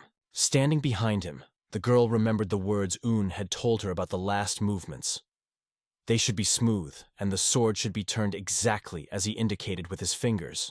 She wondered what would happen next. Un explained in advance what to do. Get the matter to the end, and then leave this hall and really rest, getting rid of this insolent opponent. She did as the secretary said and brought the sword to Chi's neck. Everything was going according to plan, but her hand suddenly started shaking. The girl was scared for a moment, because she did not understand why this happened. After all, she was only following Un's advice. She felt possessed by the moment and couldn't believe that Chi himself had put his neck under her sword. Suddenly loud applause rang out in the hall. 1, 2, 3. It was the head of the Jegal family who started applauding, attracting everyone's attention. He applauded the girl, acknowledging her skill and confidence. The head of the family threw in a few words. It was not bad, and the two of you made this banquet more interesting. However, members of the Jegal family, including Chi's father, were tense. For them, it was perceived as a defeat for their family. The head suddenly rose from his seat and announced that he was leaving the hall, asking everyone to enjoy the banquet. His decision was unexpected for everyone present. Why did he suddenly leave? Is it because of the sword dance? Flashed through the minds of many. The girl, with a characteristic sound, sheathed her sword. And Cheese Boy remained sitting on his knees, looking humiliated for the rest of his life. She held the sword in front of her face, bowed and thanked those present, while Chi remained in the same position without raising his head. He didn't even get up at her words. The girl no longer wanted to talk to others and went straight to the secretary. Was already standing, calmly pointing with his hand to the exit. Her mind filled with the memory of his words. We can leave this hall and finally rest. Everything became reality, and the girl even blushed a little. For her at that moment, the secretary seemed mysterious and incomprehensible, which only increased her curiosity. Ran interjected, stating that if the secretary had entrusted him with the position, there would be no difficulty. The secretary didn't argue, but deep down he doubted whether it would be the right decision. He explained that he could not pit his precious named younger brother against such an opponent. These words pierced Ran to the very depths of his soul. Although he didn't treat Miss Namgun badly, the situation developed as it did. He and the girl decided to leave the banquet. The three of them, Ran, and the girl, left the hall through a separate exit. The next morning, at dawn, stood in the middle of a green forest on a scenic path. A few meters in front of him was a bridge under which blue water flowed. Both the trail and the garden were manicured to perfection. One look at them gave a feeling of peace and tranquility. However, also understood that this place was not suitable for training or deep thought. At that moment, he exhaled, drawing the attention of a man nearby. He asked, "What upset you so much?" Turned and was surprised. He had not expected to see this particular person. It was the head of the family who, coming closer, asked if he slept well. Thanked him and replied that he had a wonderful rest thanks to his hospitality. The head, with sadness in his voice, apologized for his son's stupidity, which was due to his inexperience. As the head of the family, he took responsibility. The head promised that he would raise his son more strictly in the future, and asked to not think badly of their family. However, he came with a completely different question. Have you ever seen our Zegel family's sword technique before? Replied that the first time he observed her was at the Dragon and Phoenix conference, and the second time was just yesterday. This puzzled the chapter. How did manage to destroy their family's sword after only seeing its technique twice? If the child who perfected our sword technique is so inexperienced, are there any in the world who are skilled enough? Thought the head. After thinking for a moment, the head admitted that he may have worried more than necessary. However, he also admitted that he was worried that would perceive his son's sword as a symbol of their extended Jahal family. The words sounded sharp and made wonder what they could mean. Even more surprising was the gesture of the head when he raised his hand. A powerful energy began to concentrate around his hand, filling the space. As unexpected, this meant that the head was going to show him the true art of the sword. Was looking forward to this, but the head turned to those standing behind and asked them not to worry.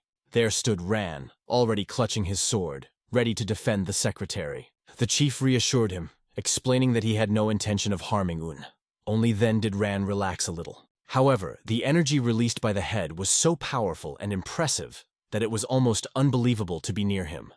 Stood with a steadfast expression on his face, carefully watching the chief's actions. Ran, on the other hand, became even more excited, grabbing his sword again.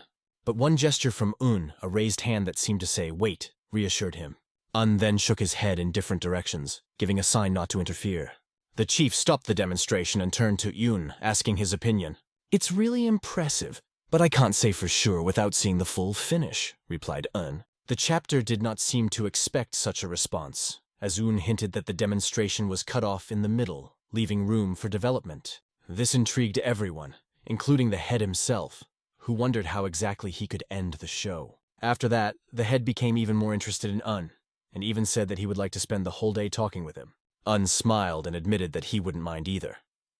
But the head jokingly added that a charming young miss from the Namgun family would be more suitable for conversation. Raised his hands, quickly protesting, "There is no relationship between us! I'd rather talk to you!" The head thanked, although he hinted that these could only be formal words. But for they carried weight. The head suddenly reached for his sleeve as if he had something else for He took out a sign that allowed to come to the Jeagle family manor at any time. "If you show this plaque to anyone in our family, you will always be respected," the head assured, handing it to took the tablet in his hands and began to examine it carefully. It was an extremely valuable item that the head would not hand over without a good reason. The reason was his desire to continue the conversation with The chapter began the topic of trip to the North Sea, noting that the journey would be long. He wished him a safe journey and even offered the help of his family, who are always ready to support him at any moment. That was the end of the conversation, and the chief wished well on his journey. Ran kept a close eye on the head even as it passed him by. The head thought as he walked, Ran seemed to him to be sufficiently perceptive and self-confident. Even under his precise and deep gaze, he did not show the slightest anxiety. The head understood that it is not only about knowledge, but also about the achieved level. Ran looked as if he could already see beyond what others could. At first, the head became interested in Un, because the Holy Sword recognized him as his successor. This allowed the chapter to understand at least a little the difference between himself and the Holy Sword. Until this moment, he thought he had reached the top. But now he realized that it was far from over. A soft laugh escaped his lips, and he said to himself, "They say deep water is silent." Some time passed, and Un approached the giant gate. He greeted Ho, because they had not seen each other for a long time. Ho greeted him warmly, inquiring whether Un had caused himself any inconvenience. They still had a long way to go, so they had to hurry. But a woman's voice made the secretary turn his head. It was Miss Namgoon who ran up to him, asking if he was going to leave yet. The girl fell silent for a while, lost in a moment of awkwardness, not knowing how to choose the right words. But in the end, she said she came to thank Un. If not for his help, everything could have ended very differently. She added that the situation was resolved even better than she expected, although she could not share all the details. Un smiled back and was genuinely happy for her. But that was not all. She lowered her eyes as if she was going to say something important. Then the girl took out her family nameplate and asked him to take it. She explained that thanks to his intervention, she received help from the Jiggle family. Since she didn't have a chance to thank him right now, she invited him to come to the Namgun family's home anytime. Un, however, did not consider this a credit to his help. He saw the situation as if all this had happened thanks to her own efforts. However, she emphasized that the attitude towards her changed only thanks to his support, and now all troubles are behind. She was perfectly aware that even if Un just tipped her off during the dance, his power was enough to destroy the Jagel family sword. She reminded him once again that Namgung's family would never forget his kindness. If Un shows this sign to her family members, no one will dare to disrespect him. She insisted that he visit her home at any time. Her tone was warm and sincere, which Un immediately sensed. Un promised that he would definitely find time to visit her. But the girl once again insisted that he must do it, and handed the sign directly into his hand. At this moment, her hands were warm, and she easily handed over the tablet, placing it directly into Un's palm. Un wanted to take the sign at first, but he had to, because behind his back, Ho was already reminding him that it was time to leave. After saying goodbye, they wished each other goodbye, because it was really time to go. The girl remained standing by the carriage while Un got into her. Ran took his usual place in the front seat, ready to hit the road. Un, waving his hand to the girl through the window, signaled to depart. The girl stood still, waving after them as the carriage drove away. Un breathed out, finally relaxing, but his thoughts drifted back to the moment she suddenly took his hands. Now he felt a little strange as he looked at the tablet he was holding. He reasoned, how strange that one tablet like the Jigel family tablet can attract death threats, while another can be given with great respect. So now he had two tablets, and he began to consider what to do with them. When he pulled them out to take a look, Ho, sitting in front of him, nearly passed out at what he saw. These were not just signs. They were extraordinary invitations. Un wondered where to keep them. Put them in the luggage or find a safer place. What if I lose them and come without them? He thought. I can just be kicked out. Ho was confused because he knew that the head of the Jahal family was interested in Un. Did he really give him the plaque? The plan of the chapter was obvious. Everyone who possessed this tablet was to be received with great respect and hospitality. Will everyone now always have to treat the secretary with courtesy and respect? Thought Ho. Looking at the secretary, Ho almost cried at the thought of all these complications. He was looking at Yoon a little strangely, deep in thought. When he asked, "Do you want to say something?" But Ho just waved his hands, excusing himself. "I was just thinking about the road to the North Sea." Phew, it seems to have flown, thought Ho, but immediately gave the verdict, "It must be my fate." Meanwhile, the people on the street, each with their own thoughts, stayed behind, and the carriage went on its long journey. At this time, King Moon was sitting in his palace. He interrogated his subordinates, wondering if the bandits of the Green Forest were acting according to plan. His subordinate only nodded his head and stuttering answered, "Yes, Your Majesty." Either way, whether it's the Green Forest or the river, they can't be trusted, especially after what happened last time, the king said. He held that point of view, but he wondered what the man before him was thinking. He immediately threw himself on his knees, explaining that someone like him cannot even express his own opinion. The king sighed, holding a luxurious fan in his hands. At that moment, fresh fruits were served to him to savor their taste. The king asked where the hired thugs were now. Stuttering again, the man replied, River Castle, Winter Castle, and the main district. When asked about their number, he said, barely restraining his voice, 300 men. Then the king inquired about the price of their transfer, listening carefully to the answer. In the same stammering voice, the man replied, 700, no, 500. His behavior was as strange as possible. He laughed at moments where it was completely inappropriate. Because of this laughter, the king became angry, deciding that he looked like a fool in the eyes of this man. The man fell to the ground several times, rose to his knees, and fell again. Finally, the king ordered him to get away. The man turned like a bullet, bowed low once more, almost fell, and hurriedly left. Reaching for the grape, the king seethed with rage at having to pay money to such a senseless fool. Unable to bear it, he ordered the soldier behind him to simply kill the man. For those around, it was completely unexpected, causing silence and tension in the hall. The girl serving the fruit tray nearly dropped it in shock. In the king's plans, the first priority was the capture of his goal, and he was even more indignant that his father was giving him so much unnecessary trouble. After the first servant left, another came up to the king and immediately asked if there was news from the North Sea. The king also inquired about the situation with the princess's group. How serious was the damage caused by the bandits? He received answers to each question and concluded that the princess had not yet crossed the border. It wasn't because of the impossibility, but rather her reluctance to do so now. Crossing his legs, he said quietly, Let's see how things go this time. She probably thinks she can cross the border whenever she wants. About 2 weeks passed, in a guest house near the state border. Un and his companions were sitting at the table, enjoying delicious tea. They wondered how far it was to the meeting point with the North Sea group. Ho explained that they should arrive by tomorrow. A waiter came to their table and asked what to order. Ho asked to bring 6 of the best dishes and some alcohol. It was obvious that he would eat half of the dishes himself anyway. In addition, Ho decided to ask the waiter what was going on, because the atmosphere in the village seemed tense. He gave him some coins for tea and asked him to share if anything was dangerous, because they needed to know. The waiter turned back, making sure that no one was standing behind him.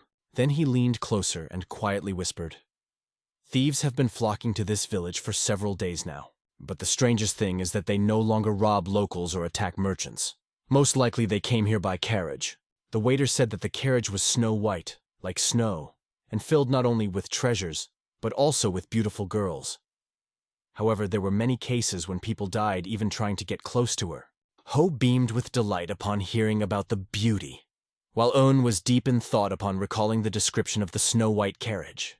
The waiter continued, Despite the rumors, the officials do nothing. They live on public money and allow thieves to operate openly. Looking around, the waiter asked permission to leave, visibly nervous. Taking a tray of empty cups, he quickly disappeared down the stairs. Ho, with a relaxed smile, remarked that it was always so on the frontier, and added that if such a carriage really existed, he would like to see these incredible beauties. Un pondered and turned to Ho. Young Master Jagol, don't you think there are many martial artists here in the guest house? Ho turned, carefully surveying the room. It was indeed so, but he replied that he did not see anything unusual in it and considered that it did not concern them. Un continued, Perhaps there are people in the carriage that the waiter mentioned that we need to meet. At first, Ho didn't understand what it was about, but he listened carefully. Un explained, The white carriage means that it is the carriage of the Northern Sea Ice Palace. At this moment, Ho finally understood. If the rumors about the carriage were bait for martial arts masters, then you can't relax. It's time to leave immediately. But just at that moment, their attention was drawn by a loud sound coming from behind. The man burst into the room, opening the door with a bang, and barely got the word out. Bila! He then shouted, letting everyone know that the snow-white treasure carriage had just arrived. It seems that the carriage was even given a special name, which emphasized its uniqueness. All the martial artists immediately stood up, grabbing their swords, and asked, Where is she? Suddenly, the curtain began to slowly move away with a gentle female hand, behind which appeared a luxurious dress that emphasized her elegance. The attention of everyone in the hall was instantly fixed on that side, but it was not the girl who came out first. It was the ice ghost, a mysterious figure that caused even more intrigue. It was expected for Un, but Ran looked at him with disdain as if he didn't understand something. It became obvious who would come in next. More precisely, it was not a who, but a what. The third princess who followed the ice ghost, being under his reliable protection. It seems that imaginary hearts lit up in the heads of all the men around, and the guest house was filled with excitement. The incredible beauty immediately captured the hearts of all present, enchanting even those who considered themselves not subject to such feelings. Even Un was a little embarrassed because he hadn't seen her in a long time. She seemed even more beautiful than before. She confidently walked on, spreading around her a delicate and pleasant aroma that added even more charm to her. The princess and her guard began to climb the stairs straight to the second floor where Un was sitting with his company. "Where are you?" she said, seeing the secretary with a hint of warmth in her voice. Without further ado, she asked him to leave immediately, explaining that time was short. Un stood up, thinking that the princess had not changed at all. As usual, she went straight to business without even saying hello. Therefore, he himself decided to say hello first. However, she remained silent, leaving only a serious look that seemed to pierce through him. Her face showed a slight disappointment, and it looked unusual. Un decided not to ask too many questions, but turned to Jegal, asking him to get ready to leave. However, Jegal pointed his head down, hinting at a problem that might complicate their departure. On the first floor, the martial arts masters cast unfriendly glances at them, full of distrust. Their facial expressions clearly showed that they were ready to draw their swords and attack at any moment. On the stairs between the floors stood the ghost of ice, as if guarding the entrance. The princess gave a short order to the ghost. "We need to get rid of them." At that moment, the martial artists felt a surge of murderous energy emanate from the ghost. The tension in the air rose sharply. The energy was so strong that Un was forced to stand in front of Ghost, covering his team. Ran also intervened, releasing his battle energy to protect the host. His reaction was caused by the ice ghost channeling its devastating energy right next to Un. As a result, their fighting energies began to fight against each other, which looked almost comical due to the tense situation. Who could feel his legs shaking as he found himself in the very epicenter of this burning energy. In his eyes, Un and the ice ghost looked like two ferocious beasts competing with each other. He couldn't even breathe properly from the tension. "Didn't you say we didn't have time?"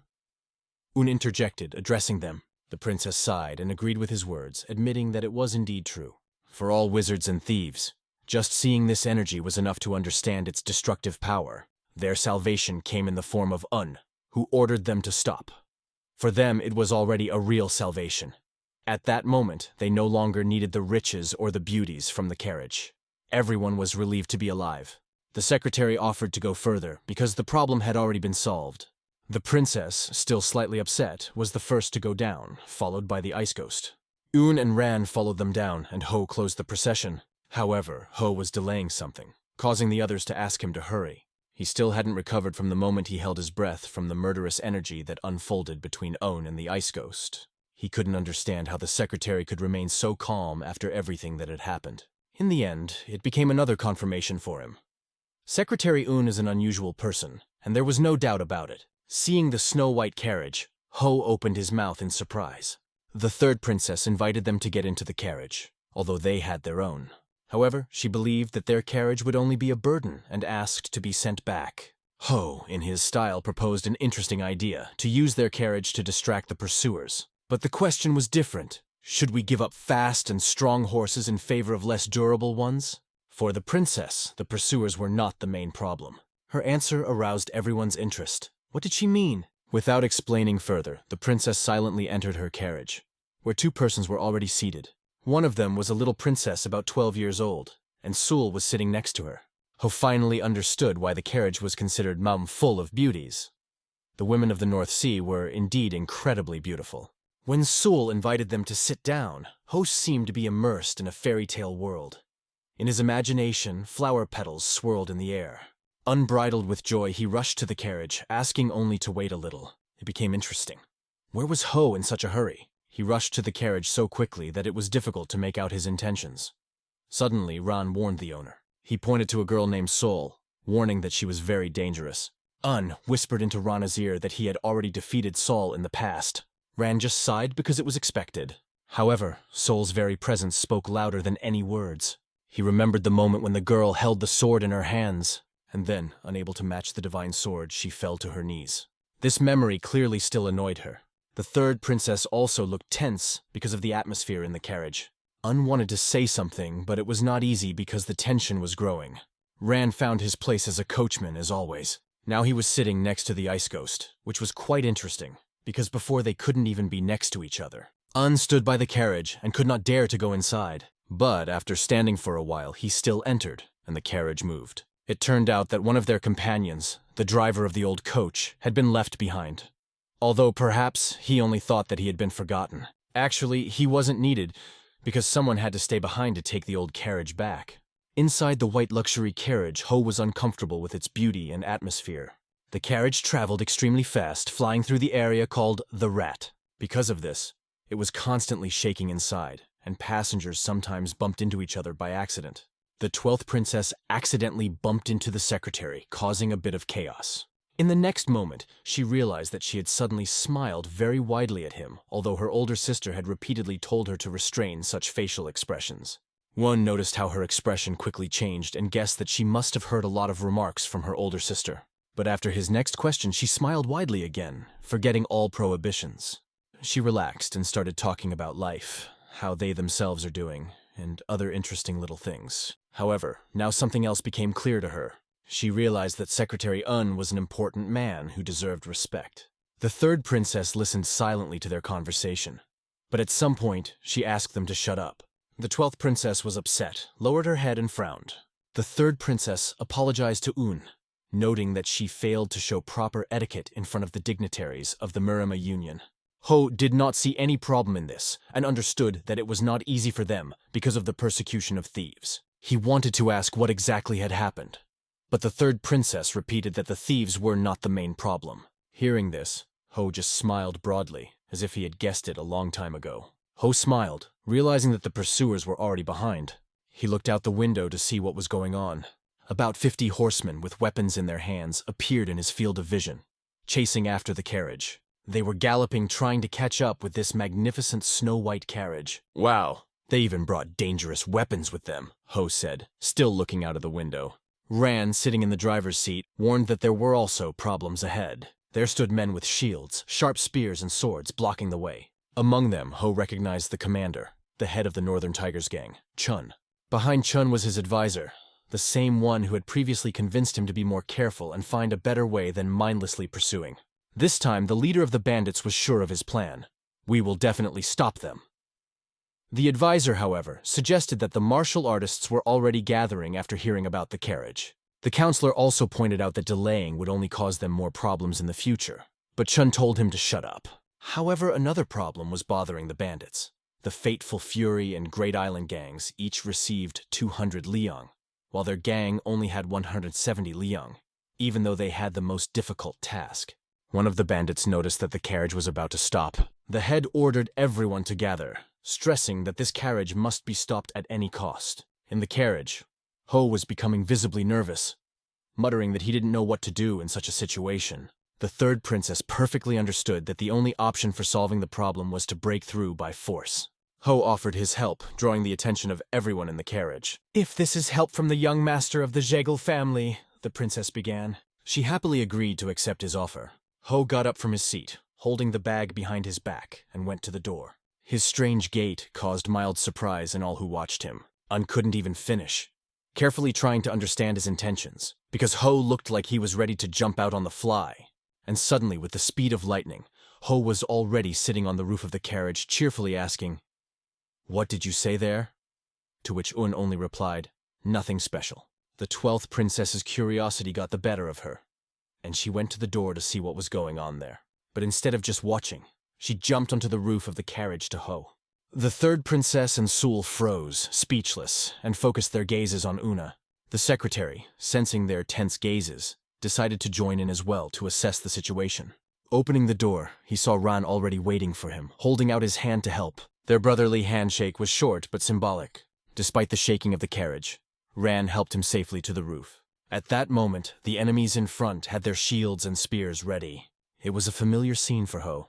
He immediately realized that their barrier was not thick enough to block the road completely. Ho remarked why they used spears against horsemen. It was effective. But the best against spears is the bow, which was already in Ho's hands in a moment. I was hoping for a smooth ride, and now I have to draw the string, Ho grumbled as he took out his bow. At that moment, the 12th princess began to pick up his arrows. Ho asked in surprise why she had them, to which she put them back in embarrassment. But there was no time for thinking anymore. The time had come to act. He drew his bow, aiming carefully, trying not to miss. His skill did not fail. The arrow flew quickly and accurately. The leader of the bandits only felt the splash of blood hit his back. The arrow hit one of his men straight through the heart, which they had not expected at all. "Hey, a little off," Ho commented, smiling, and jokingly remarked to the princess, "Missed a bit, but still good." "The main thing is that I got someone," Ho continued, finding a positive even in this. However, the princess thought that he was wrong because he did not hit the leader in the head. Ho only replied, "It is not so important. The arrow has hit the mark, young mistress. Leave the arrows and sit quietly." Her sweet, slightly awkward laugh and jokes about Ho were priceless, adding lightness to a tense situation. The laughter continued, but Un, standing on the ground, turned to the princess. He hinted to Ho to be a little gentler with her. After listening to the secretary, Ho agreed and jokingly gave her the arrow. "Well, it's not like that, and it's already expensive. If you want, you can take more." The enemies were clearly in the wrong place and at the wrong time, falling under the hot hand. Ho fired arrows one after another, although some of them missed. Meanwhile, the leader of the bandits was angry that he had not been warned about the archer, and the advisor explained, "It seems that he is from the second group." It was very difficult to stop the carriage now, but suddenly one of the bandits noticed someone from the side. "We need to stop them now, or we won't be in trouble," sounded another valuable advice from the advisor. He explained that if another group joined them, then the enemies had already achieved their goal. If they are not stopped here, they will cross the border. The leader of the bandits imagined King Moon's angry face in front of him and realized that if he failed, he would surely die at the hands of the king. Wasting no time, he ordered his soldiers to advance immediately, pointing his sword in the direction of the carriage. On the other side, Un and Ho, sitting on the roof, also noticed that the enemies had started to move. Ho continued to consult with the 12th princess, explaining, "If our goal is to simply destroy a group of enemies, it may cause more trouble. It's better to reduce their numbers, scare them, and make them flee." "So, what are you going to do?" she asked. But unfortunately, even Ho didn't have a definite answer. He leaned down to ask the ice ghost what to do. He answered briefly, "Break through." "And how to do it if they stand with shields in the middle of the road?" Ho continued to ask. "A battering ram," was an even shorter answer. Ho was already overcome with fear, for he was afraid that the carriage would be blown to pieces. But the ghost of ice remained silent, adding even more tension. Ho continued to sit on the roof of the carriage and shout that if they collided, they would capsize and all might die. He begged the ice ghost to hide inside if he was afraid, but received a cold reply. "Inside or outside, it doesn't matter. Everyone will die." Ho grabbed any chance to avoid the tragedy and pleaded with Un to stop it, but the secretary was confident that everything would be fine. Even though Un had no fast travel technique, he relied on Ron to protect Sol and the younger princess while Bin Hong took care of the 12th. As for Ho, he believed that he too would manage somehow. But the young Master Jagel, sitting on the roof, already saw death in front of him and panicked. Deciding that there was nothing more he could do, he declared, "Hard times call for desperate measures," and began to implement his plan. Ho decided to reveal his secret weapon without much thought. He tied explosives to 2 arrows, connecting them together. The ice ghost turned its head to see what this madman was up to. Seeing the sparks in Ho's hands, he knew that he was going to do something grand. Ho managed to light the wick and was preparing for action. He held the arrow in his teeth to free his hands for convenient aiming. In a moment, he loaded 2 arrows into his bow at once, directing them towards the enemies. It looked almost unbelievable. The first arrow flew away, leaving the second still in his teeth. After only a moment, he fired a second arrow, sending it directly into the shields held by the thugs. The wick continued to burn, and the eyes of the bandits followed in horror as the arrow raced straight for their shields. Screams rang out. The bandits finally realized what a trap they had fallen into. Some did not even have time to shout, "Save!" as an explosive arrow knocked the shield out of their hands, depriving them of their weapons, and some, their lives. Those who survived were left with severe wounds, especially their eyes. The leader of the bandits miraculously escaped death and loudly ordered his men not to run away, but to stand still. But the horse-drawn carriage was already behind him, too close for him to do anything. A miracle could save him only if he instantly jumped to the side, but that was unlikely. A carriage wheel hitting the shield, which one of the bandits missed, created a new threat. The head ended up on the ground, sitting right on his ass, in a situation that could definitely be called full ass. However, he continued to call out to his subordinates, ordering them to stop the carriage. Most of his people were just crawling on their knees, coughing and choking in the dust.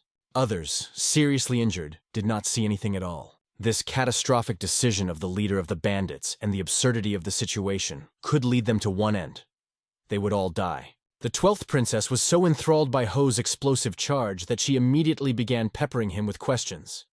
"How did you do that?" Ho explained that it was just a fake that made noise and smoke, but was very effective in extreme cases. Impressed by his ingenuity, the 12th princess complimented him, noting that he did a great job.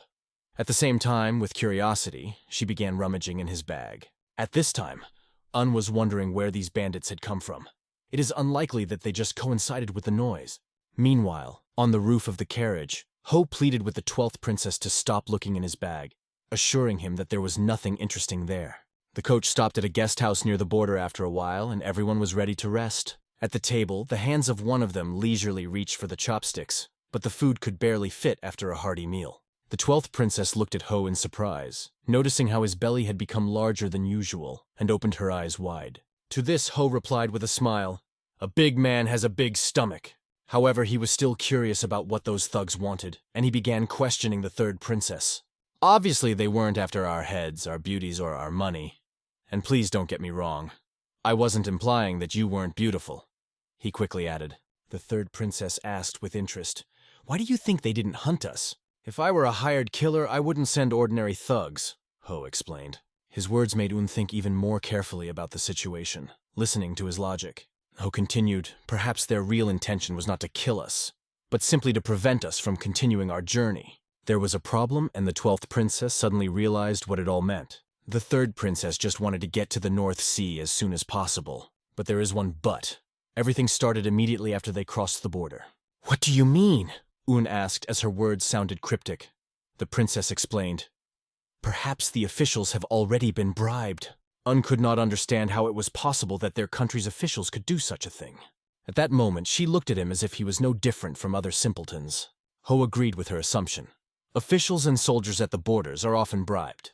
At the same time, he carefully looked around, advising everyone to be as inconspicuous as possible, and asked the princess, "Have you perhaps prepared something for this occasion?" The 3rd princess turned to Bin Sol, asking her for something. Bin Sol handed her a small box, which the princess opened right in front of Ho. In the box was an incredibly beautiful object that looked like a spherical stone in the colors of the galaxy. Ho instantly jumped up from his seat. "You're not serious? You don't want us all killed!" he exclaimed. But it seemed to be enough to make the security chief change his mind. However, he hinted that it would be perfect if you had something else, which the princess took as greed. However, the boss did not mean another precious stone, but the opportunity to discuss additional conditions, for example, to get an assistant. His idea was to find someone who could cover the rear and take responsibility for possible future problems. He thought about using the Jegal family name, which could be the perfect solution. Using their name ensured that no border official could ignore the order. And it really could happen. The Jegal family had an influence even greater than the imperial law.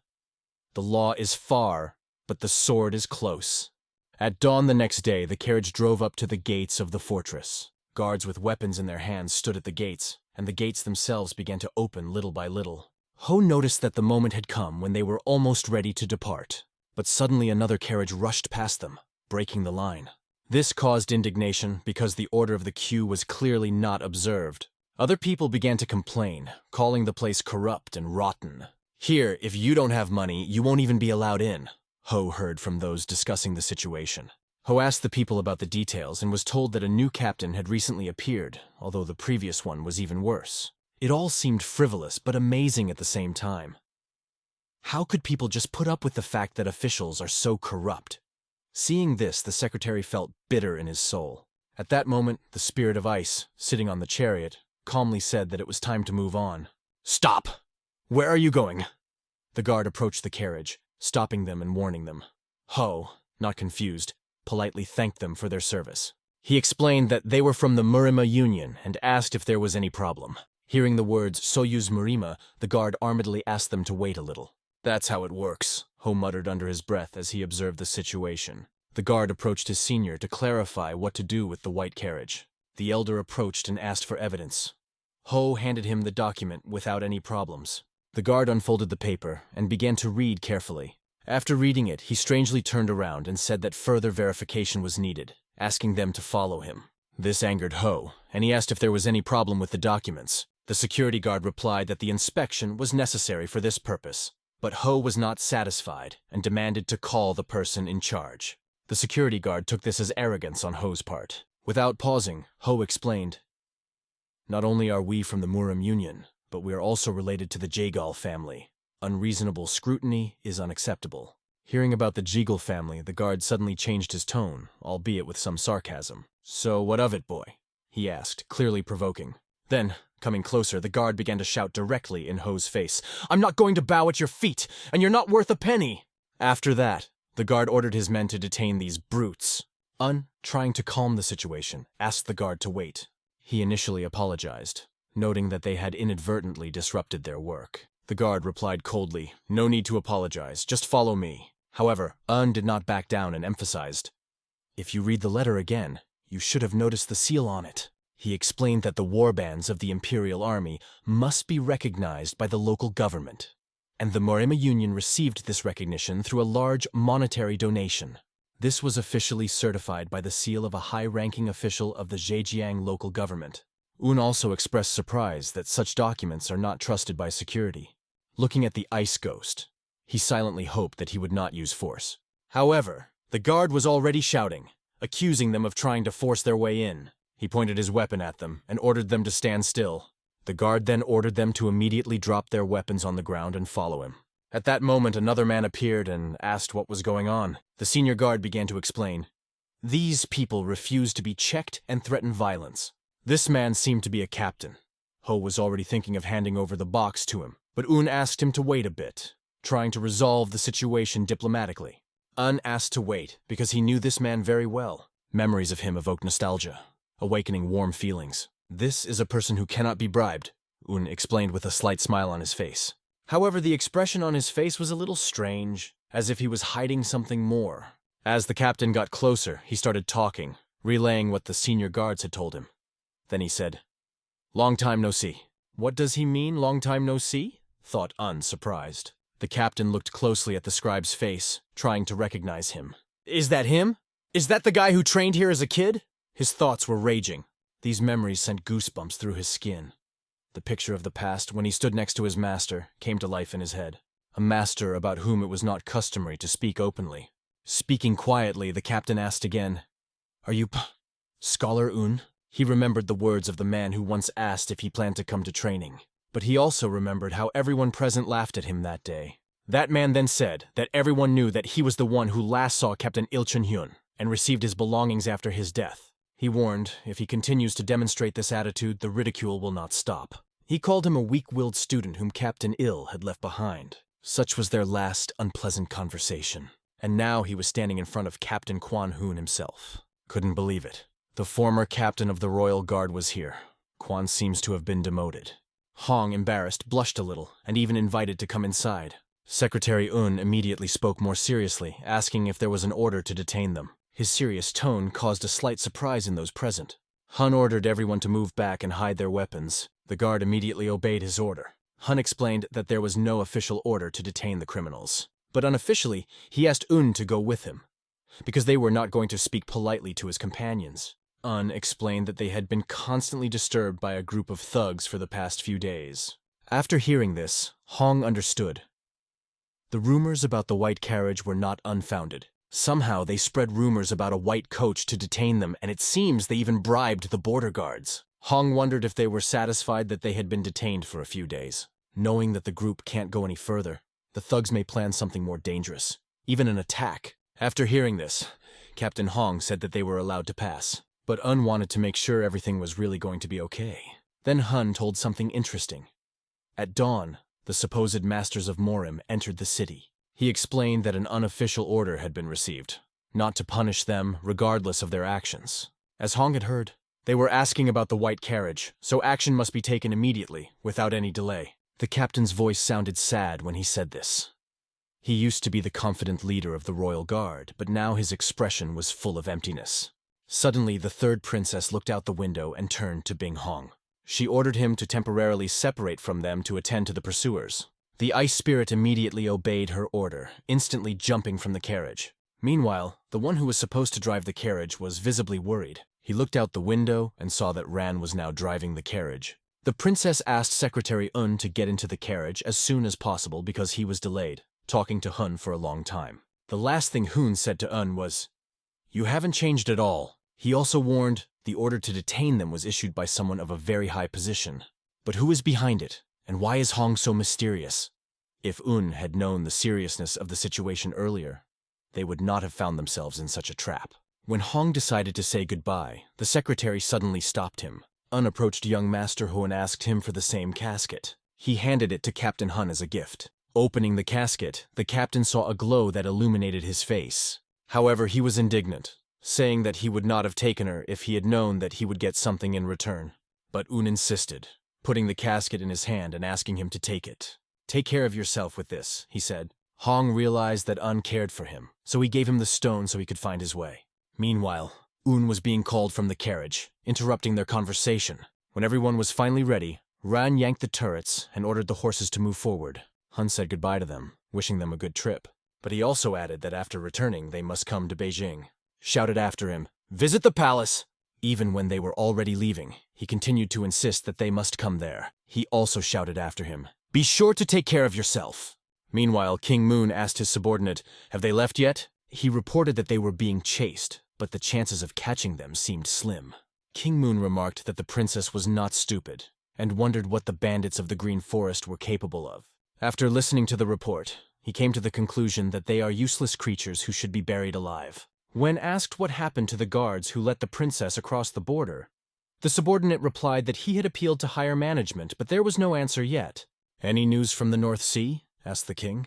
In response, he was informed that the situation remained unchanged. Despite this, the king remained confident that any ruler, even the Ice Emperor, would not be able to hold out for long. People grow old and die. 3 days have passed since crossing the border. They stopped and were stunned by the sight that opened before them. It was incredibly beautiful. They always knew that the world was big, but they had no idea how big. Now the third princess became their guide. Sul went to Ran to pick up the turrets. Sitting in the coachman's seat, she began to lead the horses. Ho, looking out the window, was amazed. With what speed and skill she drove. It seemed incredible that they were running so rapidly through the steppe. Un was also of the same opinion. Her skill was admirable.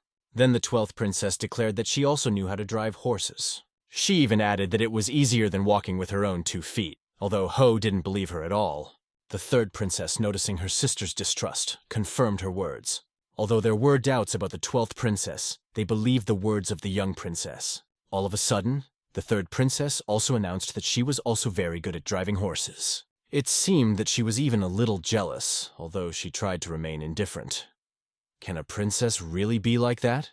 Ho immediately plunged into his imagination. He imagined the princess riding a white horse. It was an amazing picture, a majestic horse, and she was elegant and graceful. The 12th princess remarked that she too looked very beautiful when she was on a horse.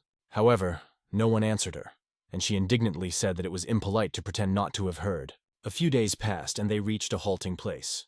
Having lit a fire, everyone sat down around it. The road was difficult. Endless fields were replaced by an endless wasteland. The third princess explained that they had no idea how serious this place could be. She added that she's making every effort to get to her destination as quickly as possible, because there is a special route that traders take. Few people know about this path because, in reality, there are routes everywhere, but only the chosen ones are able to see them. These things are called fate, she added. Hearing this, Ho thought about the meaning of the word destiny. It was already late, and the girls decided to return to the carriage, wishing everyone a good night. The third princess, the 12th princess, and Sol went to the carriage, while the boys remained sitting by the fire. It was a moment to talk about the charming voice of the beautiful princess, which added freshness even in such a difficult journey. It would be great to hear her say she loves me, thought Ho. But the beauty of a flower does not lose its charm because it is silent. Un understood that this flower had sharp thorns. He added that although the 12th princess looks a little naive, she is very sweet and charming, and the maid's silence leaves a strong impression. He probably did not expect that anyone could hear his words. After bidding each other good night, Ho fell asleep almost instantly as soon as he closed his eyes. The secretary also lay down on his side, preparing for sleep, while Ran remained sitting by the fire, guarding them. The dawn of a new day has come. The carriage was out of sight, and the secretary moved a little further so as not to disturb their sleep. He found a scenic spot that was perfect for training. But as soon as he climbed the mountain, his eyes widened at what he saw. An endless plain spread out in front of him, bathed in the bright blue light of the morning sun. At that moment, he felt very small. Under the high sky and in front of wide spaces, he felt like a grain of sand in a huge world. He picked up a sword called Setting Sun, an incredible work of art. The first impression of this sword was almost cosmic. Even if it was a world-class treasure, when swung, the sword was no different than a simple air-splitting stick. The secretary dismissed thoughts of swordsmanship and freed himself from the burden of further persecution. But he asked himself, is there a meaning in his life? It seems to be just a speck of dust that silently follows a certain path. At that moment, Hyun could not understand the nature of the unfamiliar energy that always filled his wooden sword. This energy had nothing to do with the mysterious sword Setting Sun. Meanwhile, the others had already woken up and prepared a delicious breakfast. The head chef, of course, was the secretary of the university. It was strange, but none of them knew how to cook except Un. Only he had at least some experience in this matter. The first taster was the 12th princess, who tasted a spoonful and enthusiastically praised the taste. The other girls also tried the dish, and their focus on the food showed how much they enjoyed it. Ho, for his part, made an unfortunate compliment. The taste is good, but objectively speaking, something is missing in the composition. He added, there are primary, secondary, and complementary ingredients. It's important that their combination creates harmony. However, in the eyes of others, he looked just impudent. As a result, cooking fell on Hyun's shoulders again. A few days later, Un again stood away from the carriage, thinking. He tried to make out the Setting Sun sword under the flickering rays of the sun. He had been carefully examining the sword and scabbard for several days in a row, but all he could find out was that the sword was extraordinary. He tried to tap his finger on the blade to hear a ringing sound. It was clear from the sound. The sword was not made of iron or bronze. He wondered, are there materials that do not store energy? Maybe it's lapis lazuli. He could not solve the riddle. Sometimes it seemed that the blade took on a bluish tint, similar to the color of dark water. During the training, he even heard a soft sound, similar to the sound of a wind chime somewhere in the mountains. It may have seemed so, but the feeling was vague and unstable. He began to comfort himself, chalking it up to fatigue and lack of progress. That's all kinds of things, he thought. The horses of the North Sea ran energetically across the desert land. It is said that if Cholima runs all day, her sweat will turn red like blood. But even these hardy horses only breathed heavily, showing no sign of fatigue. After dinner, everyone sat around the fire in silence. Neither of them said a word. When the deep night came, everyone went to his place, going to bed with a feeling of loneliness in the desert. Suddenly, the secretary got up and sat down by the fire. Ran asked what happened, and he explained that he couldn't sleep. The secretary decided to throw another stick into the fire so that the fire would burn brighter. At that moment, the night sky shone amazingly. But then they heard someone approaching them. Turning around, they saw the third princess approaching them. Ran got up and said he was going to look around the area, realizing that there was too much here. He left immediately, leaving them alone. Have you read the celestial signs? She asked first. No, I was just thinking, answered the secretary. Too bad, she said. If you looked at the night sky, you would understand that difficult times are ahead. She added that, regardless of his past, the very fact that he took the setting sun with him meant that he accepted responsibility. This is a responsibility that can only be borne with determination, the princess explained. She continued. The scars that the divine sword left on the North Sea 30 years ago are still felt. There are those who still live with those wounds. If the Ice Emperor doesn't step forward like last time, there may be a river of blood to cross. And that task falls to you, Secretary Un.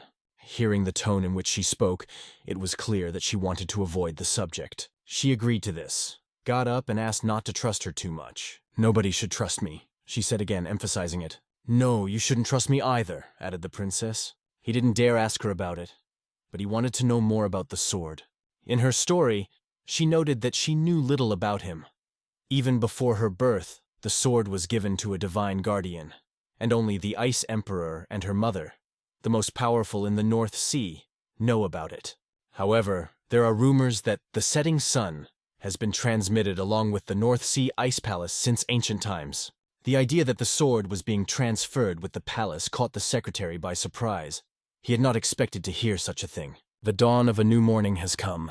He looked at the sword again and thought how hard it was to believe that this sword was so ancient. The engraved patterns on the scabbard and the shape of the hilt were fascinating, but the sword didn't look ancient at all. It was about 100 years old at most. The ice palace of the North Sea is clearly older. Perhaps the princess mixed something up. If this sword is really that ancient, then obviously the hilt and scabbard have been replaced, but the blade has remained unchanged. Mysteries swarmed in the secretary's head. But are scabbards and hilts really irrelevant? After all, he didn't know any of that. Everything he understood was only guesswork. Questions to the princess could only complicate the situation. He put the scabbard against the stone and took the sword in his hands. He exhaled deeply, holding it, and felt the energy begin to penetrate his chest. It was a strange and unusual feeling that gradually overwhelmed him. Something unknown yet familiar gripped him. As expected, even if connected with the soul of the sword, it has no energy. However, he decided that it didn't matter right now and concentrated on his swordsmanship training. Perhaps the fact is that he began to train in the usual way. But when it began to dawn, it seemed to him that the blade of the sword became blindingly transparent. And again, as before, something unexpected happened. He seemed to feel a powerful current enveloping the entire world, like a fate that encompassed the earth, the sky, and even the distant stars. This was what he had been waiting for so long. Everything around lost its meaning, and a strong shiver ran through his body. He had always thought that no one could go against the tide, and that he would have to obey, but that turned out to be a mistake. He finally understood where he needed to go back. It struck him to the core, and tears rolled down his cheeks. The sword in his hands began to shine like the sun, and this glow became stronger and stronger. Looking back, he saw how high the sun had risen. He did not understand how much time had passed. His heart still didn't calm down, and he put his hand on his chest, feeling anxious. Although he returned to reality, there was still a certain emptiness in his soul. But now it was no longer empty. He finally understood what he was looking for. And if you think more deeply, the blade of the setting sun shone like deep water, and at that moment, it became completely transparent. At the end, real magic happened. The blade lit up with a dazzling glow. Now the secret of the setting sun became clear to him. But unfortunately, at some point, only the hilt remained in his hands. The blade became transparent again. It seems that now it is necessary to learn to control it. After such an ordeal, the blade seemed to have disappeared. He looked for it everywhere, but could not find it. The question arose. What would be the gentlest way to tell the princess that he had lost his blade? She is definitely angry. Without a doubt, if the North Sea finds out that the setting sun has disappeared, it will cause a veritable storm of anger. Approaching the carriage, he noticed that everyone was already waiting for him. He immediately started bowing to everyone, apologizing and saying how sorry he was. The girls were confused, not understanding at all what was happening to him. The atmosphere around became strange, even though the 12th princess was just smiling. She seemed to want to say something. Instead, the secretary asked if they could stay here a little longer. It looked very strange in the eyes of the 3rd princess. He couldn't explain to them how to say he had to stay to find the sword, and he didn't know what excuse to come up with. The 3rd princess agreed. Since you want it so much, we will do it. She noted that they could not oppose his decision, but she added that in the future, he should train away from them. I don't want to wake up suddenly, shaking with fear anymore, she said. He did not understand what was being said, but decided to remain silent. As a result, his companions remained in this place for 2 more days. Hyun, with no free time, skipped training and searched unsuccessfully for the setting sun blade. The princess's gaze grew colder and colder, and he knew he had no choice but to stop searching. The handle remained in place, but the disappearance of the blade remained a mystery. He simply disappeared. How and why was unknown. Meanwhile, Ho, sitting in the coachman's seat, noticed that they had finally crossed the wasteland, judging by the green and flowering scenery that opened before him. There was no time to stop, because the ice palace was already very close, and they went straight there. In the carriage, the 3rd princess asked the secretary not to show the setting sun to anyone yet. But he probably wouldn't do it himself, even if he wanted to, because now it was impossible. Thanks to the scabbard, the sword seemed whole and intact, but it was worth exposing it. And the truth would immediately come out. It seemed to her that his look and expression had become strange. He started to explain something, but at that moment, an unexpected idea dawned on him. Then he turned to the princess with one request. "When we arrive at the Ice Palace, let's meet with the Ice Emperor first," he suggested. It was unexpected, and she could not promise to comply with his request. Then he asked for at least permission to be the first to show setting sun to the Ice Emperor. What is he up to? She thought, slightly surprised by such an unusual request. However, she agreed, allowing him to do so. At the same time, she added, "If, of course, it will be possible." Meanwhile, they reached the tall trees, and the wasteland around gradually disappeared. The landscape changed again. Without any stops, the road led them further and further. Under the thick cover of trees lay the earth, which never melted even on warm days. This caused them to misjudge the area, but the third princess explained that it was a blessed land for them to live here. At that moment, the secretary noticed how her eyes lit up. She seems to have genuinely loved the North Sea. However, they continued to move on. Suddenly, the secretary and Ho simultaneously exclaimed, "Wow!" A landscape opened before them, so beautiful that it was difficult to look away from it. A large lake of bright blue color, and behind it, a majestic castle surrounded by the North Sea. This incredible building was called the Ice Palace. For the boys, this building was more like a real citadel than a palace. At this moment, Ho was deep in thought, and, as usual, he reasoned that the Ice Palace of the North Sea must be full of beauties and treasures. Yes, again, these treasures and beauties were spinning in his head. Meanwhile, they were already driving right into the courtyard of the palace. Another thing that surprised him was the height of the walls. Although the palace is called ice, it did not look like it was made entirely of ice. The third princess continued to explain, "This is real ice, although at first glance it does not look like it. This is ice, but not ordinary ice. It is extremely strong and does not melt even under the influence of fire." This is not surprising, because it would be impossible to build such a structure from ordinary ice in warm weather. It would immediately melt. Ho wondered what this special material of the North Sea was. "So the Ice Palace is made entirely of ice?" asked Ho. But the 12th princess clarified, "No, they say it was created by the gods.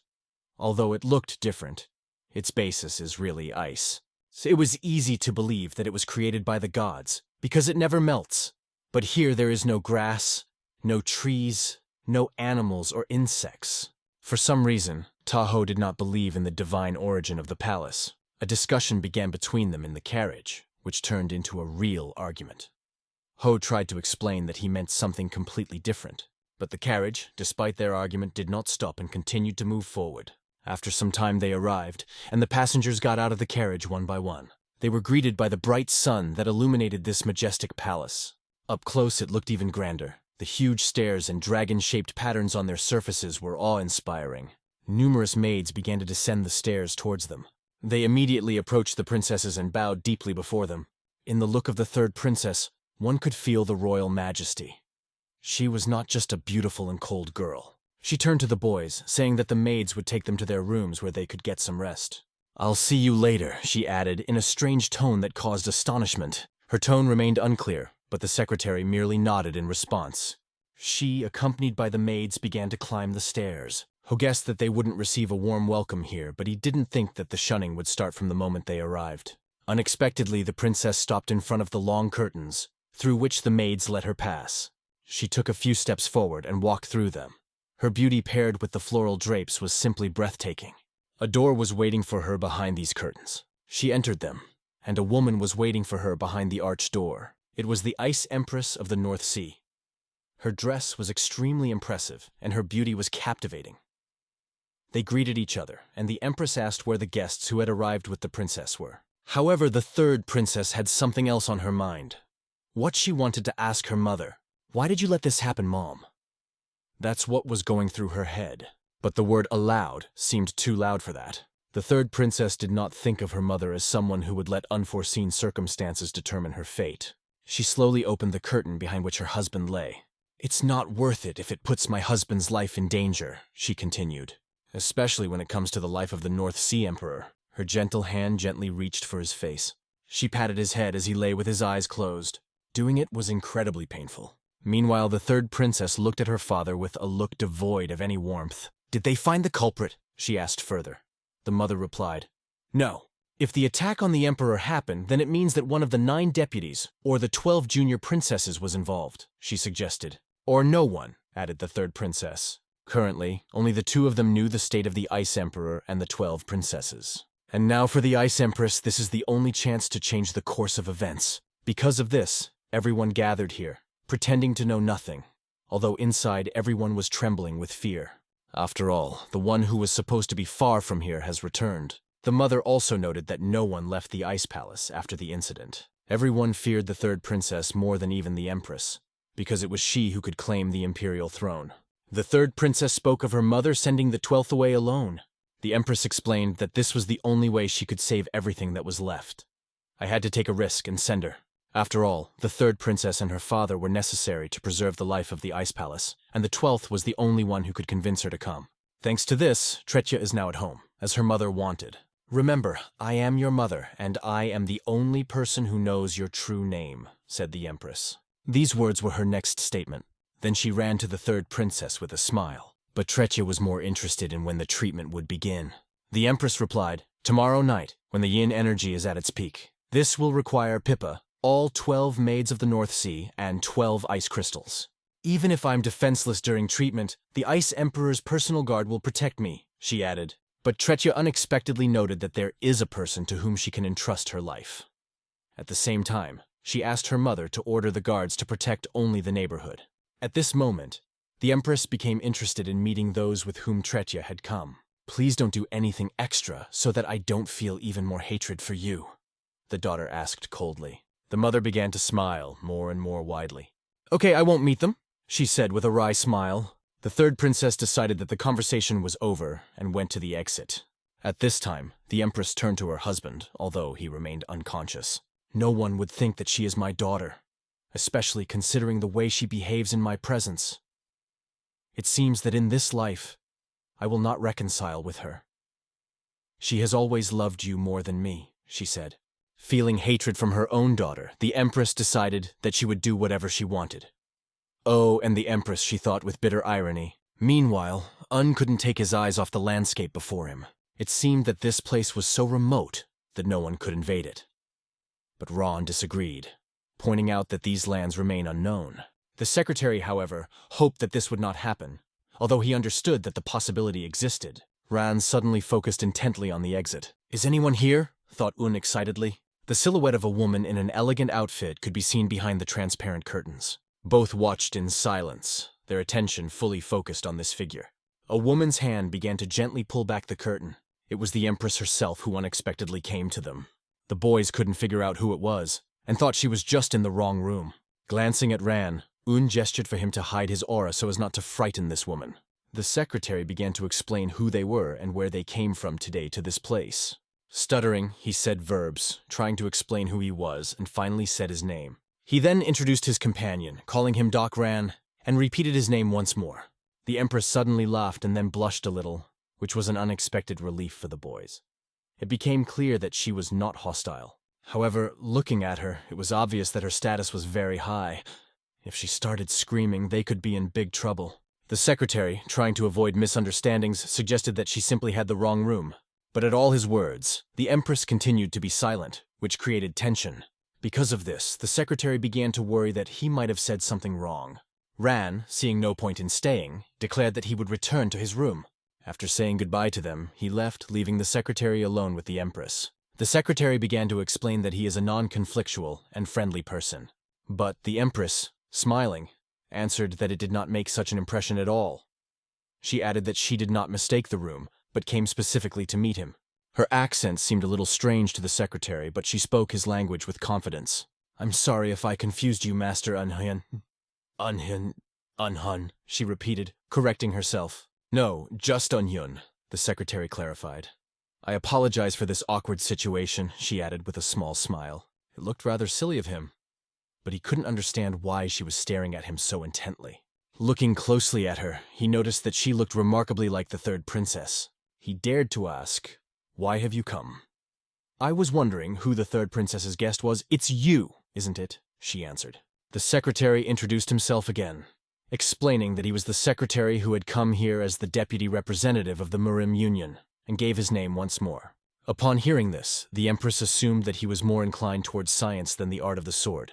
However, he explained that he was not so good at science, and his explanations looked quite funny from the outside. Excuse me, may I ask who you are? He asked cautiously.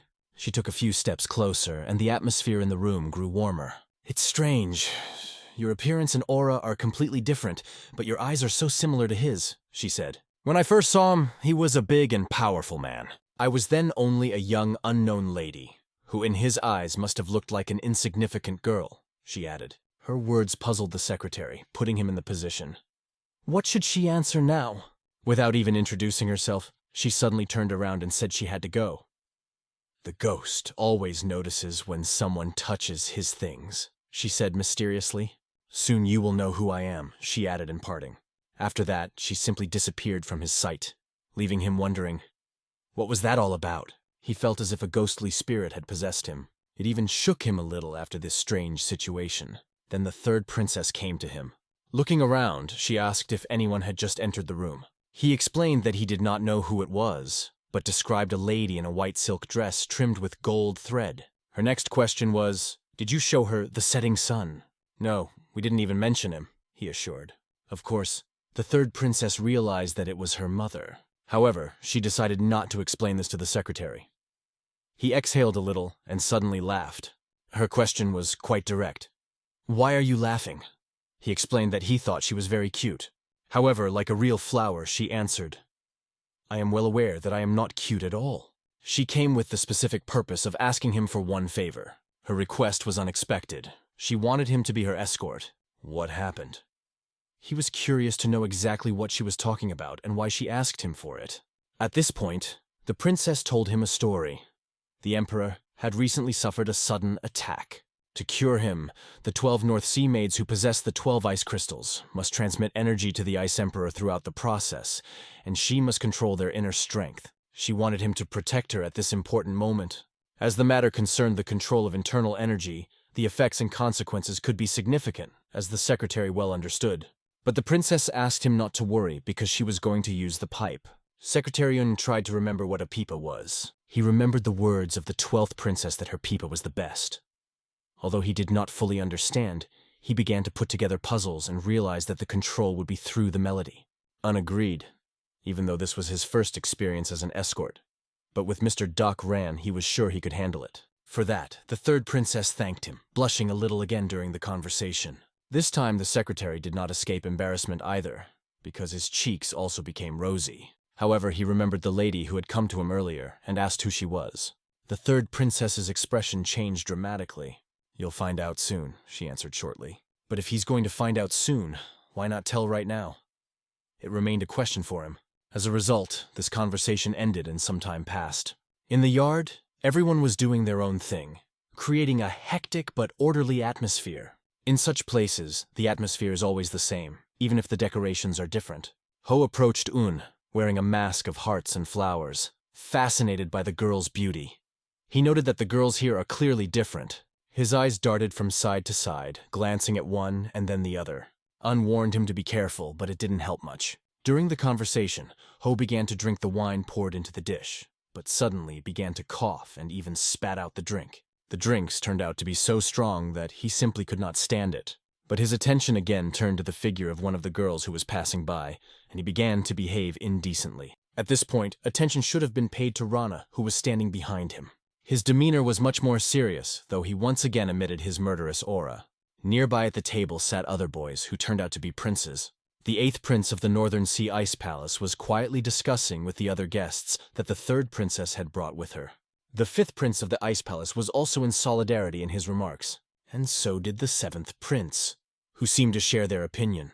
One of the princes stood a little to the side, sipping a delicious drink. This annoyed the others a bit, as the 1st prince, who would probably become the Ice Emperor's heir, was surrounded by his supporters and showed no interest whatsoever in the 3rd princess or her delegation. This only added to the irritation, but it was at this moment that the doors began to open. Ho and the secretary, who were standing nearby, understood that now everything would begin. Apparently, the organizer of the event is going to leave. Everyone was intrigued as to who it could be. And here appeared the same beautiful woman who recently entered the secretary's room. Ho was delighted, barely able to contain himself when he saw this incredible beauty. But aren't they too similar? After all, she went with the 3rd princess. In a low voice, Un said to Ho, It appears to be Miss Ice Empress of the North Sea. The third princess followed her without looking around. With a slight wave of her hand, turning back a little, the Empress said to the third, "There are many ardent eyes directed at you. I think it's because of you, Mom." "Oh, thank you, answered Tretya with a smile. They were approaching the stairs leading up. There was a luxurious throne decorated with gilding. Climbing the stairs, the Empress addressed the crowd. "The Ice Emperor will not be able to join us today. You've probably guessed," she added, turning her head toward the audience. The Empress announced that this was unexpected even for the third princess. A sneak attack had been launched against the Ice Emperor. This statement caused a violent reaction among those present. Meanwhile, the third princess thought, "What is the Empress counting on, revealing the truth right now?" The Empress then asked everyone not to worry, assuring them that the Ice Emperor was fine. He just needed a little treatment. However, it was difficult for those present to believe it. They considered it a lie, because if the Emperor had been healthy, there was no way he would have missed such an important event. The Empress added that it was for this reason that the third princess and the 12 maids of the North Sea were here now, to help restore the Ice Emperor. They have come a long way to be present. One of the princes indignantly asked why the third princess had the right to make such important decisions. The Empress made it clear that it was within her authority as the Ice Empress of the North Sea. She also added that she was ready to take full responsibility if the Emperor's condition worsened. "Take responsibility?" asked one of the princes, taking a step forward. It was the first prince of the Ice Palace who asked how exactly she was going to be responsible. The Empress replied, "You are right. The Ice Emperor's life cannot be replaced. Perhaps you could handle this situation better than me?" To these words, the first prince did not immediately find what to answer, and decided to wait for what she would say next. The Empress continued, "However, we have no guarantees that His Majesty has not been attacked by one of you, possibly even the first prince." The prince standing next to the first called her words outrageous. "Do you really doubt the first prince?" The Empress could not directly accuse the first prince, but reminded that there was no evidence to prove his innocence. During her words, it was hard not to notice her cold gaze, like a piece of ice. She addressed everyone present, declaring that there was no person who could not be suspected of the attack, including herself. However, the most important thing right now is to heal the Ice Emperor. Finding out who is to blame will have to wait until he recovers. The treatment will be handled by the third princess and 12 maids. At the same time, the Empress announced that she takes full responsibility for the result. If something goes wrong, the audience will have the right to do whatever they want with her and the third princess. One of the princes asked her to keep her word in any case. The Empress also mentioned guests who had come from afar, noting that they had not yet been formally introduced. Since the languages were different, the third princess approached the guests and said she would help with the translation. The first to be introduced was the young master Jaegul Ho, who had arrived as a representative of the Murim Union. After him, she introduced the second guest. It was the distinguished warrior Doc Ron who had arrived as an escort. In the south, he is called a craftsman with undeniable skills. The last one was the scholar, young master Hyun. Interestingly, the princess repeated his name twice. Hyun. The princess noticed that he was confused when he introduced himself to her. Her gaze made him avert his eyes so he wouldn't continue to meet her gaze. Everyone froze in anticipation as she prepared to name the person who would be the escort in this case. This person was supposed to protect the third princess and the 12 maids of the North Sea during the Ice Emperor's treatment. The soldiers looked surprised. How could a secretary, an ordinary person, accompany the princess? Moreover, he is tasked with protecting not only the third princess but also the 12th during the treatment of the Ice Emperor. The rage of the warriors is over the top. Can a stranger replace them when it comes to the safety of the Ice Emperor? The indignation grew into furious anger, and people shouted that it was a shame. The princess must reconsider her decision. However, the girl resolutely declared she, as the Ice Emperor, was attacked. There are no warriors left in the North Sea, and she repeats, "No one can be trusted." Her words cause anxiety among everyone present. No one understands how they can entrust this mission to a man they don't know. The princess confidently declares, they will be able to trust him as she trusted. After all, he is the new owner of the Sunset. He defeated Bin Sol, the heir to the Divine Sword. This news made everyone realize that they were wrong. The hero watched what was happening with wide-open eyes. And only over time did people realize the scale of this young man's figure. He felt confused, not knowing how to act after such a reaction. The warriors of the North Sea looked at him coldly and hard. Their gazes were full of hatred, anger, and shock, as if they had been struck by a shock. Perhaps when the princess mentioned crossing the river of blood, she was not exaggerating. After all, everyone knew about the divine sword and had heard legends about it more than once. However, the only warrior she recognizes is the sword heir approved by Her Majesty. Because of this, the young master was recognized as the divine sword, the only person who can be entrusted with the life of the Ice Emperor. The princess made it clear that right now, this decision is indisputable. Her words impressed not only the soldiers but also the servants. The warriors saw the Ice Empress bow before the heir to the divine sword. The young owner almost lost consciousness. It was so unexpected for him. But such North Sea etiquette was expected in a similar situation. It became obvious to people how serious they were about it. Although he did not fully understand what this meant, he decided to help them at any cost. He didn't intend to worry and didn't need to think too much when making a decision. The heir to the divine sword, the new ruler of the sunset, took on the label of Ice Empress. Just as the divine sword had once accepted the Ice Emperor's kindness, this gesture symbolized a new alliance. This marked the beginning of a new phase in history unfolding before our eyes. The woman looked at him with love and warmth in her eyes. The atmosphere changed, and everything finally started to fall into place. But she drew attention to the question of the Lord of the Setting Sun, noting that the decision would be made by the Ice Emperor himself. She hopes that by then no one will decide on rash actions. With her tone, she made it clear to everyone present how serious the situation was. Her words clearly outlined the limits of what is permitted, urging not to violate them. And yet, the mood has changed. The feast has just begun. Hyun looked at everything in disbelief, not fully understanding what was being discussed. But he saw how the expressions on the faces changed. Will the young princess ever be the same? She approached him at that moment and apologized for her inattention. The fact is that the Ice Empress accidentally revealed the fact of an unexpected attack on the Emperor. And along with this, the personality of the young Master Hyun was revealed to everyone. She even made a serious gesture, showing her respect for etiquette. Hyun, clenching his fist, realized that he couldn't do anything. But it seems that the young princess had no reason to apologize because everything looks good. However, he still does not fully understand the situation in which he is now. Closing his eyes, the hero takes a deep breath and considers the situation. He promises himself, if the princess is really worried about him, he will do everything possible to help her. His words sounded surprisingly categorical for the princess. The princess remembered her words, which were still echoing in her thoughts. Even though she had been defeated by the Ice Empress many times before, she never gave up. All the words spoken by the young man rang true. She will never sit idly by, indifferently watching the events. A young scientist could have predicted this. And so standing at the exquisitely decorated banquet table, the Ice Empress was looking at these two carefully. She noticed that one of her acquaintances was also following her. His penetrating gaze was so alert it almost seemed like a laser. We moved to the Ice Palace of the North Sea, to the farthest room of the Emperor. At this moment, a young princess enters the peace of his chambers. Taking a few steps forward, she meets the gaze of the Empress, who, smiling, invites her to come closer. The princess directly asks, "Why did the Empress do all this?" She admits that although she cares for herself and her sister, much of what happened is steeped in lies. The princess asks if she thought about the consequences of revealing his identity and holding him responsible. The Empress explains, it was all part of her plan to convince everyone. She knows that protecting the Ice Emperor and the Murim Alliance will cause important consequences, because the Northern Sea only recognizes the heir of the divine sword and the Lord of the Setting Sun.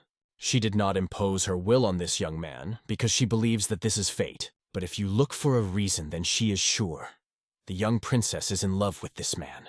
These words sounded so categorical that the princess did not even expect such a turn. She sharply repelled the hand of the Empress because this matter had a deep meaning for her. For the Empress, this gesture meant that the young princess was playfully trying to hide something important. She noticed that the princess hadn't taken her eyes off him since he had won the Westlake. The Empress watched him through the shadows of the snow and her troops. She carefully followed his actions, connections, and even the smallest details. Her thoughts became more and more focused on him, and she pondered seriously over his meaning. The Empress tried not to miss any detail in order to understand the mysterious nature of this man. She was interested in listening to his conversations, watching his decisions and actions. She discovered something new and unexpected in his reactions to various situations. It seemed that she began to own his image, how deeply he interested her. However, the princess was ashamed of these words, believing that for her it was only a matter of duty. The Empress also realized that the princess, seeing him again after thinking about him for a long time, felt a sense of familiarity and comfort. She forgot about their long separation and was not even angry when he addressed her simply as an old acquaintance. His words sounded easy. "Long time no see, young princess." But his insightful look said much more. To him, she seemed only slightly displeased, although the princess hid her true feelings. She denied the Empress's words, claiming that she was disappointed, but not at all in him. If this is true, why does she hide her emotions? Nevertheless, she brought him to the North Sea precisely at such a critical moment, when the Ice Emperor's life was in danger. Among all of them, she chose only one person whom she could trust.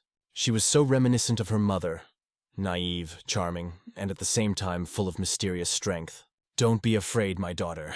You will be able to accomplish everything you wish," said the Empress, gently touching her face.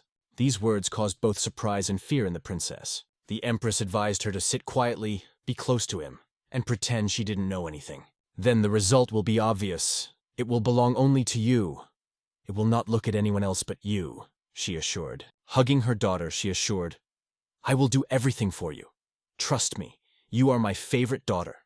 The young princess thought, if she really pretended to be indifferent, it might turn out to be good, and she decided that she was ready to do whatever it took to help the Empress. But deep in her soul, she rejected this idea, understanding all the possible consequences. The princess broke her thoughts, realizing that the Empress was acting in the interests of not only her, but also her people and the North Sea.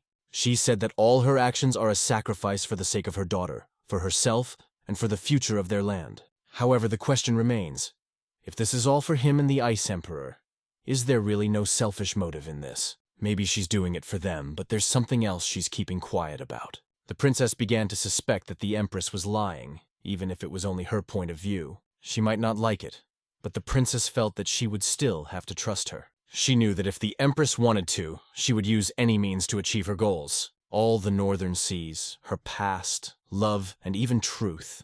Nothing will stand in the way of the Empress if it is necessary to achieve her goal. Now the Empress is even ready to use her daughter to achieve her goals. But the girl refuses all these conditions. She will not dance to the tune of the Empress, and will act against her wishes. Of course, the Empress did not like such a challenge. A conflict began between them, which promised to be fierce. However, the Empress had her trump card up her sleeve, and she was still confident in herself. The princess said goodbye to her, saying that it was late at night and she needed to rest. She slyly looked at her mother, wishing her a good night. With that, she left the hall and went to her room. The Empress realized that the situation was becoming threatening for her plans. But inside, she was even a little amused by it, although she did not understand why her daughter so stubbornly refused to listen to her. The Empress convinced herself she does not wish her daughter anything bad, although she dreams that she will accept her idea. Instead of fighting for high office and enjoying power, it only takes one person, even if it leads to failure. But the princess does not believe in the sincerity of the intentions, hinting that the Empress has planned something against the Emperor. The Emperor remained silent and unconscious, and to the Empress he seemed the cutest in the state. But even the Empress had already begun to feel tired from these confrontations. Despite all the contradictions, she remembers. Her daughter is not only hers, but also the Emperor's. This stubborn and steadfast daughter continues to stand her ground, unyielding as ever. The divine sword left a deep mark in the past that still affects the North Sea. The news of the heir instantly spread throughout the kingdom. The old chiefs of the tribes gritted their teeth and grabbed their weapons with anger, while the young warriors burned with the desire to destroy this stranger. A real storm erupted around the heir to the divine sword and the new Lord of the Sunset. But no one could get close to him, because he is preparing to participate in the treatment of the Ice Emperor. We can only hope that everything will go well. His friend was worried, realizing how difficult the task was before him. Un knows that the Emperor's healing site is far below the Ice Palace. It is a hidden place with only one road leading to it, which ensures complete safety in case of danger. Maybe they should stay together to support each other in their time of need. However, Dak Guo thought he could handle it on his own. He understood that his nickname, the Lonely Guest, accurately reflected his nature. So there is no other choice, but he has to be careful under all circumstances. If the enemy gets too close or there are a lot of them, he hopes that at least two will stay on his side. Because the hero also has martial arts. No one doubts this. His skills are obvious. However, he is still left alone for protection. Dak Guo, a master of sword energy, is confident in his abilities, although ever since he's been talked about, he's started to worry. And this is understandable, especially when you look at a huge room. Soon, the treatment of the Emperor of the Ice Palace will begin behind this door, where there will be 12 maids, a young princess, and all the responsibility will fall on him. He hopes that the wooden sword will not become the main tool of defense, and he will be allowed to take another. A sword called Before the Dawn is perfect for this situation.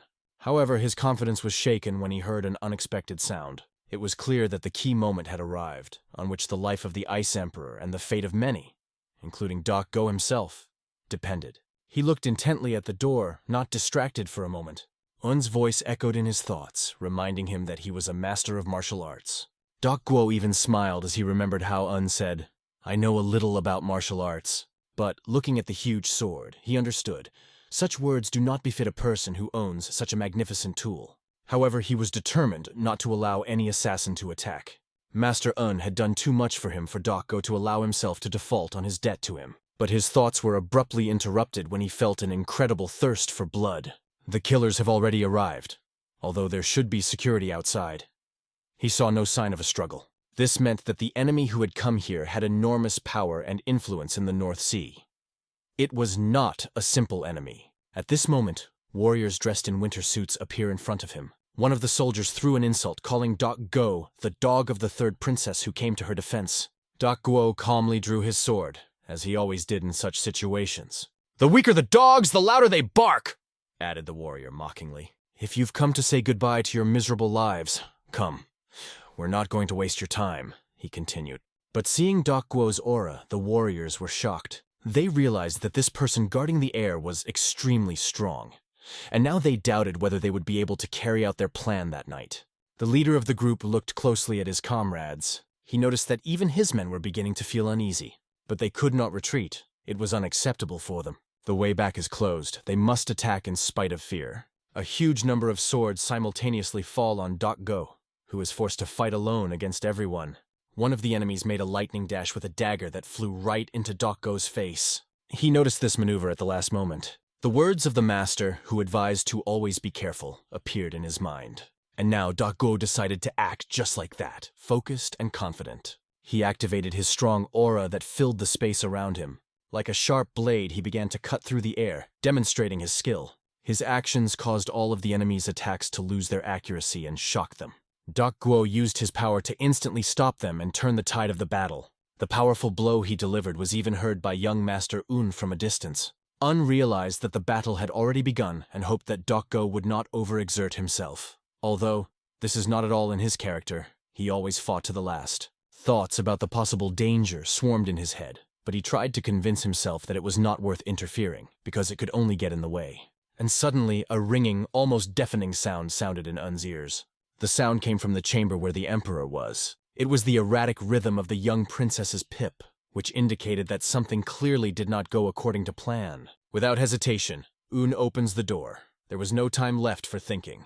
He didn't know what exactly was waiting for him, but he was sure. His presence here was necessary. When he entered the hall, an incredible picture opened before him. Everyone present was focused on conveying an aura of power to the Emperor. Among them, Un saw even his old acquaintance, Bin Sol. The atmosphere was permeated with a strong energy that literally compressed the air. The center of attention was a young princess playing her pipa. But her tune was restless. She clearly couldn't fully concentrate. If this continues, dire consequences can follow. Treatment will become impossible, and all efforts will have to be considered futile. Feeling a huge responsibility, Un understands. He must act. He can't let it all end. Reaching out, he looks for a way to help. But before him appears the Empress, who swore that no matter what, she, as the Ice Empress of the Sea, would not leave the owner. "If you're going to hurt him, you're going to have to go through me first," she said. But Un is not going to do this at all. He came to help and protect the Emperor. Drawing his sword, he concentrated deeply. An incredible aura began to emanate from his body, which filled the entire room. Un's focused gaze said only one thing. He was ready to act. Meanwhile, the 12 servants of the North Sea, who were supposed to contain the energy fluctuations, stood confused in indecision. The young princess continued to play the pipe, trying to keep the room from collapsing. But her efforts seemed futile in this situation. The young princess could not foresee such a development of events, and asked herself, why did it happen? The ice crystals around the maids' necks began to resonate, emitting strange sounds. This was due to the simultaneous release of their stored power, which could result in an explosion. Un realizes that he can't just destroy these crystals. It's too risky. The crystals become colder and colder, accumulating an incredible amount of energy. A huge whirlwind, as if absorbing everything around, takes away the inner strength of the maids. It must be stopped without a single direct hit. Compared to the hurricane of energy, Una's sword only glowed a faint light, but that was enough for him. At this point, Un prepares to act. He decides to merge with the flow of energy and harmonize it. Its purpose is to restore balance in the room. Un is looking for the key that will allow him to do this. With a swing of his sword, he pierces space like a wave in water. This is not a struggle against the movement, but an attempt to dissipate the internal energy of the flow. Its movements resemble a smooth flow of water, or a light breath of wind that floats through time. Using his second style, floating sword, he moves slowly but surely without stopping. The Ice Empress feels an incredible aura nearby, which unexpectedly chills and seems to break her will. Now you can't lose this chance. It's their only moment. At that moment, a bright flame like a star fills the room. This energy, collected in a flow, is directed into the Emperor's body. Holding his sword, the young master did his best to stabilize the situation. However, these movements exhausted him, and he felt very tired. His efforts were not in vain. The melody became more stable, and the maids were able to successfully control the cold. He was able to find the center of the flow and minimize its impact. It was risky, but he was glad that everything worked out. By the way, this sword does not create resistance or knockback and is possibly as legendary as the setting sun. Everything seemed to end well, but the Ice Empress appears behind him. She wonders how the boy managed to do this and admits that she misunderstood him at the time, apologizing for it. Un only replied that everything was fine, but the Empress still felt guilty and thanked him. Now she was in his debt again. However, Un understood what again meant when she became his debtor. As she passed by, the Empress radiated an incredible aura that left him in awe. Meanwhile, the Emperor lay in his bed without any sign of life. The Empress watched him carefully all this time. Un noticed that her eyes were filled with sadness as she looked at the Emperor. At that moment, a strange realization came to him. He felt an incredible movement nearby which alarmed him.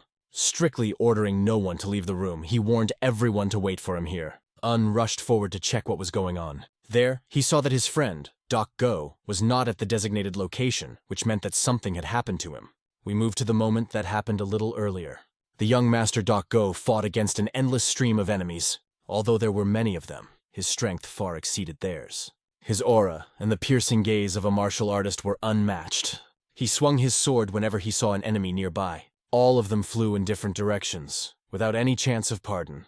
Soon the fog and chaos of battle dissipated, and the enemy lay on the ground. Doc Guo sheathed his trusty sword and carefully surveyed the surroundings. But suddenly he felt the presence of a warrior behind him, who, coughing, was still on his feet and called him a monster. This man explained that all young masters are like him. Doc Guo noticed that it was the captain of the Ice Emperor's guard, and now it was clear why the battle marks were hidden. The man stated that it was unbelievable, and couldn't believe that people like Doc Go really existed. He suggested that maybe Doc Go was the heir to the divine sword, but how did he manage to wield the sword so skillfully? Doc Guo explained that there were times when he did not know which path to choose and what to do next. But at that moment, the young master Un showed him the right path he should follow. Because of this, even if he is not a skilled servant, he cannot betray this choice. Then the guard understood what it meant to be the heir to the divine sword. However, he also felt regret, because this moment was the end of the story for him. But Doc Go could see that he was just wasting time. Doc Go promises him that he will smell gunpowder ahead of him on his journey as he moves towards his goal. Hearing these words, the guard only smiled, as if he had been expecting this for a long time. He took the dynamite out of his pocket and told Doc Go that he was late. But the young master's sword flashed past his neck. This caused the enemy to freeze halfway to implementing their plan. However, at this moment, Doc Go went a bit overboard. His blow accidentally cut through a smoke grenade containing dynamite, which immediately ignited. The spark caused a massive explosion, creating chaos all around. The whole place was filled with chaotic destruction and smoke. Doc Gu miraculously survived this explosion, but a little more, and he could be seriously damaged. Surveying the aftermath of the battle, he narrowly escaped by jumping to a safe distance. If he hadn't used his sword energy to block the explosion, he wouldn't have been able to survive. Fortunately, it was only one bomb, and the passageway was able to avoid collapsing. Anyway, the danger is no longer there, and Doc Go decides to go back. But as he walked on, he noticed that something had happened. His hands began to shake as he heard his master's familiar voice. Unexcited, ran down the corridor and shouted, "Doc Go, how are you?" When the young master saw his friend whole and unharmed, his heart sank. He couldn't even realize how much he had fooled himself into thinking that Doc Go was no longer alive. But Doc Go reassured him, asking him not to worry and not to exaggerate. Wong was happy about this, and said that as soon as he had a chance, Doc Go should go to the hospital. Wong realized how scared he was for his friend, because Doc Go had become an extremely important person to him. He understood that this character changed his life. Together they went to the office where the Emperor was. As soon as the door opened in front of them, Un saw the Emperor rise from his bed. The young princess looked at him with hopeful eyes. The Emperor himself also looked intently at Un, as if seeing him for the first time, as a stranger. The corridor filled with servants was full of respect as Un walked forward. Everyone wanted to pay tribute to the young hero. The Emperor declared, "If I'm not mistaken, you are the heir to the name of the divine sword." Un explained that this was not the case at all, and that he had not even accepted Setting Sun yet. This immediately clarified the situation, although it was surprising. Perhaps the holy sword had also lost its former power. The Emperor said thoughtfully that he felt old because these new circumstances made him doubt himself. "If you are to inherit this sword, then prove yourself worthy of it," he added. These words surprised Un and everyone present. Everyone who was nearby looked at what was happening with interest. After all, they all made great efforts to return this legendary sword. But Un interrupted the Emperor, saying that he wanted to demonstrate something. Everyone held their breath trying to figure out what he meant. Suddenly, Un threw his sword at his feet, stunning everyone. Everyone understood. Even the cloth-wrapped sword was exactly what everyone had guessed. In this situation, it was logical to get only one sword. Sword of the North Sea, Setting Sun. The Emperor had not seen him for a long time. But why did the young man decide to do so now? Un slowly reached for the hilt to open the sword. The young princess, fearing a trick, tried to stop him. She was ready to use all her strength to divert his intentions. Everyone around them froze, watching him reach for his sword. Only one question hung in the air. Why did he decide to draw his sword? But when Un drew his sword, it became obvious that the setting sun had no blade. The Emperor asked what this meant, and where the blade of the sword had gone. Un explained that he didn't have an answer to that question yet. But the blade disappeared under mysterious circumstances. He said that he had not yet received a blade in the full sense of the word. Handing the hilt to the Emperor, Un asked to look carefully at the sword. The Emperor looked at the mysterious sword with interest and caution. "If you're not joking, explain in more detail exactly what happened," said the Emperor. "There was a problem with the North Sea treasure, but why did it happen the way it did?" Un said that during his travels in the North Sea, he regularly trained with this sword. But one day, during training, a strange world escaped from the sword, and the blade simply disappeared. The Emperor listened attentively to his story and even heard confirmation from the young princess, who also witnessed this event. The light that erupted from the sword was so bright that they couldn't tell if it was a feature of the setting sun. Perhaps it was this dawn-like light that made even Bin's soul tremble. The Emperor, thinking, uttered one word. "Light." He asked if there had been any particular changes before the blade disappeared. Un recalled that he once thought the changes were an illusion, but was told that this was only the beginning. For the first time, the blade glowed with a blue light deep like seawater, yet transparent at the same time. Then this light became even brighter, if he remembered everything correctly. Scratching his beard, the Emperor was deep in thought. At that moment, he felt the watchful gaze of the young princess on him. "If this is fate, then nothing can be changed," said the Emperor, placing the hilt of his sword in front of him. He thanked Yun for helping not only the maids and the princess, but also the Emperor himself to return to life. The Emperor pointed out that Un should not be modest. His efforts had not only saved the Emperor, but many others as well. Although the Empress found herself in a difficult position because of these events. Un, hearing the words of thanks, forgot for a moment about the conversation about the missing blade. But for him, fulfilling his duty is the moral principle of a true warrior, and he did not expect rewards. He refused to take credit for doing what he thought was right.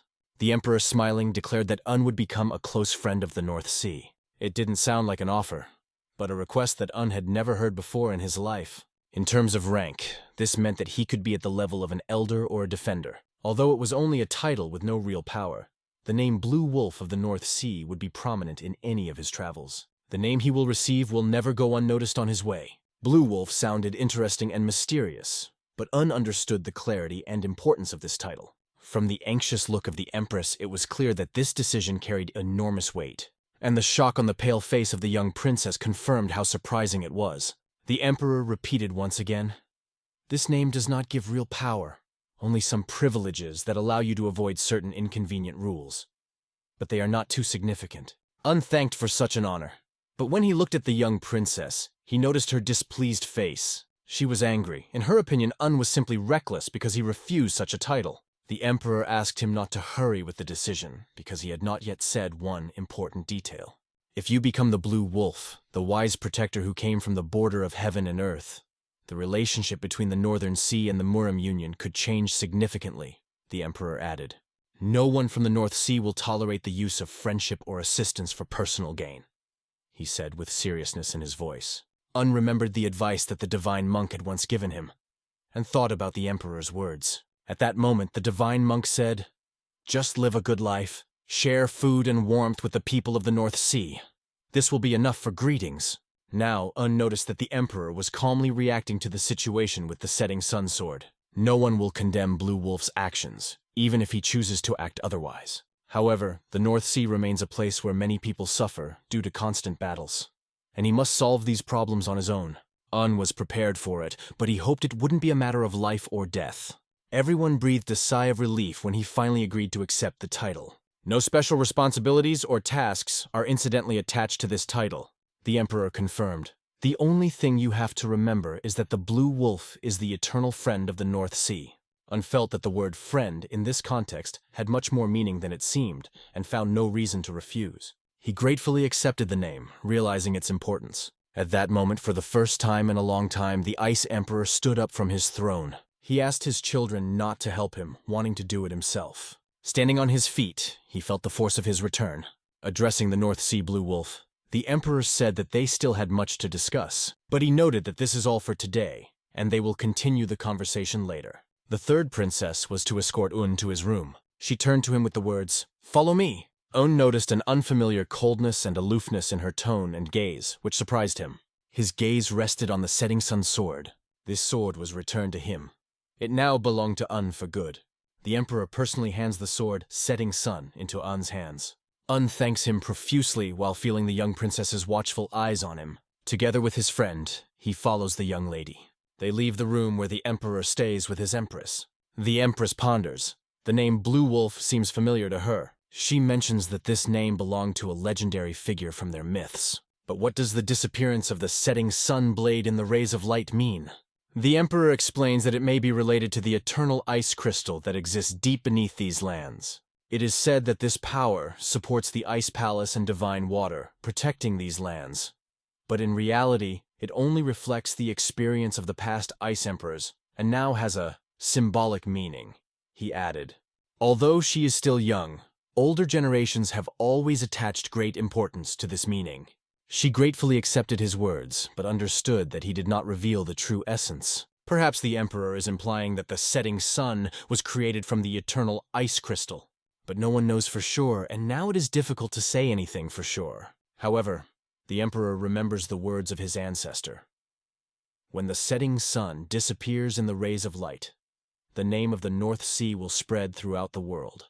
This made her think because she had heard those words for the first time. The emperor believes that these words are spoken to show severity to because he has reached a high level, but the setting sun has not undergone any changes. Among his ancestors, only a few people could change the color of the setting sun, and they can be counted on the fingers of one hand. But even so, the color blue, like water, became a real mystery. This made him smile, because no one in history had ever made a sword disappear. Looking at the empress understood how incredible this was. After all, the Ice Emperor, who had never bowed down even to the divine sword, saw something unusual in this. Now the emperor, humbly admitting his weaknesses, seemed different than before. It was something incredible.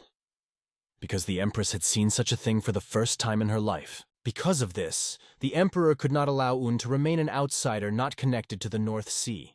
The rank of Blue Wolf might not be enough. If the wolf's anger were to be awakened, it could be a disaster, because no one in their country would want to see him die because of this sword. But the empress never contradicted the emperor's words and always happily complied with his requests. The emperor understood that she often did not act as he said, but the result was always flawless. In the past, she was unyielding and determined, as always, and now her daughter is also trying to prevent chaos in these lands, following her mother's example. In the Ice Palace, in Un's room, there was a cool atmosphere. The young lady coldly led the hero into the room without saying a word. She silently fulfilled her duty, and only at the end turned to him. Her gesture was reserved but respectful. Unnoticed that she looked annoyed and decided to ask about it directly. When she heard the question, she stopped and thought for a moment. She replied that she had no reason to be angry. You are a wise blue wolf who from the edge of heaven and earth was able to solve a question that no one could solve. Why should I be angry with you? Unexpected such a response and was confused. After all, a simple coincidence made the blade of the setting sun disappear in the moonlight. This incident completely changed the course of history, and at the same time, it allowed to save the life of the Ice Emperor. Still didn't understand why he was given the title of Blue Wolf. He felt that this was not just a coincidence, or a coincidence. But, be that as it may, things happened as they did. Although he did not plan anything and was somewhat confused by the words, the princess asked, "Do you really think there's a point to this? Why does everything always turn out the way you don't expect? We've been working on a plan for so long, and you turn everything complicated into simple, useful into useless, with such ease. Why do you always do this?" she said, obviously annoyed. Understood what she meant, but couldn't understand why she was reacting so emotionally. He gently held out his hand to her. Taking her hand, he looked straight into her eyes and said, "Young princess, you are taking on too much responsibility. You brought me here, escaped persecution, and single-handedly handled the important tasks that pertain to the Ice Emperor's life. Take it as a thank you because no one is threatening you right now. And if you lighten your burden even a little, it will be right." However, hearing these words, the princess turned away from him. She asked to let go of her hand and abruptly broke out of his grasp. Apologized for his rudeness, but it was obvious that the girl was embarrassed. He himself felt embarrassed by this turn of events and simply told her, "Thank you." The princess left quickly, clearly in a hurry, but before she also said, "Thank you," was left thinking, what did she thank me for? It remained a mystery. The village was engulfed in fire and chaos. The flames relentlessly devoured the buildings. The girl silently watched as her house was reduced to ashes. There was no pity or remorse in her eyes, only emptiness. A man approached her and said that this is the payment for what she did, but she couldn't understand. If it was a fee, why didn't he kill her? Why took the lives of everyone else? There, in the midst of the burning, lay the people she knew and the land she lived on. "It's all dirty and disgusting," he said. And that's what he said made him do it. She could not accept his explanation. "What right do you have to kill them?" she shouted. "I can, because I am a man of heaven," he answered. He called himself the master of the Ascension Scriptures, the chosen master of the heavens who defied the heavens themselves. These words sounded so eerie for her that she could not comprehend them. His fist came down on her with unrelenting force. He blamed her for what happened to the village, calling her guilty. In tears, the girl looked at this demonic monster. Suddenly, someone rushed in front of her. It was a child, who begged her to see what would happen next. The woman suddenly smiled and then started laughing like crazy. Her laugh was so strange that it confused even this man. He stopped, wary, not understanding what she was up to. "You call yourself a man of heaven," she said, "but have you recognized your child?" His movements froze for a moment, and a doubt flashed in his eyes. "What does this mean?" The woman, with a note of doom, looked at him as if she had already come to terms with the inevitable. The woman falls down, exhausted from the blows she received. She remains motionless, dead before him, showing no sign of life. The Dark Heaven Emperor realizes that this child may be his own son. A small, frightened boy who could not even do anything when his mother died in front of his eyes caused him shame. He approached the child and asked how old he was. The boy replied, 12. The Heavenly Emperor remembered that it was during this period that he himself left his native home. The boy's gaze reminded him of his own reflection from the past. "Come with me," he offered the child. Left speechless, the boy only trembled, not knowing what to answer. Without waiting for consent, the Emperor grabbed his clothes. He jumped into the sky and flew, taking the boy with him. In the future, this child will be named King Moon. Now he is an adult and self-confident man. One of the servants noticed that his master had returned. He hurried to him and bowed low several times. "Stand up," said the king, emphasizing that there was no need for this. He added that unnecessary ceremony only wastes time. Despite this strictness, his advisor still worried about him. The fact is that the king had not slept for a long time, and the advisor advised him to rest. But the king brushed it off, saying that the counselor was only worrying for nothing because of his habit of overworking. "Isn't it funny that I'm awake?" King Moon said with a laugh. "But the greatest merchant, The person who remained next to the Dark Heaven Martial Emperor only smiled slightly. He still wondered how this man could know so much about writing but not have time to sleep. However, the advisor did not learn anything new from this conversation. In his thoughts, he remembered seeing the king who had become the ruler of earth and sky, the great one who defied the heavens. It was an indisputable fact that the heavens had chosen him as their new master, but one passage from the scriptures about the ascension remained unusual. It spoke of one who walks among the clouds, but hides his wisdom, the sun and the earth among men, and that this time marks the end of martial arts. As the holder of the ascension scripture, the king revealed the hidden secret through martial arts. If the holder of the scripture receives the power of the heavens and the wisdom, he will be the one to challenge the heavens, but this has not yet happened. So he must find the next wielder of the writing. The king remembered his dream, in which this moment was clearly reflected. He pounded on the table and said that this decision cannot be made until everything is clear. Criticism was heard at the Ice Palace Council. The name Blue Wolf to a foreigner sounds like an insult to our soldiers. But another council member noted that the first Blue Wolf was also a foreigner, and there is no law that prohibits the name from being given to foreigners. However, the main problem was not the foreigner, but the fact that the new Blue Wolf was a guest of the third princess. If this becomes known throughout the North Sea, the consequences can be unpredictable. The third princess became a strong candidate for the role of heir to the Ice Palace, and many chiefs supported her. But even with their support, some of the weaker tribes may try to destroy her path, destroying all who stand on her side. And that was not all. The wielder of the divine sword and the new owner of the setting sun had been given the title of Blue Wolf, and was now clearly on the side of the third princess. One of the council members expressed confusion as to why the Ice Emperor made such a decision, while another joked about senility. This failed joke caused a storm of negative emotions, forcing him to be more careful with his statements. According to this joker, the Ice Emperor himself should be careful because he fully supports the princess. Meanwhile, the Black Ice Empress, closing her eyes, left the hall, leaving her decision on the foreigner, who was given the name Blue Wolf.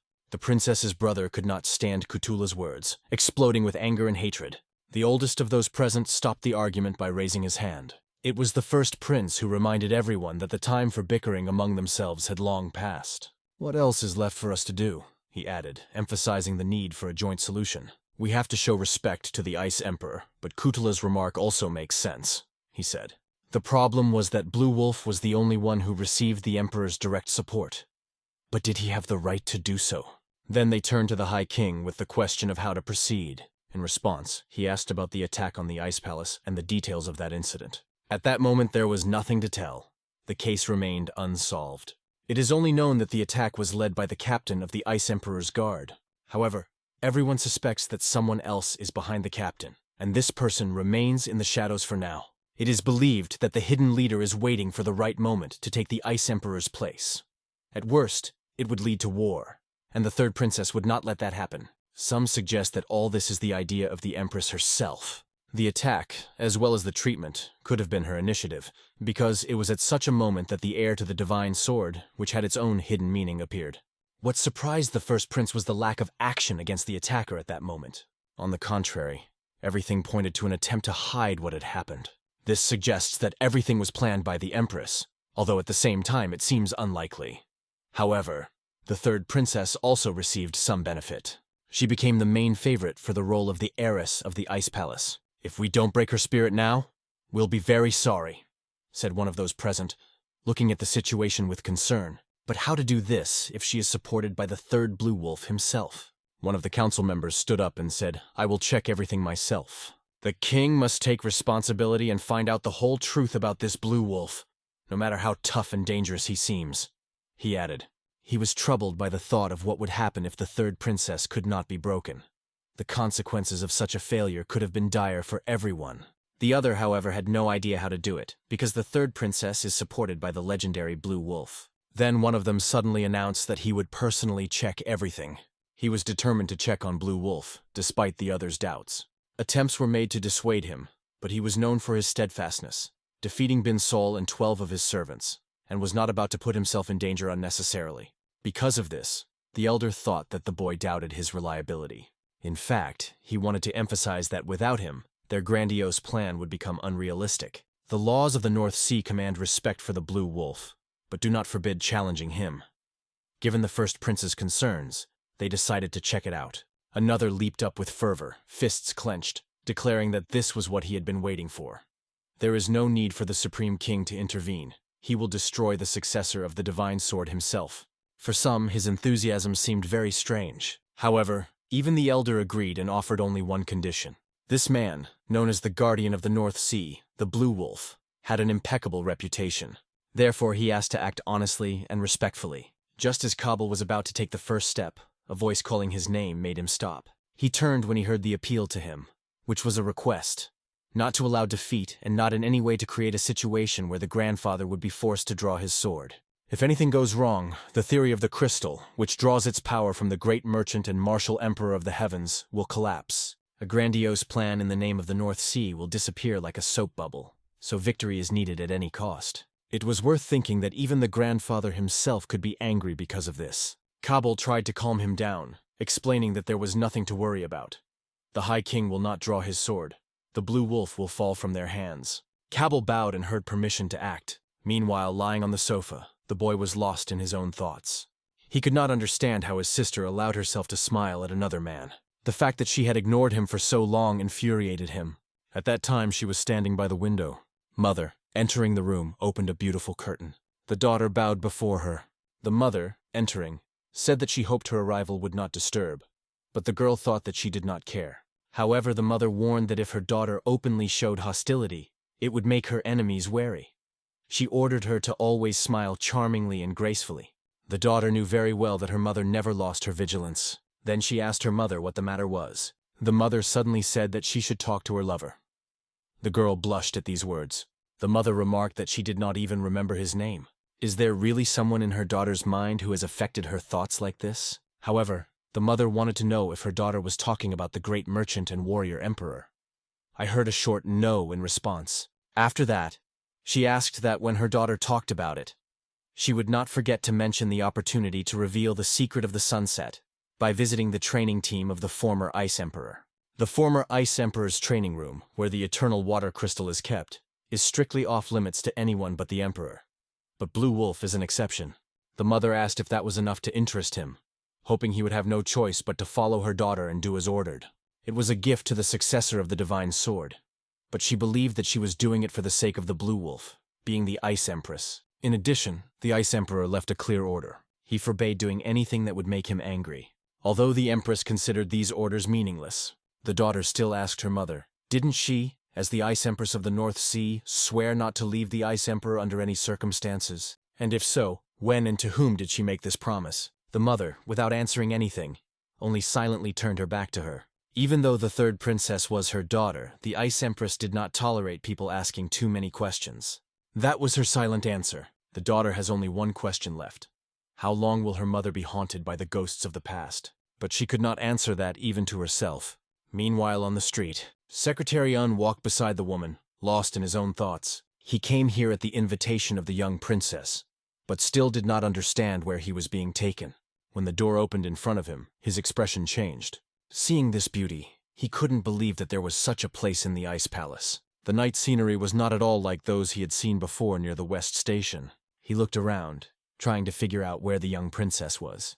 And suddenly a gentle, melodious sound reached his ears. It was a peep game. He began to spin in place, trying to find the source of the sound. The melody did not stop, gently enveloping his ears, and suddenly his eyes opened wide.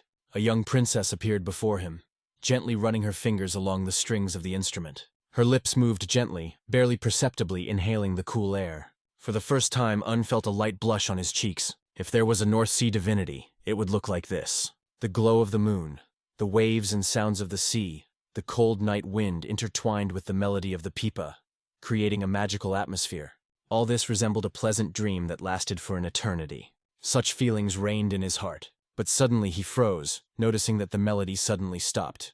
The young princess said that she had made him wait, though Un was convinced that he was the one who had interrupted her. She admitted that she came here to be alone.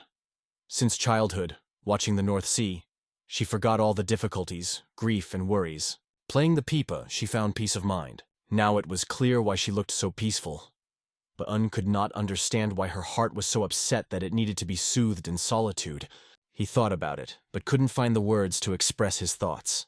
At this point, she asked him why he didn't accuse her of cheating on him. A small smile appeared on his face, because he couldn't even remember a time when she had cheated on him. But the girl meant something else. It is not necessary to use words to deceive. Sometimes silence can be enough. She even gave an example. He came to the North Sea because she asked the divine monk and he sent him here. The secretary immediately understood that everything was just like that. However, he was not upset at all. On the contrary, he felt a little funny when he remembered the irritation on the divine monk's face. "It was my decision to come here," said Un. The young princess added that she had not told him about the attack on the Ice Emperor, nor about the fact that he would have to be guarded. But this did not discourage him, because even knowing all this in advance, he would not have changed his decision. Hearing these words, the girl laughed a gentle, melodious laugh. When she called him a good man, Un finally blushed. "The Battle Emperor is the great creator's sword," she suddenly said. At these words, Un's expression changed dramatically. "Traitor? Doesn't that usually mean a high-ranking Taoist person, but also the Great One?" They both arrived in the North Sea, presenting their skills. The merchant held out his hand. He transferred his martial arts and asked the North Sea to support his rebellion. Without waiting for an answer, he handed over his martial arts and left. From that day on, the Northern Sea was divided into southern and northern factions, including the young princesses. However, with the appearance of the Blue Wolf, this chaos was soon to subside. There was no one in the North Sea who could stand up to him. Un became a real hope for them and had to be ready for two challenges. First, the leaders of the southern faction were not going to give up without a fight, and would definitely challenge. Second, the wrath of the great merchant would fall upon him for ruining his plan. The secretary, although he did not know the details of this plan, was impressed by the title of Great Merchant. Then he asked the young princess if she belonged to the northern faction. Her answer was simple. She is always on the side of profit. However, the eligibility criteria can vary significantly. The secretary himself understood that people always have different opinions, and there is no universal solution that would satisfy everyone. He decided to support the position of the southern princess. Under the moonlight, he directly told the young princess about it. She didn't understand why he was so nice to her, but she was the one who told him about it, and it was valuable to him. All the more he trusted her choice. Although these words could seem like empty flattery aimed at winning the favor of the beautiful princess, at that moment she turned away from him. She advised him to ask the Ice Emperor for permission to enter the former emperor's training room. If he gets there, he might discover the true secret of the sunset. He didn't understand how he could walk into the training room so unceremoniously, but the princess reminded him that he was a blue wolf. She suddenly threw the sword into his hands. Although the sword was unique, he had a strange feeling as if this sword was already familiar to him. The princess said that this sword was given to her by the Ice Emperor, and it was handed down in the Ice Palace from generation to generation. She thought she didn't deserve him anyway, and she called it her forgiveness. The reason for this gesture was her reveal as the Ice Empress during the banquet. Blue Wolf believed that he could not accept such a gift, but the girl insisted that he take the sword, and added that it would be enough for her if every time he looked at this sword he remembered her. He did not understand why she was talking as if she had already given up, but suddenly he felt something strange. The Blue Wolf realized that someone was approaching and decided that he needed to get out of here as soon as possible. The princess assured that everything was fine. The approaching man came to meet her. Seeing this young man, the secretary could not understand who he was. "It is an honor to meet the successor of the Divine Sword," said the stranger. He was the first prince of the North Sea Ice Palace. Judging by the tense atmosphere, it was clear that he was competing with the third princess, and even the Blue Wolf noticed it. The first prince turned to the third princess, asking to be alone with her.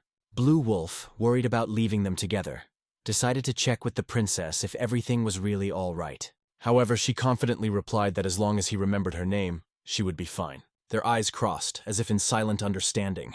Un turned to the princess and said it was time for him to go. He headed for the exit, which was a little higher.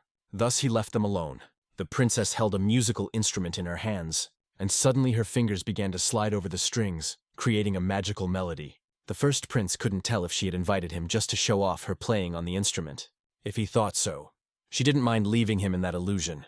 "Although I promised that my heart and that of the Ice Empress would be yours alone, in the end you cannot possess it," he said. She was surprised. Should an older brother say such words to his younger sister? He hesitated, whether she guessed that she was not her father's own daughter. But the girl was far from stupid. Even the rumors involving the Ice Empress take on a completely different meaning. She was able to deceive not only the North Sea, but also the whole world. That's what he said. And she replied that even if the rumors were true, only the Ice Emperor would always be her father. Unfortunately, because of this, she will not be able to become their Ice Empress. Then he remarked that she would still regret it, and he warned, if anyone but him remembers her name, that person will surely die, and she will be condemned to watch this death. The girl just laughed lightly and started playing the instrument again. She replied that if that happened, she would gladly meet death with someone who knew her name. And it is not at all a fact that this will be the first prince. A gentle breeze enveloped everything around, and she said she wanted to be alone, asking him to leave. Returning, he decided to tell her something else important. If you tried to make me angry, you succeeded too much, he said. But she didn't seem to care. She just looked at him calmly. The next day, Blue Wolf and another girl were riding on horses. He still couldn't believe that the Ice Emperor had given permission to enter the training room so easily. And yet the title of Blue Wolf carried enormous weight. The ice spirit that was there was known as the Eternal Ice Crystal. Suddenly, sitting on their horses, they saw something ahead. Is this the former Ice Emperor's training room? Flashed through his head. No trees, no grass, only harsh stone blocks. But suddenly a loud voice was heard. Who are you? 3 men stood among the stones. These were elders who devoted their lives to protecting the traditions of the North Sea. The girl approached the elders and quietly said that this young man had come to ask to be shown the western sun. Blue Wolf came over and handed his sword to one of them. The mustachioed elder examined the sword carefully. The girl added, he says he'll guide you, so follow him. They all moved forward together. However, the secretary was filled with a strange feeling. The Ice Emperor assured them that they would be happy to see the setting sun, but their faces did not look happy at all. Suddenly, one of the elders turned to the girl, demanding that she leave. The girl calmly explained, the Ice Emperor said to wait, and the situation is now as unclear as possible. How much more will you tell me? Said the gray-bearded man, looking down on her. She couldn't ignore an order issued by the Ice Emperor himself, no matter how strict it was. But Elder Tse only took it as empty words. He seemed indifferent and simply asked her to stop. One of those present intervened, remarking that he would speak to the Emperor and urge the girl to return back. Hearing his calm tone, she hesitated for a moment, but still turned around and headed in the other direction. Even the Ice Emperor himself was aware that the elders did not recognize his authority, and they knew it too. They did not understand at all how they could allow the name of the Blue Wolf to go to a foreigner. The elders recalled how the divine sword had arrived in the North Sea in their youth, and they were all young and inexperienced. Both were sure that the name Blue Wolf should never be used for political purposes. They also concluded that the Ice Emperor's decision was wrong, and the High King had the right to challenge the Blue Wolf according to tradition.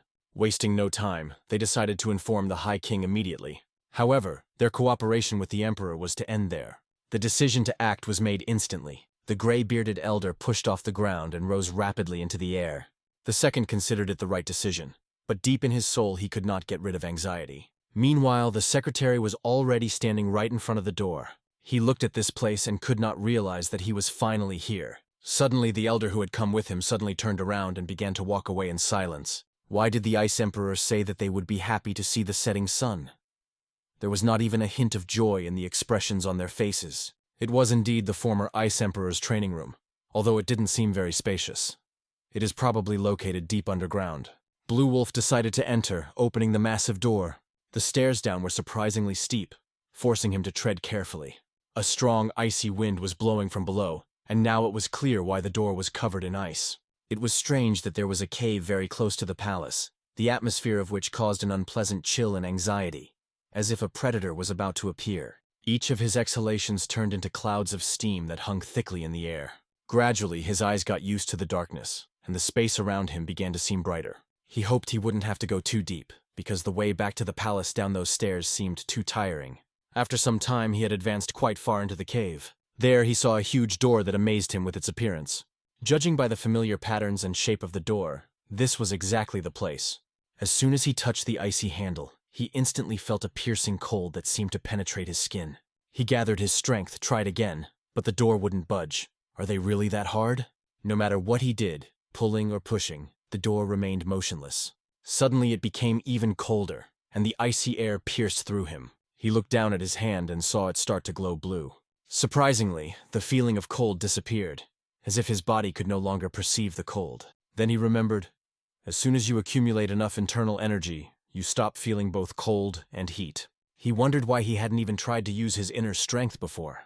Closing his eyes, he raised his hands in front of him, concentrating, and began to prepare for another attempt. He pushed the door that finally gave way, and took a few determined steps inside. What he saw there made him wide-eyed with delight.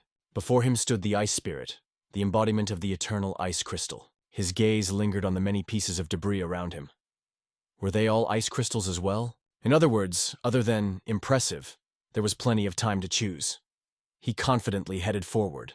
How could something so big be hidden underground? Perhaps this is only a part. The other is hidden behind the ceiling. At that moment, he felt the faint but distinct cry of the sword, echoing somewhere in his heart. Where does this sound come from? None of the swords on his back, neither the Morning Lightbringer nor the wooden sword, made that echo. Then it became clear. This missing blade of the West Sun was giving a sign. My God, he only managed to say when the puzzles began to form a single picture. Not only the West Sun blade, but also that huge eternal ice crystal wept, as if echoing the sword.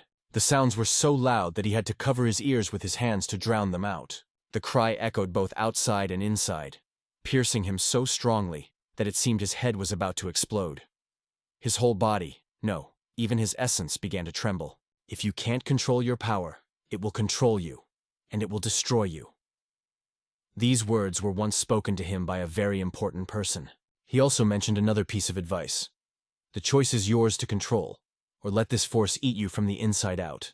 And now everything became clear. Now he realized that he knew how to act, because he had already gone through many trials in his life. He put his hand forward and a glowing blue sword appeared from it. With that sword, he began to circle under the crystal, making complex but confident movements. At this time, Yahello was standing by the window, admiring the beauty outside the palace. Rand stood behind him with an irritated expression on his face, clearly displeased. Yahello couldn't figure out what to do when Secretary Un walked into the training room without saying a word. He tried several times to make friends with the maids, but something clearly went wrong. At that moment, a girl with a frightened look runs into the room. She hurried to report that Secretary Un was in danger. Both boys tensed, trying to figure out what was going on. The girl then explained that her sister had given her this message. The secretary was in danger and needed immediate action. She offered to go with them since they didn't even know where to go. Rand went first, the girl followed, and Yahello, barely holding his things in his hands, ran after them, trying to catch up with them. After some time, they reached the place where they were going. They arrived there on horses, which carried them with incredible speed. Yahello decided to ask the 12th princess if they had definitely arrived where they needed to go, because there was nothing suspicious around. Suddenly, quite unexpectedly, the elders appeared before them. They stopped them and reminded the 12th princess that she was strictly forbidden to come here. However, she calmly explained that she had only come to meet the Blue Wolf. She assured him that she had no intention of violating their boundaries and asked not to worry. Then she inquired of the elder if her presence did not burden them, to which he, maintaining a calm and steadfast expression on his face, looked intently at her. One of the elders sharply pointed out that the 12th princess had no right to insult them. Insult? How can I do this to the elders? Your reaction to my simple question only surprised me, she replied calmly. At this moment, Secretary Un didn't quite understand what was going on, but the 12th princess's spirit seemed indomitable. He suddenly realized that all this time he had only seen her as a child, and it struck him. Yahello looked around in confusion, trying to figure out what kind of place this was, a training room or something else entirely. Suddenly, stones began to fall to the ground, creating a loud rumble. All the boys froze, not knowing what to do next. Their attention was drawn to the flags flying high in the air. The flags were held by horsemen who were rapidly approaching them. The princess urged the boys to stand by her, ready for a possible conflict. Yahello probably didn't quite understand her words because he decided to stand behind her instead of next to her. She sharply ordered them to retreat immediately and get out of here. She also explained that their purpose here is to protect this place from uninvited guests. At this moment, the three elders already knew what they were going to say. They emphasized that the laws of the North Sea have no exceptions. The rules are the same for everyone, without any privileges. The princess was glad to hear, especially because the elders would tell them the same thing they had told her before. At this moment, one of the cavalrymen raised his hand, attracting attention. It was a rider sitting proudly on his horse, looking stern and confident. His gaze coldly slid over everyone who stood before him, appraising them. Rand stood steadfast, his spirit as sharp as a blade. Yahello, on the contrary, looked completely different, as if he was a stranger in this place. The warriors quickly realized that these people belonged to the Murim Union and had come with the successor of the divine sword. Suddenly, the princess spoke loudly to them, asking if they had forgotten the etiquette of greeting her. Her words were addressed to High King Pa Yang Tu, whom she immediately recognized. The Supreme King did not see the 12th princess as someone who had the right to demand etiquette from him. However, she reminded him that her title was officially granted by the laws of the North Sea. Her indignation was so strong that she unconsciously clenched her tender fist. Pa Yang Tu looked down and noticed this gesture. In a moment, several warriors jumped nimbly from their horses in a show of respect. They stood directly in front of the princess, as did the High King. Putting their hands on their hearts, the soldiers saluted and congratulated the princess. She smiled slightly and thanked them for their respect. After that, the High King asked the princess and her companions to temporarily leave the place. But the princess wondered why the incomparable Supreme King avoided her gaze. "I'm not avoiding," he replied. "This offer is made solely for your safety." After thanking you for your concern, she firmly stated that she had no intention of leaving. She ordered her companions to stay close and not leave no matter what happened. The princess explained to the king, "Because she is a princess, being in this restricted area obliges everyone to stay put. If they leave, Secretary Hyun will have to fight alone." Ran categorically did not agree to retreat. Meanwhile, Jagal carefully assessed the situation and noticed that about 52 opponents had arrived. He was ready to use everything in his arsenal if necessary. Secretary Un continued his fluid movements around the crystal, deepening his concentration. His consciousness began to shift to another space. He saw vivid memories like frames unfolding before his eyes. In front of him stood a young man who danced with a sword under the gusts of a strong wind blowing autumn leaves. The young man skillfully handled the sword. His movements were precise and elegant. Suddenly a sound sounded in the secretary's head, causing him to inhale sharply through his mouth and open his eyes. He realized now that he had been unconscious, but he couldn't tell how long it had lasted. He looked down at his hands, which felt as if they had just engaged in a fierce battle. Then he gently touched his hair, checking to see if everything was okay. Even checked his ears to make sure they were in place. But he still could not understand what kind of amazing sword dance that appeared before his eyes. The dance was so beautiful and at the same time familiar that it felt a deep longing. Then the secretary approached the ice spirit and asked, "Is this sword dance your memories given to me?" He even dared to reach out to the crystal. Closing his eyes, he felt an incredible coldness, and at the same time a great power emanating from him. It was the kind of power that not even the 5 divine rulers, nor the Imperial Guard, nor even the million-strong army of the Empire could stop. This power was the secret of the West Sun that disappeared within him. The West Sun sword was the key to awakening the power of the Eternal Ice Crystal. What's more, he was the key to awakening the Eternal Ice Spirit himself. But this power cannot be possessed by one person. No matter how hard someone wants to get drunk, they cannot drink the entire North Sea. Pity can destroy even the strongest vessel. The real power to which he should aspire is himself, his soul, which does not obey external influences. He quickly realized this and went to the door. On his way out, he turned to the ice spirit, saying only, "See you soon." After that, he closed the door behind him and moved on. Meanwhile, the atmosphere on the street was becoming more and more tense. Jagal hoped to see the 3rd princess, but the girl said that she would not come. The little girl said this right in front of the warrior, who heard everything.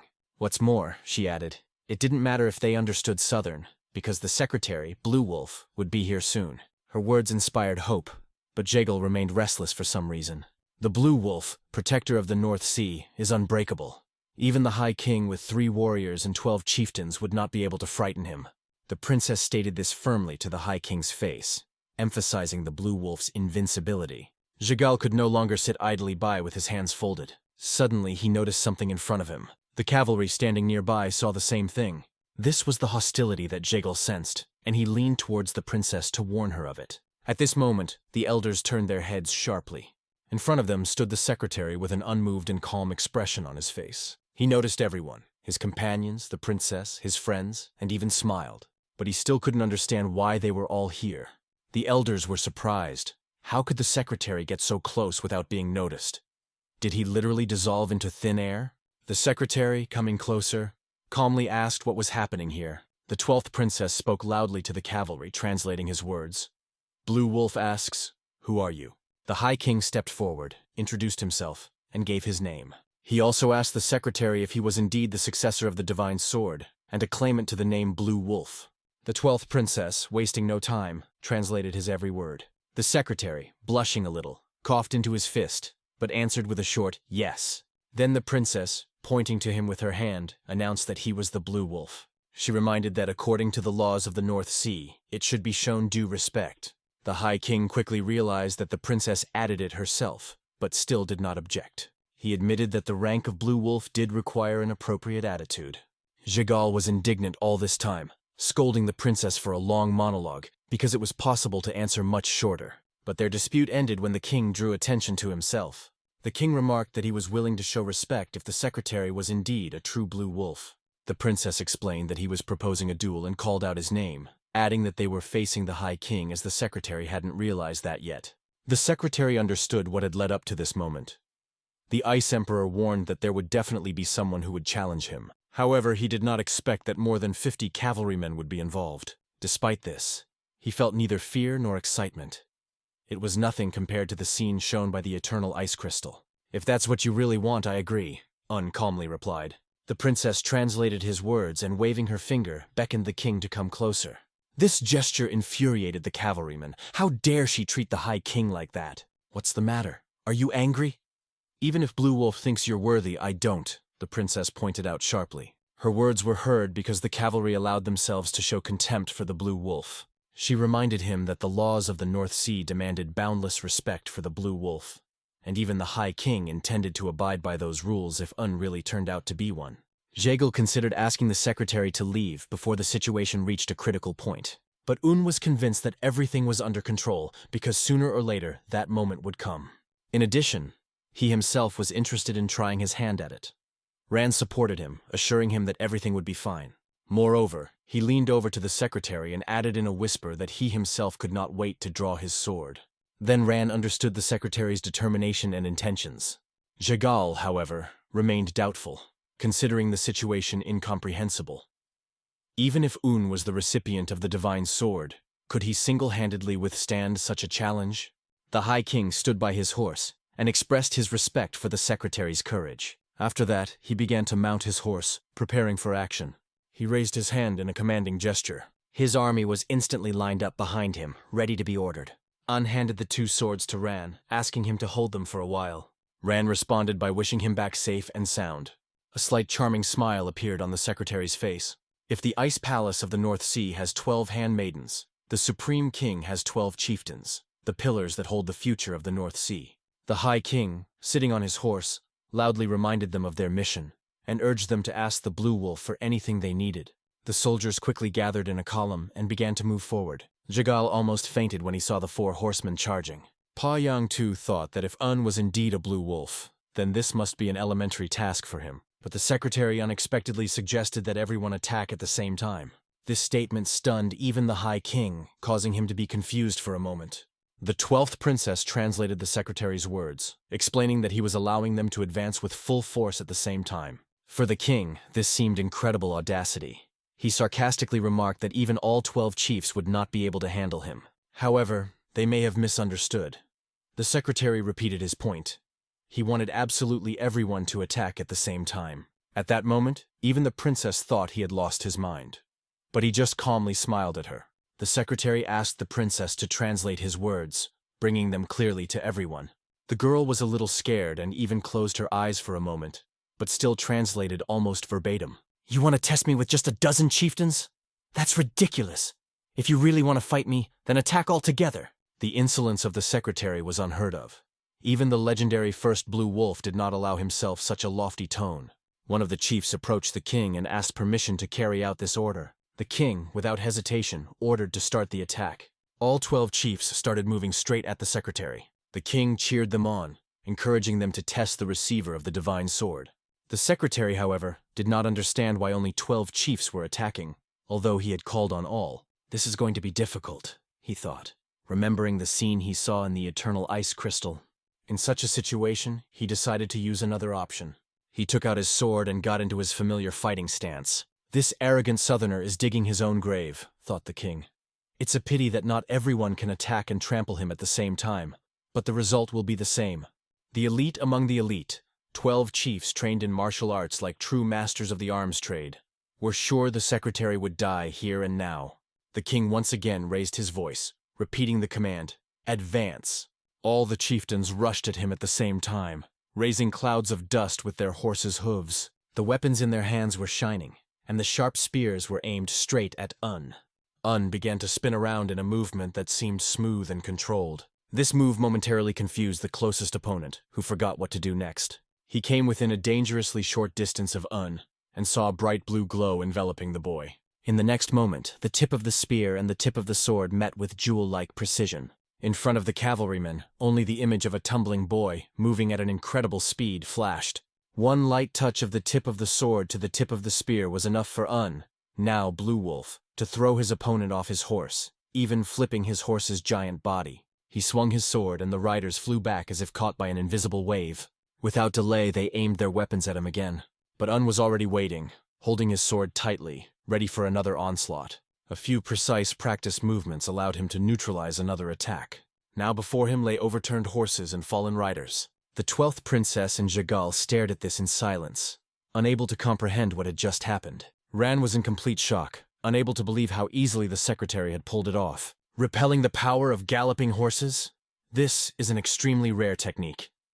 This thought made him tremble with delight. Jagal, standing nearby, couldn't help but shout, "This is incredible! This is a rare technique." A thought flashed through his mind. This level can only be reached by mastering the Wudan school's primordial sword of wisdom. Meanwhile, the downed warriors tried to get up, but their trembling hands and weak legs prevented them from doing so. They did not understand what had happened. The movement of the sword seemed slow to them, but the consequences were devastating. The secretary merely touched the tip of the sword to the tip of the spear. And at that moment, a gentle wind blew, and the earth changed places with the sky. How did he do it? This question filled the thoughts of every cavalryman. The High King was also impressed, because the boy repelled the attack of 12 chieftains with a single blow. This is truly someone who deserves the name of the divine sword, thought the king. Now it became clear why the Ice Emperor chose him as the Blue Wolf. Despite what he had just accomplished, Un was not even panting. He stood calmly, holding the sword in his hands, and was already thinking about what he had managed to do. The High King, stuttering, turned to him. He admitted his mistake, but before he could finish, one of his men standing behind asked him to wait. This warrior reminded the king that there were still those left who could test the secretary, but the king firmly replied that it no longer made sense. However, the persistent man convinced that it was impossible to stop there, and that the matter would not end that way. In the end, the king went out to the army and ordered to check whether the secretary was lying and what his true power was.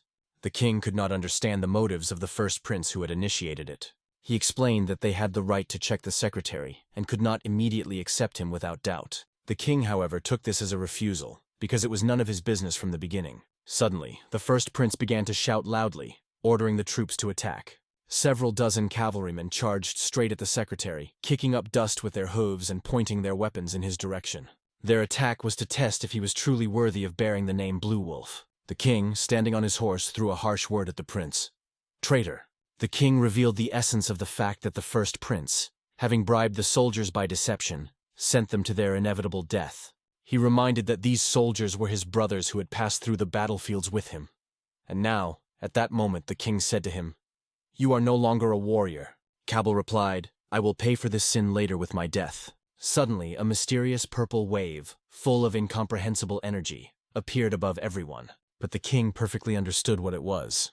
This was the power Blue Wolf generated as he held his sword and raised it to the sky. Un saw the warriors rushing towards him and knew it was time to act decisively. He applied the sword art he had seen in the eternal ice crystal before. It was the true form of the Way of the Sword, which had only appeared before in the swords of Bin Hong and Win Sol. The sword of the North Sea was indeed worthy of being called the beginning of the sword dance. At that moment, the image of the setting sun shone brightly in Un's mind, and the power of the eternal ice crystal resonated within him. Perhaps this power was not as overwhelming as in the vision, but it was still sufficient for action. Un said to himself that it was time to act, and he made the decision without hesitation. Turning to the ice spirit in his mind, he swung his sword, and it happened. The soldiers saw before them a picture of Judgment Day, realizing that they had no chance. Their teeth were gritted with the terror that gripped their bodies. The fear was so strong that a warm yellow liquid ran down the legs of some warriors. For a moment it seemed to them that the attack had passed, leaving them unharmed. But it was only an illusion, and the real blow moved immediately behind it, like an inevitable wave. Again they began to be blown right off the horses, and the riders fell to the ground. They ended up on the ground, covered in clouds of dust. Only groans echoed in the air, and their bodies trembled terribly. Even the horses looked stunned. What to say about Blue Wolf's friends who watched this scene with deep shock? The first prince found himself in an extremely uncomfortable position, which could hardly be called favorable. Blue Wolf proved his unsurpassed strength even in front of the elders. He merely brushed the dust off his sword as he completed the attack. As he had suspected, this power was beyond the reach of ordinary people. His thoughts were confirmed. It wasn't so much a sword technique or a martial art, as it was the immense energy of the ice spirit pouring through his sword. A colossal force, similar to a sea storm, swept away all the energy of the opponents. No matter how strong the warriors were, no matter how hardy the horses of the North Sea were, they were all losing strength. The problem was that the inner energy of the defender himself was also depleted along with the attack. Suddenly, the 12th princess noticed some movement next to her. She shouted loudly to the clerk, warning him to be careful. Ran, noticing Un starting to fall, quickly ran over and supported him. It would be great if the eternal ice crystal forewarned this to happen, Ran thought as he looked at the exhausted Un. The secretary had absolutely no energy left and wanted to fall straight to the ground. However, gritting his teeth, he explained to Rana that everything was fine with him. Looking back at the soldiers who were still standing, he turned to the king with the question, "Should we continue or not?" But it was clear from the faces of both leaders that they did not want to continue the battle. Supreme King Pa Yang too, mustering all his courage, dropped to one knee, folded his hands in front of him, closed his eyes, and said loudly, "I salute you, Blue Wolf." Finally, the old king, subdued by the power of the Blue Wolf, bowed the knee in recognition of his undeniable greatness. The riders, one by one, dismounted from their horses, focusing their eyes on their leader. In respectful silence, they dropped to one knee, arms crossed, showing their devotion and respect to the Blue Wolf. The young queen, not hiding her surprise and admiration, approved of their words and actions. At that moment, Blue Wolf thought that the most critical stage for him was behind him. But suddenly the emperor looked back, looking confused at the unexpected event. Everyone present saw a small projectile rising high into the sky while whistling.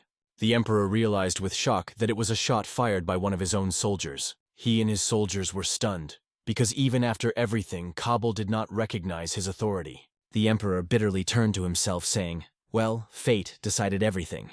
Kabul could not yield. For him, it was a matter of war and honor. He had mistakenly believed that the Blue Wolf had no strength against the cavalry, but their confident looks said otherwise. The dull thumps of hooves filled the field. The riders moved forward, certain of their victory even in the face of possible resistance. Armed with spears, they flew on their horses, confident that the Blue Wolf would not defeat them, even with the remaining strength. It was at this moment that Jigal, looking at the 12th princess, could not hide his surprise at her calmness and silent strength in the face of the onslaught of cavalry. The atmosphere seemed familiar, although something subtle had changed. The princess was positively watching the events, and this surprise was obvious even to her. Her words about the color pink were surprising, because no one understood their meaning, which only increased the tension. The princess suddenly pulled out a smoke grenade and activated it, sparking even more interest in the crowd. At the same moment, a huge pink firework lit up the sky, drawing attention to her actions. For the princess, this color had a special meaning, and with a smile, she calmly looked at the Blue Wolf. Jigal, full of surprise, tried to understand her behavior, surprised by her calmness at the crucial moment. The princess, noticing his confusion, was surprised by how loudly he expressed his emotions. The emperor, sitting on his horse, carefully watched the army, which was in combat readiness. Jigal hoped that the pink signal was a request for help, and the princess only confirmed his opinion with her confident appearance. She was waiting for help to arrive, sure that help would definitely come. Jigal could not believe that the young princess had such strong confidence, because a rider on a white horse was already approaching in the distance. The given signal was accompanied by a loud sound of hooves, which filled the space, causing alarm in Jigal's heart. He expected to hear the sound of a horn, but an unexpected voice behind him announced that the horn was not being used, which only increased his tension. After that, Jigal realized that this voice belonged to someone very close to him, and it stunned him. Everyone was surprised to see the princess standing confidently in front of them, calmly dismounting from her horse. She already knew that the signal had been given, and no further action was needed. The young princess, not restraining her emotions, threw herself into Oni's arms. Her joy was sincere and bright, which Oni did not expect, but accepted warmly. Oni hugged her, patting her head gently, showing her approval and support. This moment made the 12th princess incredibly happy. Jigal, watching this scene, was so surprised that he could hardly stay on his feet, realizing that Oni had really come alone. Not paying attention to Jigal, they embraced and turning around, calmly moved on. Such an ignore left Jigal stunned. During the walk, the young princess cast a penetrating look at the blue wolf, as if trying to understand something. The third princess, unexpectedly for everyone, dropped to one knee, acknowledging the greatness of the blue wolf. This surprised him, and he immediately asked her to stand up. At the same time, the third princess asked if he liked the training room, giving him a mysterious look. Her words and actions touched Blue Wolf deeply, filling his heart with unexpected warmth. Watching the army, the third princess realized that the High King was really confident in his decision and strategy.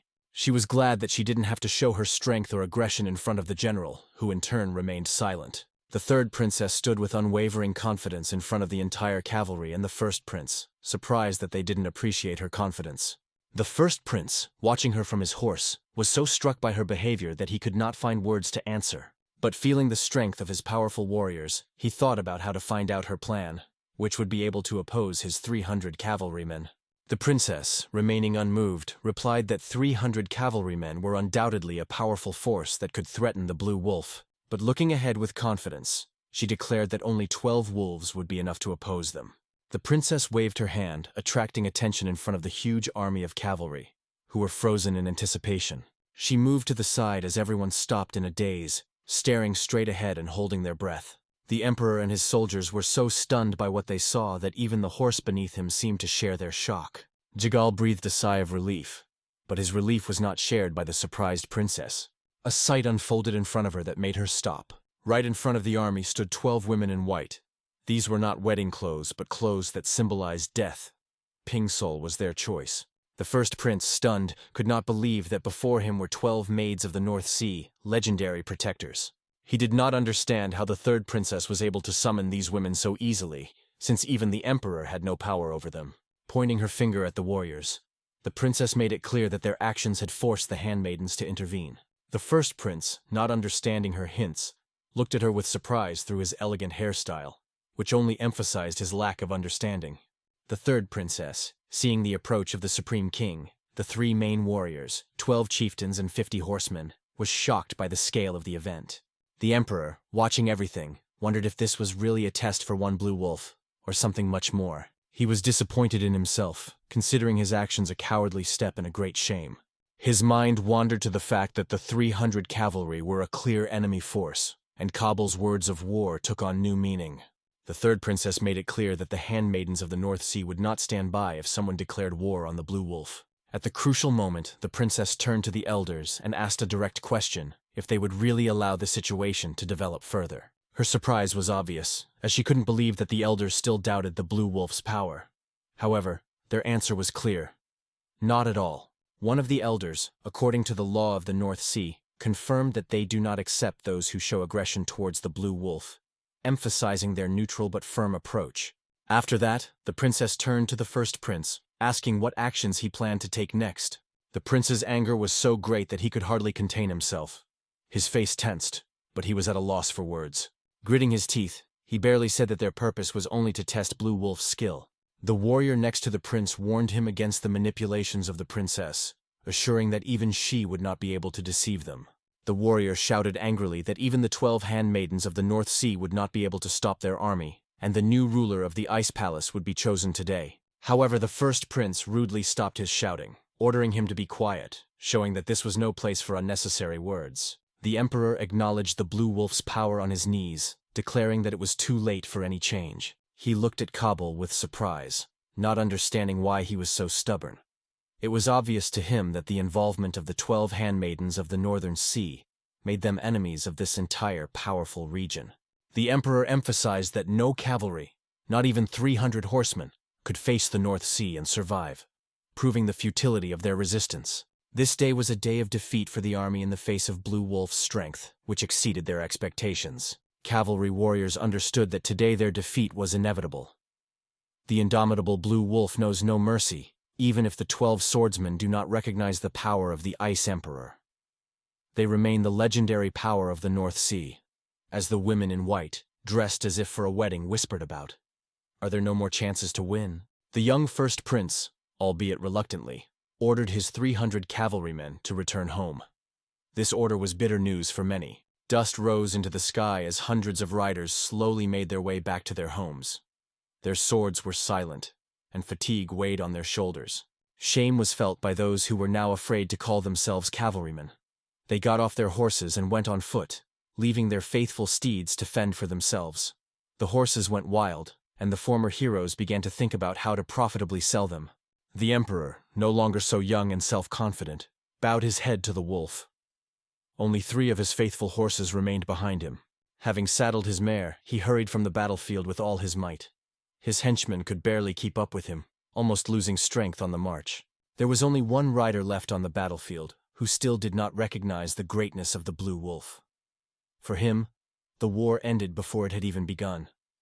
He had to leave the field with bitter shame. The warrior only sighed heavily, realizing his weakness in front of those who were stronger and more worthy than him. The battlefield was empty. The cavalry, led by the emperor and his horses, left the place, leaving only memories of defeat.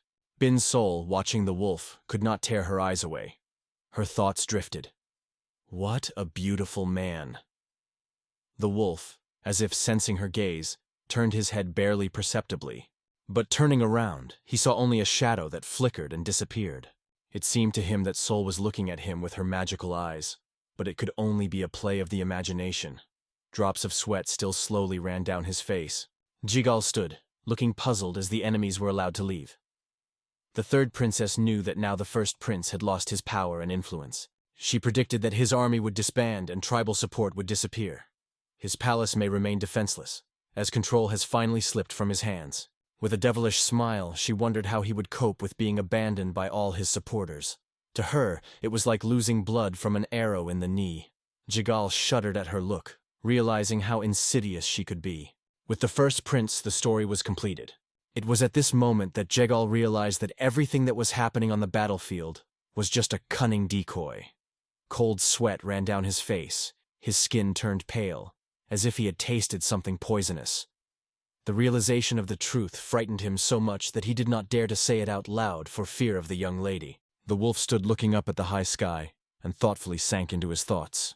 The sky, which was once warm, bright, and full of goodness for him, now became cold and pitiless, as if a reflection of the changes in his soul. Eventually, they found themselves in the Ice Emperor's office, carrying with them a hard-earned victory. The Emperor radiated joy and gratitude as he praised them for their efforts that would benefit the North Sea. He understood that these allies became true friends for him, and their actions will forever remain in the memory of the people. The blue wolf who descended from the border between heaven and earth will be remembered as a wise ruler until his death. In response, the wolf bowed deeply, folding his hands in a gesture of thanks. The emperor handed over a letter addressed to the divine monk of the Union Murim, expressing confidence that it was already expected. With a slight smile, the emperor handed the letter to the maid for further transmission. When the letter got into Jigal's hands, he was overwhelmed with emotions, realizing the importance of this task. The realization that he, as the messenger of the Murim Union, had to deliver this message to the divine monk inspired him to new achievements. After a short sigh, he realized that the Ice Emperor's letter was an official confirmation for the Union. This was the best news for him in the whole adventure. However, this was only part of the news. Rumors reached the Emperor that the wolf was training him and his soldiers. The wolf was surprised when he heard these words.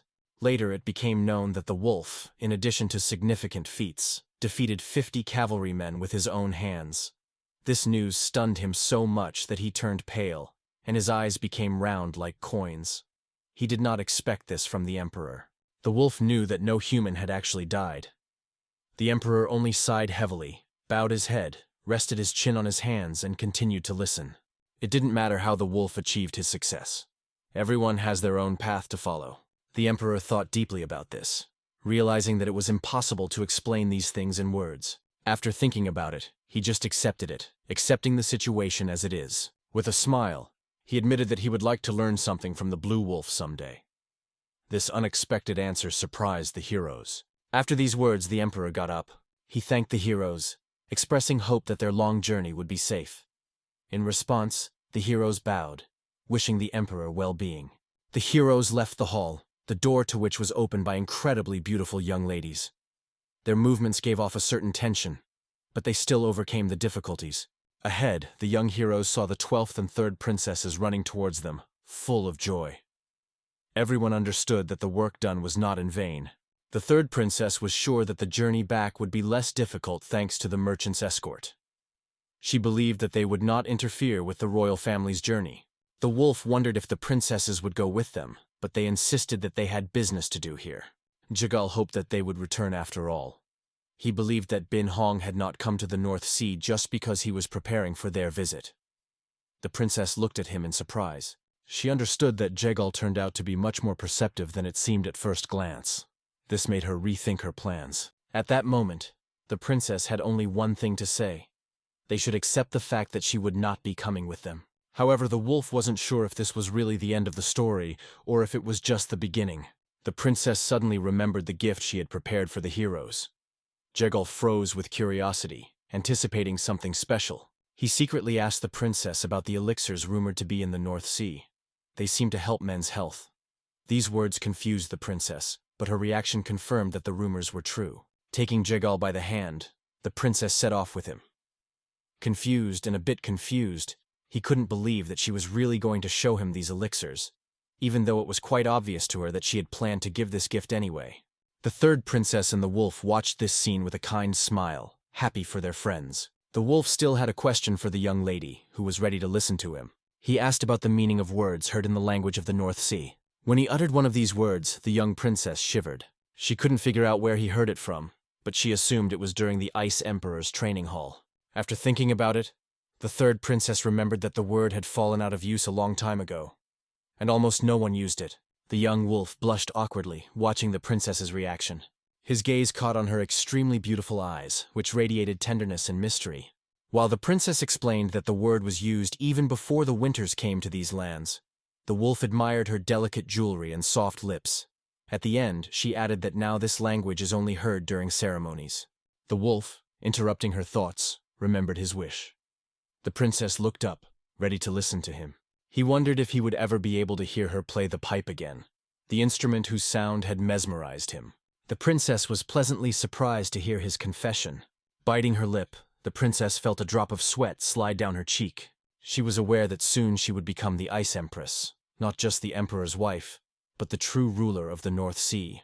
Meanwhile, the young wolf learned that he had to lead Murim's alliance or become a key figure, representing the honor of Zhang Hu and Murim. This news stunned him, because he did not expect that such a role would go to him. The Emperor and the future Empress wondered if they would ever have to meet again, on a bloody battlefield or on the shores of the starlit Western Sea. The wolf understood that there is not only one path in life. The princess just nodded in agreement. However, she knew that as long as the sword was in the hands of the wolf, she had her own will, and there could be no other way. Her confidence impressed the wolf. Her words causing him to lower his sword stunned him. After all, for the wolf, the sword was the only thing left. As the wolf was about to leave, he heard a warning to avoid King Moon. The mention of merchants and the dark sky martial emperor made the wolf think. The princess only reminded him of these two powerful figures. The princess turned and left, leaving the wolf alone with his thoughts. However, she stopped to say something else. Turning to the wolf, she confidently declared that his choice was the right one. At that moment, the wolf began to understand the true meaning of her words. With that, the young princess left, leaving the wolf lost in thought over what she had said. At that moment, one of Moon's loyal companions approached him to report that the North Sea was silent. There was no news and no signal. Moon immediately understood what such silence was leading to. Communication with the central regions of the North Sea seemed to be completely cut off. Moon thought for a moment, trying to figure out who could have caused such a disconnection. An image of the first prince appeared in his mind, whose haughty and ambitious attitude was deeply etched in Moon's memory.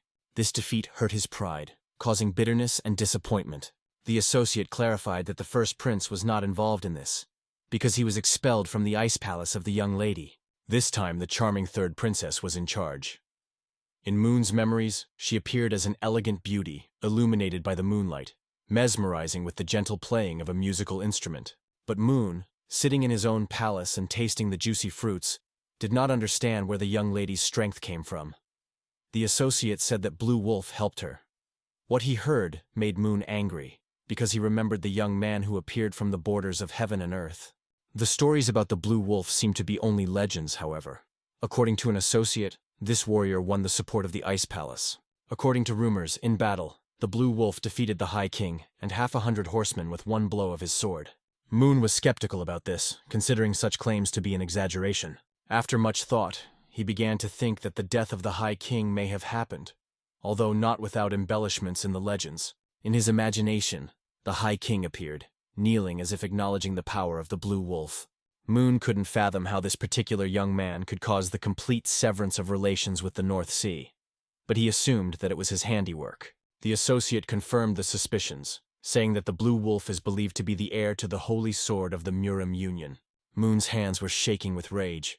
Standing up, he asked his companion if this guy was really the one the Battle Emperor was looking for. Memories of the fierce battle once fought by the Battle Emperor against the Blue Wolf flashed through Moon's mind. Moon wondered if the stories about his resemblance to a huge white wolf and how the Blue Sword heir easily conquered the Blue Sea were true. His memories brought him back to the days when the merchant was there. The image of this warrior constantly appeared in my mind. Moon wanted to know exactly what was said about the Blue Sea, and the associate explained that the wolf was of much more interest to many, and some believed that he or the Azure Dragon Swordlord could possess a certain document. Moon smiled as he remembered his father, who had never been bothered by this document. Even with the Battle Emperor's search for strong warriors, it was important for Moon himself. After conferring with an associate on the events in the North Sea, Moon decided not to intervene, hoping that the merchant would do nothing and let things die down. His attention was now focused on the preparation of the Green Forest and the Alliance. Holding the fan as if it were a microphone, he gave a stern look and ordered to keep an eye on the three greatest to make sure they got their medicine on time. Moon was looking forward to fulfilling all the conditions of the merchant, imagining that after that, the whole world would be in his hands. He believed that the Dark Heaven Martial Emperor would one day disappear into the darkness, and Moon himself would become the master of the world. Clutching the fan and clenching his teeth, he felt that he was only a short way away from his goal. His look fascinated those around him, because they saw in him steadfastness and determination. Waiting for the entire Blue Sea to fall at his feet, Moon let out a loud laugh. At the same time, a huge caravan of heroes set off on a journey, leaving behind only a cloud of dust. Jigar was in a high mood because the splendor of life completely fascinated him, and he laughed with pleasure, full of joy. He liked the attention of the young ladies who patiently looked after him. He even wanted the carriage to move more slowly. Blue Wolf watched this in silence. Jigal became interested in Blue Wolf's plans in case the Murim Union returned. He was worried about what prospects awaited the young warrior. The young wolf himself did not know the answer, because he only dreamed of a quiet life with the opportunity to train without harming others. Jigal understood how difficult it is to realize such a dream, especially for a powerful warrior who attracts the attention of others. He wondered if Blue Wolf had any idea what the traders called him. In the North Sea, he was increasingly referred to as the God of War. It was also quickly spread that he was already the heir to the Holy Sword. Jagal, blinded by luxury, even blushed with excitement because he saw how many people were jealous of the Blue Wolf. He understood that the real tests for the wolf were still ahead and would be much more serious than anything that had happened before. Sooner or later, it will be time to make key decisions. Jagal mentioned Murim's merciless laws, where retreat is impossible, as it means inevitable defeat. He hinted that the Blue Wolf could take his words as wise advice or think of them as empty musings. The young wolf mentally agreed, although he didn't know how to proceed, so he just took it into account. Meanwhile, everyone around relaxed and laughed, enjoying the short respite. Suddenly, Dokoran stood up, attracting the attention of those around him. He stood as if trying to say something, but not finding the words, he remained silent. The young wolf remembered the times when Qianhu Murim seemed like nothing more than a dream. Now he understood that in reality everything was not so bad. There was a saying that good ways end too quickly, and easy days fly by in a flash. The heroes crossed the border and reached Guangzhou, already approaching Hangzhou. Although they did not know how much more they had to travel, the merchant leader understood that everything depended on the circumstances in Guangzhou, and he sensed that they would be late. Blue Wolf wondered why there was such a delay as he watched the old merchant. The merchant tried to explain that they were doing everything possible to arrive on time, but certain rumors indicated trouble. The wolf did not want the merchant to apologize, because he had already managed to be called the God of War of the North Sea.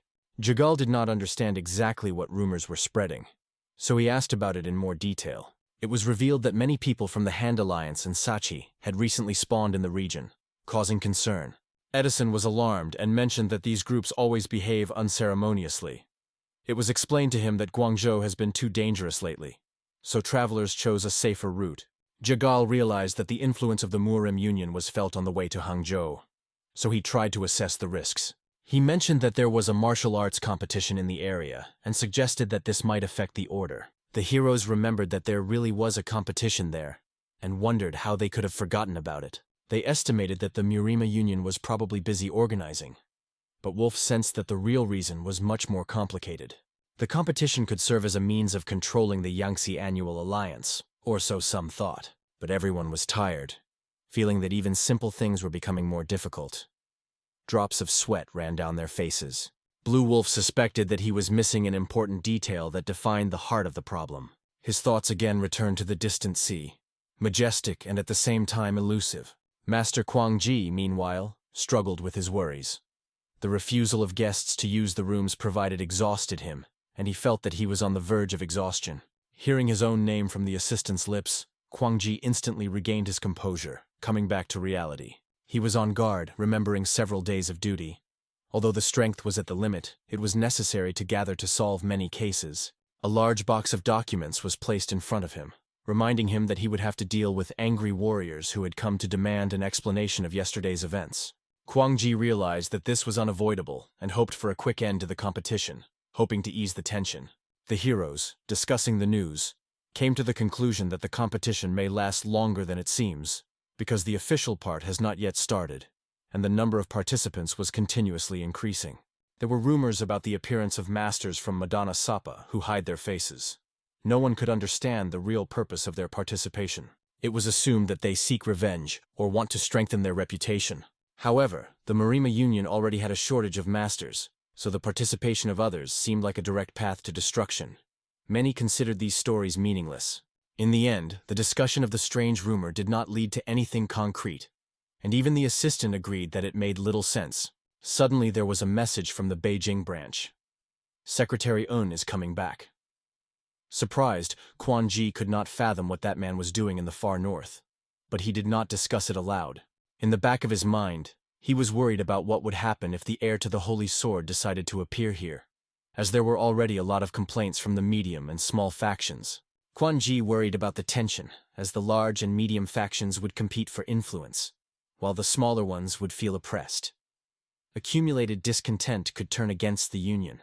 Meanwhile, the young heroes approached Beijing, stopped in the middle of a crowded city, and for a moment plunged into the commotion.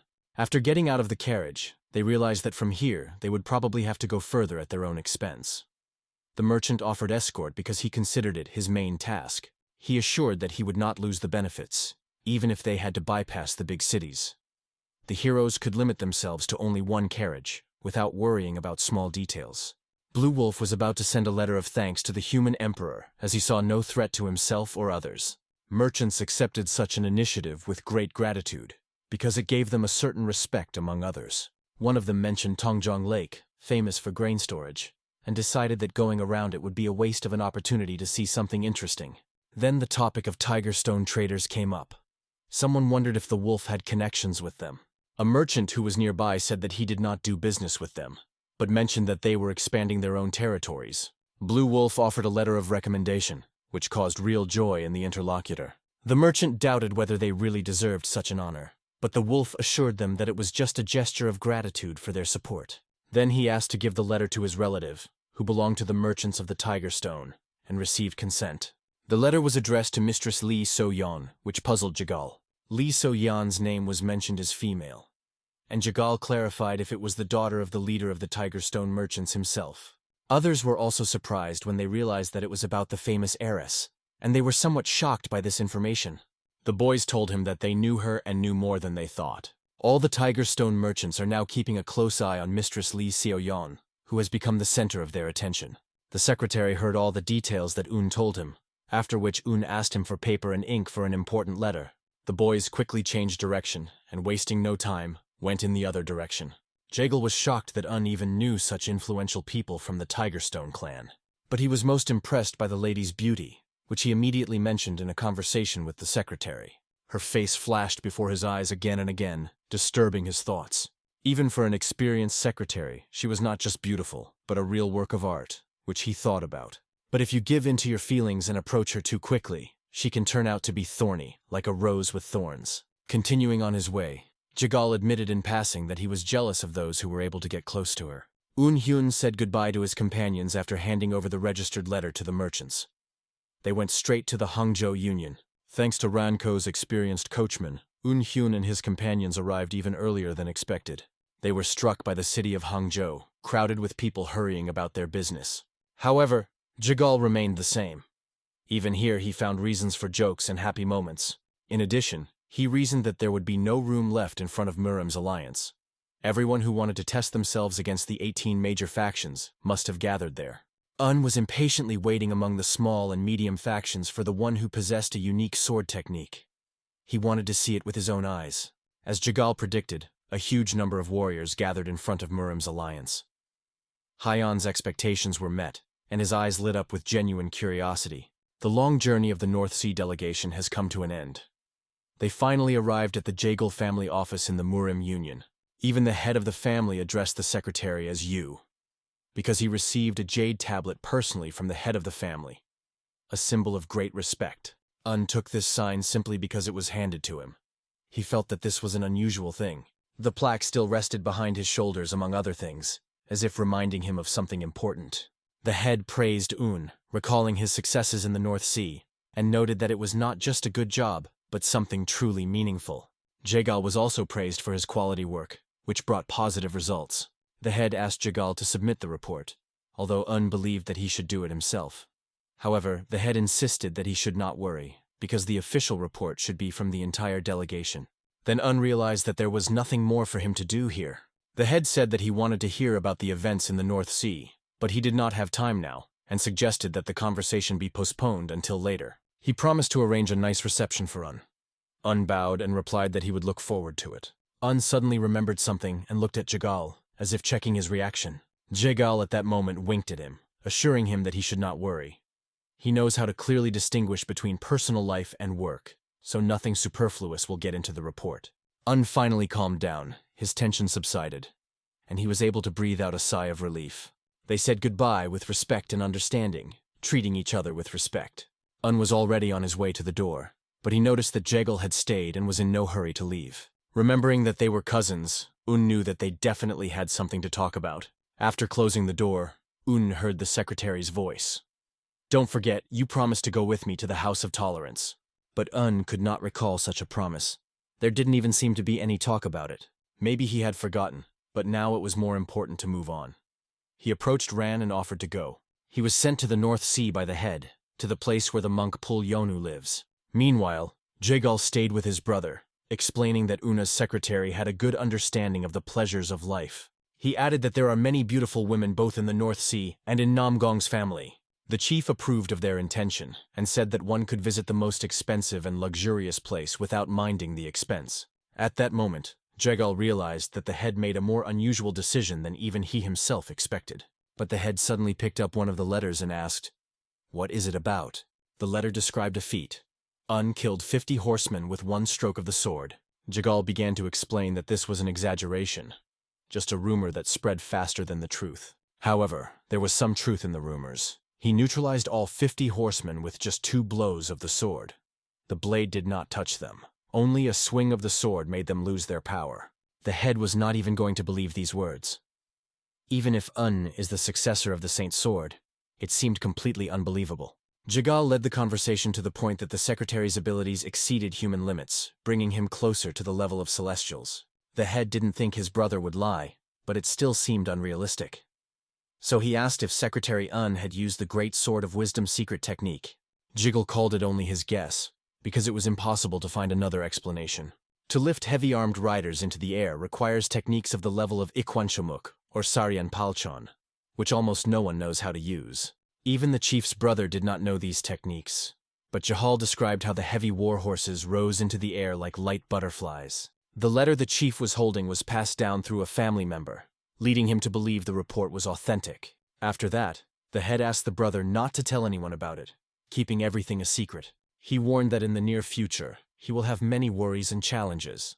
The head noted that now he will have to stay only in the family home for a long time. Although the affairs of the North Sea were finished, there was an even more serious problem. Her name was Hyun. At this time, and Ran were walking down the street talking about their thoughts. Thought about a man named San Ying, who, through the Dark Sky Battle Emperor, had taken over the annual alliance and tried to win the North Sea over to his side. He was worried that if they also conquered the Green Forest, it would be a huge threat to everyone. On the way to the North Sea, they were attacked by people from that very place. It is said that these attackers are now actively preparing for something big. It is worth thinking. Is this merchant behaving too suspiciously, and what is he up to? Soon they finally reached the right place. Thanked Ran, for without his help he would surely have been lost. They came even closer and could already see the monk. The monk stood as usual, and fed the pigeons, as if watching the world with silence in his heart. Seeing the monk immediately invited him to come closer. Ran also approached, but before doing so he assured himself that the monk would not eat his master, Secretary I heard you danced with swords on Iron Mountain, Pool began, drawing and Ran's attention. Ran listened carefully, trying to understand what the monk was trying to say. However, Pool noticed that did not smell of blood, and suggested that the alias be changed to Sword of Tenderness, or Sword of Compassion.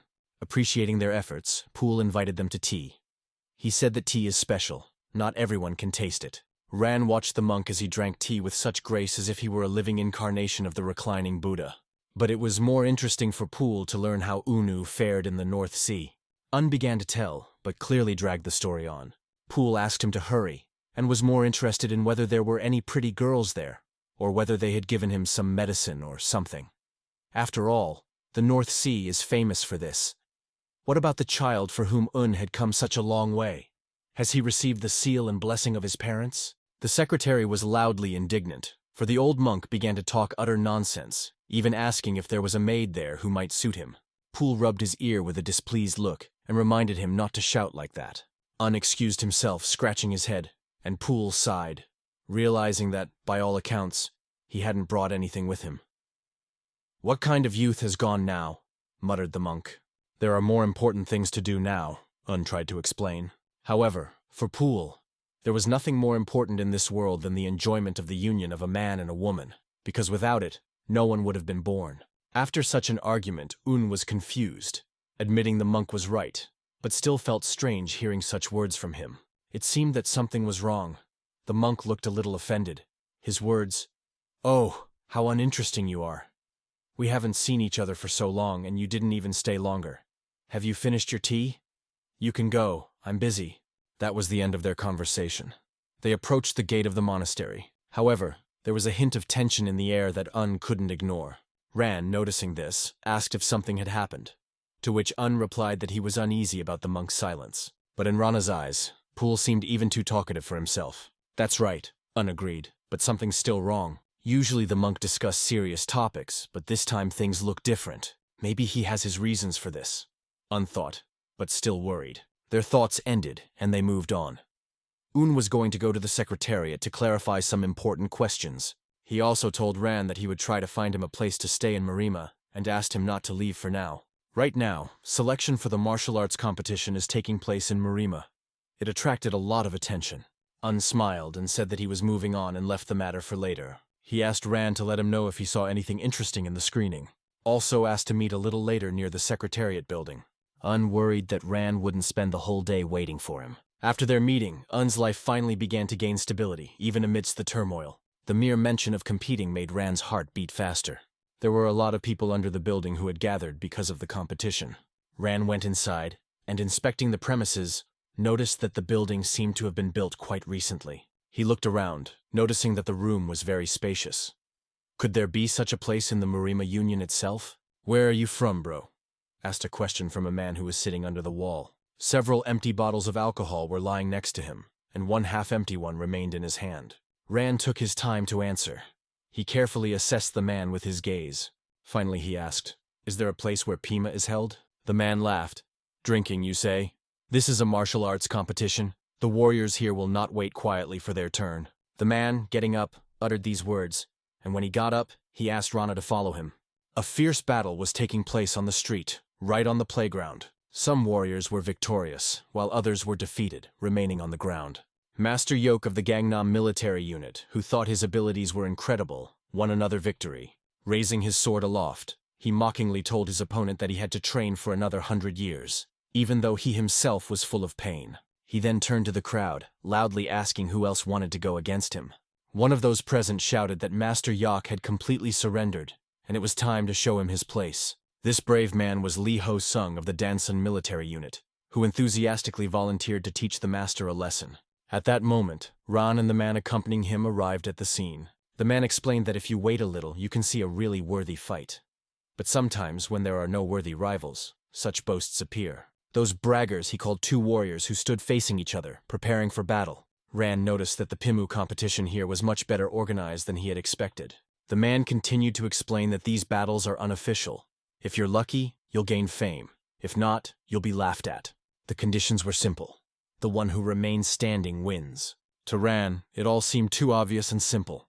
Ran watched as the two fighters fought, putting all their strength into their punches, each of them wanting to win. The fight gradually turned into an aggressive competition, where emotions began to take over. Their fierce duel resembled the fight of two angry dogs that are not ready to back down. Suddenly, one of the fighters began to bleed profusely from his arm, losing strength. He was forced to surrender and accept defeat. Master Yoke won again, raising his sword in victory. However, inside he understood that he was already extremely exhausted, and his strength was at its limit. At this moment, the man accompanying Ran carefully assessed him, and realized that Ran was not a simple spectator at all. Curiously, the man asked Ran where he could bet on the fighters.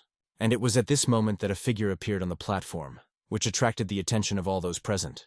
The crowd, seeing this man, held their breath, feeling his power and authority. He was a serious man with scars on his face, holding his sword in his hand. John Palsan from Shandong. He was known as Black Tiger, John Palsan, whose name was feared in the world of martial arts. Shouting loudly, he challenged everyone present. "Who dares to come against me?" There was such strength in his voice that everyone present could feel its pressure. He noticed that even the slightest hint of his energy had already frightened the crowd, and he wondered if he would find a worthy opponent here. Jung Pal-san had already decided that no one would dare to stand up to him when he suddenly saw the boy in front of him. Turning around, he saw that it was supposedly an ordinary young man, but he was holding a weapon in his hand. Who is this? Jung Pal-san thought, because he had never seen this boy before. The most logical thing was to ask his name, and the boy answered, Tokko Ran.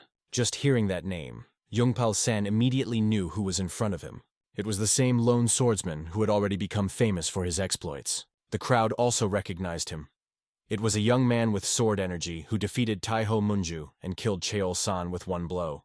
Jung Pal-san was shocked, not expecting to meet a master of this level here. Ran, however, warned that he would not use sword energy in this fight. He also promised not to use inner strength, but to fight only with his sword and his own physical strength. Extending his hand towards the Black Tiger, he calmly asked, "Still scary?" It was a tempting invitation for Jung Pal-san, but he still clarified. "What if you accidentally use the sword energy?" Ran replied coolly.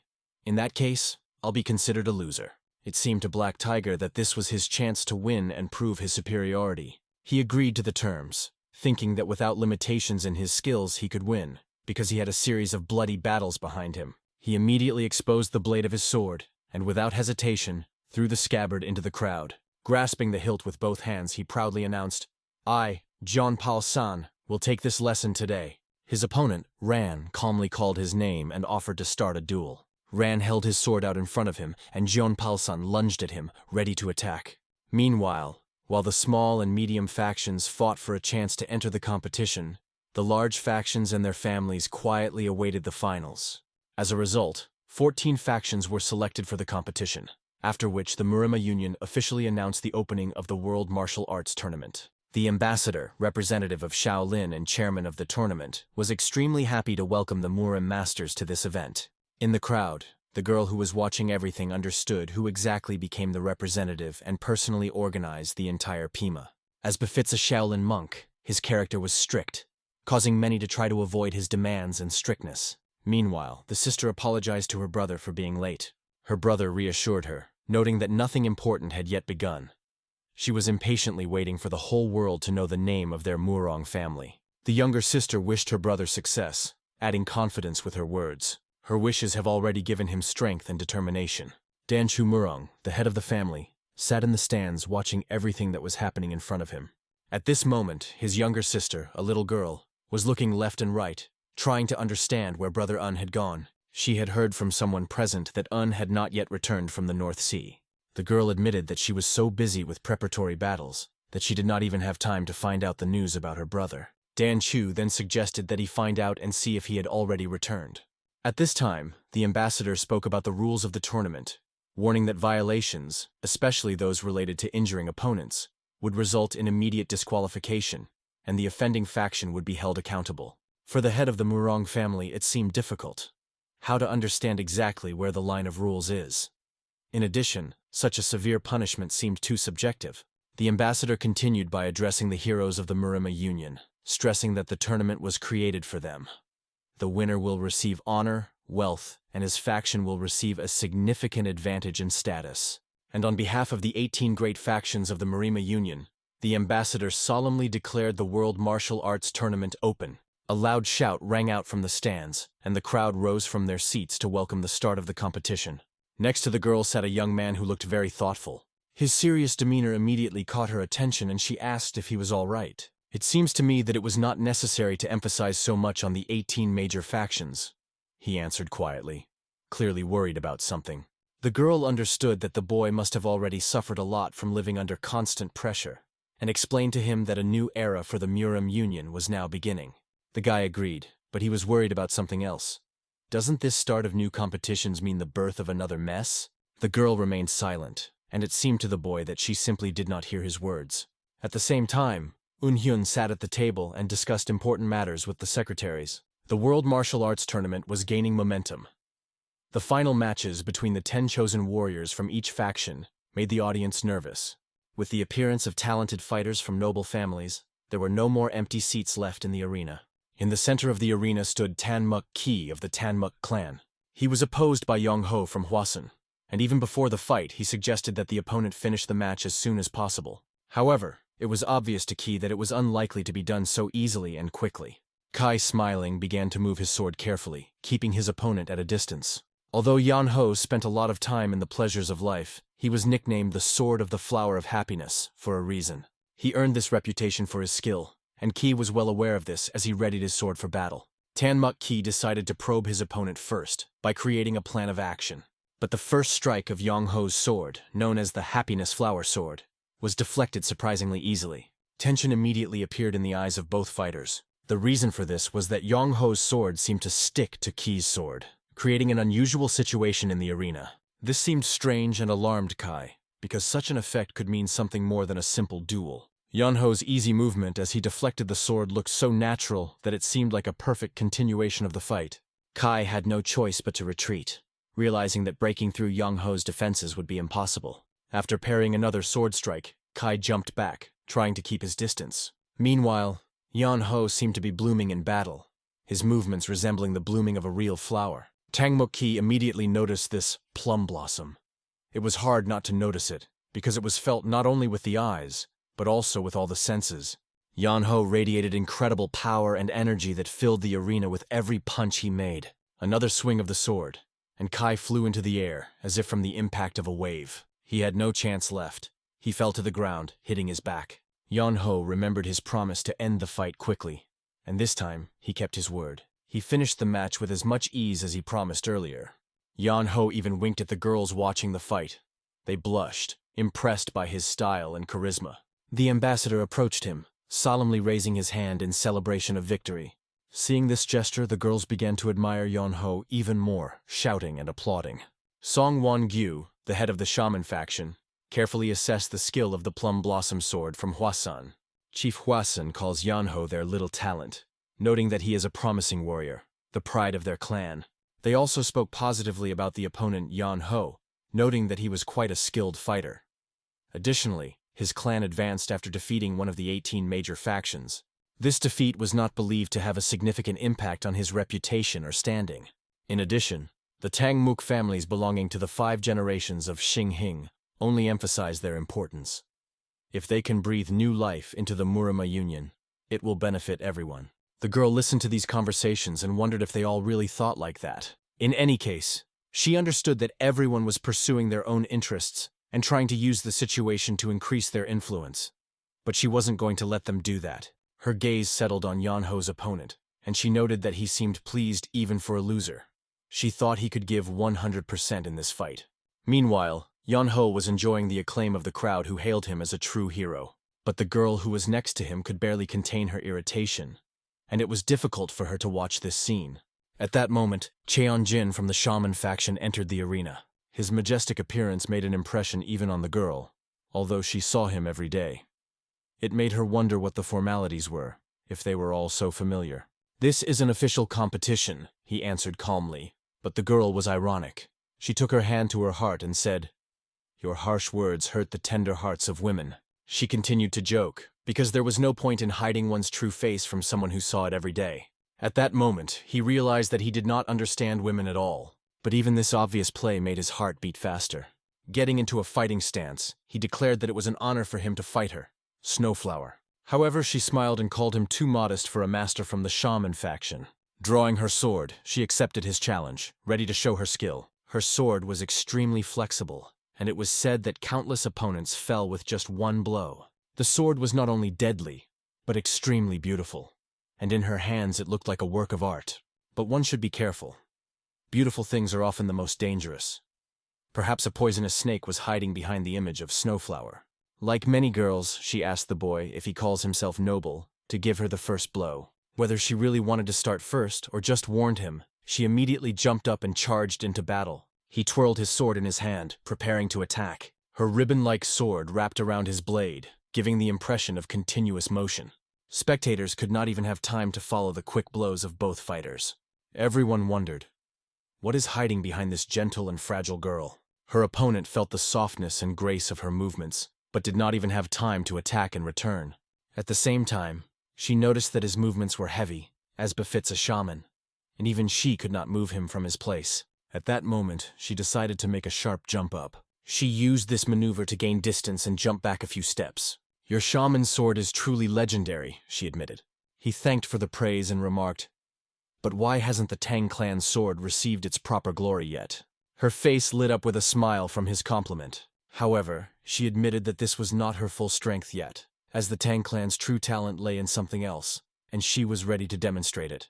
Sachon-dan Mun is a well-known family from the Sichuan region, consisting of blood relatives of the Tang clan, and their fame was undeniable. Although the Tang clan is known for their skill in using poisons and memory, their true strength lies in their boundless rage. However, she considered it inappropriate to demonstrate such strength in a polite duel. The shaman warned her that it was a true insult to his pride to disparage a sword that had gained its fame through unparalleled swordsmanship. She could no longer stand idly by such words. Spreading her hands, she began to accumulate her energy, which gathered around her like a halo of power. At that moment, the shaman felt something change in her battle aura. It turned out that she was imitating the technique of the Tang family sword known as the Heavenly Snowflower, an incredible combination of movements similar to a shower of petals. With one powerful jump, she pushed off the ground, demonstrating her skill. Her movements were graceful. She spun around herself 180 degrees like a spinning top. Her sword followed her in a deadly trajectory, and her confident gaze spoke of readiness to attack. But in her eyes, Shaman saw only pure rage that seemed uncontrollable. As soon as she got close, the shaman tried to parry the attack, leaving himself with no other choice. Their movements became faster and faster, so much so that it was difficult for the audience to follow the fight. The strain was visible on the shaman's face. He was finding it difficult to counter her attacks, even with his experience. At the same time, she continued to circle around him, jumping high and striking from different directions, forcing him to be constantly alert. The shaman began to smell the distinct scent of flowers that filled the arena. It was the Heavenly Snowflower, the secret of her attack, which combined a pleasant aroma with an incredible speed of strikes. Her blows fell on the enemy like cold hoarfrost falling from the sky. Realizing that it might be too late to counterattack, Shaman decided to go on the defensive. To increase his strength, he began to scream loudly, channeling all his energy into defense. He managed to deftly deflect her attacks, which flew straight at him from all sides. He moved around the arena, expertly dodging and blocking her every strike. However, it seemed as if the arena was about to explode from the energy that both warriors emitted. Even the spectators in the stands had a hard time withstanding this onslaught of power coming from the match. After a series of fierce attacks, they both remained intact, standing facing each other. Snowflower immediately recognized the shaman's technique, Sword of Chaos. In response, he warned her that this attack was not enough to defeat him. Looking her straight in the eyes, the shaman admitted that a fight like this could drag on for a long time. However, the girl shook her head and calmly replied that he was wrong. If I couldn't win with this technique, there's no point in continuing to fight.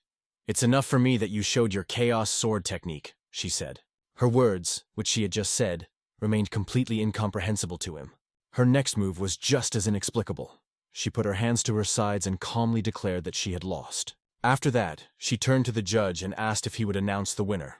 The judge pointed his hand towards the shaman and said, "Victory for the shaman faction." The Tang clan would no longer participate in the battles, as she was their last representative. Congratulating him on his victory, she reminded him that his plan would now include joining the 4 great families. She added that when a woman says she is satisfied, the man should leave because no one likes weaklings. These proud words were spoken when she was already descending from the arena, leaving behind her an aura of unshakable confidence. Before leaving, she advised him to see a doctor as soon as possible. The shaman remained stunned. He did not understand anything and did not even guess what was happening. He was actually poisoned, and although he wasn't immune to poisons, she made it so subtle that he didn't even realize it. If this fight was not for show, but for life and death, he would have lost. He followed her with his gaze, watching her walk towards the exit, full of dignity. But something made her stop. Blooming Plum's sword stood with its back against a wooden post and greeted her with a great fight. She didn't understand why he was congratulating her, but he explained what her victory was. Although she tried to explain that he must have problems with his eyes or ears because she lost, he saw the situation in his own way. What's more, he praised her for doing the right thing by admitting defeat. "You blocked my way just to say that?" She was surprised. He replied that this was not the only thing he wanted to tell her. He admitted that he was impressed by her fresh perspective on the changes that the Murim Alliance could bring together with the 5 strongest clans. "And what fresh look do you need?" she asked. He explained that despite the existence of 18 major factions, the 5 strongest prosperity clans could relieve the Murim Union of the pressure of political restrictions, creating a new order. Cultivating sects such as the Shaolin, Shamans, and Hwasan, as well as trading clans, can be given more freedom. In this case, the Tang clan could become the center of power, the strongest of all, and the title of 4 great families would pass to the clans practicing Taoism in the mountains. Then she would be able to free herself from the influence of the divine monk, the symbolic ruler who had ended the war between the factions. This idea seemed quite original to her. However, she answered him differently, noting that each person has his own perspectives. Not wanting to continue the conversation, she just walked forward. Plum Blossom's sword scratched his head, amazed at her indifference. He couldn't solve the mystery that Mistress Tang was hiding this time. Everyone was talking about this thing, and everyone was amazed at its significance. It was a heavenly elixir of great power. Thanks to him, Chang Cheju's inner energy could become unmatched even among the greatest martial artists. This is a chance to start life from scratch. Chan, with his mouth wide open, could not believe the words of the man across from him who claimed that the elixir was capable of completely changing him. The man clarified that this is not just a transformation, but rather a rebirth, something very similar to it. As already mentioned, Chang Che is not just a master. The name of the new green forest will soon thunder around the world. However, Chan asked if there were any side effects. The man, understanding his concern, recalled how Amchan of the Jiang River had destroyed the head of the Namgong clan with a single blow. Chan immediately grabbed the elixir pill, keeping a close eye on it. He looked at the elixir, then at the man, and asked how he could repay such a valuable thing. The man replied that he did not need anything. He simply admires Chan's spirit and skill. He asked him to stay loyal to the new green forest and never show this elixir to anyone. After some time, the man led Chan out of the room because his time was up. Using the condensed chi technique, he pushed himself off the ground and flew upwards. Chan looked at the pill in his hand and wondered if he could do the same if he took it. They say that in a few days something incredible will happen. All in the name of the New Green Forest and the Jiang River Waterways Alliance. Chan was intrigued as to what their leader was. At this time, the martial arts tournament has already ended. The titles of Murima's 18 great sects lost their prestige, as new names appeared that corresponded to the updated ranking. During the formation of the 5 great families, the Tanmuk, together with the South Sea School, were among the 16 main ones, and the Tang and Jegal families were among the 8 most influential. Wuden and Hua have already taken their places in the Heavenly Four of the great sects. Shaolin joined in third, supporting justice. The Shaolin martial arts tournament was judged by a representative of Wudan. Although the sect ranking is not determined by the results of the competition, the battles still had an effect on it. Among all the sects, the school attracted the most attention. Ordinary spectators hotly discussed each fight. Murang Jin's victory over the three main disciples of the Black Sword Society was especially talked about. In general, the controversy did not subside. Every viewer had his opinion about the results.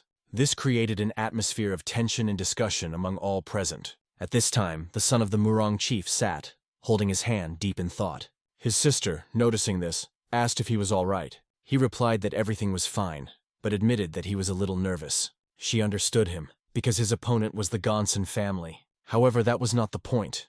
He was more afraid that he would not be able to reach the level of skill that Undain had shown him. He didn't want to disappoint Tok Koran, and he wasn't afraid of the Gongsong family at all. After returning from the Iron Guild, he became close to Ran. When Undain and the lonely guest left their family, he devoted himself fully to his training, which made him a reliable friend. His sister noticed it. By the way, Jin mentioned that he still hasn't seen Secretary Un. The girl also did not know where he was, and even asked about it in the Murima Union, but never received an official answer. The sister apologized to the brother for not being able to find out the whereabouts of Un earlier, but he understood that she was busy. He then asked her to meet him with the good news when she got more information.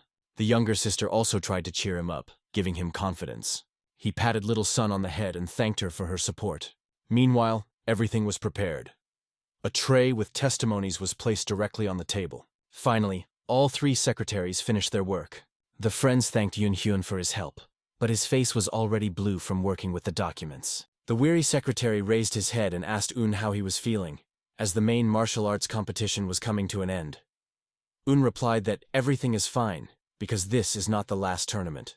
The secretary went on to say that all attention was now focused on the central arena where the Hansen and Murang families were to meet. Murang Jin, the senior disciple of the Murang clan, became especially popular. Un felt proud of him, realizing how far he had come. The secretary explained that all seats in the arena are occupied, both VIP sectors and regular ones. The competition continues, and its scale is impressive. Un asked if the secretary knew where the boy who accompanied him was now. In response, he heard about the Eastern Martial Arts Arena, where unofficial competitions are held. It was said that huge numbers of people gather there, and the place is becoming more and more popular. Hyun was intrigued by these words and thought deeply, planning how he could use it. Un thought that Ran might be more into busy places like the Eastern Arena. After saying goodbye to the secretaries, who thanked him for his work, he left the guest house. Stepping outside, he breathed in the fresh scent and enjoyed the beautiful weather.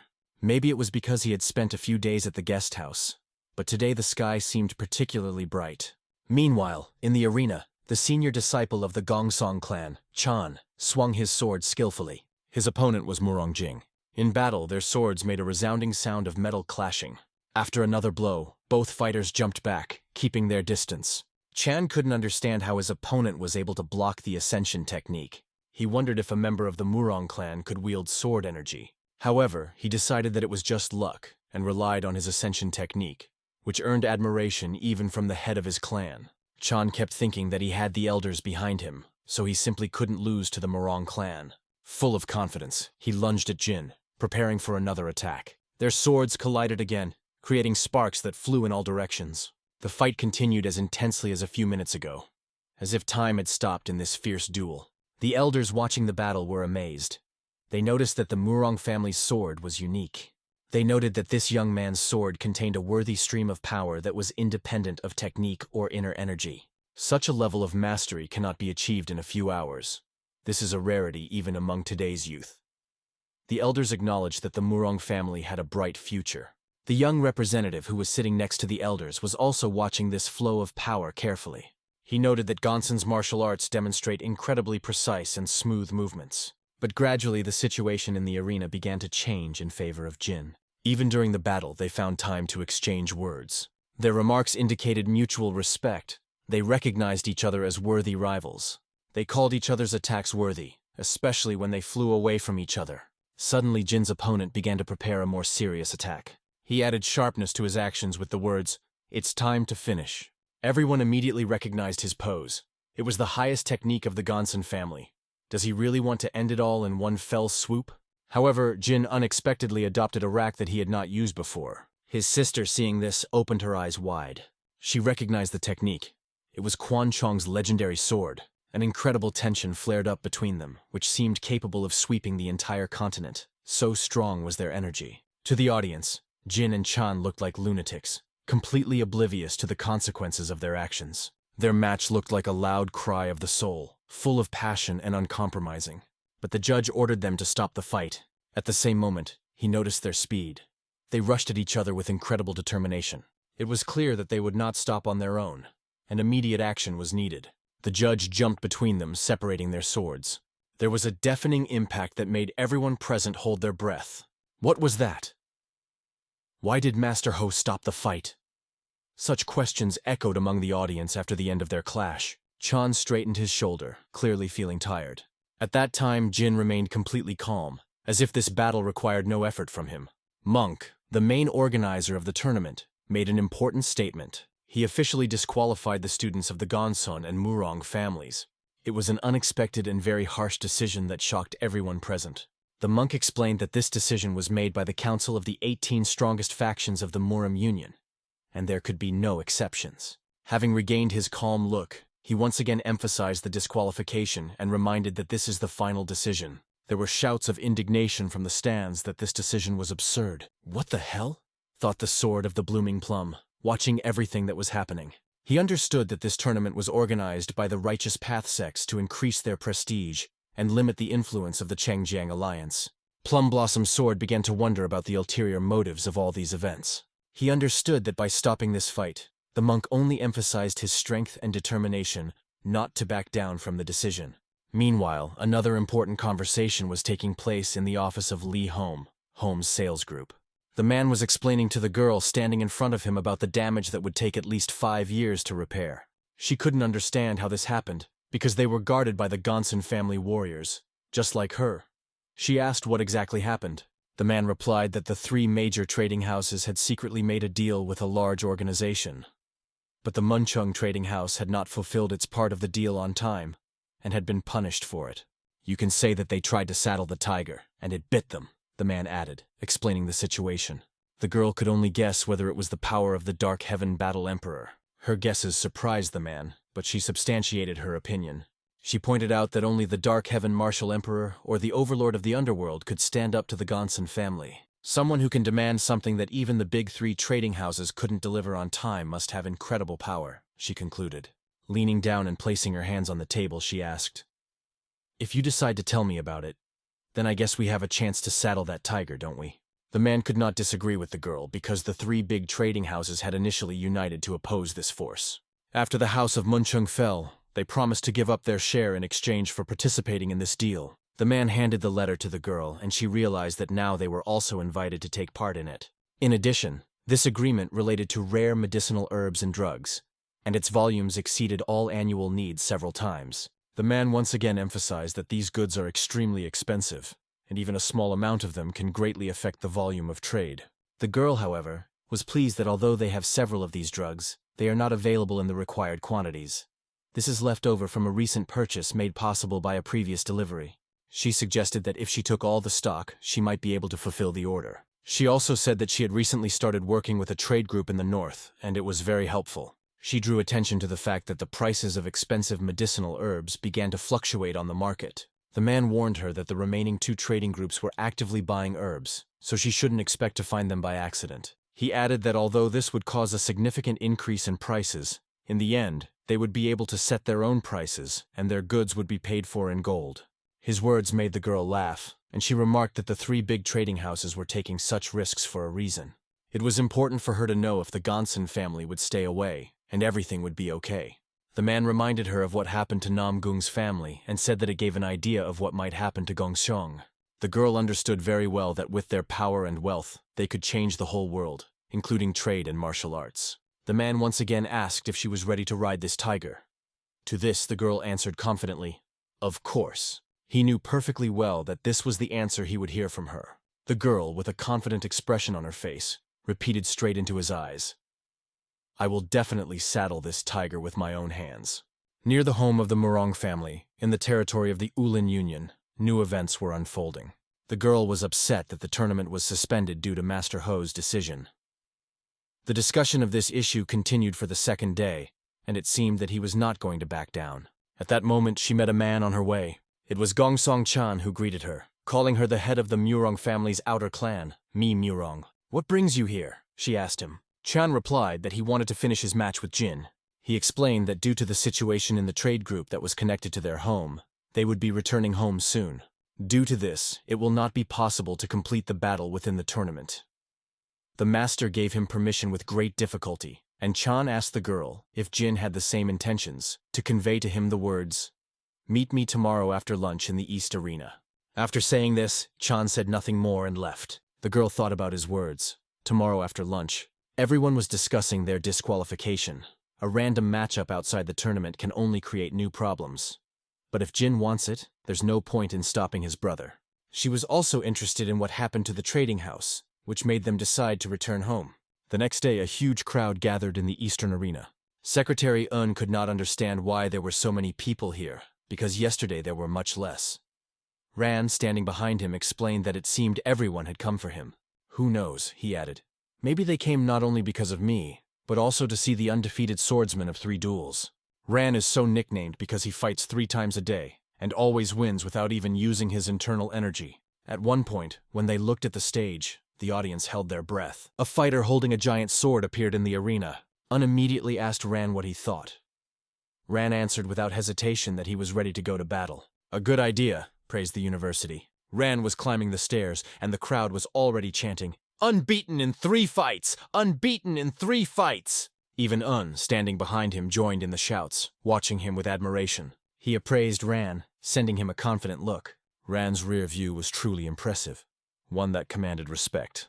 Nearby at the entrance stood Jean and her sisters, who were also watching the events. They saw how undefeated in 3 fights entered the arena, and his opponent was already on his knees, admitting defeat even before the fight began. 2 self-confident boys, seeing this, decided to challenge. However, Jean stood in their way, warning them that it would not be easy. One of the boys didn't understand exactly what Jean meant. "If you can defeat this man, I will admit defeat," Jin Murang said, clearly aware of who was currently in the arena. A sudden realization dawns on the girl. If the great master lone guest is here, it means more than just a coincidence. The next moment she guesses, Secretary Un has also appeared. Her gaze rests on him, and her cheeks instantly become hot, flushed with a bright blush. She doesn't understand what's happening to her, but Koya, her sister, notices right away that it's not just embarrassment. Barely have time to exchange glances when the first disciple of the Gonsan clan challenges the undefeated, who has won glory in 3 duels. The disciple enters the arena, stands directly in front of the opponent, and, full of pride, introduces himself as the first disciple of the Gonsan clan. Brave but confident, he warns Ran of the danger, but the words are cut short when Ran defiantly replies, "I will not use sword energy." These words throw the opponent off balance. He does not understand anything at all. But Ran continues, announcing that he will not use inner strength either. His weapons will be only a sword and his own power. The final blow is the question, "Are you still scared?" Now the student realizes who is standing before him. The lone swordsman himself, who became famous for his sword technique on Iron Mountain. But even this thought does not restrain his pride. The student directs the sword directly at the opponent. The audience holds their breath as he uses his sword technique from the first step. Ran just waves his fingers calmly, as if inviting to attack again. In the next moment, the opponent flies into the air, as if trying to avoid an invisible trap.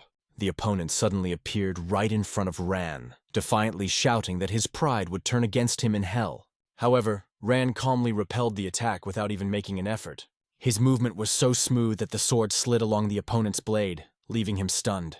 The opponent's eyes opened wide. He could not understand what had just happened.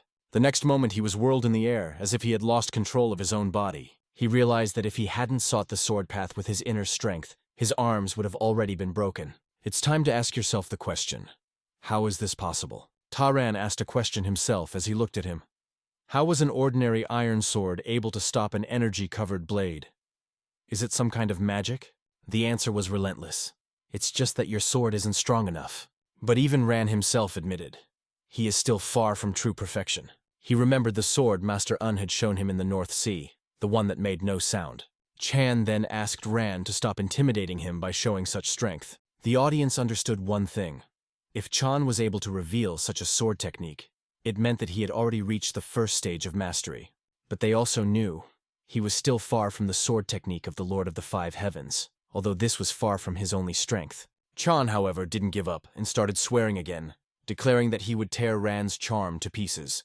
Ran stood in the front post, calmly looking at Chan, and urged him to attack, not hide in the corners like a magpie. Chan began to doubt. Did Ran really still have no plans to use the inner power? Annoyed, he called Ran a bastard and charged at him with his sword, full of rage. But oh my, with what incredible composure Ran met his attack. It looked so easy, as if he had just sipped a spoonful of soup in the morning. His defense was impeccable. What's more, Ran also cut Chan's hand in the process, leaving him stunned. Jin, watching this, couldn't fathom what had happened to Grandmaster Ran in such a short time. The blade of Rana's sword touched the opponent's weapon with the grace of a butterfly, gentle and casual. And then, like the wind, Ran passed by Chan, and his sword flew into the air, escaping from his hands. The blade fell to the ground, causing silence to fall over the crowd. Ran calmly closed his eyes, sheathing his sword back without saying a word. Instead, Chan felt blood spurt from his mouth and barely managed to stay on his feet. Losing control, he rushed to his older brother for help. The brother, worried, was asking if everything was okay when he finally ran over, but he looked confused himself. Even the older brother could not understand what had just happened. It was beyond his imagination of combat. Ran stood in the arena, facing the audience, and warned the brothers, "The sword cannot be mastered by internal strength or technique alone. It is deeper than you think." He approached the brothers, saying firmly, "Don't get carried away by other people's ways. Better find your own.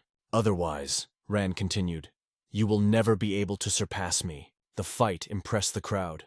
Spectators went wild, chanting the name of the warrior who left an unforgettable mark in their hearts. For the public, Ran became a legend, a warrior who even without preliminary selection defeated the first disciple of the Gonsan clan. Meanwhile, Jin pondered, thinking that he had become stronger than his previous self. But now he realized that he needed to train even harder to catch up with Ran. Everything freezes when a voice from the crowd suddenly rang out, "Stop!" One of the Gonsan brothers, looking at Ran, asked sharply, "Who are you?" Jabbing a finger in Ran's direction, he defiantly continued, "How can a wandering warrior be so strong? Name your clan. Who is your teacher, and where are you from?" Ran thought for a moment, choosing the words that could convey everything he wanted to say. Finally, he replied, "I have had only one teacher, and I serve only one person. The gift I received was heavenly, but I'm only an unworthy, foolish man who has not yet found a way to thank him. My name is Tokko Ran, the younger brother of the Azure Dragon Sword Lord," he said, bowing his head. A roar rose in the crowd. Everyone started whispering, asking each other, "Who is this Azure Dragon Sword Lord? What did he say? Wasn't Ran the lonely guest?" But the brothers were most impressed by these words. They were most affected by one name, the Lord. One of the Gonsan brothers finally guessed, Ran might be related to the Dark Sky Martial Emperor himself. To those who once killed the head of the Namgong clan and managed to unite the Year Alliance under their rule. Shocked by this thought, he immediately ordered the Gongsun clan's disciples to surround Ran. Instantly, all the students gathered around him, pointing their swords in his direction, ready to attack. The brother gave the order, "Catch him immediately and contact headquarters." At this point, the situation became more and more tense, but they were suddenly stopped by a calm voice. Secretary Un intervened, asking not to rush into such decisions. And then, with confidence in his voice, he said something that stunned everyone. "I am the Azure Dragon Sword Lord myself." Un was not going to hide anymore. He decided to reveal to everyone the truth, which until now remained a secret. He announced, "I am the Azure Dragon Sword Lord." These words stunned everyone who heard them. Un explained that now all questions should be addressed to him, because he no longer wants to be just a younger brother who is considered unworthy. Meanwhile, another scene was unfolding in front of the gate. Two guards saw in the distance someone who was approaching on a horse. This someone was motionless and lying on the back of a horse that was jumping up and down, frantically trying to reach the gate. The guards, noticing the terrible picture, rushed to the horse to stop it. They grabbed the animal to stop it, not knowing who the person was or if it was really dead. But suddenly, barely audible words came out of the wounded man's mouth. "Clan Gonsun." This was a signal that he was still alive. One of the guards immediately ordered to call a doctor because the wounded man was on the verge of life and death. The man, barely breathing, uttered, "Everything burned. The clan was attacked." The head of the inner court of the Gonsun clan, injured and covered in blood, reported the terrible news.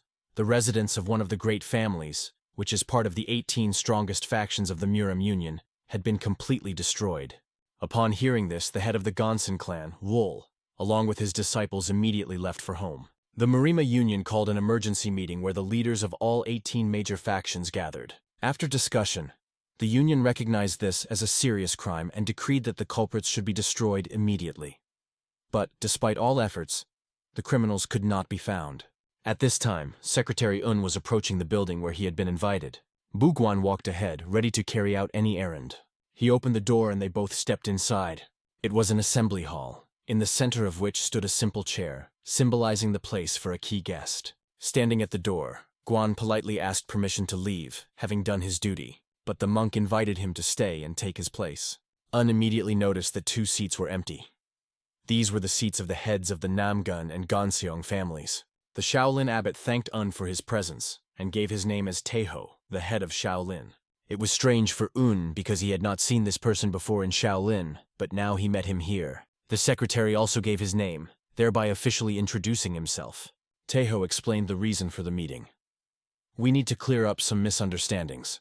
First, you are suspected of having ties to the annual alliance. Un was surprised and asked to explain why such suspicions appeared in the first place. The head of the Hyakrion clan, Cheol-hu, slammed the table in annoyance. Do you understand where you are? You only have to answer the questions. Taeho intervened, telling Cheol-hu to calm down. At the same time, he himself felt annoyed, thinking that if it weren't for his connection with the divine monk, he wouldn't have to organize all of this. Taeho began with 2 questions to Un. First, did you really call yourself the Azure Dragon Sword Lord? Second, were you the one who sent the mysterious letters to the Jianghu schools a few years ago? Un honestly replied, yes, that's true. But I never sent letters to either the River Alliance or the Green Forest. Then another member of the gathering asked sharply, have you met the bandit called the Dark Sky Battle Emperor? There was no answer. This silence drove Cheol-hu to rage. He literally exploded. Teko interjected, repeating the question in a calm but persistent tone. Un finally answered, yes, we crossed paths when I was visiting the reclining Buddha on behalf of the Murim Union. He added, we only exchanged a few blows. Everyone realized that Un was fighting him, and this caused a new wave of tension in the hall. Taeho continued, there is one more question. Is it true that you are called the successor of the Swordmaster? Un denied this firmly and clearly. No, I am not his successor. Taeho continued, the divine monk claimed that you were the successor of the Swordmaster. Are you saying he lied to us? Un replied, you are from Shaolin, so you must know Abbot Pulyang well. But are you sure he is the one who called me that? The question confused Taeho, leaving him in a daze for a moment. Un understood that Pulyang could give reasons for such assumptions, but no more. After a short pause, he explained, I have indeed received the Swordmaster's sword, but I'm not its receiver. Un asked the heads of the assembly for permission to tell something about the Dark Sky Battle Emperor. He stated, behind the Emperor is King Moon.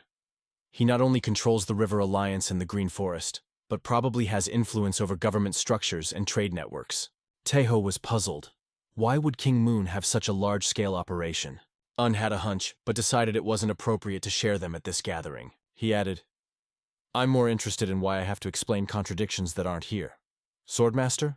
I'm not his receiver, even though I received the sword. Then Teko moved on to the most mysterious. He noted that Un's appearance in the Murim Union strangely coincided with the start of the annual alliance's activity. Taeho looked Unu straight in the eye and said, you're going to have to stay here for a while. Un calmly replied, I'm sorry, but I won't do that. These words sounded like outright arrogance, making many present hold their breath. The heads took this as a rude challenge, as if Un was refusing to cooperate. But Un explained, you can't detain an innocent person with only suspicions without evidence. Cheol-hu became even more angry, believing that Un was implying that their accusations were baseless. His anger reached its limit. He literally exploded with indignation. Un calmly replied, then provide evidence. Or at least educated guesses, not empty accusations. Cheol-hu burst out, you dare to dare just because you have a divine monk standing behind you? And what will you do if we start questioning you? Un coldly but confidently replied, I just won't stay away. Taeho realized that Cheol-hu needed to be calmed down and asked him to wait. Then he turned to Un. If I were you, I would go to meet us. That would be wise. Un sharply replied, for you not to say, it does not concern me. What kind of cooperation can we be talking about?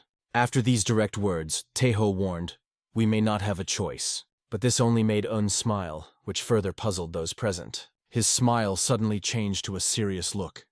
The energy around him thickened and he said, "How strange. I think the same way."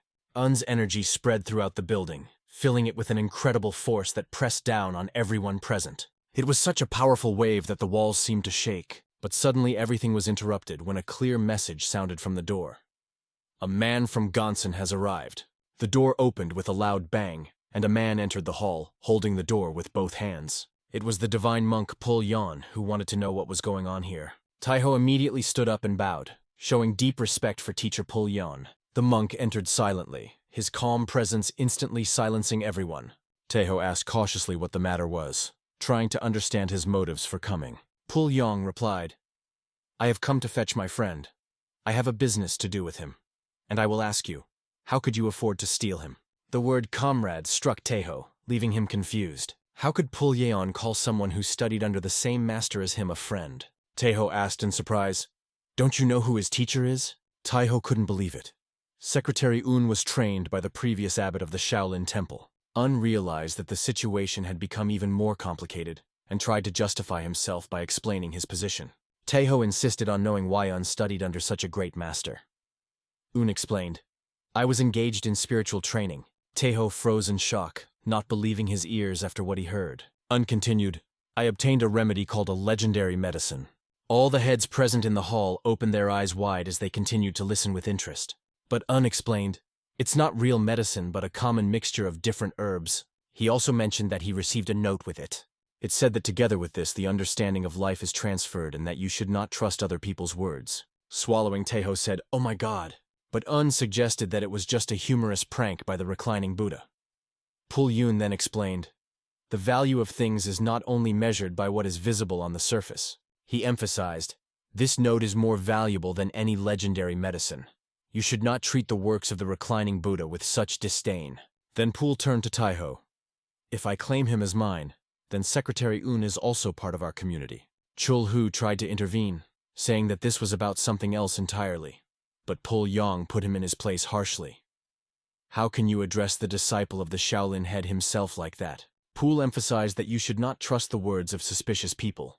It is better to listen to close and verified persons. Even raising his voice, he shouted at Cheol Hu, "Don't you trust my comrade? What are you trying to say?" The divine monk quickly put everyone in their place with his authority. Only his light, ironic laugh echoed in the hall. That was the end of this tense conversation. Several days passed. At dawn, everything was calm around the Hyun residence. Un strolled down the street, enjoying the morning silence, wishing that moments like this happened every day. Suddenly he saw Taiho on his way. Taiho was clearly waiting for this meeting, standing right on the road. He turned to Un with a request for a conversation. It was predictable for Un, so he calmly suggested that Taiho walk together. They soon found themselves behind the building of the Sleeping Dragon Pavilion. Un immediately noticed that Taiho didn't want to draw too much attention to this conversation. "What did you want to talk about?" Un asked calmly. Taiho began, "I'm sorry for my rudeness. Let me congratulate you again." Un asked him to stop being so formal. But Taiho explained, "Breaking the rules of politeness in front of elders is a serious mistake." It was clear that Taiho would not budge until Un accepted his apology. In the end, Un accepted his apology so as not to drag out the moment. "I have come to inform you of the Murim Union's decision," Taiho began. He solemnly announced, "The Shaolin, following the will of the great reclining Buddha and Master Pul Yong, recognize Secretary Un as one of the Shaolin." Taiho explained that for now it is only formal. Un will receive the status of a temporary student, that is, a worldly one. This means that Un will be considered a Shaolin disciple, but without official status or rank. Since he does not have monastic rank, he will not have to fulfill their duties, receive a new name, or take vows. However, the status of a student of the Grand Master and Pul John will remain unchanged. Un believed this to be the best solution, as he did not seek a place in Shaolin. Teko also said that the Murima Union cleared all suspicions and apologized on behalf of everyone. He added that the situation with the Gonsen family stressed everyone and caused many conflicts. In addition, Cheolhu had a strained relationship with the other members of the Union, but among those present were those who respected Gonsen and the teacher Pul Yun, so the situation remained difficult. Teko admitted that he did not expect this development of events, and again apologized for the inconvenience. "You think it's not that big of a deal and I should put up with it?" suddenly asked Un. He made it clear that Taiho first apologizes, and then asks to understand their situation. So what is the real reason for your visit? Un added a direct question. Would you speak the same to Pul Yon? The monk once again apologized, admitting that he had shown disrespect. He was willing to listen to Un's opinion on Cheol-hu, and even offered a formal apology from Shaolin, but Un refused. Un just wanted to know whose side Taeho was on. After that, he turned and left, because he had already heard everything he wanted from Shaolin and the Murim Union. Hearing the words, "wait," followed, Un stopped for a moment, but then changed direction and walked in the other direction. He was aware that he had acted too emotionally when he lashed out at Taeho. He is simply fed up with his opinion being ignored. Un understood. As the head of Shaolin, Taeho had to consider many factors. But Un hated these business meetings, where ulterior motives are hidden behind smiles. Ran was waiting for him behind one of the trees. Un had to say that there would be no training today and offered to just eat together. Meanwhile, in a remote location, a serious figure questioned the man. Is he really the Azure Dragon Sword Lord? The man confirmed that this was true, and even hinted that he was on Gonson's trail. Now he is in the Murim Union with his teacher, the man added. This guy knew him as someone who had recently been to the North Sea. There seemed to be too many coincidences. He even began to fear that his plans had already become known, but his servant reassured, no one in the world can understand King Moon's strategy. The king, thinking, asked if there was any evidence, and after a pause, ordered to just leave. I don't like sycophants, and even more I don't tolerate those who speak without clear reasons, he said. The servant immediately followed the order. A masked man stood next to the king. To King Moon's question, he replied, I don't know. I'm just following your orders. That's it. I like it when people follow my instructions, not give advice. I will not tolerate such daredevils, King Moon stated sharply, emphasizing his steadfastness. Holding a juicy fruit in his hand, King Moon said thoughtfully, the net that covers the heavens is useless if it has holes in it. He wanted to know the current status of the Iron Cavalry. He was told that it was working fine, but there was a problem in the Infernal Squad. The condition of those who had been taking the soul pill for a long time was deteriorating faster than expected. The king advised to increase the number of the Wandering Soul Squad, and asked if the sect founders' exhibition in the pirate fortresses would take place in 10 days. It was confirmed to him that it was, and he wanted to know if any action needed to be taken against the Hell Squad. In response, he was told that it was not necessary. But the king ordered to make sure that there were no problems in obtaining the ingredients for the soul pill, and to press the merchants if necessary. That same evening, it was restless outside Un Young's room in the Murim Alliance. Un was sitting behind his books when he felt someone at the door. Suddenly, a voice rang out. Your Grace, people from the Murang clan have come to you. Un went to the door and immediately opened it. Before him stood Jeanne with her sisters, who immediately apologized for visiting at such a late hour. Un invited them in, gesturing that they were welcome guests. He also smiled at Miss and politely asked her to come in. Her cheeks flushed instantly, which was evident at first glance. Ran refused to go in and remained standing by the door, keeping his distance. Un asked Ran to rest and not stand by the door, to which Ran agreed. However, Un was sure that Ran would be back soon, even if he didn't show it.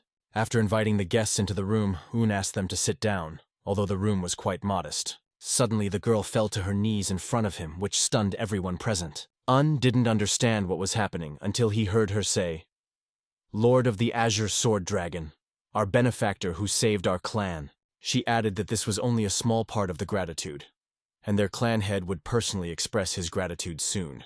Embarrassed, Un asked her if this courtesy was related to his recent appointment to a post in Shaolin. It will be recalled that this appointment was made by the head of Shaolin. The girl replied that maybe it is so. She added, what could we do if you didn't give your name? Un replied that it was his initiative, and asked not to worry about it. But the girl suddenly began to tremble. Her face flushed, and she asked, was that disrespectful to you? Jin realized that if Un said something careless now, the girl might burst into tears. Un, aware of the tension, tried to calm the situation and figure out what was going on. And suddenly, unexpectedly for everyone, Un himself knelt down right in front of her. I planned to hide it, but I didn't want to inconvenience you. It may seem like an excuse, but I really intended to tell you someday. I didn't want to deceive you, Un said sincerely. He continued, you have always been sincere and kind to me, Miss Murang. After these words, he asked her forgiveness, bowing his head. To Jin, it looked like they were exchanging wedding vows. Jin couldn't help himself and made a joke about it, making both of them a bit confused. His sister tried to yell at his brother, but he looked like he was just telling the obvious truth. To relieve the tension, Jin suggested a good idea. Sit down and have a quiet talk. They sat down with cups of tea and Jin expressed surprise at how quickly Mi forgave Hyun. He remembered that he could not even say a word to her on the way. The cold was too strong, but the girl insisted that she was not cold towards her brother. Placing the cup on the table, Jin decided to move on to the next important topic. He raised the question of Hyun's confession of being the Azure Dragon Sword Lord. Jin clarified, "Are you really the one who bears the name Azure Dragon Sword Lord?" He began to understand, this title has only a partial meaning. After all, the full meaning of this title is that it is not attainable even in the heavens. Lord of the Azure Dragon Sword. Mi explained that the title, Lord of the Azure Sword Dragon, was not a faction, but simply a phrase that the great scholar Un used to describe himself. Even Un himself looked a little surprised how she found out about it. She immediately explained that she had long since begun to suspect that he might be the Azure Dragon Sword Lord. Her assumptions were recent, but based on his actions and words. Because of this, she came to the conclusion that Un is a person with no ulterior motives. Her face was red as she said this, but she continued to speak sincerely. Suddenly, she turned to accusations, asking why he hadn't told them about it sooner. It upset her. Jin also expressed his confusion as to why Hyun would hide such an important thing. He added, "Our trust in you would never be diminished because of this." At that moment, Un realized how strong their trust in him was. He was even surprised by these thoughts, because he did not expect such sincerity from them. Eager to change the subject, he asked about the head of the Murang clan. Mi explained that the head could not come. More precisely, he decided not to come. She noted that the head was aware of all the gatherings at the Murim Alliance headquarters, but decided that his visit could do more harm than good. He believed that a personal presence in such a tense situation could cause even more mistrust. Jin admitted, "Since we didn't know your intentions, Grandpa decided to send us first to avoid any misunderstandings." Their conversation is suddenly interrupted by a man who enters the room. It was Jin and Mi's grandfather, the head of the Murang clan. He opened the door and calmly entered. The grandchildren stood up, greeting him. "Hello, Chief." He finally smiled as he turned to Hyun with warm joy on his face. "Nice to finally meet you." Hyun was also genuinely happy to meet, expressing mutual respect. At the head, his modesty and restraint were always noticeable, but Hyun called him the one who revealed the true essence of the Murang clan's swordsmanship. The chief looked up at the sky, noting, "The moon is so bright today." He suggested, "Let's have a drink by the lake." Hyun could not refuse such a nice and sincere offer. Turning to his grandchildren, the grandfather reassured them, "Everything will be fine. It doesn't matter if the Murim Alliance misunderstands us, because we haven't done anything." The head questioned his words once again, turning to Hyun to see if he understood the situation correctly.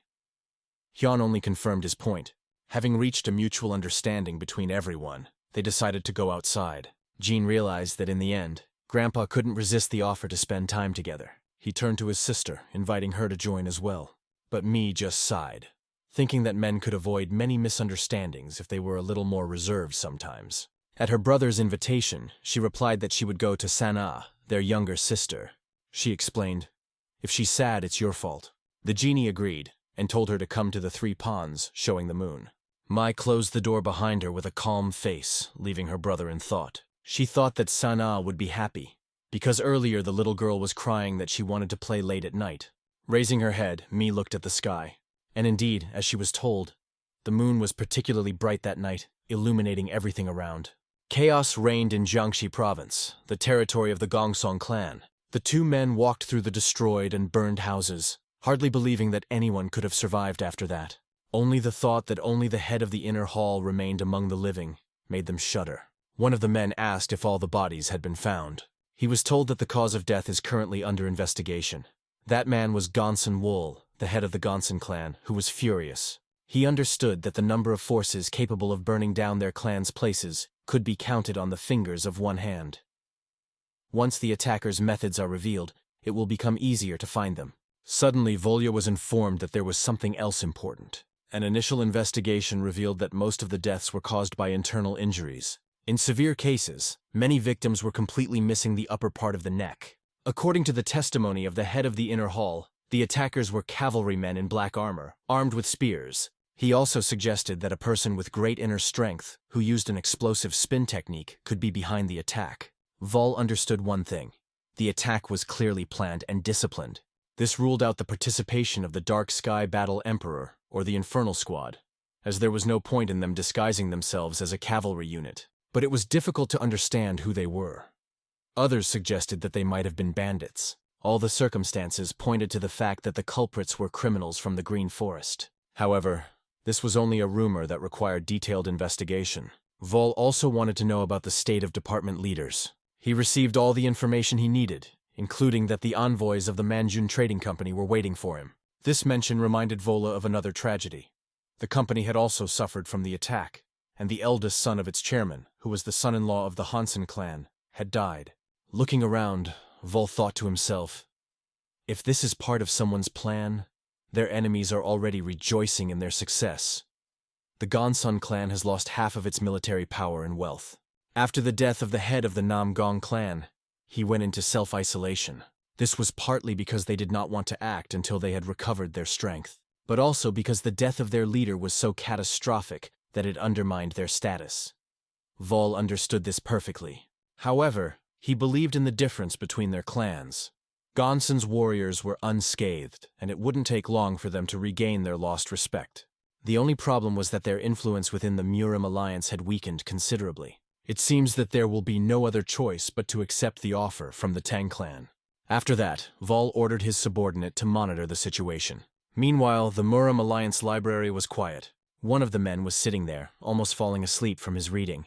There was a pleasant silence in the room, creating an atmosphere of peace. Suddenly, the library door opened, and the man politely excused himself, explaining that he needed to look at some documents. The sleepy librarian asked where he was from and if he had an official access request. The newcomer explained that he was from the reception hall. The librarian began to recognize him as the secretary from the reception hall, gradually confirming this.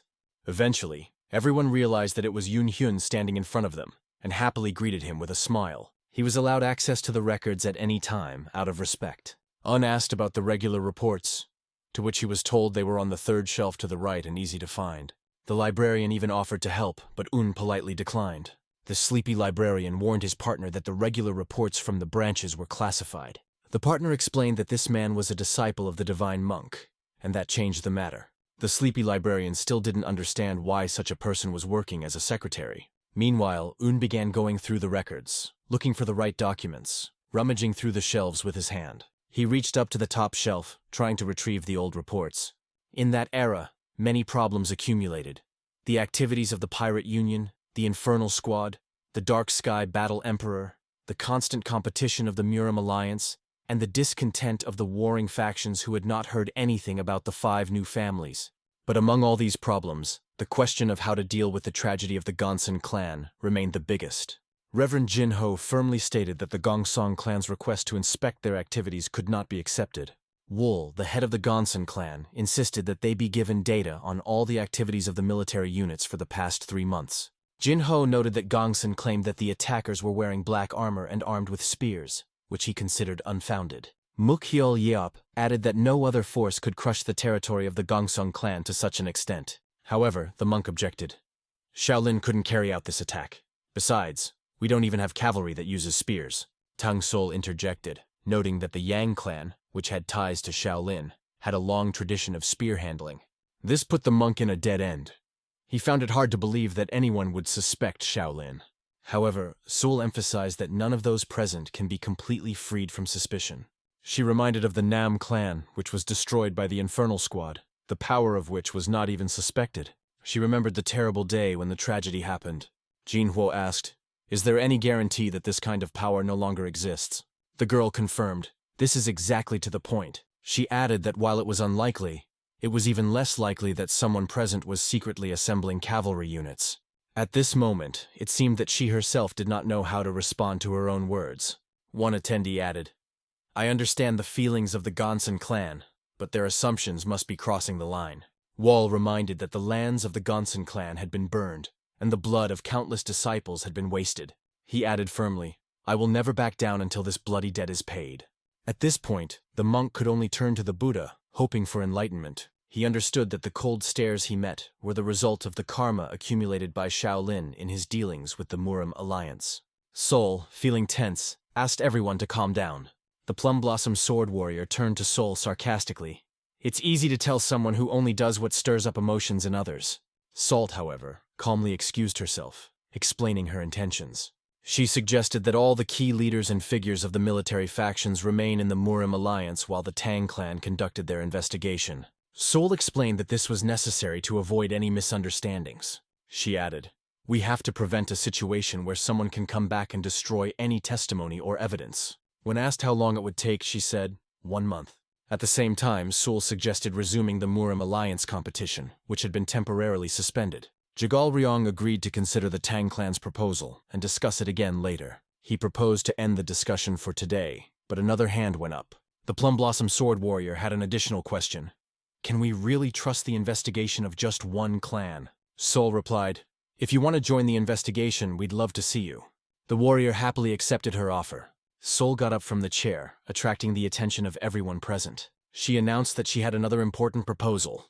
"I propose to officially sever relations between the Murim Alliance and the Divine Monk," she announced, causing a wave of surprise.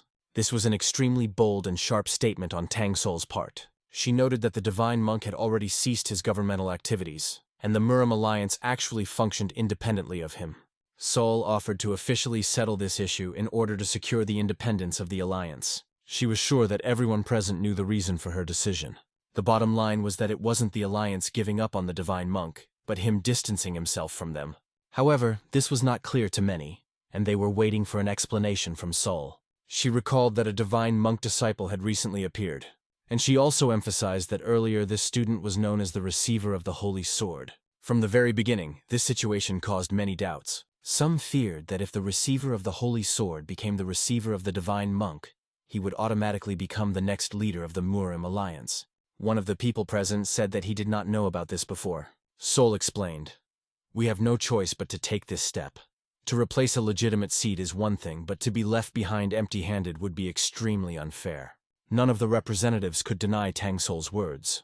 At this time, Murim Hyun was still working on documents in the Alliance library. He finally found all the records related to Murim's competition. Hyun came across a book that contained records from the Shanxi branch. He wondered, isn't this the province where Mount Hua is located?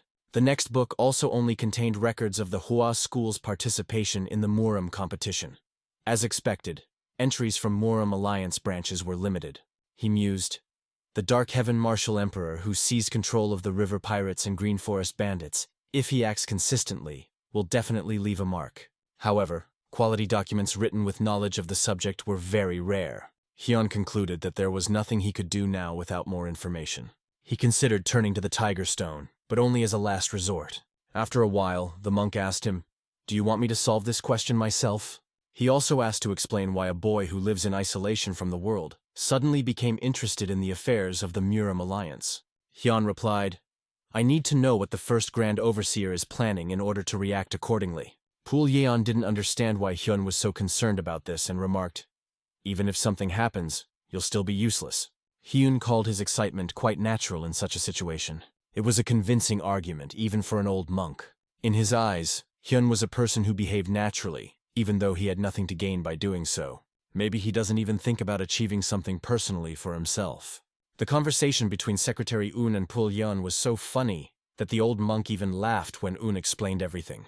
After some banter, Pool agreed to say more and suggested a next step. He insisted that Un go to the Namgun clan. However, Un doubted, as he believed that the Namgun clan was now closed to outsiders. Pool explained that in the world of martial arts, the Buddhist and Taoist schools, such as Lin or Wudan, are getting the most attention. Their number of disciples, temples, and shrines scattered around the world allows them to hear a lot. This explanation helped Un understand why it is worth going to such places for information. Pool also noted that the next source of information was the Tang clan, experts in poisons and hidden weapons who were always sensitive to how others perceived them. Un thought that contacting the Tang clan would be effective, but the old man insisted on visiting the Namgong clan. Pool explained that after the disappearance of the Namgong clan, the Tang clan began to behave like unruly wild horses. This made Un understand that the Tang clan might be hiding a grudge or some important information. Pool even joked, calling the head of the Tang clan an old stump mixed with poison. Even so, Un still doubted if the Namgun clan would even want to tell anything. Pool explained that the Namgong clan was not as weak as it seemed, but there was still no guarantee of success. However, he noted that the Namgong clan had lost something very important. If Un can find it for them, they will tell him anything he wants. Un even thought Pool was hinting at something unreal, like someone coming back from the dead. This task became clear to Hyun. He must solve it himself. Pulyan confirmed this, leaving Un with many questions. Before he left, however, he gave one more hint, if you could even call it a hint. People can't find what they're looking for because they don't even know they've lost it, Pool said. He added, what they've lost isn't really even a thing. It's more of an understanding that something is lost. Hyun continued the old man's point. So in other words, the Namgun clan doesn't even know they've lost anything. And it's not something they're actively pursuing right now. But another important truth was hidden in these words. People often say that they had something in the beginning, even though it may never have been theirs. At this point, Woong completely stopped understanding what Pulyan was leading to. The old man concluded, I say you already know what you want to know. After these words, Hyun stood up and thanked Pool for his help. He even expressed his respect by calling him elder. In response, Pool asked him to act and not return, dealing with the consequences himself. He explained those words about not returning simply. You can't do without it. I myself am tired of meddling in your affairs, he added with a slight smile. Pulyan once again asked Hyun to look at him before leaving. The old man calmly said, the next time you come here, I won't be here anymore. I'm leaving soon. He added with a slight smile, I've lived long enough. It's time to go. With a wave, he asked Hyun to go on his way, explaining that he was tired. Without saying exactly where he was going, Pool said, the path of a monk has no fixed destination. Stop asking and go. A light breeze picked up the leaves, which blew right by Pool's head, creating an almost magical atmosphere. Hyun was surprised that the old man didn't even glance at him as he walked. His demeanor suddenly changed, and it left Hyun surprised. On the way to the gate, he kept looking back, as if he couldn't leave this moment in the past. Pool seemed unusually small and frail in his posture today. Closing the door, Hyun felt a strange sense of discomfort. He didn't understand what the old man meant when he said he was leaving the sneaking dragon. Soon after, the break in relations between the Murim Alliance and the Divine Monk became known to the whole world. The secretary was standing in front of the main gate of the Murim Alliance, ready for an important meeting. Jin bowed his head in apology, to which the secretary responded with an understanding and calm reaction. Without hesitation, the secretary agreed to Jin's request, even granting him a leave of absence, which seemed an extremely generous decision. Suddenly, Mia apologized to the secretary for the past events. She apologized for not being able to prevent the breakup between the Divine Monk and Murim Alliance, as they were in the minority. However, the secretary assured her that it didn't matter and asked her not to worry, because even the Divine Monk had foreseen such a development. He admitted that he could not deny his participation in these events, but promised that as soon as everything was settled, he would find the monk and personally congratulate him wherever he was. He then asked Mia if she knew if the Green Forest thugs were involved in the incident involving the Gongsun clan. Mia turned to the clan head, who was also alarmed by the rumors. Later, they found out that these rumors were false, because all the strongholds of the bandits in the Big Mountains were completely destroyed. The Gongsun clan suggests that the bandits ran away in fear. After hearing all this, the secretary thought. It seemed to him that behind the weakening of the forces in the mountains, there was some hidden purpose. Soon, the secretary and Mia were speeding off in a carriage, discussing next steps. Ran, sitting behind the cart, suddenly apologized to the secretary because he felt guilty for the difficulties he had to go through.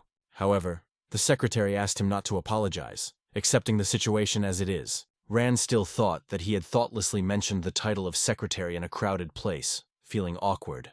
In response, the secretary only said that it was impressive. He was referring to Rana's new title, Foolish Younger Brother, and explained that it sounded like a calligrapher demeaning himself by calling his work amateurish. Jokingly, the secretary offered to change the title to Stupid Older Brother. Ran, a bit embarrassed, asked not to go so far with these jokes. The wagon continued to rush forward, carrying them to their destination. In the end, they arrived in Hefei earlier than planned thanks to the fast travel. Since it was getting late, they decided to visit the Namgun clan a little later. The door suddenly opened with a bell softly ringing. They went inside the building where there was food on the tables and people were enjoying the rest. The evening came, and the tavern was crowded with visitors. Suddenly, a familiar female voice called out to them. It was Lady Namgung. She guessed instantly that the guests had come to visit their clan. With a broad smile on her face, the lady gracefully descended the stairs. Lady Namgung said with a smile, "Thank you, Scholar Un. I believed you would definitely come." She invited the guests to join the meal, as they were also going to have a snack. Hyun raised his head looking around. From above, he saw many members of the Namgung clan. However, not all of them were smiling, but serious faces caught his attention. Hyun turned to the lady, explaining that they had planned to eat separately. But she persistently objected, noting that guests are not received like that, and confidently pulled him along. Her look said clearly she would not let them give up. Seeing her sincere and persistent gaze, Hyun began to sense that something was up. In the end, reluctantly, he agreed. The three of them began to climb the stairs to the upper floor. Lady Namgun looked very pleased, and it was evident from her expression. Hyun wondered, had the lady always been like this? She was energetic, of course, but she didn't seem so persistent before. It seemed to him more and more that something was wrong here. As they walked up the stairs, Hyun noticed a lot more clan members than he expected. About 30 of them. Hyun thought, what is going on here? Is it a joint meal? Suddenly, Lady Namgun apologized to him, though he couldn't figure out what exactly. She introduced him to everyone present as the secretary of the Murim Alliance. She also introduced another guest. It was Tokko Ran. The lady noted that it just so happened that they were visiting their clan today. She added that it would be wonderful if everyone present joined the guests for the meal. However, her next words made everyone think. She revealed that Secretary Un is also known as the receiver of the Holy Sword. Some people had sweat on their faces from surprise. The bearded man was so lost in general that he seemed to have forgotten how to talk. He resented that someone like Un could be so important. It was clearly annoying. Un tried to calm the situation by apologizing and explaining that there had been a misunderstanding. He had only interacted a little with the Holy Sword and was not its receiver. However, he also admitted that he was a disciple of the divine monk that Lady Namgong had mentioned, and was the elder in status of the current head of the Shaolin temple. The bearded man almost jumped up in shock, asking if it was true, because he had a hard time believing it. Hyun only modestly replied that it had already happened. After that, the bearded man personally greeted Un, following all the formalities, and gave his name, Nam Gun Chol, the leader of one of the clan's branches. Next to him sat his son, who stubbornly refused to extend his hand in greeting. The guy was indignant. Why should he show respect? Un is just one of the Murim Alliance who treat their clan like trash. The father once again reminded him that this young man was a disciple of the divine monk, but the son remained adamant. To calm the tension, Un intervened in the conversation, gently saying that it was okay, because respect cannot be imposed by force. It's time for Hyun to say goodbye. They left the room together and went further. At this point, Nam Gun-yeon started apologizing to Un for the behavior of the others. Un reassured her and asked her to raise her head, assuring her that everything was fine. The girl raised her face, but sadness was still visible in her eyes. After that, the three of them sat down at the table to continue the conversation. Woong Hyun asked the girl to calm down and explain why she revealed his status and tried to leave him to have lunch with them. She replied that they had gathered here to participate in the selection of the Hidden Dragon clan. This competition officially looks like a tournament of young talent, but in reality it is necessary to select a new receiver. What caught Hyun's attention the most was the word new receiver that she mentioned. Even more surprising was the fact that the current leader of the clan is her father. Woong Hyun had no idea that Lady Namgun was the daughter of the Iron Sword, Namgun Byok. He had no idea of her true origins. The girl went on to say that the main problem is that she is an only daughter, and because of this, the elders of the great branches of their clan began to cling to her father. Hyun understood this in his own way. Is she implying that the authority of the clan leader is now in jeopardy? Her answer was unequivocal. Yes, because no one can compare to the former leader of the clan, the Dread Sword. The second problem is that her father also thinks so. He doubts his own strength and hesitates. The influence that the former Thunder Sword leader, Nam Gong Jinchong, had on the clan was truly incredible. During the Great War of Good and Evil, he always fought on the front lines. And when he became the leader, he raised the clan to the level of one of the 4 greatest battle clans. For the current leader, Iron Sword Namgun Byok, Thunder Sword was a proud older brother and an unwavering authority that always guided him. However, the Thunder Sword's defeat in the battle with the Dark Sky Emperor greatly affected the younger brother. His whole world seemed to have collapsed. The girl revealed that the plan to select a receiver under the guise of selecting the Hidden Dragon was developed without her father's consent. She even trembled as she explained how the clan had lost its pride, suffered ridicule and humiliation while trying to reach an agreement, and even turned to the Zhigal clan for help. Ultimately, under pressure from the elders and other branches of government, her father had no choice but to approve the decision. Hyun asked who these people are that are influencing the situation so much. He was told that these were representatives of the strongest branch of the clan. They arrived a few days ago, but stayed outside the clan's main territory, hinting that they wanted the leader to greet them in person. It became clear that Yan had come here precisely to convince them. Hyun then inquired about a brash young man named Nam Gun Jun, one of the candidates for the Hidden Dragon selection. The girl gritted her teeth and told him that he had declared that if he was chosen as the hidden dragon, she would become his wife. Ununderstood now why she was so friendly to him then. She obviously wanted him to help her talk June out of the idea. At that moment, the girl decided to say something to his face. She admitted that she likes him. She added that she wasn't so bold as to say such things to someone she didn't even like. It was as if flowers were flying behind Yun-Young's back, although in reality, it was just an image in his head. After these words, the girl got up. She expressed regret that his identity as a scientist had been revealed so carelessly. However, Un calmly explained that he had come here to help the Namgun clan, for which she thanked him profusely. The girl offered him to stay the night in a guest house and promised to prepare the best room. As expected, her smile looked charming and Un thanked her in return. The next day, the sun rose quickly and the day began at the Namgong clan residence. This majestic building was the office of the head of the clan. Un headed to where they were already waiting for him. Right in front of him he saw the iron sword. This man had a strong build and looked experienced, but did not exude the imposing aura that one would expect from the Iron Sword title. Because of this, his large figure seemed rather fragile. Iron Sword invited him to a banquet that was to be held that evening. After the conversation was over, Un went outside with Ran. Ran, interested, asked Un what he thought about everything that was going on. Hyun expressed surprise that despite the loss of authority and the closed gates, the local people seemed confident and calm. However, he wasn't sure if he could help them. Ran encouraged him by saying that Unu was unmatched in this world. His praise even made Un a little embarrassed, so he asked that in the future, Ran would add the phrase, "as far as I know," to such statements. Un pondered how to help a man who doesn't even realize what he's lost. This task seemed very mysterious indeed. After a while, they arrived at a place where many members of the Namgong clan were gathered around the tables. Hyun remembered attending a similar gathering, similar to the Dragon Phoenix conference.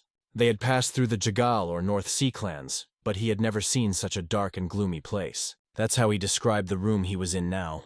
Someone from the audience, looking at him, said, "This is the secretary of the Murim Union, the receiver of the Holy Sword, and moreover, the disciple of the Divine Monk."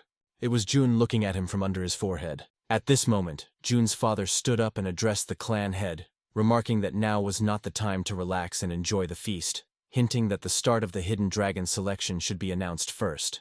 Hyun took notice of this appeal, and realized that such a tone was completely unacceptable for a conversation with a leader. The leader, nervously, finally announced that the selection of participants would begin in 3 days. Hearing this, the head of the branch smiled with some satisfaction. However, Lady Namgunyan's face showed a visible anger. The son asked the leader how exactly the selection of the dragon would take place. The leader replied that the entire process and decision-making would be entrusted to an expert. "Who exactly do you mean?" asked the bearded man. The leader explained, "At first, the appointment of the expert was my personal prerogative, but my interference in the process could cause dissatisfaction. Therefore, I decided to transfer all the powers to the chosen expert." The answer caused joy in Chol, who assumed that one of the elders of the clan would become an expert. But things turned out differently.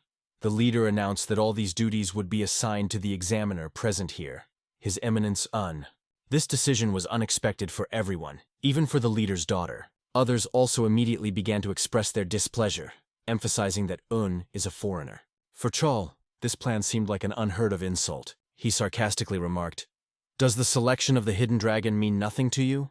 To this, the leader answered confidently, "Wong is a disciple of the Divine Monk, a personal disciple of the Shaolin abbot, and a person recognized as a holy sword."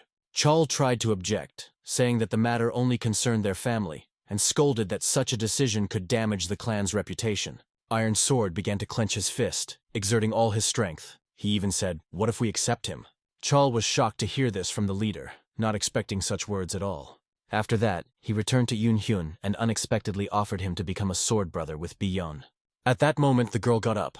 She stood up from the table determinedly and headed towards Hyun.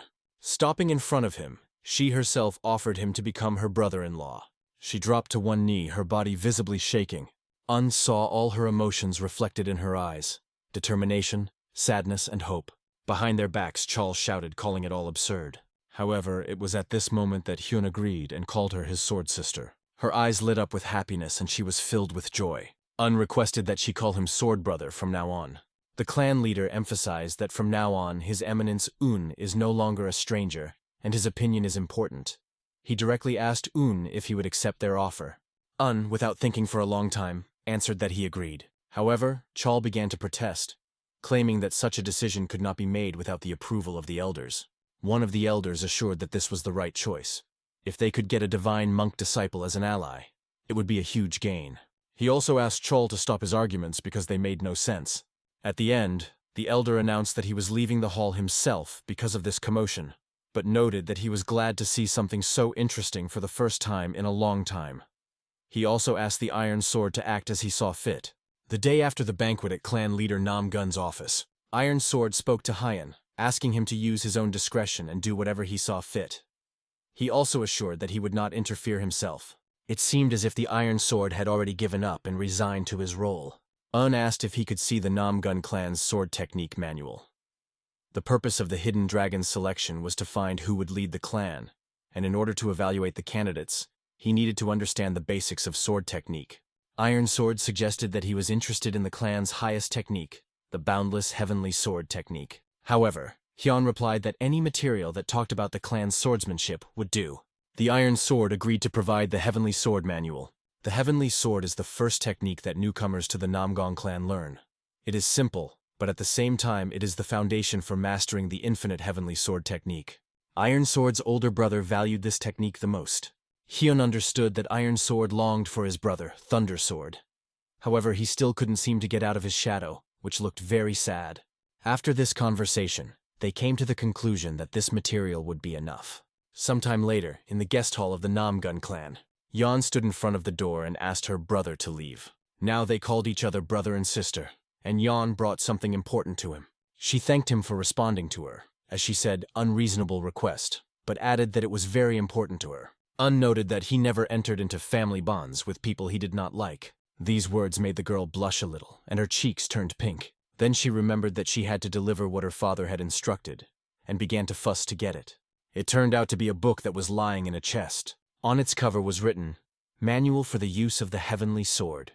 Although it was not the original, it was the oldest of all surviving copies. The girl explained that this is exactly the leadership that the previous leader of the clan valued most. Asked her again if she was sure of her decision to give him the book. The girl confidently answered, yes. After that, asked who would participate in the selection. She explained that all the branches of the clan that have the right of ownership present their candidates. The best candidate is Namgun Jinhui. However, Namgun Jun, who saw in the courtyard, is also a strong contender. He has the best skills, but he won't become a hidden dragon. The reason for this is that Jun comes from a branch of their family. Thought that it was probably up to him. However, the girl asked not to misunderstand her. She meant that Jun knew his place well, and most likely would not even participate in the selection.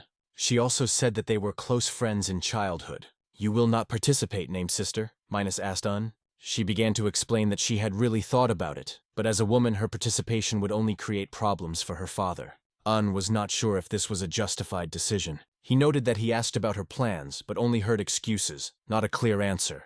Then he shared a simple truth. Many people believe that they make their own decisions about their lives. But is it really so? He asked. It is worth seriously thinking about it, added Aren't there other factors influencing these decisions? Sometimes you need to take into account all the circumstances, but not deceive yourself, he concluded. After these words, the girl's hands began to tremble. Finally, she made up her mind and said that she wanted to take part in the selection. Just smiled and advised her to be bold. She was, however, afraid that her brother might face difficulties because of her. But reassured her, saying that his role was only to judge. He assured that the judging would be completely fair and asked that their conversation be kept confidential. Un's gaze lingered on the book in his hands. At the end, he added that they can no longer see each other before the selection begins. Explained that this decision is necessary for the sake of justice, which she herself is concerned about. If their secret meetings arouse suspicion, it could work against them. The girl took his words a little in her own way but did not object. In the end, they said their goodbyes, agreeing to see each other only during the Hidden Dragon selection. Meanwhile, in another place, a man in a leopard cloak was sitting and wondering why he was shaking. It was Sam Che, a man with a scar on his face who was the senior assistant of the Heartless Pirates. He was talking to Mu Shim, the leader of the Pirate Alliance. The conversation revolved around some courtesans, which seemed completely unimportant. Instead, it was much more important to find out how much time was left before the action began. At that moment, the door swung open and Ban entered the room. It was the strategist of the Heartless Pirates who announced that everything was ready. Mushim asked if everyone had taken the superior heavenly soul pill, and the thought made him smile. Ban confirmed that everything was done, which satisfied Mushim. The leader praised him for his diligence and faithful service, noting that he did an excellent job. After that, Mushim smiled and invited everyone to follow him. They went outside, where a huge crowd of people had gathered. Everyone shouted in unison, "Iron Mushim!" Raising his hands, Mushim addressed his comrades with a fiery speech. He reminded them how up to this point they had been despised and torn apart by the high-dimensional Murim Union. "We must no longer suffer from their tyranny and lack of power," he said. Mushim urged everyone to look at the current situation.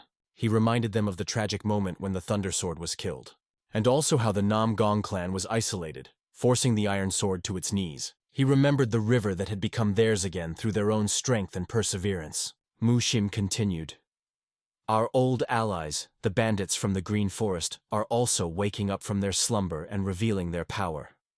Look at the Gongsong clan. Their family burned and fell under the blows of the Black Spear cavalry of the Green Forest. The era of the Murim Union is coming to an end. We will be the ones to end their reign," he said with confidence. Mushim called on all the heroes who share their cause to come forward and join the fight. Raising his hands in the air, Mushim ignited the hearts of his comrades with determination as he declared that they were marching on the Murim Union. On the day of the Hidden Dragon selection, Hyun was in his room. He carefully looked over the sheet of paper filled with notes to make sure he hadn't missed anything. As a judge, he initially asked the candidates to write something about themselves. All works were similar in content: acquired skills in martial arts or their achievements in the world. Yeon's letter turned out to be much better than unexpected, and even Namgun Jinhui gave a decent job. The first goal was achieved. Ran, however, asked what exactly Un meant by first target. He explained that he was trying to see more than just their words. He even admitted that he sought to evaluate their achievements by handwriting. Although he had heard of such a technique before, he himself could not say that he possessed it perfectly. Then turning to Ran, he asked, "I still lack judgment, do I?" Ran, keeping in his head that everything was going well, answered briefly, "Time." Un took his sword in his hand, preparing for his next move. It's time to meet the Hidden Dragons. There was tension in the large training hall of the Nam Gong clan before the trials began. All the important people took their seats, including Hyun. With slow, confident steps, the fighters went to the middle of the hall. They lined up in a line and John was among them. The row looked perfectly organized according to tradition. Hyun got up from his chair. He began to slowly descend the stairs towards the participants. Stopping in front of them, he congratulated them, and noted that he had carefully studied all the works submitted by them. However, his words were quickly criticized by Cheol, who sarcastically remarked that Un was stating the obvious. Unheeding the remarks, he turned to the audience and asked if there was anyone who objected to the recognition of these participants. Those present looked at each other, but no one protested. The decision seemed reasonable, and there was no point in getting into a conflict. Yun noticed that no one seemed to have any intention of challenging her and Jinhui's participation. Un understood that there were no objections, and announced the beginning of the selection of the Hidden Dragon. He put his hand out in front of him and asked everyone to step back a little. The contestants moved back a bit, but Un asked them to step back even further to allow space for the trials. After that, everyone listened intently to the rules announced by Hyun.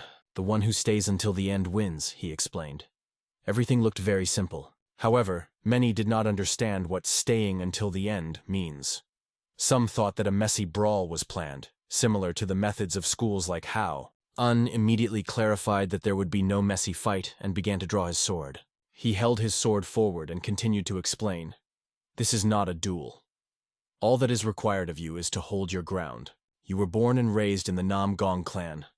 Until now, this abode was your protection and pride. But that time has passed. There are many difficulties ahead of you in the future. You will have to protect the clan by overcoming them. And for this, it is not personal glory, nor fighting skills, nor even pride that matters. Your will is important, accumulated and unbreakable, which will not waver before any obstacle." At this moment, he took out a spirit sword that made all the clan heads open their mouths in surprise. The wind began to rise around his body, swirling into a powerful hurricane. Even the iron sword was shocked, finding it unbelievable. "This time it's even more than what my brother was showing," he thought. Looking at this picture, it was hard to understand how this was even possible. Iron Sword even asked Un to wait a minute and clarified if he wasn't going to kill everyone, But Un, standing with his back to him, did not take a single step from his seat, continuing to radiate his unyielding determination. Un warned that the test would be more difficult than they could imagine, and asked everyone to draw their swords. The fighters felt how a strong wind pierced their bodies. The wind was so powerful that everyone quickly drew their swords in preparation for the challenge. Tensions were rising, and they had to exert considerable effort to maintain control. With a slight smile, as if inviting him for a walk, Un offered to begin the test. But suddenly one man ran forward, shouting, "Wait!" At this moment, Un had already swung his sword. He drew his sword to his right, concentrating his strength. Meanwhile, the weather was beautiful outside, but the calm was suddenly disturbed. A loud blast wave rang out from the training arena. All the participants felt this energy on themselves. It literally hit their bodies. Un continued to move the sword, swinging it in different directions. Not all were able to stay on their feet. Some fighters fell under the influence of this force. With each strike, the situation became more and more chaotic, and each subsequent sword movement seemed stronger than the previous one. Yan felt this terrible power, but despite everything, she remained on her feet. Yan watched as the fighters around her fell one by one under the force. There were cries of pleas. "Stop! They will all die!" Even those sitting in the dignitaries' seats found it difficult to stay still due to the powerful vibrations. The iron sword carefully followed the blows, which were getting stronger. He understood that this was the power of the heavenly Serenity Sword. Although these blows were not fatal, their power spoke for itself. Iron Sword understood all of this, but allowed Un to continue the trials. A certain amount of time passed, and Un was still swinging his sword, channeling its power. Before him, only those who lay on the ground, exhausted, remained. Their faces turned blue from cold and exhaustion. Some tried to get up, resting their hands on their knees. But Yan, although she was trembling a lot, remained standing, holding the sword in her hands. Un even smiled at her indomitable fortitude. She did not give up, continuing to stubbornly grip the sword in her hands. It was icy cold all around, and the hoarfrost covered everything around, adding to the drama of the situation. Un, stopping, began to speak further. "The one still standing is the hidden dragon of the Namgun clan," Un announced. "According to the authority granted to me, the selection of the hidden dragon is complete," he added. Un asked the elders if they agreed with this decision. Iron Sword, the head of the clan, firmly declared his agreement. With the clan head's approval, the hidden dragon of the Namgong family is officially approved. If someone cannot accept this decision and tries to challenge it, it will be a serious insult not only to me, but also to the family head, Un emphasized. He also emphasized that such disobedience will not be tolerated. After these words, all those who had argued before fell silent, not daring to object. Only the elder laughed quietly, hiding a smile behind his gray mustache. It seemed that maybe Un should have formed a brotherly alliance not with Beyond, but with the Iron Sword itself. The elder, enjoying what he saw, noted that he had not seen such an exciting sight for a long time, and left. After finishing, Un bowed to the head of the family, expressing his respect. He came closer, while Yan remained standing to the side, still not fully understanding what had happened. As usual, Un was accompanied by his faithful companion, Ran. For the heads of the clan branches, it was finally over. Their tension subsided. The hidden dragon selection is officially over. The atmosphere in Clan Head Namgong's pavilion was calm after the selection was over. Hyun was about to leave as he had finished his work and didn't want to abuse the clan's hospitality. However, the clan head expressed his concern, remarking, "Even if Mr. Un stays here, who will dare to say anything?" Despite this, the head thanked Un, noting that it was the only thing he could do. But Un, not fully understanding his motives, decided to ask why he had been appointed as a judge. The head thought about how best to answer, and finally decided to tell the truth. "It's because of my brother's words about the Azure Dragon Sword Lord," he explained. The chapter remembered the moment when his brother, Thundersword, asked him if he wanted to meet this lord. This conversation took place during one of their training sessions. The late brother mentioned that meeting the Overlord could help with training, but the Iron Sword at the time did not understand why meeting a stranger and believed that he did not need the help of outsiders. He always considered only his brother as his best teacher. However, the brother insisted that such a meeting would be important, adding, "If the fighting world is really only about intrigue and power, it's very sad." The head admitted that his brother had been kind to the Azure Dragon Sword Lord from the beginning. "Perhaps, after receiving that letter, my brother found something that he lost a long time ago," he said. What's more, Un turned out to be exactly as his brother had imagined. At the end, Un thanked the chapter for the list of techniques, noting that it helped him a lot. Un admitted that, unfortunately, he did not find anything significant in the list. After that, He handed the list of techniques directly into the hands of the clan head. The head once again looked at the chest that stored this knowledge. He hoped Un would find something related to his brother there. However, he failed to see in Un's actions the same movements that his brother once did. The head dreamed of seeing the reflection of his brother in the movements of the sword. But these dreams turned out to be in vain. Un lowered his head slightly, remembering his older brother. He remembered how he had taught him how to wield a sword in his youth. But most importantly, his brother taught him not only the art of fighting, but also life. Un painfully remembered the moment when he lost his brother. From that time, his heart was filled with sadness that made him helpless. He could not read books, meet people, or even pick up a sword. Later, he found out that people started mocking him. This was unbearable, because as he was informed, everyone knew that he was the heir of Master Il Chun-hyun. And even worse, he was the last person to see Il Chun-hyun alive. One of the men of his time warned Un, "If you show weakness in this situation, people will start to sneer. They will say that the one to whom Master Il entrusted the future turned out to be a pathetic and weak scholar." Those harsh words made Un realize that only he himself could show people what his brother was like. Un turned to the iron sword, asking, "And what about you, Mr. Chief? You know better than anyone who your predecessor entrusted with the future." The head remembered his brother saying, "Remember, the Namgong clan will never forgive today's humiliation." He also ordered Namgong Jin to be made the successor of the outer division, and not to plan any major feats until his strength was restored. Then, standing before his brother, the iron sword replied that he obeyed. At that moment, his brother appointed him the head of the clan. Un now told the iron sword that only he could show the world what the thunder sword was like. The head, swallowing tears, could feel his shoulders shaking with excitement. He finally understood the important truth. His brother was always there, and he was wasting his time looking for someone else. Iron Sword, with tears in his eyes, realized that he had only now seen the truth. "What was your older brother's name?" asked the Iron Sword. "Chun-hyun," answered Un. The head added, "My brother's name was Nam-gun Jin Cheol. Please promise that you will never forget us." Unhesitatingly, Un swore it. Swallowing back his tears and closing his eyes, Iron Sword raised his head proudly, letting the tears flow down his cheeks. Rays of light broke through the clouds and illuminated their faces. At that moment, Hyun finally saw them. Clarity and determination. Casting aside all doubts, regrets, and sorrows, he no longer saw weakness. Standing before him was a warrior with a burning gaze, a man whose name Iron Sword suited him best, Nam-gun Byok. Next day, the fighters were standing near the carriage, and Ion, detaining them, questioned whether they were really going. She promised that she would never forget what they had done for her. But Hyun saw it differently. Everything she achieved was the result of her own efforts. At the same time, she herself understood that knowledge of the Endless Heaven Sword technique had become crucial. If she didn't know about it, she wouldn't be able to hold on until the end. The realization that there could be an even more powerful blow ahead helped her muster all her will. However, even with this knowledge, not everyone would be able to cope, Hyun explained to her. The fact that you were able to endure is only thanks to your will. He also added that he knew from the beginning that she would make it, especially after their second meeting. Yeon remembered that second time, during the reception in the Jaegel family. Then he showed a sign that she immediately recognized. She asked if she could call him brother, but he reminded her that apart from that, he was still her mentor. "You are the hidden dragon I chose myself," he said proudly. Gratefully, she called him Mr. Scholar and expressed her sincere thanks.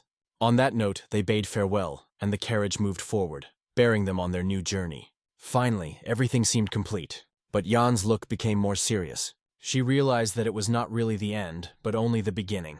She looked down at the Namgong clan sign, feeling the responsibility that lay before her. An important gathering was taking place at the main residence of the Namgong clan. The head of the clan, Iron Sword, sat in his seat, his daughter standing next to him. He announced that the selection of the hidden dragon was officially completed. "Now is the time to unite. All family members must follow the previous chapter's will," he said firmly. However, Chol expressed his disagreement, stating that although the selection is complete, the clan's problems are not yet resolved, and many doubt the chapter's decision. From the very beginning, the appointment of an unprecedented judge was perceived by many as self-rule by the head, he continued. "What the hell is wrong with him?" thought the Iron Sword. Chol waited for an answer, and the head immediately turned to the chief inspector with a question. "How is it ordered to deal with those who show disrespect to the head?" he asked. The inspector answered without hesitation. "In such cases, they should be thrown into prison, subjected to whipping, and in severe cases, executed." After that, Chol changed his tone and began to make excuses. The chapter's next question concerned those who violate discipline in the clan. The inspector replied, regardless of their status, they are immediately relieved of their duties, stripped of their fighting skills, and expelled. In severe cases, execution. The head continued. And what about those who provoke a split within the clan in the face of the enemy? Jun paled noticeably, his face turning bluish. Iron Sword, turning to the inspector, asked, what should be done in such a case? Those who provoke a split before the battle should be executed immediately, came the ruthless reply. The woman clenched her fist tightly and threatens that anyone who intends to commit a split will be executed. Hearing about this, the men immediately tensed up. It sounded quite threatening. Suddenly, one of the men raised his sword, attracting the attention of those present. He says with pride and hostility in his voice that no one has the right to punish the Namgun clan. The bearded man knew he would get the sword because that was exactly what he had to do. After a second, the man added that only the Namgun clan itself could punish them. Having said these words, the man without any regret lowered his sword, striking one of the people present. Blood immediately splashed onto the shocked bearded man, who only had time to open his mouth in shock. A moment later, Zhong let out a loud cry and grabbed the spot where his hand had once been. The place where the hand should have been was just full of blood. The father was shocked by what happened to his son right before his eyes. The father's eyes were filled with rage and a sense of revenge for his son. The man looked at Zhong and his father with a merciless gaze. The atmosphere around instantly changed and became more oppressive, but the man did not understand why. The man then says that the head of the Chongqing division, Namgun Chol, has been removed from his position for dereliction of duty. It remains to wait for the court. Namgun Cheol was only spared life because he has Namgun blood in him, so he must repay it with hard work. Namgun Chol falls to his knees in front of the man because he understands that if he says even a word, he will lose his head. With a trembling voice, he thanks the man for sparing him. In kin clans, the power of the leader is absolute, especially in clans that study martial arts. If there is a mountain in the way of the Namgun clan, they will split it. If the sea, they will pierce it with their sword. Whoever stands in their way, even if he is from a direct dynasty, will not be forgiven. Everyone should serve with faith and truth in their places. A grave silence settled in the hall. Those present only silently lowered their eyes to the floor. But the stern man needed an answer from them, not silence. The girl standing behind the man said that they would fulfill the will of the head. A second later, the men repeat the same after her. Everyone in the hall says that they will do the will of the head. Although they have said this, they all feel great, terrifying pressure. The man's pressure and heavy gaze was the same as in the previous chapter. Some time passed. The carriage drives along the brick road. Shortly after the carriage passes over the bridge, the coachman stops the horse. The man sitting in the carriage looked questioningly at the coachman. The coachman ordered the man inside to go to Shaolin. Even though the boy is the best student, he is still the senior after the Shaolin head. But the disciple cannot do this, because then he will not fulfill his duty if he does not fulfill such an important mission personally. Master Un remembers how the Namgun clan asked for help. The boy needed information about Murim's current condition. He especially wanted to know about the actions of the alliance of pirates and bandits of the Green Forest. They move in an organized manner and with a clear purpose, but the group cannot understand what their purpose is. A few days ago, the Yangze River Pirate Alliance held a grand sect opening tournament. There, they made two announcements. First, the Green Forest Black Spear Cavalry had set fire to the main house of the Gonsan clan. And secondly, they planned to attack the Murim Union together with bandits of the Green Forest. Master Un sincerely hoped that this was possible. It has already been confirmed that the number of the Pirate Alliance exceeds 5,000. Therefore, if they all unite with the bandits of the Green Forest, then in total, there will be about 10,000 of them, which is a serious problem. The man noted that the number of Murim masters does not even reach 1,200 people. It is obvious that ordinary thugs are not suitable for masters of martial arts, but in a short period, the Murim Union will face difficulties. Neither the Namgun clan nor the Gongsong clan will be able to provide urgent support, and the Yangtze River is blocked by the Pirate Alliance. Therefore, in reality, at the moment, the Murim Union is completely isolated. Although there are many records, they are mostly only about Murimu's world competitions. The other records are about the Dark Sky Emperor and the Namgun clan, but they will soon be supplemented by the records of the Gunsan clan incident. Master Un already knows what he wants to know. When all the factions came together in Murimu's alliance, the two nearest provinces were abandoned. To isolate the Union, this was the goal of the bandits. More importantly, before the start of such a great conflict, the imperial government will not remain on the sidelines. Murim's union will be dealt a severe blow, so he will suffer for some time. Master Un worries that another force may be behind the alliance of pirates and bandits. What if behind them is a man called a big traitor? The guy is sure that there is another armed group under his command. The student worries that the enemies may have their own people in the government. If everything the boy said is true, then Murimu's union is headed straight for a death trap. The young man wonders who will be the next target of the alliance of pirates and bandits after they destroy the alliance. But the man does not want to answer this question now. It seems he got what their enemies wanted. It was Master Un who sent the letter to Murim.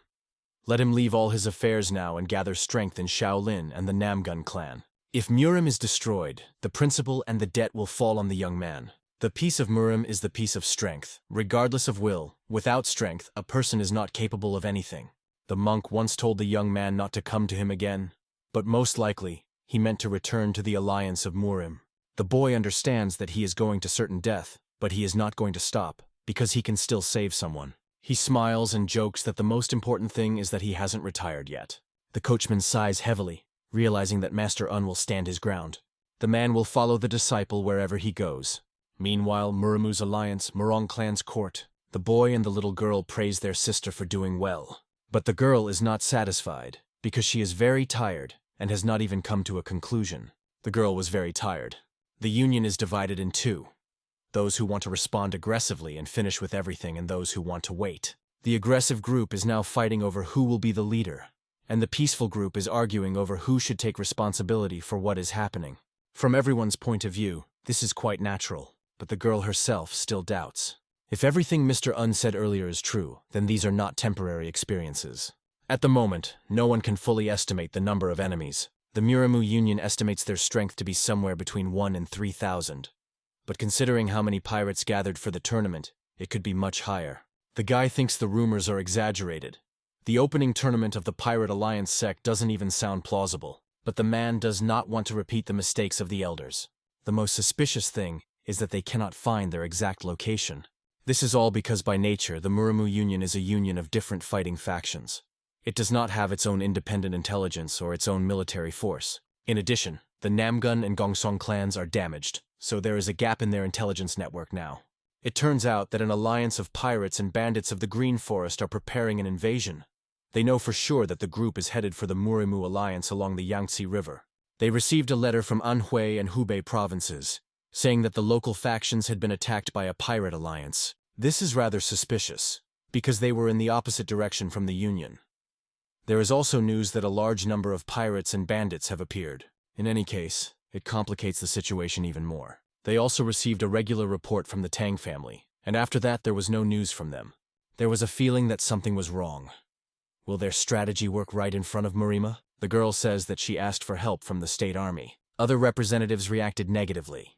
They said that no faction in the world would respect them anymore. However, the Gonsan clan was attacked by the Black Spear Cavalry, and the alliance of pirates and bandits of the Green Forest declare war on the Murim Alliance. Just in case, the local commander should be informed. They will not ask for help, but discussions about the legality of Murima's future actions are most likely already underway. The man worries if everything will be okay with Master Un, who has gone to the Namgun clan. But the girl was sure that everything would be fine with Master Un, because he is very powerful and strong. The actions of Mu Shim shocked the whole world. In addition to declaring war on the Murim Alliance, he also declared that he would remove all Murim Alliance clans and power from the Yangtze River. Surprisingly, this announcement boosted the rating of the Pirate Alliance. Most of the small factions that could not get recognition of the Murim Alliance joined the alliance. There were also rumors that the former masters came out again. In a short period of time, the Pirate Alliance became a symbol of opposition to the Murimu Alliance, after which people began to gossip that it was only a matter of when the Murimu Alliance would fall. The black man did not want to listen to this delusion, so he shouted loudly. Of course, all this may turn out to be ordinary rumors, but according to intelligence reports, an armed group really appeared in the city. But the man does not believe that the government would allow them to pass. One of them sent a person to the local commander, but all they got back was that the commander was no longer there. Is the local commander in charge of the local military absent from his post at such a critical time? Now the most important thing is to decide how to answer it. No more time for silence. The monk believes that they urgently need to declare the alliance of pirates and bandits of the Green Forest Murim's enemies. But the other man thinks it's time to do more than just talk. But the monk does not understand what exactly he means by the word act. Suddenly, the man stands up from his seat. They will find out if the bandits really came to the city and how many there really are. It will be an armed intelligence or force that will conduct an open investigation on horseback. The first solution to the problem is that the bandits of the Green Forest and the Pirate Alliance were declared enemies. And the second, an expedition of the Dark Community was discussed. And the next day, many warriors from the Dark Community and other factions went to Zhenjiang, where they thought the forces of the alliance of pirates and bandits of the Green Forest were. The main force of the Dark Community was moving along the Great Channel. The enemies chose this path so that the horses and soldiers would not tire prematurely. The next day, when the soldiers arrived in the city, they found only bandits of the Green Forest there. There was no hint of a pirate alliance or the Huanchan clan, not even a single ship. They couldn't find the man called the Dark Sky Martial Emperor. After hearing this, the Dark Moon, Jin Muyang, the head of the Dark Forest, pondered. From what the soldiers were able to find out, the number of enemies was no more than 1,200. They said that there were many more of them, but it turned out not to be so. These were ordinary rumors. Among the enemies were horsemen, but they were all bandits of the Green Forest. The elder understands that it will be quite difficult to improve their reputation in such a battle. The enemies are now rearranging their formation on the left bank, because it seems they have seen surveillance. A second later, the gray-haired man jumps up sharply and walks straight. He is serious about catching the bandits right now. Although their enemies are several times more numerous, the man is sure of their victory. Soon they get on their horses and move forward. The head raises his sword, cheering everyone on. They quickly rush to their goal. Let their swords rend the flesh of their enemies and break their bones. The Dark Community is ready to fight. They are getting closer to their enemies every second. But the bandits for some reason just stand there and do not move. Just a second ago it seemed that they too wanted to attack, but now they are standing still. There is no formation or organization, they just stand in a crowd. But then where did the guy get such a terrible premonition? The head also seems to have this strange premonition, but it's too late to turn back. The only way to get rid of this difficulty is to break the ranks of the enemy. Suddenly, all the thugs suddenly squat down, and after a second, a bunch of spears and arrows fly towards the army of the Dark Community. They were archers, so they need to close the distance as soon as possible. The head deftly cuts arrows with his sword. The young man repeated everything according to the principle of the commander, and also began to cut arrows. But there were too many of them. Some soldiers, unfortunately, could not repel the attack and fell dead along with their horses. There were too many arrows, and they were also short and unusual. This force cannot be ignored. It became clear that their disorganized formation was a trap. Suddenly, out of nowhere, the enemies start running away. The commander understands that something terrible is waiting for them now. Before him, he sees mighty warriors. It was the Black Spear Cavalry. Warriors break sharply right in front of their enemies. The young warrior cannot understand how they could be so easily deceived. Enemies use a similar formation to theirs. The chief also saw this and became angry. A second later, completely identical troops rushed towards each other. The situation was far from in favor of the Dark Community.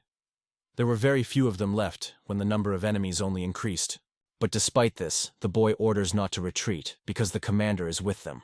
The head leads their formation. He raises his sword up. Jin Muyang knows no defeat. It was this belief that united the surviving members of the Dark Community and the martial arts masters of the Union. But the organization of the enemy planted seeds of anxiety in Mukhyul Yeup's heart. But now there is no time for doubts. The guy is ready to cover the back of his head no matter what. Meanwhile, someone was watching this battle from afar.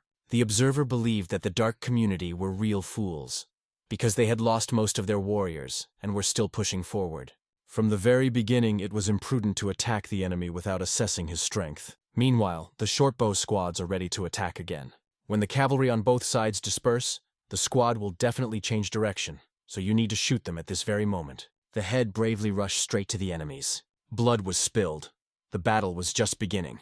The boy ordered to send a squad of lost souls to the Dark Community a little later, because by that time, only the head would remain alive. Suddenly, someone laughed next to the boy. It was Yomjung-bu. The bearded man did not understand why he had to put so much effort into defeating Jin Muyang. The boy asks if Yomjung-bu wants to join in on this. The young man is already very interested to see the skills of the iron-bloody King of Death, and after a second the man disappears. Meanwhile, the boy bets whether this man will live up to his title. The old man behind notes that Yomjun-bu is so submissive to the young master that he even seems cute. The fact that the grandfather called him young master made the boy instantly angry because he asked not to call him that. Due to his age, Lin Tae-san had become quite distracted, so he apologized for this and promised to be more careful. Grandfather thought that everything was too simple and the Murim Union would not dance to the tune of the young master. But the boy says that this is not enough.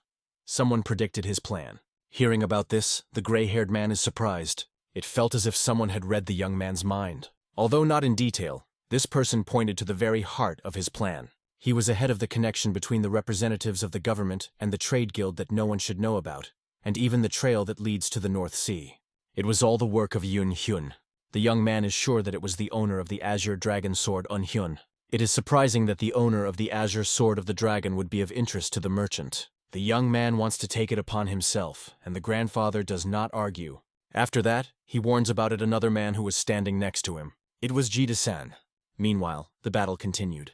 There were so many spooky rumors in the city that it seemed oppressive. The people had a strange feeling. Suddenly, a man rode into town on a horse. He almost hit passers-by. This stranger was speeding through the city streets, scaring people. An arrow was sticking out of this stranger's shoulder, and blood was flowing.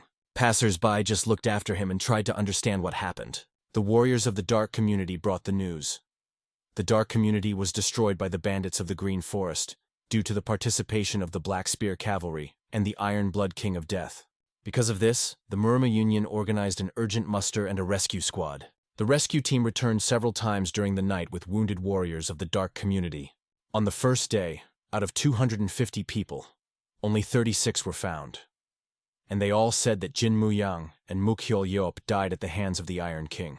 Only then did it become clear that the enemies were the Green Forest Bandits, the Black Spear Cavalry, the Short Bow Archers, and the Iron Blood King who were working with them.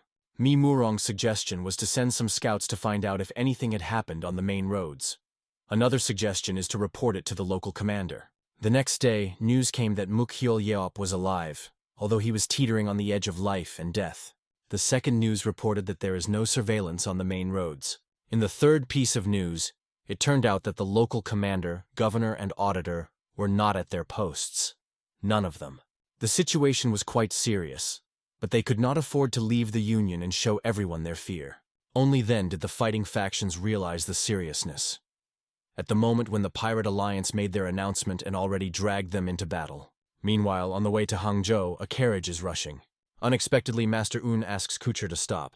Although the coachman does not understand why this is, I obediently follow the order. The young master says it will be better if Doc Ko comes down. He explains that the elder may be uncomfortable. The young man still does not understand which elder is being talked about. A black boy greets a lady. They have not seen each other for a long time. A young, attractive lady appears on the road, but she does not seem at all happy to see the master. Seeing the girl, the coachman fell into a stupor. But it seems that it was not because of the lady, but because of her husband who was standing next to her. A strong aura was coming from him. Grandpa called Hyun by his first name, even though he usually forgets other people's names. This greatly surprised the girl. Master Un greets Senior Doc Sung.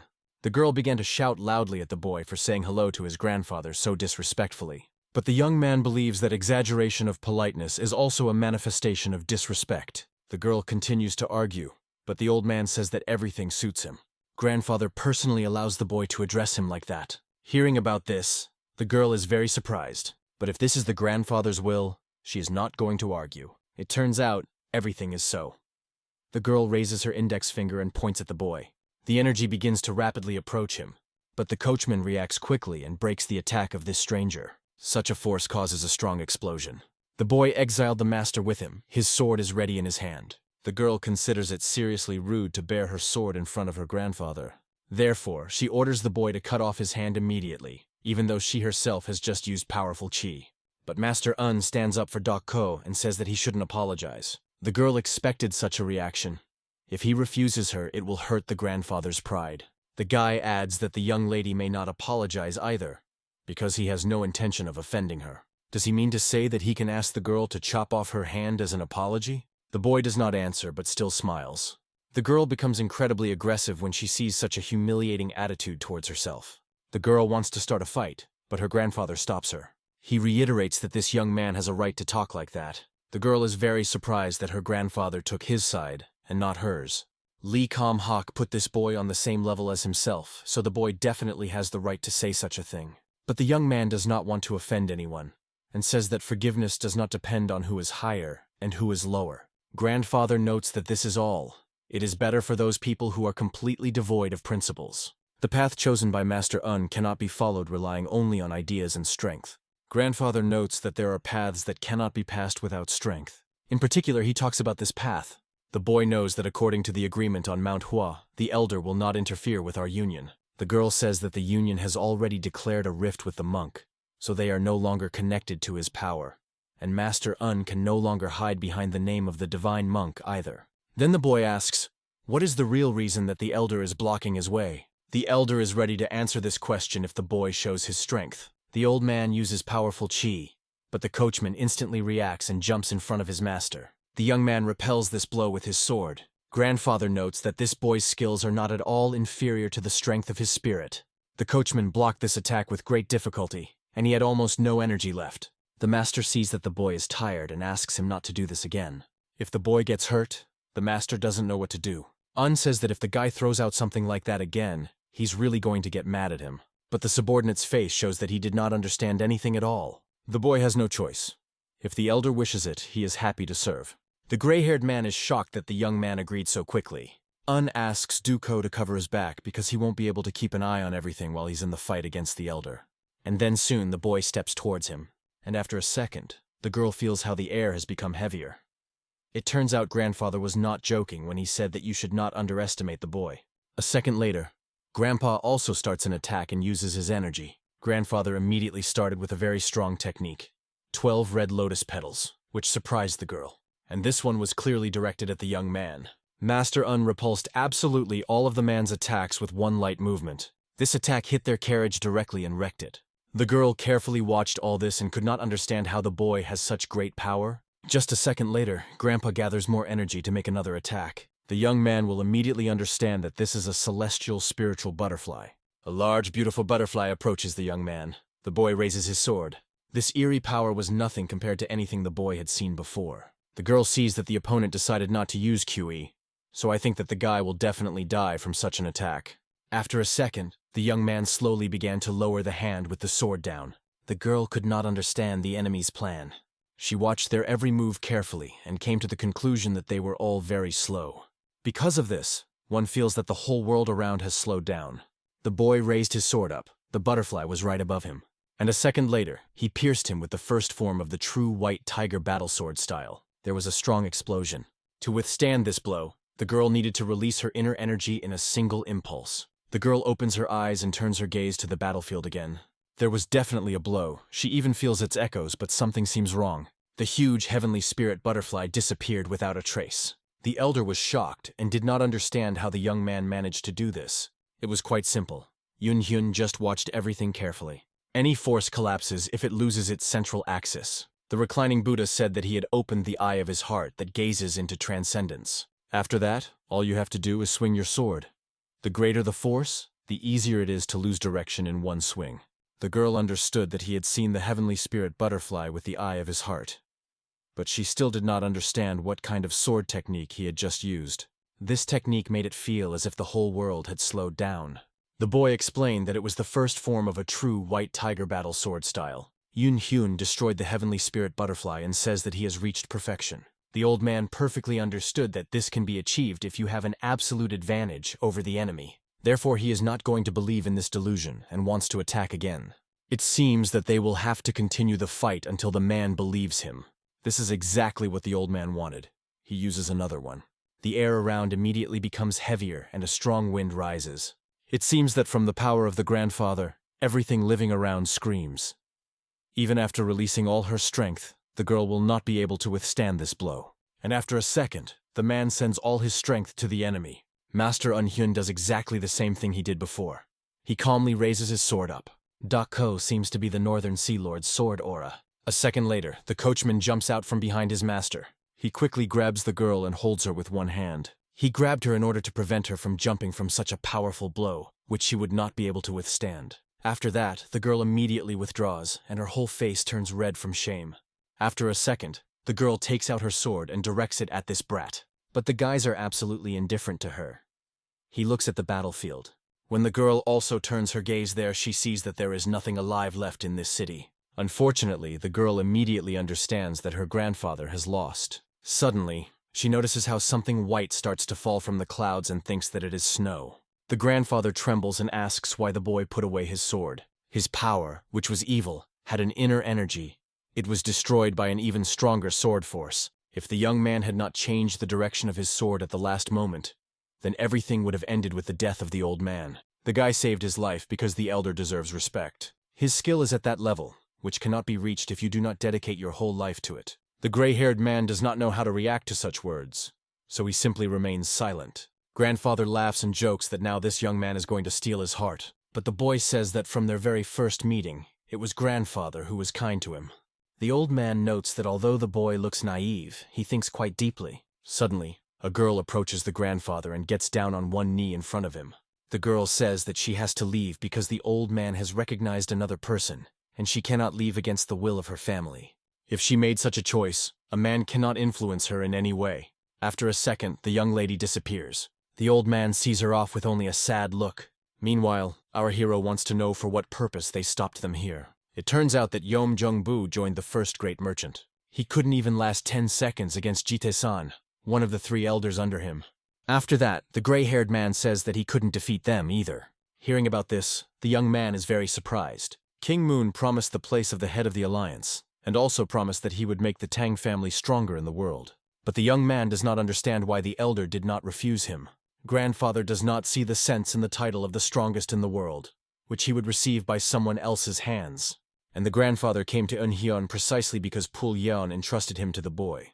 Now it is clear what the divine monk meant when he said not to return to the pavilion. If the boy could not defeat his grandfather, there would be no point in him going there. Everything happened exactly as the head of the Namgun family had predicted. The monk said to go to Shaolin and ask for help from the reclining Buddha. Master Un thought about his words. This road leads through Henan province to the Shaolin temple on Mount Songshan. Although the boy will regret this decision, he is still going to join Muramu's union, because there he has to fulfill his promises, and there are people he wants to protect. After hearing about this, the grandfather asks him to take care of the Tang family. But the boy is afraid to promise it, because he is far from the strongest in the world. The old man doesn't care. Grandpa chose Hyun, but the Tang family didn't. That's why Ryan left. The grandfather predicts that one day the Tang family will become the boy's enemy and commit a sin against him. Upon hearing this, Master Un tensed up a bit. Grandpa asks to protect the name of the Tang family, if only for his sake. The boy becomes very embarrassed when the man starts bowing before him and begging. The boy sighs and promises that he will fulfill his request. The man trembles and thanks the man for this. The boy hears the elder's voice tremble and realizes that he will never be able to fully understand how much he loves his family. A second later, the man hands him a sign, a symbol of power in the Tang family. Everything will have to be given in order to return her to her family there. The main thing is that the guy doesn't talk about where he got this sign from, because it disappeared a long time ago, and grandfather accidentally found it. Grandfather notices the boy's shocked expression and asks what happened. It just seemed to the guys that grandfather was now very similar to the senior master. Grandfather tells that the goal of the big trader is not the union, but the owner of the record. He suspects that he is the owner of the Azure Dragon Sword. Fortunately, he doesn't know what Hyun looks like, so Grandpa advises the boy not to meet big elders and not to reveal his name. Meanwhile, in the estate of the North Sea, the main temple, the girl climbs the stairs to her place. Everyone present carefully watches her every move. The girl looks around with her piercing, stern gaze passing over each of them. She says that in these harsh lands, people have always lived like warriors. But even in spite of this, the noble spirit of the Northern Sea was covered with mud. The treacherous intrigues of the enemy divided the Northern Sea. The enemies turned the brothers against each other. Their pride as warriors was lost. Following the will of the Ice Emperor of the Northern Sea, as the First Lady of the Ice Estate, she announces that their revenge will not take long. She picks up the mouse and shouts that no one will ever be able to use the Northern Sea again. Those present immediately charged her fighting spirit and shouted in agreement. Meanwhile, in a forbidden place, a certain man went to the estate of the king himself. It was Eunuch Puck, so the king said he might not be so formal when they were alone. The subordinate wants to say something, when suddenly the king hands him something. It turns out that it was nothing more than the emperor's divine order. After a second, the subordinate fell to his knees and said that he would honorably accept the emperor's order. From this moment on, the man is the insignificant commanding eunuch of the Eastern Depot. The Eastern Depot is a secret agency under the direct control of the emperor. The man laughs and smiles because he is glad that now the subordinate will be respected. Eunuch Pak promises that he will lay down his life to fulfill the will of the king. The king trusts his subordinate very much. The day, if a subordinate dies, will become the most terrible for him. A second later, the subordinate falls to his knees in front of the king and hits his forehead on the floor. The man smashed his forehead to the point of blood as a sign of respect. He promises that the king will achieve his goal, no matter what it costs him. When the man went outside, he looked at the full moon. He is very interested in how the student of the university is doing now. Meanwhile, our soldiers again got into the carriage and set off. Some strangers are watching them from the bushes. Suddenly, the coachman slowly starts to stop the carriage, and when the man completely stopped her, he told these strangers to get out. The men were shocked to be noticed. A second later, one of the men gets up from the bushes and tries to pretend he's alone. But Dako feels that there are many more of them here and orders everyone to appear. The man is frightened by such a powerful aura of the guy and orders everyone else to get up too. The stranger apologizes and says that they had no intention of doing anything bad to them. The boy looks incredulously at strangers. The man thought that the coachman was not going to let them go just like that, because he was just silent. A second later, Master Unyi gets out of the carriage and apologizes. The boy thinks that these strangers are from the Green Forest and asks if they are under the command of King Moon.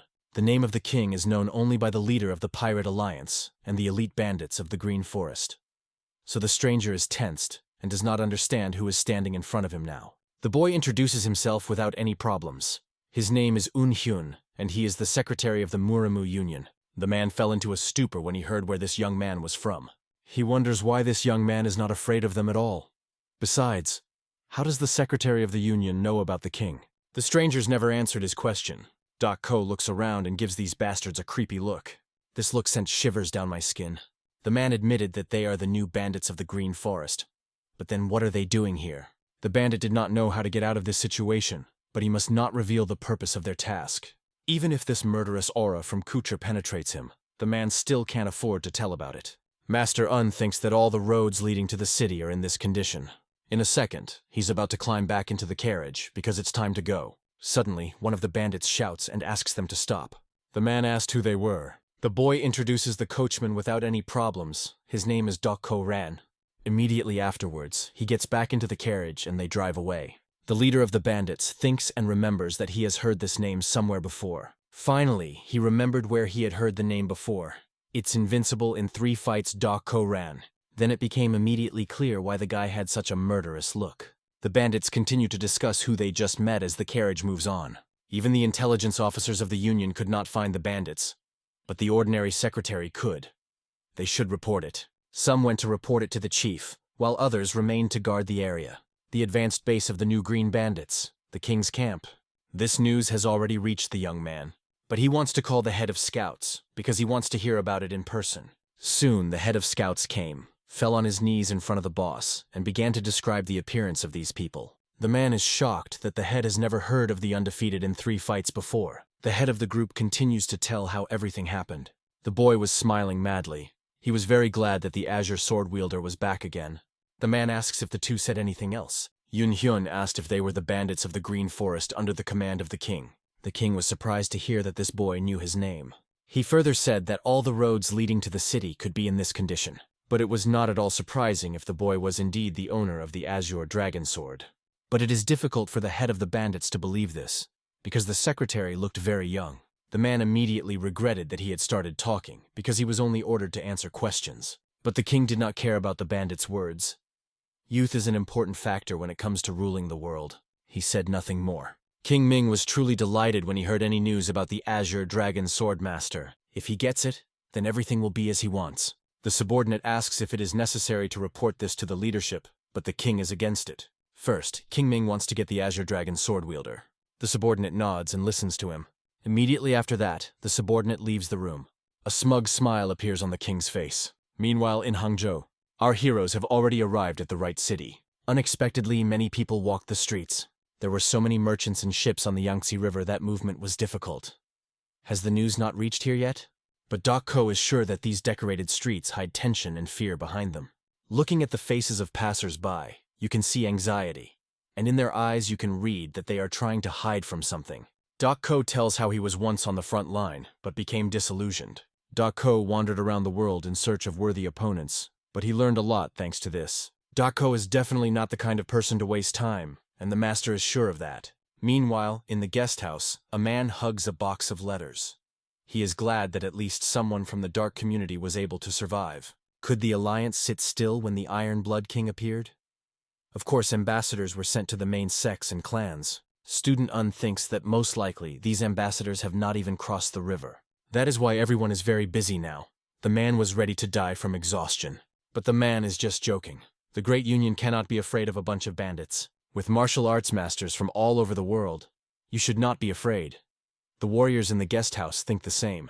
The man says that soldiers from different units have gathered here. Although their position seems precarious, they are considered a good opportunity. The man had already started talking and forgot that he needed to deliver this box as soon as possible. Finally, the young man asked about the Dragon Pavilion. No important news came from there, so most likely everything is the same as always. In the Murang clan, everything is also the same as before. When Hyun and Ko went outside, a man ran up to them and greeted them. The boys arrived just in time, and the man invited them inside. Murang said that the Alliance ignored the announcement of the Pirate Alliance, but the decline of the dark community shocked them, so they finally started doing something. But the girl is very confused that all local officials, the governor and the auditor, are absent from their posts. Hyun notes that Ms. Murang's insight is fascinating. Intuition tells the girl that the Union is cut off from the rest of the world, although there are no obstacles on the main roads. The guy objects and says that there are obstacles. He sent them letters, but the clan did not receive them. The girl concentrated and asked what it all meant. It turns out that the Union is completely isolated. Officials and everyone who has the ability to control the military have disappeared. The Namgun family and Hyun come to the conclusion that the Union will soon fall apart. Hearing about such news, all those present fell silent from shock. The girl had no idea what they should do in such a case. The old man said they needed to come up with a plan based on the assertion that the Union will lose. Now that even the center of attraction, the divine monk, has disappeared, it is hard to predict what the consequences will be. It turns out that the force attacking them is the king, but the troops really belong to the first merchant. It is said that the king even won over the Iron Blood King of Death. Most likely these are people who are called the Three Great Elders. Sung said that he would not be able to last even 10 seconds against the Iron Blood King. There has been no news from the Tang family since they left. Perhaps their letters were also intercepted on the way. If there really is such a master among them, then no one in the Union will fight with all their might.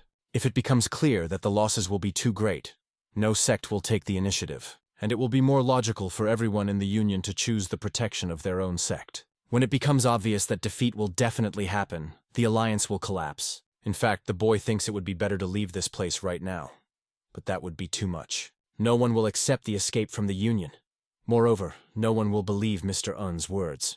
At the moment, the guy has no evidence, so his warning is nothing more than a provocation of the Murim Alliance. But the boy is not here to save the Union, but to save the people who trust him. But before that, he must fulfill official obligations. The boy must report to the meeting of Union representatives. Soon, they went to the Dragon Pavilion. Although nothing has changed here, everything looks very lonely. Suddenly, they see one of the monks. The shaved man just sighs and reminds me that I asked him not to come here, but the guy didn't listen. But the monk said that the husband would not be there, even if the disciple did come. The monk began to shout because he was unhappy with this. But to the young man, it sounded again like something that was not clear. The guy kindly offered to serve the man tea, but he was already drinking. But even though the monk was already drinking tea, he asked to bring more. He sighs, and is embarrassed because they realize that the tea prepared by our hero is much tastier. From these words, the young man seems to blossom, and a sincere smile appears on his face. He quickly runs away to make tea. At this time, Ko turns to the divine monk, but he asks not to be called that. Then just a monk turned to him for a shy boy. The monk noticed that after the young man worked with people, he began to listen to them. The man assures him that nothing will happen to him. After all, caring for a clumsy student is the duty of all elders in the world. The monk had a very strange look, and the young man thought that he was rushing into a fight. After a while, Master Un already brought the tea. The monk took the first sip, and they began to discuss the events. Of course, the monk is afraid that the union to which he has devoted half of his life may collapse. Grandfather worries about this all the time, and does not know how to get rid of this feeling. Suddenly, the monk begins to tell him a story. Once upon a time, there lived a young man who had great talent in martial arts. And he knew it very well. The boy possessed many skills that made him the envy of many, and the best of those skills was his guiding wind. And very soon this technique became known all over the world. But the young man was still not enough, and he continued to train and improve his skill. Finally, he reached the point where he could freely release wind from all 5 fingers at once. He named this skill Radiant Jade-Colored Haze. Very soon, this technique spread to the whole world of martial arts. Although this young man is well known, our hero has not heard anything about him. As the boy's fame grew, so did the number of his enemies. He made friends quickly, and enemies even faster. The boy had another problem. The more often he used this technique, the tighter his fingers became. The boy trained his techniques and inner energy day and night, but his fingers bent more and more. Soon, he was left with no options but to stop training and secretly consult a doctor. But none of the doctors could help him, because no one knew about such symptoms. Meanwhile, the enemies learned about the secret visits to the doctor. Thus the enemies set a trap, and the young man, who was lured deep into the mountains, immediately realized that he had fallen into a trap from which there is no way out. Among all these enemies was a very strong man. The young man had to fight not for life, but for death. He could only trust his glowing jade-colored haze, but the enemies gradually squeezed him into a ring, and the young man's fingers were squeezed harder and harder. The young man tried his best to find a way out, but the enemies were very persistent. With each moment, more wounds appeared on the young man's body, and his fingers became more and more crooked. After his ring finger and little finger were completely crooked, he started using a different method. When the monk made this gesture, the boy had a strange feeling in his chest. For a second, it seemed as if his heart would be ripped out. And so, when the sky finally began to lighten, the young man finally saw his last moment. His entire body was covered in his own blood and the blood of his enemies, and the hand he was attacking with was completely clenched into a fist. When the young man was tired, the organizer of this fight appeared. He approached the unfortunate step by step. I wonder what the young man was thinking at that moment. Master Un can't even imagine what the unfortunate young man was thinking at that moment. Surprisingly, the young man was not scared at all. Maybe it was because he was very tired, or because he had killed so many people, but he didn't feel the fear of death. At that moment, his whole life flashed before the boy's eyes. He realized that his life had no meaning. The boy only ran forward so passionately and so eagerly, but when he looked back at his life at the last moment, he realized that it had lost its meaning. At that moment, the young man was not frightened by death, which was already approaching him, but by the desperate fact that his life had no meaning.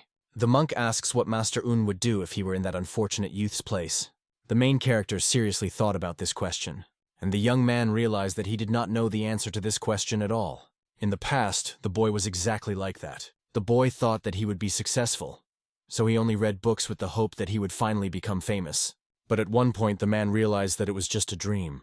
The young man got rid of all his obsessive ideas and stupid desire to live. After that, his fisted hand struck the enemy. At first, the enemy tensed up, but then he just laughed, because he knew that this was his last battle. If the young man uses his technique, it will completely destroy his palm and his entire arm.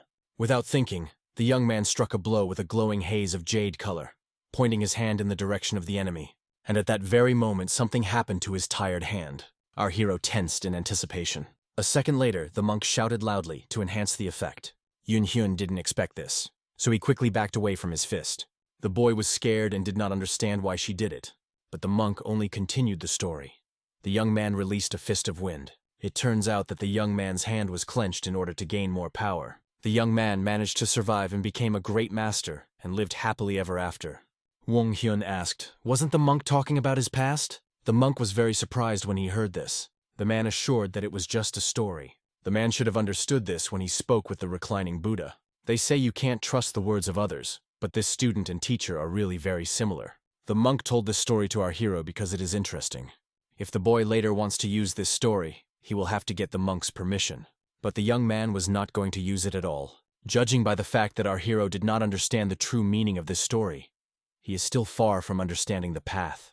There are things in life more important than life or death. If the young man has not yet reached the path, what difference does it make what will happen to the union? The monk looks at him with an unusual look and is silent. The young man thinks about what things a monk might have more important than what is happening. Grandpa replies that he doesn't care about Murim's alliance, and it's all because of Hyun.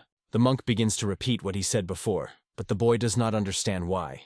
Soon the grandfather chases the young man away. The main character says goodbye to the man, but he does not understand why he still does not want to call him the elder.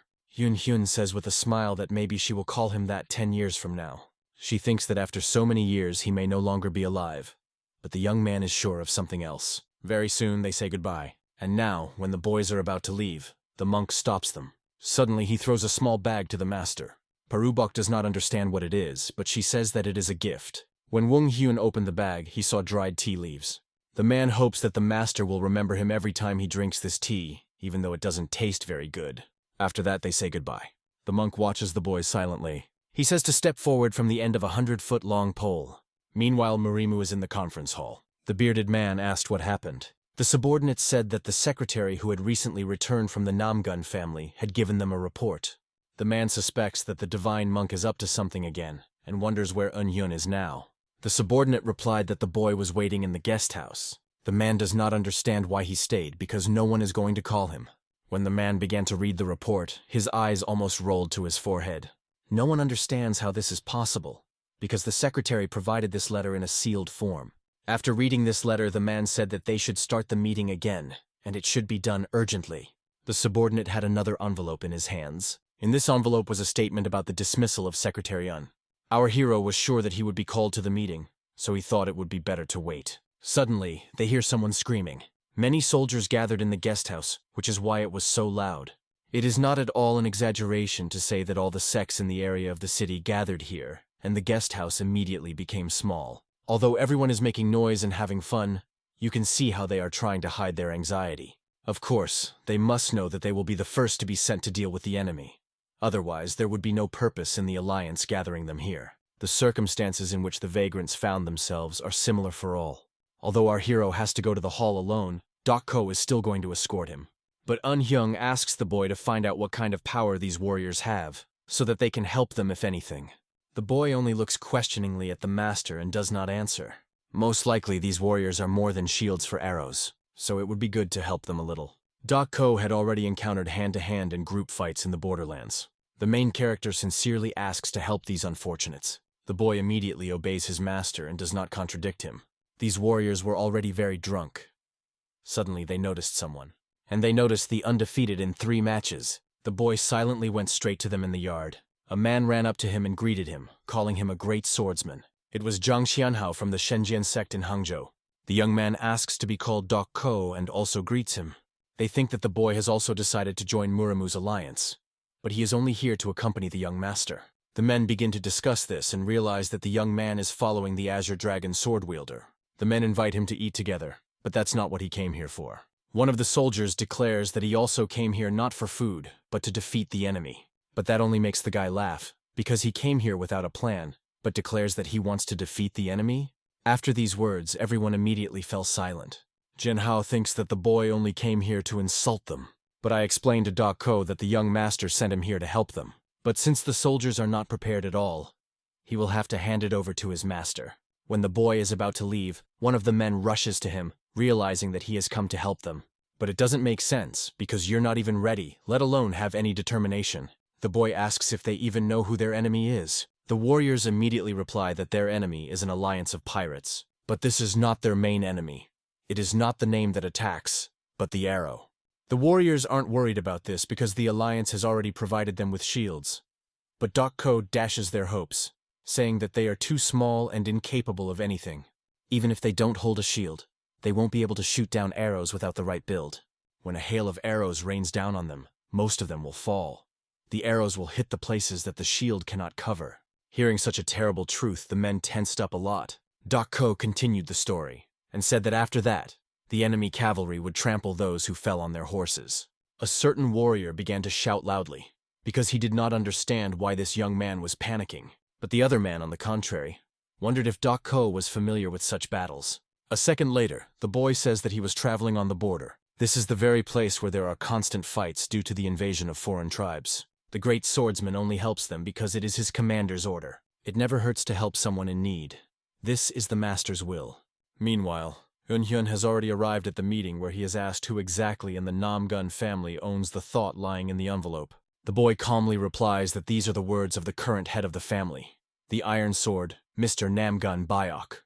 Unfortunately, the Union does not have time to send someone to verify the authenticity of this information. Dak Sung said that the Iron Blood King of Death was strong enough to defeat him. But the native man does not believe in all this and thinks that it is just a delusion.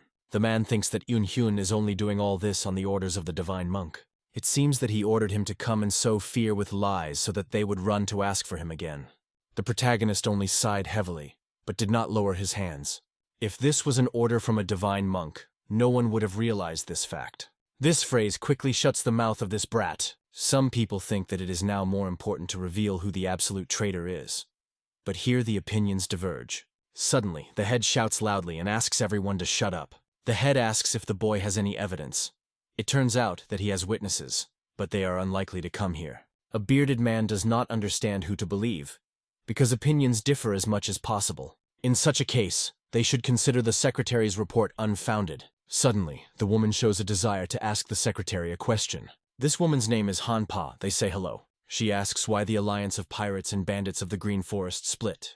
The red-haired, self-confident man only sneers and interrupts, saying that it is a lie. But Hyun ignores this scoundrel and says that the king split his forces because he was confident of victory either way. The boy assumes that the Yangze River has already fallen into the hands of the pirate alliance, and all the ambassadors probably couldn't cross the river either. This means that they should develop a plan based on their loss. Redhead wants to say it's delusional again, but the other girl stops him and agrees with Hanpa. Murang proposes an urgent evacuation of the people of the Union, as the secretary and proposed in his world. But before deciding something, it is necessary to inform the chapter about it. But since the boy has no evidence, the matter cannot be decided at this meeting, so they end the discussion. Our hero does not give up and says that the situation is much worse than they think. He advises them to prepare a plan based on defeat and not forget to take into account the people who are here. Meanwhile, at the residence of the Shaolin head in the Murim Alliance, Martial Uncle said they should take countermeasures based on Marima's alliance losing. But the monk believes that it is too early to say about the loss of the Union. The man spent his whole life as a mentor, but he continues to haunt him until the very end. The bearded man still asks Jin Myung to come up with a plan in case he loses. Although this remains to be confirmed, it is not important. The fact that, at the moment, Mentor Un is in Murim's union is the most important thing. From these words, the shaven monk tensed up a little. Beard assures that other sects are doing the same, so they need to come up with a plan. The guy has a lot of work, so I only order him. The man goes to the door to get up. Man, I remember the times of the Great War, when it was impossible to take a step forward. Sasuke was behind all of this. Other families and sects, most likely, were already preparing for such a turn of events. Sasuke-un had warned them, so they would prepare with extra care. After a long time, the mentor's shadow loomed over the man again, so his experiences did not let him go. Meanwhile, Ko explains to the soldiers about the battle formations. Battle build is the best way to block arrows with shields. He advises not to forget to tie the shields with ropes, as this will greatly increase their freedom of movement. A certain warrior wants to know more details about the Black Spear Cavalry. The boy asks if the soldiers have prepared something against them. The warriors had several ideas, but none were ready yet. One idea was to tie the grass in early, but that seems more like a fairy tale. Ko brags about the idea because it's pretty good. Limiting enemy movement is a really good idea. He tells them to collect grass, and tells them that this method was used by border troops in the past, so it is quite effective. After a second, the commander gives orders to the soldiers, who should do what. The swordsman says that leaving the building will only mean death for them and their comrades. If possible, it is necessary to separate, because it will be easier to coordinate actions. In addition, a few prominent people from each sect should be chosen. Their main goal is to hold on, even if the situation, and if the soldiers see that the main forces of the Union are acting, then they must retreat immediately. Ko charges them to drive their enemies crazy. Victory is survival. The boy inspires the soldiers a lot, so they immediately get down to work. Very soon, a commotion begins in the yard, because the preparation begins. The swordsman understands that the best option in this situation would be to retreat right now, but no one would do that in such a situation. It's only temporary relief, but the guy has a bad feeling. Meanwhile, Hyun is already approaching the boy. The master praises the boy and notes that he gets along very well with people. He is ashamed and says that everything turned out only because he followed his will. Because they don't notice our hero and immediately understand that he is, most likely, the owner of the Azure Dragon Sword. Men greet and introduce themselves. The warriors are very grateful that the boy took care of them even in such difficult times. They all ran closer to our hero and began to admire him, calling various compliments. It seems that the young fellow was confused by such attention. This reaction of the master greatly relieved Ko. The next day, in the afternoon, the enemy appeared on the road. The enemy was 30 li to the north of Hangzhou. There is a plane in this place. Everything happened as they expected. Enemies are quickly approaching here. Looks like they'll be almost there by sundown. It was necessary urgently to light all the fires in the Union camp and post a guard, because the enemy might attack at night. The decisive battle will come tomorrow morning. The bearded man is confident that everything will go according to their plan. Enemies, meanwhile, were already rushing towards them. The army was ordered to halt here and break camp. The troops stopped and prepared for a halt. The situation in the Union was as follows. They closed all the gates and increased security. The king orders all his curtains to be drawn so that the light from the Union does not penetrate inside. Old memories creep into the king's head. He is sure that tomorrow will be a special day, and he is already very much looking forward to it. Meanwhile, guards were on duty in the yard of the Union. It was very bright here, and it was even surprising that it was so quiet. Everyone around is talking almost at the top of the glass. Is it because of the tension that was there before? Ko advises his master to rest as it is already night. Ko explains that no sect has promised that they will go. It was very difficult for them to come to terms with the loss of the Union. But nevertheless, the boy did everything in his power. Ko is very sad because he realizes that many of these people will die. There is a second of silence between the boys. They say that people are abandoned creatures. They find themselves thrown into a world that they did not choose. Humans are the only creatures that can dedicate themselves to something. If they make the choice themselves, then they will not have to think that heaven has made the choice for them. This speech cheers the boy up a bit. Now Ko realizes that he made the right choice. The young man is very grateful to his master. The boy thanks Hyun for being the kind of person he is and for appearing in front of him once. The man strongly put up the weapon forward, forcing subordinates to lure and rush into attack without any hesitation. It has passed for decades since the brutal war between the forces of justice and evil, and it is now that the Murim Union for the first time began a full-scale war without leaving the way back. The young man analyzed the enemy's actions. In his opinion, they were gathered in a hurry, without proper preparation. He learned from the servant that short bows were already charged, and he also advised to go out the enemy closer. However, the young man firmly ordered to open fire immediately without hesitation. Warriors did not dare to lounge. The order was given, and the performance became a matter of honor. Bowstrings strenuously struck. Arrows with whistle broke into the air. A whole flock of arrows flew to the sky, closing the sun with a dark cloud of death. And since they were attacked, the enemy was forced to immediately line up and defend themselves. The other side quickly lifted the shields, hoping to withstand the first flurry. And there was no guarantee that thin shields would stop the deadly edge of arrows. Deadly rain struck down. Arrows stuck in shields with a deaf crash. Their weight was unbearable. No arrow has previously carried such force. One of the warriors strained every muscle by repeating to himself that should stand at any cost. In a certain time of shooting a little subsided. A flurry of arrows began to subside, and it was worth looking back as it became clear. The enemy goes on the offensive again. And once again the sky was filled with a deadly pack of arrows like the previous one. The events were repeated by a familiar scenario as if a closed circle. Such a cruel repetition lasted several more times in a row. The threat was obvious, but the man suddenly realized fear has no more power over him. He was told that the front of the enemy consists of foreigners, and the servant confirmed it. These were soldiers from the base near the Hanju and other travelers. Their leader disdainfully called them weapons, and too coherently those kept the shield line. In fact, the losses were only on their side. Only arrows disappeared. At the same time, everyone guessed. Behind this stands the Lord of the Dragon's dragon sword, and it seems that he had already had something to arrange something. And yet with them was a known doctor of the wound, which only complicated the situation. Analyzing everything, the man ordered to retreat to the Ark, and gave a new order, to release a black spear into battle, and to change their weapons and prepare for the melee of battle. Although the enemy was able to sow fear, but the order in the world has already been set, and he would not be able to change it in a few days. So now the shields could be lowered, the shooting stopped, and the pressure subsided.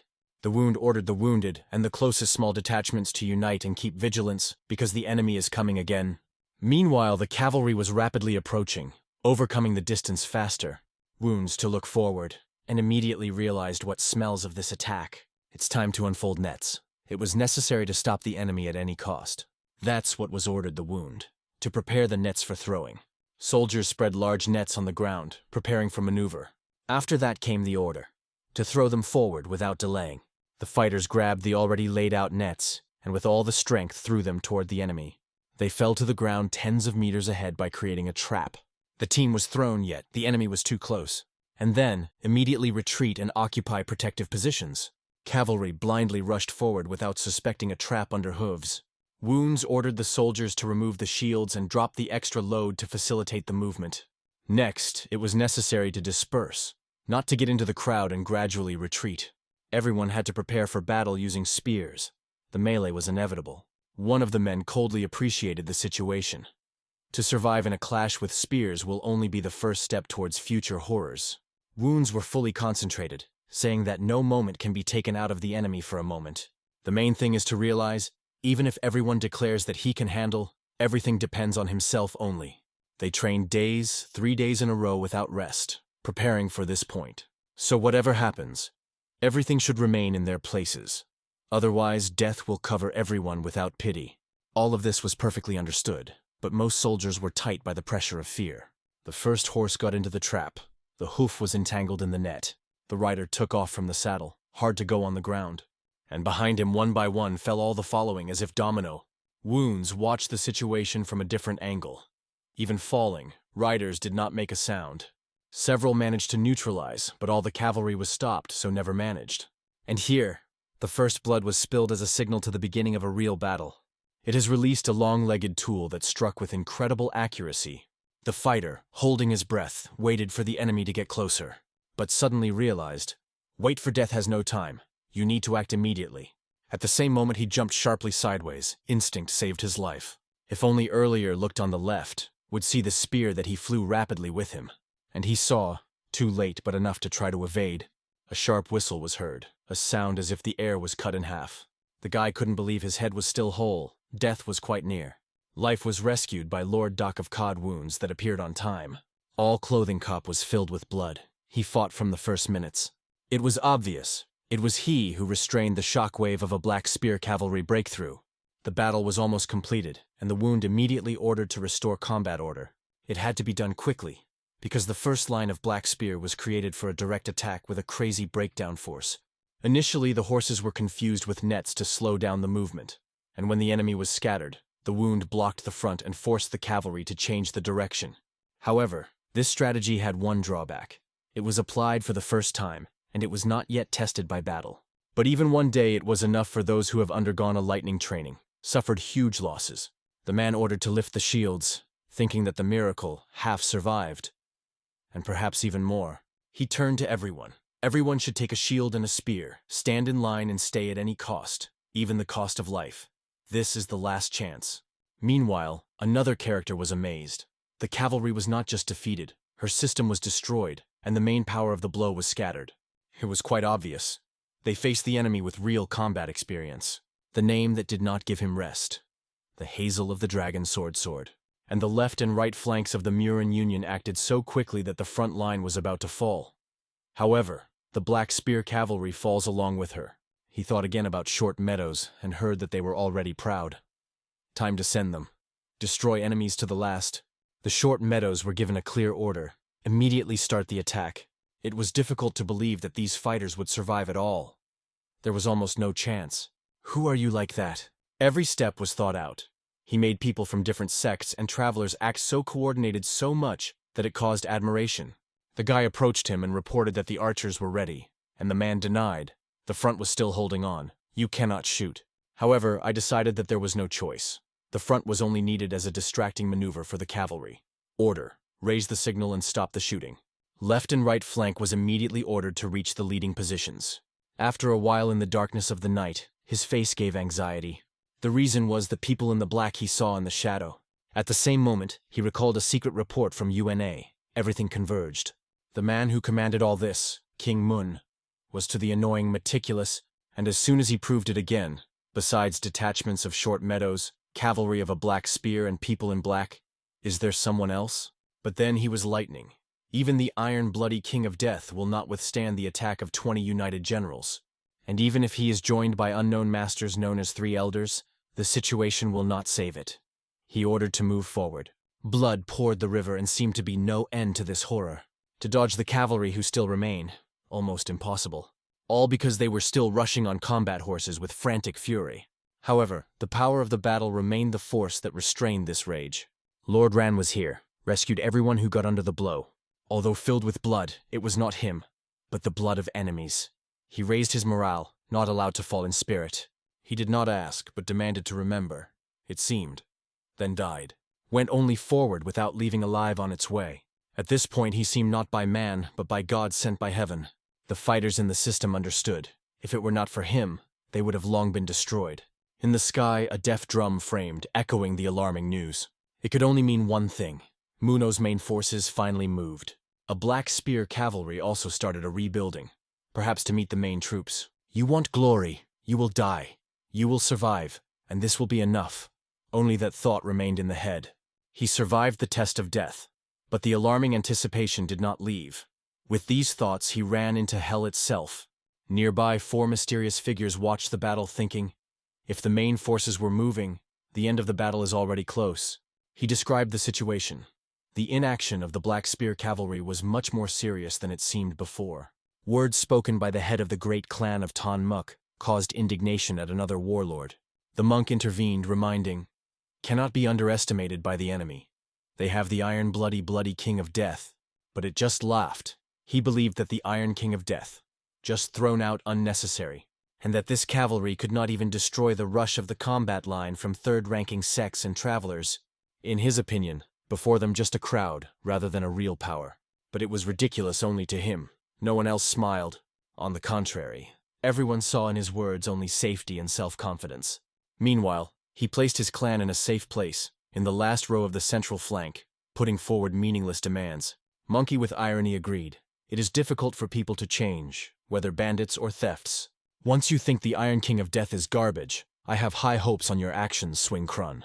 At the moment when the wounded was attached, Lord wounded forward with the sword and shield, and behind him, dozens of the same. One exclamation was heard everywhere. Invincible in 3 duels.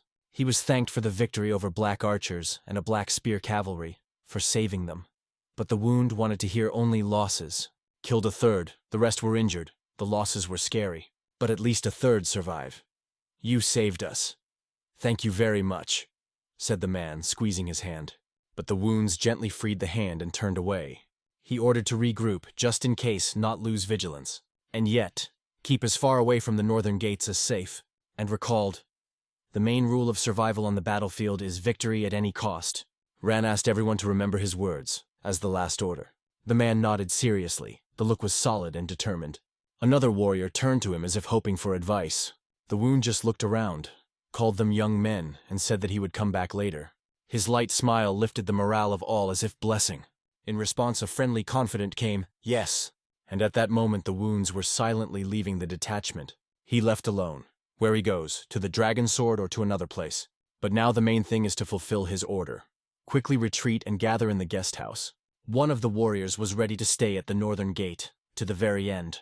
So he hoped to get more from the Murim Union, because it would come time to collect the fruits of hard work. Meanwhile, on the second tower were preparing for retreat. UN could not understand why it is pointless to sacrifice life in this meat grinder. He saw death many times, but the splashes of blood and torn bodies every time remained hellish horror. And even now the smell of blood came here, piercing all around. But it was impossible to look away. Somewhere there was his brother Doc wound. UN remembered the words. The Union would become a place of death, and now it sounded a prophetic. How can you talk about life and death in such an ill, fated place? And now he could only pray for his brother to return alive.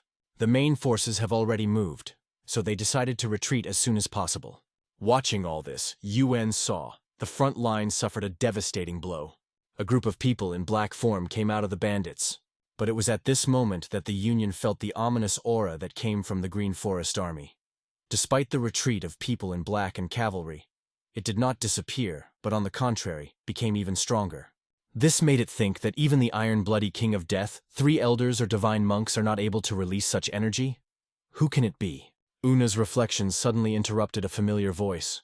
Wound appeared right behind his back. I have come back, mistress, he said calmly. See him alive at this moment was the greatest relief. Even the hands of the scientist trembled. In front of him stood a living, intact Wounds. He just smiled and said, I just fulfilled your order. UN asked if he was not wounded. The answer was sure. Yes, all is well. Meanwhile, blood was poured on the battlefield by the river, and it became only more. The Wound explained the situation briefly. The Black Spear cavalry decided to attack the left flank of the Union to avoid the environment.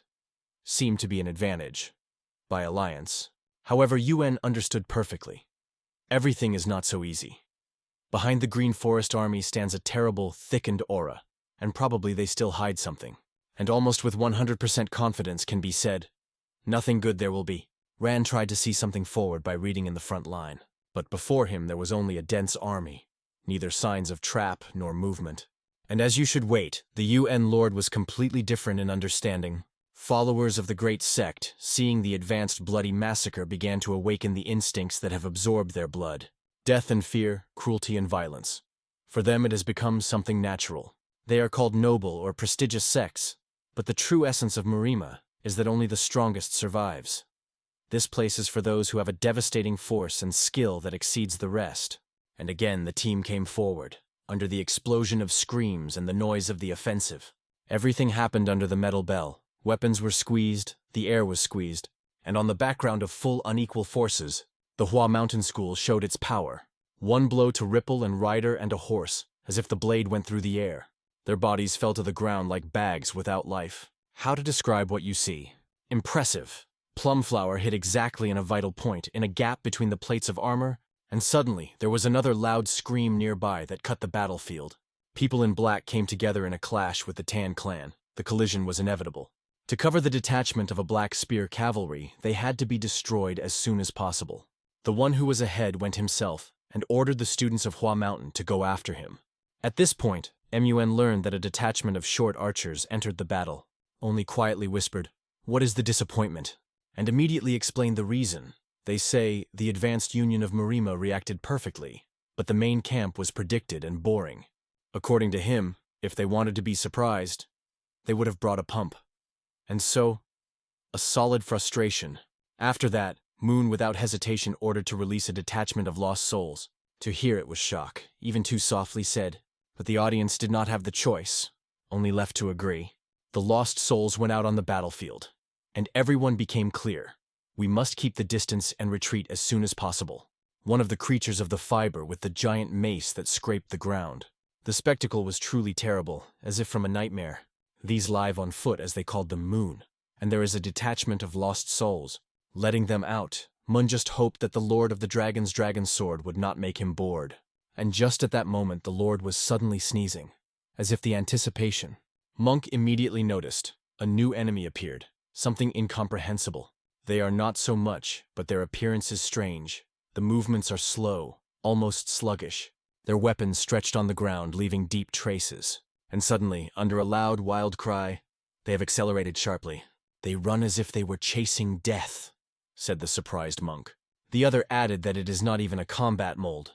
Faster, chaotic crowd, as if released from some cage. The old man suggested still watching them. Their preparation is clearly unlike ordinary bandits. Perhaps such chaos is part of the plan. And then something happened that was not subject to any understanding.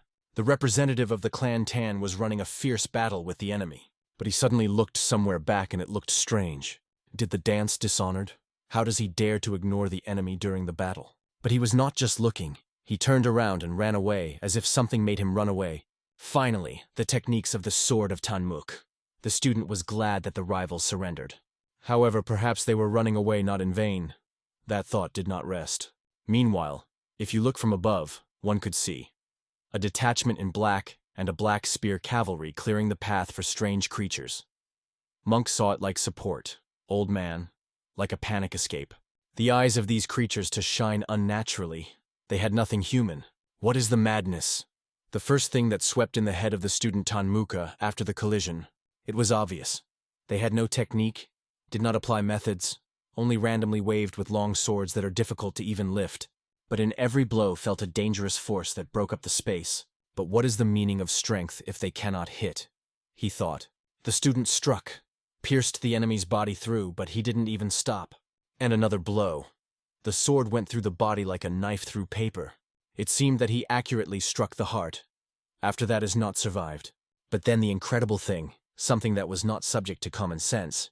Even with a punched heart, the creature rose and struck a crush in response. And only when the mask flew from his face, it became visible real. A real monster hid under it. A young man, with a heavy sword in his shoulder, stood in shock, unable to believe that behind his back another same sword was already racing at him at a frantic speed. 2. These creatures mercilessly deprive a young man's life, quickly and cold. All this happened directly in the eyes of other representatives of the clan. And after that, the monster turned his gaze to a new goal. On them. Even those who watched from above are not people. These are real monsters. The head of the clan Tantor could not believe that his student was killed by such a pathetic death. Others were even more horrified. Is there a similar inhuman witchcraft? Everyone had the same question. What is the creation, and where did they come from? The worst thing, no matter how much they were beaten, these creatures did not die. The old man stood up to proclaim, "The students are dying. It's time to take them out of the battlefield." The senior student raised the flag, a sign that everyone was waiting. On the walls of Zamayor's, a black flag that has rushed in the eye even from afar. Its value was only one thing, an unconditional order for indentation.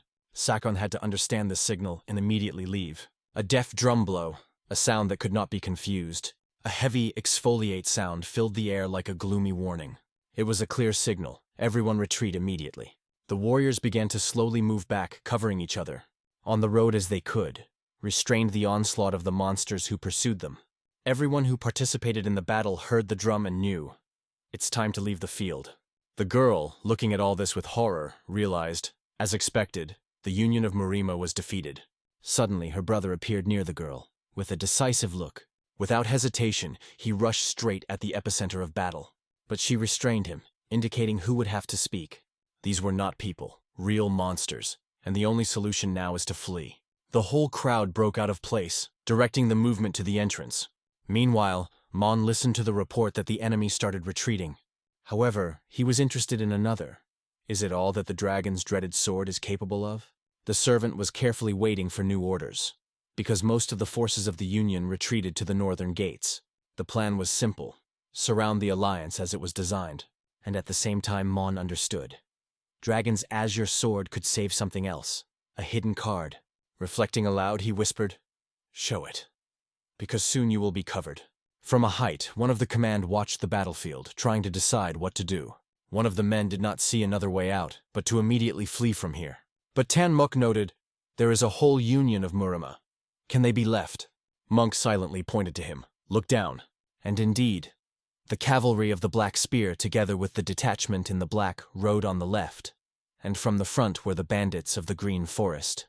Everything testified to one thing. They are trying to get into the trap. This place is not designed to siege. As soon as they are surrounded, staying for more than a few days. And if they still release fire arrows, everything will turn into a real hellish sea. Tang was in despair. How to run away from here if the bodies of the students were not found and the wounded too many? He barely had time to ask how the monk looked at him and replied, "But we cannot burn alive, isn't it?" It was hard to understand why he was saying as if it were not about it at all. Then the old one proposed to divide the surviving students into two groups. Selected experienced warriors attack the first, distracting the enemy, and the reserve will be able to hide at this time. Murang noted that if you throw Hanzhou, the safest thing is to go to big cities, avoiding the river region.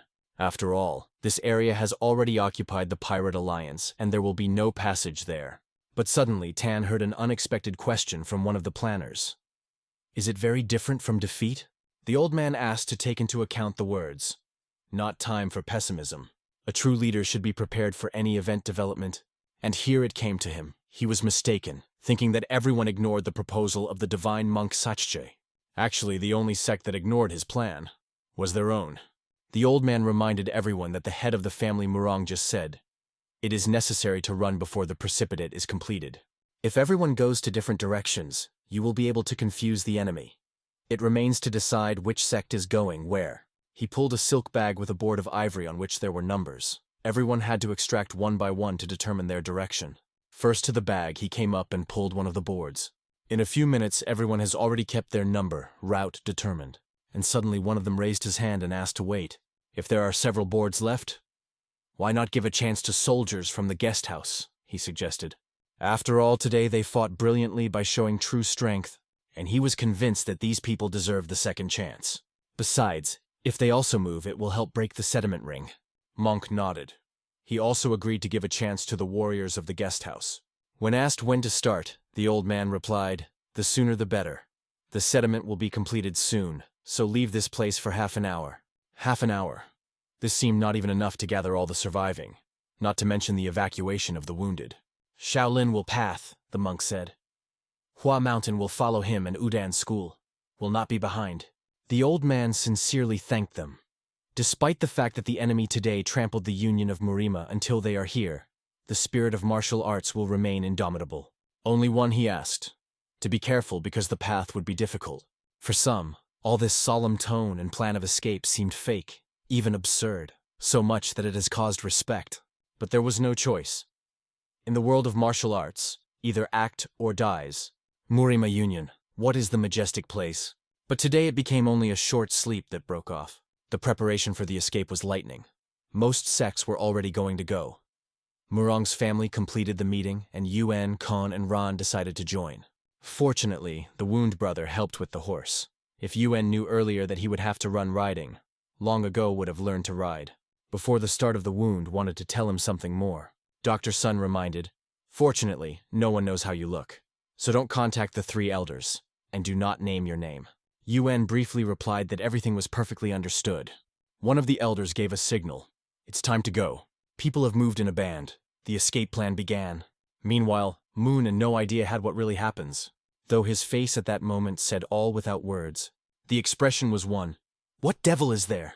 But the main question that did not rest the Mun, why are they running away? But at the same time he laughed. For him it was a real masterpiece. Such a famous Murima Union runs whom where? And one more thought did not leave him. Did the dragon's Lazur sword show everything he was capable of? Then Mon gave an order to Short Meadows to release fire arrows, and aloud called the name from whom all living things tremble. The Iron Bloody King of Death. The name was barely sounded, as he appeared just in front of him. Mon commanded, "Go to the Murim Union and arrange there the chaos you want." For the bloody it sounded like music. He smiled with pleasure and was ready to destroy. Barely disappeared, Mon said 2 more names, Older and Older Tsu. Both old men approached him. They have been waiting for this moment for a long time, only on the order of the owner. And the order was given. To find the Lord of the Dragon Sword. Bring him alive at any cost. Of course we will definitely do. Their response sounded, the elders disappeared without leaving a trace. They went to execute the order. Mun, meanwhile, gets one special object immersed in deep reflections. He thought not just about the Lord of the Duty Sword, but about the owner of a secret document. He was encompassed by a premonition. He will soon be in his hands, and they will meet face to face. Meanwhile, guest house of the Union Murima. Someone's trembling hand squeezes 3 plaques in the fingers. A sign that has come. They were told to go as soon as Murima's strength began to escape. For one of the men, it was outrageous. It seemed like they just bullied them as if they were given privilege. We took over burning arrows to the last, risked life. And all for the sake of these 3 boards and the defeat of the Murim Union. They would better listen to the advice of a wound, he exclaimed. But everyone understood, there is no choice. The elders can return to their clans and them to survive or die here. And then, realizing that they are no longer obliged to obey them, the man decides to use the situation in his favor. He just said it. He heard the question. And how are you going to do it? The enemies will be laid over the large clans, and we will quietly disappear in the shade. If we get into Hanzhou, no one recognizes us. But one of them was doubtful. Whether everything will be so easy, because the servants and officials of the Union are already running to the city. It's time and am mingling with a crowd. Then the man explained, "You did not understand. It is the guest house that is the safest place. Who will destroy it after the large clans are leaving? He will get the enemy." His words sounded so confidently that he even seemed, he really has a far-sighted plan. But as soon as he said it, just a fire arrow flew in front of him. It looks like his foresight is not so brilliant. Fire arrows fell on all sides. The flames were enveloped in the sky. Now the chapter Chan did not know what to say. The situation came out of control. Then the thought flashed in her head. You have to run. He immediately ordered the students and wounded as soon as possible. One of the soldiers ran up with the news, the enemy retreats. It seemed absurd. The arrows fall and the enemy goes away. The head himself came to look and said, as it was supposed. Arrows fly, but the cavalry moved over large clans. The decision was made, to throw everything and dissolve among officials and servants. Wounded loaded on the vessels and stretchers. Meanwhile, Murang's family went straight to the place where the Black Spear cavalry stood and broke through the siege ring. Even the Black Spear cavalry failed to stop the head of the Murang family. Tanchon, his senior student Murang Jin, and the talk of Goran. And then everything was complicated. Not only black spears, but also short meadows and green forest bandits rushed into the pursuit. A head path suddenly turned out to be covered. The Yellow River detachment guarded each passage by overlapping all possible directions. Looks like the forces of the Green Forest and the Yellow River united to completely block the paths before retreat. The group was trapped. A Yellow River ahead, behind. Black spears. An urgent decision was made. Bypass from the outside to avoid a collision. Only the fields stretched around, so it was easy to turn from the road. And beyond them could wait for a river or lake. Understanding the risk, Hyun still followed them. And everything happened as he suspected. On their way, a wide, stormy river appeared. It was impossible to cross her. Then the guy turned to Tanshan and pointed to the side of the forest. Looking back, the head of the family commanded to lose horses, and without hesitation, first stepped into cold water. It was hard to imagine that the pursuit would be so stubborn. They clearly underestimated the enemy. I wanted to believe that the students who ran separately with the wounded, yet safely, Hyun even started to think, what did Mon really want? Isn't this a victory? He dreamed of burning the Union of Murim to the background. It's been a little time to breathe easier. But it was too early to relax. We need to stay alert. The enemy could hide anywhere. Suddenly the guy ordered to stop. He felt someone's presence. And, not wasting time, grabbed the sword. Clearly not with good intentions. And the presence that the guy felt was not hostile. They saw a familiar figure ahead. It was a Pole. Seeing the representatives of the Murang family, he immediately got up. Tanjan confidently went forward to meet him. Seeing that Tanjan is whole, Pyle sighed lightly. It was a good news for him. But the next moment his gaze slid behind the back of the dance. There stood a Hyun, silent, focused. Pyle was surprised why he was with Murang's family. Hyun briefly explained what happened and what they came across on the road. And the main thing was the main thing. They met the Iron Bloody King of Death. While distracted on a Yellow River detachment, he attacked their head. This news has become an unexpected blow to all. Tanjan immediately asked, "Is the sword alive?" It turned out that the clan of Yom arranged a cellar ambush and attacked from behind. Otherwise, the head would not lose so easily.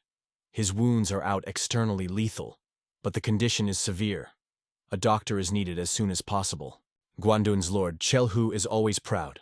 Unwavering, now lies wounded on a ringless hill. The Iron Bloody King is said to have disappeared.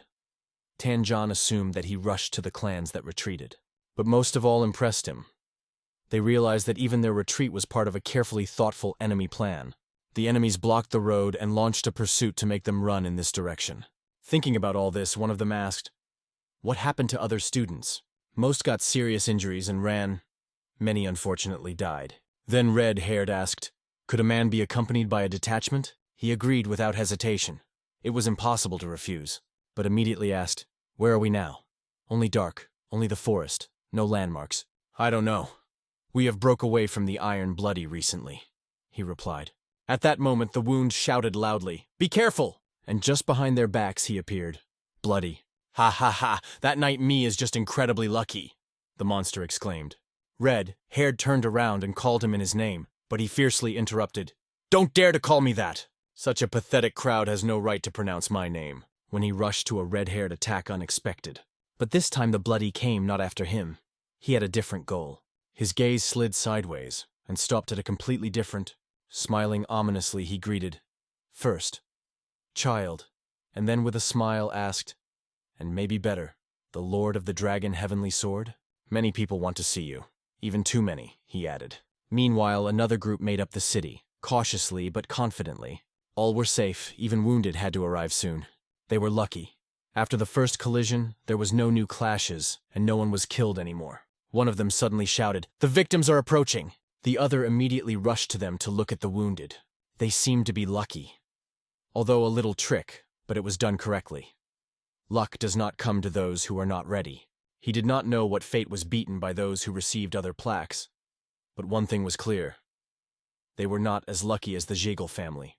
After thinking about it, a man threw a bag with a lot right into the water without pity. He stared forward on the road, thinking, now, leaving this place, they step up to a new era, and at the same time understood. They have a lot obliged to the Tang family. At the same time, the Bloody demonstrated his power. His aura was crazy, full of bloodthirsty. It was even strange how open he radiated his murderous desire. Hyun took a few steps forward, calm but confident. I don't know if I'm happy with me or worry, and many want to meet me, but whoso wants to see me, King Moon or some merchant? Bloody was staring in surprise. Where does he know this name? But Yuan did not stop. Maybe these are 3 great elders who were forced to fall in just 10 movements. I learned about it from Dr. Sun.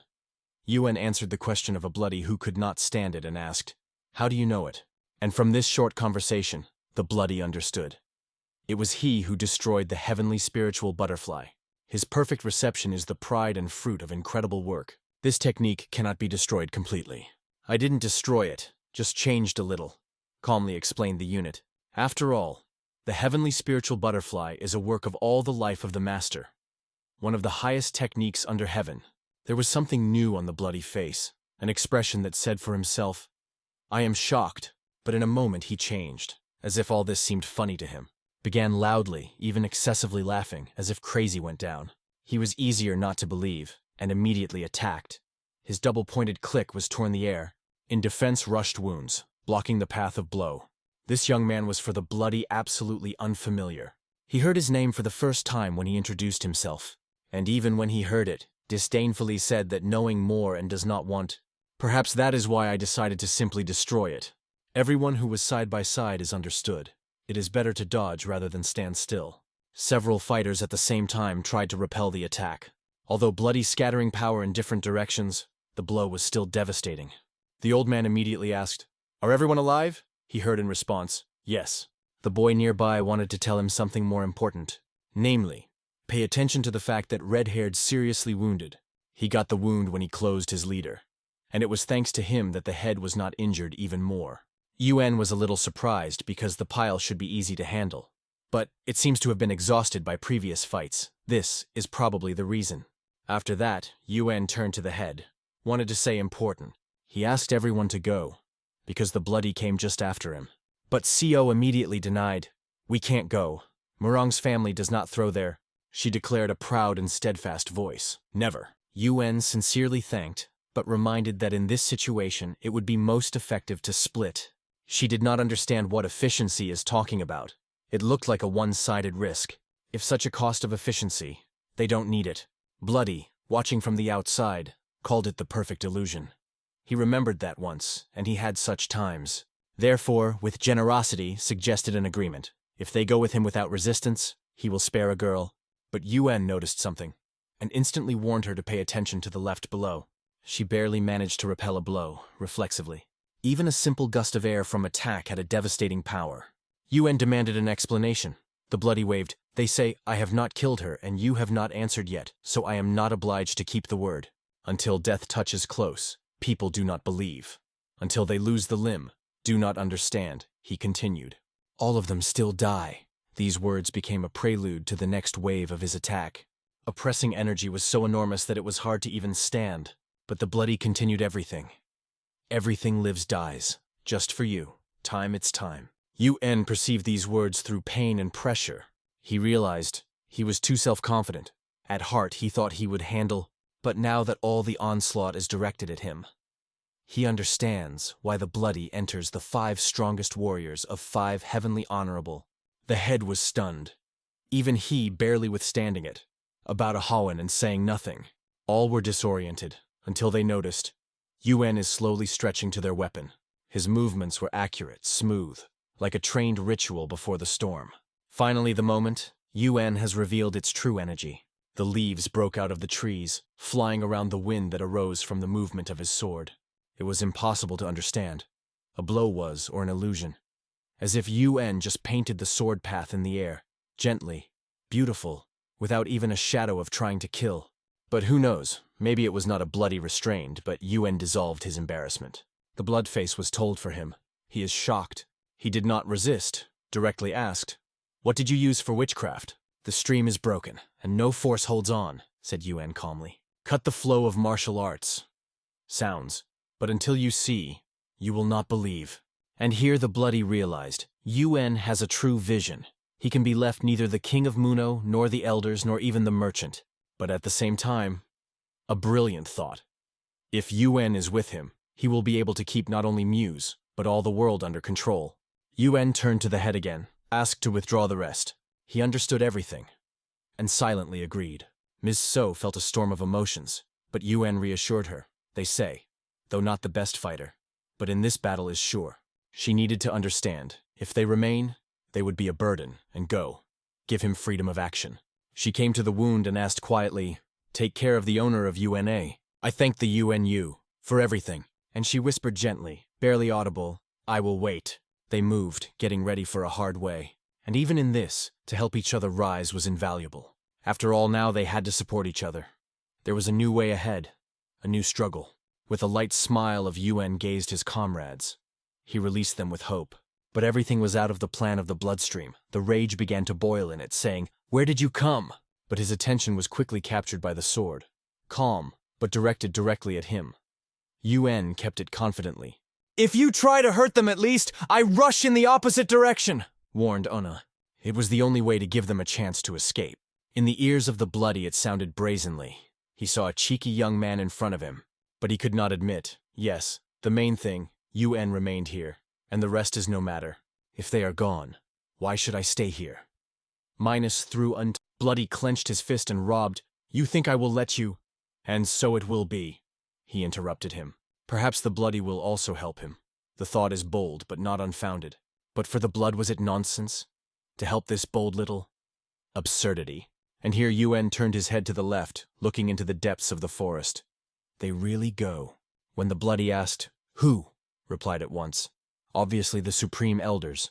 After that, Yuan turned to the wound. It was clear that had a plan. It was a subtle hint. Take me in your arms and carry with the technique of rapid movement. So you will become a bait for him. But the wounds understood. If he follows him, then enemies will accurately calculate the direction. There was only one bloody, to put up with the fact that this time he was overheated by a young man with an inexperienced look. Finally the elders appeared. One of them asked, what just happened here? Bloody looked around and answered with unconcealed annoyance. There were families Kakroshan and Murang. The elders did not hide the surprise. Why does the bloody not chase them? Hunting for a wounded beast is more interesting, he replied with a predatory smile. But he didn't understand mentally what they do here. Their goal is to find a Dragon Azure sword, even going to help, until he was interrupted. One of the elders strictly reminded, he has an order from a young owner, and he has to execute it without any mistake. After that, the bloody turned and began to move away. He was also annoyed that he was trapped, and now he himself helped that cunning young man, like a real fool. Maybe chasing after them right now, Minus thought, but he restrained himself. The risk is too high. These elders are too observant. Meanwhile, the elders themselves were consulted. Can the words of the blood be trusted? Unanimously decided, no, he cannot be believed. But even from his lies, you can pull out something useful. He thought that turning away hid the direction. But they clearly felt where his gaze was looking. At this time, the wounds, holding Una on the hands, quickly moved forward. He was worried. What? How Bloody will start the chase? Yuan saw the situation wider. Hardly. Bloody does not want to give it to someone else. Although the servant of King Mun, but never bet he can lose. He does not tolerate when something is taken away.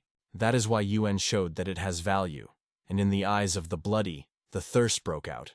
And yet, the fact that the elders are looking for UNA prompts the Bloody to hide its location.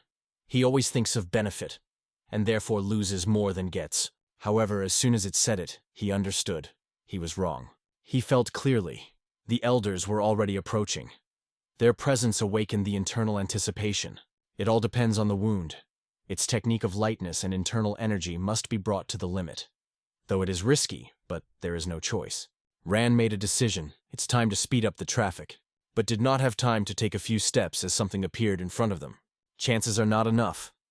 But if it's really Shaolin, they should help. Sword sounds were heard from afar. It seems that the sects that broke away from the Murim Union. It would be good if it was really Shaolin. Finally they got there, landing, just at the epicenter of the battle. Almost no sword. But it was not Shaolin. And at the same time, not the rod of the Yellow River. Them almost killed the senior student of the Tangmuk clan, Tangmuk Ki. And then they noticed someone acquaintance, Secretary Yuna. It was a host Basenhei, a representative of the South Sea School. And while they were viewed, there was another guy behind them. Yuan immediately returned and sent part of his strength to him. Released the soft pressure of supply energy. That was enough to stop the attack. Master Han Khan also participated in the battle. It was important to catch the eye with an eye. Here everything became more serious. And here becomes obvious. It attacks the Iron Bloody King of Death.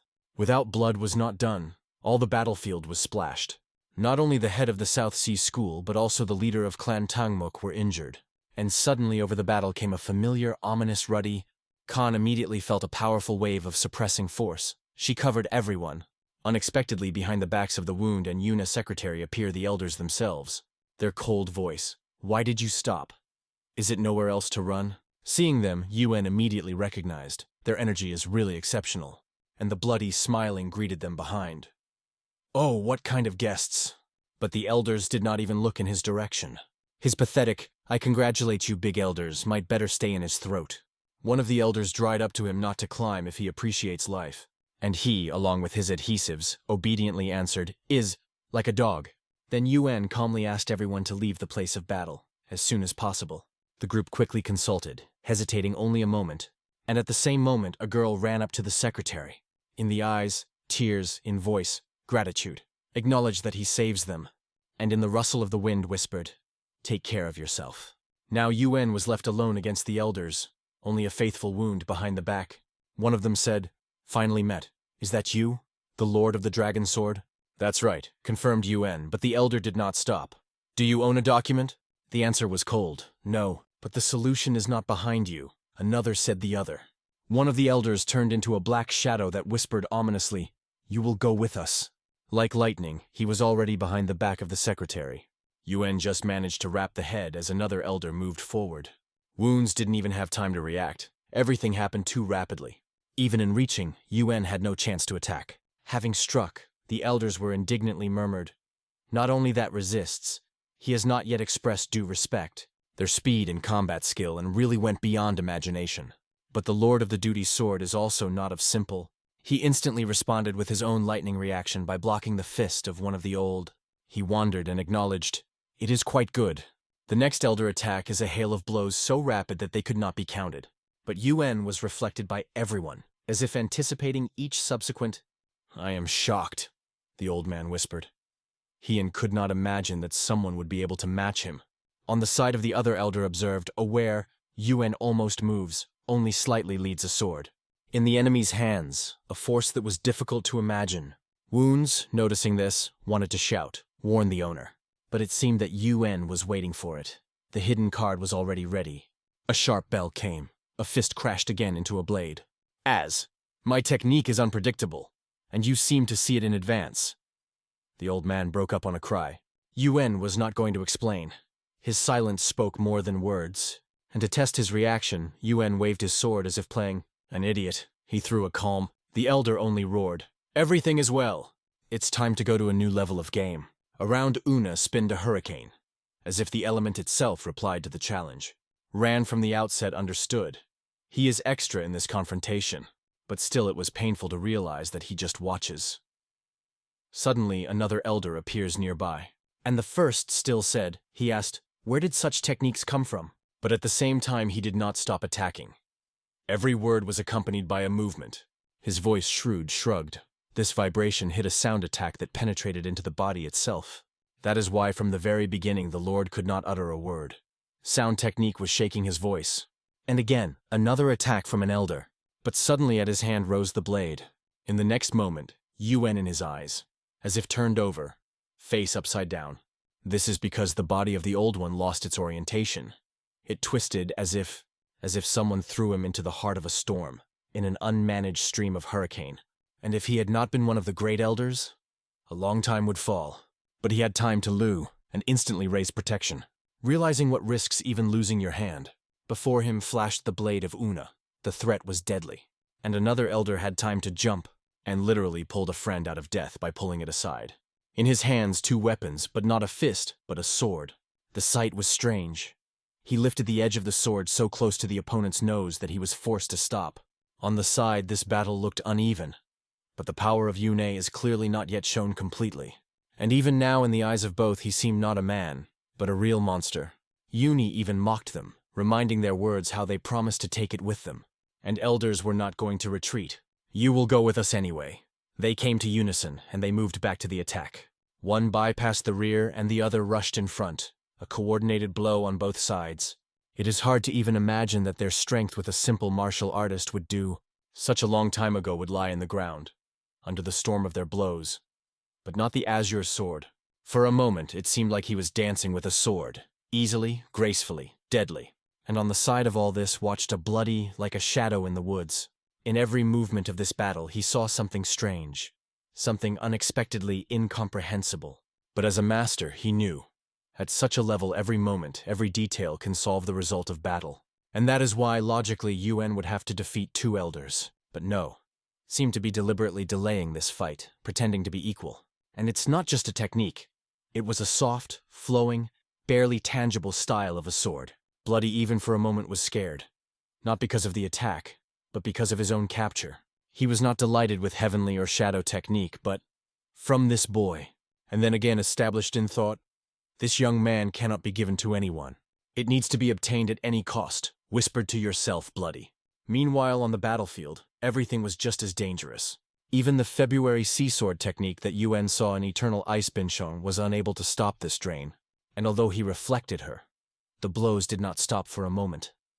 If the third elder joined, even Yuan admitted, the result would be unpredictable. The little old man was amazed, but the first sword of the elder was truly shocking. And weighing all the pros and cons, Yuan understood, you need to leave this place as soon as possible. But his back would be suicide. Only had time to pull, though a little. It was then that one of the elders suddenly turned to him. Look me in my eyes. One of the elders asked how generally he blocks these blows, and heard the answer. The boy's inner vision. Yes, it looks like he sees the streams of traffic as well as the damn merchant. Now it became clear how he understands the trajectory before the blow and brings out his sword for a pass. Both were in a dead end, not to punch his defense. Because Una's style was adamant, like a steel river. The swordsman looked at the partner and said, if someone breaks it, then only you. He only nodded without understanding. But it was too late to doubt, for he is a great elder Lina, one who is able to deceive even the sky. Yuan also noticed it. The mood of enemies changed. It became quiet. It is dangerous. And then Lin was rushing forward. The fist again met the sword blade. Another attacked the flank by sword cutting the air. Haven't put it, said Lin and swung again. Chatted a lot, in vain, but with every word became wicked. And then his gaze involuntarily slid sideways. He looked at the wound standing away like a shadow behind his back. Moment. And in thought the idea of using a guy as a hostage. But immediately rejected her. There was no fear in this look, only readiness. One movement, and he would through his throat in order not to interfere with the hostess. The elder hesitated again. The decision did not come. And here in her head a strange detail. The technique of a light step used only he and the nose of Yuna. Is it not surprising? This thought of technique caused an unexpected interest in Lina. He suddenly bounced back and threw a smile with a curve. Oh, you will really kill me. Seemed to be mocking, but in his voice there was no joke. He was really strange why such a master didn't use a light step. And then, smiling cunningly, he said, catch a gift. The leg was rolled nearby and his head flew towards UNA. He turned and saw that face became stone. He felt, it's not just a trick, it's something rotten. What's a devil? Sword Una cut the head in the air like a leaf, but the face of the hero was already clouded, covered with blood, emotions, and rage. Lin rushed like crazy, enjoying a sight. Just an illusion, Moy shouted. Dirty from the outside, empty inside. This is what Yuan Qian himself understood, but did not want to recognize. For his sword technique, without the intention of killing, did not work in a real slaughterhouse. And Lin was more morally. Words about blood were wounded no less than a sword. Yuan still restrained double pressure but gradually handed over positions. Lin tossed parts of bodies by mixing a battle with a nightmare. And even the strongest trembling, a voice filled with sound pressure, torn up memories. The scene of that terrible massacre in the Union of Murima again emerged in the head. Even the air was soaked in the smell of blood, which is difficult to breathe. The sudden vower spasm swept the whole body, and the smooth current of the sword, UNA, was instantly cut short. The chance awaited the line. Just one mistake. The one that would still happen. It was she who determined the result of the battle. This fatal failure decided everything. The mighty blow of the great elders overthrew Una to the ground. They argued, should the Dantian be completely destroyed? But Lin has already struck a full force without leaving hope, and suddenly felt the whole body pierce the cold. It became clear. Union Qian had mastered the technique of ice inner strength. His dantian seems to be destroyed. But a guy cannot be wake up, under no circumstances. Their business is complete. Time to deliver the body to the owner immediately. The line cast his gaze on the wound and thundered, "What are you standing?" But for the wound, everything was just beginning. Right now, he lay down the most important role. Earlier, when the battle raged, he realized, after those corpses, the mental balance of the owner broke. He wanted to rush for help, but heard someone's voice. "You run, you will die like a dog under the raft. Don't move until you give a signal. Otherwise you will not save the owner," the voice added. And here he appeared, unknown so far. Both elders immediately understood, relaxed in vain. The divine monk was in front of them. It was he who whispered in his ear wound. Once between Muno and a bloody conversation was. Then Mon asked that he knew about the monk pool Joni. The bloody had no idea, but he knew for sure that the title of divine was definitely not for spirituality. The worst thing in battle with pools with Ion, he simply does not have weaknesses. They say his crown technique, 100 steps of the fist, and even in the Great War she was seen only 2 times. Mon understood one thing, this monk never reveals his cards. But the bloody corrected, everything is the opposite. The problem is that he brilliantly mixes lies with truth. Illusion is a deadly blow, and true technique he throws like a bait. It is impossible to recognize where the reality and where the trap is. Even the words of the bloody, perhaps the duty pad of the pool of John. The only thing that was sure of it is better to hold on to him as far as possible. Both elders stood side by side and finally realized who before them. Before their eyes was not just a monk, it was Pool Ion himself. He was not going to talk to anyone. Instead of words, immediately released power.